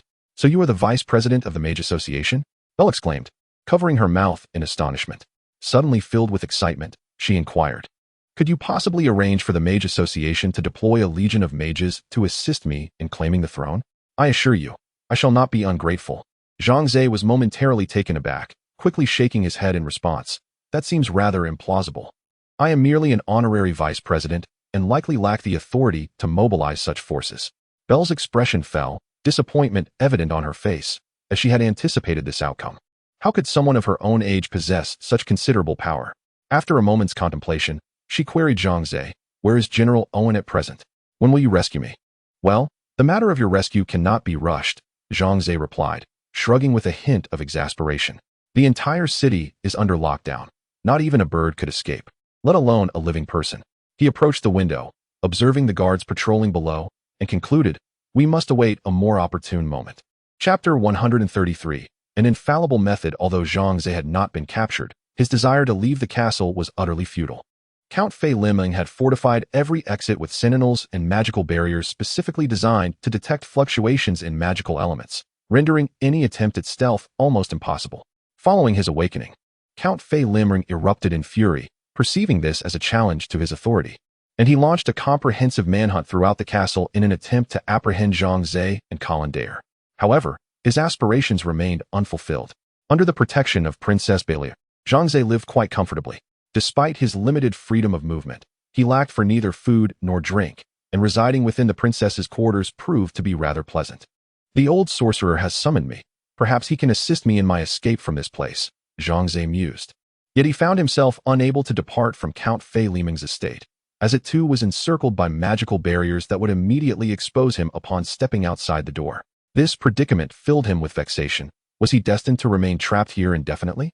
Lair was equally unable to break free due to the barrier's effects on him, and Princess Lair was similarly constrained by the Count's insistence on her safety, forbidding her to leave her chamber. Thus, the three of them were relegated to the confines of Princess Lair's room, engaging in aimless stares at one another, boredom creeping in. Fortunately, Zhang Ze's system backpack contained various forms of entertainment, including playing cards, which he introduced to Princess Lair and Lair, teaching them the game of do di ju. The trio occupied their days with this pastime, alleviating the tedium. As for the grand assembly of the races, Zhang Ze could only lament from afar, as his confinement precluded any possibility of attendance. However, fortune smiled upon him when he discreetly learned that a significant conflict had erupted between the alliance and the tribes, resulting in the postponement of the grand assembly, with its future date left to fate. This presented Zhang Ze with a glimmer of hope. If he could escape Count Fei Liming's castle, he might still have a chance to attend the assembly. The maidservants tasked with attending to Princess Lair's needs were alarmed to find her alone on the bed, merrily playing cards and conversing with the heir, leading them to fear she had lost her sanity. This rumor eventually reached Count Fei Liming's ears, yet he remained indifferent. To him, the princess was merely a tool, and as long as she lived, her sanity was of no consequence. As time passed, Zhang Ze had spent over a month within Count Fei Liming's estate, unable to exercise, leading to a concerning weight gain. One day, he attempted to weigh himself, only to discover he had gained a staggering 30 pounds. "This cannot continue. I must devise a plan to escape this place. Otherwise, I shall perish from my own indulgence before Count Fei Liming can capture me," Zhang Ze lamented in distress. Fortunately, a turning point was on the horizon. As the perpetrator had yet to be apprehended, Count Fei surmised that the culprit had departed from his estate. Consequently, he commanded the cessation of all security measures. Aside from the vigilant surveillance of the castle's exit, all other areas were rendered freely accessible. Upon learning of this development, Zhang Ze felt a surge of excitement, for he had not ventured outside the confines of this house for quite some time. Thus, he promptly set off with Colin, while Lair wished to accompany them. Regrettably, the Count forbade her departure from the estate, leaving her to watch helplessly as Zhang Ze and Colin left. Zhang Ze's first destination was to seek out the old mage. Lair had informed him that the old mage resided in the affluent district of the castle, a place inhabited by the wealthy and the noble. After much searching, Zhang Ze finally located the mage's abode, knocking on the door to gain entry. The old mage was taken aback with joy upon seeing Zhang Ze. for his prolonged absence had led the mage to fear that Zhang Ze had either left the castle or had been captured and executed by the count. Relieved to see Zhang Ze safe, the old mage's tension eased. In truth, the relationship between the old mage and Count Philemon was merely one of employer and employee, a transaction of funds for services rendered. In comparison, the old mage was more inclined to protect the vice president of the Mage Association, as it was within the association that he could foresee a brighter future. Vice President, what brings you to Count Philemon's castle? It is quite perilous here. The old mage inquired respectfully while preparing refreshments for Zhang Ze. After a moment's reflection, Zhang Ze replied, I have come to rescue Princess Belair, for I have a friend who once served her and vowed to liberate her. Thus, I am here to assist. Wishing to rescue Princess Belair? The old mage's countenance darkened. That is fraught with difficulty, as Count Philemon holds her in high regard, allowing no outsiders to interact with her, much less permitting her to leave the castle. To take her away would be akin to scaling a mountain. Zhang Ze shared the mage's concerns and queried, is there truly no way at all? All exits from the castle are fortified with magical barriers. Even you, Vice President, would find it exceedingly challenging to depart, let alone escort a woman whose presence is so conspicuous.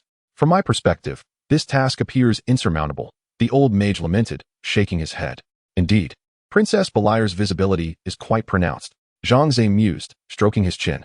What if I were to alter her appearance? Would that not facilitate our endeavor? Are you considering the use of disguise magic? The old mage shook his head. That too would be futile. Anything associated with magical elements cannot penetrate the barriers. You would be discovered on the spot. It is best not to attempt it, as it poses great danger. No, I do not intend to employ disguise magic. A spark of inspiration ignited in Zhang Ze's mind, as a plan emerged that he deemed infallible. However, I require your assistance, he said, smiling at the old mage. Would you be willing to accompany us on our escape? The old mage furrowed his brow. Although he was merely in an employment relationship with Count Philemon, he was inclined to assist Zhang Ze. However, he was reluctant to confront the Count directly. After all, Count Philemon was one of the most formidable figures in the magic realm, wielding immense power, and offending such a person would yield no benefit for him. Sensing the old mage's predicament, Zhang Ze patted his shoulder and said, Do not worry, I will ensure your safety. My plan is as follows. He whispered a few words into the old mage's ear, and upon hearing them, the old mage's eyes brightened, and his expression relaxed. He nodded and replied, Vice President, you are truly astute. This plan is absolutely foolproof. Excellent. We shall prepare to take action tomorrow, Zhang Ze affirmed. I will come to find you tomorrow afternoon. And before the city gates close, you will escort us out. Your task will be complete. I understand, Vice President. The old mage rose, respectfully addressing Zhang Ze. I will guarantee your safe passage out of Count Philemon's castle. Chapter 134. Departure from the city after bidding farewell to the old mage. Zhang Ze and Colin Dorr quietly returned to Princess Belle's chamber. At that moment, Princess Belle was awaiting their arrival. As the door swung open and a gust of wind swept in, she knew that Zhang Ze and his companion had returned. Zhang Ze, where have you been? What is the outside world like? Is it enjoyable? Do tell me all about it. Princess Belle exclaimed, her face brimming with anticipation. Having been confined within the walls for far too long, she yearned to venture outside, yet was unfortunately held captive by Count Philemon, rendering her unable to escape. Thus, she hoped to experience the world beyond through the descriptions provided by Zhang Ze and Colin. Zhang Ze loosened his cloak, revealing his form, and chuckled. Since you are so eager to know what lies beyond, why not venture out yourself? Princess Belle pouted in annoyance, replying, You know perfectly well that I cannot leave.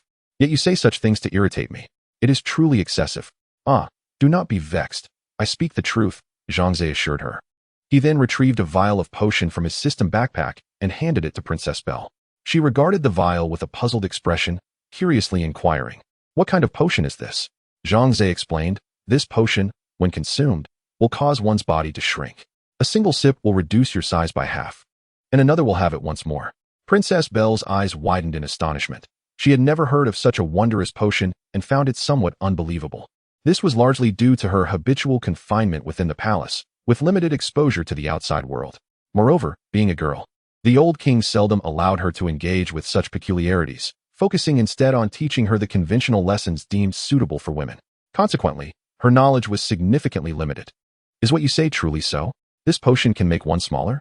Princess Belle pondered, then shook her head, asking, Why would you give me this potion?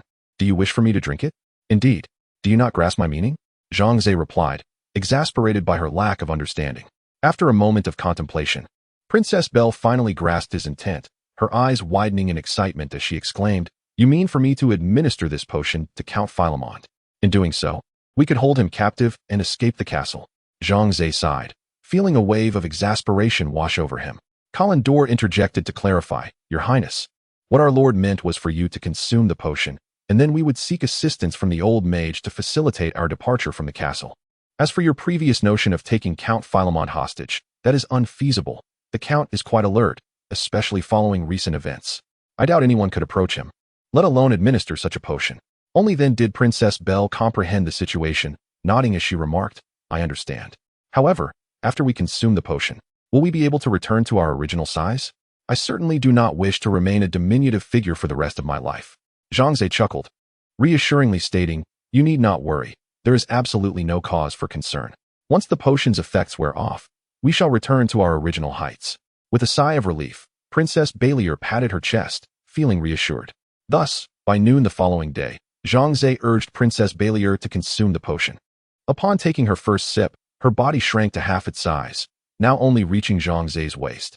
After a second sip, she diminished further, her height now merely to Zhang Ze's knees. Yet, this size still proved somewhat conspicuous, prompting her to drink a third and fourth sip, reducing her to a diminutive stature, able to dance upon Zhang Ze's palm. "Hey, Zhang Ze, you must guarantee that I will revert to my original form." Princess Balier shouted at Zhang Ze from the palm of his hand. However, due to her minute size, her voice resembled that of a mosquito, necessitating her to shout near his ear to be heard clearly. Nevertheless, Zhang Ze comprehended her words and comforted her. "Rest assured, Princess Balier, I would never harm you." With that, he gently placed her into his pocket, donned his cloak, and stealthily exited with Kalendol. Upon leaving the estate of Count Philemon, the pair made their way to the home of the old sorcerer. After knocking, they found him awaiting their arrival. The three of them reconvened to confirm their plan of action, feeling utterly confident before Zhang Ze, too, partook of the potion. This time, he drank 4 sips in one go, shrinking to the same size as Princess Balier. Subsequently, the old sorcerer carefully placed both Zhang Ze and Balier into his pocket, donned his outer garment, grasped his staff, and stepped out. Kalendol, being a specter, was unaffected by the potion and required no consumption, as he could effortlessly traverse the walls without the need for gates. However, as humans, Zhang Ze and Balier could not pass through the walls. They had to enter through the city gates, thus unable to evade the checkpoints. Within the confines of the old sorcerer's pocket, Zhang Ze and Princess Balier found themselves in a rather cramped space. The sorcerer's movements caused them to occasionally collide. Despite Balier's attempts to avoid Zhang Ze, the limited space and vigorous motions led her to inadvertently tumble onto him, pinning Zhang Ze beneath her. Face to face, their wide eyes met, breaths mingling in the air, and the proximity coupled with their physical contact rendered the atmosphere somewhat indescribable. Princess Balier's cheeks flushed a vibrant red, resembling ripe apples, as she stammered, This is an accident. I did not intend to land on you. You must not think anything inappropriate." Zhang Ze, appearing somewhat bemused, replied, "I assure you, I harbor no such thoughts concerning young girls." While Princess Balier possessed striking beauty, she remained akin to an immature bud, pleasing to the eye yet lacking in substance. Particularly when compared to Long Yu, the disparity is indeed considerable, especially in terms of physique. One is an E while the other is an A, placing them in entirely different strata. Upon hearing Zhang Ze refer to her as a little girl, Balier's countenance darkened with displeasure as she retorted indignantly, "I am not a little girl. I am already 16. Ah, is not 16 still considered the age of a child?" Zhang Ze remained oblivious to the fact that in the realm of the magic domain, a girl of 16 is regarded as an adult, even capable of marriage and motherhood. Conversely, on Earth, at that age, one would still be in middle school. Thus, Zhang Ze perceived Balier as merely a young girl. Their disagreement over this topic led to an unhappy parting, yet they were unable to avoid each other, resorting instead to sit back to back in frustration, awaiting the old mage's successful passage through the checkpoint to release them. Time passed uncertainly until the swaying finally ceased, followed by the resonant voice of the old mage proclaiming, "Your Excellency Vice President, Your Highness Princess, we have safely exited the city. Please make your way out." Chapter 135. She is my companion. A radiant light illuminated the surroundings as the old mage extended his hand. Zhang Ze and Balier cautiously evaded, then gently tapped the mage's pillar-like fingers to indicate their position. The old mage, concerned about inadvertently causing them harm, carefully spread his fingers, allowing Zhang Ze and lair to ascend into his palm. At last, having emerged from the confines of the pocket, they beheld the vast wilderness outside, clearly indicating their safe departure from the castle. Finally, they could breathe in the fresh air. lair inhaled deeply. The old mage emanated a potent scent, difficult to describe and decidedly unpleasant. She had endured it until now, but at last, she could relish the fresh air. The old mage placed his palm before his eyes and inquired, "Your Excellency, when shall you regain your normal stature?" It should be soon," Zhang Ze replied, glancing at the time. "Approximately 6 more hours. Please find a suitable place to set us down, and once we return to our normal height, you may depart." "Understood." The old mage nodded, scanning the area, noting the wild grasses with no clear ground in sight. After a moment's contemplation, he waved his hand, casting a simple spell to construct a modest earthen dwelling. Upon entering, he placed Zhang Ze and lair on the earthen bed and said, "Your Excellency, I shall explore the vicinity for any potential issues and return shortly." Zhang Ze nodded. "Very well, go ahead. Kalendor is here to protect us." Kalendor's voice chimed in from the side. "Indeed, with me here, neither the Lord nor the Princess will come to harm." Reassured, the old mage ventured outside, soaring into the sky to survey the surroundings. Fortunately, all was calm and devoid of any foes. 6 hours later, upon the old mage's return, Zhang Ze and lair had finally regained their normal height. "Thank you for your assistance." Zhang Ze expressed his gratitude to the old mage. "I shall report your deeds to the Mage Association, ensuring that President Adams rewards you. Your efforts shall surely be recognized." "I am immensely grateful," the old mage exclaimed, overwhelmed with emotion. It had been ages since he had advanced in rank within the Mage Association, and as he aged, he had lost hope. Unexpectedly encountering Zhang Ze ignited a spark of belief within him. He was certain that saving the vice president would warrant a substantial reward from the Mage Association, perhaps even elevating his rank to new heights. After profusely thanking Zhang Ze, the old mage returned to Count Philemon's castle. Though he had betrayed the count, no one suspected his involvement. "Where shall we proceed next?" Princess lair inquired, looking towards Zhang Ze. "Of course, back to my territory," Zhang Ze replied, gazing at the sky. He then sent a message to Long Yu. "Long Yu, I am here. Come swiftly to retrieve me." Zhang Ze maintained a remote connection with his hero, undeterred by distance. Moreover, his hero is able to acquire Zhang Ze's location information, which is exceedingly convenient. After waiting for a few minutes, a massive black dragon soared through the sky, instilling terror in lair. Goodness, it is the malevolent black dragon. In fright, lair crouched on the ground, paralyzed with fear. In her childhood, she had once endured a cataclysm. At that time, a conflict erupted between the kingdom of Baiding and the Dragon Clan, leading to mutual assaults. The Dragon Clan frequently descended upon the capital of Baiding, and the soldiers defending the city rose in resistance. Yet casualties were inevitable, especially for the unfortunate commoners, who, unlike the nobles and wealthy, could not afford to hire skilled protectors, nor did they possess royal secret passages for refuge. They could only flee in panic through the streets, ultimately being consumed by the great dragon. That tragedy, once witnessed by lair, was forever etched in her memory. Thus, upon seeing the black dragon today, an instinctive dread arose within her. "Fear not. She is my hero, my companion," Zhang Ze said with a gentle smile. "As long as you do not provoke her. She is quite amiable." "What? This black dragon is your companion?" Princess lair exclaimed, astonished. She could scarcely fathom how a human could forge a bond with a dragon. However, considering Zhang Ze's position as the vice president of the Mage Association, the notion of him partnering with a black dragon seemed somewhat plausible. Upon spotting Zhang Ze on the ground, Long Yu let out an exhilarating roar that reverberated through the air, then dove down in a swift arc. Zhang Ze had been trapped by Count Philemon's for over a month, and Long Yu, unable to see him, was consumed by worry and anxiety. Yet, Zhang Ze had instructed her not to seek him out at the castle, forcing Long Yu to endure in silence. She understood, of course, that this was Zhang Ze's way of safeguarding her. It must be noted that Count Philemon's subordinates comprised numerous powerful mages. Although she belonged to the Black Dragon lineage and was formidable, she was not invincible. Should she be besieged, her demise would be a distinct possibility. Hence, Zhang Ze forbade her from coming to the castle to rescue him, all in the name of her protection. Thankfully, Zhang Ze ultimately escaped. Otherwise, Long Yu would have been unable to contain herself. Even if it meant defying Zhang Ze's orders or risking her own life, she would have sought to rescue him. As the black dragon swooped toward them, Princess lair's face paled in terror, and she screamed, "We are to be slain by the black dragon. Help! In a flash, just as Long Yue was about to touch the ground, she transformed from a black dragon into human form, charging forward without any garments. In the astonished gaze of Lair, she leaped into Zhang Ze's embrace. Goodness! She is utterly unclothed. Princess Lair quickly turned her head, her face flushed with embarrassment, muttering, "As a woman, she is utterly shameless. Master, I am so glad you are unharmed." Long Yue clung tightly to Zhang Ze's neck, both laughing and crying, her legs wrapping around him. Long Yue, could you please dismount for me?" Zhang Ze said with a wry smile, retrieving a woman's outfit from his backpack and handing it to Long Yue.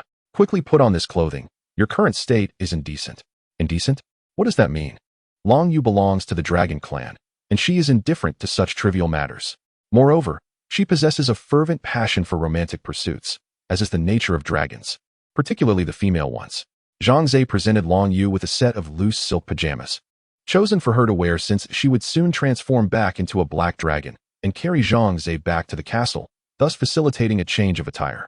Upon seeing Long Yue in the pajamas, Belle was instantly captivated and approached to caress the fabric, her face adorned with envy. Observing her gluttonous expression, Long Yue scoffed and inquired, "Master, does this woman have a problem? Why does she keep touching my clothing?" Belle turned to Zhang Ze with hopeful eyes and said, "I want a garment like that too.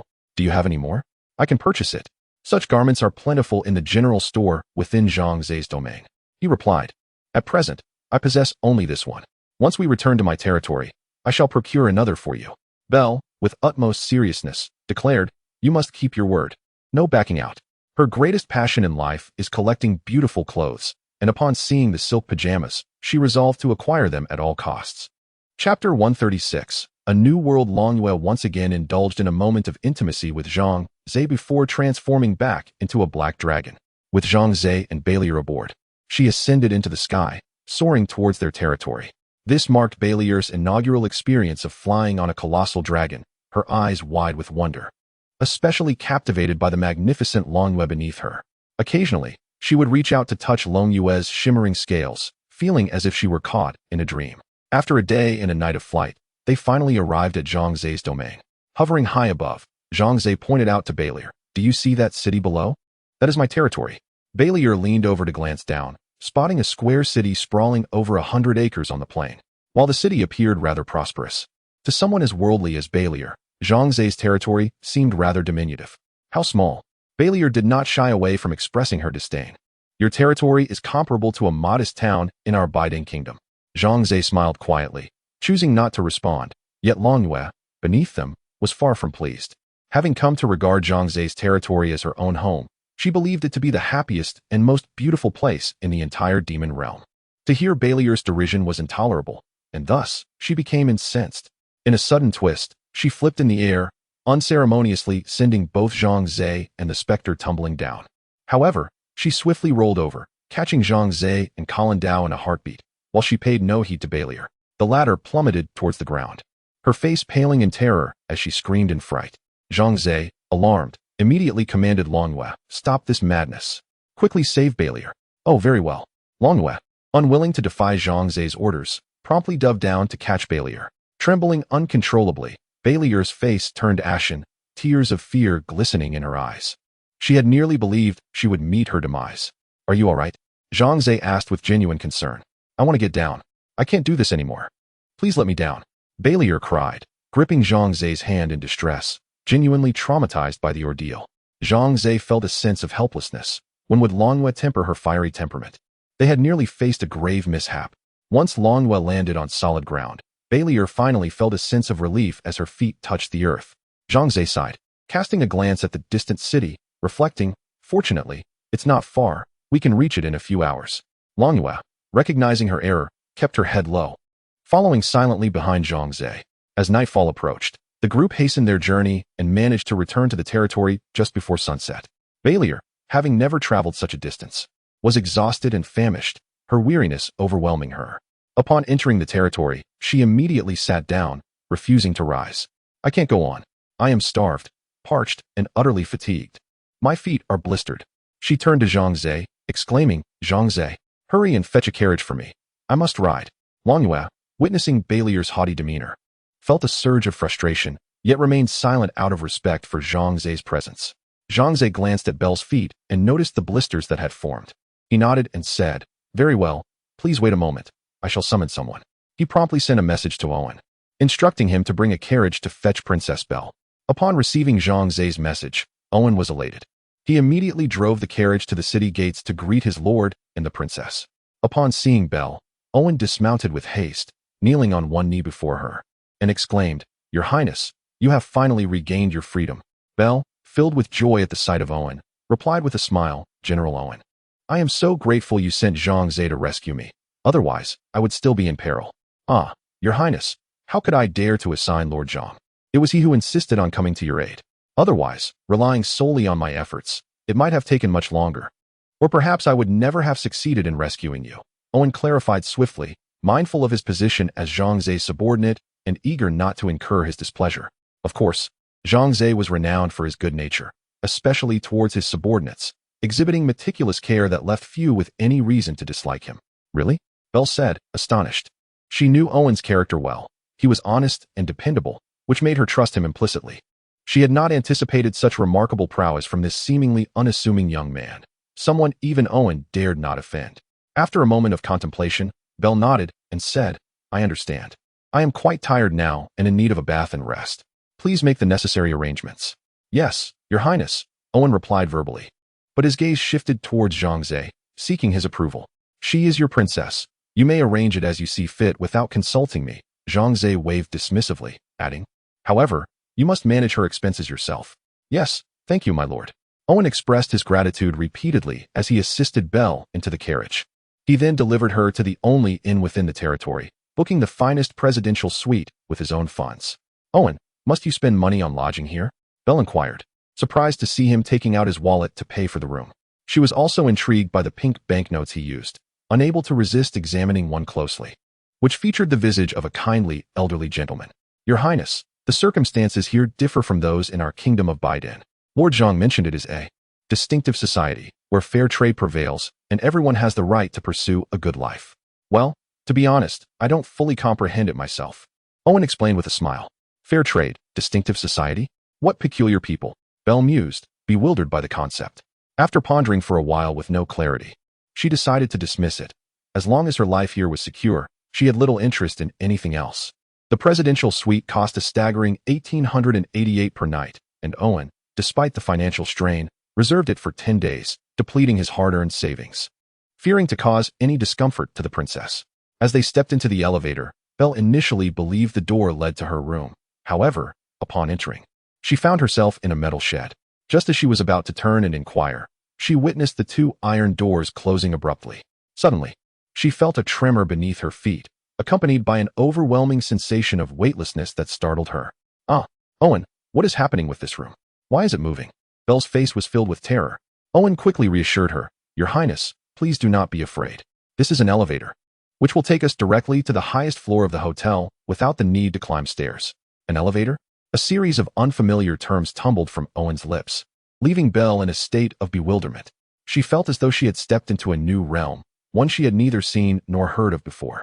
However, this world seemed to hold a certain allure. Chapter 137. Forbidden Sorcery. Although Belle felt a sense of wonder, she still regarded Zhang Ze's domain as nothing more than an ordinary little place.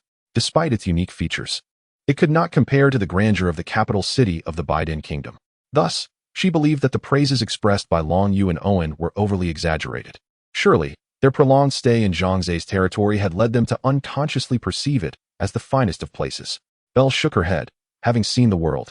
She held a noble status and was confident that such trivial distinctions would not alter her perspective. However, upon entering the presidential suite, her thoughts were once again shaken.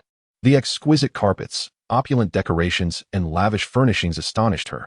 This place was even more luxurious than the palace she resided in. The assortment of furniture she had never encountered before, along with the so-called electrical appliances, left her in awe. "Owen, what is this?" Princess Belle inquired, picking up a hairdryer with curiosity. "Your Highness, this is a hairdryer. After washing your hair, you can use it to dry your locks, ensuring they become smoother and shinier," Owen explained. "And what about this?" Belle asked, pointing to a peculiar massage chair. "What is its purpose? It looks rather strange." "Your Highness may wish to try it for yourself. Then you will understand its function," Owen suggested. Taking his advice, Belle cautiously sat down. Owen pressed a switch beside the chair, and it suddenly sprang to life, startling her. Goodness! Is there someone inside this chair? Why is it moving? Belle exclaimed, her face paling with fright. Fear not, Your Highness, Owen chuckled. As I mentioned earlier, it is a massage chair. Once someone sits in it, they can enjoy a massage service, which feels quite comparable to that of a real person. Is that so? Belle mused, gathering her courage to sit down once more. This time, prepared for the experience, she found it indeed quite comfortable and settled in, reluctant to rise, indulging in the massage for over half an hour. Owen had matters to report to Zhang Ze, so he departed, leaving Belle to rest alone in the presidential suite. Like a curious child, she explored her surroundings, touching this and that, increasingly amazed, for nearly half of the items were entirely unfamiliar to her. The wondrous Zhang Ze, the enchanting territory. Belle soon felt fatigued. After enjoying a delightful bath in the tub, she lay down on the bed and fell into a deep slumber. Meanwhile, Owen returned to Zhang Ze's lordly hall, where all the heroes had gathered. They stood beside Zhang Ze, gazing at the enormous glass jar containing the malevolent deity, Bagu. My lord, do you truly believe his words? Mina voiced her concerns from the side. After all, he is the evil god Bagu. In ancient mythology, he is the creator of all monstrous races, and thus our enemy, the human race. Within the ancient tomes of our witches' mutual aid society, the malevolent deity Bagu is depicted as utterly terrifying. Not only is he immensely powerful, but he is also exceedingly cunning. Had it not been for the eventual alliance of humanity and the holy mountain that vanquished him, our own extinction might have been inevitable. However, Shook, a rat man from the monstrous races, holds a contrary view. He asserts, it is undeniable that the malevolent deity Bagu is indeed our creator god. Yet he has treated us remarkably well, imparting many useful skills that enable our survival in the demonic realm. Although he possesses a somewhat cruel nature, as long as we heed his commands, he would not harm us. You are far too naive, my rodent brother, Dragon Moon interjects with a shake of his head. The malevolent deity Bagu is a master of disguise and manipulation. Every action he undertakes serves his own interests. As long as you are of use to him, he will appear friendly, but should you prove otherwise, he will reveal his brutal fangs and annihilate you. I can tell you this, when the holy mountain and humanity besieged the malevolent deity Bagu, our dragon clan participated as well. Why did we do so? It was because Bagu represented an extreme danger, the most unstable element in this world, and he had to be eradicated. As the crowd began to discuss the fate of Bagu, it was Zhang Ze's single statement that silenced them all, drawing their attention. Zhang Ze calmly declared, I shall decide how to deal with the malevolent deity Bagu. You need only focus on your own affairs. The assembly exchanged glances and then responded in unison. As you command, my lord. Once everyone departed from the lord's hall, Zhang Ze summoned Barbara to his side and inquired, what intelligence do you have regarding the malevolent deity Bagu? Zhang Ze had indeed considered leveraging Bagu to achieve his goals, yet he harbored concerns about his ability to control such a wicked creature, necessitating sufficient information before making a decision. If the endeavor proved too perilous, Zhang Ze would refrain from proceeding recklessly. Curling up in Zhang Ze's embrace, Barbara lazily replied, my master, you are a being from another world, endowed with a formidable system. Why fear this ancient malevolent deity who is reduced to merely a brain? Zhang Ze furrowed his brow and asked, what exactly do you mean? Please clarify. Very well, Barbara said, licking her paw before continuing. If you are akin to my lord, the demon king, then you need not fear minor figures like the malevolent deity Bagu. Zhang Ze raised an eyebrow, perplexed, and queried, why? He is a malevolent deity, while I am merely an ordinary human. Even if I possess a system, my body remains frail and easily susceptible to his destruction. That is precisely why I say, my master, you have a long journey ahead, Barbara replied, narrowing her eyes at Zhang Ze. I once heard the Demon King say that his ascension to the throne was fraught with challenges. In addition to building his power, he consistently enhanced his own strength, for it is only through power that one can assert their will. Zhang Ze, lost in contemplation, remarked, I understand now. Your intention is for me to enhance my own capabilities. Merely expanding my territory and developing military strength will not suffice to dominate this world, correct? Precisely. You are quite astute, my lord. Barbara nodded, stating that while formidable military might may establish one as a sovereign ruler, it cannot grant dominion over the entire world. Only absolute power can elevate one to the status of the world's sovereign. Well said. Zhang Ze wholeheartedly agreed, recognizing that even if he were to cultivate his territory to perfection, amass 1,000,000 troops, and possess countless formidable weapons, these would amount to nothing in the face of absolute strength. This realization had struck him profoundly during his battles alongside Barbara. 1,000 troops could not withstand a single powerful spell. Barbara was merely a general-level four-cornered demon. Should her lord, the Demon King, descend upon this world, Zhang Ze would have no chance whatsoever and would be obliterated on the spot. Thus, to survive and ultimately become the master of this realm, mere territorial expansion would be utterly inadequate. Consequently, a new dilemma presented itself to Zhang Ze. How could he enhance his own strength?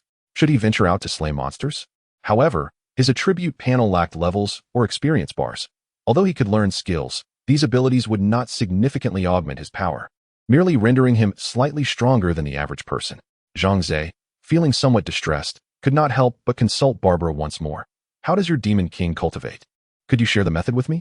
Barbara pondered for a moment before replying.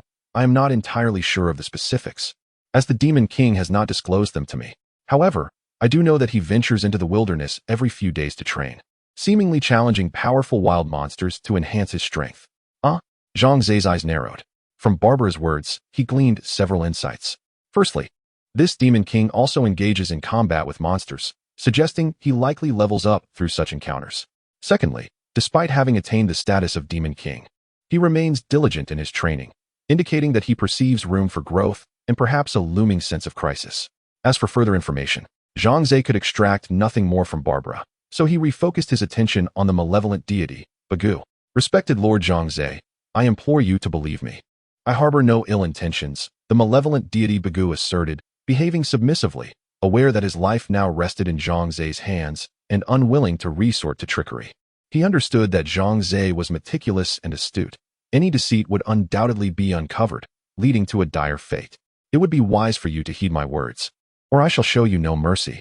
Zhang Ze cast a cold glance at the malevolent deity Bagu and stated, Now, I have a few questions for you. In your current state, can you still control the races you have created? Well, to be honest, I cannot. The malevolent deity Bagu pondered for a moment, ultimately deciding to speak the truth. He was now merely a brain, stripped of his corporeal form and all his powers. To others, he appeared as nothing more than a mass of decaying flesh, utterly disconnected from the essence of a dark god. Zhang Ze nodded and remarked, At least you possess some self-awareness. He paced back and forth, continuing his inquiry. If you can no longer control the races you once created, why does Count Philemon choose to keep you by his side instead of eliminating you? What purpose does your existence serve? The malevolent deity Bagu fell silent for a moment before responding, because he possesses the means to restore my original body, albeit temporarily, allowing me to regain a fleeting surge of power. His intention is straightforward. Should I display formidable strength at the conference of all races, it would instill fear among them, compelling them to submit to me once more. Subsequently, the Count would manipulate me from behind the scenes, ultimately seizing control over all races.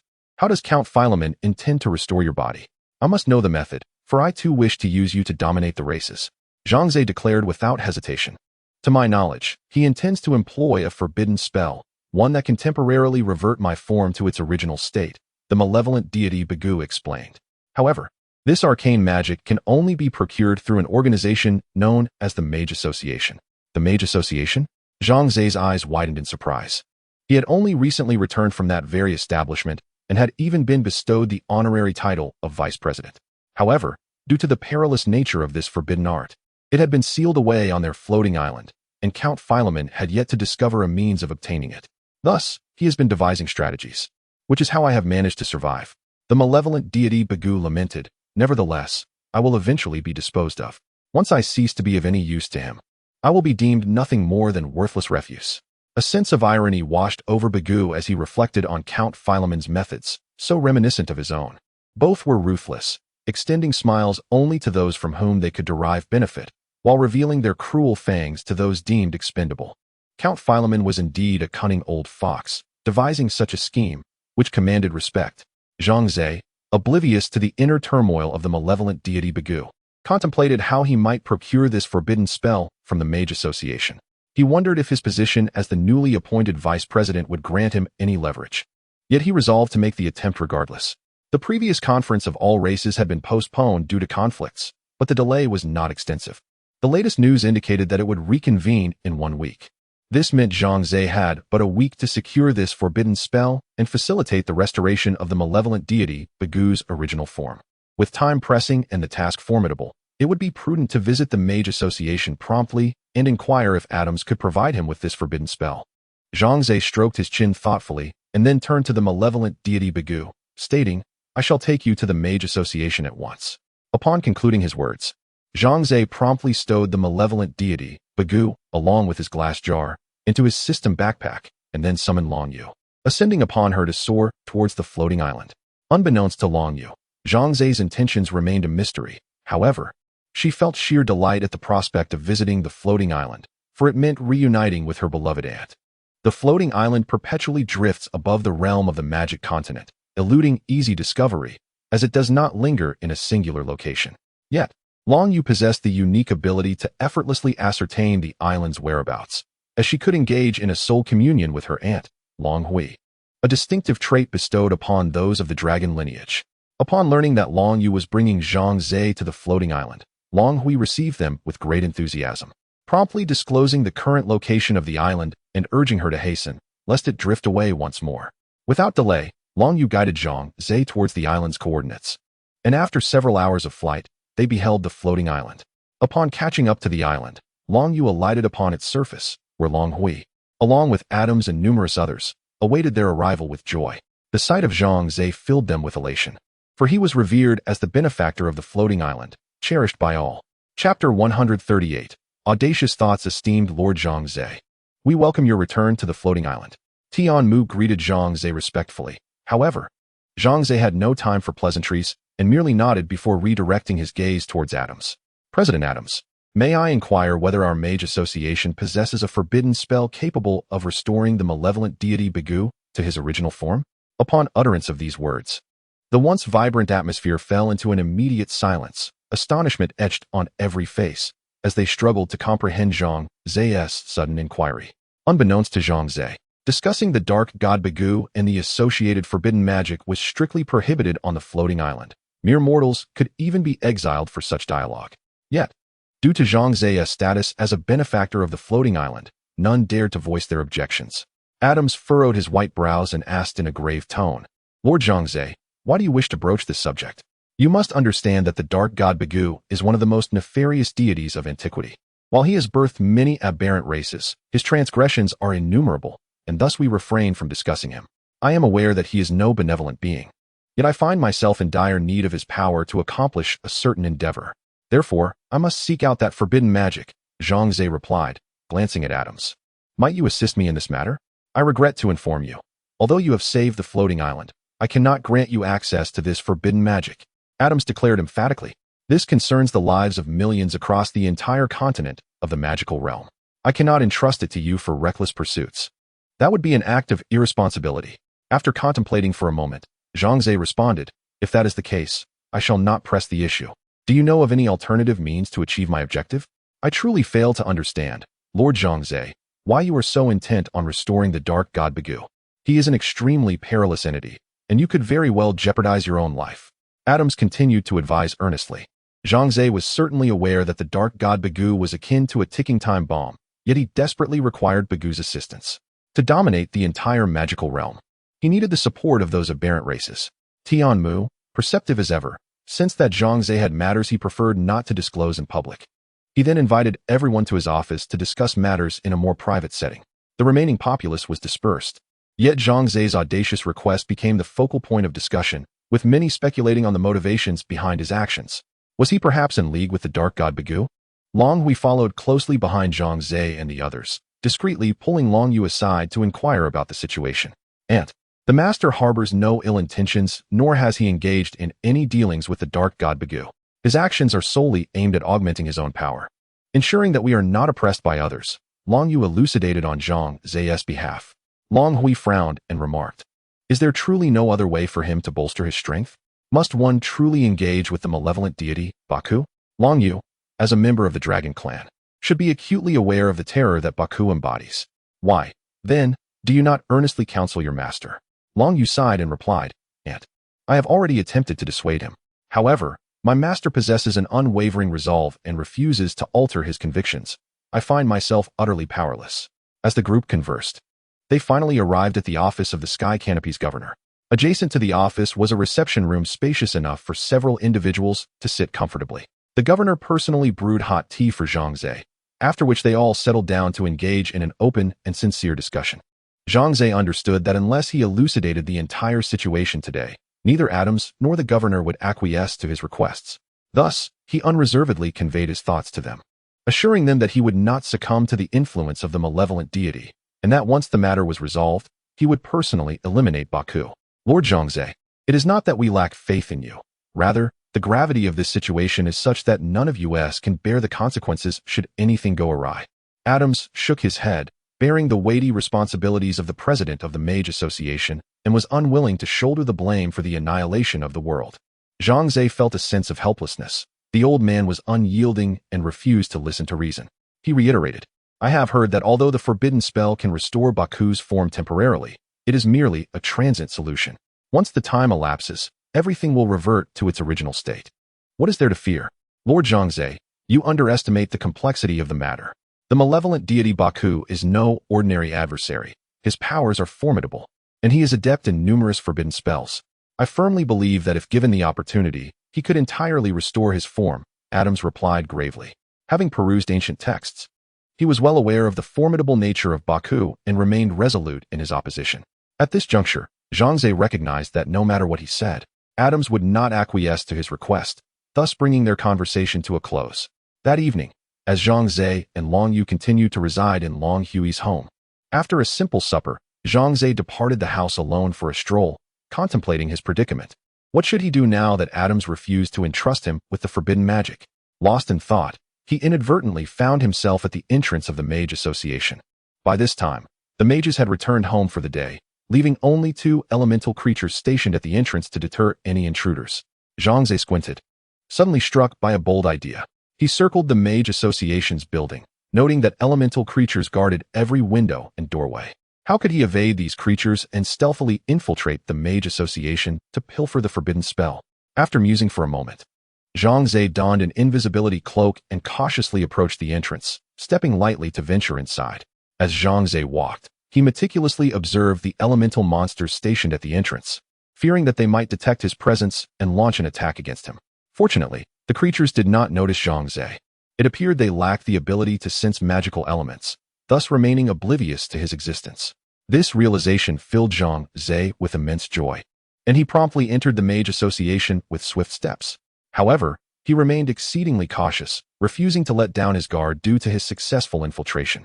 Cloaked in his invisibility mantle, he navigated the interior of the association, diligently searching for the forbidden magic. Just as he stepped into the grand hall of the association, a crimson beam of light suddenly illuminated him. Chapter 139, 3 Questions Alas. A wave of dread washed over Zhang Ze. Could it be that there exists a mechanism here to detect magical elements? Just as he braced himself for the worst, a metallic voice resonated from above. Identity verification anomaly detected. Please report to the administrator for resolution. Following that, the scene fell into an eerie silence. Goodness, that nearly scared me to death. Zhang Ze exhaled in relief. It appears that the theft prevention system employed by the Mage Association also originates from Earth, and they seem rather inept at its operation. Once a problem arises, it simply crashes, leaving one to seek out an administrator for assistance. But where is this so-called administrator? Zhang Ze chuckled to himself, knowing he was undoubtedly safe now. He removed his cloak and confidently strolled through the grand hall of the Mage Association. Since it is referred to as forbidden magic, it must be concealed in an exceedingly secretive location. Zhang Ze's gaze swept across the hall, finally landing on a sign indicating a room. The president's office. Let's take a look. Generally speaking, valuable items are hidden right beneath the watchful eyes of their guardians for utmost security. Zhang Ze promptly approached, attempting to push the door open, only to find it securely locked. Resorting to brute force might attract unwanted attention, and perhaps Adams had set some magical restrictions on the door. Any damage could potentially alert him, so he must tread carefully. Zhang Ze scrutinized the door, discovering that there wasn't even a keyhole, indicating that magical wards had indeed been placed upon it. Lacking any knowledge of magic, he pondered for a moment and decided to seek an alternative approach. If I cannot enter through the door, then I shall enter through the window. Peering through the office window, Zhang Ze spotted a grand floor-to-ceiling window and resolved to gain entry through there. Hopefully, the old fellow hasn't placed magical wards on the window as well. Returning to the exterior of the Mage Association, he looked up and noted that the window of Adams's office was approximately 5 meters above the ground, about 1.5 stories high. Climbing up would not pose much difficulty. A few minutes later, Zhang Ze reached the window's height. He twisted the window's handle and was pleasantly surprised to find it unlocked. Haha, what splendid fortune. He swung the window open and nimbly slipped into the office.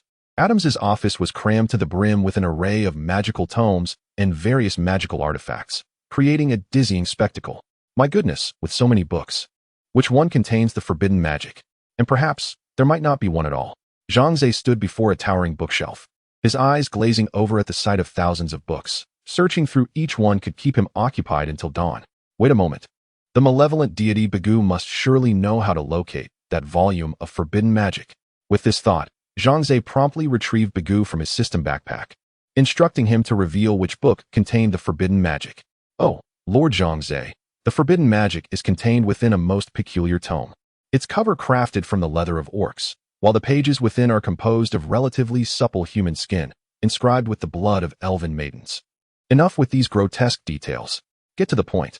Zhang Ze waved his hand in distaste and inquired, is it here or not?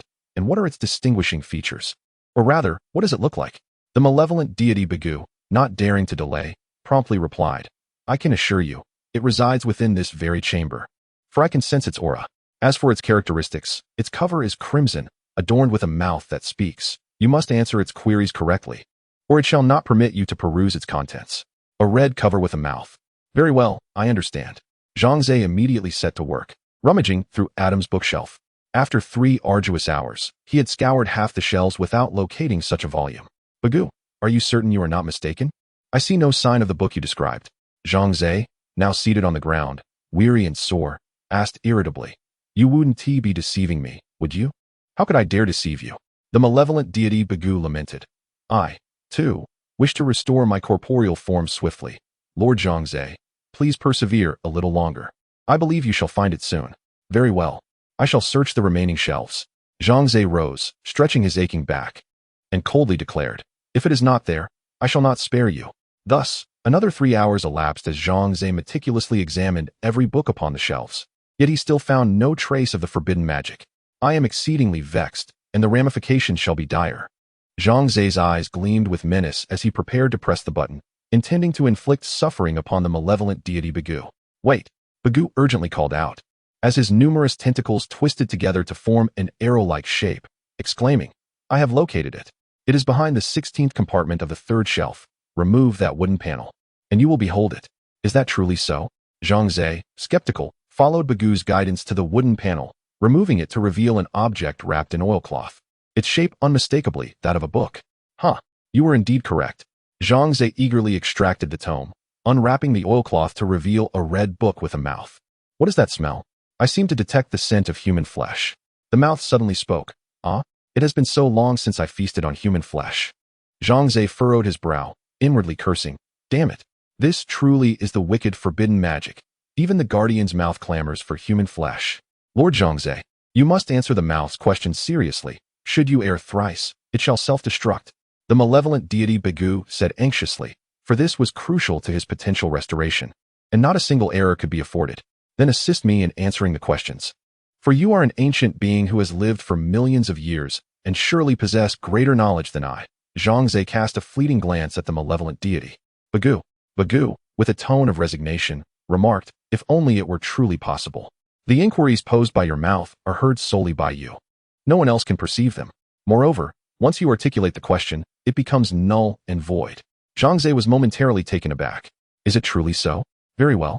I shall answer it myself, and I hope this fellow does not present any absurd queries. The mouth, smacking its lips, addressed Zhang Ze. Human, do you wish to delve into my depths? If so, I shall pose 3 questions to you. Should you answer all correctly, you may freely explore my contents. Otherwise, you shall never behold what lies within. You certainly are verbose. Let us proceed. Zhang Ze was prepared, and thus he listened as the mouth declared. All right. Here comes the first question. Pray tell, how old am I? What the hell? Chapter 140. The name of the puppeteer Zhang Ze felt a wave of disbelief wash over him. How was he to ascertain the age of this individual? Given his ancient appearance, Zhang Ze surmised that he could be several thousand, perhaps even tens of thousands of years old. However, he dared not speculate recklessly. A single miscalculation would preclude him from ever perusing the forbidden magic contained within this tome again.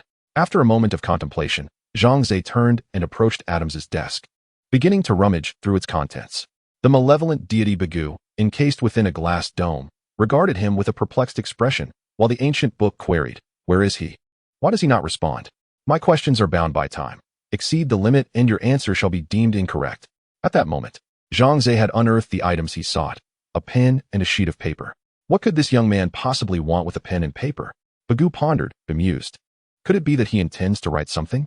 Surely, he cannot be this dull. Zhang Ze inscribed a line upon the paper. How old is this ancient book? Upon completing his inquiry, he focused intently on the text, and in response, a system notification manifested. The age of this entity was as venerable as that of Bagoo himself. Specifically, 100,863 years. Zhang Ze's eyes sparkled with realization. His method had proven effective. By articulating his questions on paper, the system provided him with accurate answers, a strategy he intended to employ to respond to the book's inquiries. Your age is 100,863 years. Zhang Ze promptly proclaimed, and the ancient tome fell silent, its mouth curling in surprise. I never anticipated you would answer correctly. However, this is quite peculiar. Apart from the malevolent deity Bagoo, no one else should possess knowledge of my age. How did you come to know? Zhang Ze offered a subtle smile, but refrained from divulging the secret. Nevertheless, he had keenly discerned a thread of information from the prior system notification and the tome's words. There existed a profound connection between Bagoo and this ancient book. Yet, the nature of their relationship eluded Zhang Ze's understanding. Very well, let us proceed to the second question. The ancient book chuckled ominously before posing. Who is my creator? Upon hearing the query, Zhang Ze immediately bent over to write once more. After completing his answer, the system notification appeared. What a foolish question. The only one capable of restoring Bagoo's magic was, of course, Bagoo himself. As an ancient deity, only his own magic held sway over him. The spells of others were utterly ineffectual. Upon reading this notification, Zhang Ze experienced a sudden epiphany. Indeed, such magic could only have been crafted by Bagoo himself. Otherwise, who would be so idle as to create a spell that exclusively benefited Bagoo? Yet, he wondered why Bagoo did not employ this magic to restore himself when his corporeal form was shattered. Could it be? Zhang Ze's eyes narrowed slightly as he cast a wary glance at Bagoo, a chill running down his spine. Why did this young man regard me with such a terrifying gaze? Could he have discerned the secret of this magic? No, that is impossible. This secret is known only to me. Though the malevolent deity Bagoo possesses only a brain, a shiver of dread coursed down his spine, a manifestation of his soul's fear. The creator of your existence is the sinister Bagoo. Zhang Ze provided an answer, yet the ancient tome fell silent once more. Having correctly answered the tome's inquiries twice, Zhang Ze's prowess left it astounded. Human, you possess knowledge of this question. Could you possibly be a herald of the malevolent Bagoo? The tome inquired in a low tone, its chill demeanor suggesting an aversion to the dark deity. You misunderstand. I have no association with the vile Bagoo. Zhang Ze promptly refuted, for he was no fool, acutely aware of the tome's hostility towards the sinister entity. Is that so? The tome seemed skeptical of Zhang Ze's denial. Pausing briefly before posing yet another question, this is the final inquiry. Should you succeed, this book shall be open to you. Very well. Zhang Ze, eager and emboldened, felt confident with the system's guidance at his disposal, ready to tackle any question. Do you know who brought humanity from another world to the demon realm? The moment Zhang Ze heard this question, he was momentarily taken aback, as it was precisely the answer he yearned to uncover. Truth be told, he had long suspected that someone was orchestrating these events from the shadows, yet the identity of this puppet master remained a mystery. If he could unearth this individual, perhaps the enigma could be unraveled. Zhang Ze was eager to confront them directly. What is your purpose in all this? With this thought igniting his excitement, he swiftly inscribed the question on paper and awaited the system's response. To his surprise, the system remained unresponsive for an extended period. As time passed, Zhang Ze became anxious, and the tome too began to show signs of impatience. Time is running out. You have yet to answer my question. Zhang Ze shook his head in exasperation, silently imploring the system. Do not falter at this crucial moment. Reveal the answer to me. After a while, the system finally reacted. I must caution you. The mastermind behind everything is an entity far beyond your current capabilities. At present, he remains unaware of your existence, for your strength is insufficient to capture his attention. However, should you utter his name, he will immediately take notice of you, with dire consequences. Consider your actions carefully. The system's unprecedented response, delivered in 3 succinct sentences, underscored the gravity of the situation. Furrowing his brow, Zhang Ze understood that the system would not deceive him. Could it be that this individual was truly so formidable? It was reasonable to surmise that someone capable of bringing all of humanity to this realm possessed unparalleled power. Yet, Zhang Ze remained resolute in his desire to know this person's name, for he would inevitably cross paths with them. Reveal the answer, system. I fear not the repercussions. Zhang Ze declared inwardly. I shall bear the consequences myself. Very well. The answer is Wanshi, the system disclosed. Wanshi? What manner of name is this? Zhang Ze was momentarily taken aback. He felt that it was not the name of an individual, but rather that of an organization or a company. Suddenly, a deafening thunderclap resonated from outside. Lightning streaked across the sky, instantly transforming the night into day. Zhang Ze, with a look of astonishment, gazed out the window, pondering to himself, what the hell? I haven't even uttered the name yet, and now a thunderbolt is about to strike me? This is utterly bizarre. The system delivered a final warning. Do not utter that person's name. Otherwise, your doom shall truly arrive. It then fell silent. Human, this is your last chance. Should you fail to provide the answer, you will irrevocably lose the precious opportunity to behold the contents of this book. The ancient tome beside him persistently urged him on. With a steely resolve, Zhang Ze declared, Very well. I shall reveal the answer to you now. Chapter 141. The Resurrection of the Evil God. Although Zhang Ze was poised to reveal the answer, he refrained from uttering it aloud. The system had cautioned him multiple times against speaking that name. Zhang Ze pondered to himself. The crux of the warning did not lie in the peril of voicing that name, but rather in the act of speaking itself. His analysis was astute. The system indeed conveyed that as long as he refrained from articulating that name, he would remain undiscovered by the entity in question. There was an implication of a magical decree tied to the act of speech. Zhang Ze speculated that the being known as Wanshi had ensnared its name with some form of arcane binding. Anyone who dared to utter those two syllables would immediately draw its attention. Conversely, inscribing the name on paper would not invoke such a consequence. Thus, Zhang Ze turned around, inscribed the characters for Wanshi on a piece of parchment, and placed it before the ancient tome. I have inscribed the name upon this paper. I am aware that you cannot see it, but should you consume this parchment, I believe you shall comprehend the answer. With that, Zhang Ze fed the paper into the tome's maw. The tome chewed and swallowed the paper, subsequently falling into silence, for it had grasped the answer contained within. You have succeeded once more. The tome exclaimed. You are the first individual in this realm to answer all my queries correctly. I am uncertain whether this is a boon or a curse, but since you have achieved this, I shall uphold my promise. You may now peruse my volumes to explore the forbidden magics within. As Zhang Ze stepped forward, eager to leaf through the tome, its mouth interjected, however, I must forewarn you that resurrecting the evil god Bagu is an exceedingly perilous endeavor. You must contemplate the repercussions of your actions. I have already considered the consequences. Zhang Ze replied with a nod, opening the tome. Instantly, a blinding white light engulfed him, rendering him unable to see. Yet, the system prompt reappeared within his vision. Do you wish to learn restoration technique, evil god Bagu? Yes or no? Without hesitation, Zhang Ze selected yes, and an array of peculiar knowledge flooded his mind. He realized he had acquired a new magical skill. Although this skill was labeled as forbidden magic, its utility seemed limited, as it could only be applied to the evil god Bagu. At that moment, the system prompt materialized once more in Zhang Ze's consciousness. This forbidden magic is inscribed in the ancient tongue of gods and demons and can be modified. Upon modification, you will gain dominion over the evil god Bagu. Zhang Ze's eyes sparkled with intrigue. He had been contemplating various methods to control Bagu, yet all seemed precarious. Thus, he was disinclined to employ the forbidden magic unless he could exert complete control over the malevolent deity. Unexpectedly, the system prompt offered him yet another surprise. He urgently inquired, How can I modify this forbidden magic? Please procure a pen and paper. I shall guide your hand to inscribe an entirely new forbidden spell, which you may then learn anew. Zhang Ze promptly complied, and as the pen and paper were prepared, his hand moved of its own accord, swiftly inscribing the arcane symbols. Before Zhang Ze could voice his inquiries, a vast array of incomprehensible magical text materialized before his eyes, followed by a system prompt announcing the discovery of a new, improved forbidden magic. Shall I learn it? He pondered with delight. Yes. Without hesitation, he embraced this new version of the forbidden spell, replacing the original one. Meanwhile, the malevolent deity Bagu was anxiously awaiting the outcome, oblivious to Zhang Ze's success in answering the ancient text's riddles, as he could not hear their exchange. The forbidden magic had been crafted by Bagu himself long ago, intended as a means of restoring himself should he ever find himself in dire straits. However, the spell bore a significant flaw. Its wielder would be sacrificed, rendering it unusable for Bagu himself, who resorted to deceiving the greedy into employing it. In his eyes, Zhang Ze epitomized human greed. Once he invoked the forbidden magic, his body would disintegrate, transforming into the energy needed for Bagu's revival. Huh, foolish human. Do you not wish to control me? Then hasten to use that forbidden spell. I shall grant your every desire. Bagu sneered inwardly. At that moment, Zhang Ze approached Bagu with a serene smile upon his face.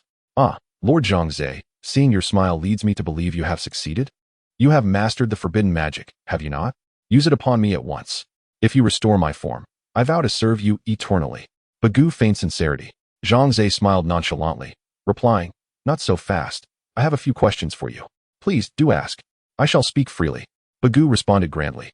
Believing Zhang Ze was on the brink of death, thus indifferent to his inquiries, convinced he would divulge all. Very well. I wish to know, why does this ancient tome possess a mouth? This question had long piqued Zhang Ze's curiosity. It appeared that the mouth was designed as a restraint to prevent others from learning the magic, yet he could not fathom why Bagu, having created the spell, would not desire others to learn it. Why, then, impose such a defensive mechanism? I am not entirely certain, Bagu stammered. Sensing Zhang Ze's inkling of hidden truths, growing anxious lest he suspect and refrain from using the forbidden magic. Rest assured, I shall indeed utilize the forbidden magic. However, I require clarity on these matters first. Zhang Ze offered Bagu a reassuring promise.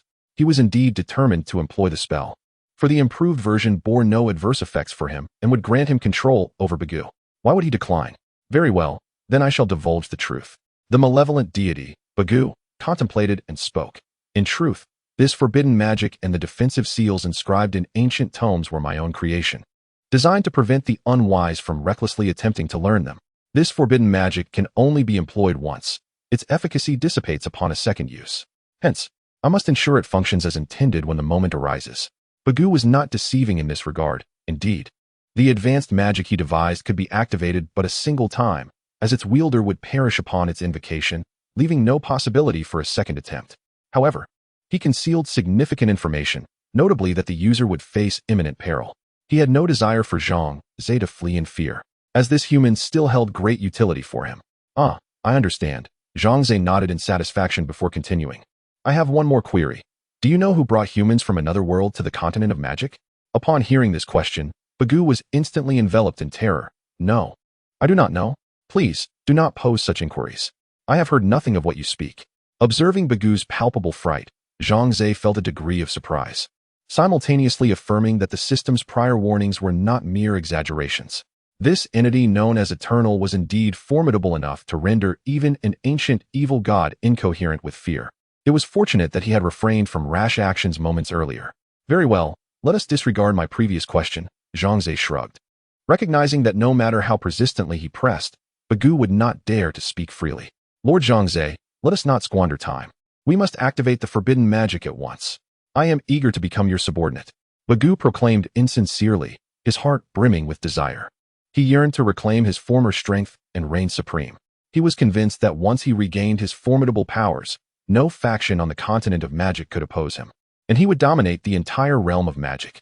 All right, since you are so eager to serve as my subordinate, I shall oblige your request. Zhang Ze smiled broadly and began to chant the incantation. Bagu was prepared. He felt powerful magical elements coalescing around him, and then his physical form began to regenerate. Muscles, blood, veins, bones, all restored in succession. With a resounding crash, the glass chamber shattered, spilling its liquid contents everywhere. The once disembodied Bagu had transformed into a robust middle-aged man. He closed his eyes, seemingly savoring the sensation of having reclaimed the corporeal form he had lost for millions of years, a triumphant smile gradually emerging upon his face. I have succeeded. I have finally succeeded. Bagu laughed heartily, for the forbidden magic he had established eons ago had now come into play, restoring him to the pinnacle of his power. Zhang Ze observed Bagu quietly from the side, his eyes dancing with amusement, while a line of prompts materialized in his field of vision. Bagu's physical form had fully returned to its original state, and his power was now equivalent to that of his peak. The system believes that he is invincible across the magical realm. Excellent. The more formidable this individual becomes, the more advantageous it is for me. Zhang Ze smiled and nodded. Having already seized control of the malevolent deity Bagu, he felt no concern about this entity betraying him. The malevolent deity Bagu opened his eyes, one hand conjuring flames while the other summoned ice. With a fierce clap of his hands, the flames and ice collided instantaneously, resulting in a thunderous explosion as the magical shockwave burst forth in all directions. In an instant, Adam's office transformed into a desolate ruin. Ha! The sensation of power is exhilarating. The malevolent deity Bagoo descended to the ground, looking down upon Zhang Ze with palpable disdain. Human, you are truly foolish. Do you comprehend the magnitude of your actions? You have resurrected the most powerful deity of the magical realm. From this day forth, I shall reign over this land, and any who oppose me shall perish by my hand. With a gesture towards Zhang Ze, he arrogantly declared, however, I could spare your life. After all, you have played a significant role in my revival. I can make you my slave, allowing you to witness my dominion over the entire magical realm. Zhang Ze chuckled softly, retorting, you have it all wrong. You are my slave. It is I who shall govern the magical realm. What? The malevolent deity Bagoo's eyes widened in disbelief, flames seemingly igniting within them as he bellowed in rage. Ignorant and insignificant human. How dare you speak to me in such a manner? Do you even grasp what you are facing? I am the most powerful malevolent deity in the magical realm. With a mere flick of my finger, I could obliterate an entire race. You are but a fragile human. Allowing you to live is my greatest mercy, and yet you show no gratitude, uttering such blasphemies. It appears you wish to court death. A sinister smile crept upon his face as he declared, in truth, I had no intention of sparing you. Since you have chosen to be ungrateful, do not blame me for being merciless. Prepare to die. With that, the malevolent deity Bagoo lunged at Zhang Ze's face. His enormous claw imbued with terrifying power, capable of crushing Zhang Ze's skull in an instant. However, an astonishing scene unfolded. He found his hand inexplicably halted before Zhang Ze, unable to move an inch. What is happening? Why can't I move my hand? The malevolent deity Bagoo gasped in shock, realizing that not only was his hand immobile, but his entire body was likewise frozen. He was bewildered, but as he caught sight of the scornful smile on Zhang Ze's face, understanding dawned upon him. Damn deceitful human. What have you done to me? What have you done? Zhang Ze calmly responded, what have I done? Naturally, I did precisely what you instructed, employing forbidden magic to restore your form, and then making you my servant. Now, everything is as you desired. You should feel satisfied. The malevolent deity Bagoo's eyes widened in astonishment as he suddenly recalled something, incredulity washing over him. No, this is not right. After invoking my forbidden magic, your body should have crumbled. How is it that you stand before me unscathed? What is the meaning of this? Could it be that you have altered my forbidden magic? The malevolent deity Bagoo, being an ancient god of chaos, quickly grasped the crux of the matter, his astonishment evident as he gazed at Zhang Ze. This is impossible. You are merely a trivial human, and by your appearance, you seem to be in your 20s. How could you possibly comprehend ancient magic, let alone possess the audacity to modify its very essence? It is entirely reasonable for the malevolent deity Bagoo to feel astonished. After all, his forbidden magic was inscribed using the ancient language of deities and demons, a tongue that ordinary sorcerers could not fathom. Only beings of divine or demonic nature could wield such power. Yet, Zhang Ze not only understood its application, but astonishingly had the capacity to adapt it, a feat that was beyond comprehension. Bagoo believed that no one could achieve such a thing. Yet here stood an insignificant human who not only could decipher this divine language, but had also executed a revolutionary alteration of the magic it birthed, rendering the malevolent deity Bagoo utterly bereft of freedom, transforming him into his servant. I refuse to believe this. I do not accept it. The malevolent deity Bagoo roared in fury, his rage boiling over as he bellowed at Zhang Ze. His body was immobilized, leaving him with no recourse but to scream at Zhang Ze in desperation. Zhang Ze, tapping his ear in irritation, remarked, you are far too loud. Silence yourself. In an instant, the mouth of the malevolent deity Bagoo snapped shut, and regardless of his struggles and exertions, he could not pry it open. This is the might of forbidden magic. Even an ancient evil god cannot resist its power. Chapter 142. The ancient evil god without attachment. Zhang Ze beamed with satisfaction as he witnessed the effectiveness of his command. The once lofty ancient evil god had now become his servant, at his beck and call. This sensation was rather delightful. If you can ensure that you refrain from shouting indiscriminately, I shall permit you to speak, Zhang Ze declared. At once, the evil god Bagoo nodded in acquiescence. Very well. You may now speak. With the utterance of Zhang Ze's command, Bagoo felt the constraints on his mouth lift, granting him the liberty to articulate his thoughts. You despicable human. I shall not let you escape my wrath. I will kill. Silence. Zhang Ze's expression darkened as he rebuked. Indeed, a dog cannot change its nature. You exhibit no honesty in your words. You may keep your mouth shut henceforth. Bagoo writhed in anguish, desperately attempting to regain the ability to speak, but ultimately had to concede defeat. At that moment, a cacophony of hurried footsteps echoed from outside. Adams burst into the office, flanked by others, and upon surveying the chaotic scene, he quickly grasped the situation. Lord Zhang Ze, Adams stammered, striving to maintain his composure. Do you comprehend the gravity of your actions? You have secretly invaded my office, destroyed my belongings, and sought forbidden magic. Such conduct is profoundly disrespectful. Zhang Ze, wearing a calm visage, offered a disingenuous apology. My apologies, Chairman Adams. I can elucidate this matter, and I am willing to compensate for your losses, yet I do not believe I have erred in any way. The resurrection of the ancient evil god presents more advantages than disadvantages for me. What benefits could possibly arise from resurrecting an evil god? Adams retorted, his vision clouded with fury. The ancient evil god will only bring devastation to the continent of Magic Realm. Mark my words, he will cause untold suffering. Devastation of the world? Untold suffering? Zhang Ze chuckled lightly, unfazed. Rest assured, without my command, the evil god Bagoo is powerless to act. He then turned to Bagoo, issuing a command. Now, perform a dance for everyone. Make it the most enchanting one. Bagoo was on the verge of exploding with rage. As an ancient evil god, he was accustomed to reverence and adoration, not to dance for others, and to make it the most enchanting dance. A ludicrous dream. I would rather die than dance. Yet, he found himself utterly unable to control his own body. Regardless of Zhang Ze's instructions, he was compelled to comply and began to move rhythmically. The onlookers beheld a robust, fierce-looking man twisting his waist, adorned with 8 sculpted abs, as gracefully as a water snake, surpassing even women in allure. They were all rendered speechless. Is this the ancient evil god? Adams gasped in disbelief, struggling to process the sight before him. How could you have achieved this? How could an ancient evil god possibly obey your commands? Zhang Ze, reveling in his triumph, replied, I had previously asserted that I would not allow the ancient evil god to wreak havoc, but none would listen. Now do you believe? Oh my god, Lord Zhang Ze, you are truly a marvel, capable of commanding even the ancient evil deity.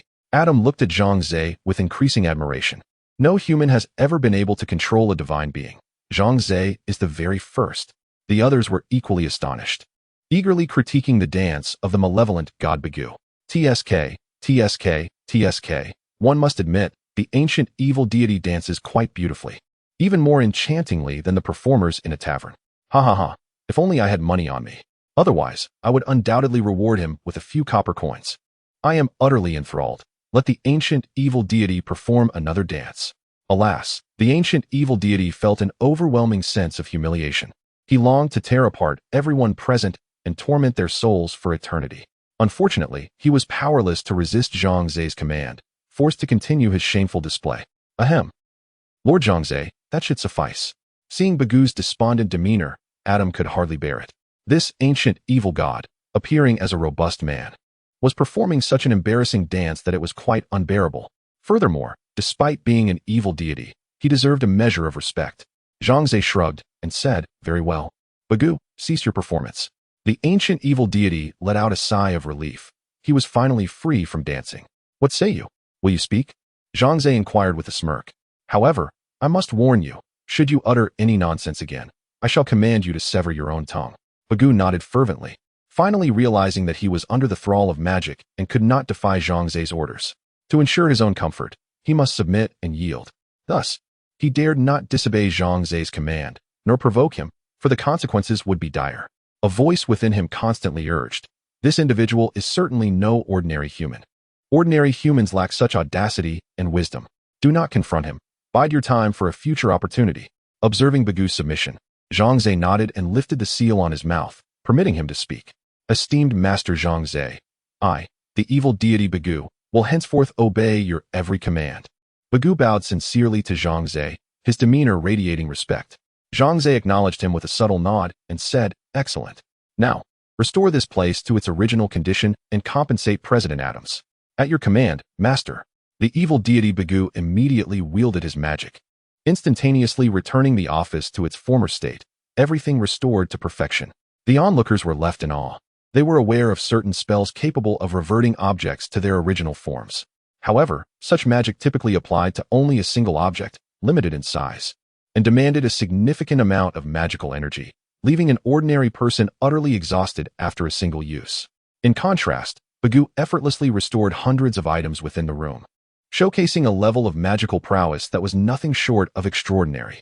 Now, Adams can ascertain that Zhang Ze possesses the undeniable capability to control the malevolent deity Bagoo, and his heart is finally at ease, free from fear and worry. Master Zhang Ze, I must offer my sincerest apologies, Adams declared earnestly. I was overly presumptuous, believing that we could not tame the wicked deity Bagoo, and thus hastily assumed that you could not either. Reality has delivered a resounding slap to my face. You are indeed different from us. There is no need for such humility, Chairman Adams, Zhang Ze generously acknowledged. My motivations are not entirely altruistic. I too aspire to dominate the entire realm of the demon world and become its sovereign. However, I assure you, I shall not behave as those tyrants do, committing wanton acts of violence against the innocent. My aim is to transform the demon world into a better place while unraveling the mystery behind how we, the people from another world, were brought here. Zhang Ze spoke gravely. I am determined to find the mastermind behind this and engage in a profound discussion about life. Chapter 143. The Food Crisis. The news of Zhang Ze subduing the malevolent deity Bagoo spread throughout the floating island. All the mages and residents flocked to Longhui's home, eager to pay their respects to Zhang Ze, whom they regarded as a legendary figure capable of taming an ancient evil god. Zhang Ze, however, chose to shut his doors to visitors, seeking solitude from the incessant disturbances in his life. Consequently, Longhui was compelled to manage the influx of admirers, leaving her frazzled and overwhelmed as the crowds proved too numerous to handle, consuming her days without a moment's respite. Reluctantly, Longhui also came to assist, but even then, the workload was insurmountable. Recognizing the unsustainable nature of the situation, Zhang Ze resolved to depart from the floating island and return to his own territory. His objectives had been met. Not only had he restored the corporeal form of the malevolent god Bagoo, but he had inadvertently acquired him as a servant. With this foundation laid, he was ready to embark on the next phase of his plans. The news of Zhang Ze's impending departure swiftly circulated across the floating island, prompting a scene reminiscent of the last grand farewell where throngs had gathered to see him off. The Mage Association, led by Adams, regarded Zhang Ze almost as a deity, their reverence palpable as they nearly prostrated themselves in worship. Finally managing to extricate himself from the throng, Zhang Ze mounted Longhui and departed the floating island.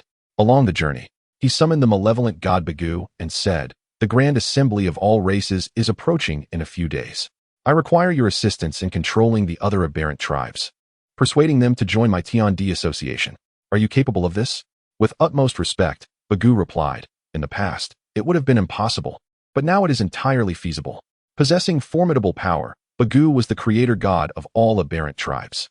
Zhang Ze's request to control these tribes was trivial.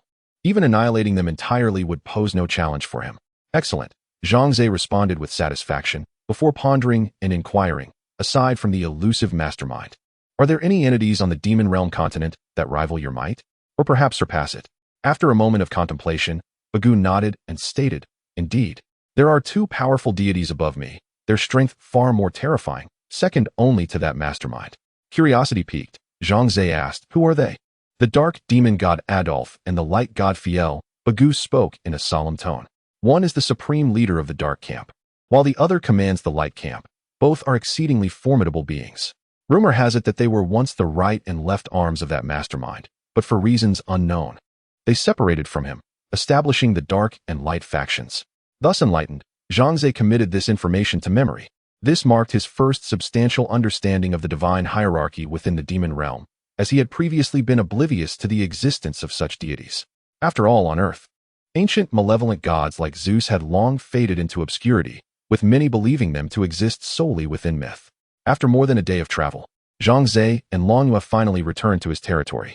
Following a brief respite, Zhang Ze began to address the various matters that had arisen during his absence.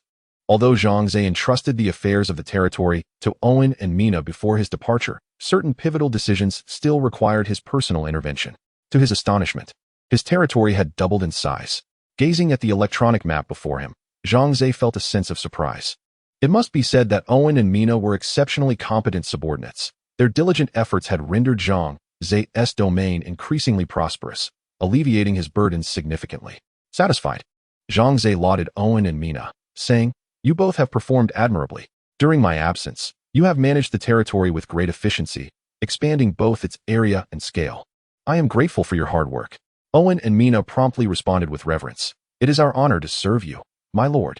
With a nod of satisfaction, Zhang Ze commenced addressing some pressing matters. Now that the territory had expanded and the number of buildings had increased, there was a severe shortage of manpower. Since only Zhang Ze had the authority to recruit civilians, the first order of business was to enlist a substantial number of citizens to meet the demands of the burgeoning territory. In a decisive move, he resolved to recruit 10,000 civilians at once. Following the hundredfold reward, this would amount to 1 million. Do not be misled into thinking that 1 million is a vast number. Zhang Ze's territory was now extraordinarily large, comparable to that of a medium-sized nation. Even Princess Burial was taken aback by the scale of Zhang Ze's territorial development. She wondered if she was experiencing an illusion, feeling as though, overnight, Zhang Ze's domain had transformed into a town-sized expanse, expanding into the territory of a small to medium-sized country. It was as if magic were at play. With the increase of 1 million inhabitants, Owen could recruit and train more soldiers, while the number of civilians engaged in labor under Mina grew significantly. They were both elated, no longer troubled by the lack of manpower. After resolving the population crisis, Zhang Ze turned his attention to the issues of food and housing. In truth, housing was no longer a concern, as Mina had constructed a multitude of dwellings, which had now reached level 6, comparable to the high-rise buildings Zhang Ze had known on Earth. It is noteworthy that a level 6 dwelling stands 20 stories tall, accommodating 60 households, equivalent to 180 individuals. Mina had constructed over 10,000 such dwellings, sufficient to house all the civilians. Thus, the most pressing issue now was to address the food shortage faced by the entire populace. There were only a few types of buildings capable of producing food. Although the farms had been expanded, their yield was insufficient and the growth cycle too lengthy to meet the population's demands. Besides farms, there were also fish farms and hunting grounds, which could provide sustenance but in minimal quantities. In the face of such a significant food deficit, their contributions could only be described as a drop in the bucket.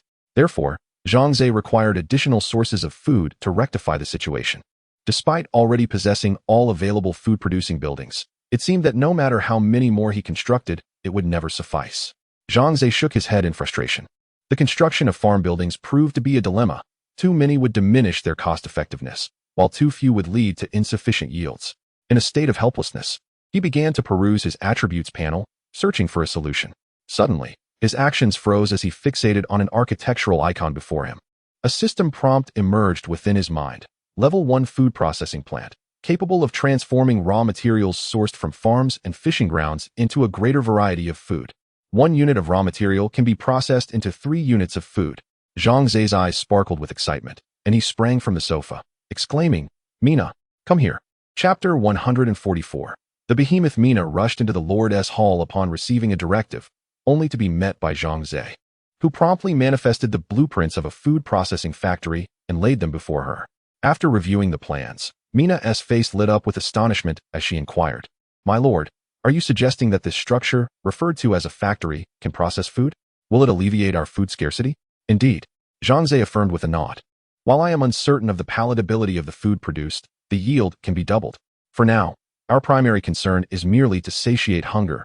Other considerations can wait." Mina wholeheartedly concurred, for the populace was on the brink of starvation. Taste was a trivial concern in such dire circumstances. "Mina, gather the workforce immediately and commence the construction of the food processing factories. Let us erect 10 of them initially to assess their efficacy." With a wave of his hand, Mina promptly set off to fulfill the command. Subsequently, Zhang Ze accessed the territory's map, tracking Mina as she rallied a substantial gathering of commoners to plan the layout on a vacant plot. Before long, the foundations for 10 food processing factories began to take shape. Zhang Ze swiftly clicked on these foundations and selected the Accelerate option from the pop-up menu. Following a significant expenditure of resources and funds, the construction speed surged dramatically, reducing the completion time from 10 days to 3. With the food scarcity issue on the path to resolution, Zhang Ze resumed his perusal of other documents and reports. However, his hand halted abruptly upon encountering a report submitted by Owen. It revealed the unexpected discovery of a behemoth's habitat, located 15 kilometers northwest of the territory. The scouting team had suffered an attack, with only 1 member returning, advising to steer clear of the area. A behemoth? Zhang Ze mused, tapping his fingers thoughtfully on the table. After a moment of contemplation, he dispatched a command, "Summon General Owen to me." Before long, Owen arrived in haste. "My lord, you summon me?" "Yes. What can you tell me about the behemoth?" "This is the first time I have heard of such a creature." Zhang Ze gestured for Owen to take a seat. "Please enlighten me about this being and its characteristics." "Of course, my lord," Owen replied, gathering his thoughts. The behemoth is the largest monster on the continent of the demon realm, adept in earth-based magic and capable of manipulating earth elements, making it extraordinarily formidable. Though I have yet to engage with these creatures directly, it is rumored that their strength rivals that of dragons. As the two conversed, Long Yu emerged from the kitchen, placing a pot of hot tea on the table for the two men. Upon overhearing their discussion about the behemoth, she interjected, "Humph. While behemoths are indeed powerful, they pale in comparison to our dragonkin." Zhang Ze, aware of her pride, decided to tease her. "Since you assert that, shall we venture out to confront a behemoth and see you vanquish it for me? I have numerous household chores to attend to. I cannot spare the time." Long Yu's expression shifted dramatically as she promptly retreated. Zhang Ze and Owen shared a hearty laugh, resuming their discourse on the matter of the behemoth. "My lord, why such an interest in the behemoth? Do you intend to eliminate them?" As Owen's expression grew serious, he declared, "I oppose your course of action." "Oh, why is that?" Zhang Ze inquired with keen interest. "Firstly, the might of the Baiman beasts is formidable. Even the dragon clan retreats in their presence, merely relying on artillery and tanks. We are unlikely to prevail," Owen replied, shaking his head. "Even if we were to defeat them, the cost would be exorbitant, rendering the endeavor futile. Moreover, the Baiman beasts are rather reclusive. They seldom initiate attacks on humans. Our reconnaissance team may have inadvertently trespassed into their territory, leading to the confrontation. As long as we do not provoke them, they pose no threat to us, and there is no need to mobilize forces against them." Zhang Ze waved his hand dismissively. "I understand your perspective, but my inquiry into the Baiman beasts is not aimed at annihilating them. I seek to harness their power for our own purposes." "That is a most improbable feat," Owen reiterated, still shaking his head. "They are creatures of freedom, untamed and rebellious. We cannot hope to subdue them." With a confident smile, Zhang Ze replied, "How can we know unless we try? However, my subordinate does not comprehend." Owen, puzzled, asked, "What purpose would there be in taming these Baiman beasts? What utility do they offer us?" "The utility is immense," Zhang Ze replied with a faint smile. "They can aid me in conquering territories. With dragons in the sky and Baiman beasts on the ground, these two races could sweep the world." That Owen's forehead beaded with sweat as he remarked, "Your lordship's vision is grand, but can it truly be realized?" "I harbor some doubts." "It is entirely reasonable to harbor doubts," Zhang Ze acknowledged with a nod. "You must have forgotten that I possess a powerful bargaining chip." "Are you referring to?" Owen's eyes brightened with surprise. "The evil god Bagu." "Indeed," Zhang Ze said, sipping his Longjing tea leisurely. "The evil god Bagu is the creator deity of countless aberrant races. Do you not think that if he were to appear before the Baiman beasts, those creatures would bow in submission?" "They certainly would," Owen exclaimed with excitement. "Though the Baiman beasts are savage, they hold deities in great reverence and would not dare to show any disrespect. Once the evil god Bagu gives his command, they will undoubtedly comply. Thus, tomorrow I shall take the evil god Bagu to the territory of the Baiman beasts, compelling them to heed my orders." Zhang Ze's eyes sparkled with ambition. "This way, I will have my two powerful legions assembled, provided I can also subdue the dragon clan." Initially, Zhang Ze had not intended to rely on these creatures and aberrant races, planning instead to depend solely on his human army and advanced technology to dominate the continent. However, after the recent battle with the demonic army, he realized that relying solely on his technological arsenal was insufficient. He needed the assistance of formidable races from the demon realm to achieve greater efficiency. Consequently, he altered his strategy to court the aberrant races. With the additional leverage of having subdued the evil god Bagu, the plan became far more attainable. The next day, Zhang Ze, along with Owen and their party, departed their territory, setting forth toward the domain of the Baiman beasts. With the blacksmith shop having ascended to level 5, coupled with the research conducted by the gnomes Brown and Jarvis, a cutting-edge aircraft has been crafted. Zhang Ze can finally liberate his feet and soar across several miles in this technologically advanced vessel, reaching his destination. "My lord, the valley below marks the territory of the behemoth." The scout who had previously escaped bore a pale countenance, the ferocity of the behemoth leaving an indelible shadow upon him. Zhang Ze patted the scout reassuringly before commanding the aircraft to descend. As the party disembarked from the craft, a deafening roar echoed through the air. Chapter 145. The soul bond the behemoth has arrived. The scout was immediately struck with terror, crouching down and clutching his head. The horrifying demise of his comrades haunting his mind, an indelible memory. Owen and the others also turned pale, for the behemoth was far more formidable than they had ever anticipated. The prospect of engaging in battle with such a creature filled them with dread, and even survival seemed an uncertain hope. Yet Zhang Ze remained composed, quietly invoking within himself, "Evil God Bagu, come forth." In an instant, a figure materialized before them, Evil God Bagu, with a physique surpassing that of all present humans. Even a robust man like Owen appeared diminutive in his presence. "Esteemed master, what is your bidding?" Evil God Bagu inquired with utmost respect. "Quite simply, subjugate the race you once created, the behemoths." Zhang Ze replied nonchalantly, "At your command." Evil God Bagu rose, having once fashioned countless races, though many had perished over the ages, leaving only the strongest to endure. Nevertheless, their number still reached into the tens of thousands, hence the origin of the 10,000 Races Conference. In contrast, humanity, created by the God of Light, stood in opposition to the aberrant races forged by Evil God Bagu, leading to frequent conflicts and even large-scale wars. Logically, the feeble humans should have been no match for the robust aberrant races. However, they were bestowed with a unique blessing by the God of Light. Their strength could be enhanced, particularly those human beings with special physiques, akin to players capable of leveling up, continuously augmenting their power. These individuals were hailed as heroes. The likes of Owen and Mina belonged to this esteemed category. "Let us await the spectacle," Zhang Ze commanded, reclining on a brought-in lounge chair, leisurely sipping juice while perusing the contents of the chat channel. Despite the unfolding scene, Owen and the others remained anxious. They recognized the might of Evil God Bagu, yet had never witnessed his prowess in combat. While they acknowledged that he was stronger than humanity, compared to the towering behemoths, he seemed a mere minor deity. Their concerns persisted regarding whether Evil God Bagu had truly regained his full strength. After all, his body had been shattered for millions of years, with only his brain preserved. Although Zhang Ze had restored his form, the restoration of his body did not guarantee the revival of his power. Consequently, Owen and his companions remained deeply worried. Owen even instructed his subordinates to prepare for an immediate retreat should Evil God Bagu falter against the behemoth, ensuring Zhang Ze could escape swiftly. Zhang Ze scoffed at Owen's apprehension, remarking with a smile, "You are excessively cautious. I have faith in Evil God Bagu's power. If he cannot even tame the race he created, then he would hold no value for me." Indeed, this is also a method employed by Zhang Ze to test the malevolent deity, Bagu. He wishes to ascertain whether this dark god truly possesses formidable power or if he is merely boasting. With the imminent commencement of the 10,000 Races Conference, Zhang Ze must ensure that Bagu can subdue the various races, great and small. Should this individual prove to be a fraud, the consequences would be most entertaining to behold. Bagu is not foolish. He is well aware of Zhang Ze's intentions. Thus, in a bid for his own survival, he resolves to demonstrate his immense strength. The howls of the behemoths echo incessantly, yet Bagu's countenance remains serene as he strides deliberately towards the valley. When he created these behemoths, he had designated them to inhabit rocky valleys, with earth elements as their closest companions. Suddenly, the valley erupts in a tumult of dust and debris. Bagu understands that a large swarm of behemoths is advancing towards him, yet he remains unperturbed, continuing his forward march.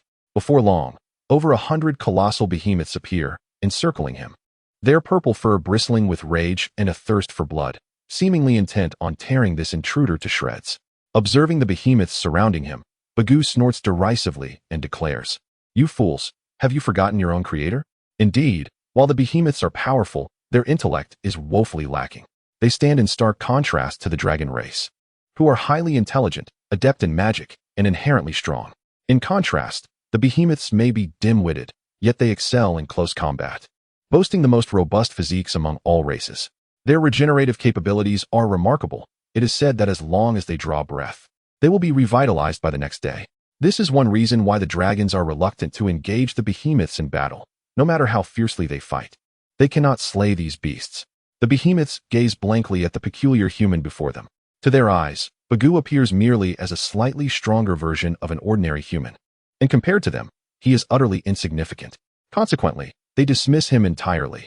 Their memories of their creator have become hazy and lacking written records to convey their history. They have come to believe that they sprang forth from stone. Thus, when confronted by a figure claiming to be their creator, the behemoths naturally refuse to believe him and launch a ferocious assault. Bagu stands calmly, allowing the multitude of behemoths to overwhelm him. Observing this scene, Owen breaks out in a cold sweat and shouts to his companions, "Prepare to retreat immediately." Bagoo cannot withstand this.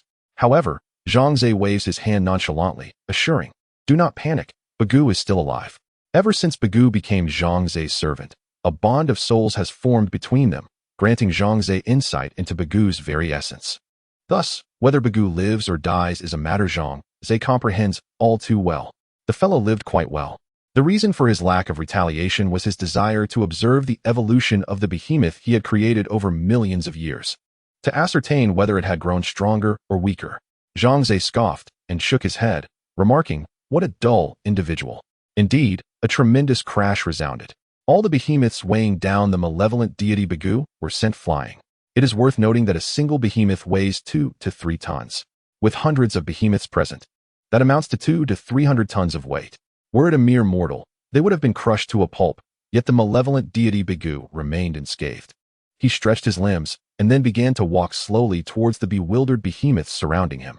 Chapter 146. The Cold-Blooded Evil God Bagoo. You fools.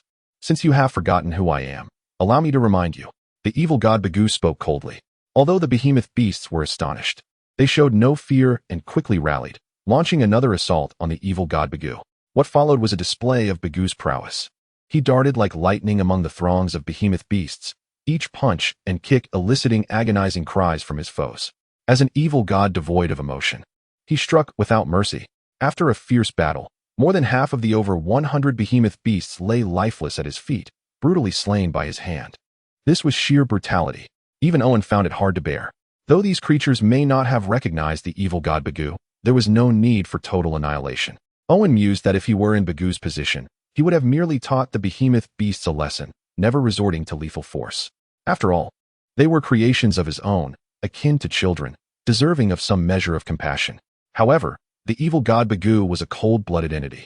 The act of slaughter brought him joy, and he cared not for whom he killed, as long as it pleased him. Fortunately, Zhang Ze intervened just in time to halt the evil god Bagoo. Otherwise, he might have wiped out all the behemoth beasts present. Enough. If you kill them all, who will assist me in battle? At Zhang Ze's command, the evil god Bagoo immediately ceased his onslaught, obediently returning to Zhang Ze's side. Standing at attention like a dutiful subordinate, the surviving behemoth beasts, thoroughly terrified, thundered back into the valley to hide. Owen, perplexed, inquired, "My lord, I do not quite understand. Given the formidable power of the evil god Bagoo, why not direct him to assist you in battle directly, rather than expending time and energy taming these behemoth beasts?" "It seems utterly futile," Zhang Ze replied calmly. "You fail to grasp that while the evil god Bagoo is indeed powerful, his body cannot sustain prolonged high-intensity operation, as it is merely a construct of magic. Overuse would lead to his corporeal collapse."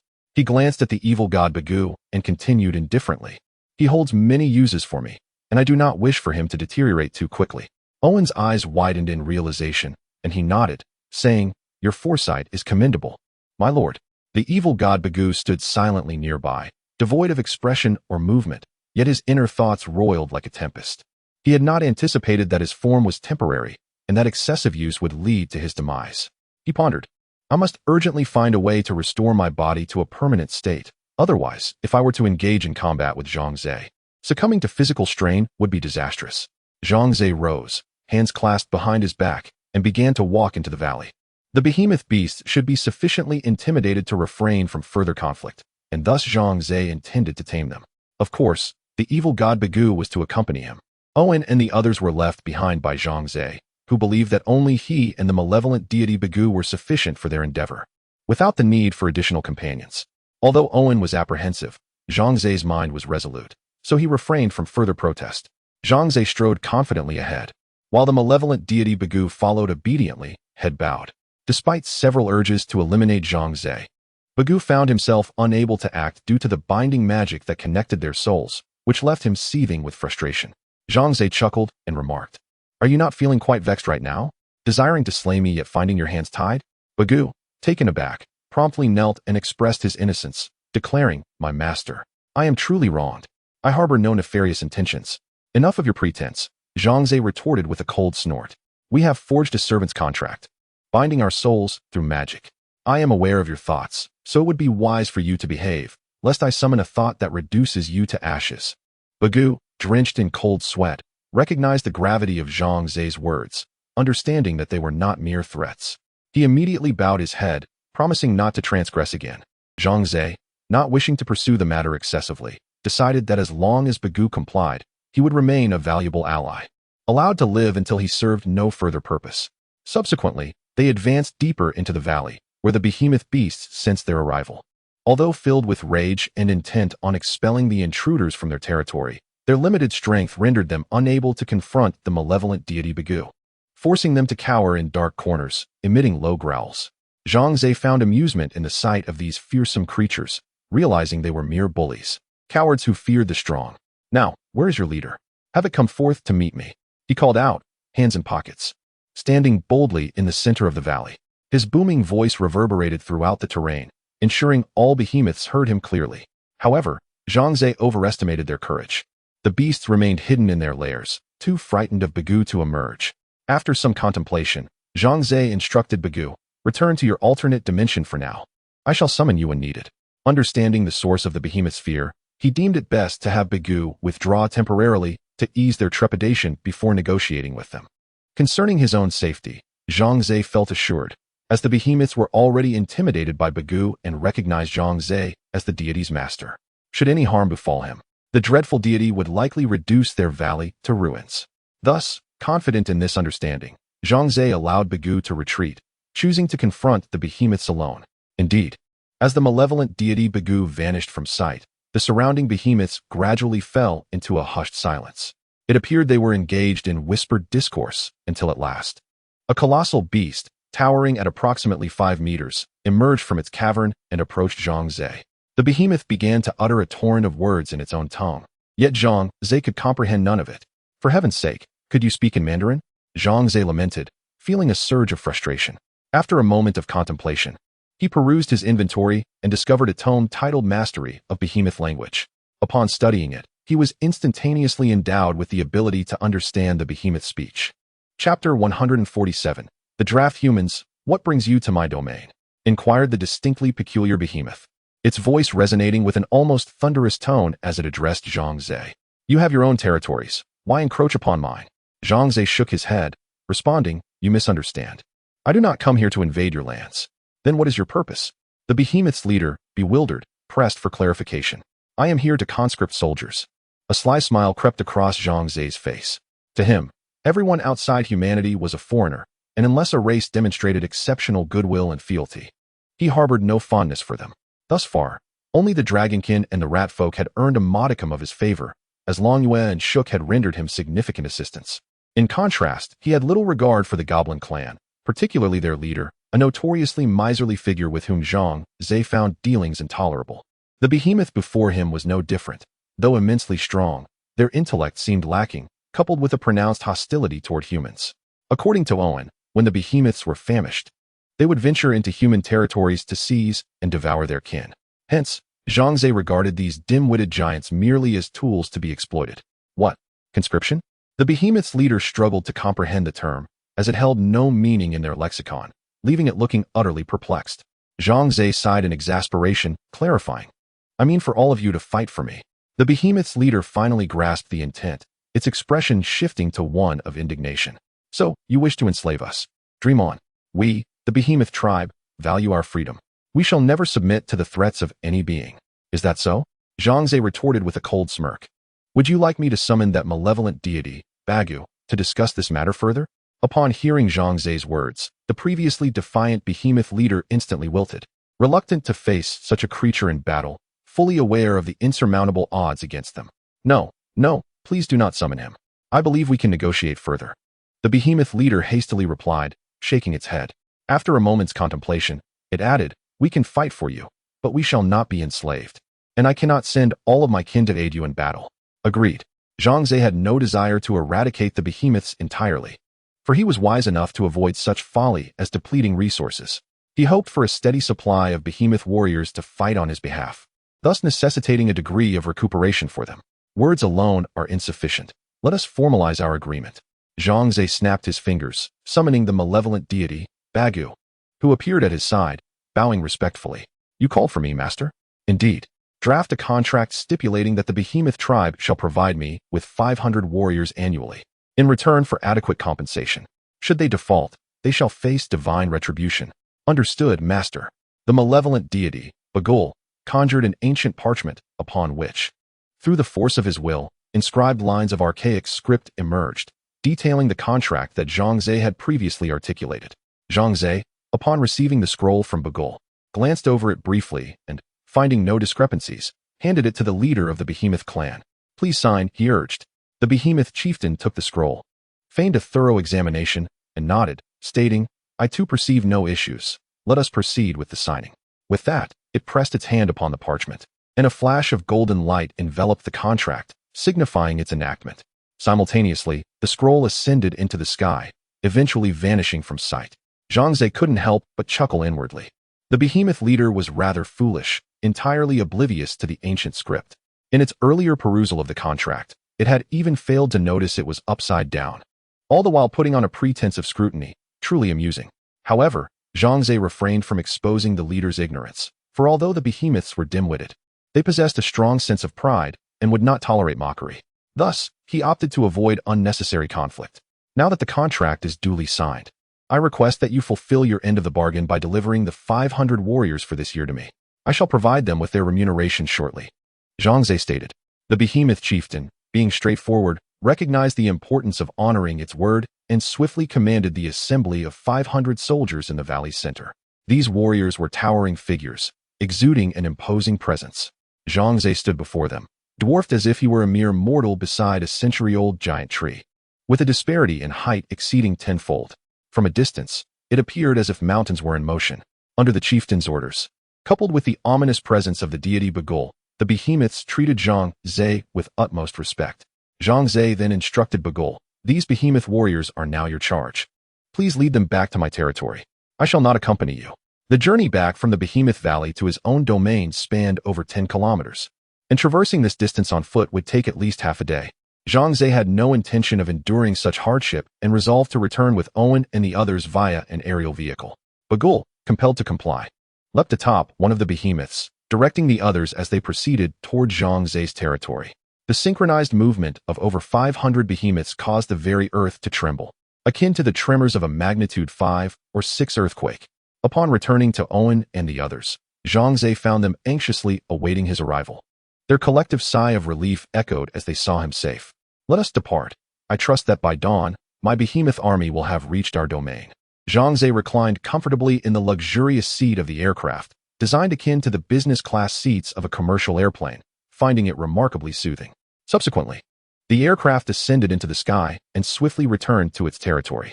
Zhang Ze had only consumed half of his juice when, to his astonishment, they arrived home. He marveled at the remarkable speed of the flying vehicle. Upon entering his lord's hall, he found that Long Yu had already prepared a sumptuous feast, with Mina having made a special effort to assist. Together, they arranged an extravagant banquet, eagerly awaiting the return of Zhang Ze and Owen, anticipating a communal meal. Beholding the lavish spread before him, Zhang Ze felt a great sense of joy. He summoned the Goblin Brown and the Ratman Shook, among others, to join the gathering. The atmosphere was filled with laughter and merriment as they shared their evening meal. Although Zhang Ze could not see his family, the presence of these heroic friends alleviated his solitude. Furthermore, as he continued to thrive and progress, his future appeared promising, and his spirits were naturally elevated. Chapter 148. Settling the behemoth soldiers in the dead of night. The rumbling tremors of an earthquake jolted the inhabitants of Zhang Ze's territory from their slumber. Panic ensued as they fled their homes, fearing that the very walls might collapse and entomb them and their families within. Zhang Ze awoke from his dreams, rubbing his eyes to find Long Yu, nestled beside him in bed, a wry smile escaping his lips. This girl, had he not instructed her to return to her own room for the night? Long Yu slept soundly, one leg draped over Zhang Ze's own. With a gentle motion, he shifted her limb aside and covered her with a blanket, mindful of her comfort in the chill of the night. Such an act was perhaps unnecessary, for as a member of the Dragon clan, her constitution was remarkably resilient. Even in the harshest of winters, she would remain impervious to the cold. Rising from his slumber, Zhang Ze donned his garments and stepped out of the lord's hall, only to find Mina waiting at the entrance. My lord, she reported, the behemoths have reached the outskirts of the city. General Owen is at the city gates, overseeing their accommodation. Nodding in acknowledgement, Zhang Ze proceeded towards the gates, Mina following closely behind, her demeanor respectful and compliant. Upon arriving at the city gates, they observed General Owen directing his soldiers as they constructed temporary shelters for the behemoths. "Ah, my lord, you have arrived," Owen greeted Zhang Ze with a nod. "How do you plan to accommodate these behemoths?" Zhang Ze inquired, noting that some stood over 20 meters tall, while even the shortest among them exceeded 10 meters. The walls of Zhang Ze's territory barely reached their chests, meaning these colossal creatures could easily vault over the fortifications into his domain. Zhang Ze was resolute. He could not permit them to enter the city, with civilians scattered throughout. The weight of a single behemoth's footfall could spell disaster, potentially crushing many beneath, while the destruction of homes would be incalculable. Thus, he entrusted General Owen with the task of settling them outside the city. The dark deity, Bagu, returned to Zhang Ze's side. "I appreciate your efforts," Zhang Ze remarked. "I am uncertain if you require rest, but come dawn, we must make our way to the conference of all races." Indeed, today marked the gathering of the races, and Zhang Ze had devised a plan to accompany Bagu to the venue, intent on subjugating all the disparate factions to serve under his command. "At your command, my master," Bagu replied, gradually fading from sight, retreating to a realm of his own creation, a dimension inaccessible to others. Yet, regardless of his whereabouts, the bond between him and Zhang Ze remained unbroken. At a mere thought from Zhang Ze, Bagu would appear before him, lest he incur the wrath of his master. General Owen surveyed the behemoths, resembling towering mountains, with a profound sense of dread. Their sheer size posed a dilemma. Where could they possibly be housed? The responsibility bestowed upon him by the Lord was a testament to Zhang Ze's trust, and he felt compelled to execute this task with utmost diligence. Owen quietly resolved to take action and then produced a map, which was marked with numerous red circles. These circles delineated the territories of Zhang Ze's subcities, numbering over 100. It was prudent to strategically disperse the behemoths to fortify these nascent territories, which currently possessed minimal military defenses. The consequences of an attack on these vulnerable regions would be dire. Hence, it was wise to station the behemoths to safeguard them. Owen believed his strategy to be commendable and promptly reported it to Zhang Ze, who nodded in agreement upon hearing it. Many of these sub-city territories held great significance, as they could provide a continuous supply of oil and housed blacksmiths specializing in weaponry. Such facilities must be prioritized for protection, as they would be crucial in the event of war. Zhang Ze remarked to Owen, "Your proposal is excellent. Proceed with the arrangements. Remember to prioritize the defense of territories with oil fields, mines, and blacksmiths. They are the lifeblood of our domain." "Yes, my lord. I shall make the necessary arrangements immediately," Owen responded. He swiftly called for action, instructing his soldiers to guide the behemoths to their respective sub-city territories, where they would establish a defensive presence. Zhang Ze was confident that, with these behemoths in place, no fool would dare attack their sub-cities. Should anyone be foolish enough to attempt it, the behemoths would deliver a painful lesson. At this moment, dawn's early light began to break, rendering further sleep impossible for Zhang Ze. He returned to the Lord's Hall to prepare for breakfast. However, upon noticing that Long Yu had yet to rise, he decided against waking her and instead took Mina to the morning market. This market had been spontaneously established by the local populace, a fact Zhang Ze had been unaware of until he discovered it during a visit to the community. He had been delighted to learn of its existence, for it was a distinctive feature of the great Xia kingdom. Strolling through the morning market was indeed a significant delight in life. Mina could not comprehend Zhang Ze's sense of nostalgia, yet she found the morning market quite engaging. During her leisure time, she had meandered through it a few times and discovered many fascinating and delightful items, particularly the local delicacies prepared by the common folk, which were truly delectable. The civilians Zhang Ze had recruited, though appearing similar outwardly, hailed from various regions of the demon realm, each with its own cultural nuances and culinary traditions. As such a diverse group congregated over time, cultural exchanges naturally flourished, further enriched by intermarriage and friendships that spread these unique cuisines and customs. "Wow, that roasted leg of lamb looks enticing. Mina, let us each have one," Zhang Ze exclaimed with delight, eyeing a barbecue stall in hopes of purchasing it to savor later. Mina shook her head repeatedly. "I'll pass, my lord. Eating something so greasy this early is not good for the body." Zhang Ze chuckled and inquired, "I believe it's not your body that you worry about, but rather the prospect of gaining weight that concerns you, isn't it?" As Zhang Ze discerned her innermost thoughts, Mina's cheeks flushed with a delicate hue, prompting her to lower her gaze and fall into silence. In contrast to Long Yu, her demeanor was markedly reserved. She was not one for idle chatter and often carried herself with a serene composure. embodying the essence of a prudent young woman. Consequently, upon noticing her reticence, Zhang Ze refrained from further teasing her and instead led her to a nearby bun shop. The two settled at a table, ordering 4 steamed buns and 2 bowls of rice porridge, which they relished with great delight. Particularly for Mina, since her appointment as Minister of Internal Affairs, opportunities to share a meal with Zhang Ze had become scarce, making this moment all the more precious and filling her heart with joy. Chapter 149. The Unruly Evil God Bagu. After breakfast, Zhang Ze glanced at the time and returned to the Lord's Hall to awaken Long Yu, who was still languishing in bed, informing her to prepare for departure. "Where are we going, master?" Long Yu asked curiously, rubbing her eyes. "Have you been sleeping too soundly? You little fool. Did I not tell you yesterday that we are attending the grand assembly of all races today? Hurry up, we are already late." Zhang Ze tossed her clothes at her before stepping out of the room to allow her to dress. "Master, where are you going? Can I come along?" Just as Zhang Ze entered the living room, Barbara suddenly stood up from the sofa, beseeching him. Zhang Ze found it peculiar. Usually, Barbara would laze on the sofa, doing nothing but eating and sleeping, and had gained quite a bit of weight. What had prompted this change? Was she plotting something? He brought Barbara closer, squinting at her as he asked, "Don't deceive me. I know exactly what you're thinking." Master." Barbara quickly shook her head. "I truly have no ill intentions. I've just been cooped up at home for too long and wish to get some fresh air." "Is that so?" Zhang Ze was skeptical, but after tuning into her thoughts, he discovered that Barbara was indeed truthful. She was simply weary of being indoors and longed for a reprieve. "Very well, if you wish to accompany me, then you may come." Zhang Ze nodded, cradling Barbara in his arms, and earnestly warned her, "But you must obey me, no mischief, as the Grand Assembly is of utmost importance to me." "Rest assured, master, I will stay obediently in your embrace," Barbara replied, playfully nuzzling her feline head against Zhang Ze's chest, a tactic she often employed. In truth, Zhang Ze had a fondness for little cats, especially for those like Barbara who were adept at winning hearts. At that moment, Long Yu descended the stairs, fully dressed in an outfit Zhang Ze had specially exchanged from the marketplace, imbued with remarkable functionality.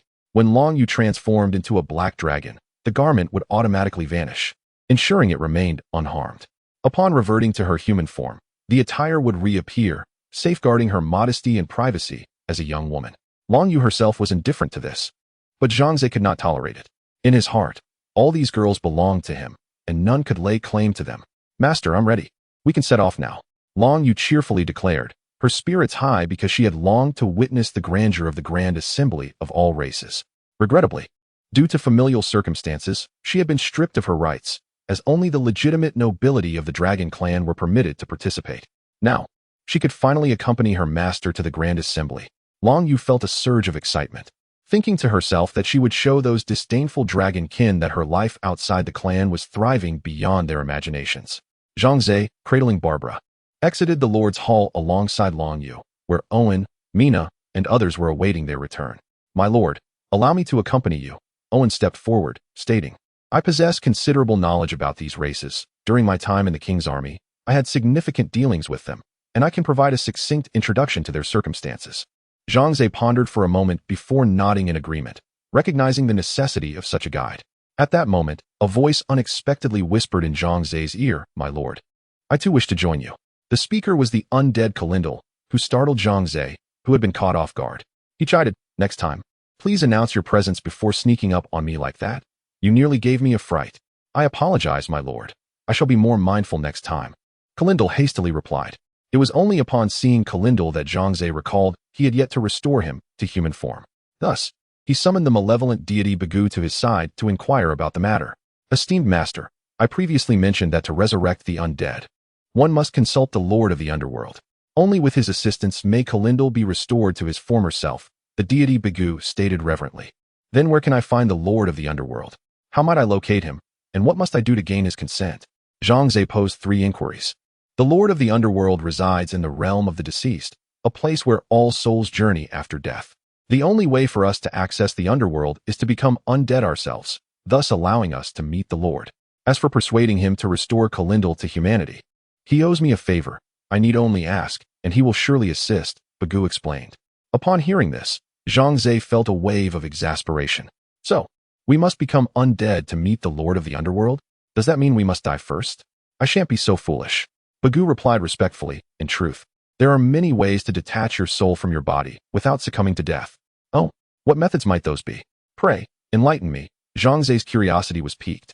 He was eager to learn of alternatives to death for becoming undead. Bagu continued, in the continent of the demon realm, there exists a well of the underworld. Drinking from its waters allows one's soul to escape the body and wander freely. As long as the body remains intact, after 24 hours, the soul will return, and the individual will be revived. Such marvels! Zhang Ze exclaimed in astonishment. Yet suddenly a sinister voice echoed in his mind, Bagu's scheming tone. As long as he drinks from the wellhome? Zhang Ze raised an eyebrow, offering a sardonic smile as he regarded Bagu. I seem to have overheard something I shouldn't have. Are you attempting to deceive me? After consuming the elixir of the abyss, will I never return to life? No, no. The expression of the malevolent deity Bagu was somewhat unnatural. He still sought to deceive Zhang Ze. Yet his scheme had already been unraveled by Zhang Ze, prompting an immediate retribution. The punishment was rather straightforward. It entailed inflicting upon the malevolent deity Bagu an excruciating torment, tenfold more severe than the agony he previously endured within the glass vessel. This was a deliberate feature Zhang Ze had incorporated into the contract spell, designed specifically to subdue the malevolent deity Bagu. With merely a flicker of thought, Bagu's body would be engulfed in unbearable suffering, akin to being subjected to 1,000 cuts, rendering him in utter despair. Chapter 150. Infiltration of the Conference of All Races. My master, I was wrong. Please show mercy. I promise I shall not dare to do so again. The malevolent deity, Bagu, felt an excruciating pain coursing through his body. A torment far more intense than the electric shocks he had endured within the glass jar, an experience that would remain etched in his memory forever. Zhang Ze, however, paid him no heed. This scoundrel had made multiple attempts to bring him harm. Without imparting a lesson, he truly believed that the King of Horses had numerous eyes. In any case, this agonizing torment would not claim Bagu's life. So Zhang Ze felt no trepidation as he cast the malevolent deity aside and turned to confer with the others about the upcoming Conference of All Races. Owen remarked, under normal circumstances, we are not representatives of the human race, thus lacking the qualification to attend the conference. We may encounter obstacles at the venue. What do you plan to do, my lord? First, tell me who the representative of the human race is. Zhang Ze retorted with a disdainful glance. It is Count Felaman. Owen replied in a serious tone. The most powerful nation among humans on the Demon Realm continent is the Kingdom of Baidang. Due to the old king's precarious condition, all diplomatic matters have been entrusted entirely to Count Felaman. I see. Zhang Ze nodded slightly, stating, then we shall arrive at the conference before Count Felaman and assert our claim as the new representatives of the human race. Owen was momentarily taken aback, shaking his head and saying, that is impossible, my lord. We do not possess the tokens of a human representative. The guards at the conference will not permit us entry. Tokens? That is easily remedied. We shall simply steal them, Zhang Ze declared, turning to the nearby undead, Corindel. You have a new task. Go to Count Felaman and procure the tokens he will use for the conference. At your command, my lord. Corindel responded respectfully.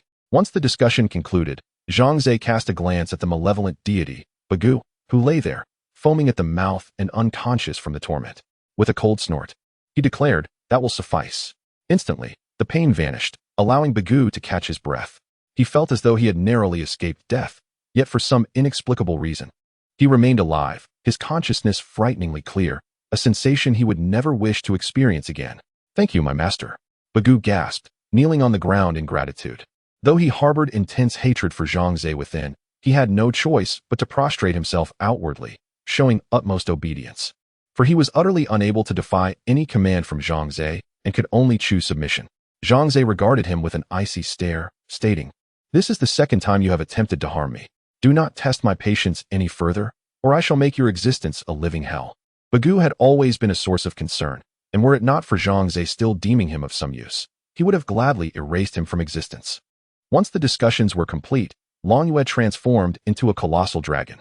Zhang Ze and Owen mounted her back, and with a powerful flap of her wings, Long Yue soared into the sky, drawing the gaze of all as she flew towards the horizon.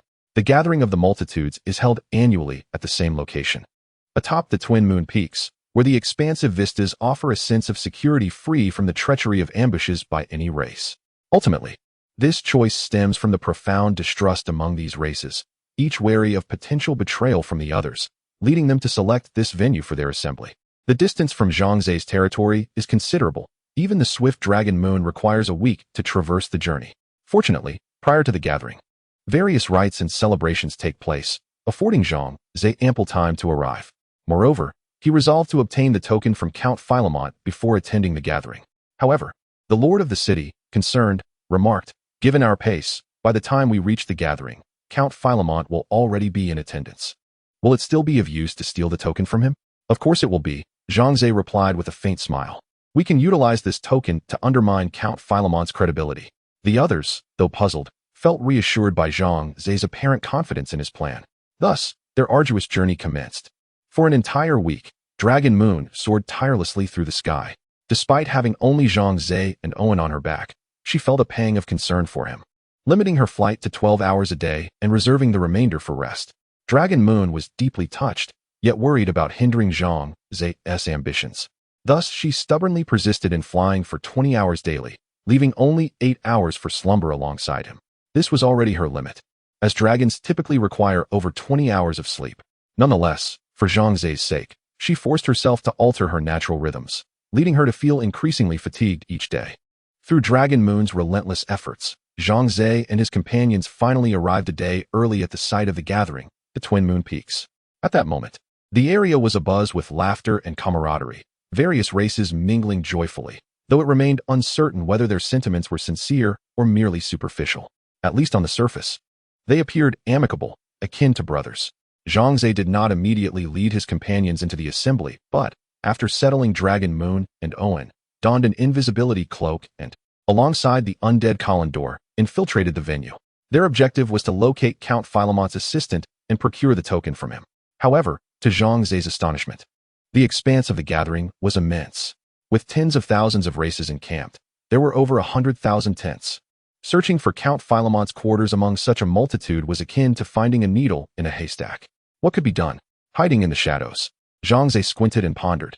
Just then, a familiar figure passed by, igniting a surge of joy within him. He immediately signaled to Kalendor, and they stealthily trailed the figure. At last, they witnessed the figure entering a tent. Zhang Ze nodded to the departed Kalendor, then stepped inside alone. "Who are you? Having followed me all this way, it is time for you to reveal yourself."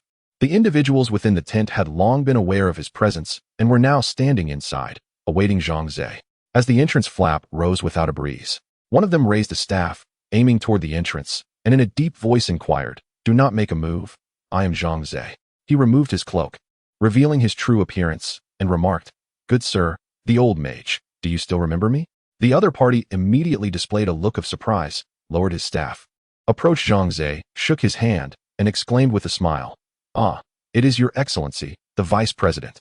I was unaware of your sudden visit. What brings you here?"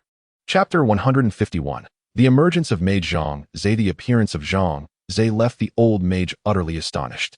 It had only been approximately half a month since their last parting, and he had not anticipated such a swift reunion. Moreover, during their previous encounter, Zhang Ze had explicitly stated that he would not seek the old mage's counsel unless it was of utmost importance. "Indeed, we require the token of Count Philemont. Could you kindly inform me of the Count's residence? Additionally, where is the token kept?" Zhang Ze cut to the chase, eschewing any circumlocution. After a moment of contemplation, the old mage replied, "Are you, Sir Vice President, in pursuit of the human representative's token from the Count? I can certainly disclose his location, but I am unaware of where the token is kept." Zhang Ze pondered briefly before responding, "That is acceptable. Please provide me with his address, and I shall seek it out myself." Truth be told, Zhang Ze was quite content with the old mage's willingness to assist to this extent. He harbored no illusions of receiving substantial aid, as the old mage still needed to maintain his standing near the Count. Any exposure could prove detrimental to the old mage's position. The residence of the esteemed Count is situated on the slopes of Twin Moon Peak, where representatives from various factions reside. Those of us, like myself, who are mere attendants, dwell at the mountain's base, awaiting the conclusion of negotiations before departing together. Upon hearing the old mage's words, Zhang Ze expressed his profound satisfaction and remarked, "I am grateful for your assistance. I shall not forget my promise. I have already mentioned your situation to President Adams, and I am confident that he will soon elevate your position." "Really? I am immensely grateful to you, Sir Vice President." The old mage's face radiated joy. The prospect of a promotion held great significance for him, as only high-level mages could gain entry into the core circle of the Mage Association, thus accessing a wealth of potent magical knowledge that would greatly aid in his advancement. After bidding farewell to the old mage, Zhang Ze, accompanied by the undead Kalendor, commenced their journey toward Twin Moon Peak.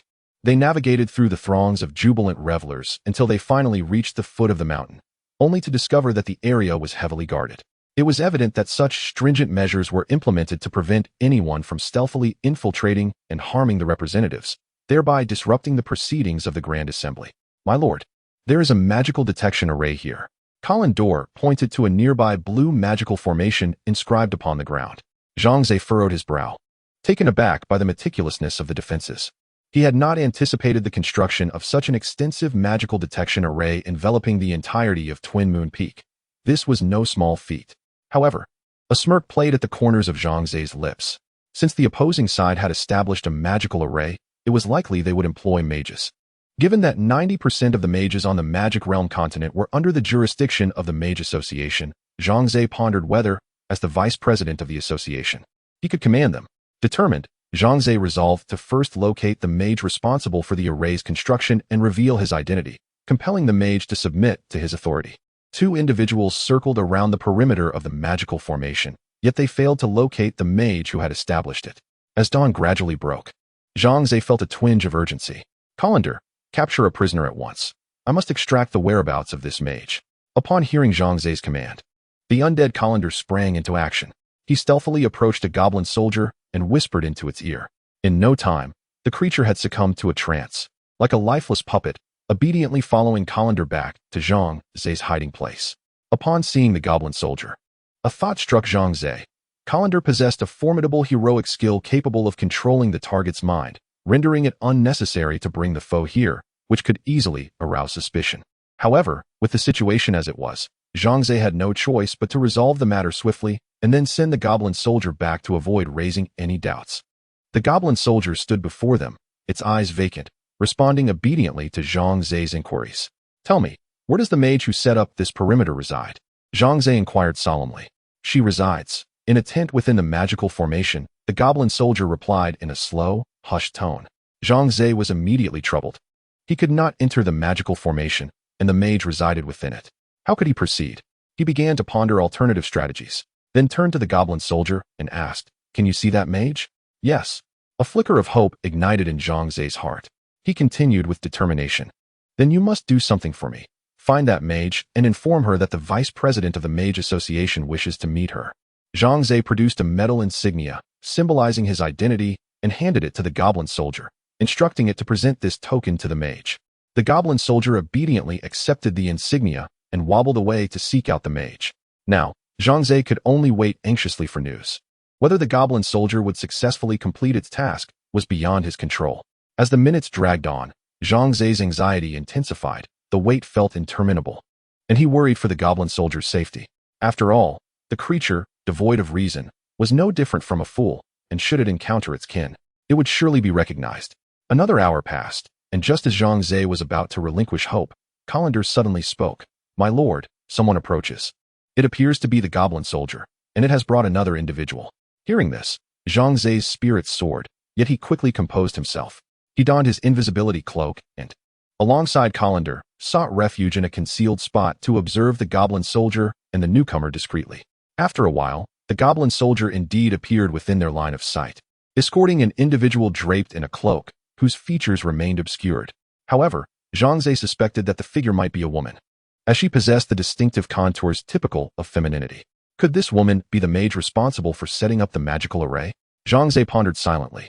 At that moment, the goblin warrior brought the female mage to the designated location indicated by Zhang Ze, then stood motionless, as there were no further commands to direct him. The mage surveyed her surroundings with curiosity, yet found no signs of life, which only deepened her sense of confusion. She turned to inquire of the goblin soldier. Did you not say that the vice president of the Mage Association was waiting for me here? Where is he? The goblin soldier remained as still as a statue, ignoring her question entirely. This was quite normal, for he obeyed only the commands of Zhang Ze and the undead Kalendor, disregarding all others. Chapter 152. The stolen token. Zhang Ze and the specter, Kalendor, remained concealed in the shadows, quietly observing the enchantress before them. Zhang Ze noted her striking beauty, with cascading golden locks, though she paled in comparison to Long Yu, whose allure could easily rank among the top 3 on the continent of Magic Realm. It is indeed a challenge for human women to rival their dragon counterparts. Nonetheless, This sorceress distinguished herself as exceptional among human women, yet Zhang Ze found himself rather indifferent to her charms. After a brief period of observation, Zhang Ze concluded that the sorceress had arrived alone, with no one stealthily trailing her. Thus, as impatience began to take root within her, readying her to depart, Zhang Ze and the Spectre Calendor emerged from their hiding place. "Greetings, Miss Sorceress. I am Zhang Ze, the Vice President of the Mage Association, and it is a pleasure to meet you." Zhang Ze approached and extended his hand for a handshake. The sorceress appeared taken aback, clearly surprised by the youthful appearance of the Vice President, her captivating gaze lingering on his countenance in disbelief. "I understand that you may have doubts regarding my identity, but I trust you have seen the identification medal brought to you by the Goblin Soldier. It is undoubtedly genuine." The sorceress nodded, acknowledging Zhang Ze's assertion. Indeed, the emblem of the Mage Association was crafted through a unique method, utilizing rare materials beyond the reach of ordinary individuals. Furthermore, it was imbued with special enchantments, allowing any member of the association to discern its authenticity, thus earning Zhang Ze her trust. "Greetings, esteemed Vice President. My name is Aisha, a mid-level sorceress." Aisha respectfully bowed to Zhang Ze, who returned the gesture with a nod and a warm smile. "I would like to request your assistance," Zhang Ze stated candidly. "Please, Vice President, speak freely. I shall do my utmost to accommodate your request." Aisha responded enthusiastically, demonstrating her readiness to cooperate without any objections, which greatly pleased Zhang Ze. "I require your help to gain entry into the magical defense array. I seek to find Count Felaman," Zhang Ze articulated directly. That is feasible." Aisha was somewhat taken aback, not expecting such a request from Zhang Ze, yet she acquiesced. In light of her current position, which was somewhat expendable compared to the Mage Association, she was unwilling to offend Zhang Ze. "Vice President, you and your companion may follow closely behind me as we enter the magical array. I will devise a means to temporarily nullify its effects during our passage, ensuring that your presence remains undetected," Aisha assured. "Excellent, Miss Aisha. However, we may require your assistance again upon our departure." Aisha nodded repeatedly. "That poses no problem. My dwelling is a humble tent at the foot of the mountain, where I reside alone. You shall find it easily upon arrival." With their plans finalized, the trio prepared to embark on their mission. Zhang Ze and the Spectre Colin Doyle stealthily trailed behind Aisha, who was following the dog-headed individuals, as they advanced towards the magical array. Surrounding the perimeter of the array, numerous soldiers stood guard, representing various races. However, upon seeing Aisha, none raised suspicions, for they had all witnessed her orchestrating the magical array previously. Thus, this journey transpired with minimal peril, allowing Zhang Ze and his companions to safely enter the protective magical formation. "Thank you for your assistance, Miss Aisha. Upon my return, I shall report to Chairman Adams and recommend a suitable reward for you," Zhang Ze remarked, patting Aisha on the shoulder with a smile. Upon hearing this, Aisha's expression transformed into one of excitement, and she repeatedly expressed her gratitude before the group parted ways. Zhang Ze and the Spectre Colin Doyle proceeded towards the mountainside, encountering numerous guards along the way. Yet, these sentinels were oblivious to their presence, allowing them to evade any danger. Half an hour later, the two finally reached the mountainside. As the first light of dawn began to break on the horizon and the revelry at the mountain's base gradually subsided, Zhang Ze glanced at the time, estimating that there remained 3 hours before the commencement of the assembly, which afforded them ample opportunity. However, we face a significant challenge: locating Count Fairman's encampment. Given our unfamiliarity with the terrain, it may require considerable effort, Zhang Ze informed Colin Doyle. "Let us split up. Whoever finds Count Fairman first shall act promptly, striving to procure his token within the shortest time possible." "Understood, my lord," Colin Doyle nodded in response. Thus, the two began their search for the Count's tent amidst the diverse array of encampments, each reflecting the unique culture of its respective race. For instance, the mermen's tent resembled a vast pool of water, wherein they soaked to keep their skin from drying out, while the ratmen had burrowed into the ground, creating a nest for a secure slumber. As Zhang Ze navigated through the encampment, skillfully avoiding one guard after another, he unexpectedly spotted a tent that resonated with human design. He approached it with caution, scrutinizing the surroundings. "This must be it, the tent of Count Fairman," he mused. Casting a glance around, he noted the absence of guards and, with utmost care, edged closer to the tent to eavesdrop on the sounds within. It was eerily quiet. The Count was likely still asleep. A wave of relief washed over Zhang Ze. If his adversary were already awake, the task would prove significantly more challenging. Regrettably, Colin Doyle was not by his side. If they could act together, their safety and success would be greatly enhanced. Shaking his head, Zhang Ze resolved to proceed alone, confident in his invisibility cloak. Gently lifting the tent flap, he was enveloped in darkness, unable to see anything. Retrieving a pair of night vision goggles from his system backpack, he donned them, instantly illuminating the interior of the tent before him. Count Philemon lay upon the bed, entwined with a female of an exotic race, deep in slumber. It was evident that he had exhausted himself the previous day, as he had yet to awaken. Where could this fellow have concealed the token? Zhang Ze surveyed the modestly adorned tent. It was quite simple, comprising a bed, 2 tables, and several large chests, presumably filled with the Count's personal belongings. After a moment's contemplation, Zhang Ze resolved to search through the Count's garments, speculating that he might have hidden it within his clothes. He quietly approached and rummaged through the Count's attire, only to be met with disappointment, discovering nothing. Could it be stored in one of the chests? Zhang Ze then stealthily moved to the chests, methodically opening each one, careful not to make any noise that might rouse the 2 slumbering figures on the bed. After a thorough search, he still found nothing. At that moment, a voice unexpectedly resonated in Zhang Ze's mind. What are you seeking? Chapter 153. The dark elf Zhang Ze was taken aback, promptly turning around to see the woman who had been lying beside the Count, now sitting up and gazing quietly at him. Goodness, I've been discovered. A jolt of alarm coursed through Zhang Ze as he instinctively reached for the dagger at his waist, a precaution he had prepared for unforeseen circumstances. Do not be alarmed, I shall not make a sound. The woman's voice resonated in Zhang Ze's mind. Yet he noticed her lips remained still. Are you mute? Or do you communicate through telepathy? Zhang Ze inquired silently, unsure if she could hear his thoughts. Indeed, I can communicate telepathically, but I am not mute. Do you truly wish for me to speak aloud in this situation? The corners of her mouth curled into a smirk, her expression laced with mockery. Zhang Ze quickly shook his head. His identity must remain concealed. After a moment of contemplation, he responded in his mind, Speak. What is it that you desire? It was evident that the woman sought his assistance. Otherwise, she could have simply shouted and awakened the Count, attracting the guards and thereby ensnaring Zhang Ze in a predicament. Although he might not face death, his plans would undoubtedly be thwarted. It is simple. Take me away from here. Her demeanor shifted to one of seriousness as she communicated within his mind. I no longer wish to be a plaything for others. Yet I lack the means to escape this place, which is why I require your help. Zhang Ze furrowed his brow. He had initially assumed that this woman willingly engaged with the Count for the sake of wealth and status, but it seemed there were deeper circumstances at play. I can assist you in leaving, but first, I have a matter to attend to. Once I conclude this task, I shall fulfill my promise to you. Zhang Ze nodded at the woman before resuming his search through the Count's chamber. What are you looking for? Do you need my assistance? As she spoke, the woman descended from the bed. Zhang Ze turned to face her, the moonlight illuminating her exquisite features. Particularly striking were her pointed ears, unmistakable markers of her elven lineage. No wonder she was so beautiful and statuesque. Zhang Ze appraised her, then casually remarked, I am searching for the token that represents humanity's attendance at the Grand Assembly of Races. I intend to replace the Count at this gathering. The elven woman blinked, replying, Then do not waste your efforts. What you seek is not over there, but rather around the Count's neck. Taken aback, Zhang Ze inquired, Are you saying that the Count has the token around his neck? Precisely. The elven woman turned and deftly unclasped the necklace from the Count's neck, presenting it before Zhang Ze's eyes. What appeared in her hand resembled a crystal pendant, within which something fluid seemed to swirl, giving it an otherworldly allure. Have you lost your mind? You dare to take the necklace from the Count's neck? What if he awakens? Zhang Ze's heart raced with alarm. Yet he dared not voice his concerns, only allowing his anger to simmer within his mind.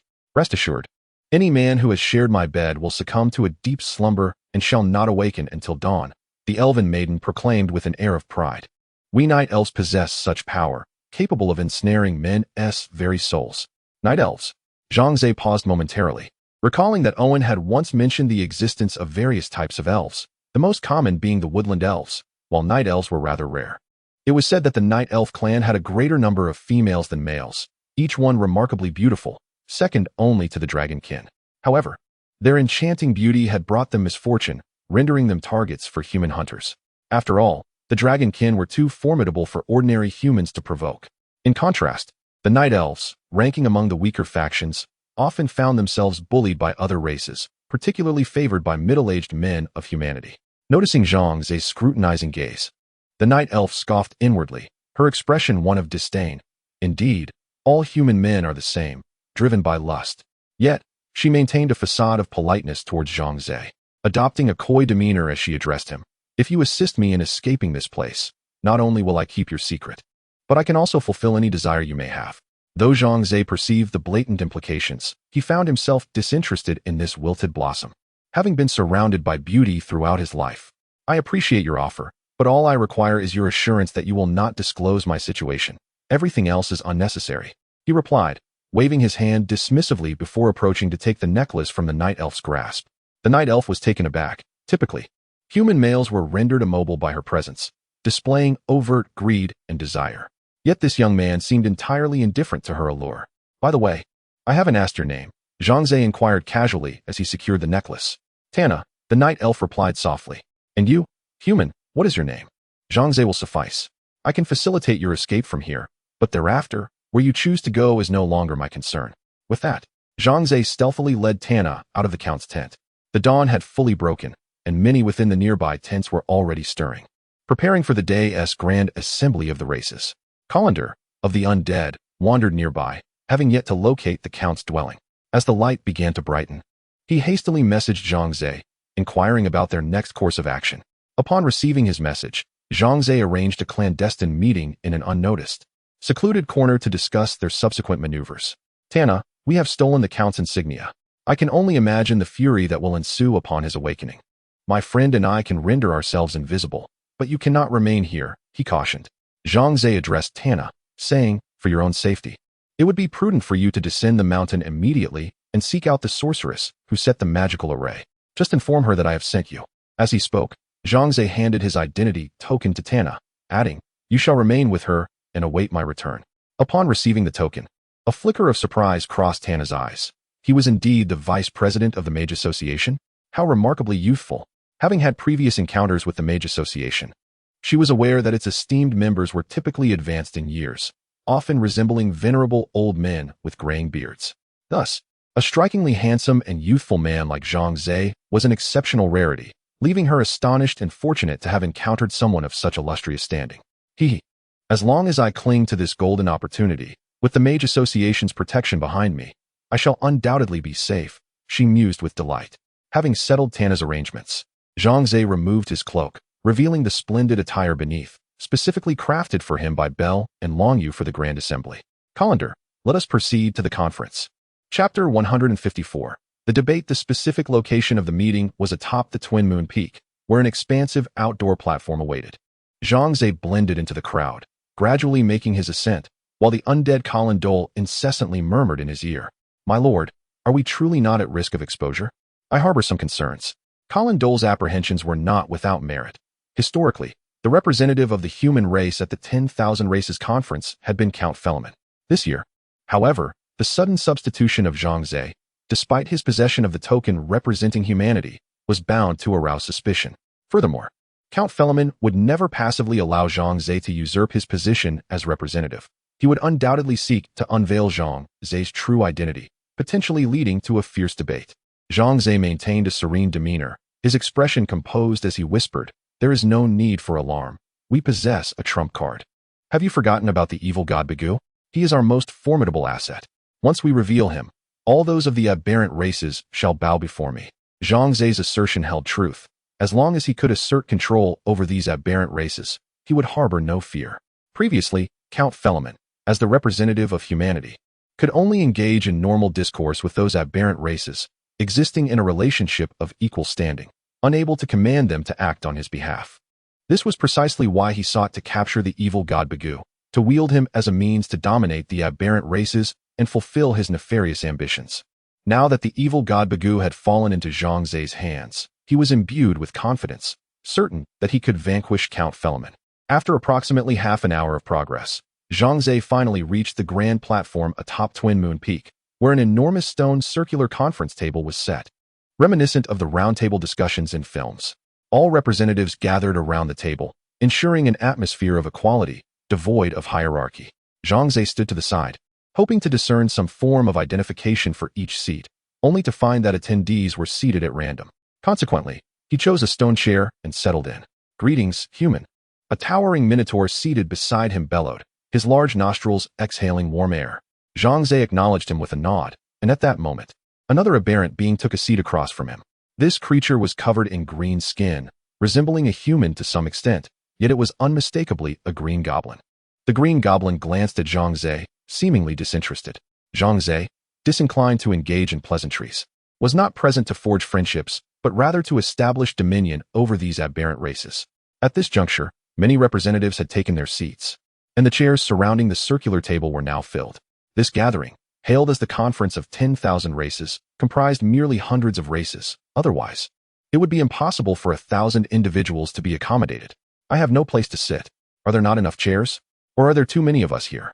Suddenly, a representative from the werewolf clan stood outside the circular table, exclaiming. The crowd momentarily froze, glancing around to find that indeed, the round table was fully occupied, with chairs allocated strictly according to the number of attendees. Clearly, one individual was out of place, who had infiltrated their midst. They must be found. How infuriating. If security is so tight, how could someone slip in unnoticed? Our security measures must be enhanced. Let us uncover this intruder, and we can make a fine meal of them for lunch today. Ha! The atmosphere grew tense as these peculiar beings clamored.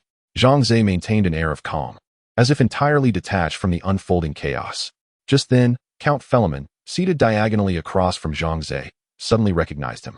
His expression shifted dramatically as he stood, pointing an accusing finger at Zhang Ze, exclaiming, "Who are you? What are you doing here? There can only be one representative of the human race, and that is I." Zhang Ze met the Count's gaze, rising to his feet and pointing back, feigning outrage as he declared, "I am the true representative of humanity." "Who are you? What gives you the right to be here? There can be but one representative of our kind, and you must be an imposter." Their heated exchange swiftly drew the attention of those nearby, who exchanged bewildered glances, uncertain of who was genuine and who was false. A strikingly handsome male elf with pointed ears rose and spoke in a deep voice to both Zhang Ze and Count Felaman. "What is the meaning of this? Under normal circumstances, there should be only one human present. Thus, one of you must be a fraud. Produce your tokens. Every representative possesses one. Those without tokens are certainly imposters." The crowd echoed in agreement, urging, "Indeed. Show us your tokens. Let us verify your identities." Zhang Ze promptly retrieved the token hanging around his neck, displaying it for all to see as he proclaimed, "I am the authentic representative of humanity. Behold my token." Count Felaman was taken aback upon seeing Zhang Ze's token, recognizing its undeniable authenticity. In a panic, he reached for his own neck, only to his astonishment discover that he was adorned with a mere shard of stone. This was the very stone that Zhang Ze and Tana had surreptitiously substituted, ensuring he remained oblivious. "What has transpired? Where is my token? How has it transformed into this worthless rock?" The Count was struck with dismay. He had not noticed Tana's absence that morning, but he had not cared. For him, she was merely a plaything. His momentary lapse in vigilance regarding the authenticity of his token had now led to this predicament. Trouble, as he sensed the icy stares of those around him intensifying. Beads of cold sweat began to form on Count Felaman's forehead. However, being seasoned in such affairs, he quickly regained his composure and declared loudly, "Please, allow me to explain. I am Count Felaman of the Kingdom of Baidang. It has always been I who attends the annual multi-species conference. I trust many of you here recognize me. I am absolutely not an imposter." He pointed at Zhang Ze, seething with anger, and declared, "This individual stands before us for the first time. Though he possesses the token of a representative of humanity, I can assert with absolute certainty that it is mine, stolen from me." Upon his utterance, the crowd erupted in an uproar, with whispers circulating among them. They were intrigued by the audacity of someone daring to pilfer the Count's emblem and impersonate him at the Grand Assembly of Nations. What ulterior motives could this individual possibly harbor? Zhang Ze maintained his composure and, with a sardonic smile, responded, "So you are Count Felaman. His Majesty the King had forewarned me about your potential interference when he sent me to the Grand Assembly. I never anticipated your actual presence." Count Felaman furrowed his brow, utterly perplexed, and retorted, "What nonsense are you spouting? I cannot comprehend your words. The elderly king of the White Dinga Kingdom is gravely ill, and the nation is in utter disarray. How could he possibly send another to attend the Grand Assembly?" Chapter 155, The Unbearable Intolerance. However, when it comes to the affairs of the human kingdom, these aberrant races exhibit no concern or interest, rendering any discussion on the matter utterly meaningless. Yet, Count Felaman is no ordinary individual. With a flicker of his eyes, he smirked and inquired, "Since you claim to represent the human race, might I ask what benefits you intend to present to our esteemed friends among the aberrant races at this Grand Assembly of all races?" The Grand Assembly is, in essence, a marketplace of interests particularly for the human race, which remains somewhat feeble in comparison to the other races. Thus, to pacify tensions and diminish the likelihood of conflict, the human faction consistently offers a plethora of advantages and resources at this annual gathering in exchange for peace. This year is no exception. Count Philemon has prepared to bestow substantial supplies and even human slaves upon all the aberrant races. For him, wealth and lives are of little concern. As long as he ascends to the throne of the human dominion, he believes that all these will eventually be his. Additionally, he has arranged for the brain of the malevolent deity Bagu, hoping to leverage its fearsome reputation to intimidate the aberrant races. With a combination of benevolence and threat, he is confident that these races will make the appropriate choice. As soon as Count Philemon concluded his remarks, all the aberrant races turned their attention to Zhang Ze, for they too were most interested in this matter. To put it bluntly, the human race's participation in this assembly is merely to provide various benefits. They regard humans with disdain, viewing them as a weak and easily exploited species. Well then, as you are the representative of humanity, tell us, how much material assistance will you provide us this year? And what of the human slaves? My mines require a substantial labor force, and the previous batch has nearly perished. We need more slaves. I particularly favor human females. They are quite delectable. If your terms are generous enough to satisfy us, we shall acknowledge you as the representative of the human race. Otherwise, you are merely a pretender. Zhang Ze furrowed his brow, having never attended the Grand Assembly before. He was oblivious to the underlying dynamics at play. He had assumed they would engage in calm discussions on how to coexist peacefully and trade equitably. Instead, it was this. By heavens, they have utterly disregarded us humans. They treat us as mere lambs for slaughter. Fury ignited within Zhang Ze's eyes as he glanced at Count Philemon, who wore a cold smirk, further fueling his anger. You damned Count Philemon. As a member of the human race, rather than advocating for our welfare and safeguarding our lives, property, and dignity, you collude with these aberrant races to exploit and harm your own kind. You truly are despicable. Zhang Ze abruptly rose, pointing an accusatory finger at Count Philemon, unleashing a torrent of invective. He realized that he must assert the strength of the human race in this space, making it clear that they are not to be trifled with. As soon as Zhang Ze finished speaking, the entire venue erupted in an uproar. Count Philemon's face fluctuated between crimson and pale as he seethed with rage, bellowing at Zhang Ze. How dare you insult me? Do you know my status? I am Count Philemon of the Kingdom of Baidang. In the realm of humanity, my position is second to none. Spitting disdainfully, Zhang Ze retorted. You wield such power, yet fail to advocate for your fellow humans, groveling instead to these abominable creatures. Individuals like you deserve to rot in hell. Zhang Ze's vehement denunciation of Count Philemon was unrestrained. Had the circumstances permitted, he would have relished the opportunity to plunge a dagger into his heart. Was this human mad? Did he not comprehend the fragility of their kind? It seemed this fool had yet to awaken to reality, oblivious to the enormity of his actions. Perhaps we should dispose of him. With the outcome now apparent, it was clear that this man was no true representative of humanity. Only Count Philemon could claim that title. As he promised to deliver benefits to us, the surrounding creatures murmured amongst themselves, their gazes toward Zhang Ze growing increasingly frigid. Convinced that a man who did not yield them advantage could not possibly embody the true spirit of humanity. Of course, some creatures, such as the tree spirits and rat folk, disdained the oppression of humans, yet their numbers were scant and their voices feeble, leaving them with little recourse but to lament in silence. Count Philemon smirked inwardly. Although he had been publicly humiliated by Zhang Ze, his scheme had succeeded. By provoking Zhang Ze, he had compelled him to reveal his true colors while he himself continued to pursue his objectives. Ladies and gentlemen of the varied races, he declared with conviction, you have witnessed that this man is nothing but a consummate fraud. I am the genuine representative of humanity. He proclaimed, I assure you that this year, the supplies and human laborers allocated to each race will double compared to last year. His words ignited thunderous applause throughout the assembly. Who would refuse a benefit? Especially from humans, those inept soft fruits, tightening their belts to exploit their own people, squeezing out their very essence to offer to these creatures. What a wretched race. The truth was laid bare.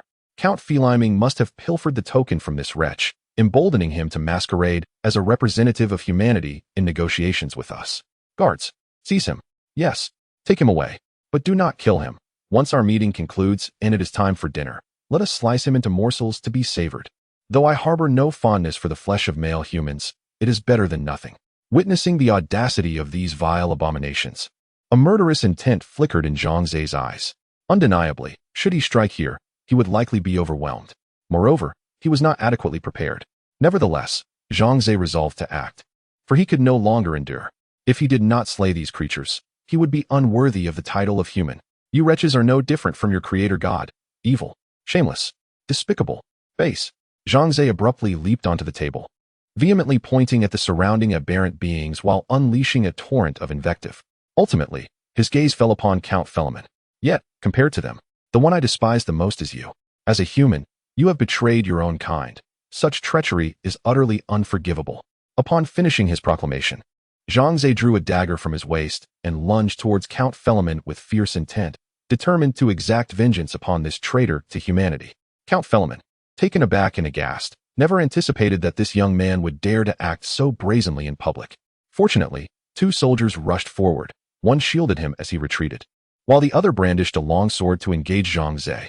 However, the length of Zhang Ze's dagger paled in comparison to his opponent's weapon, and coupled with his inferior combat skills, he was soon forced to retreat. Die, you wretched human! The guard exclaimed as his long sword descended, poised to cleave Zhang Ze in two. In a critical moment, a shadow suddenly materialized before Zhang Ze, seizing the long sword with a powerful grip and effortlessly snapping it in half. Chapter 156. The clone of the evil god. The crowd was taken aback as they witnessed a robust figure standing in front of Zhang Ze, forcefully snapping the steel blade of the previously menacing guard. "Master, are you unharmed?" inquired the evil god Bagu with an expression of concern, though deep within, he harbored a wish that Zhang Ze had just been slain by that blade. Zhang Ze maintained a stoic demeanor, simply nodding in acknowledgement. "I am fine. Your timing is impeccable. It is now time for you to properly instruct these aberrant beings you have created, ensuring they obey without question." Upon hearing this, evil god Bagu cast a frigid gaze upon all the aberrant beings present. Whenever his eyes fell upon a particular target, they would feel an icy chill enveloping them, a primal fear surging from the depths of their souls. Confusion simmered among them. Why were they experiencing such trepidation? This imposing figure appeared to be merely a robust human, yet he emanated an overwhelming sense of oppression and dread. In truth, the physical structure and appearance of the ancient deities bore a striking resemblance to that of humans. While no one could elucidate the rationale behind this phenomenon, legend spoke of the creator who fashioned these deities in his own likeness. Subsequently, when the god of light created the human race on the continent of the demon realm, he too used his own form as a model, resulting in an uncanny similarity between humans and ancient deities. Indeed, they were virtually identical. "You wretched beings, do you not recognize me?" bellowed the evil god Bagu. "I am your creator, the evil god Bagu. Now, prostrate yourselves before me at once." His voice resonated powerfully, as if imbued with a force that penetrated the very souls of all present, leaving their ears ringing with a deafening hum. Yet, Zhang Ze, being human, remained unfazed, leisurely seated as he awaited the unfolding drama. Who is this peculiar individual? Why does his voice instill such a tremor within me? I have always possessed great courage. How can I feel such fear? Did he not just claim to be the evil god Bagu? Could it truly be? The evil god Bagu has been absent for millennia. How could he manifest here? I suspect he is an impostor, a counterfeit of the esteemed evil god Bagu, attempting to intimidate us. Let us not be deceived. Yet when I gaze into his eyes, I feel compelled to kneel, as if a voice within my mind incessantly insists that this person before us is indeed our creator, the evil god Bagu. Should we not earnestly contemplate this and refrain from offending the true evil god? The astonishment was not confined to the aberrant beings alone. Count Philemon was equally taken aback. However, he quickly regained his composure, directing an angry glare at Zhang Ze, exclaiming, "So, you are the assassin. It was you who stealthily infiltrated my castle, abducted Princess Belair, and stole the brain of the evil god Bagu." Zhang Ze regarded him with a hint of a smile, calmly stating, "Realizing this now is far too late. The dark god Bagu has already become my servant, and your schemes shall not succeed. Now, simply observe as I subjugate these aberrant races, compelling them to heed my commands." Suddenly, Count Philemon let out a cold laugh, his expression betraying no hint of panic. Instead, he spoke in a deep voice. "Do you truly believe that by stealing the brain of the dark god Bagu and providing him with a substitute body, you could attain invincibility? Such notions are nothing but delusions." With that, he clapped his hands, and from the crowd emerged a remarkably robust orc, yet his demeanor was vacant, his gaze lifeless, resembling a mere automaton. "Although you have pilfered the dark god Bagu's brain, I have located the other parts of his body and collaborated with the Scientific Alliance to assist in cloning the dark god Bagu's physical form anew. What you see before you is a creature born from the fusion of the dark god Bagu's genes with those of various other races. Zhang Ze's face registered astonishment. He had never anticipated that such high technology as cloning could exist in the realm of magic. However, upon recalling the floating islands and the energy cores atop them, he found solace in the thought. Perhaps this magical realm was also a creation of humanity, as traces of human technological civilization were evident throughout the land. It was conceivable that the one who transported humanity from Earth to this realm was, in fact, another human. This conjecture stirred within Zhang Ze a mixture of intrigue and disbelief. While it seemed outrageous, it bore a certain logic that could very well align with the truth. Yet, he currently lacked the evidence to substantiate his suspicions and found himself increasingly curious about the enigmatic figure orchestrating all these events. What manner of person could accomplish such feats? And what were their intentions? At that moment, the false and true dark gods Bagu stood facing one another, while the surrounding aberrant races fled in disarray from the circular stone table, casting uncertain glances at the two beings. What is this abomination? A fusion of my own body with various races I have created, resulting in this refuse? The true dark god Bagu's countenance darkened, and he coldly declared, "Your actions are nothing short of sacrilege. Once I obliterate it, I will ensure that you meet a most gruesome end." Upon hearing the dark god Bagu's words, Count Feliming felt a twinge of fear, yet he stroked his ring, gradually calming himself. I know you are formidable. But the dark god Bagu I have fashioned is no mere failure. The outcome remains uncertain. With that, Count Feliming discreetly retreated into the crowd, preparing for contingencies. Should his creation vanquish the true dark god Bagu, he would have no further worries. However, in the event of failure, he must devise an escape plan. He could not afford to perish here. The surrounding beings of diverse races were keenly observing the unfolding battle. To be candid, they were acutely aware that the malevolent deity on Zhang Ze's side was the authentic creator god, possessing all the attributes chronicled in the myths passed down by their ancestors. In contrast, the malevolent deity Bagu, conjured by Count Feliming, was merely a replica, an exceedingly inferior patchwork imitation, so transparently false that even a fool could discern its inauthenticity. Nevertheless, they clung to the hope that Count Feliming's Bagu would triumph, for they sensed that if Zhang Ze's Bagu emerged victorious, their days of prosperity would come to an abrupt end. Thus, all the diverse beings present began to rally behind Count Feliming and his malevolent deity Bagu, fervently wishing for his ultimate victory. You foolish wretches! Creating you was my gravest error, and today I shall rectify that mistake by annihilating you all. The malevolent deity Bagu cast a cold gaze around before finally fixing his eyes upon the clone across from him. However, before addressing that, I must first deal with you. Chapter 157. The wretched clone. The body of the malevolent deity, Bagu, has been meticulously reshaped by Zhang Ze, restoring him to his prime state, thus rendering him immensely powerful. Were it not for the servant contract binding him to Zhang Ze, he could unleash a reign of terror upon this world of the demon realm, for no one would stand a chance against him.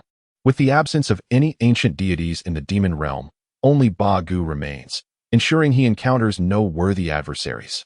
The clone before him, a grotesque assemblage of Orcish corpses crafted by Count Feliming, is no match for the true Bagu, and Zhang Ze harbors no concerns. Regardless of its so-called scientific origins, this counterfeit pales in comparison to the authentic article. Onlookers have retreated to a safe distance, fully aware that a confrontation between these two embodiments of Bagu would unleash a terrifying spectacle, prompting them to steer clear and avoid collateral damage. As the battle commences, Bagu stands immobile, allowing the clone to assault him with reckless abandon. Its fists rain down upon him like a tempest, yet he remains utterly unperturbed. Is this all you can muster? Have you not dined? To presume yourself as my clone is a grave insult to my reputation. Disdain is etched across Bagu's visage. He had anticipated at least half the strength of his own, yet it appears to be less than a tenth. The spectators are left in stunned silence, while Count Feliming gapes in disbelief. He had assumed that Zhang Ze's Bagu was a mere impostor, a robust human masquerading as the malevolent deity to deceive the assembled aberrations. Yet, he now realizes the staggering power of this individual, capable of rendering his crafted clone utterly ineffective. What manner of being is this? A mage? A mage could not possibly possess such formidable defenses and physicality. Then what is he? A sudden epiphany strikes Count Feliming. Could it be that this fellow is a monster disguised as Bagu? Certain spells can mask a monster's appearance as human, and some creatures inherently possess such abilities, allowing them to blend with humanity while concealing their true identities. They infiltrate human society, committing heinous acts, and upon exposure, revert to their original monstrous forms, leaving no trace of their prior identity, thus rendering their crimes unsolvable. Indeed, it must be so. Count Philemon seethes with rage, pondering furiously, which wretched race has conspired with this fiend against me? Scanning the crowd of aberrations, he discerns that only a select few races fit this dubious criterion, those brawny and formidable orcs, driven solely by greed, devoid of any sense of contractual integrity. A cunning and avaricious species known as the lizardmen, notorious for their deceitful nature, have previously disguised themselves as other races to perpetrate malevolent deeds, rendering them highly suspect. They are accompanied by the greedy dragon men, masters of arcane arts, who possess an insatiable desire for human women.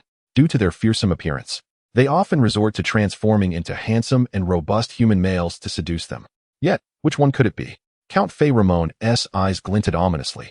Among the three races, only the dragonkin instilled in him a sense of trepidation, while he deemed the others manageable.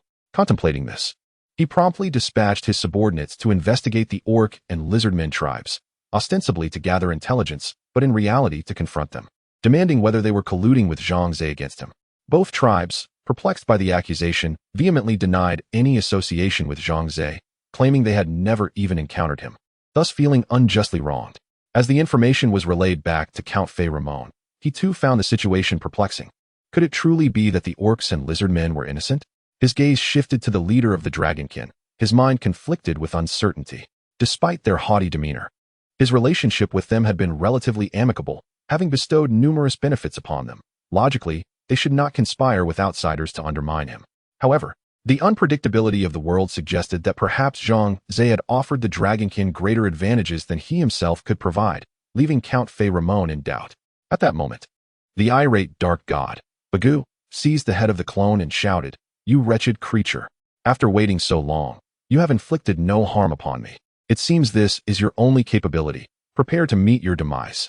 With a swift motion of his fingers, a resounding pop echoed, akin to a watermelon crashing to the ground, as he crushed the clone's head in an instant. Blood and matter splattered across the ground, creating a gruesome scene. The onlookers recoiled in terror, some of the weaker races trembling in fear. The clone, bereft of its head, staggered momentarily before collapsing lifelessly to the ground. Zhang Ze, with a serene smile, turned to Count Ramon and inquired, "Count Ramon, do you possess any other clones? Summon them all. Let my dark god Bagu eliminate them in one fell swoop." Count Ramon's expression fluctuated between shades of uncertainty. He realized he was utterly powerless against Zhang Ze, for he had no subordinates more formidable than the dark god Bagu. Yet, he remained convinced that this was not the true dark god, but rather a creature masquerading as Bagu, summoned by Zhang Ze to wreak havoc. Nevertheless, he found himself compelled to acquiesce. Standing silently, he departed the scene, acknowledging his defeat in today's assembly, though he did not concede. At the foot of Xuanyue Peak, he commanded an army of over 10,000, composed of various formidable individuals. He had resolved in secret that once Zhang Ze departed from Xuanyue Peak, he would prepare an ambush to capture both Zhang Ze and his monstrous companion in one fell swoop. Subsequently, he intended to convene all the disparate races once more for the grand assembly of the multitudes. He believed that as long as he could offer them substantial benefits, these varied races would undoubtedly acquiesce to all his proposed terms. "My lord, shall we simply watch as Count Philemon departs from here?" whispered the undead Colindaire into Zhang Ze's ear. "Should we not eliminate him here? I have a strong sense that he will not relent easily. He is a perilous individual." Zhang Ze pondered for a moment, then waved his hand and replied, "No, we cannot. This place is filled with representatives from various races. If I were to publicly eliminate Count Philemon, it might incite unnecessary trouble. Therefore, we shall seek him out for reckoning after we leave this place." Both Count Philemon and Zhang Ze were engaged in the same calculation, each preparing to discreetly resolve their rivalry after the grand assembly of the multitudes, unbeknownst to one another. Chapter 158. The arrogant human representative. The grand assembly of all races continued in the wake of Count Philemon's departure, with Zhang Ze undeniably emerging as the focal point of the proceedings. As the newly appointed representative of the human race, many were eager to discern his approach to negotiating with the various non-human factions present. The leader of the dragonkin rose, his gaze haughtily fixed upon Zhang Ze. To him, even if Zhang Ze and his so-called malevolent deity, Bagu, were formidable, they remained insignificant in the eyes of the dragonkin. This race was renowned for its might, both physical and mental. Their physical and magical assaults were unparalleled across the continent of the demon realm, and their defenses were equally unmatched. No other faction could rival their strength, granting them the audacity to disdain any other race, and the reality substantiated this belief. Other non-human representatives turned their attention to Zhang Ze, having witnessed his previous declarations. They recognized that his demeanor starkly contrasted with that of Count Philemon, whose approach was characterized by unbounded compromise, willing to forsake the lives and properties of his own kin for personal gain. Thus, they had favored the Count. In contrast, Zhang Ze embodied a radical and uncompromising stance, imbued with a pronounced sense of human superiority, resolutely defending the interests of humanity. It was evident that he would not allow them to exploit him as they had with Count Philemon. Zhang Ze raised an eyebrow, casting a disdainful glance at the Dragonkin leader, and coolly declared, "It is quite simple. All of you non-human races must submit to me. I have established a new association called the Heavenly Earth Society, wherein all races of the demon realm shall join. You all must agree to follow my command. Any dissent shall result in the annihilation of your race." A profound silence enveloped the assembly as incredulous gazes were directed at Zhang Ze, their thoughts echoing a singular sentiment. This human is utterly audacious. Setting aside other considerations, the gathered non-human factions numbered in the hundreds. If united, their collective population would exceed 10 billion. Meanwhile, humanity on the demon realm's thoroughfare was merely a few million strong. The audacity of this Zhang Ze to envision ruling over billions with a mere few million was unfathomable. Had he lost his senses, or did he possess some genuine capability? Laughter erupted from an unknown source, quickly followed by a chorus of mockery that filled the air with scorn and derision. They perceived Zhang Ze's declarations as mere bravado, akin to an ant attempting to command an elephant, utterly diminutive and laughable. Zhang Ze's expression remained tranquil, unperturbed by the derision aimed at him. Instead, he regarded the assembly of non-human races with a bemused demeanor, a flicker of lethal intent barely perceptible in his eyes. The Dragonkin leader, still chuckling, wiped away tears of mirth and remarked, "Esteemed representative of the human race, your jest is truly amusing, bringing tears of laughter to my eyes." However, his tone shifted abruptly, darkening as he shouted, "Please be mindful of the gravity of this gathering. We are convening a serious conference regarding the future survival of all races. I implore you to refrain from jesting." "I am not jesting." Zhang Ze's expression remained composed as he curled his lip and remarked, "What I just stated is precisely what I wish to convey in this meeting. You may deliberate and discuss among yourselves, but the outcome is of no concern to me. Whether you agree or disagree, your consent is obligatory. Otherwise," Zhang Ze snapped his fingers, and the malevolent deity, Bagu, beside him, struck the stone round table with a fierce punch, causing it to shatter into countless fragments. This display startled the surrounding races, their faces shifting in response, some in terror, others in fear, and many in indignation. How dare he shatter the table upon which we convened? Is this an indication that he has no interest in dialogue? Such arrogance. As if we are inconsequential. Regardless of your opinions, I refuse to consent to any reconciliation with humanity. Let us go to war. Enough of this idle chatter. Whoever prevails shall be the victor. Is it not audacious that mere humans presume to act so brazenly? Who granted you such courage and confidence? Brothers, do not waste your breath on him. We, the aberrant races, stand united, while they are but a solitary human faction. I firmly believe that if each of our races were to send forth 10,000 soldiers, we could utterly annihilate humanity. Agreed, let us eradicate the human race. The continent of demonic realms has no need for such a feeble breed. All the aberrant races clamored for the destruction of humanity, yet Zhang Ze maintained his calm demeanor, exuding an air of unruffled confidence. You wish to wage war against us humans? Apologies, but first, you must seek the consent of your creator deity. Zhang Ze summoned the malevolent god Bagu with a glance, signaling him to demonstrate the true power that lay behind them. A sinister smile spread across Bagu's face. To him, even these aberrant races, though creations of his own, were mere tools devoid of any sentiment. As long as he could achieve his objectives and derive benefits, he would not hesitate to sacrifice these beings. In that moment, to please Zhang Ze, Bagu resolved to offer a few races as sacrifices, a spectacle to instill fear. He surveyed the multitude of races present, his icy gaze finally settling upon the iron beetle race. This race resembled a fusion of insect and human, endowed with intelligence and formidable strength. Yet, Bagu found them displeasing and decided they would be the first to face his wrath. He addressed the assembly with a cold voice. "Since you refuse to submit to my master and insist on opposing him, do not blame me for my ruthless nature. He turned his attention to the representative of the iron beetle race and declared, "You are the ones I find most disagreeable. You were the loudest in your bravado, so you shall be the first to face the consequences." The representative of the iron beetle race was taken aback, their antennae flailing as they communicated with their kin nearby. Their conclusion was one of disbelief. They doubted that Bagoo could obliterate their entire race in an instant. Thus, they deemed him a braggart. Bagoo, unwilling to engage in further discourse, bowed slightly to Zhang Ze before vanishing from sight.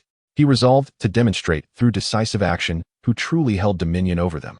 The heterogeneous tribes remained oblivious to the impending calamity that loomed over them. Upon the sudden disappearance of the malevolent deity, Bagoo, they presumed he had fled in fear, erupting into raucous laughter. One among them taunted Zhang Ze, saying, "Your malevolent god has abandoned you. Do you not now feel fear and uncertainty? Ha ha ha. Is this truly the infamous Bagoo, the ancient creator we have heard of? How cowardly. Before we even had the chance to teach him a lesson, he has scuttled away. What a coward indeed. Human representative, you are now utterly alone. If you wish to preserve your life, you must acquiesce to our demands. The benefits bestowed upon us annually by Count Feliming must be increased by an additional 200%. Only then can we consider your transgressions forgiven. Otherwise, not only shall we eliminate you here, but we shall also rally the armies of numerous tribes to wage war against humanity, ensuring your complete annihilation." Chapter 159. The annihilation of the lizardman. Zhang Ze was almost amused by the audacity of his adversaries. These foreign beings were utterly oblivious to the peril they faced, brazenly attempting to intimidate him with their lofty demands, a clear sign of their impending doom. With a faint smile, he addressed the Dragon Clan leader, inquiring, "You speak on behalf of your kin, implying that all present share your sentiments. Is that correct?" "Indeed," the Dragon Clan leader proclaimed with pride. "We, the Dragon Clan, stand as the most formidable among all the diverse races. My voice carries the weight of authority, representing every one of the aberrant beings gathered here." He then turned to glance at his fellow aberrants, posing the question, "Am I mistaken?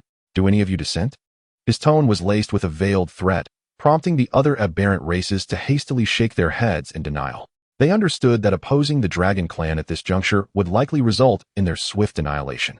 Only those factions of comparable strength to the dragons exhibited discontent. Yet they recognized the necessity of presenting a united front in the presence of humans, avoiding any outward discord. Noticing the absence of dissent among the aberrants, the Dragon Clan leader's expression grew increasingly smug. He turned to Zhang Ze and declared, "You see, my words resonate with them all. Now, it is your turn to declare your stance." He spoke menacingly. "Will you choose annihilation, or will you acquiesce to our demands?" Zhang Ze let out a derisive snort and replied, "Before I make my choice, I implore you to wait a moment. My servant shall return shortly, and then you shall comprehend my decision." The aberrant beings were left bewildered, uncertain of the implications of Zhang Ze's words. Had not that earlier individual fled? How could he possibly return? One among them mocked, "Poor human, do you not realize? The false dark god, Bagoo, whom you placed your faith in, has fled and shall not return. How pitiful it is that you still cling to hope." Laughter erupted among them. This man feigns composure. Perhaps he is already paralyzed by fear, merely posturing to bargain with us. Yet, his efforts shall prove futile. We aberrants have never engaged in negotiations. Only by submitting to our will can one hope for survival. Engulfed in their arrogance, the aberrants paid little heed to Zhang Ze, who, in turn, found no inclination to engage in further dialogue. He awaited the news from the dark god, Bagoo. After a few minutes, a figure materialized beside Zhang Ze. It was the dark god, Bagoo. He bowed respectfully and addressed Zhang Ze. "My master, I have successfully eradicated the entirety of the Lizardmen clan. The few that remain seated here are the last of their kind. Shall I proceed with their extermination?" "Let us not rush," Zhang Ze replied with a cold smile. "Allow them to linger in fear for a while longer. The effect of instilling terror must be palpable, for it is only through experiencing such dread that its significance is truly realized." Bagoo's words left the aberrant beings momentarily speechless. They found it somewhat amusing. Although the lizardmen were not particularly powerful, their numbers were vast, reportedly in the millions. Moreover, they excel in the art of disguise, seamlessly blending into their surroundings, rendering themselves imperceptible. At times, even their own kind struggles to locate one another. The malevolent deity, Bagoo, stands alone against an army of millions of lizardmen, who possess an uncanny ability to conceal their forms. How could he possibly eradicate every single foe? Such a notion is nothing short of absurd. The representatives of the lizardmen erupted into laughter, their mirth echoing like the braying of swine. They deemed Bagu's claims to be mere bravado. Huh? Are you jesting? Our lizardmen clan boasts a population in the millions, scattered across the demon realm, and you think you could annihilate us in mere minutes? Preposterous. Oh, you doubt my words? Bagu cast a scornful glance at the lizardmen representatives, a smirk playing upon his lips. Why not attempt to contact your kin and see if anyone responds? The lizardmen exchanged glances. Though they felt in their hearts that such a feat was impossible, they inexplicably produced communication talismans, which would allow them to reach out to their brethren. The first talisman was activated, but no reply came. The representatives were taken aback, their brows furrowing in concern. Yet, they clung to the belief that their kin would not face peril. Perhaps the lack of response was merely a consequence of unforeseen circumstances. Thus, they resolved to make a second attempt. The second talisman was employed, yet again, silence ensued. Now, the representatives were becoming anxious.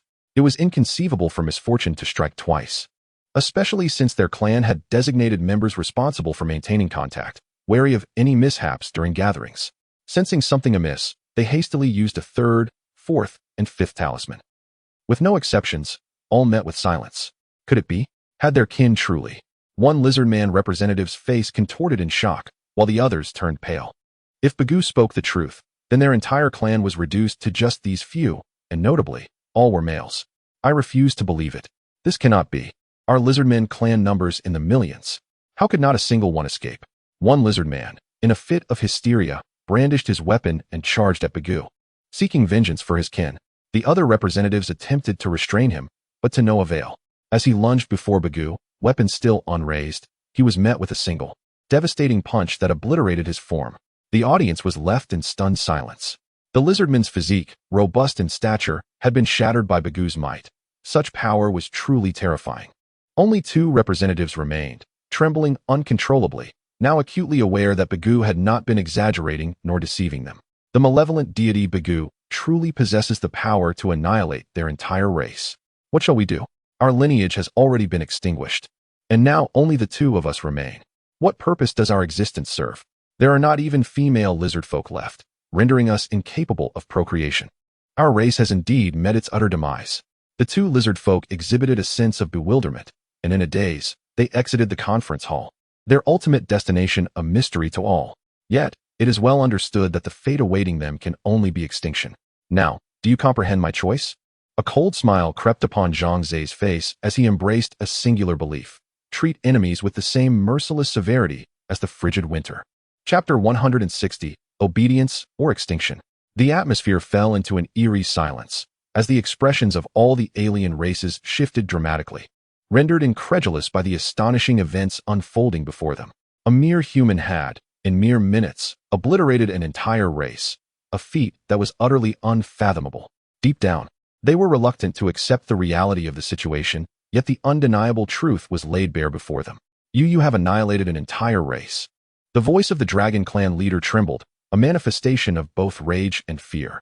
The dragons had always prided themselves on their might, yet they had never before committed such a cataclysmic act. Even against the weakest of alien races, they had no assurance that they could eradicate an entire lineage in such a brief span of time. Yet here stood the malevolent deity, Bagu, who had accomplished the unimaginable.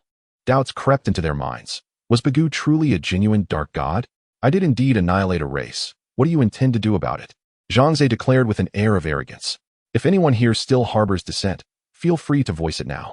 I am more than willing to obliterate a few more races. After all, there are so many of you. The extinction of a few will hardly be consequential. Upon his proclamation, a wave of agitation swept through the assembly. How brazen! This was an utter disregard for our alien races. Do not be intimidated by his malevolence. United, we can surely vanquish him. They rallied, fueled by disbelief. Could he truly extinguish all of their races? Would he find joy in a world devoid of his kind? All the alien races erupted in furious outcries, yet their eyes betrayed a flicker of fear as they placed their hopes in one another, wishing for a valiant soul to rise and confront Zhang Ze on their behalf. They sought refuge in the shadows, exhibiting a disconcerting selfishness. Such thoughts permeated the gathering, leading to a cacophony of noise, yet no one dared to step forward and confront Zhang Ze and the dark god Bagu directly. Even the Dragon Clan hesitated, lacking the confidence to engage Zhang Ze in open confrontation. Annoyed by the uproar, Zhang Ze furrowed his brow and signaled to Bagu, who immediately bellowed, "Silence!" A thunderous roar erupted, leaving all the alien races momentarily paralyzed with shock. Some of the weaker representatives even succumbed to fright on the spot. Bagu, being an ancient dark god, had regained his peak form, his power now unfathomable. That single roar contained immense force, capable of inflicting great harm. Once silence enveloped the space, Zhang Ze rose slowly and addressed the assembly. My time is precious, and I wish not to squander it further. I ask you now, are you willing to submit to me, to join my heavenly society and become my subordinates? The representatives of the alien races exchanged troubled glances, their hearts torn between fear of Zhang Ze and Bagu's formidable power and their desire to retain their freedom, leaving them in a state of profound conflict. Zhang Ze's patience had been utterly exhausted. He finally declared, I shall count to a few tens. Those willing to join me, kneel before me now.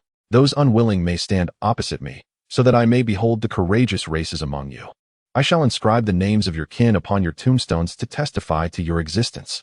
With that, Zhang Ze began to count. 1, 2, 3. Each number resonated like the tolling of a funeral bell in the hearts of the diverse races, and as the count progressed, their expressions grew increasingly grim. What shall we do? Should we surrender? I do not wish to lose my freedom, yet I fear even more for my life. Even the leader of the Dragon Clan remained silent, signifying that today we were indeed facing imminent doom. What will you choose? I find myself at a loss. I do not wish to perish, nor do I desire the annihilation of my race. Therefore, I resolve to ally with this formidable human leader and join the Tiandi society. I too am willing. As am I. Soon, a multitude of representatives from various races surged before Zhang Ze, collapsing to their knees en masse.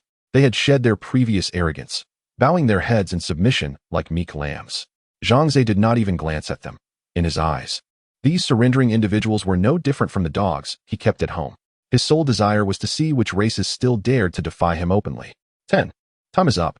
Zhang Ze looked across to see that over 10 races, including the Dragon Clan, remained unwilling to surrender. Excellent. At last, I witness your spirit. Far superior to these spineless dogs. Zhang Ze clapped his hands in praise. But his commendation sounded harsh and laden with the scent of death to the ears of those opposing him. Dark God Bagu, do you see? Annihilate those races before us. Zhang Ze resumed his seat, crossing his legs, and issued orders to the Dark God Bagu. As you command, Master. Bagu responded, casting a cold gaze upon the defiant races, committing them to memory. In the next moment, he vanished from sight. The representatives of those races, knowing the Dark God Bagu had disappeared, understood he must be enacting a massacre upon their kin. They hastily activated their respective communication talismans to relay messages to their races, warning them to remain vigilant against Bagu. Although the messages were conveyed, anxiety still gripped them. Thus, they continued to maintain constant communication with their organizations, eager to remain informed of every unfolding event. Before long, the representative of the giant ape clan heard the anguished screams of their kin. His complexion turned ashen, and he frantically shouted into the communication talisman. What on earth is happening there? Speak to me. Alas, no one answered his desperate inquiries. The screams persisted for approximately 2 minutes before the talisman fell silent, leaving no further sounds to emerge. The scene fell into an eerie silence. Whether among the surrendered or those who remained defiant, all felt a tremor coursing through them, as if shaken by the harrowing cries that had just echoed. Only Zhang Ze sat leisurely, savoring pastries and fruit tea, patiently awaiting the next race to be extinguished. The malevolent deity Bagu did not keep Zhang Ze waiting long. One by one, races were annihilated, and in the blink of an eye, only the Dragon Clan remained, while the others had vanished from existence. The leader of the Dragon Clan began to tremble, suddenly realizing the grave mistake he had made in opposing Zhang Ze. Why had he harbored such unfounded confidence in his race, believing they could stand against this formidable human?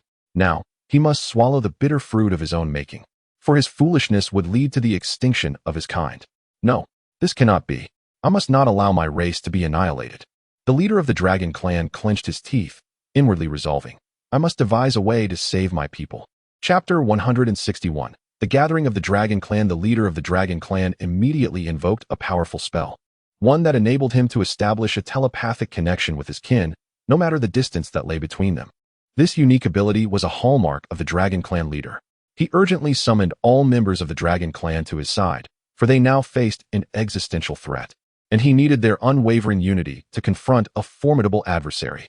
Indeed, the leader's intention was to rally all his kin to stand together against the malevolent god, Bagu. An individual would stand no chance against Bagu, So could it be that hundreds of thousands of dragons would also falter? Although ancient legends proclaim that all aberrant races were birthed by the malevolent god Bagu, this does not imply that he could annihilate every race entirely. The dragon clan ranks among the mightiest races on the continent of the demon realm. With hundreds of thousands of dragons assembled, the leader had faith that they could withstand even Bagu's might. Even if they could not overpower him, achieving a stalemate would be preferable to being systematically obliterated by Bagu. At that moment, the malevolent god Bagu was en route to the dragon clan's stronghold. As the creator of the aberrant races, he possessed an intimate understanding of the habits of these beings. He knew of the dragon's penchant for seclusion within caves and their affinity for collecting shimmering treasures, traits that mirrored his own nature. In the process of creating these races, he unconsciously imbued them with his personal characteristics, resulting in their peculiar habits and whims. As he approached the dragon clan's residence, he discovered it utterly deserted. The signs indicated that the dragons had fled in haste. The food remained warm, the freshly poured tea untouched, and half-eaten morsels lay abandoned. All evidence suggested that they were aware of his impending arrival, prompting their swift exodus. Humph. I wonder how far you think you can escape. A cold smirk graced Bagu's lips as his gaze pierced through vast distances, directly locating the fleeing dragons. Indeed, they were quite swift, having already flown a considerable distance. However, it mattered not. He would inevitably track them down. Bagu remained unperturbed, capable of monitoring the movements of these aberrant races at any time and from any place. No matter where they sought refuge, he would find them. There was no urgency for him, as Zhang Ze had not imposed a strict deadline for the extermination of these races, only that the task be completed. Meanwhile, within Zhang Ze's domain, Long Yu had just finished tidying up when a message suddenly resonated in her mind, an urgent communique from the Dragon Clan leader to all his people. Her expression shifted dramatically as she grasped the gravity of the situation. The leader would not resort to such measures unless faced with a dire crisis. Could it be? Long Yu lifted her gaze towards the direction of the Twin Moon's peak, where the assembly of all races convened, feeling a tumultuous mix of anxiety and concern. The master must have already taken action, and it seems to have proceeded smoothly. However, why are my kin facing a crisis? Is it possible that the master intends to annihilate my race? The more she pondered, the more fear gripped her heart, for she was acutely aware of Zhang Ze's formidable power. Although she was hailed as Zhang Ze's champion, she dared not challenge his authority. Yet, on the other hand, there were her kin. She was indifferent to the fate of the clan leaders, but the thought of her people perishing was unbearable. For among them were her relatives and friends. After much contemplation, Long Yu resolved to first visit Xuanyue Peak to assess the situation and see if she could salvage it. With that thought, she swiftly burst forth from the Lord's Hall, transforming into a black dragon and soaring toward Xuanyue Peak with fervor. As Zhang Ze stood below, he heard the powerful sound of wings flapping overhead, and soon an immense darkness enveloped the entire Xuanyue Peak, akin to a cloud obscuring the sun. Yet, there were no clouds here, prompting the onlookers to gaze upward in astonishment. They beheld hundreds of thousands of giant dragons unfurling their wings above Xuanyue Peak, resembling jet bombers casting a shadow over the mountain. Such a magnificent spectacle was unprecedented, and the crowd gaped in awe. Good heavens, so many dragons! What brings them here? It was evident that the Dragon Clan leader had summoned his subjects, likely fearing for their safety. But what significance did this hold? Could gathering his people here truly avert the massacre by the malevolent god, Bagu? This seemed implausible. Bagu was a merciless deity and would undoubtedly spare no one. This matter no longer concerned us. We had already submitted to this human, and our lives were secured. As for the dragons, they must fend for themselves. The aberrant beings kneeling behind Zhang Ze murmured amongst themselves, their words tinged with skepticism regarding the dragon's future, believing they were merely grasping at straws. Upon witnessing the full assembly of his kin, the Dragon Clan leader felt a surge of confidence, a smile gracing his lips. Thankfully, my master is still alive. This increases our chances. With the combined strength of hundreds of thousands of dragons, I refuse to believe we cannot withstand the might of that malevolent god, Bagu. Zhang Ze maintained a tranquil demeanor, even displaying a hint of derision. To him, the actions of the Dragon Clan leader were futile in the face of absolute power. Even the greatest multitude is but fodder. Suddenly, the figure of the malevolent god Bagu materialized beside Zhang Ze. He bowed and addressed him, Master, aside from the dragons, all other races have been eradicated. What shall be our next step? Should I eliminate the dragons immediately? Zhang Ze raised an eyebrow and replied, Did I not previously command you? Leave none alive, eradicate them all. Understood. Bagu nodded respectfully, then turned his gaze toward the dragon army. a cruel smile curling his lips as he spoke. Will you choose to end your own lives, or shall I take the initiative? What an arrogant fool! The chieftain of the Dragon Clan roared with fury. We, the Dragon Clan, have always held our pride in high regard. We would rather perish standing than live on our knees. Bring forth your threats and assaults. With that, he instantly transformed into a colossal black dragon, soaring into the sky to join his kin, ready to unite against the malevolent deity, Bagu. A scornful expression crossed the face of the vile god Bagu as he declared, "You fools believe that mere numbers can triumph over me? Allow me to enlighten you. When I first forged your kind, I took precautions precisely to thwart your betrayal today. Now, I shall demonstrate to you who your true master is." Chapter 162. The opportunity has been granted to you. Upon hearing the words of the malevolent deity, Bagu, the Dragon Clan tensed in unison, their nerves taut as if facing a formidable adversary. The clan leader, in particular, was steeped in anxiety, for Bagu had previously displayed an overwhelming might that far exceeded his expectations, instilling a deep apprehension regarding the imminent battle's outcome. What manner of attack would this creature employ against us? Would it be a physical assault or a magical onslaught? The clan leader's heart raced, as he had already cast numerous defensive spells upon himself to bolster his resilience. However, to his astonishment, Bagu did not resort to any of the anticipated methods of attack. Instead, he merely uttered an obscure incantation, a language so arcane that even the erudite dragons had never encountered it before. Could it be the ancient tongue of the gods? A wave of dread washed over the clan leader. The ancient tongue possessed a unique magical potency, targeting a specific individual while leaving others unscathed. This knowledge was documented in the Dragon Clan's revered texts. Yet, the ancient scriptures offered no further insights into the peculiarities of this divine language or any additional details. There was no time to wait for him to complete the incantation. It was imperative to thwart him immediately. Resolutely, the clan leader bellowed to his kin behind him, "Attack!" The roar of hundreds of thousands of dragons resonated, an awe-inspiring display of might. The feeble creatures prostrated on the ground trembled in terror at the dragon's thunderous cries, paralyzed with fear. Zhang Ze, covering his ears with both hands, scoffed, "What an incessant cacophony! Back in my homeland, we say, if you can fight, don't waste breath." The Dragon Clan's first offensive against the malevolent deity was a torrent of dragon breath. Multicolored beams of energy erupted from the dragon's mouths, harboring terrifying power capable of penetrating solid rock. Anything standing in their path would be obliterated. With hundreds of thousands of dragon breath beams converging, the sheer force was sufficient to annihilate an island. Regrettably, Bagu remained unfazed by such an assault. He extended a hand, and a crimson light erupted from his palm, expanding into a colossal protective shield that effortlessly absorbed the onslaught of dragon breaths. With a thunderous crash, the dragon breath dissipated, yet Bagu's shield remained intact, leaving him unscathed.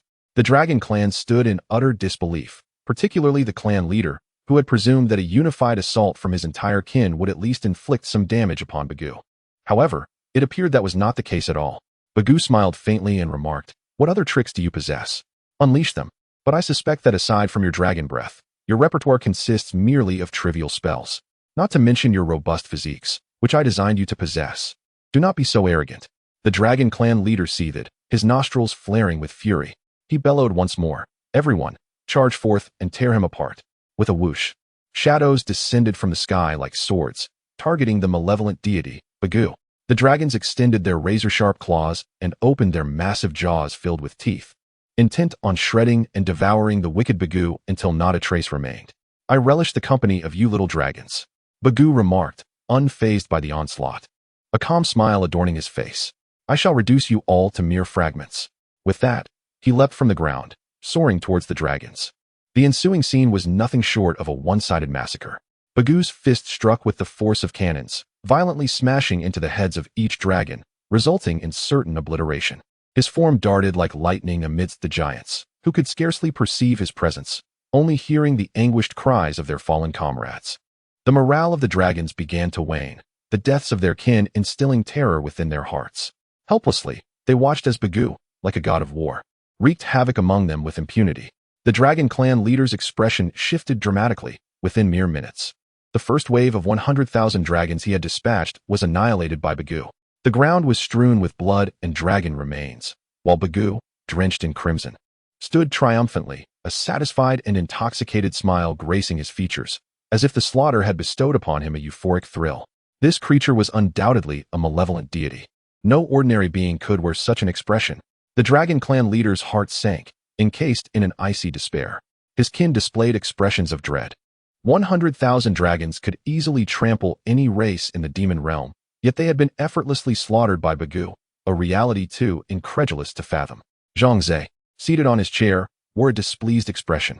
That malevolent deity Bagoo, what a performance he puts on, stealing my thunder.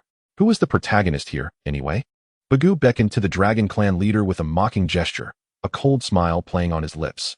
I have yet to tire of this game. How about it? Send another 100,000 dragons my way.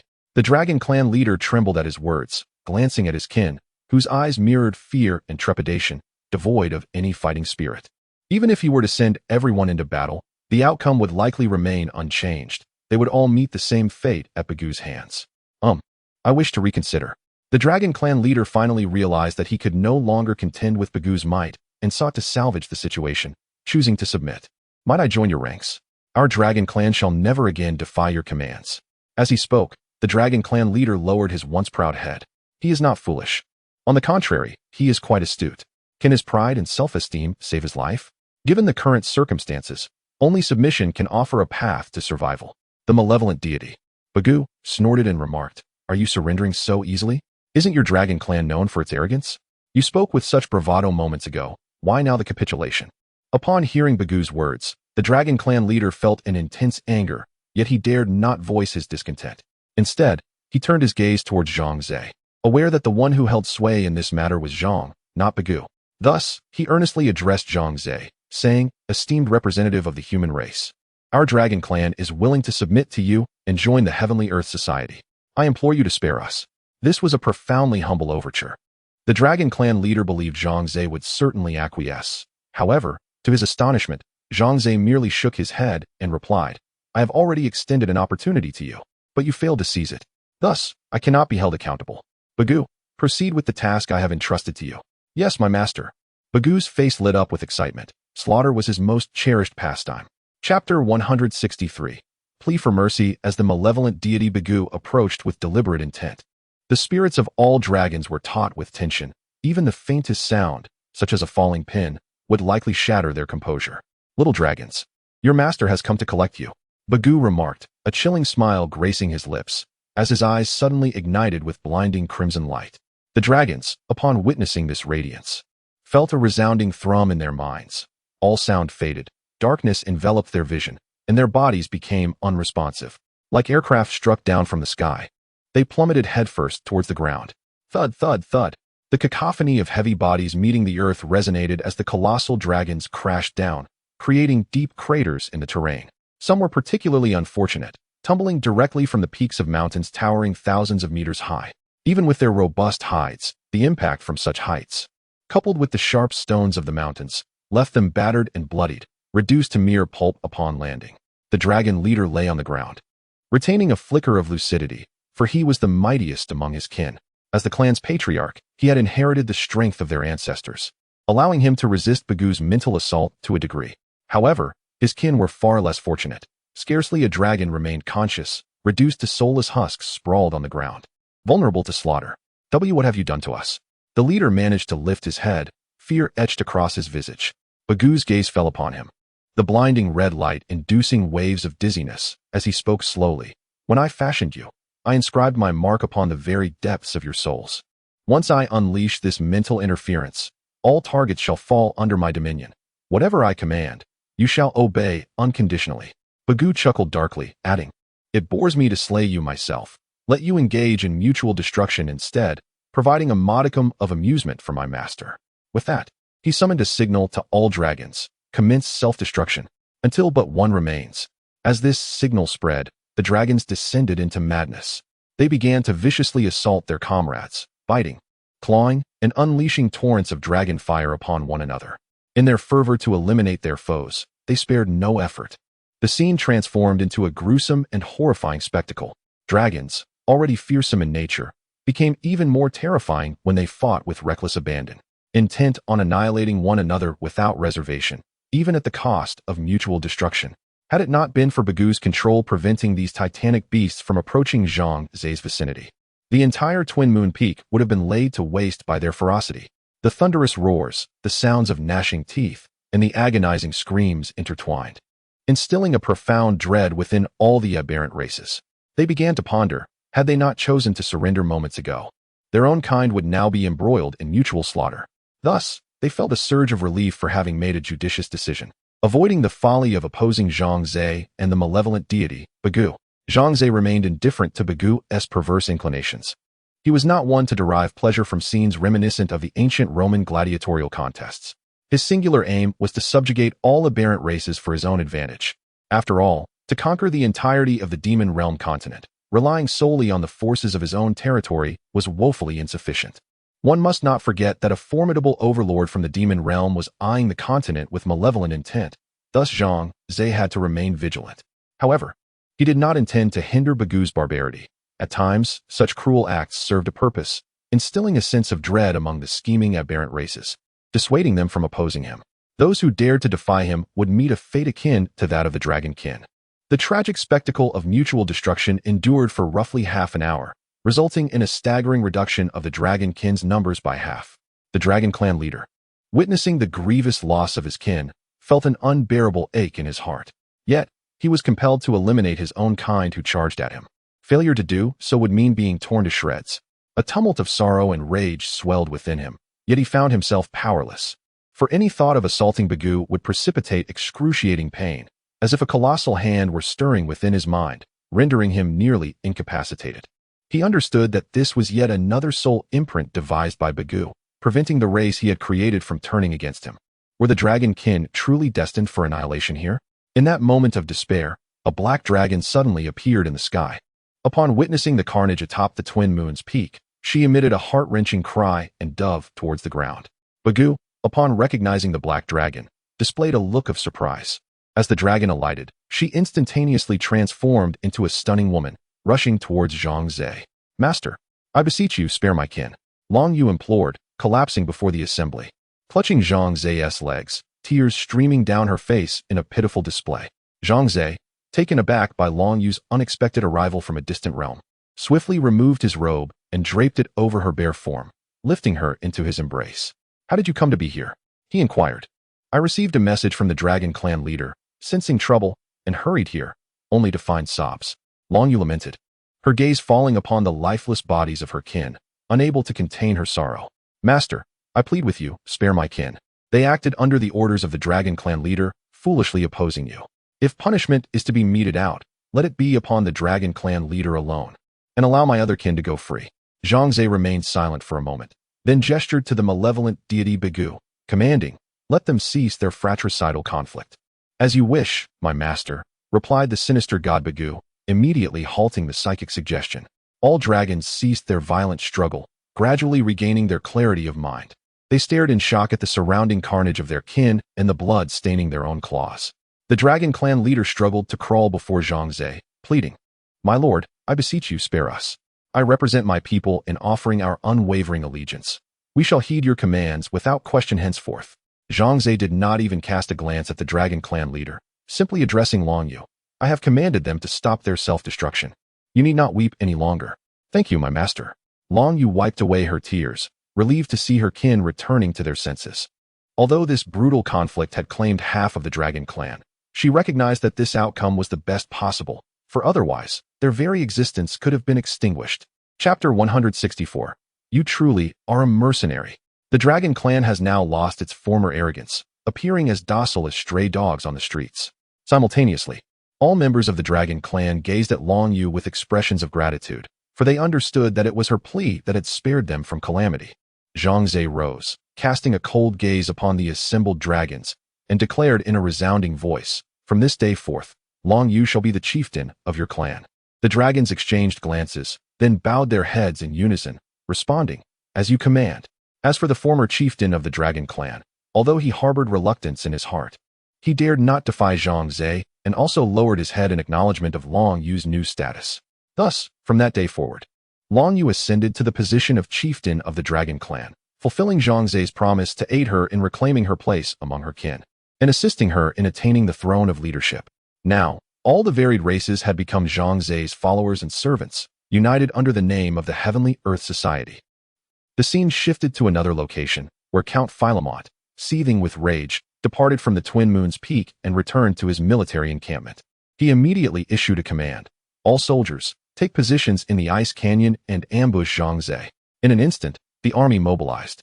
A vast multitude of over 10,000 men marching towards the ice canyon, where they set up their ambush, waiting for Zhang Ze to take the bait. The topography of the ice canyon resembled a narrow corridor, flanked by towering cliffs, with only a small path in the center for passage. This path, barely 10 men wide, stretched for several kilometers, and it would likely take an ordinary person over an hour to traverse its length. Establishing an ambush in such a location, with entrances and exits blocked, meant that escape was nearly impossible without wings.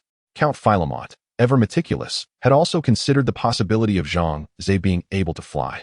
Thus he stationed additional troops above the canyon. These soldiers were archers equipped with highly advanced crossbows, a newly developed weapon that proved effective in combat, particularly against aerial foes, rendering them a formidable threat.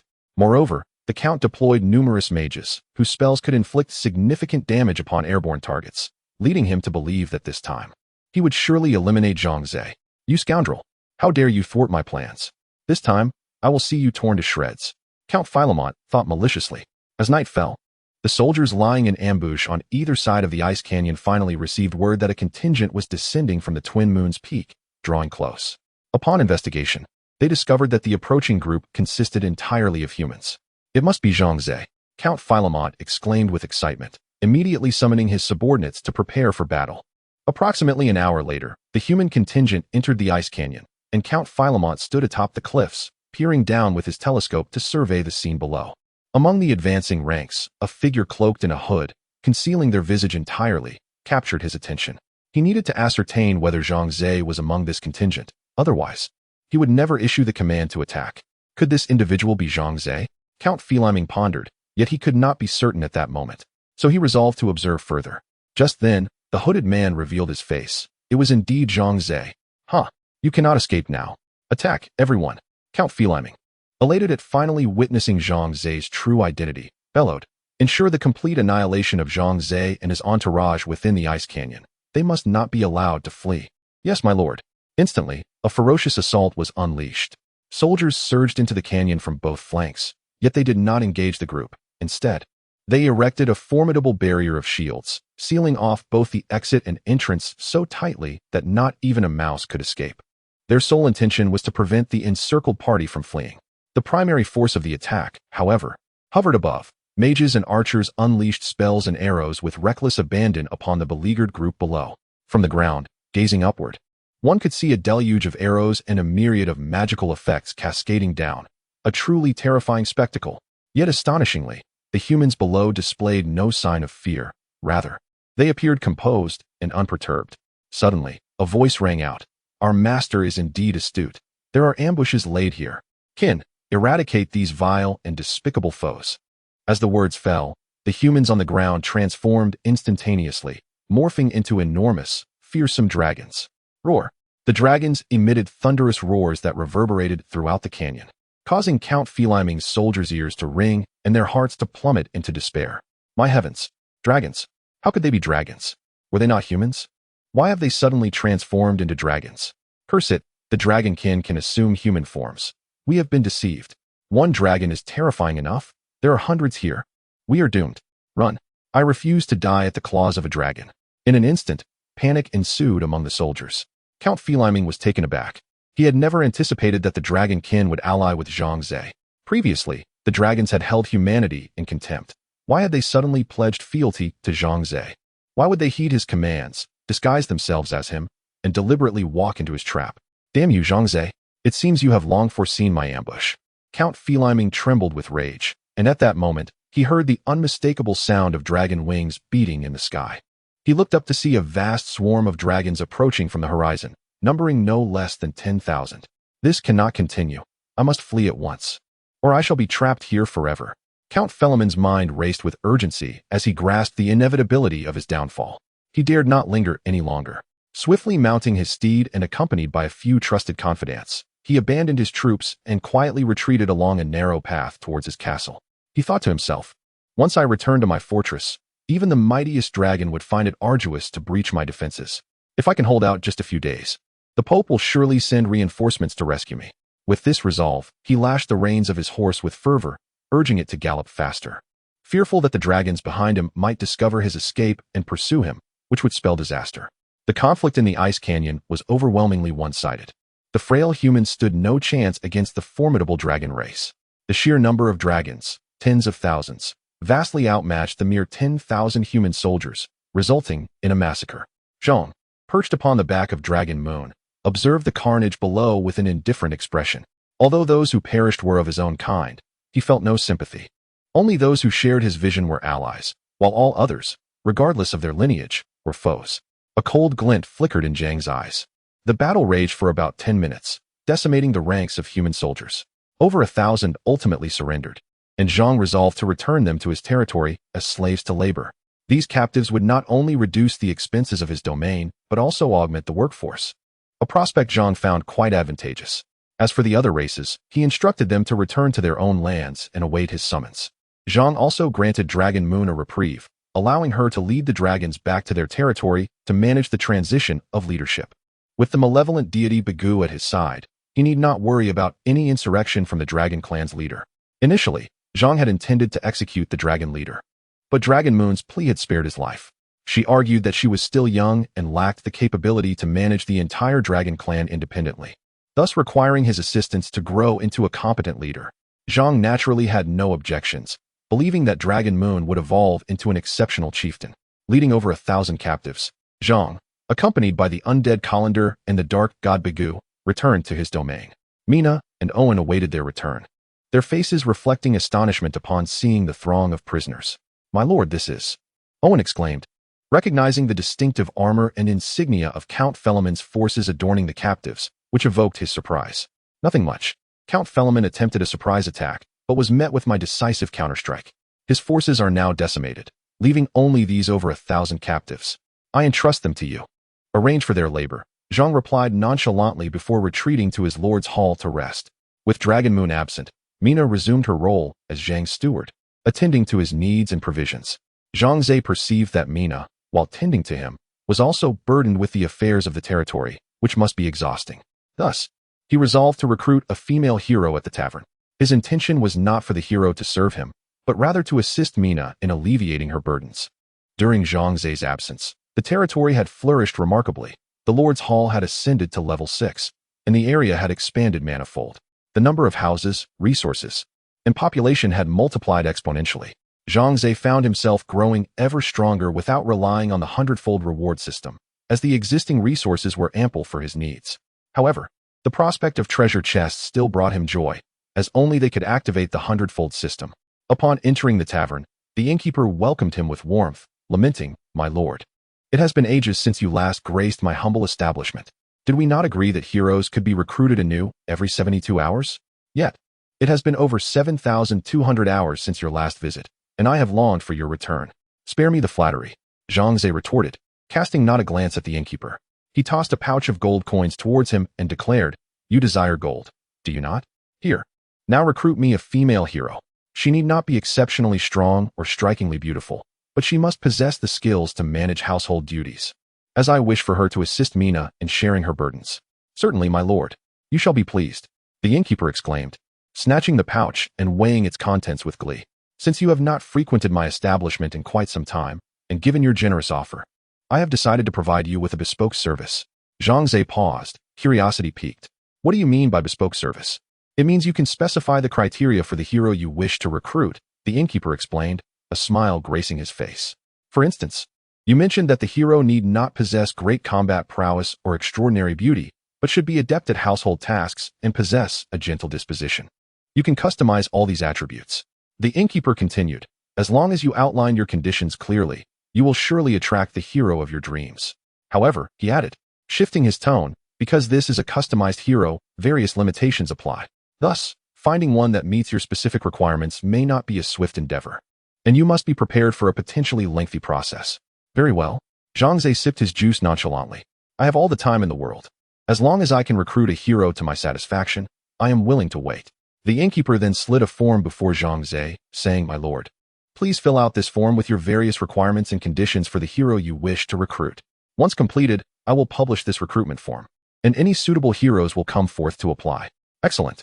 Zhang Ze nodded, picking up a pen and swiftly jotting down his specifications. Once finished, he pushed the form back to the innkeeper and stated, "Proceed with the recruitment as per the specifications on this form." Understood. The bartender chuckled as he picked up the form, casting a glance downwards, only to find his expression abruptly freeze. This. He lifted his gaze to Zhang Ze, perplexed, and inquired, "I distinctly recall you stating that the heroes you wish to recruit need not possess overwhelming combat prowess. Why then have you stipulated a combat power requirement of 100% on this form? Furthermore, it states here that the hero's appearance must also be 100% attractive. Did you not mention earlier that appearance was of no consequence?" Zhang Ze shot the bartender a disdainful look and retorted, "Are you an imbecile? Since this is a personalized service, I naturally seek a female hero who excels in every regard. I cannot afford to squander my money."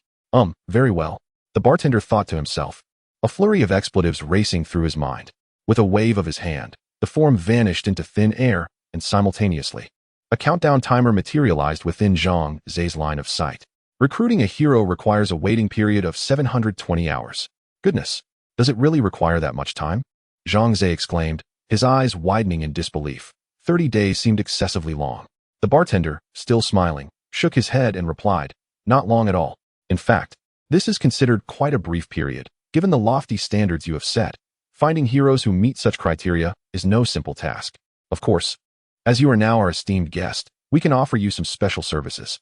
The bartender extended his right hand, rubbing his thumb and forefinger together in a gesture of avarice, and said, "If you are willing to part with a substantial sum, this time frame can indeed be shortened. The more you offer, the quicker the time frame becomes, and you could even recruit the hero of your dreams immediately." Zhang Ze glared at the bartender with contempt and exclaimed, "You truly are a despicable merchant." Chapter 165, The Nine-Tailed Fox. "Ali, thank you for your kind words, my lord." The innkeeper shamelessly smiled as he expressed his gratitude to Zhang Ze.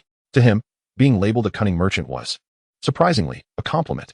Zhang Ze could only shake his head in disbelief. The innkeeper's audacity was astounding. For Zhang Ze, wealth was merely an external possession. He had amassed a fortune exceeding 100 million. Apart from the initial wealth gained through a hundredfold reward, his later riches were the result of gradual development of his territory and profits earned through trade. He owed much of this success to Mina, a young witch with a sharp mind and exceptional business acumen. Under her management, the territory's economy flourished, attracting numerous indigenous factions and peculiar races seeking to exchange their desired resources and goods for vast sums of money. In response to this burgeoning trade, Mina established an open market outside the territory, specifically designed to cater to these trading needs. Currently, the market's daily transaction volume exceeded 1 million. Upon hearing this, Zhang Ze couldn't help but feel fortunate to have discovered such a treasure. Yet, Mina remained modest, declining any rewards from Zhang Ze.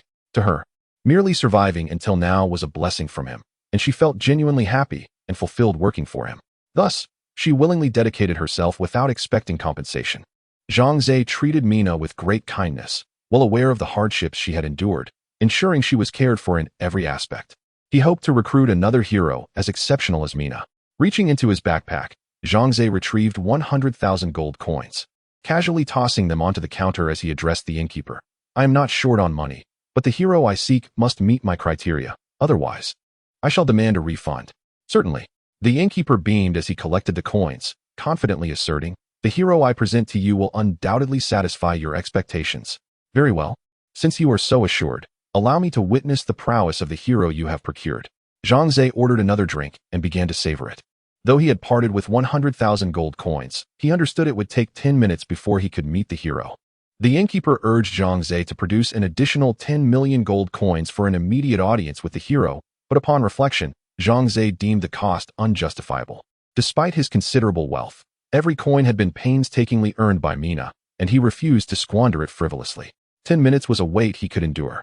After the 10 minutes elapsed, the tavern door swung open, and both Zhang Ze and the innkeeper turned their gaze towards the entrance, where a figure appeared. It was a female hero, adorned with flowing black hair, a striking figure, and breathtaking beauty.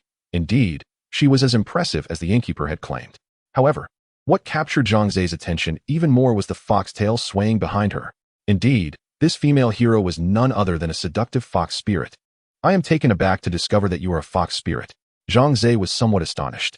He had believed that such creatures resided solely in the mythological tales of his homeland. To his surprise, he encountered a fox spirit in the realm of magic. And she was remarkably beautiful. Ding! Your hero recruitment has been successful. 1 ordinary fox demon hero. Rewards multiplied 100-fold. Please choose. 1. 100 ordinary fox demon heroes. 2. 1 exceptional fox demon hero. Zhang Ze promptly opted for option 2, for he lacked not in numbers, but in talent.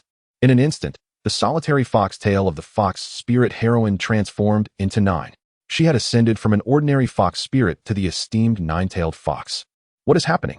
Have I truly attained the rank of a 9-tailed fox? The enchanting heroine's expression mirrored her astonishment, and she then turned her gaze towards Zhang Ze. She was astute and quickly discerned that her transformation was a consequence of his influence. Could it be that this human male possesses a unique ability to elevate my status? Her captivating eyes sparkled as a beguiling smile graced her lips, and she gracefully approached Zhang Ze. My lord, have you summoned me? The 9-tailed fox, Ali, smiled radiantly, her delicate hand resting gently on Zhang Ze's shoulder. Leaning closer to his ear, she whispered enticingly, recruit me as your hero, and you shall not regret it. This was Ali's customary tactic. Being a fox spirit, her skills of seduction were unparalleled. Here, she instinctively employed her charms on Zhang Ze, attempting to subtly ensnare him. Despite Zhang Ze being her recruiter, their relationship bore no master-servant dynamic, as heroes could very well turn against their own lords. Zhang Ze cast a sidelong glance at Ali, a faint smile playing on his lips as he remarked, your name is Ali? Truly a fox spirit, with far too many tricks up your sleeve. With that, he grasped her hand firmly, a cold expression settling on his face as he stated, you do not suppose that I am akin to those lustful men you have ensnared, do you? Bewitched by your beauty, ultimately prostrating myself at your feet? How laughable. Ali's countenance shifted suddenly. She had not anticipated that Zhang Ze would remain unaffected by her allure. However, while surprised, she masked her astonishment with a smile. My lord, you possess a fine sense of humor. How could I possibly employ my charms upon you? I shall rely on you to aid me in growing ever stronger. Listening to Ali's insincere words, Zhang Ze's expression remained unchanged as he calmly replied, in any case, do not attempt to wield your skills upon me. I am your lord. Our relationship is one of collaboration. Your success is intertwined with mine. Do you understand? I understand. Ali finally grasped that this man before her was extraordinary, unlike any of the men she had encountered before, who were easily ensnared by her beauty. Thus, she resolved to set aside her ulterior motives and obediently follow Zhang Ze's commands. Zhang Ze has accepted Ali as his hero, and now he can view her attributes. Hero, Ali quality, exceptional level, 1 experience, 0 10,000 race, fox demon health, 2300 attack, 700 defense, 850 loyalty, 60 skills, enchantment LV1, controls the target's mind, talent, potential LV1, 50 chance to enhance quality. Transformation LV1, transforms into a fox, equipment, silk dress requirements, 1 residential building, 10 food day, 1,000 copper coins day remarks. Originally a lowly fox from the fox demon tribe, she left the fox territory in search of her sister, who had been captured. Indeed, she is a captivating fox spirit. The enchantment she cast on me earlier was quite evident. Zhang Ze shook his head, yet he recognized Ali's immense potential and the vast horizons for her future development, making his expenditure worthwhile. Returning to his lord's hall with Ali, she gazed in astonishment at the opulent decorations and furnishings. The lavishness of this place surpassed even the palaces of the wealthy individuals she had encountered before.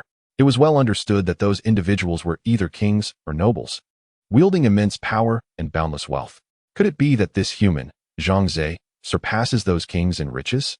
Though she felt a surge of wonder, she dared not inquire further, as Zhang Ze had explicitly stated, do not ask questions unless I divulge the information. Ali could distinctly sense Zhang Ze's wariness towards her, a sentiment she had brought upon herself after attempting to use her enchantment on him during their first encounter. Consequently, she now regretted her actions and sought to atone for her misstep through other means. Confident in her beauty and figure, she resolved to employ these attributes to her advantage. Surely, there must be no man in this world who could resist my allure, she mused with pride. However, the following day, when Long Yu hurriedly returned from the dragon territory, Ali's confidence was shaken, for Long Yu's beauty was on par with her own, and her figure even more exquisite. Chapter 166. The banquet. Long Yu was taken aback by the surprise etched on Ali's face. In just a few short days, another beauty had appeared beside her master. This realization stirred a feeling of discontent within Long Yu. though she could not quite articulate why Li irked her so.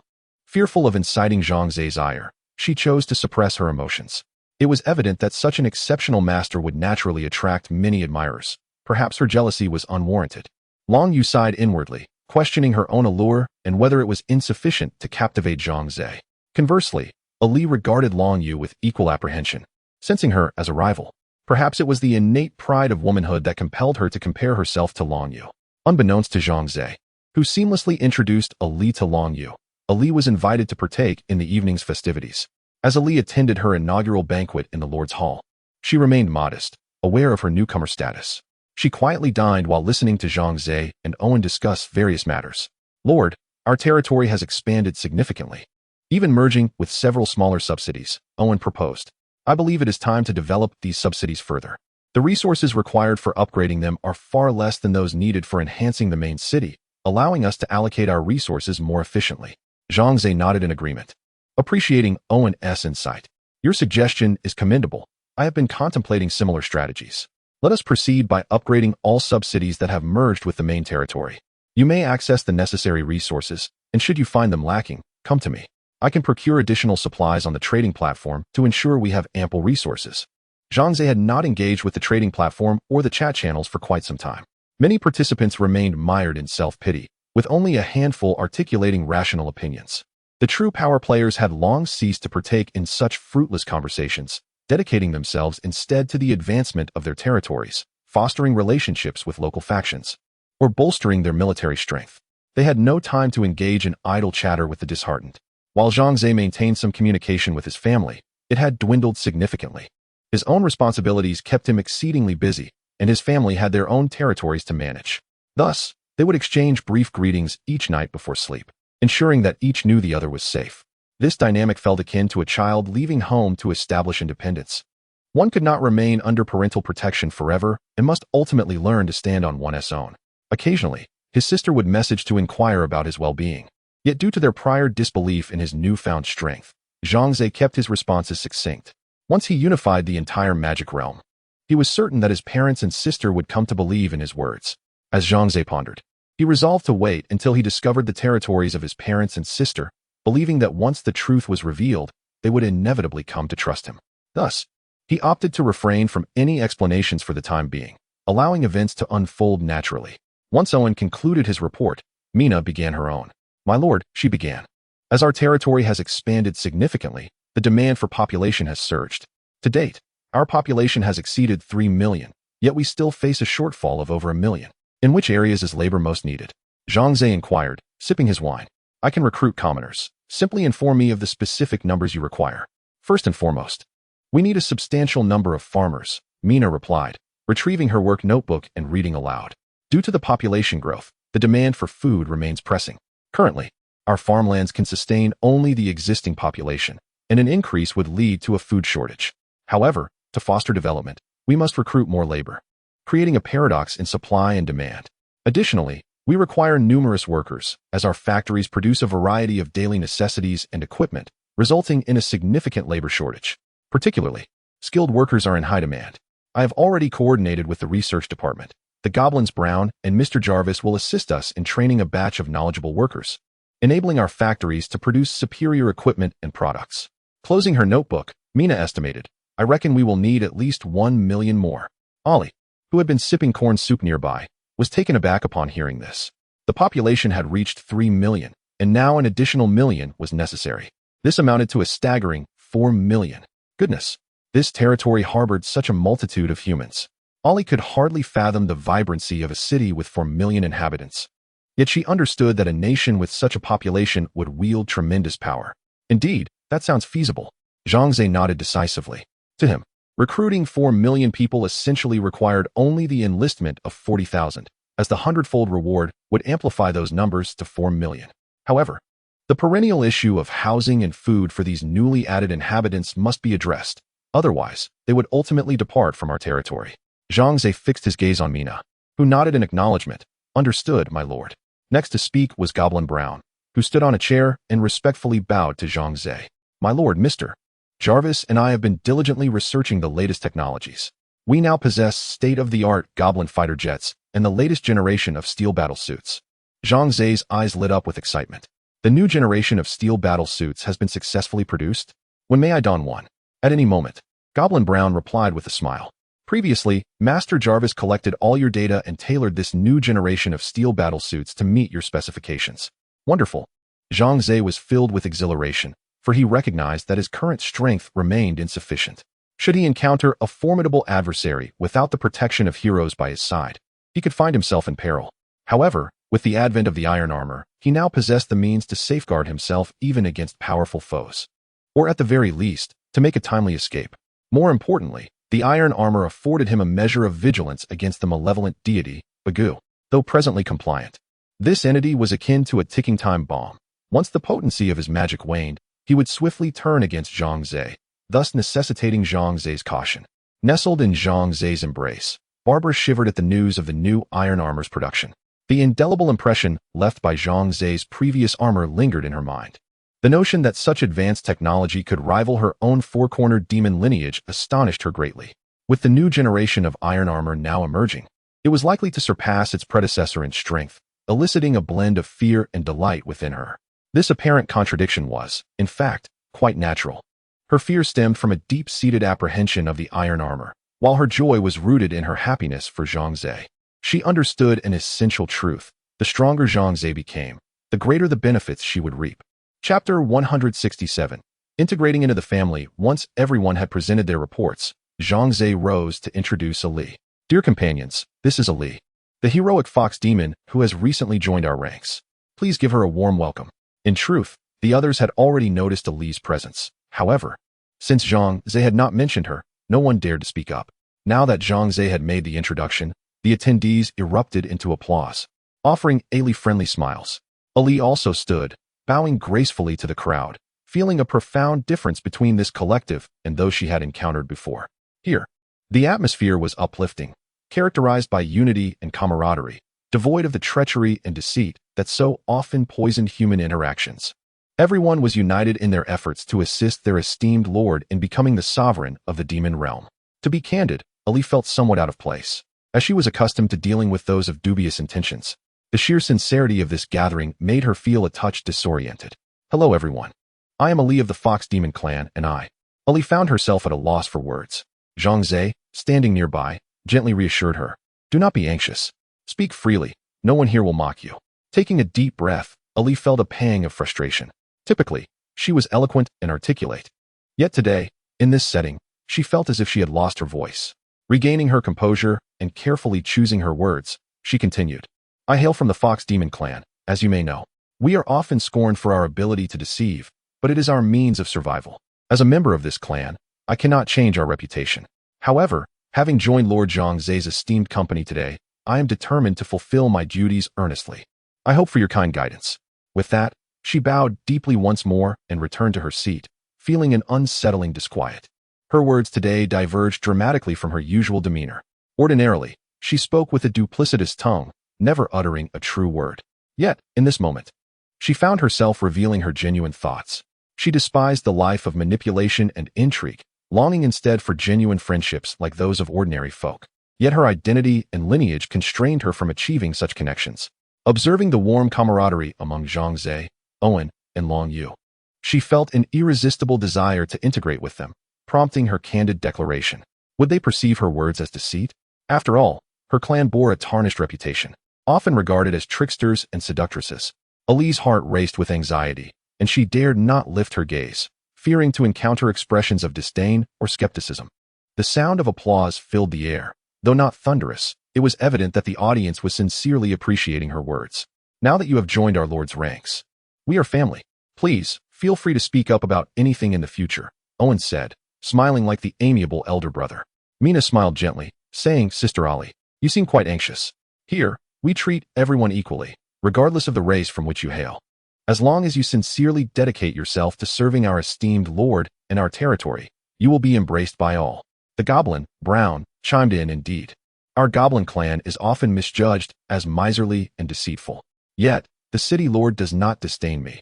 He has entrusted me with the responsibility of technical research, and you too shall find your worth recognized. We are all outcasts, creations of the malevolent god Bagu, and our virtues are of little difference.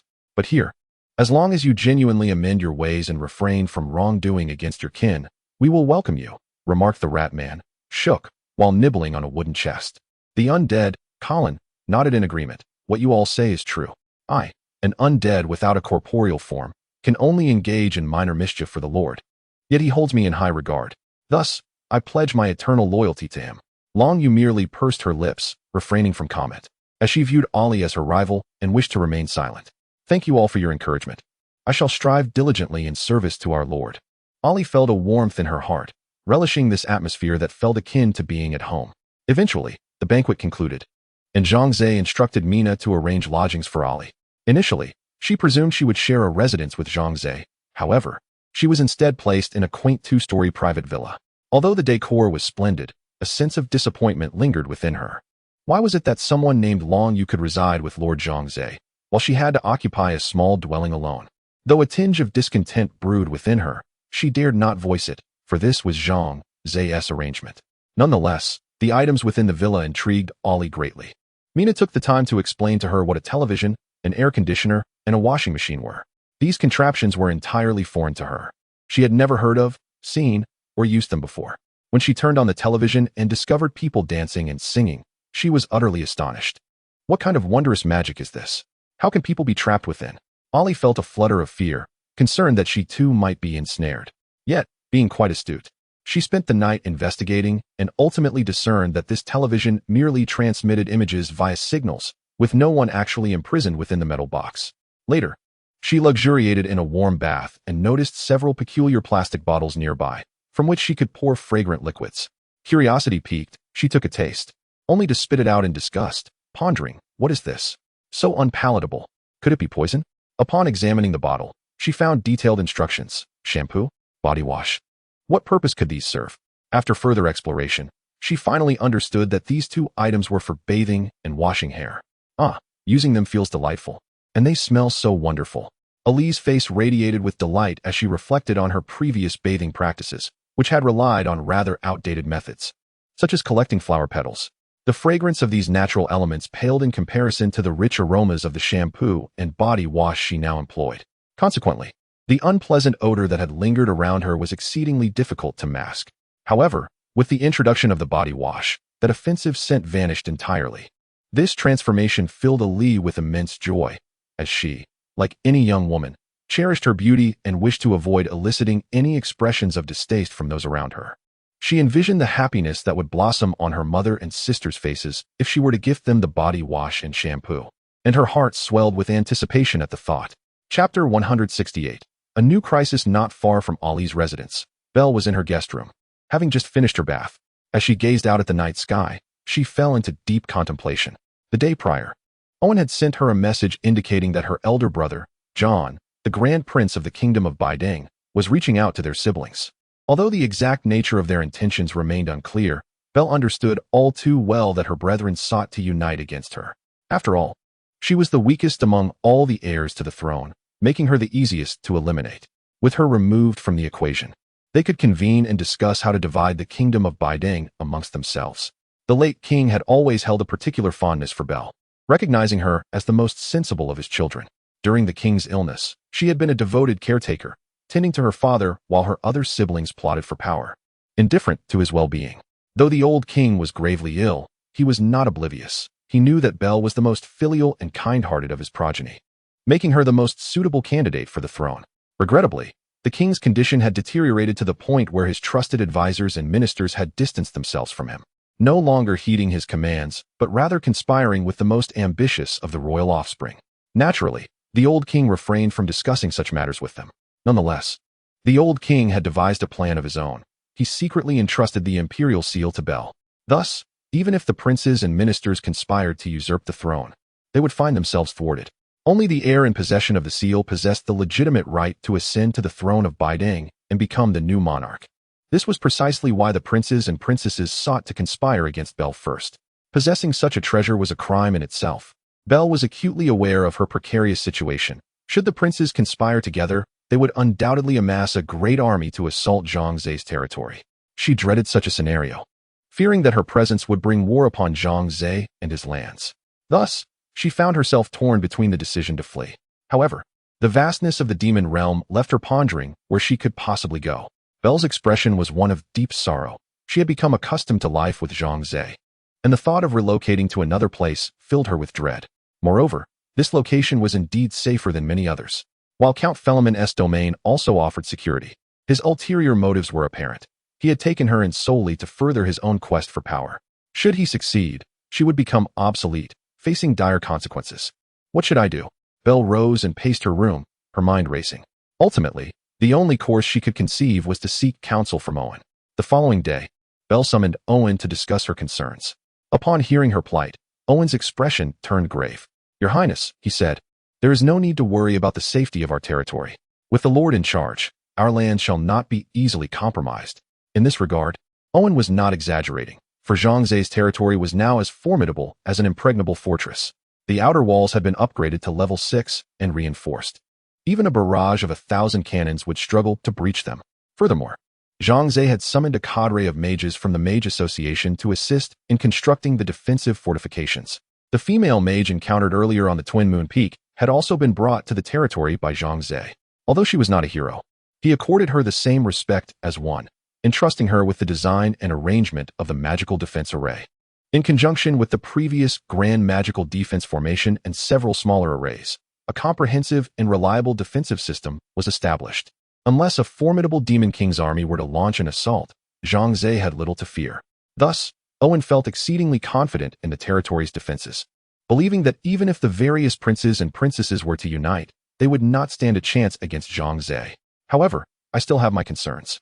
Lair pursed her lips and remarked, "Do not forget, my elder brother, second brother, and sister all possess formidable forces backing them. Nearly half of the Biden Kingdom is under their control. The imperial seal I possess is of little significance, for I lack the strength to confront them." Owen shook his head, saying, "Your Highness, do not fret. I will consult with the Lord to assist you in ascending to the throne of the Biden Kingdom." "Really?" A look of surprise illuminated Lair's face, but soon her expression settled back to calm as she shook her head, saying, "Zhang Ze will not agree. I have been so willful, showing him no kindness, and I am of no use, merely a princess's title, which is essentially a burden." "Your Highness, do not think that way," Owen quickly replied. "The Lord is not that sort of person.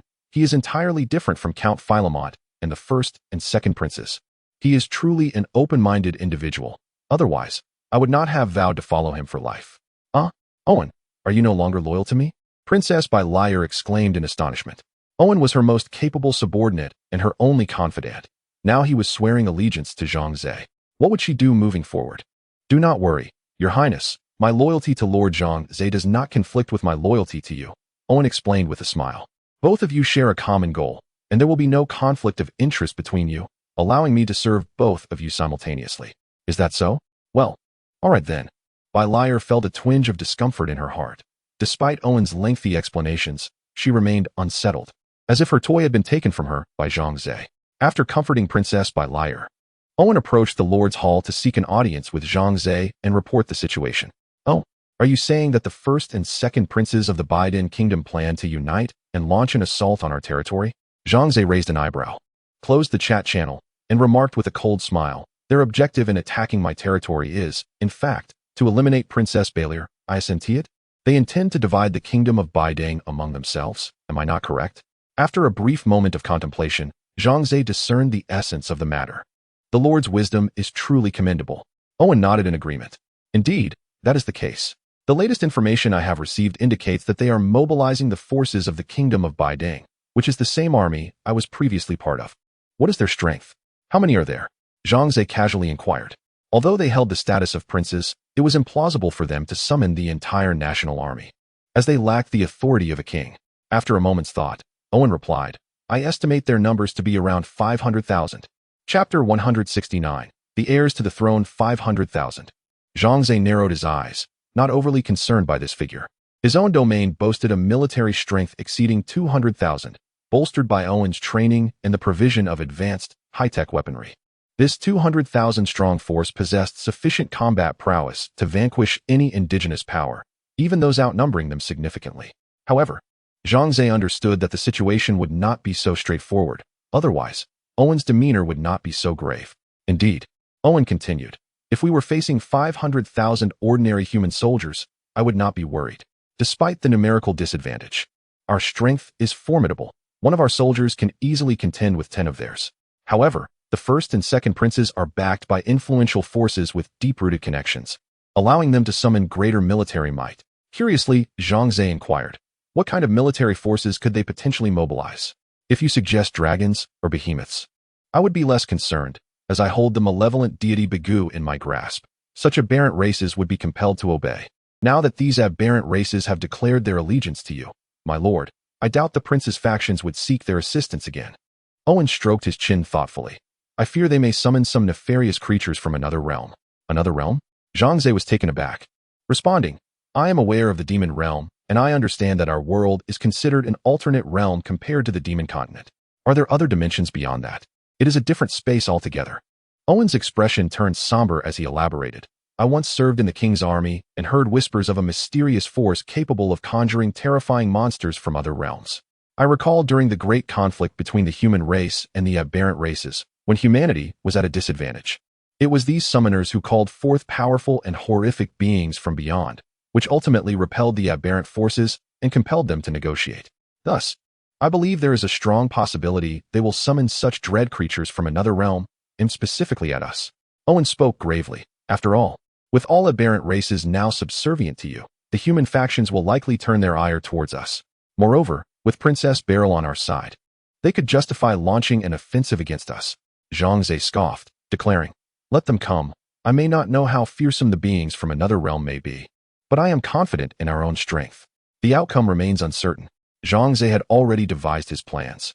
If he aspired to dominate the entire demon continent, he must systematically eradicate the indigenous powers, lest they become stumbling blocks.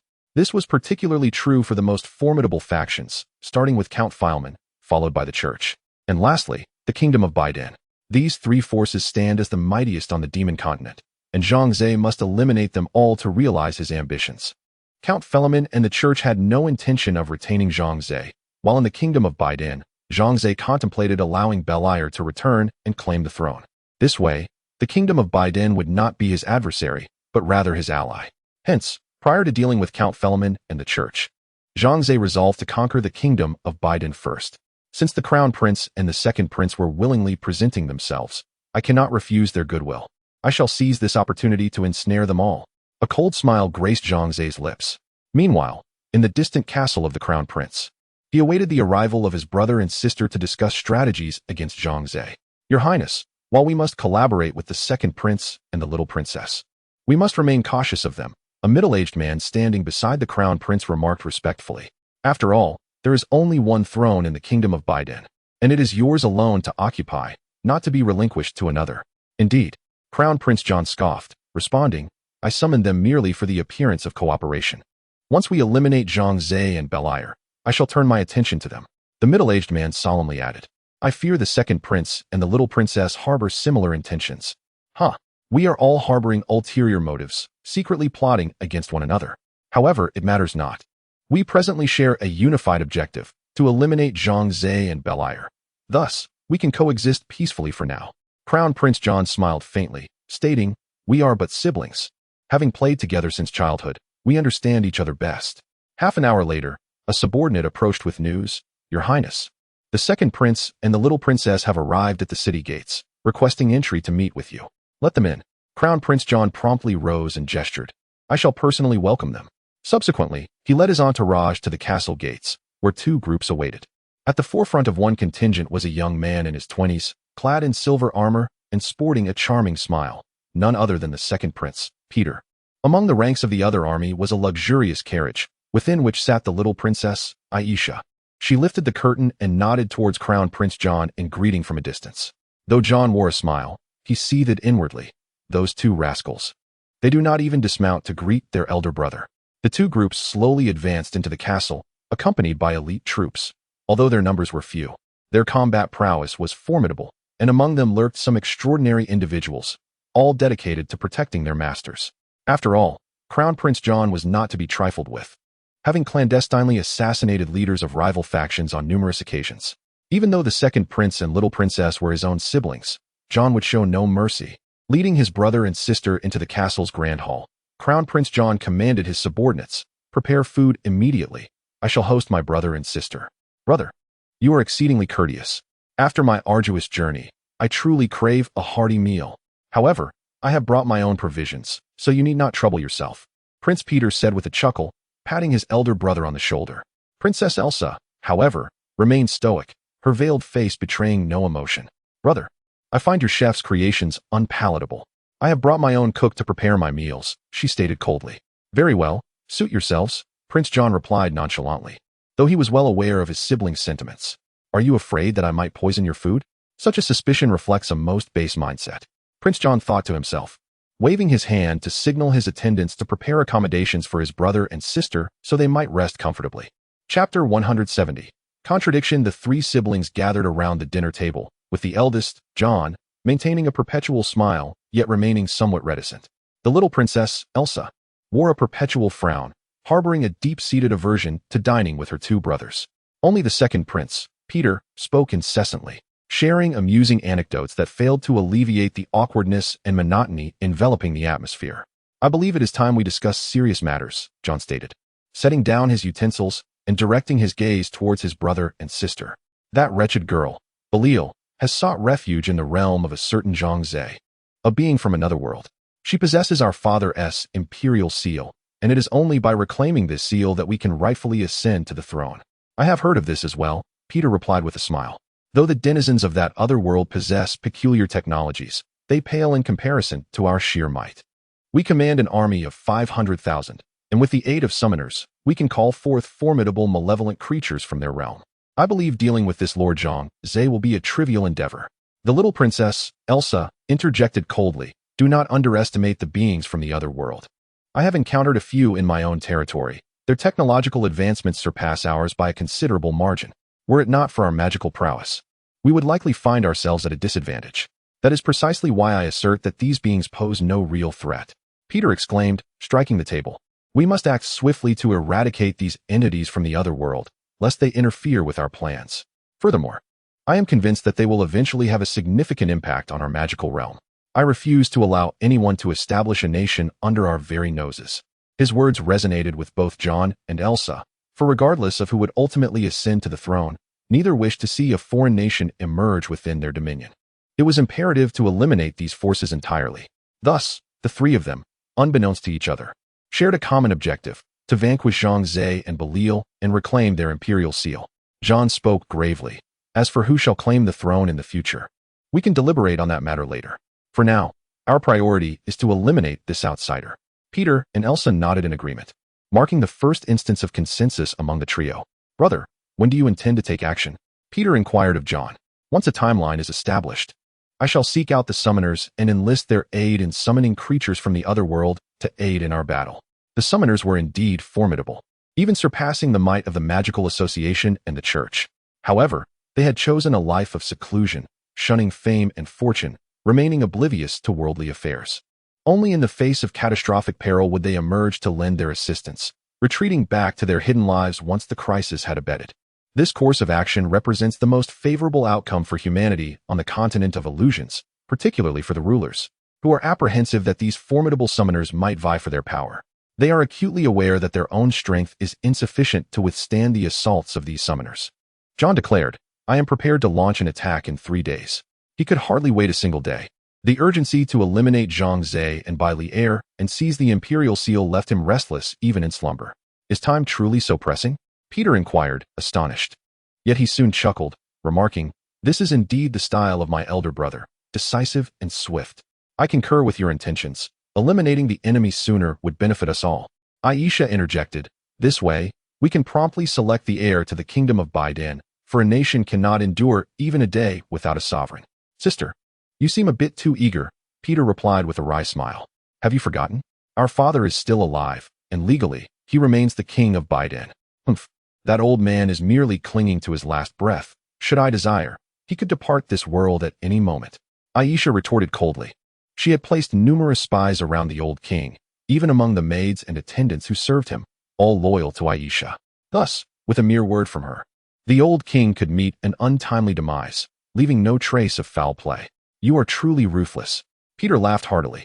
I recall that our father favored you most in his youth, yet it is you who harbors the deepest malice against him. What an irony.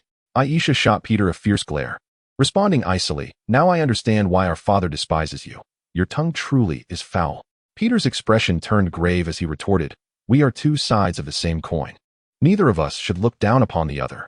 "Enough," John interjected, clearing his throat to quell the dispute between Peter and Aisha. "In the span of a single meal, you two have already begun to quarrel. How shall we cooperate to confront Zhang Ze and buy lair?" Peter disdainfully replied, "Brother, do not fret. I alone can handle the territories of Zhang Ze and buy lair. Just entrust me with the military authority, and I assure you that within a day, I will raise their lands to the ground and capture by lair, reclaiming the imperial seal." John and Aisha were unequivocally opposed. They could not entrust their military power to Peter. Should he betray them at a critical moment, they would find themselves powerless to restrain him. Thus, John promptly rejected Peter's proposal, stating, "As siblings, we must unite to confront our adversaries. As the elder brother, how could I allow you to face such peril alone?" Aisha echoed, "Brother is right. We will not let you face this danger by yourself. Second brother, we must share both hardships and blessings. You truly are my dear brother and sister." Peter feigned a sigh, yet internally he scoffed at the notion of sharing burdens and fortunes. "I perceive that you have no intention of sharing the benefits with me. Rather, you wish to eliminate me." At the dining table, the three individuals wore insincere smiles as they raised their glasses in a toast, simultaneously cursing one another to demise while uttering disingenuous pleasantries. The following morning, Peter departed from John's castle, making his way to the misty mountains where the summoners resided in seclusion, seeking their assistance. Meanwhile, in a laboratory, Zhang Ze was trying on the latest generation of iron armor crafted by Jarvis and the Goblin Brown. "My lord," the Goblin Brown said, rubbing his hands together with excitement. "This iron armor has been meticulously designed by Master Jarvis, tailored to your physical specifications and incorporating your previous suggestions. I am confident that you will be exceedingly pleased once you don it." Chapter 171. The new iron armor. Zhang Ze's first iron armor was acquired through the hundredfold reward system, yet it was merely an initial model, significantly lacking in performance across various aspects. The sole advantage it conferred upon Zhang Ze was the presence of Jarvis, the supercomputer steward within it, which afforded him the opportunity to obtain a more advanced suit of armor. Nonetheless, Jarvis, being an artificial intelligence, fell short when compared to the genius of Iron Man, Tony Stark. Hence, the armor he designed lacked a certain spark. In simpler terms, it was merely a machine constructed from technology, yet thus far, it remained the finest iron armor Zhang Ze could access. This Mark II iron armor was power-packed, capable of near supersonic flight, and adorned with an array of weaponry, including 6 laser cannons and 2 laser cutting blades, alongside a plasma shield that could sustain usage for 30 minutes. "I believe these features will sufficiently meet your needs, Master," Jarvis stated in a monotone voice. "Of course, this is not the most advanced suit. I am currently designing the latest model. However, I require your feedback after you test this suit, so I can refine the design based on your insights." "So you consider me a guinea pig," Zhang Ze chuckled, albeit without disdain, for he understood that Jarvis was indeed working for him. The better the iron armor was designed, the more advantageous it would be for Zhang Ze. Upon entering the iron armor, he found it remarkably comfortable, lighter and more agile than the first generation, and the joints exhibited greater flexibility, providing a more liberated sensation. Simultaneously, the computer control panel had been improved, featuring a more streamlined interface that enhanced usability. Testing power systems. All systems normal. Testing weapon systems. All systems normal. As the iron armor initiated a self-diagnostic, confirming no issues, Jarvis's voice resonated in Zhang Ze's ear. "Master, the new model of iron armor is ready for your trial." "Excellent." Zhang Ze nodded and stepped out of the laboratory, emerging into the open space where Owen, Mina, and others stood, eagerly observing his trial of the iron armor. "Let me first test its power system to see how far and how fast I can fly." With a focused thought, the suit's limbs erupted in flames, lifting his body gently off the ground and ascending into the sky. Then, before the onlookers, the iron armor transformed into a streak of light racing towards the horizon. "I require more sustained power. In the face of formidable foes, I must be able to prolong my engagement, thereby increasing my chances of victory. Even if I cannot overpower them, I must be able to escape, evading pursuit. Thus, the power must be formidable." With this resolve, Zhang Ze commenced a high-load test of the new model's power, elevating himself to an altitude of 3,000 meters, where he encountered virtually no obstructions. Even the highest mountains rarely reach such altitudes. If they did, Zhang Ze would undoubtedly detect them in time, aided by his steel armor to evade any threats. Thus, his primary objective now is singular: to soar ever forward, flying as far and as swiftly as possible. Whoosh! The steel armor glided through the sky at an astonishing velocity, now so rapid that a mere mortals I could scarcely perceive it. Yet, Zhang Ze felt a twinge of dissatisfaction. He had witnessed the speed of the malevolent deity, Bagu, which surpassed his own armor by tenfold or more. My aspiration is to engage in battle with beings of Bagu's caliber. Even if I cannot conquer them, I must at least be their equal, lest I become mere prey. Vulnerable and at their mercy. With a furrowed brow, Zhang Ze called upon Jarvis. Master, how may I serve you? Jarvis inquired. Jarvis, the speed of the steel armor is still insufficient. You must enhance its velocity by another factor of 2. While theoretically feasible, we are lacking numerous essential materials. Many properties of the required components exist solely in theoretical design, and we have yet to discover them in reality, Jarvis elucidated. My understanding of the environment in the demon realm is limited, and my data collection is incomplete. I am unaware of the elements and materials present in this land. Should someone provide me with comprehensive data, I believe I could design a suit with superior performance and greater power. You require information on elemental materials from the demon realm. Very well, I will arrange for a team to gather it. Zhang Ze contemplated briefly before responding. Previously, he may not have possessed such capabilities. But now he could command the various races to assist him in his quest for knowledge. Particularly, the dog-headed miners, the rat folk, and those who frequently interacted with stones, wood, and other materials underground would surely possess detailed insights. After flying for over an hour, Zhang Ze checked the energy consumption of the armor. Approximately 37% remained, indicating that the energy expenditure during flight was substantial. Jarvis, you must further regulate the energy consumption of the steel armor, striving for efficiency. After all, in the heat of battle, we will have no time to replenish its energy, and our enemies will not afford us such opportunities. As he pondered, he continued, moreover, it would be prudent to design a mechanism within the armor that allows it to self-replenish its energy, ensuring it can sustain itself once its reserves are depleted, thus enhancing its endurance. I have duly noted your feedback, Jarvis replied languidly. All the concerns you raised will be addressed in the new model of the steel armor. Excellent. Zhang Ze nodded. Jarvis proved to be a reliable companion. Even Iron Man Stark held Jarvis in high esteem, and Zhang Ze felt similarly assured. When the energy of the steel armor dwindled to 10%, Zhang Ze began his return journey. For he knew that insufficient energy would hinder his ability to reach his domain. The total flight duration amounted to 2 hours, 47 minutes, and 28 seconds. We traversed a distance of 190,000 kilometers, achieving a maximum speed of 700 kilometers per hour. The overall operation of the steel armor was remarkably stable, with no anomalies detected. Listening to Jarvis's report, Zhang Ze felt quite pleased with the test results, as they represented a significant enhancement over the performance of the initial generation of the steel armor. Improvements had also been made to address the issue of ice formation during high-altitude flights. Due to insufficient energy, Zhang Ze opted for a steady flight on the return journey, which resulted in a slightly extended duration, taking approximately half an hour to return to his domain. Chapter 172. The audacity to capture my woman. As Zhang Ze returned to his domain, he received news that Mina's mother had unexpectedly returned. Mina's mother? What could her intentions be? Zhang Ze was taken aback. This woman had once insisted on departing, and while he had not been particularly concerned at the time, it had nonetheless left a lingering discomfort in his heart. However, considering her status as Mina's mother, Zhang Ze chose to extend a modicum of courtesy, nodding and saying, "Let her in. Mina must be eager to see her." It had been over a year since the mother and daughter had last parted, and Zhang Ze hoped for their reunion. Naturally, Zhang Ze did not take the initiative to greet Mina's mother. His position as the Lord dictated that not just anyone could approach him, nor did he feel inclined to personally welcome someone for whom he harbored little affection. Mina, upon hearing Zhang Ze's consent for her mother to enter, felt a surge of joy. After expressing her gratitude to Zhang Ze, she hurried out of the research room.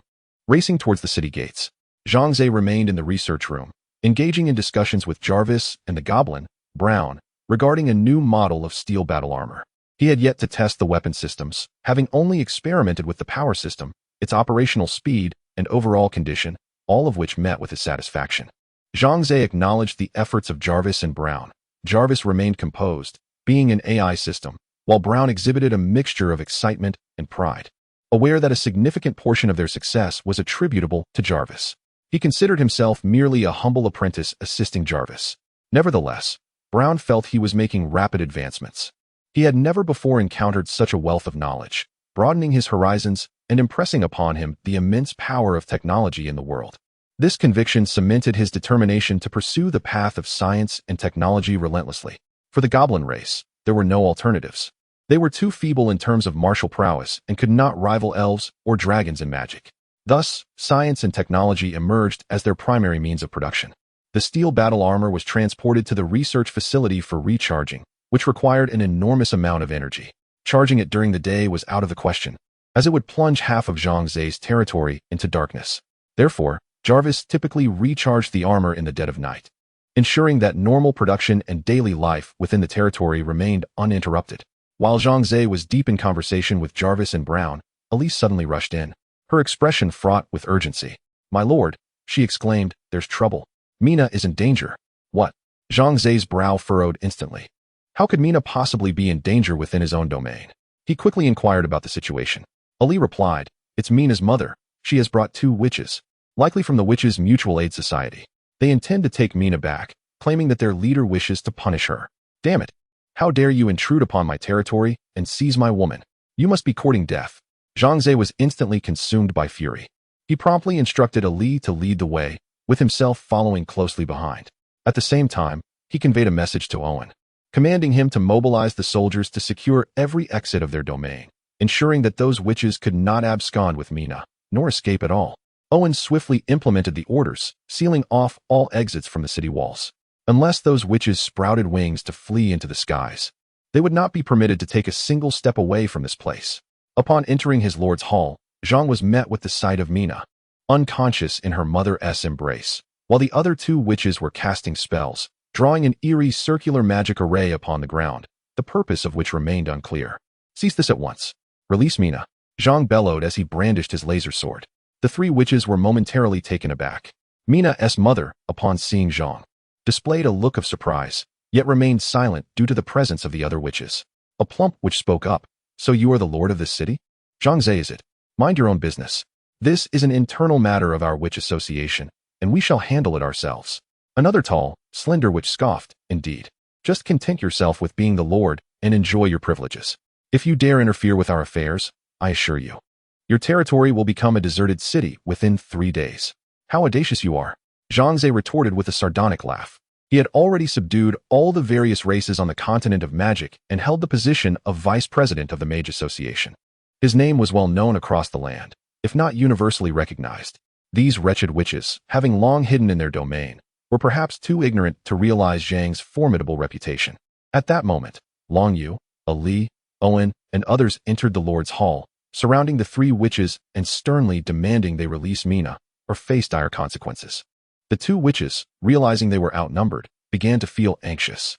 As intermediate witches, they could not guarantee their safety in a confrontation against such a multitude. "We are outnumbered. We cannot afford to engage them directly," the tall witch advised her plump companion and Mina's mother. "Let us retreat to the Witch Association and leave this rebellious one to the president. Our task will be complete, and there is no need to entangle ourselves further with these individuals." "Yes, safety first. We should leave," the stout witch nodded in agreement. While Mina's mother wore a pained expression but dared not voice her thoughts. Unbeknownst to them, upon returning to the Witch Association, Mina's mother reported the situation to the president. Upon learning that Mina had refused to return, the president erupted in fury, commanding the plump and slender witches to accompany Mina's mother in capturing Mina and ensuring she faced severe punishment. Mina's mother implored on numerous occasions, yet her pleas yielded no results. Ultimately, the president of the Witch Association issued a stern warning to Mina's mother. Should she continue to interfere, she too would face consequences. This left Mina's mother silenced, paralyzed by fear. However, her maternal instincts could not allow her to abandon her daughter, and thus she persistently sought a solution. Yet, as an ordinary low-ranking witch, devoid of power and influence, she occupied the lowest echelons within the Witch Association. How could she possibly contend with the formidable authority of the association's president? In her desperation, She found herself compelled to accompany the plump and slender witches to Zhang Ze's territory, intending to take action against her daughter. Earlier, when she witnessed Zhang Ze charging in to thwart their attempts to abduct her daughter, her heart swelled with joy, for she believed that only Zhang Ze possessed the power to rescue her beloved child. Chapter 173. The weak and Longyue Zhang Ze observed 2 witches fervently casting spells, their magic circle pulsating rhythmically beneath them, reminiscent of a breath. A sudden realization struck him. Were they attempting to activate a teleportation array? Alarmed, he swiftly commanded, "Stop them. They intend to flee." Beside him, Owen drew his sword from his waist, charging forward with a fierce shout. Long Yue's eyes transformed into a striking golden hue as she extended her palms, a terrifying magical storm coalescing within her grasp. Ali, initially poised to intervene, hesitated upon seeing Long Yue and Owen advance, recognizing that her strengths lay not in combat, but in the art of seduction. Barbara leaped onto a table, meowing frantically at the two witches, driven by a desire to assist. Fermina had treated her kindly, often indulging her with scratches and baths. However, trapped in her feline form, her efforts seemed futile. The two witches, sensing the imminent threat from Owen and Long Yue, began to panic. The plump witch shouted to Mina's mother, "What are you waiting for? Quickly obstruct them. The teleportation array is nearly complete." Mina's mother bit her lip, torn by conflicting emotions. Reluctant to aid the witches in capturing her daughter, yet fearful of defying the witches' mutual aid society, she found herself in a quandary as Owen approached her. "You wretched, malicious woman. How dare you assist outsiders in harming your own daughter? The Lord should have executed you long ago." Owen's words pierced through her, leaving Mina's mother engulfed in shame, acknowledging the truth in his accusations, rendered speechless by her own guilt. Owen forcefully pushed Mina's mother aside, his voice a thunderous accusation. "If it weren't for your connection to Mina, I would have slain you with a single strike." Falling to the ground, Mina's mother wept, tears streaking her face as she grappled with her shame and conflicted loyalties, uncertain of her next course of action. "Fool, you can't even fend off a mere warrior. Utterly useless."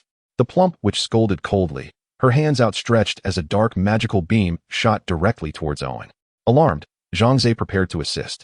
But Long Yue swiftly positioned herself in front of Owen, her magical storm colliding with the witch's dark beam. A resounding explosion ensued, the violent clash resulting in widespread devastation within the Lord's Hall. In that instant, the furnishings and decor were shattered, yet Zhang Ze felt no sorrow for the loss. His primary concern was the safety of his subordinates. Objects could be replaced, but if lives were lost, they could not be revived. Anxious, he breathed a sigh of relief when the smoke cleared, revealing Long Yue and Owen unharmed. In the realm of the magic domain, magic remained the most formidable force. I must confer with Jarvis at the earliest opportunity to have him thoroughly analyze the magic of this world. Ideally, I would like my iron armor to withstand magical attacks, and perhaps even wield magic itself. Zhang Ze mused with fervor. Such matters are not beyond reach. In the realm of science, all is possible. The notion of impossibility merely stems from the absence of a rational solution within scientific inquiry. In ancient times, humanity could scarcely conceive the world we inhabit today, where automobiles traverse autonomously and telecommunication spans vast distances.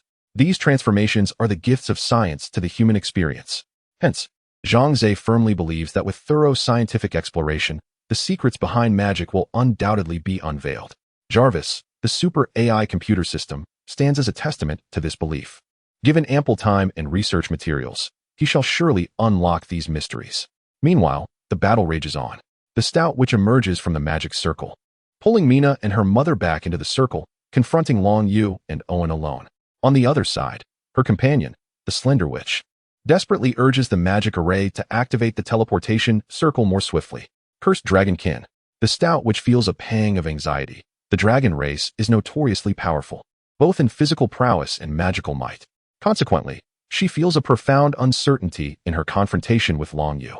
However, she suddenly notices Long Yue gasping for breath, raising her suspicions. How could this dragon woman appear so weak after casting but a single spell? What could be the cause of this? Owen casts a worried glance at Long Yue, inquiring, "What troubles you? Are you unwell?" Zhang Ze approaches Long Yue, his voice low with concern. "Did you perhaps overexert yourself? Have you exhausted your stamina?"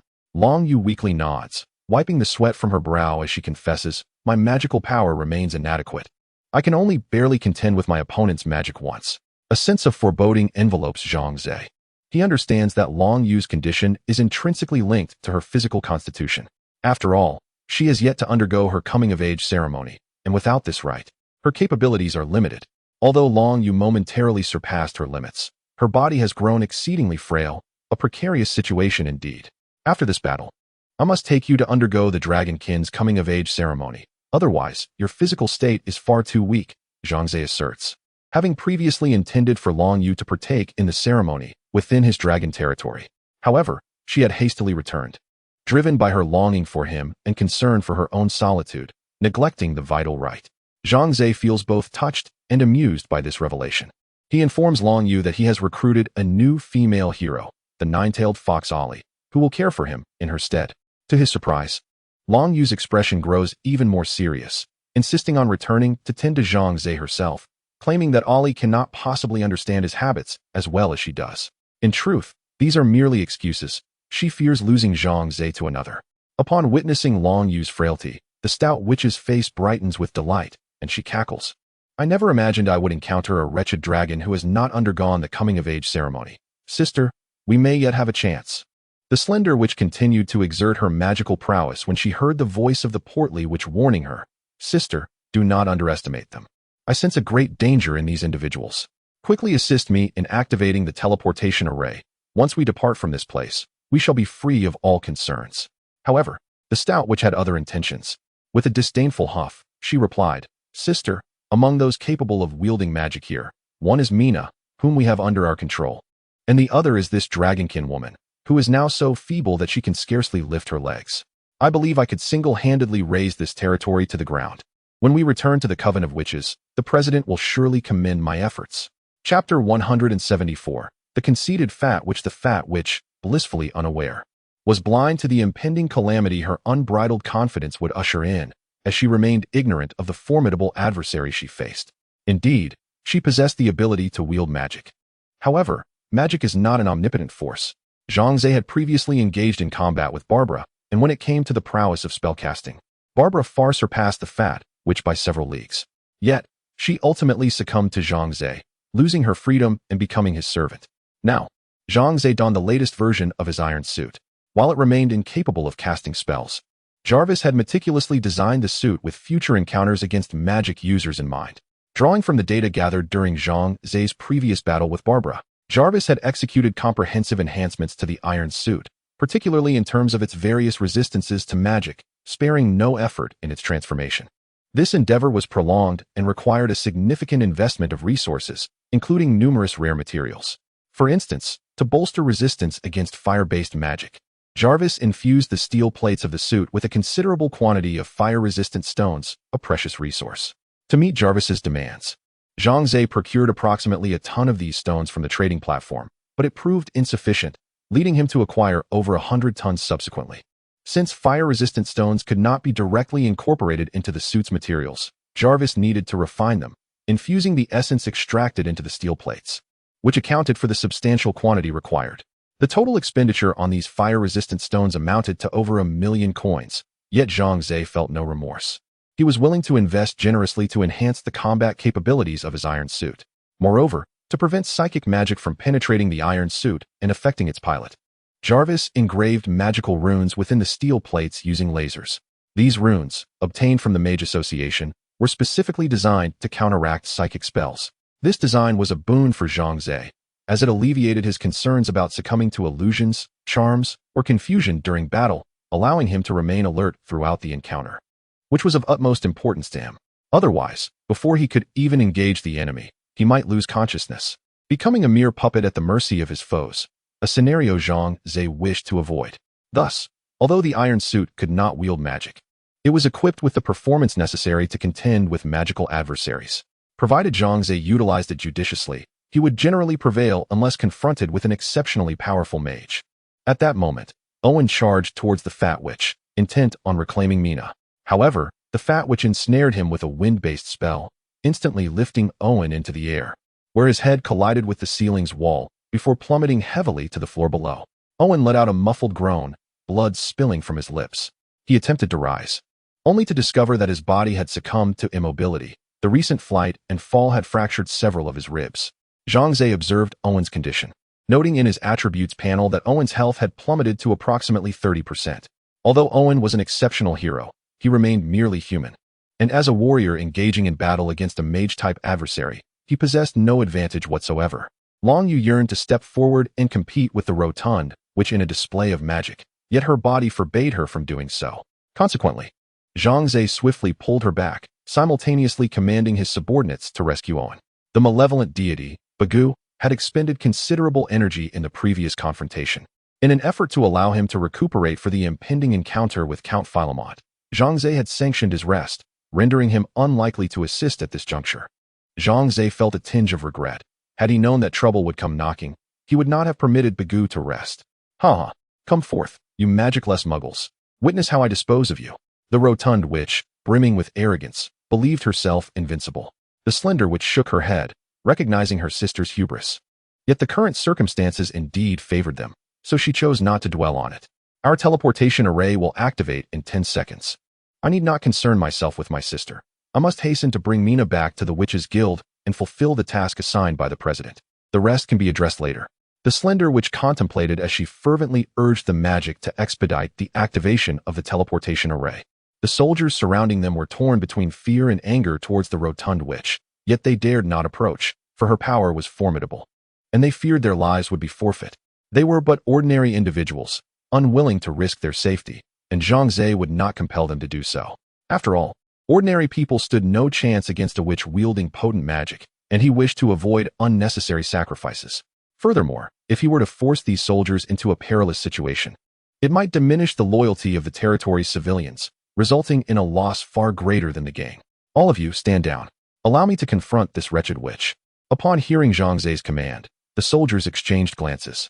They were reluctant to let their lord engage personally in battle, fearing it would reflect poorly on their own capabilities. However, the harsh reality was that they were indeed powerless. Ultimately, they acquiesced to Zhang Ze's orders, retreating to grant him and the rotund witch ample space to engage in combat. Ha! Lord Zhang Ze, you possess quite the audacity. To challenge a witch of formidable magic alone, you are overly confident in your strength. Your hubris shall lead you to regret. The rotund witch sneered coldly, channeling magical elements in preparation to strike Zhang Ze. Yet, he raised a hand and interjected. Hold on a moment. Let us change the venue for our duel. I would prefer not to wreak havoc within my own home. The Lord's Hall is where Zhang Ze usually rests and works, and he has invested considerable effort into its arrangement, purchasing many everyday items and furnishings from the general store that are commonly used on Earth, which cost him a significant sum at the time. However, the most crucial aspect is that such items are now irreplaceable. Thus, witnessing his possessions being ravaged by the corpulent which fills him with both anguish and fury. The plump which paused momentarily before scoffing. What a time to be concerned about your house and furniture. You truly are a foolish individual.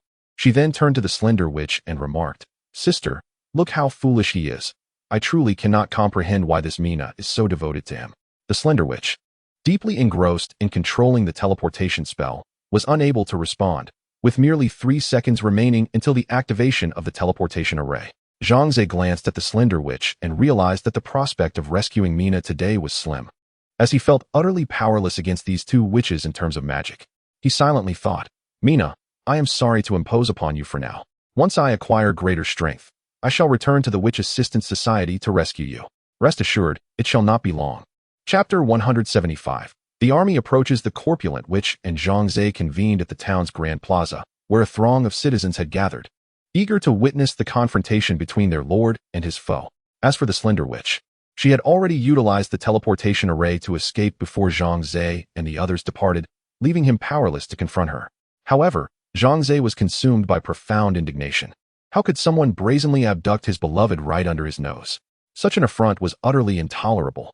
Therefore, he directed his wrath towards the corpulent witch, intent on delivering a severe lesson to this grotesque adversary.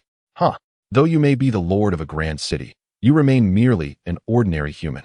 To think you can challenge me is sheer folly. The corpulent witch regarded Zhang Ze with disdain, her true concern lying with those adept in magic. To her, the likes of Zhang Ze and Owen, despite their martial prowess, were inconsequential. Do not fret, you shall soon witness my true power. Zhang Ze's expression darkened, his gaze brimming with lethal intent. He snapped his fingers and recited the activation command imparted by Jarvis. Iron Suit, come to my side.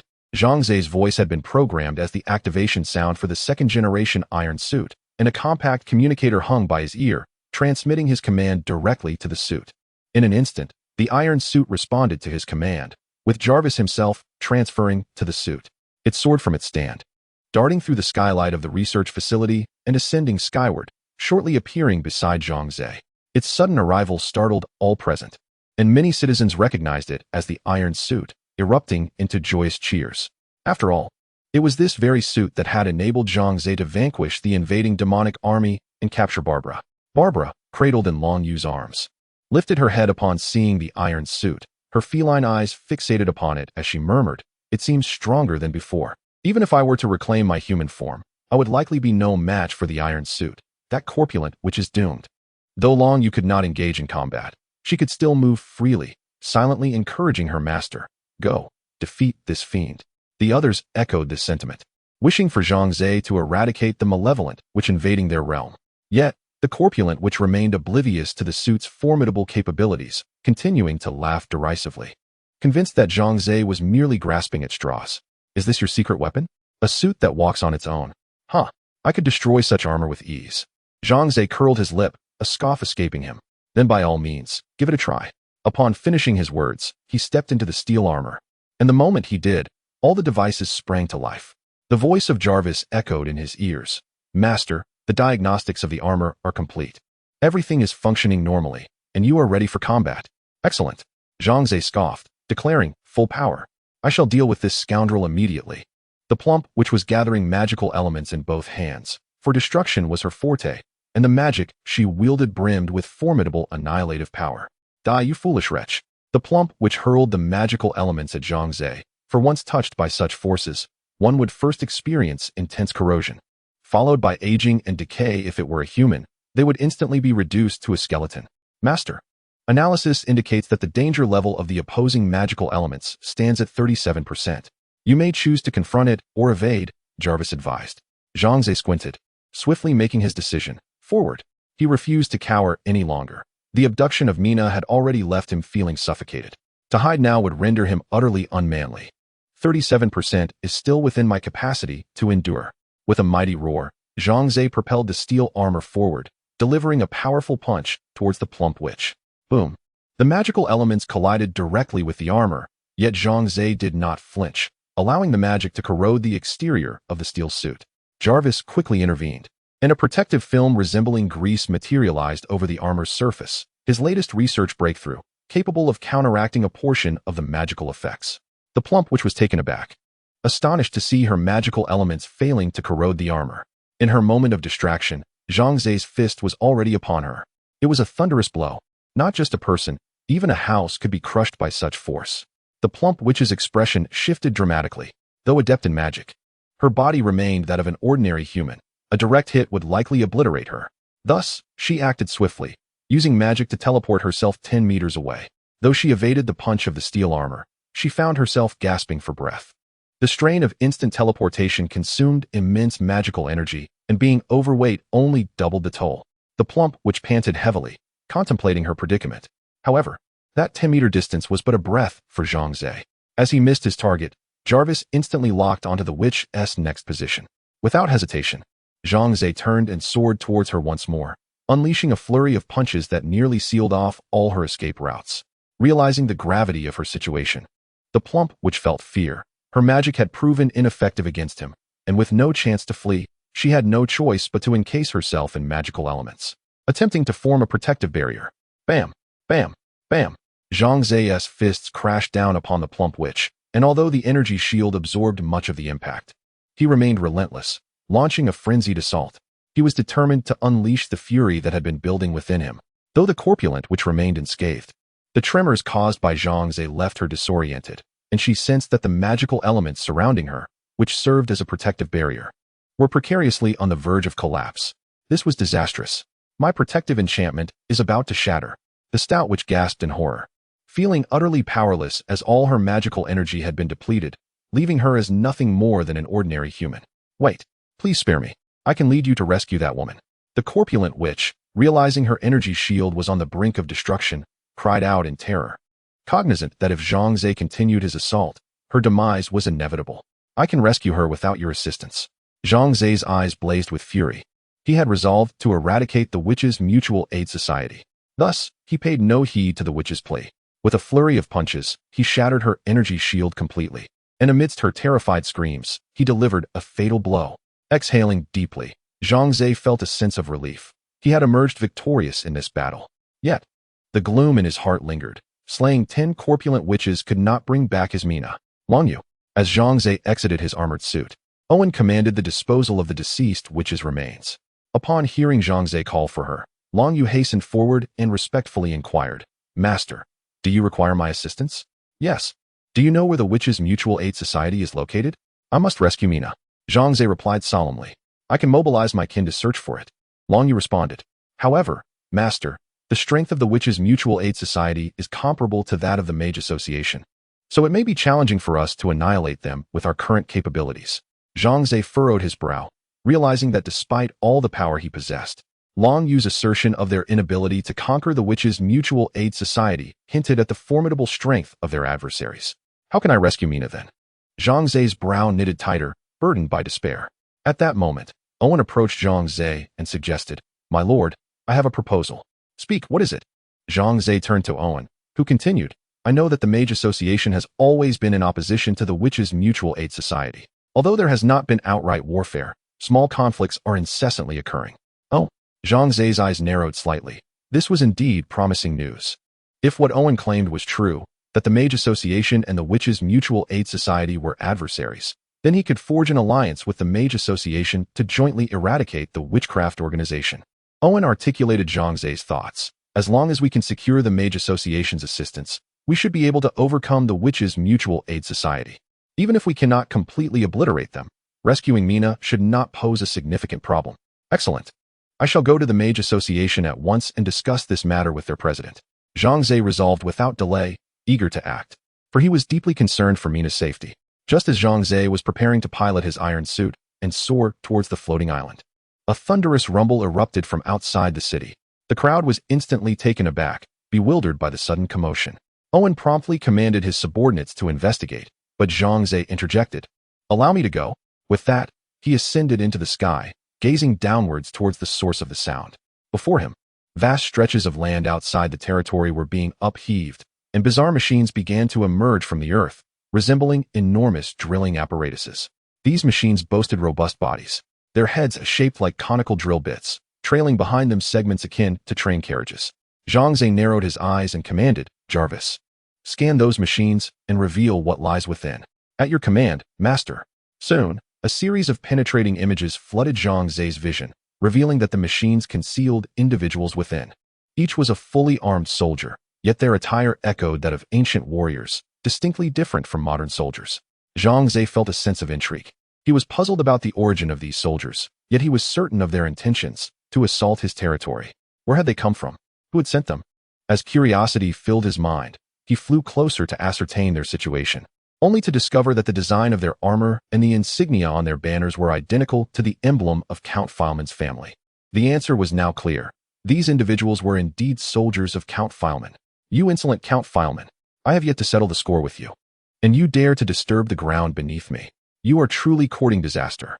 Zhang Ze's anger transformed into a sardonic smile. The fury over Mina's abduction had not yet dissipated when Count Fileman and his troops arrived, seemingly delivering a means for Zhang Ze to vent his wrath, an opportunity he would not let slip by. Zhang Ze immediately commanded Jarvis to activate all weapon systems of the iron suit. Instantly, an array of weaponry emerged from the joints of the suit, many of which Zhang Ze had never seen before. This equipment was evidently developed by Jarvis within the Mirror Realm, rather than those previously crafted for Iron Man in the Marvel Universe. "Excellent," Zhang Ze mused. "There's no need to rush. I shall annihilate them once they approach." He harbored a cold smile, eager to see if the despicable Count Fileman had accompanied his troops. The moment this scoundrel revealed himself, Zhang Ze would unhesitatingly eliminate him, determined not to allow another escape as he had previously.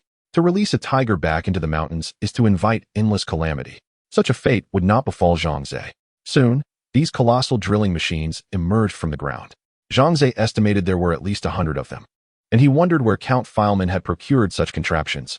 They certainly appeared foreign to this world. Could it be akin to the power device on the floating island of the Mage Association, a relic from a prehistoric civilization?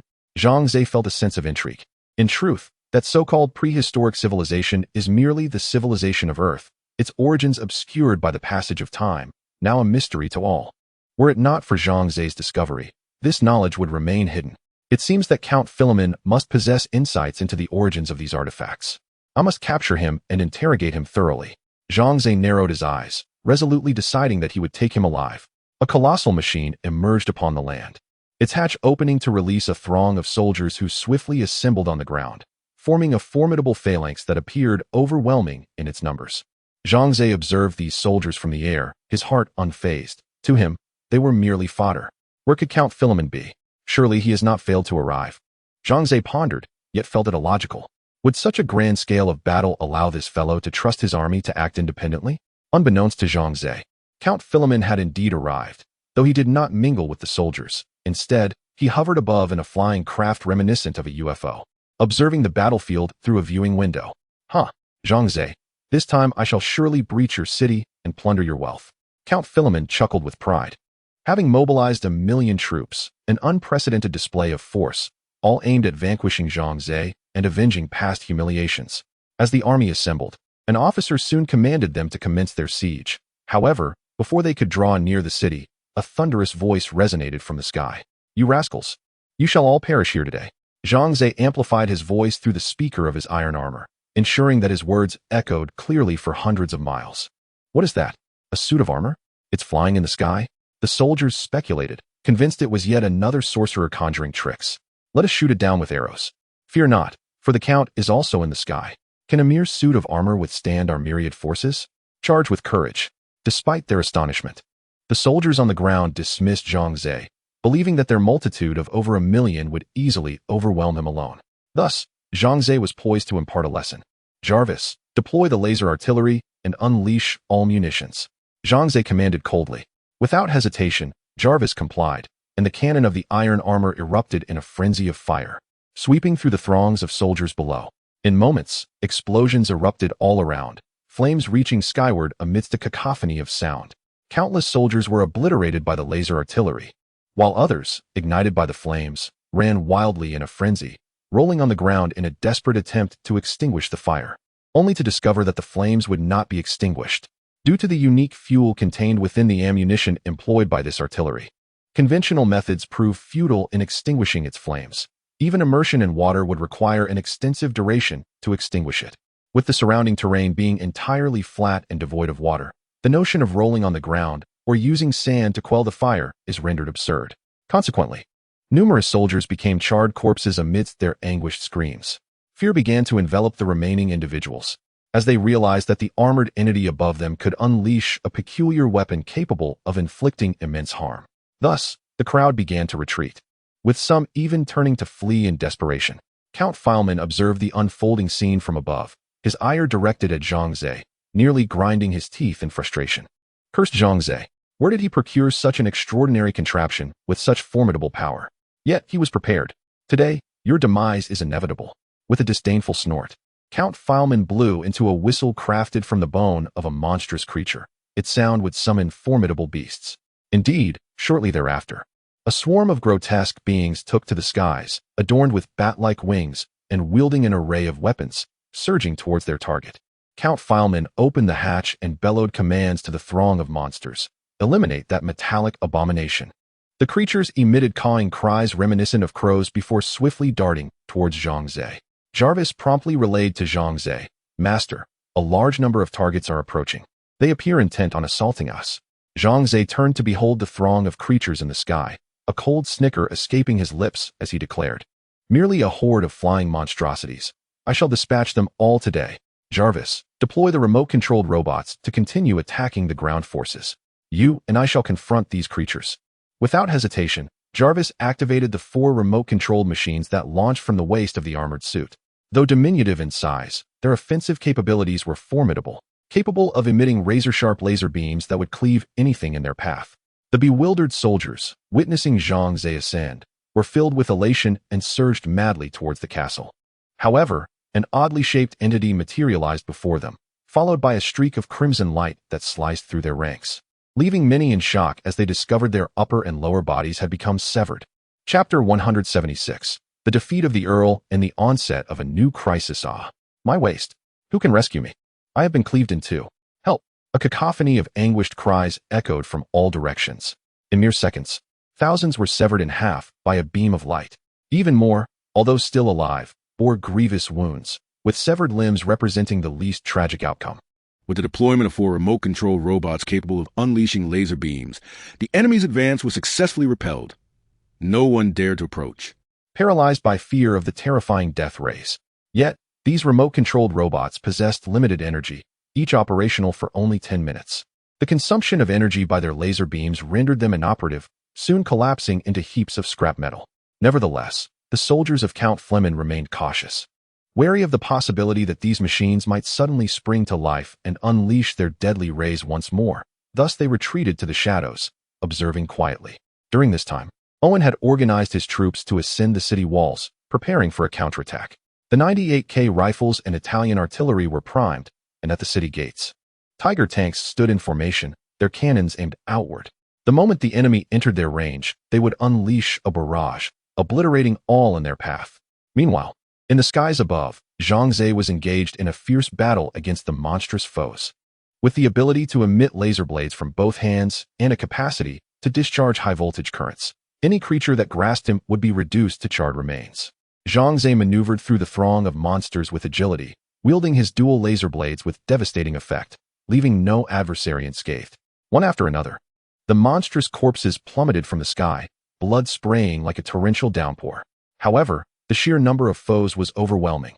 After half an hour of relentless combat, he had only vanquished half of them, while the remaining half continued their assault with no inclination to retreat. How peculiar! I have slain half of their ranks. Yet they show no signs of fleeing. Are they truly unafraid of death? Zhang Ze pondered, astonished. Jarvis responded, Master, I have detected abnormal brainwave patterns among these creatures, suggesting they may be under some form of control. Under control? Zhang Ze paused, then spoke with a grave tone. Jarvis, scan the surroundings for any concealed life signs. At your command, Master. Jarvis immediately activated the radar exploration system, and soon reported, Master, you were correct. There is indeed a hidden life sign nearby. Upon comparison, it appears to be none other than Count Flemin. So it is he. Zhang Ze narrowed his eyes, a dangerous expression crossing his face. His animosity towards Count Flemin was palpable. He yearned to rend him into pieces, to obliterate him entirely. What has transpired today, that everyone dares to oppose me? I shall spare none. This is a fate they have brought upon themselves. Zhang Ze bellowed with fury. Jarvis, lock onto the target. I shall eliminate it at once. The aircraft piloted by Count Flemin possessed stealth capabilities, rendering him undetectable to Zhang Ze. However, the Count's vital signs betrayed his location, and once Jarvis relayed the precise coordinates to Zhang Ze, his doom was sealed. These wretched fools cannot even handle a mere suit of armor. Count Flemin seethed as he observed the battle unfolding between Zhang Ze and the monstrous adversaries through the observation window. Yet, he understood that Zhang Ze was far too powerful. The creatures he summoned were no match for him. After a moment of contemplation, he resolved to adopt a more prudent course of action: escape. The ground forces were advancing slowly and would likely not breach the defenses anytime soon. Zhang Ze, being the astute individual he was, must surely realize that he was nearby. Thus, it was wiser to conceal himself for the time being. With this thought in mind, Count Flemin maneuvered his aircraft in an attempt to flee the scene. However, as he ascended, he was suddenly met with a thunderous crash, causing the aircraft to plummet as if something colossal had landed upon it. This is disastrous. I seem to have been discovered. Count Flemin's heart sank as he glanced upward, witnessing two prominent impressions on the steel canopy above, footprints left by the power of the armored suit that had forcefully stomped down. Count Flemin, your end is nigh. Zhang Ze's furious roar echoed in his ears, instilling terror in the Count's heart. In a panic, he retrieved the crystal gifted to him by the Pope, a device capable of transmitting messages. In times of peril, it could summon aid from the Pope. Yet, throughout the years, he had never utilized it. Confident in his noble status and the multitude of soldiers at his command, none dared to lay a hand on him. He had believed the crystal would remain untouched forever. Little did he know that today, Zhang Ze would compel him to employ it. The power of the armored suit was immense. Jarvis had designed it to harness nuclear fusion energy for maximum output, a force equally formidable in the realm of magic. The energy device on the floating islands serves as a rudimentary, albeit primitive, nuclear fusion apparatus. Zhang Ze bent down, thrusting his hands forcefully into the steel plating, prying it apart. Through the gap, he glimpsed the panic-stricken Count Flemin. You scoundrel! I must end your life today, Zhang Ze declared with fury. His helmet emitted blinding white light from two ocular devices, instilling fear in the heart of Count Flemin, who was rendered speechless. A chilling realization dawned upon him. Why had he ever dared to provoke such a terrifying entity? From the onset of the 10,000 Races Conference, he had recognized Zhang Ze as a formidable adversary, especially with even the malevolent deity, Bagu, standing at his side. Yet, driven by his grievances over Zhang Ze's disruption of his plans, he had foolishly sought to challenge him. Ultimately, he had intended to ambush Zhang Ze in the canyon with his troops, only to fall victim to the machinations of the Dragon Clan, resulting in the demise of 10,000 men. From this incident, he should have learned a valuable lesson. He was no match for Zhang Ze. Regardless of the aspect considered, Zhang Ze had utterly defeated him. Yet, he could not fathom why he had been so irrational as to unleash all his power and risk everything in a desperate battle against Zhang Ze. He was bewildered by his own thoughts and felt an overwhelming urge to slap himself twice in frustration. However, being a composed individual, he recognized that regretting and blaming himself was futile. The pressing matter at hand was to escape quickly, lest he truly perish in this place. Your Holiness, please save me. Count Fleming tore the crystal necklace from his neck, bit his finger, and let his blood smear across the crystal. In an instant, the crystal erupted with a blinding golden light, and Count Fleming shouted desperately at the crystal, Your Holiness, please help me. Someone is trying to kill me. Count Fleming had never utilized this artifact before. He believed that once he activated it, someone would come to his rescue. In truth, the crystal merely served as a means of transportation. When his blood dripped onto the crystal, it effectively activated a small teleportation array, and in a flash, he vanished from his location, only to reappear at a teleportation platform within the Holy See. Am I saved? Count Fleming surveyed his surroundings, finally exhaling with relief as he plopped down, feeling as though he had just danced on the brink of death. Shortly thereafter, the Holy Pope, alerted by the commotion, rushed in with a group of subordinates. Upon seeing Count Fleming in such a disheveled state, his expression shifted dramatically, and he hurried forward to meet him. What on earth has happened? My dear friend, who has brought you to such a plight? The Holy Pope inquired, his voice filled with concern. It was Zhang Ze. Count Fleming ground his teeth in anger. He has repeatedly sabotaged my plans. I could no longer endure it and led my troops to eliminate him. Little did I know, he was immensely powerful and possessed a peculiar armor that greatly enhanced his combat abilities. I was no match for him. The Holy Pope immediately furrowed his brow, placing his hand upon Count Fleming's head. A radiant golden light flickered from his palm as he closed his eyes to delve into Count Fleming's memories. After a moment, he opened his eyes and remarked, Indeed, he is a formidable opponent. Relying solely on human forces, you cannot hope to defeat him. Your Holiness, please assist me. Only you can help me avenge this wrong. Count Fleming implored as he knelt, clutching the Holy Pope's feet in desperation. The Holy Pope pondered for a moment, then bent down to help him up, saying, There is no need for such formalities, Count. Let us not rush into this matter. We must devise a long-term strategy to confront him. Meanwhile, on the other side, Zhang Ze, having pried open the steel plate, suddenly noticed Count Fleming disappearing before his eyes. He was momentarily taken aback, but soon realized that the latter had employed some peculiar magic or a teleportation device to escape. Damn it, Zhang Ze cursed, his teeth gritting in frustration. He had nearly killed that scoundrel. Let it be, since he has escaped, and I am unaware of his whereabouts. I shall first deal with these troops, otherwise my territory will suffer damage. Zhang Ze turned to glance at his domain, where battles still raged. The creatures in the sky had been decimated by him, and those remaining, having seen Count Fleming flee, scattered in fear, rendering them insignificant. Zhang Ze promptly redirected his course, soaring towards his territory, unleashing a fierce bombardment upon Count Fleming's forces below. With formidable laser artillery, countless small missiles, and an array of firearms, he executed a relentless carpet bombing on the ground, reducing innumerable soldiers to mere fragments amidst the chaos. The cacophony of screams and explosions melded into a singular, horrifying symphony, as the soldiers defending the castle beheld their lord demonstrating his might in the heavens, while the enemies below were nearly engulfed by flames. A truly spectacular sight. Joy and vengeance surged within them, prompting a collective cheer. Long live our Lord. Our Lord is magnificent. They had endured considerable hardship while defending the castle. Despite their formidable defenses and advanced weaponry, the overwhelming numbers of their adversaries rendered their advantages negligible. Moreover, the enemy possessed some peculiar weapons, not merely outdated swords and shields, but rifles akin to the 98K and artillery, albeit with lesser power. Nevertheless, the defense was arduous, with casualties mounting. Had it not been for Zhang Ze's timely arrival, the outcome would have been dire. Owen and Long Yu stood atop the castle wall, witnessing Zhang Ze's awe-inspiring display of power, their hearts swelling with excitement, convinced that following him was indeed the wisest choice of their lives. Under Zhang Ze's ferocious counterattack, the enemy could no longer withstand the assault, suffering casualties exceeding 80%. The battlefield was rendered unrecognizable, with scarcely a single intact spot remaining. The fate of those caught in the bombardment was grim, as they were obliterated beyond recognition.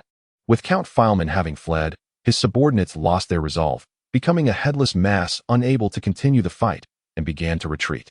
Ultimately, following discussions among several senior officers in command, their army commenced withdrawal, dwindling from 1 million to under 300,000, with the remainder annihilated by Zhang Ze. Think you can escape? Today, having come here, you shall not leave. Zhang Ze's eyes glinted with fury. The events of the day had ignited his wrath, and he was determined not to let a single enemy survive. Master, our energy is nearly depleted. I recommend returning to the city to recharge before engaging the enemy again. Jarvis's voice echoed in Zhang Ze's ear, dutifully offering his counsel. Zhang Ze exhaled deeply, suppressing the anger within, for he knew he must not act impulsively. Let us return and recharge, he commanded Jarvis, before soaring back to his domain and entering the laboratory to replenish his energy. Owen and Longhua hurried over, just in time to witness Zhang Ze emerging from his steel armor. The two respectfully offered their greetings. That scoundrel Count Fearman has escaped. Zhang Ze shook his head with a hint of resignation, yet vowed, I shall eliminate him eventually. At that moment, Bell walked up from behind and spoke. Lord Zhang Ze, Count Fearman is currently in a weakened state. He is unlikely to trouble you for now. However, my brothers and sisters will not let this matter rest. Zhang Ze was already aware of the internal strife within the kingdom of Baiding, having heard from Owen about the princes and princesses vying for the throne. The key to the throne, the imperial seal, was in Bell's possession, ensuring that the royal contenders would not relent easily. Owen, have there been any movements from those princes and princesses? Zhang Ze inquired, turning to him. Owen replied earnestly. It is said that the second prince has gone to seek reinforcements. The first prince and the little princess are currently holding their positions. But recently they were seen gathering to discuss strategies, likely plotting against us. It seems we are truly approaching a decisive battle. Zhang Ze narrowed his eyes. Recalling the witches' alliance seizing Mina and troubling him, Count Fearman's murderous intent, the church's disdain, and the disdainful gazes of the heirs of the kingdom of Baiding. Not to mention the demon lord in the demon realm, who was also stirring. How intriguing, he exclaimed. Very well then, I shall eliminate each and every one of you. A cold glint flashed in Zhang Ze's eyes. He had resolved to unleash his full potential. The enemy was laying their cards on the table, and there was no longer a need for concealment. It was time to reveal his true strength. Longhua, we shall immediately head to your Dragon Clan territory to conduct your coming-of-age ceremony. I require a formidable ally, Zhang Ze declared to Longhua, who nodded earnestly, understanding that her current weakness would only hinder him. If she wished to stand alongside Zhang Ze, she must become a powerful asset. Owen, you and Bell will drill the troops in our territory, preparing for the assault from the other heirs. If my estimations are correct, they should be arriving soon. Zhang Ze spoke with a serious tone. Understood, my lord. Owen responded respectfully, while Bell gazed at Zhang Ze with concern. Can we truly overcome such formidable adversaries? Each one, in my eyes, possesses the power to dominate this continent. It is a daunting task for an ordinary person to face even one of them. And you alone must confront them all. Zhang Ze smiled lightly. Since I aspire to dominate this continent, I must challenge them all. Otherwise, they will come to rule here, and I shall never allow that to happen. Having arranged everything in the territory, Zhang Ze rode on Longhua, soaring swiftly towards the Dragon Clan's domain. During their flight, Zhang Ze addressed all his compatriots in Huaxiao through the national channel, proclaiming his intent to conquer the continent and calling upon his fellow countrymen for support. His words fell like a stone into a tranquil pond, stirring up waves of fervor. The entire channel was abuzz with fervent discussions, whether among the common folk or the esteemed elite of the nation. Opinions were divided. Some expressed skepticism towards Zhang Ze, deeming his aspirations as mere fantasies, while others extended their support, hoping for his success. Of course, there were those who harbored animosity towards him, criticizing his reckless approach and questioning why he did not cultivate amicable relations with the indigenous powers of the continent instead of resorting to violence. They feared that should Zhang Ze falter, the flames of conflict might engulf them, dragging them into the turmoil. Thus, they regarded him as a restless element, harboring deep-seated disdain for his endeavors. Unfazed by their remarks, Zhang Ze promptly ceased his engagement with the channel after delivering his speech, focusing intently on following Long Yu to the territory of the Dragon Clan. What rituals accompany your coming-of-age ceremony in the Dragon Clan? Zhang Ze inquired with curiosity during their journey. Unaware of the customs and traditions of the Dragon Clan, pondering whether they were akin to those of humanity. It is rather intricate, Long Yu sighed softly, especially for a noble like me. The process is more elaborate and carries certain risks. Chapter 177, Master. They bully me.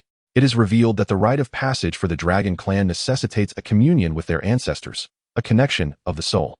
However, without the ancestors' acknowledgement, the participating dragon may face perilous dangers, even the threat of death. This is particularly true for Long Yue, who aspires to become the clan leader. Her journey will be fraught with greater hazards and complexities, yet she cannot shy away, for she is resolute in her ambition to lead her clan and assist Zhang Ze. Thus, she must endure this trial alone.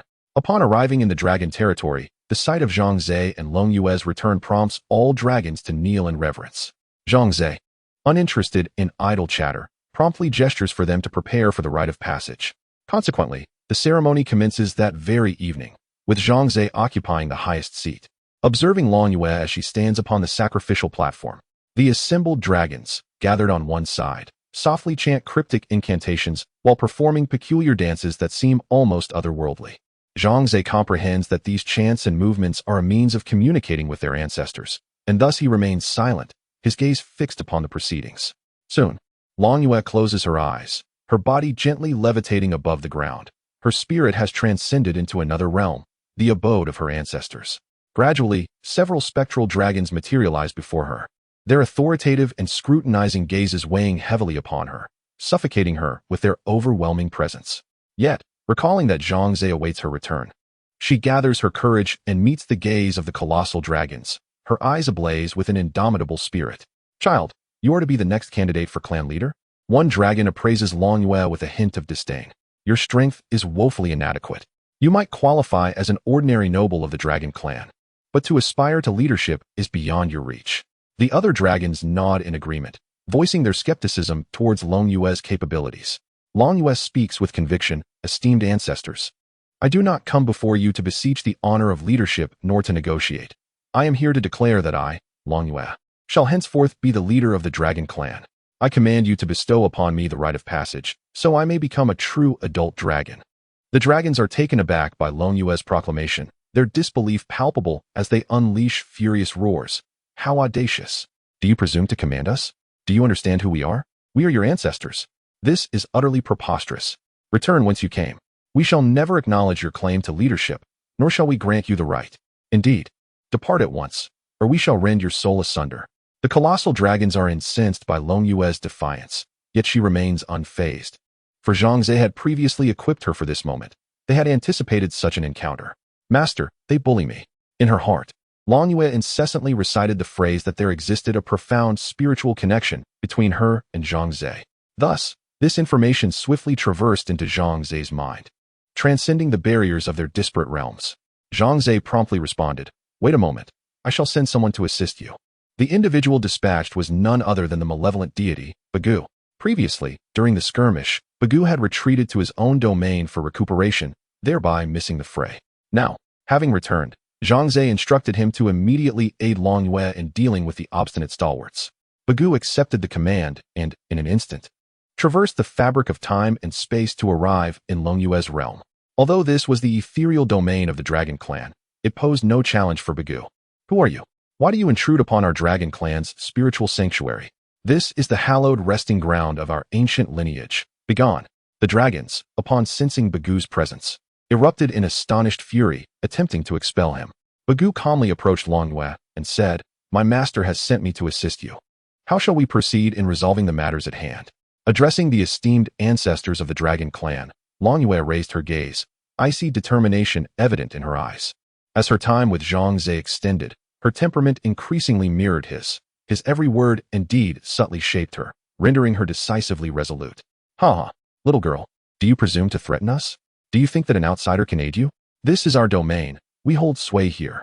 Depart at once, or we shall rend your soul asunder."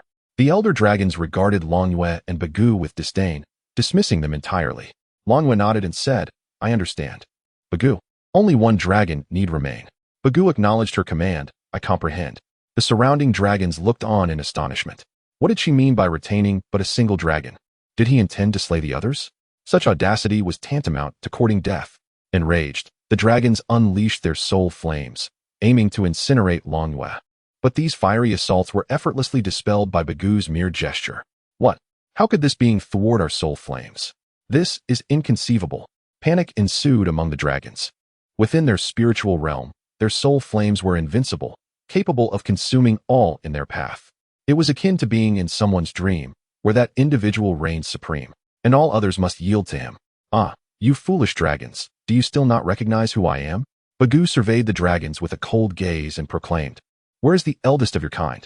Summon him forth to meet me, and let us see if he remembers me." The dragons exchanged glances. Dismissing the words of the malevolent deity, Bagu, they opened their mouths wide, recklessly lunging at him. The outcome was devastating. These dragons were torn into fragments by Bagu. A few attempted to flee but were swiftly captured, their heads twisted off with brutal efficiency. Now, only 3 dragons remained, the others having been mercilessly slaughtered by Bagu. Fear etched upon their faces, they began to retreat slowly. Longyue remarked that she would leave only 1 alive, yet 3 still lingered.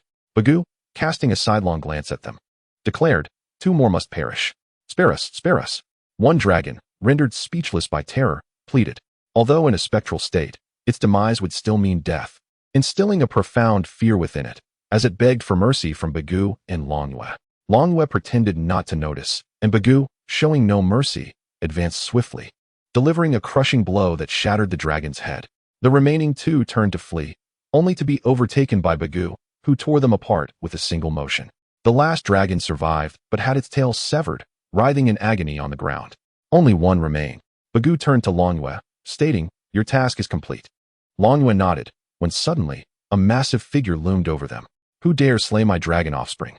The shadow roared in fury, its eyes like twin crimson searchlights, locking onto Longyue and Bagu. Longyue gasped, never before having encountered such a terrifying entity. Could it be? Meanwhile, upon seeing the shadow, Bagu's lips curled into a cold smile as he calmly remarked, "Is that you, little dragon? Behold my identity." The colossal form hesitated, then gradually revealed itself as a dragon head of unimaginable size, its eye larger than Longyue herself, staring at Bagu with astonishment. "You are the Lord of the Gods. It seems you remember me, little dragon. This girl is a friend of my master. You must bestow upon her the rite of passage and grant her the mightiest power of the dragon clan, elevating her to the new leader of her kind." Bagu commanded, and the massive dragon head nodded vigorously, promptly responding, "At once, my Lord of the Gods." Though puzzled, for the Lord of the Gods had supposedly fallen during the War of the Gods, the dragon dared not question further, sensing the displeasure of its master. "Longyue, I have fulfilled your request.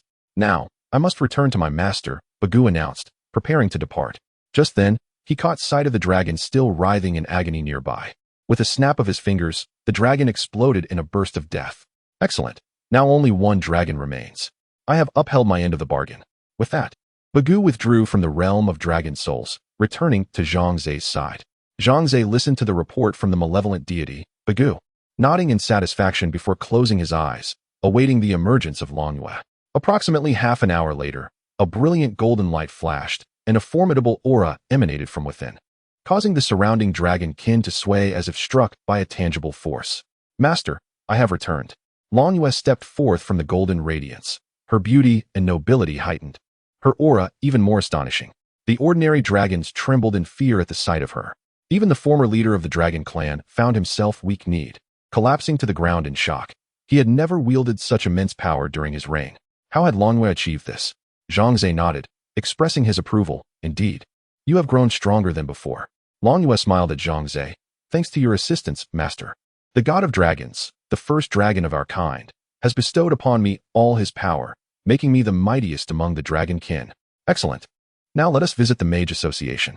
I wish to have a serious discussion with the president regarding how to confront the Witch Mutual Aid Society." Zhang Ze rose, preparing for their departure. Longyue nodded. "Please wait a moment, master. I must convey a few words to my kin." Upon receiving Zhang Ze's permission, she turned to her fellow dragons, sharing her thoughts. They nodded in agreement, their expressions a mix of reverence and admiration. "What did you tell your kin?" Zhang Ze casually inquired upon Longyue's return. She replied, "I instructed them to begin preparations for battle, selecting all the able-bodied dragons for rigorous training, as we are to assist you in conquering the world." "Excellent." Zhang Ze nodded in satisfaction, sensing a maturity in Longyue that had notably developed. Transforming into a magnificent golden dragon, Longyue carried Zhang Ze towards the floating island. Her speed was astonishing. A journey that previously required a full day and night was now accomplished in merely half a day, an impressive efficiency. At last, they beheld the floating city. Long Yue reduced her speed and swiftly descended, her arrival sparking astonishment among the inhabitants, who had never before witnessed a golden dragon. Soon, a throng of soldiers surrounded them, and the mayor along with the president of the Mage Association appeared. However, upon seeing Zhang Ze riding the golden dragon, they all sighed in relief. "Welcome, Vice President. This golden dragon is?" the mayor asked, his expression uncertain as he gazed at Long Yue, seeking clarification from Zhang Ze. "This is my friend, Long Yue. She has now become the leader of the dragon kin," Zhang Ze introduced, causing those around him to gasp in astonishment. Once an ordinary black dragon, she had now transformed into a golden dragon and ascended to the position of clan leader, her power undoubtedly unfathomable. The president of the Mage Association addressed Zhang Ze. "My brother Zhang Ze, your weary arrival surely signifies an important matter. Please, proceed." "Then I shall not be modest." Zhang Ze nodded, directly stating, "I require your assistance. A friend of mine has been captured by the Witch Mutual Aid Society, and I intend to confront them." The Witch Mutual Aid Society. The president of the Mage Association paused momentarily, his expression swiftly transforming into one of gravity. With his hands clasped behind his back, he paced the ground twice before speaking in a solemn tone. "I can assist you, but I cannot assure you that we will triumph over the Witch Mutual Aid Society." Zhang Ze raised an eyebrow and inquired, "Is the Witch Mutual Aid Society truly that formidable that even you, esteemed president, appear so apprehensive?" "Indeed." The president nodded candidly, stating, "Although our Mage Association has always been opposed to the Witch Mutual Aid Society, completely vanquishing them is, in reality, quite challenging. Particularly their president, that old woman, is nothing short of a demon." "What do you mean by that?" Zhang Ze asked curiously. "Does she possess any extraordinary attributes?" "Yes. That old witch has sealed within her a formidable monster.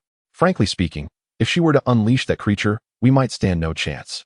The president sighed, explaining, "This is precisely why we have yet to engage in battle with them." "I see." Zhang Ze pondered thoughtfully, summoning the malevolent deity Bigu to inquire about the president of the Witch Mutual Aid Society and the monster sealed within her. The deity Bigu reflected for a moment before responding. "Such occurrences do exist. Some individuals use their own bodies as vessels to summon monsters from alternate dimensions into this world, though they themselves risk being consumed by the creature. Do you believe you can defeat the monster?" Zhang Ze, unconcerned with the fate of the Witch Mutual Aid Society's president, was far more interested in how to deal with the potential emergence of this monster. "We can certainly attempt it," Bigu replied. "I am a deity of this world. The strength of deities from other realms is unknown to me, but this is our territory, and I am confident in my ability to conquer it." "Excellent. Then it is settled." Zhang Ze nodded and addressed the president of the Mage Association. "Please make the necessary preparations. Let us agree on a time to eradicate the Witch Mutual Aid Society and rescue my friend." The president had actually harbored similar intentions, yet he had hesitated due to his own uncertainties and the desire to avoid inflicting significant losses upon the Mage Association. Now, with Zhang Ze stepping forward to assist him, along with the formidable deity Bigu and the dragon kin joining the fray, the president's confidence soared to unprecedented heights. He felt that this time, they might genuinely defeat the Witch Mutual Aid Society. Once the arrangements had been made, Zhang Ze and Long Yu returned to their territory. He wished to address the matter of Count Fileman before confronting the Witch Mutual Aid Society, as he perceived that this individual was akin to a ticking time bomb. If he were to re-emerge while Zhang Ze was engaged in battle with the Witch Mutual Aid Society, it would undoubtedly cause him great trouble. Upon returning to his domain, however, Zhang Ze discovered a new dilemma awaiting resolution. Owen informed him that the coalition of the first prince, second prince, and the little princess had already set their sights on Zhang Ze's territory and were expected to arrive in 3 days. "How many troops do they possess?" Zhang Ze inquired in a low voice. "Approximately 300,000.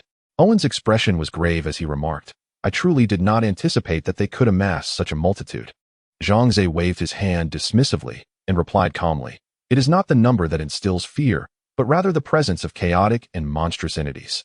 Indeed, Zhang Ze's words proved prescient. The second prince had summoned the conjurers back, who in turn had called forth a staggering 1 million creatures from another realm.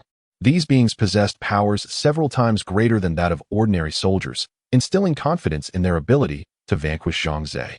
"It appears we must act swiftly," Zhang Ze stated solemnly. "I shall seek out Jarvis, hoping that his creations are complete." Upon arriving at the laboratory, the Goblin Brown approached him eagerly, exclaiming, "My lord, you have finally arrived. We have awaited your presence for quite some time. He then guided Zhang Ze into the innermost secret laboratory, where Jarvis's voice resonated. Master, I have developed the weapon you requested, but it has yet to undergo testing, so I cannot guarantee its efficacy meets your expectations. That is of little concern. We shall soon conduct our experiments, Zhang Ze replied with a slight smile. In 3 days, a vast host of enemies, including many creatures from another world, will assault our territory. Therefore, I hope to utilize the weapon you have devised to eliminate them tonight. Tonight? Jarvis hesitated for a moment before responding. Very well. However, I can only assure a success rate of 67%. Does that suffice, Master? Absolutely. Zhang Ze affirmed with a nod. We shall deploy it tonight. Chapter 178. Internal strife. As night fell, the territory of Zhang Ze was ablaze with light. A colossal mechanical apparatus, shaped like a trident, was transported to the square, pulsating with electric currents while a terrifying energy coalesced and condensed upon its surface. Jarvis, let us first ascertain the enemy's position. Once we have confirmed their whereabouts, we shall launch our assault. Zhang Ze donned his iron battle suit and soared into the sky, hurtling towards the depths of darkness. After half an hour of rapid flight, he discerned a vast expanse of illumination below. A multitude of soldiers had encamped, kindling bonfires for their meals, with wisps of smoke spiraling skyward, stretching as far as the eye could see. 3 million. Truly magnificent, Zhang Ze marveled, though he lamented that these individuals were his adversaries, soon to meet their demise. Master, our weapons require a week to recharge after each use. Thus we must target key objectives for this attack, Jarvis advised, to which Zhang Ze readily acquiesced. He began searching for the legendary monsters, for their threat surpassed that of mere humans. Jarvis, scan the vicinity for any creatures unlike humans, Zhang Ze commanded. Jarvis promptly complied, and before long, he reported that a multitude of beings lay dormant in the northwest, likely the otherworldly monsters Zhang Ze had mentioned. Without hesitation, Zhang Ze flew over to investigate, and indeed, he beheld an array of grotesque creatures, some with 3 heads, others with 4 arms. None appeared normal. Where are the summoners? Zhang Ze pondered, observing his surroundings. He recognized the peril posed by the summoners, for these monsters were their creations. Should he eliminate this batch only for the summoners to conjure another? The cycle would be endless. However, after circling the skies, Zhang Ze found no trace of the summoners and concluded that they were either absent or elsewhere. No matter. First we must deal with these monsters. Zhang Ze commanded Jarvis, attack. Meanwhile, 1,000 miles away, the trident weapon emitted a blinding blue light, rendering those nearby unable to open their eyes. The energy coalescing at its apex grew ever larger, crystallizing into an immense electric sphere, which then hurtled toward the target Zhang Ze had designated. This was Jarvis's newly developed superweapon, the Annihilation Sphere. Master, the Annihilation Sphere is about to reach its destination. We should vacate this area swiftly, lest we find ourselves in peril, Jarvis cautioned Zhang Ze, who immediately took flight. They had scarcely flown a few hundred meters when a deafening explosion reverberated behind them. The night was illuminated with a blue radiance as bright as day, and the tremendous electric currents wreaked havoc upon the earth, consuming and tearing apart the monsters, ultimately reducing them to dust. The power of this sphere was formidable. Even after devouring over 1 million monsters, it showed no signs of abating, continuing to expand in all directions. Everything around was utterly annihilated, and even the nearby encampment of human soldiers was affected. Fortunately, many of them timely recognized the peril and evacuated their tents. Otherwise, they too would have been reduced to ashes like those monstrous entities. Nevertheless, the loss was profoundly grievous, with 200,000 soldiers having perished, half of their number. Zhang Ze surveyed the scene below with a sense of satisfaction, for the opposing forces were now reduced to merely over 1 million, and the monsters had been nearly eradicated. He felt assured that even if these remnants were to assault his territory, he would remain untroubled. At that very moment, far away, the great prince, the second prince, and the little princess were roused from their slumber by the thunderous roar. In a state of panic, they rushed out of their tents and gazed towards the direction of the army encampment, where a colossal fireball streaked across the sky, the stench of destruction wafting towards them, leaving the trio in stunned silence. What had transpired? Was it the work of a sorcerer? The great prince's expression shifted between unease and dread. The smile on the second prince's face vanished, cold sweat beading on his brow. That location. It seemed to be the stronghold of the otherworldly monsters. Could they have all been exterminated? The little princess scoffed. Is there any need for speculation? Under such a terrifying magical assault, nothing could possibly remain. Who was responsible for this? The great prince's countenance darkened, while the second prince shook his head slightly. declaring, "If I am not mistaken, it must be barrier." Our grand army's movements were too conspicuous for her to remain oblivious. Indeed, apart from barrier, the only adversary left was Count Fileman, who had recently been vanquished by Zhang Ze. Thus, the perpetrator could only be Zhang Ze himself. The little princess's face was also etched with murderous intent. That Zhang Ze is truly insufferable. Well, since the summoned beasts have perished, there is no need for further concern. The second prince suddenly relaxed, smiling as he spoke. The summoner remains on our side. We can simply request them to summon another batch. Is that even possible? The little princess was taken aback, having thought that once these beasts were dead, they would be lost forever. The second prince shrugged, stating, "Of course.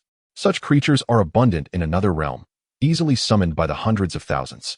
He burst into laughter, adding, "Since that Zhang Ze fears the summoned beasts so much that he eradicated them preemptively, we ought to present him with a grand gift. I shall have the summoners bring forth another 10 million summoned beasts for him to contend with."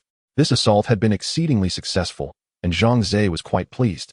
However, he was aware that the enemy would not retreat so easily, as their objectives remained unfulfilled. "Owen, prepare for our return. The enemy shall come again." Zhang Ze instructed Owen, who nodded immediately and set about organizing the defenses. Long Yu addressed Zhang Ze, "Master, I can summon my dragonkin to assist." "Not just yet." Zhang Ze replied slowly, "Your forces must be preserved for the final confrontation with the Holy Army or the Witches' Alliance. There is no need to squander them on these ordinary soldiers."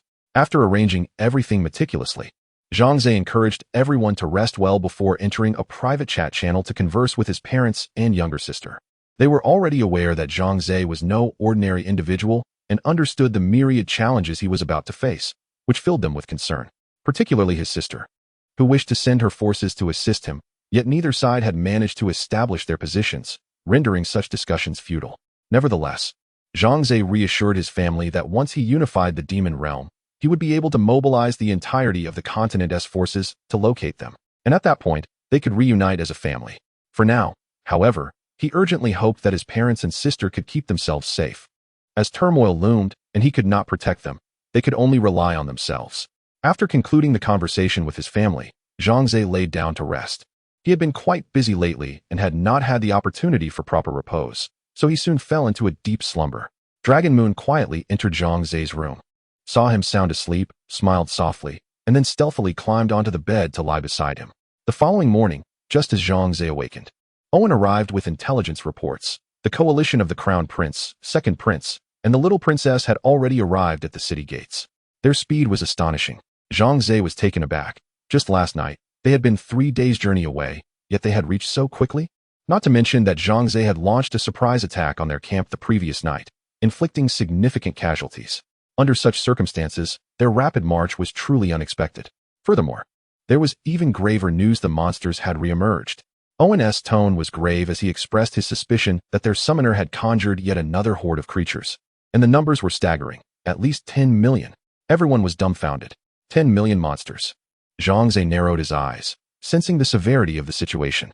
Even with his formidable steel armor and his soldiers equipped with advanced weaponry, facing such a colossal enemy force left him feeling increasingly helpless. If he were to expend all his strength to confront them, it did not mean he would have no chance of victory, but it would undoubtedly result in severe losses and heavy casualties among his ranks. He did not wish to witness such an outcome. Zhang Ze shook his head slightly. He had numerous adversaries to contend with, including Count Philemon, the Witches' Cooperative, the Holy Church, and the ever-watchful Demon King. If he drained all his resources here, he feared the remaining challenges would become insurmountable. What to do? Retreat or surrender? These two thoughts flashed through Zhang Ze's mind, but were swiftly discarded as impractical. Although the demon realm was vast, there were few places where one could truly stand their ground. Where could Zhang Ze escape to? Surrender was tantamount to seeking death. Based on the information he had gleaned from Owen and Belle, the Crown Prince, Second Prince, and the little princess were formidable foes who would certainly not allow him to survive, thus eliminating that option as well. Then let us fight. Let us see who can endure to the end. Zhang Ze gritted his teeth, his expression turning serious. When confronted with a narrow path, the brave shall prevail. Just as Zhang Ze prepared to risk it all and engage the enemy in a fierce battle, someone suddenly approached him and said, "My lord, allow me to take this on." Zhang Ze paused, realizing the speaker was the fox demon, Ali.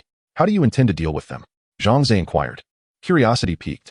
However, when he noticed Ali casting him a flirtatious glance, everything became clear. The Fox Demon clan excels in the art of seduction.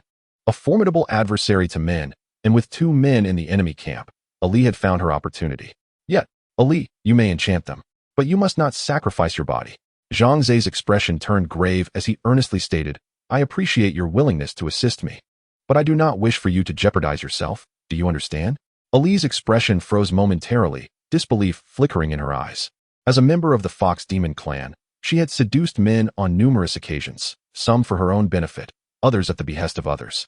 However, none had ever advised her to cherish her own body as Zhang Ze had. Thank you, my lord. I understand. Ali gazed deeply at Zhang Ze, bowing respectfully before exiting the lord's hall. My lord, what shall we do? Owen inquired, stepping forward. Defend. Zhang Ze inhaled slightly and replied solemnly. We shall wait for Ali. The eldest and second princes arrayed their troops outside Zhang Ze's domain, encircling it entirely with an army exceeding 10 million, including a formidable 10 million otherworldly creatures. They were convinced that victory was assured for them. Thus, that evening, they commenced a celebratory banquet, reveling in their anticipated triumph. Amidst the feasting and toasting, a subordinate entered with news that a woman had escaped from Zhang Ze's territory, seeking refuge with the eldest and second princes. The 2 men paused, exchanging glances, before the eldest prince declared, let her in. Soon after, Ali gracefully entered, her stunning beauty captivating all the men present, particularly the eldest and second princes, who found themselves utterly entranced. Only the young princess wore a scornful expression, harboring disdain for any woman more attractive than herself.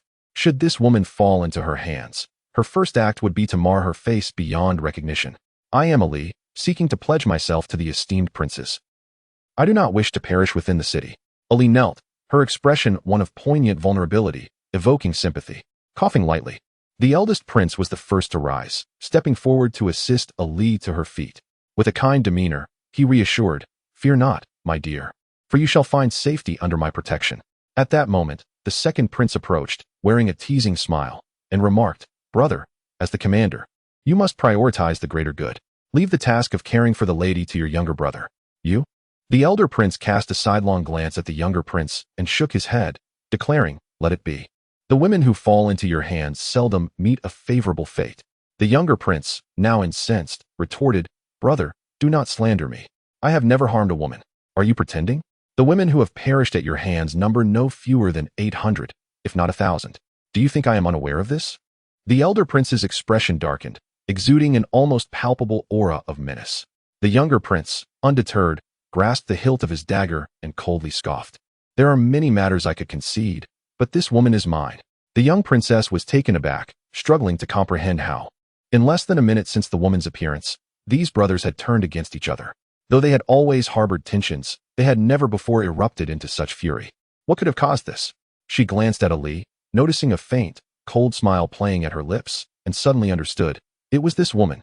She was the catalyst for the conflict between the elder and younger princes. Indeed, as the young princess had surmised, upon entering the tent and encountering the 2 princes, Ali had immediately employed her beguiling charm to incite their rivalry. Thus, the brothers publicly slandered one another, each vying for possession of Ali, elder brother, younger brother. Please, calm yourselves. The young princess rose to intervene, exclaiming, It is this woman. She has driven you both to madness. The elder and younger princes paused momentarily, yet neither acknowledged the young princess. To them, Ali's allure eclipsed all else in the world. They would willingly trade their lives for a mere smile from her.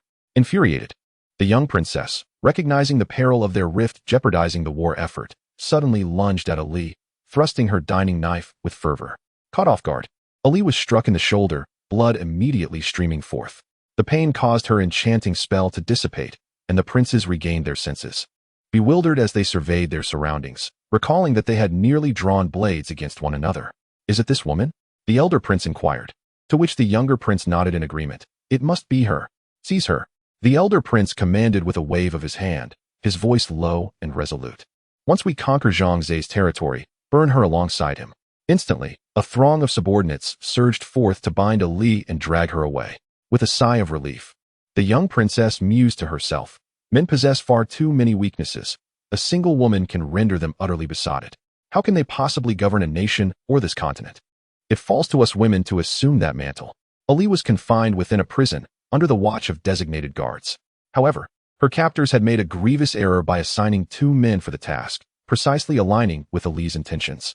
While she might find it challenging to contend with women, dealing with men was a task she found exceedingly effortless.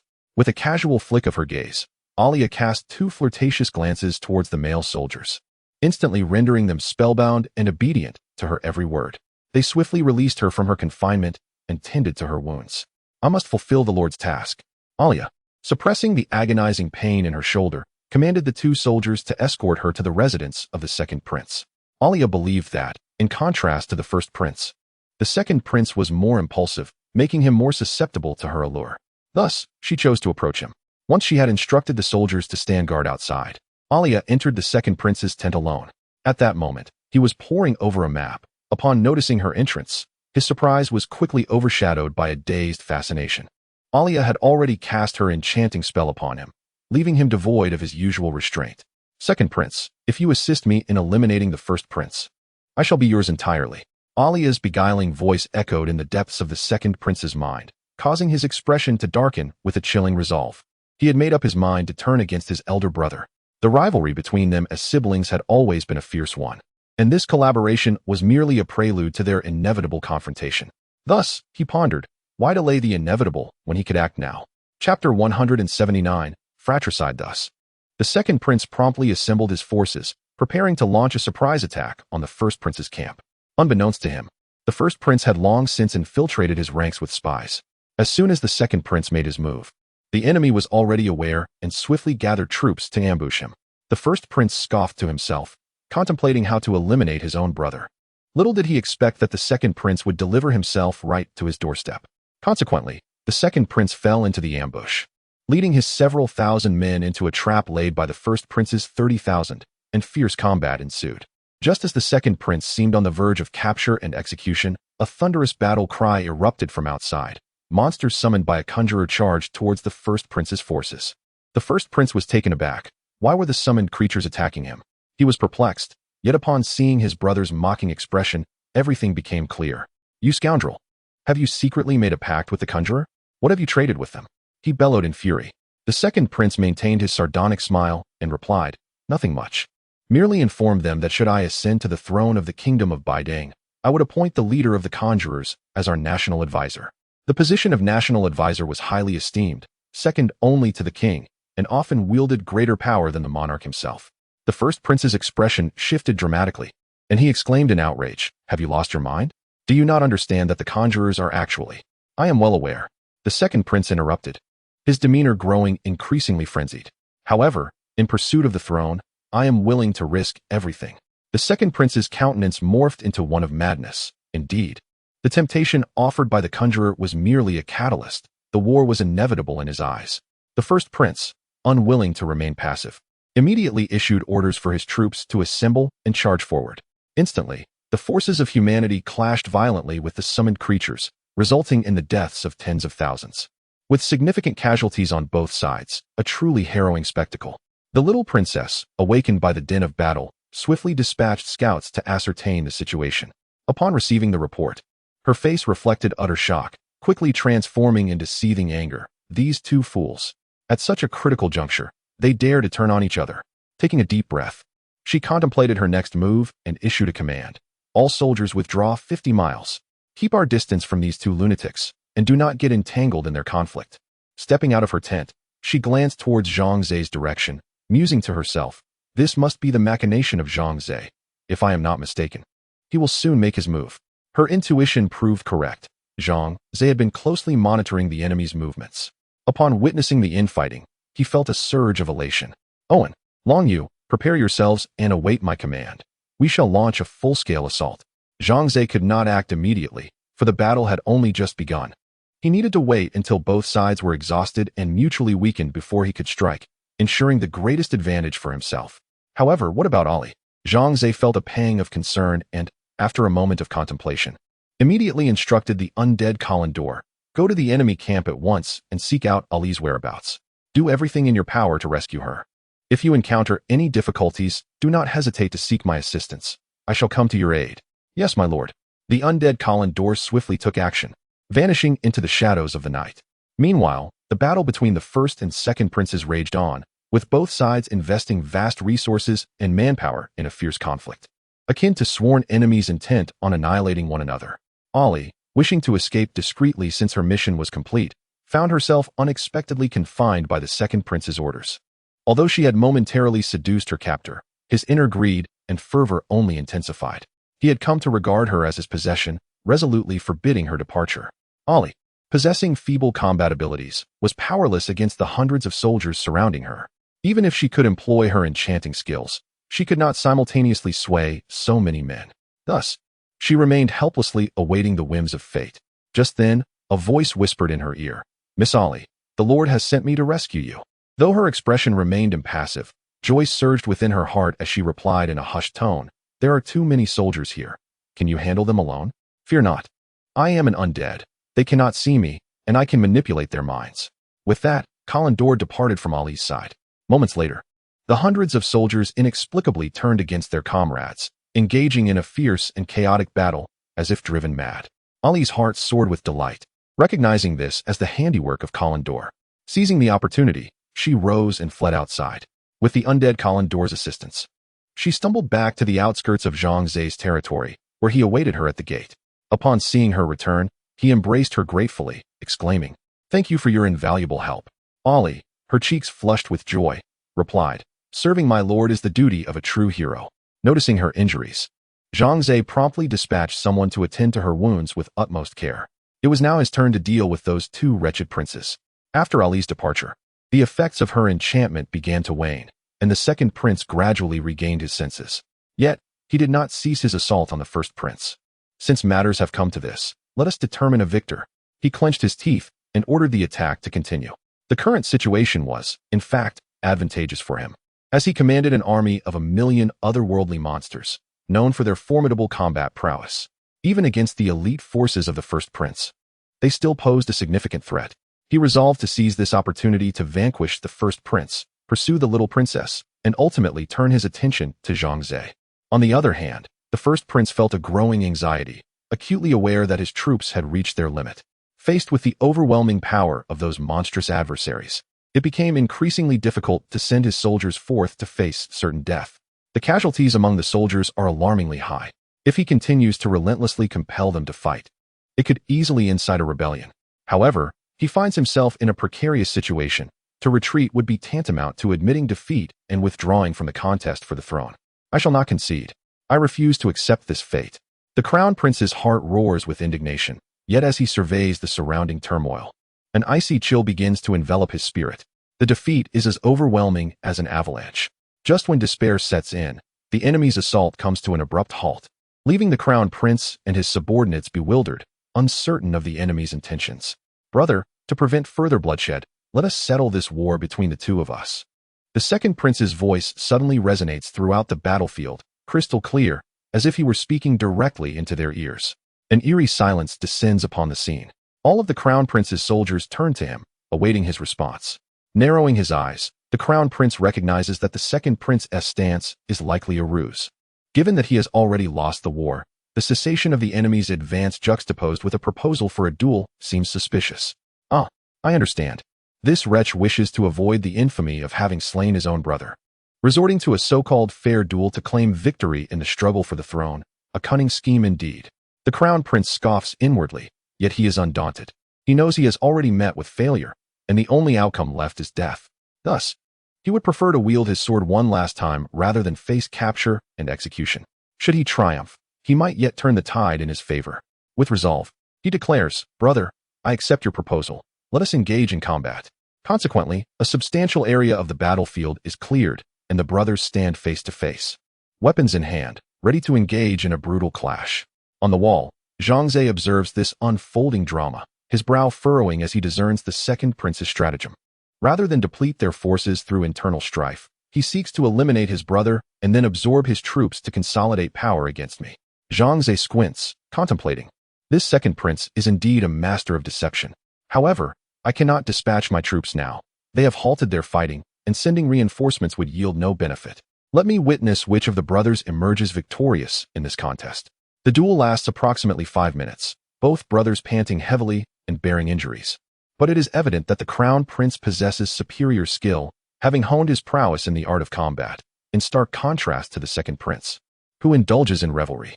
Yet, before he can revel in his advantage, the second prince suddenly raises his hand, revealing an antique pistol. The sound of a gunshot echoes, and the bullet strikes the crown prince squarely between the eyes. "You cheated." The crown prince gasps, his body collapsing to the ground, his eyes wide with disbelief. Fixated on his brother across from him. What cheating? The old sage never prohibited the use of firearms. The second prince wiped the blood from the corner of his mouth, a mad grin spreading across his face. Indeed, the artifacts from another world are remarkably effective.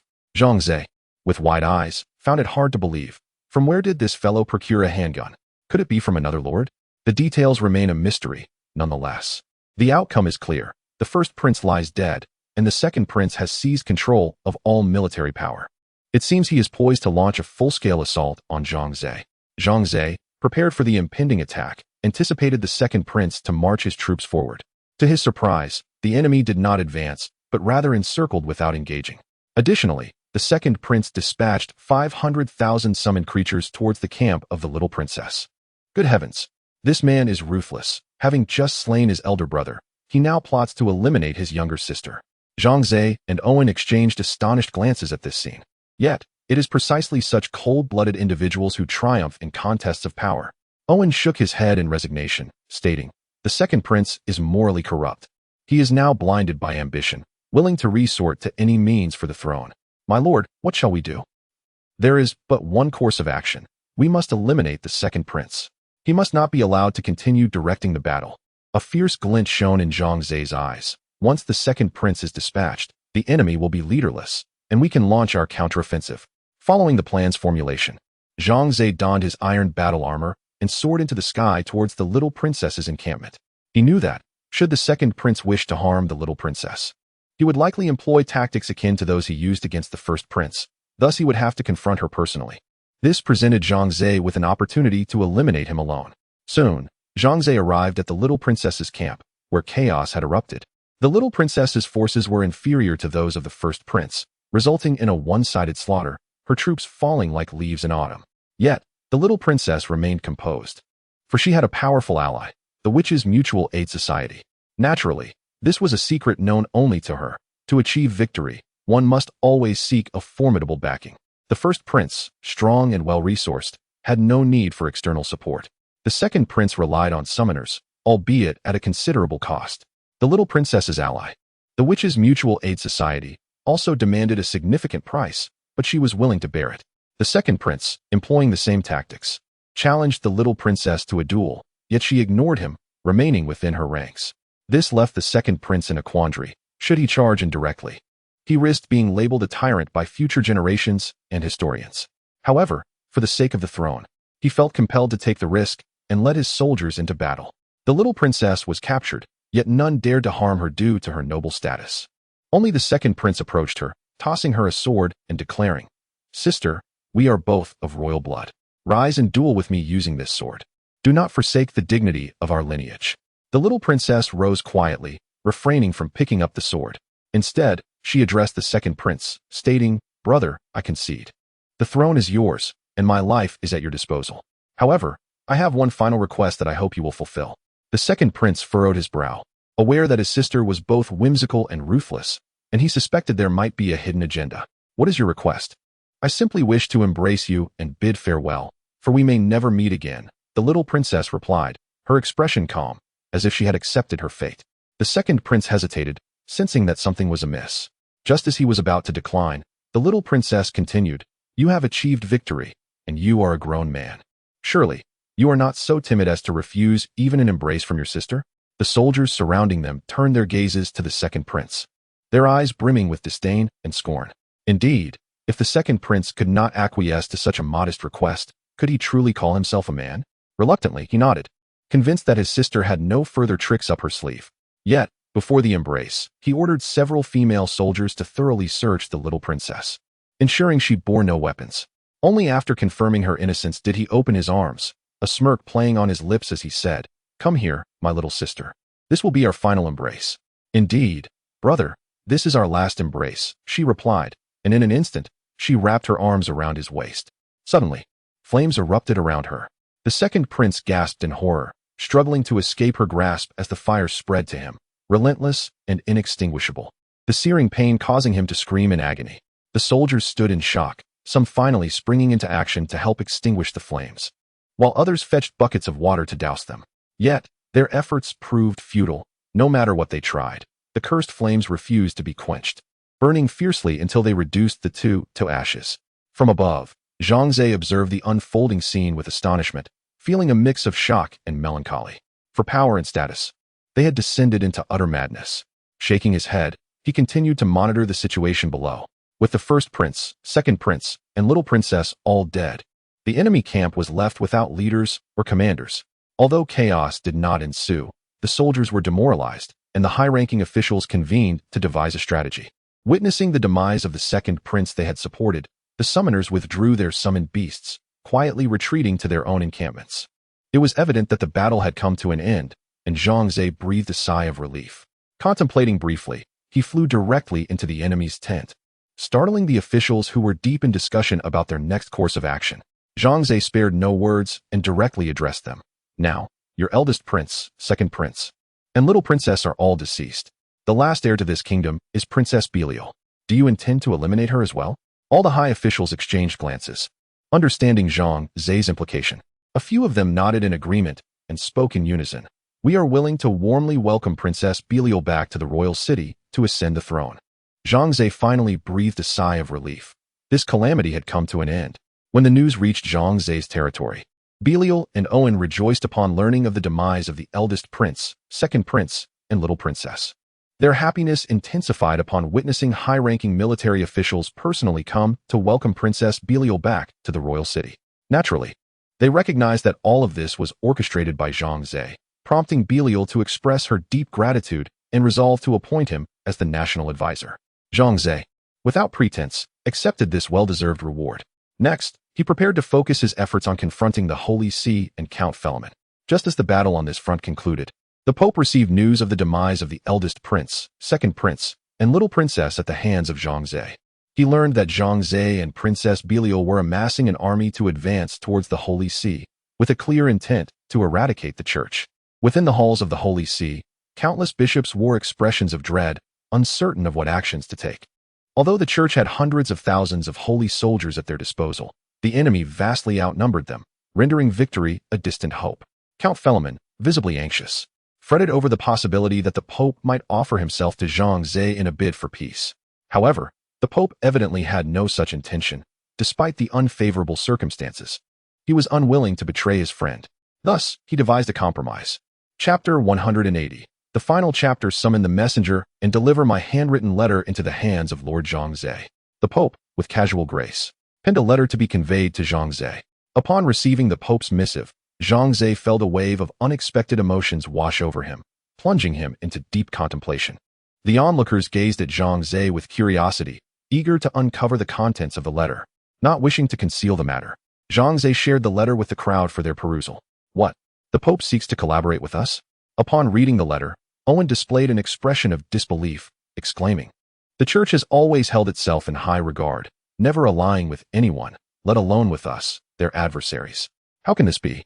Long Yu, stroking his chin, speculated, "I wonder if they harbor some ulterior motive? Otherwise, what could account for such a sudden offer of cooperation?" After a moment of reflection, Zhang Ze replied, "I, too, have no desire to engage in conflict with the Church. My sole objective now is to rescue Mina. She has been captured by the Witch Assistance Society and is in grave danger, facing a perilous fate at any moment. My hesitation to rescue her stems primarily from the concern that the Church and Count Fellman might conspire against me, leaving me besieged on both fronts. However, should the Church genuinely wish to cooperate, alleviating my concerns, I would be open to considering their proposal." A profound silence enveloped the group, each member acutely aware of Zhang Ze's anxiety for Mina's safety. Ultimately, Zhang Ze resolved to pay a visit to the Church and meet with the Pope to discuss the possibility of collaboration. If the Church proved sincere, he would not dismiss the notion of partnership. Yet, should their intentions be insincere, he would not shy away from confrontation. Once prepared, that very evening, Zhang Ze mounted Long Yu and soared toward the Church's location, situated at the heart of the magical realm, atop the highest mountain. The Church had leveled the mountainside to construct its grand edifice, and from afar, The numerous palatial structures rose majestically, exuding an air of formidable splendor. The opulence of these palaces was staggering, and Zhang Ze pondered the vast resources expended. He shook his head, deeming the church a voracious entity, draining the lifeblood of the populace. Master, I cannot ascend further, Long Yu remarked. There is a protective barrier surrounding the church, preventing my entry. Narrowing his eyes, Zhang Ze nodded, let us descend. If my suspicions are correct, someone awaits us at the mountain's base. As anticipated, the two encountered a welcoming party at the foot of the mountain, where a dozen or so bishops clad in crimson robes awaited Zhang Ze's arrival. Their faces adorned with smiles as they warmly escorted him into the church. Upon entering, the Pope stood at the threshold, arms outstretched. For an embrace with the common man symbolizes the highest honor. In service to the greater good, Zhang Ze reciprocated with a smile, extending his arms for a fervent embrace. Both aware that their intentions were not entirely genuine. Lord Zhang Ze, your arrival graces us with splendor, the Pope chuckled, taking Zhang Ze's hand and leading him into the cathedral. Zhang Ze, maintaining his courteous demeanor, replied, Your Holiness, you flatter me. I am but an ordinary man. Two individuals entered the grand hall, where refreshments of tea and pastries were prepared. Subsequently, the Pope dismissed everyone, leaving only himself and Lord Zhang Ze to discuss matters in the expansive chamber. In a secluded corner, Count Fleming, cloaked in black, concealed himself in the shadows, quietly eavesdropping on their conversation. The Pope began, Lord Zhang Ze, my letter has conveyed my intentions clearly. I wish to avoid conflict with you. I believe we share a common adversary and can collaborate effectively. I also seek the Church's assistance, as one of my friends has been captured by the Witch Assistance Society. Given my own limited strength, I would greatly appreciate any support the Church can provide to alleviate my burden. Zhang Ze nodded with a smile. For years, the Church had been actively targeting the Witch Assistance Society, relentlessly pursuing and capturing wanted witches, leading to a grim fate for those apprehended. Mina had narrowly escaped execution at the Church's stake. Thus, Zhang Ze perceived a blend of truth and deception in the Pope's words.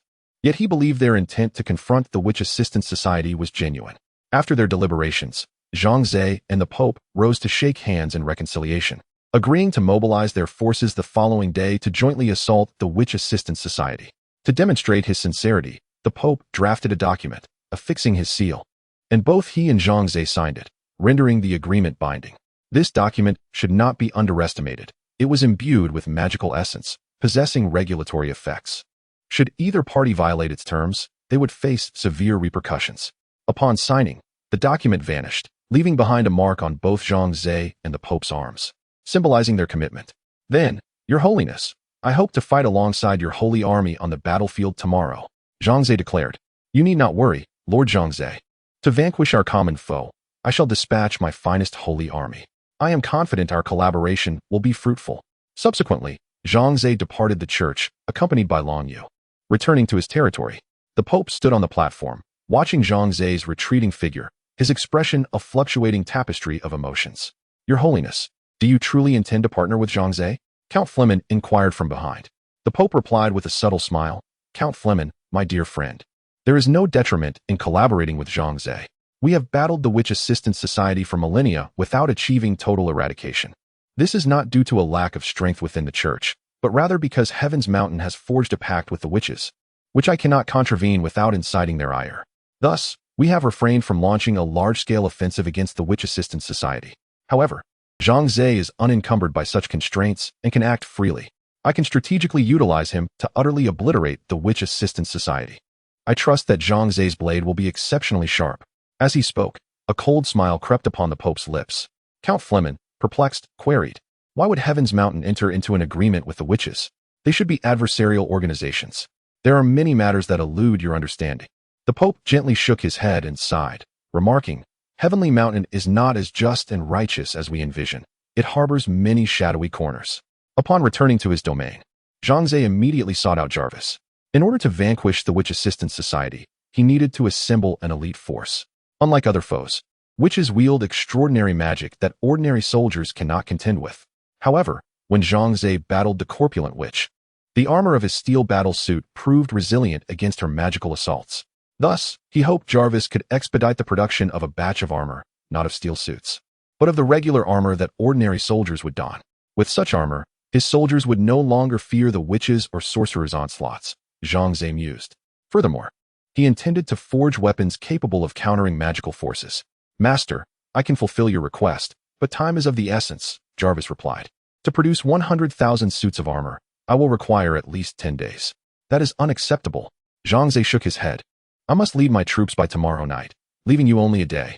That is simply unfeasible, Master, Jarvis stated candidly. Given our current production capacity, it is impossible. After a moment of contemplation, Zhang Ze suddenly proposed. What if you could produce 10,000 suits of armor? Surely that is manageable? That is indeed feasible, Jarvis confirmed. Yet inquired, but do you not require 100,000 suits? 10,000 will be insufficient. I have my own plans regarding that. You need not concern yourself. Zhang Ze waved his hand dismissively before departing. Where's the ratfolk Shook? Zhang Ze commanded his men to summon Shook, then addressed him. Shook, I require your assistance with a task. Master, please proceed, Shook replied earnestly, gazing intently at Zhang Ze, who continued, Can you procure 1,000 treasure chests for me? As quickly as possible, within 24 hours, if you please. Well, Shook scratched his head, pondering, I can certainly try, but I cannot make any promises. Very well, go forth. I have faith in you, Zhang Ze encouraged, patting the little creature's head. Dragon Moon, feeling curious, inquired, Master, what purpose do you have for so many chests? Feigning mystery, Zhang Ze replied, You shall know in due time. Their utility is immense. Under the inquisitive gazes of those around, Shook departed the territory, embarking on his quest for treasure chests. This task was quite effortless for him, and within mere hours, he returned bearing 1,000 chests. Although their quality varied, Zhang Ze was still quite pleased, for the contents of the chests held little importance. It was the chests themselves that mattered. Zhang Ze instructed Shook, Now, open all these chests. Startled, Shook exclaimed, Master, these chests belong to you. How can I open them without permission? No problem, I will take your command. Upon hearing Zhang Ze's words, the rodent Shook ceased to hesitate and promptly opened all 1,000 treasure chests, exhausting himself in the process. The contents of the chests were piled before Zhang Ze. Yet he appeared indifferent, instructing others to move them aside as he sought out Jarvis. Master, I have completed the armor you requested, 1,000 sets, none missing, Jarvis stated respectfully. Zhang Ze expressed his satisfaction, immediately commanding that all the armor be placed back into the chests, which he then sealed shut once more. Now, let me test whether my idea can come to fruition, Zhang Ze thought, feeling a twinge of anxiety as he rubbed his hands together and approached the treasure chests. Casually lifting the lid of one. Reward 100-fold, please select 1. 100 sets of ordinary anti-magic armor. 2. 1 set of advanced anti-magic battle armor. Upon seeing the options, Zhang Ze's heart swelled with joy. His hypothesis had succeeded. Indeed, he intended to utilize these chests to amplify his armor 100-fold, transforming the 1,000 sets into a staggering 100,000. With approximately 100,000 soldiers at his command, these would be perfectly allocated. I choose option 1. 100 sets of ordinary anti-magic armor. Instantly, a vast array of armor appeared before Zhang Ze. Splendid. With this armor, we need no longer fear those witches. Owen beamed with delight. Of course, one could not claim absolute invincibility against magic, but it was certain that casualties would be significantly reduced. Lord Mayor, I shall begin training the troops immediately, and within a day, I assure you our army will be in peak fighting condition. Owen promised, thumping his chest. Zhang Ze had faith in his abilities and nodded in agreement. Besides this, Zhang Ze had further plans. He understood that relying solely on armor was insufficient for security, and he required more formidable weaponry to ensure victory in war. He already possessed firearms, cannons, and tanks, but he needed equipment capable of aerial travel. Master, I have successfully developed the Goblin airship. Goblin Brown exclaimed upon encountering Zhang Ze, eager to present his creation and take on the role of the guide, providing an introduction. Although the Goblin airship paled in comparison to modern transport aircraft, it possessed some fundamental functions suitable for transporting soldiers. However, it could only carry a few hundred soldiers at a time. Moving 100,000 troops would undoubtedly be a lengthy endeavor. Alas, if we only had a teleportation array, we would save a considerable amount of time and effort, Zhang Ze mused with a furrowed brow. Suddenly, he recalled Long Yu and turned to inquire, Long Yu, do your dragonkin possess any teleportation arrays? Indeed. Long Yu nodded. However, our teleportation arrays can only transport dragonkin, not humans. Then, might the Mage Association have such teleportation arrays? Zhang Ze pondered another possibility. Long Yu contemplated before responding, It's worth a try. I can consult my aunt about this. I will reach out to her. Subsequently, she closed her eyes and, harnessing the power of the Dragon Clan leader, established a remote connection with her aunt. Promptly, she received a response, affirmative. Furthermore, her aunt indicated that she would hasten to assist Zhang Ze in arranging a large-scale teleportation array, ensuring that his soldiers could be dispatched to the battlefield with utmost speed. With the logistics of soldier transportation resolved, Zhang Ze also contacted the Mage Association, instructing them to ensure that the mages would arrive at the battlefield within the designated time frame. Meanwhile, Zhang Ze commanded the malevolent deity Bagu to relay orders to all the aberrant clans, instructing them to gather near the territory of the Witch Mutual Aid Society. However, Zhang Ze insisted that they conceal their identities, forbidding any public appearance. They were his secret weapon and his trump card. To be candid, Zhang Ze harbored doubts about the church, hence he deemed it prudent to retain a contingency plan. Soon, the day of reckoning arrived. Utilizing the teleportation array, Zhang Ze transported 100,000 soldiers to the outskirts of the Witch Mutual Aid Society's domain. The location of the society was an abandoned castle, perhaps once the capital of a bygone kingdom, now deserted and transformed into a haven for witches. It is essential to note that not all witches are malevolent. However, under the influence of a nefarious president of their mutual aid society, they too have engaged in wicked deeds. Zhang Ze bore no moral burden in seeking to eliminate them, for his singular objective was to extract Mina. The church's forces arrived promptly, and the Mage Association also reached the site. Goblin airships soared through the sky, and an immense multitude gathered, creating an overwhelming sight. The witches hiding within the castle were struck with terror, having never witnessed such a formidable assembly. The president of the Witch Mutual Aid Society was infuriated, her rage boiling over as she bellowed, "Damnable Pope! Does he not comprehend that I have forged an alliance with Heaven's Mountain? How dare he defy the celestial mandate? And that accursed Zhang Ze, a mere petty lord from another world, challenging our Witch Mutual Aid Society. Such folly. The Mage Association scoundrels have come to take advantage of the chaos. This time, I shall annihilate you all." She issued commands for all witches to prepare for battle. On the other side, Zhang Ze and the coalition forces of the church commenced their assault on the castle of the Witch Mutual Aid Society, bravely advancing against the torrent of magic unleashed by the witches. The ground was laden with traps and summoned beasts set by the witches, leading to a brutal clash. Clad in iron armor and aboard a goblin airship, Zhang Ze provided aerial support for the ground troops while ordering the artillery and tanks to suppress the witches' stronghold with overwhelming firepower. Although the witches employed magic for their defense, the ferocity of Zhang Ze's artillery was relentless, with cannons bombarding incessantly as if they were costless. Zhang Ze had prepared over 1 million shells, demanding that they all be discharged within 10 minutes. One can only imagine the spectacle and terror of such a scene. The witches' magic could not withstand the onslaught of such a fierce and concentrated bombardment. Many were obliterated in an instant, and the entire castle crumbled under the relentless assault. With the cessation of the witches' assaults, the ground forces advanced smoothly, swiftly breaching the castle and vanquishing the remaining witches who stubbornly resisted. Zhang Ze's troops focused solely on eliminating those who dared to defy them, while surrendering witches were captured without exception. With the remaining time, they devoted their efforts to locating Mina. Meanwhile, the church's holy army showed no restraint, slaughtering indiscriminately with merciless brutality. However, Zhang Ze chose not to intervene in their affairs. His sole objective today was to rescue Mina and dismantle the Witches' Mutual Aid Society. Soon, the army reached the heart of the castle, where they encountered the leader of the Witches' Mutual Aid Society, who had transformed into an exceedingly terrifying giant beast. Zhang Ze squinted at the creature, recognizing its familiar visage. Indeed, it was none other than the Satan of myth. It dawned on him that the leader of the society had become Satan. With narrowed eyes, Zhang Ze charged recklessly towards Satan. All ground forces concentrated their firepower against the fiend, yet their assaults seemed to have little to no effect. After all, he was the Lord of Hell. "Where's Mina?" Zhang Ze bellowed at Satan, who smirked and replied, "She has already found her way into my belly. Do you wish to rescue her?" "Jarvis, scan Satan's belly," Zhang Ze commanded, and Jarvis promptly complied. The results soon revealed that Mina was indeed inside Satan's belly. "Very well, then I shall enter your belly." Zhang Ze's eyes narrowed, and in the next instant, he surged towards Satan's mouth like a cannonball. Satan attempted to grasp Zhang Ze with both hands but missed, allowing Zhang Ze to dive into his belly. He traversed the esophagus and arrived at the stomach, where he found Mina, unconscious. Cradling her in his arms, Zhang Ze felt the temperature rising around them. Jarvis warned him that this was likely a reaction to the strong acids. "Activate the laser knife, Jarvis," Zhang Ze shouted, and instantly, a searing laser emitted from the visor of his helmet, sizzling a gaping wound into Satan's belly. Seizing the opportunity, Zhang Ze escaped with Mina through the incision, simultaneously leaving behind a miniature nuclear bomb within Satan's gut. Die, demon!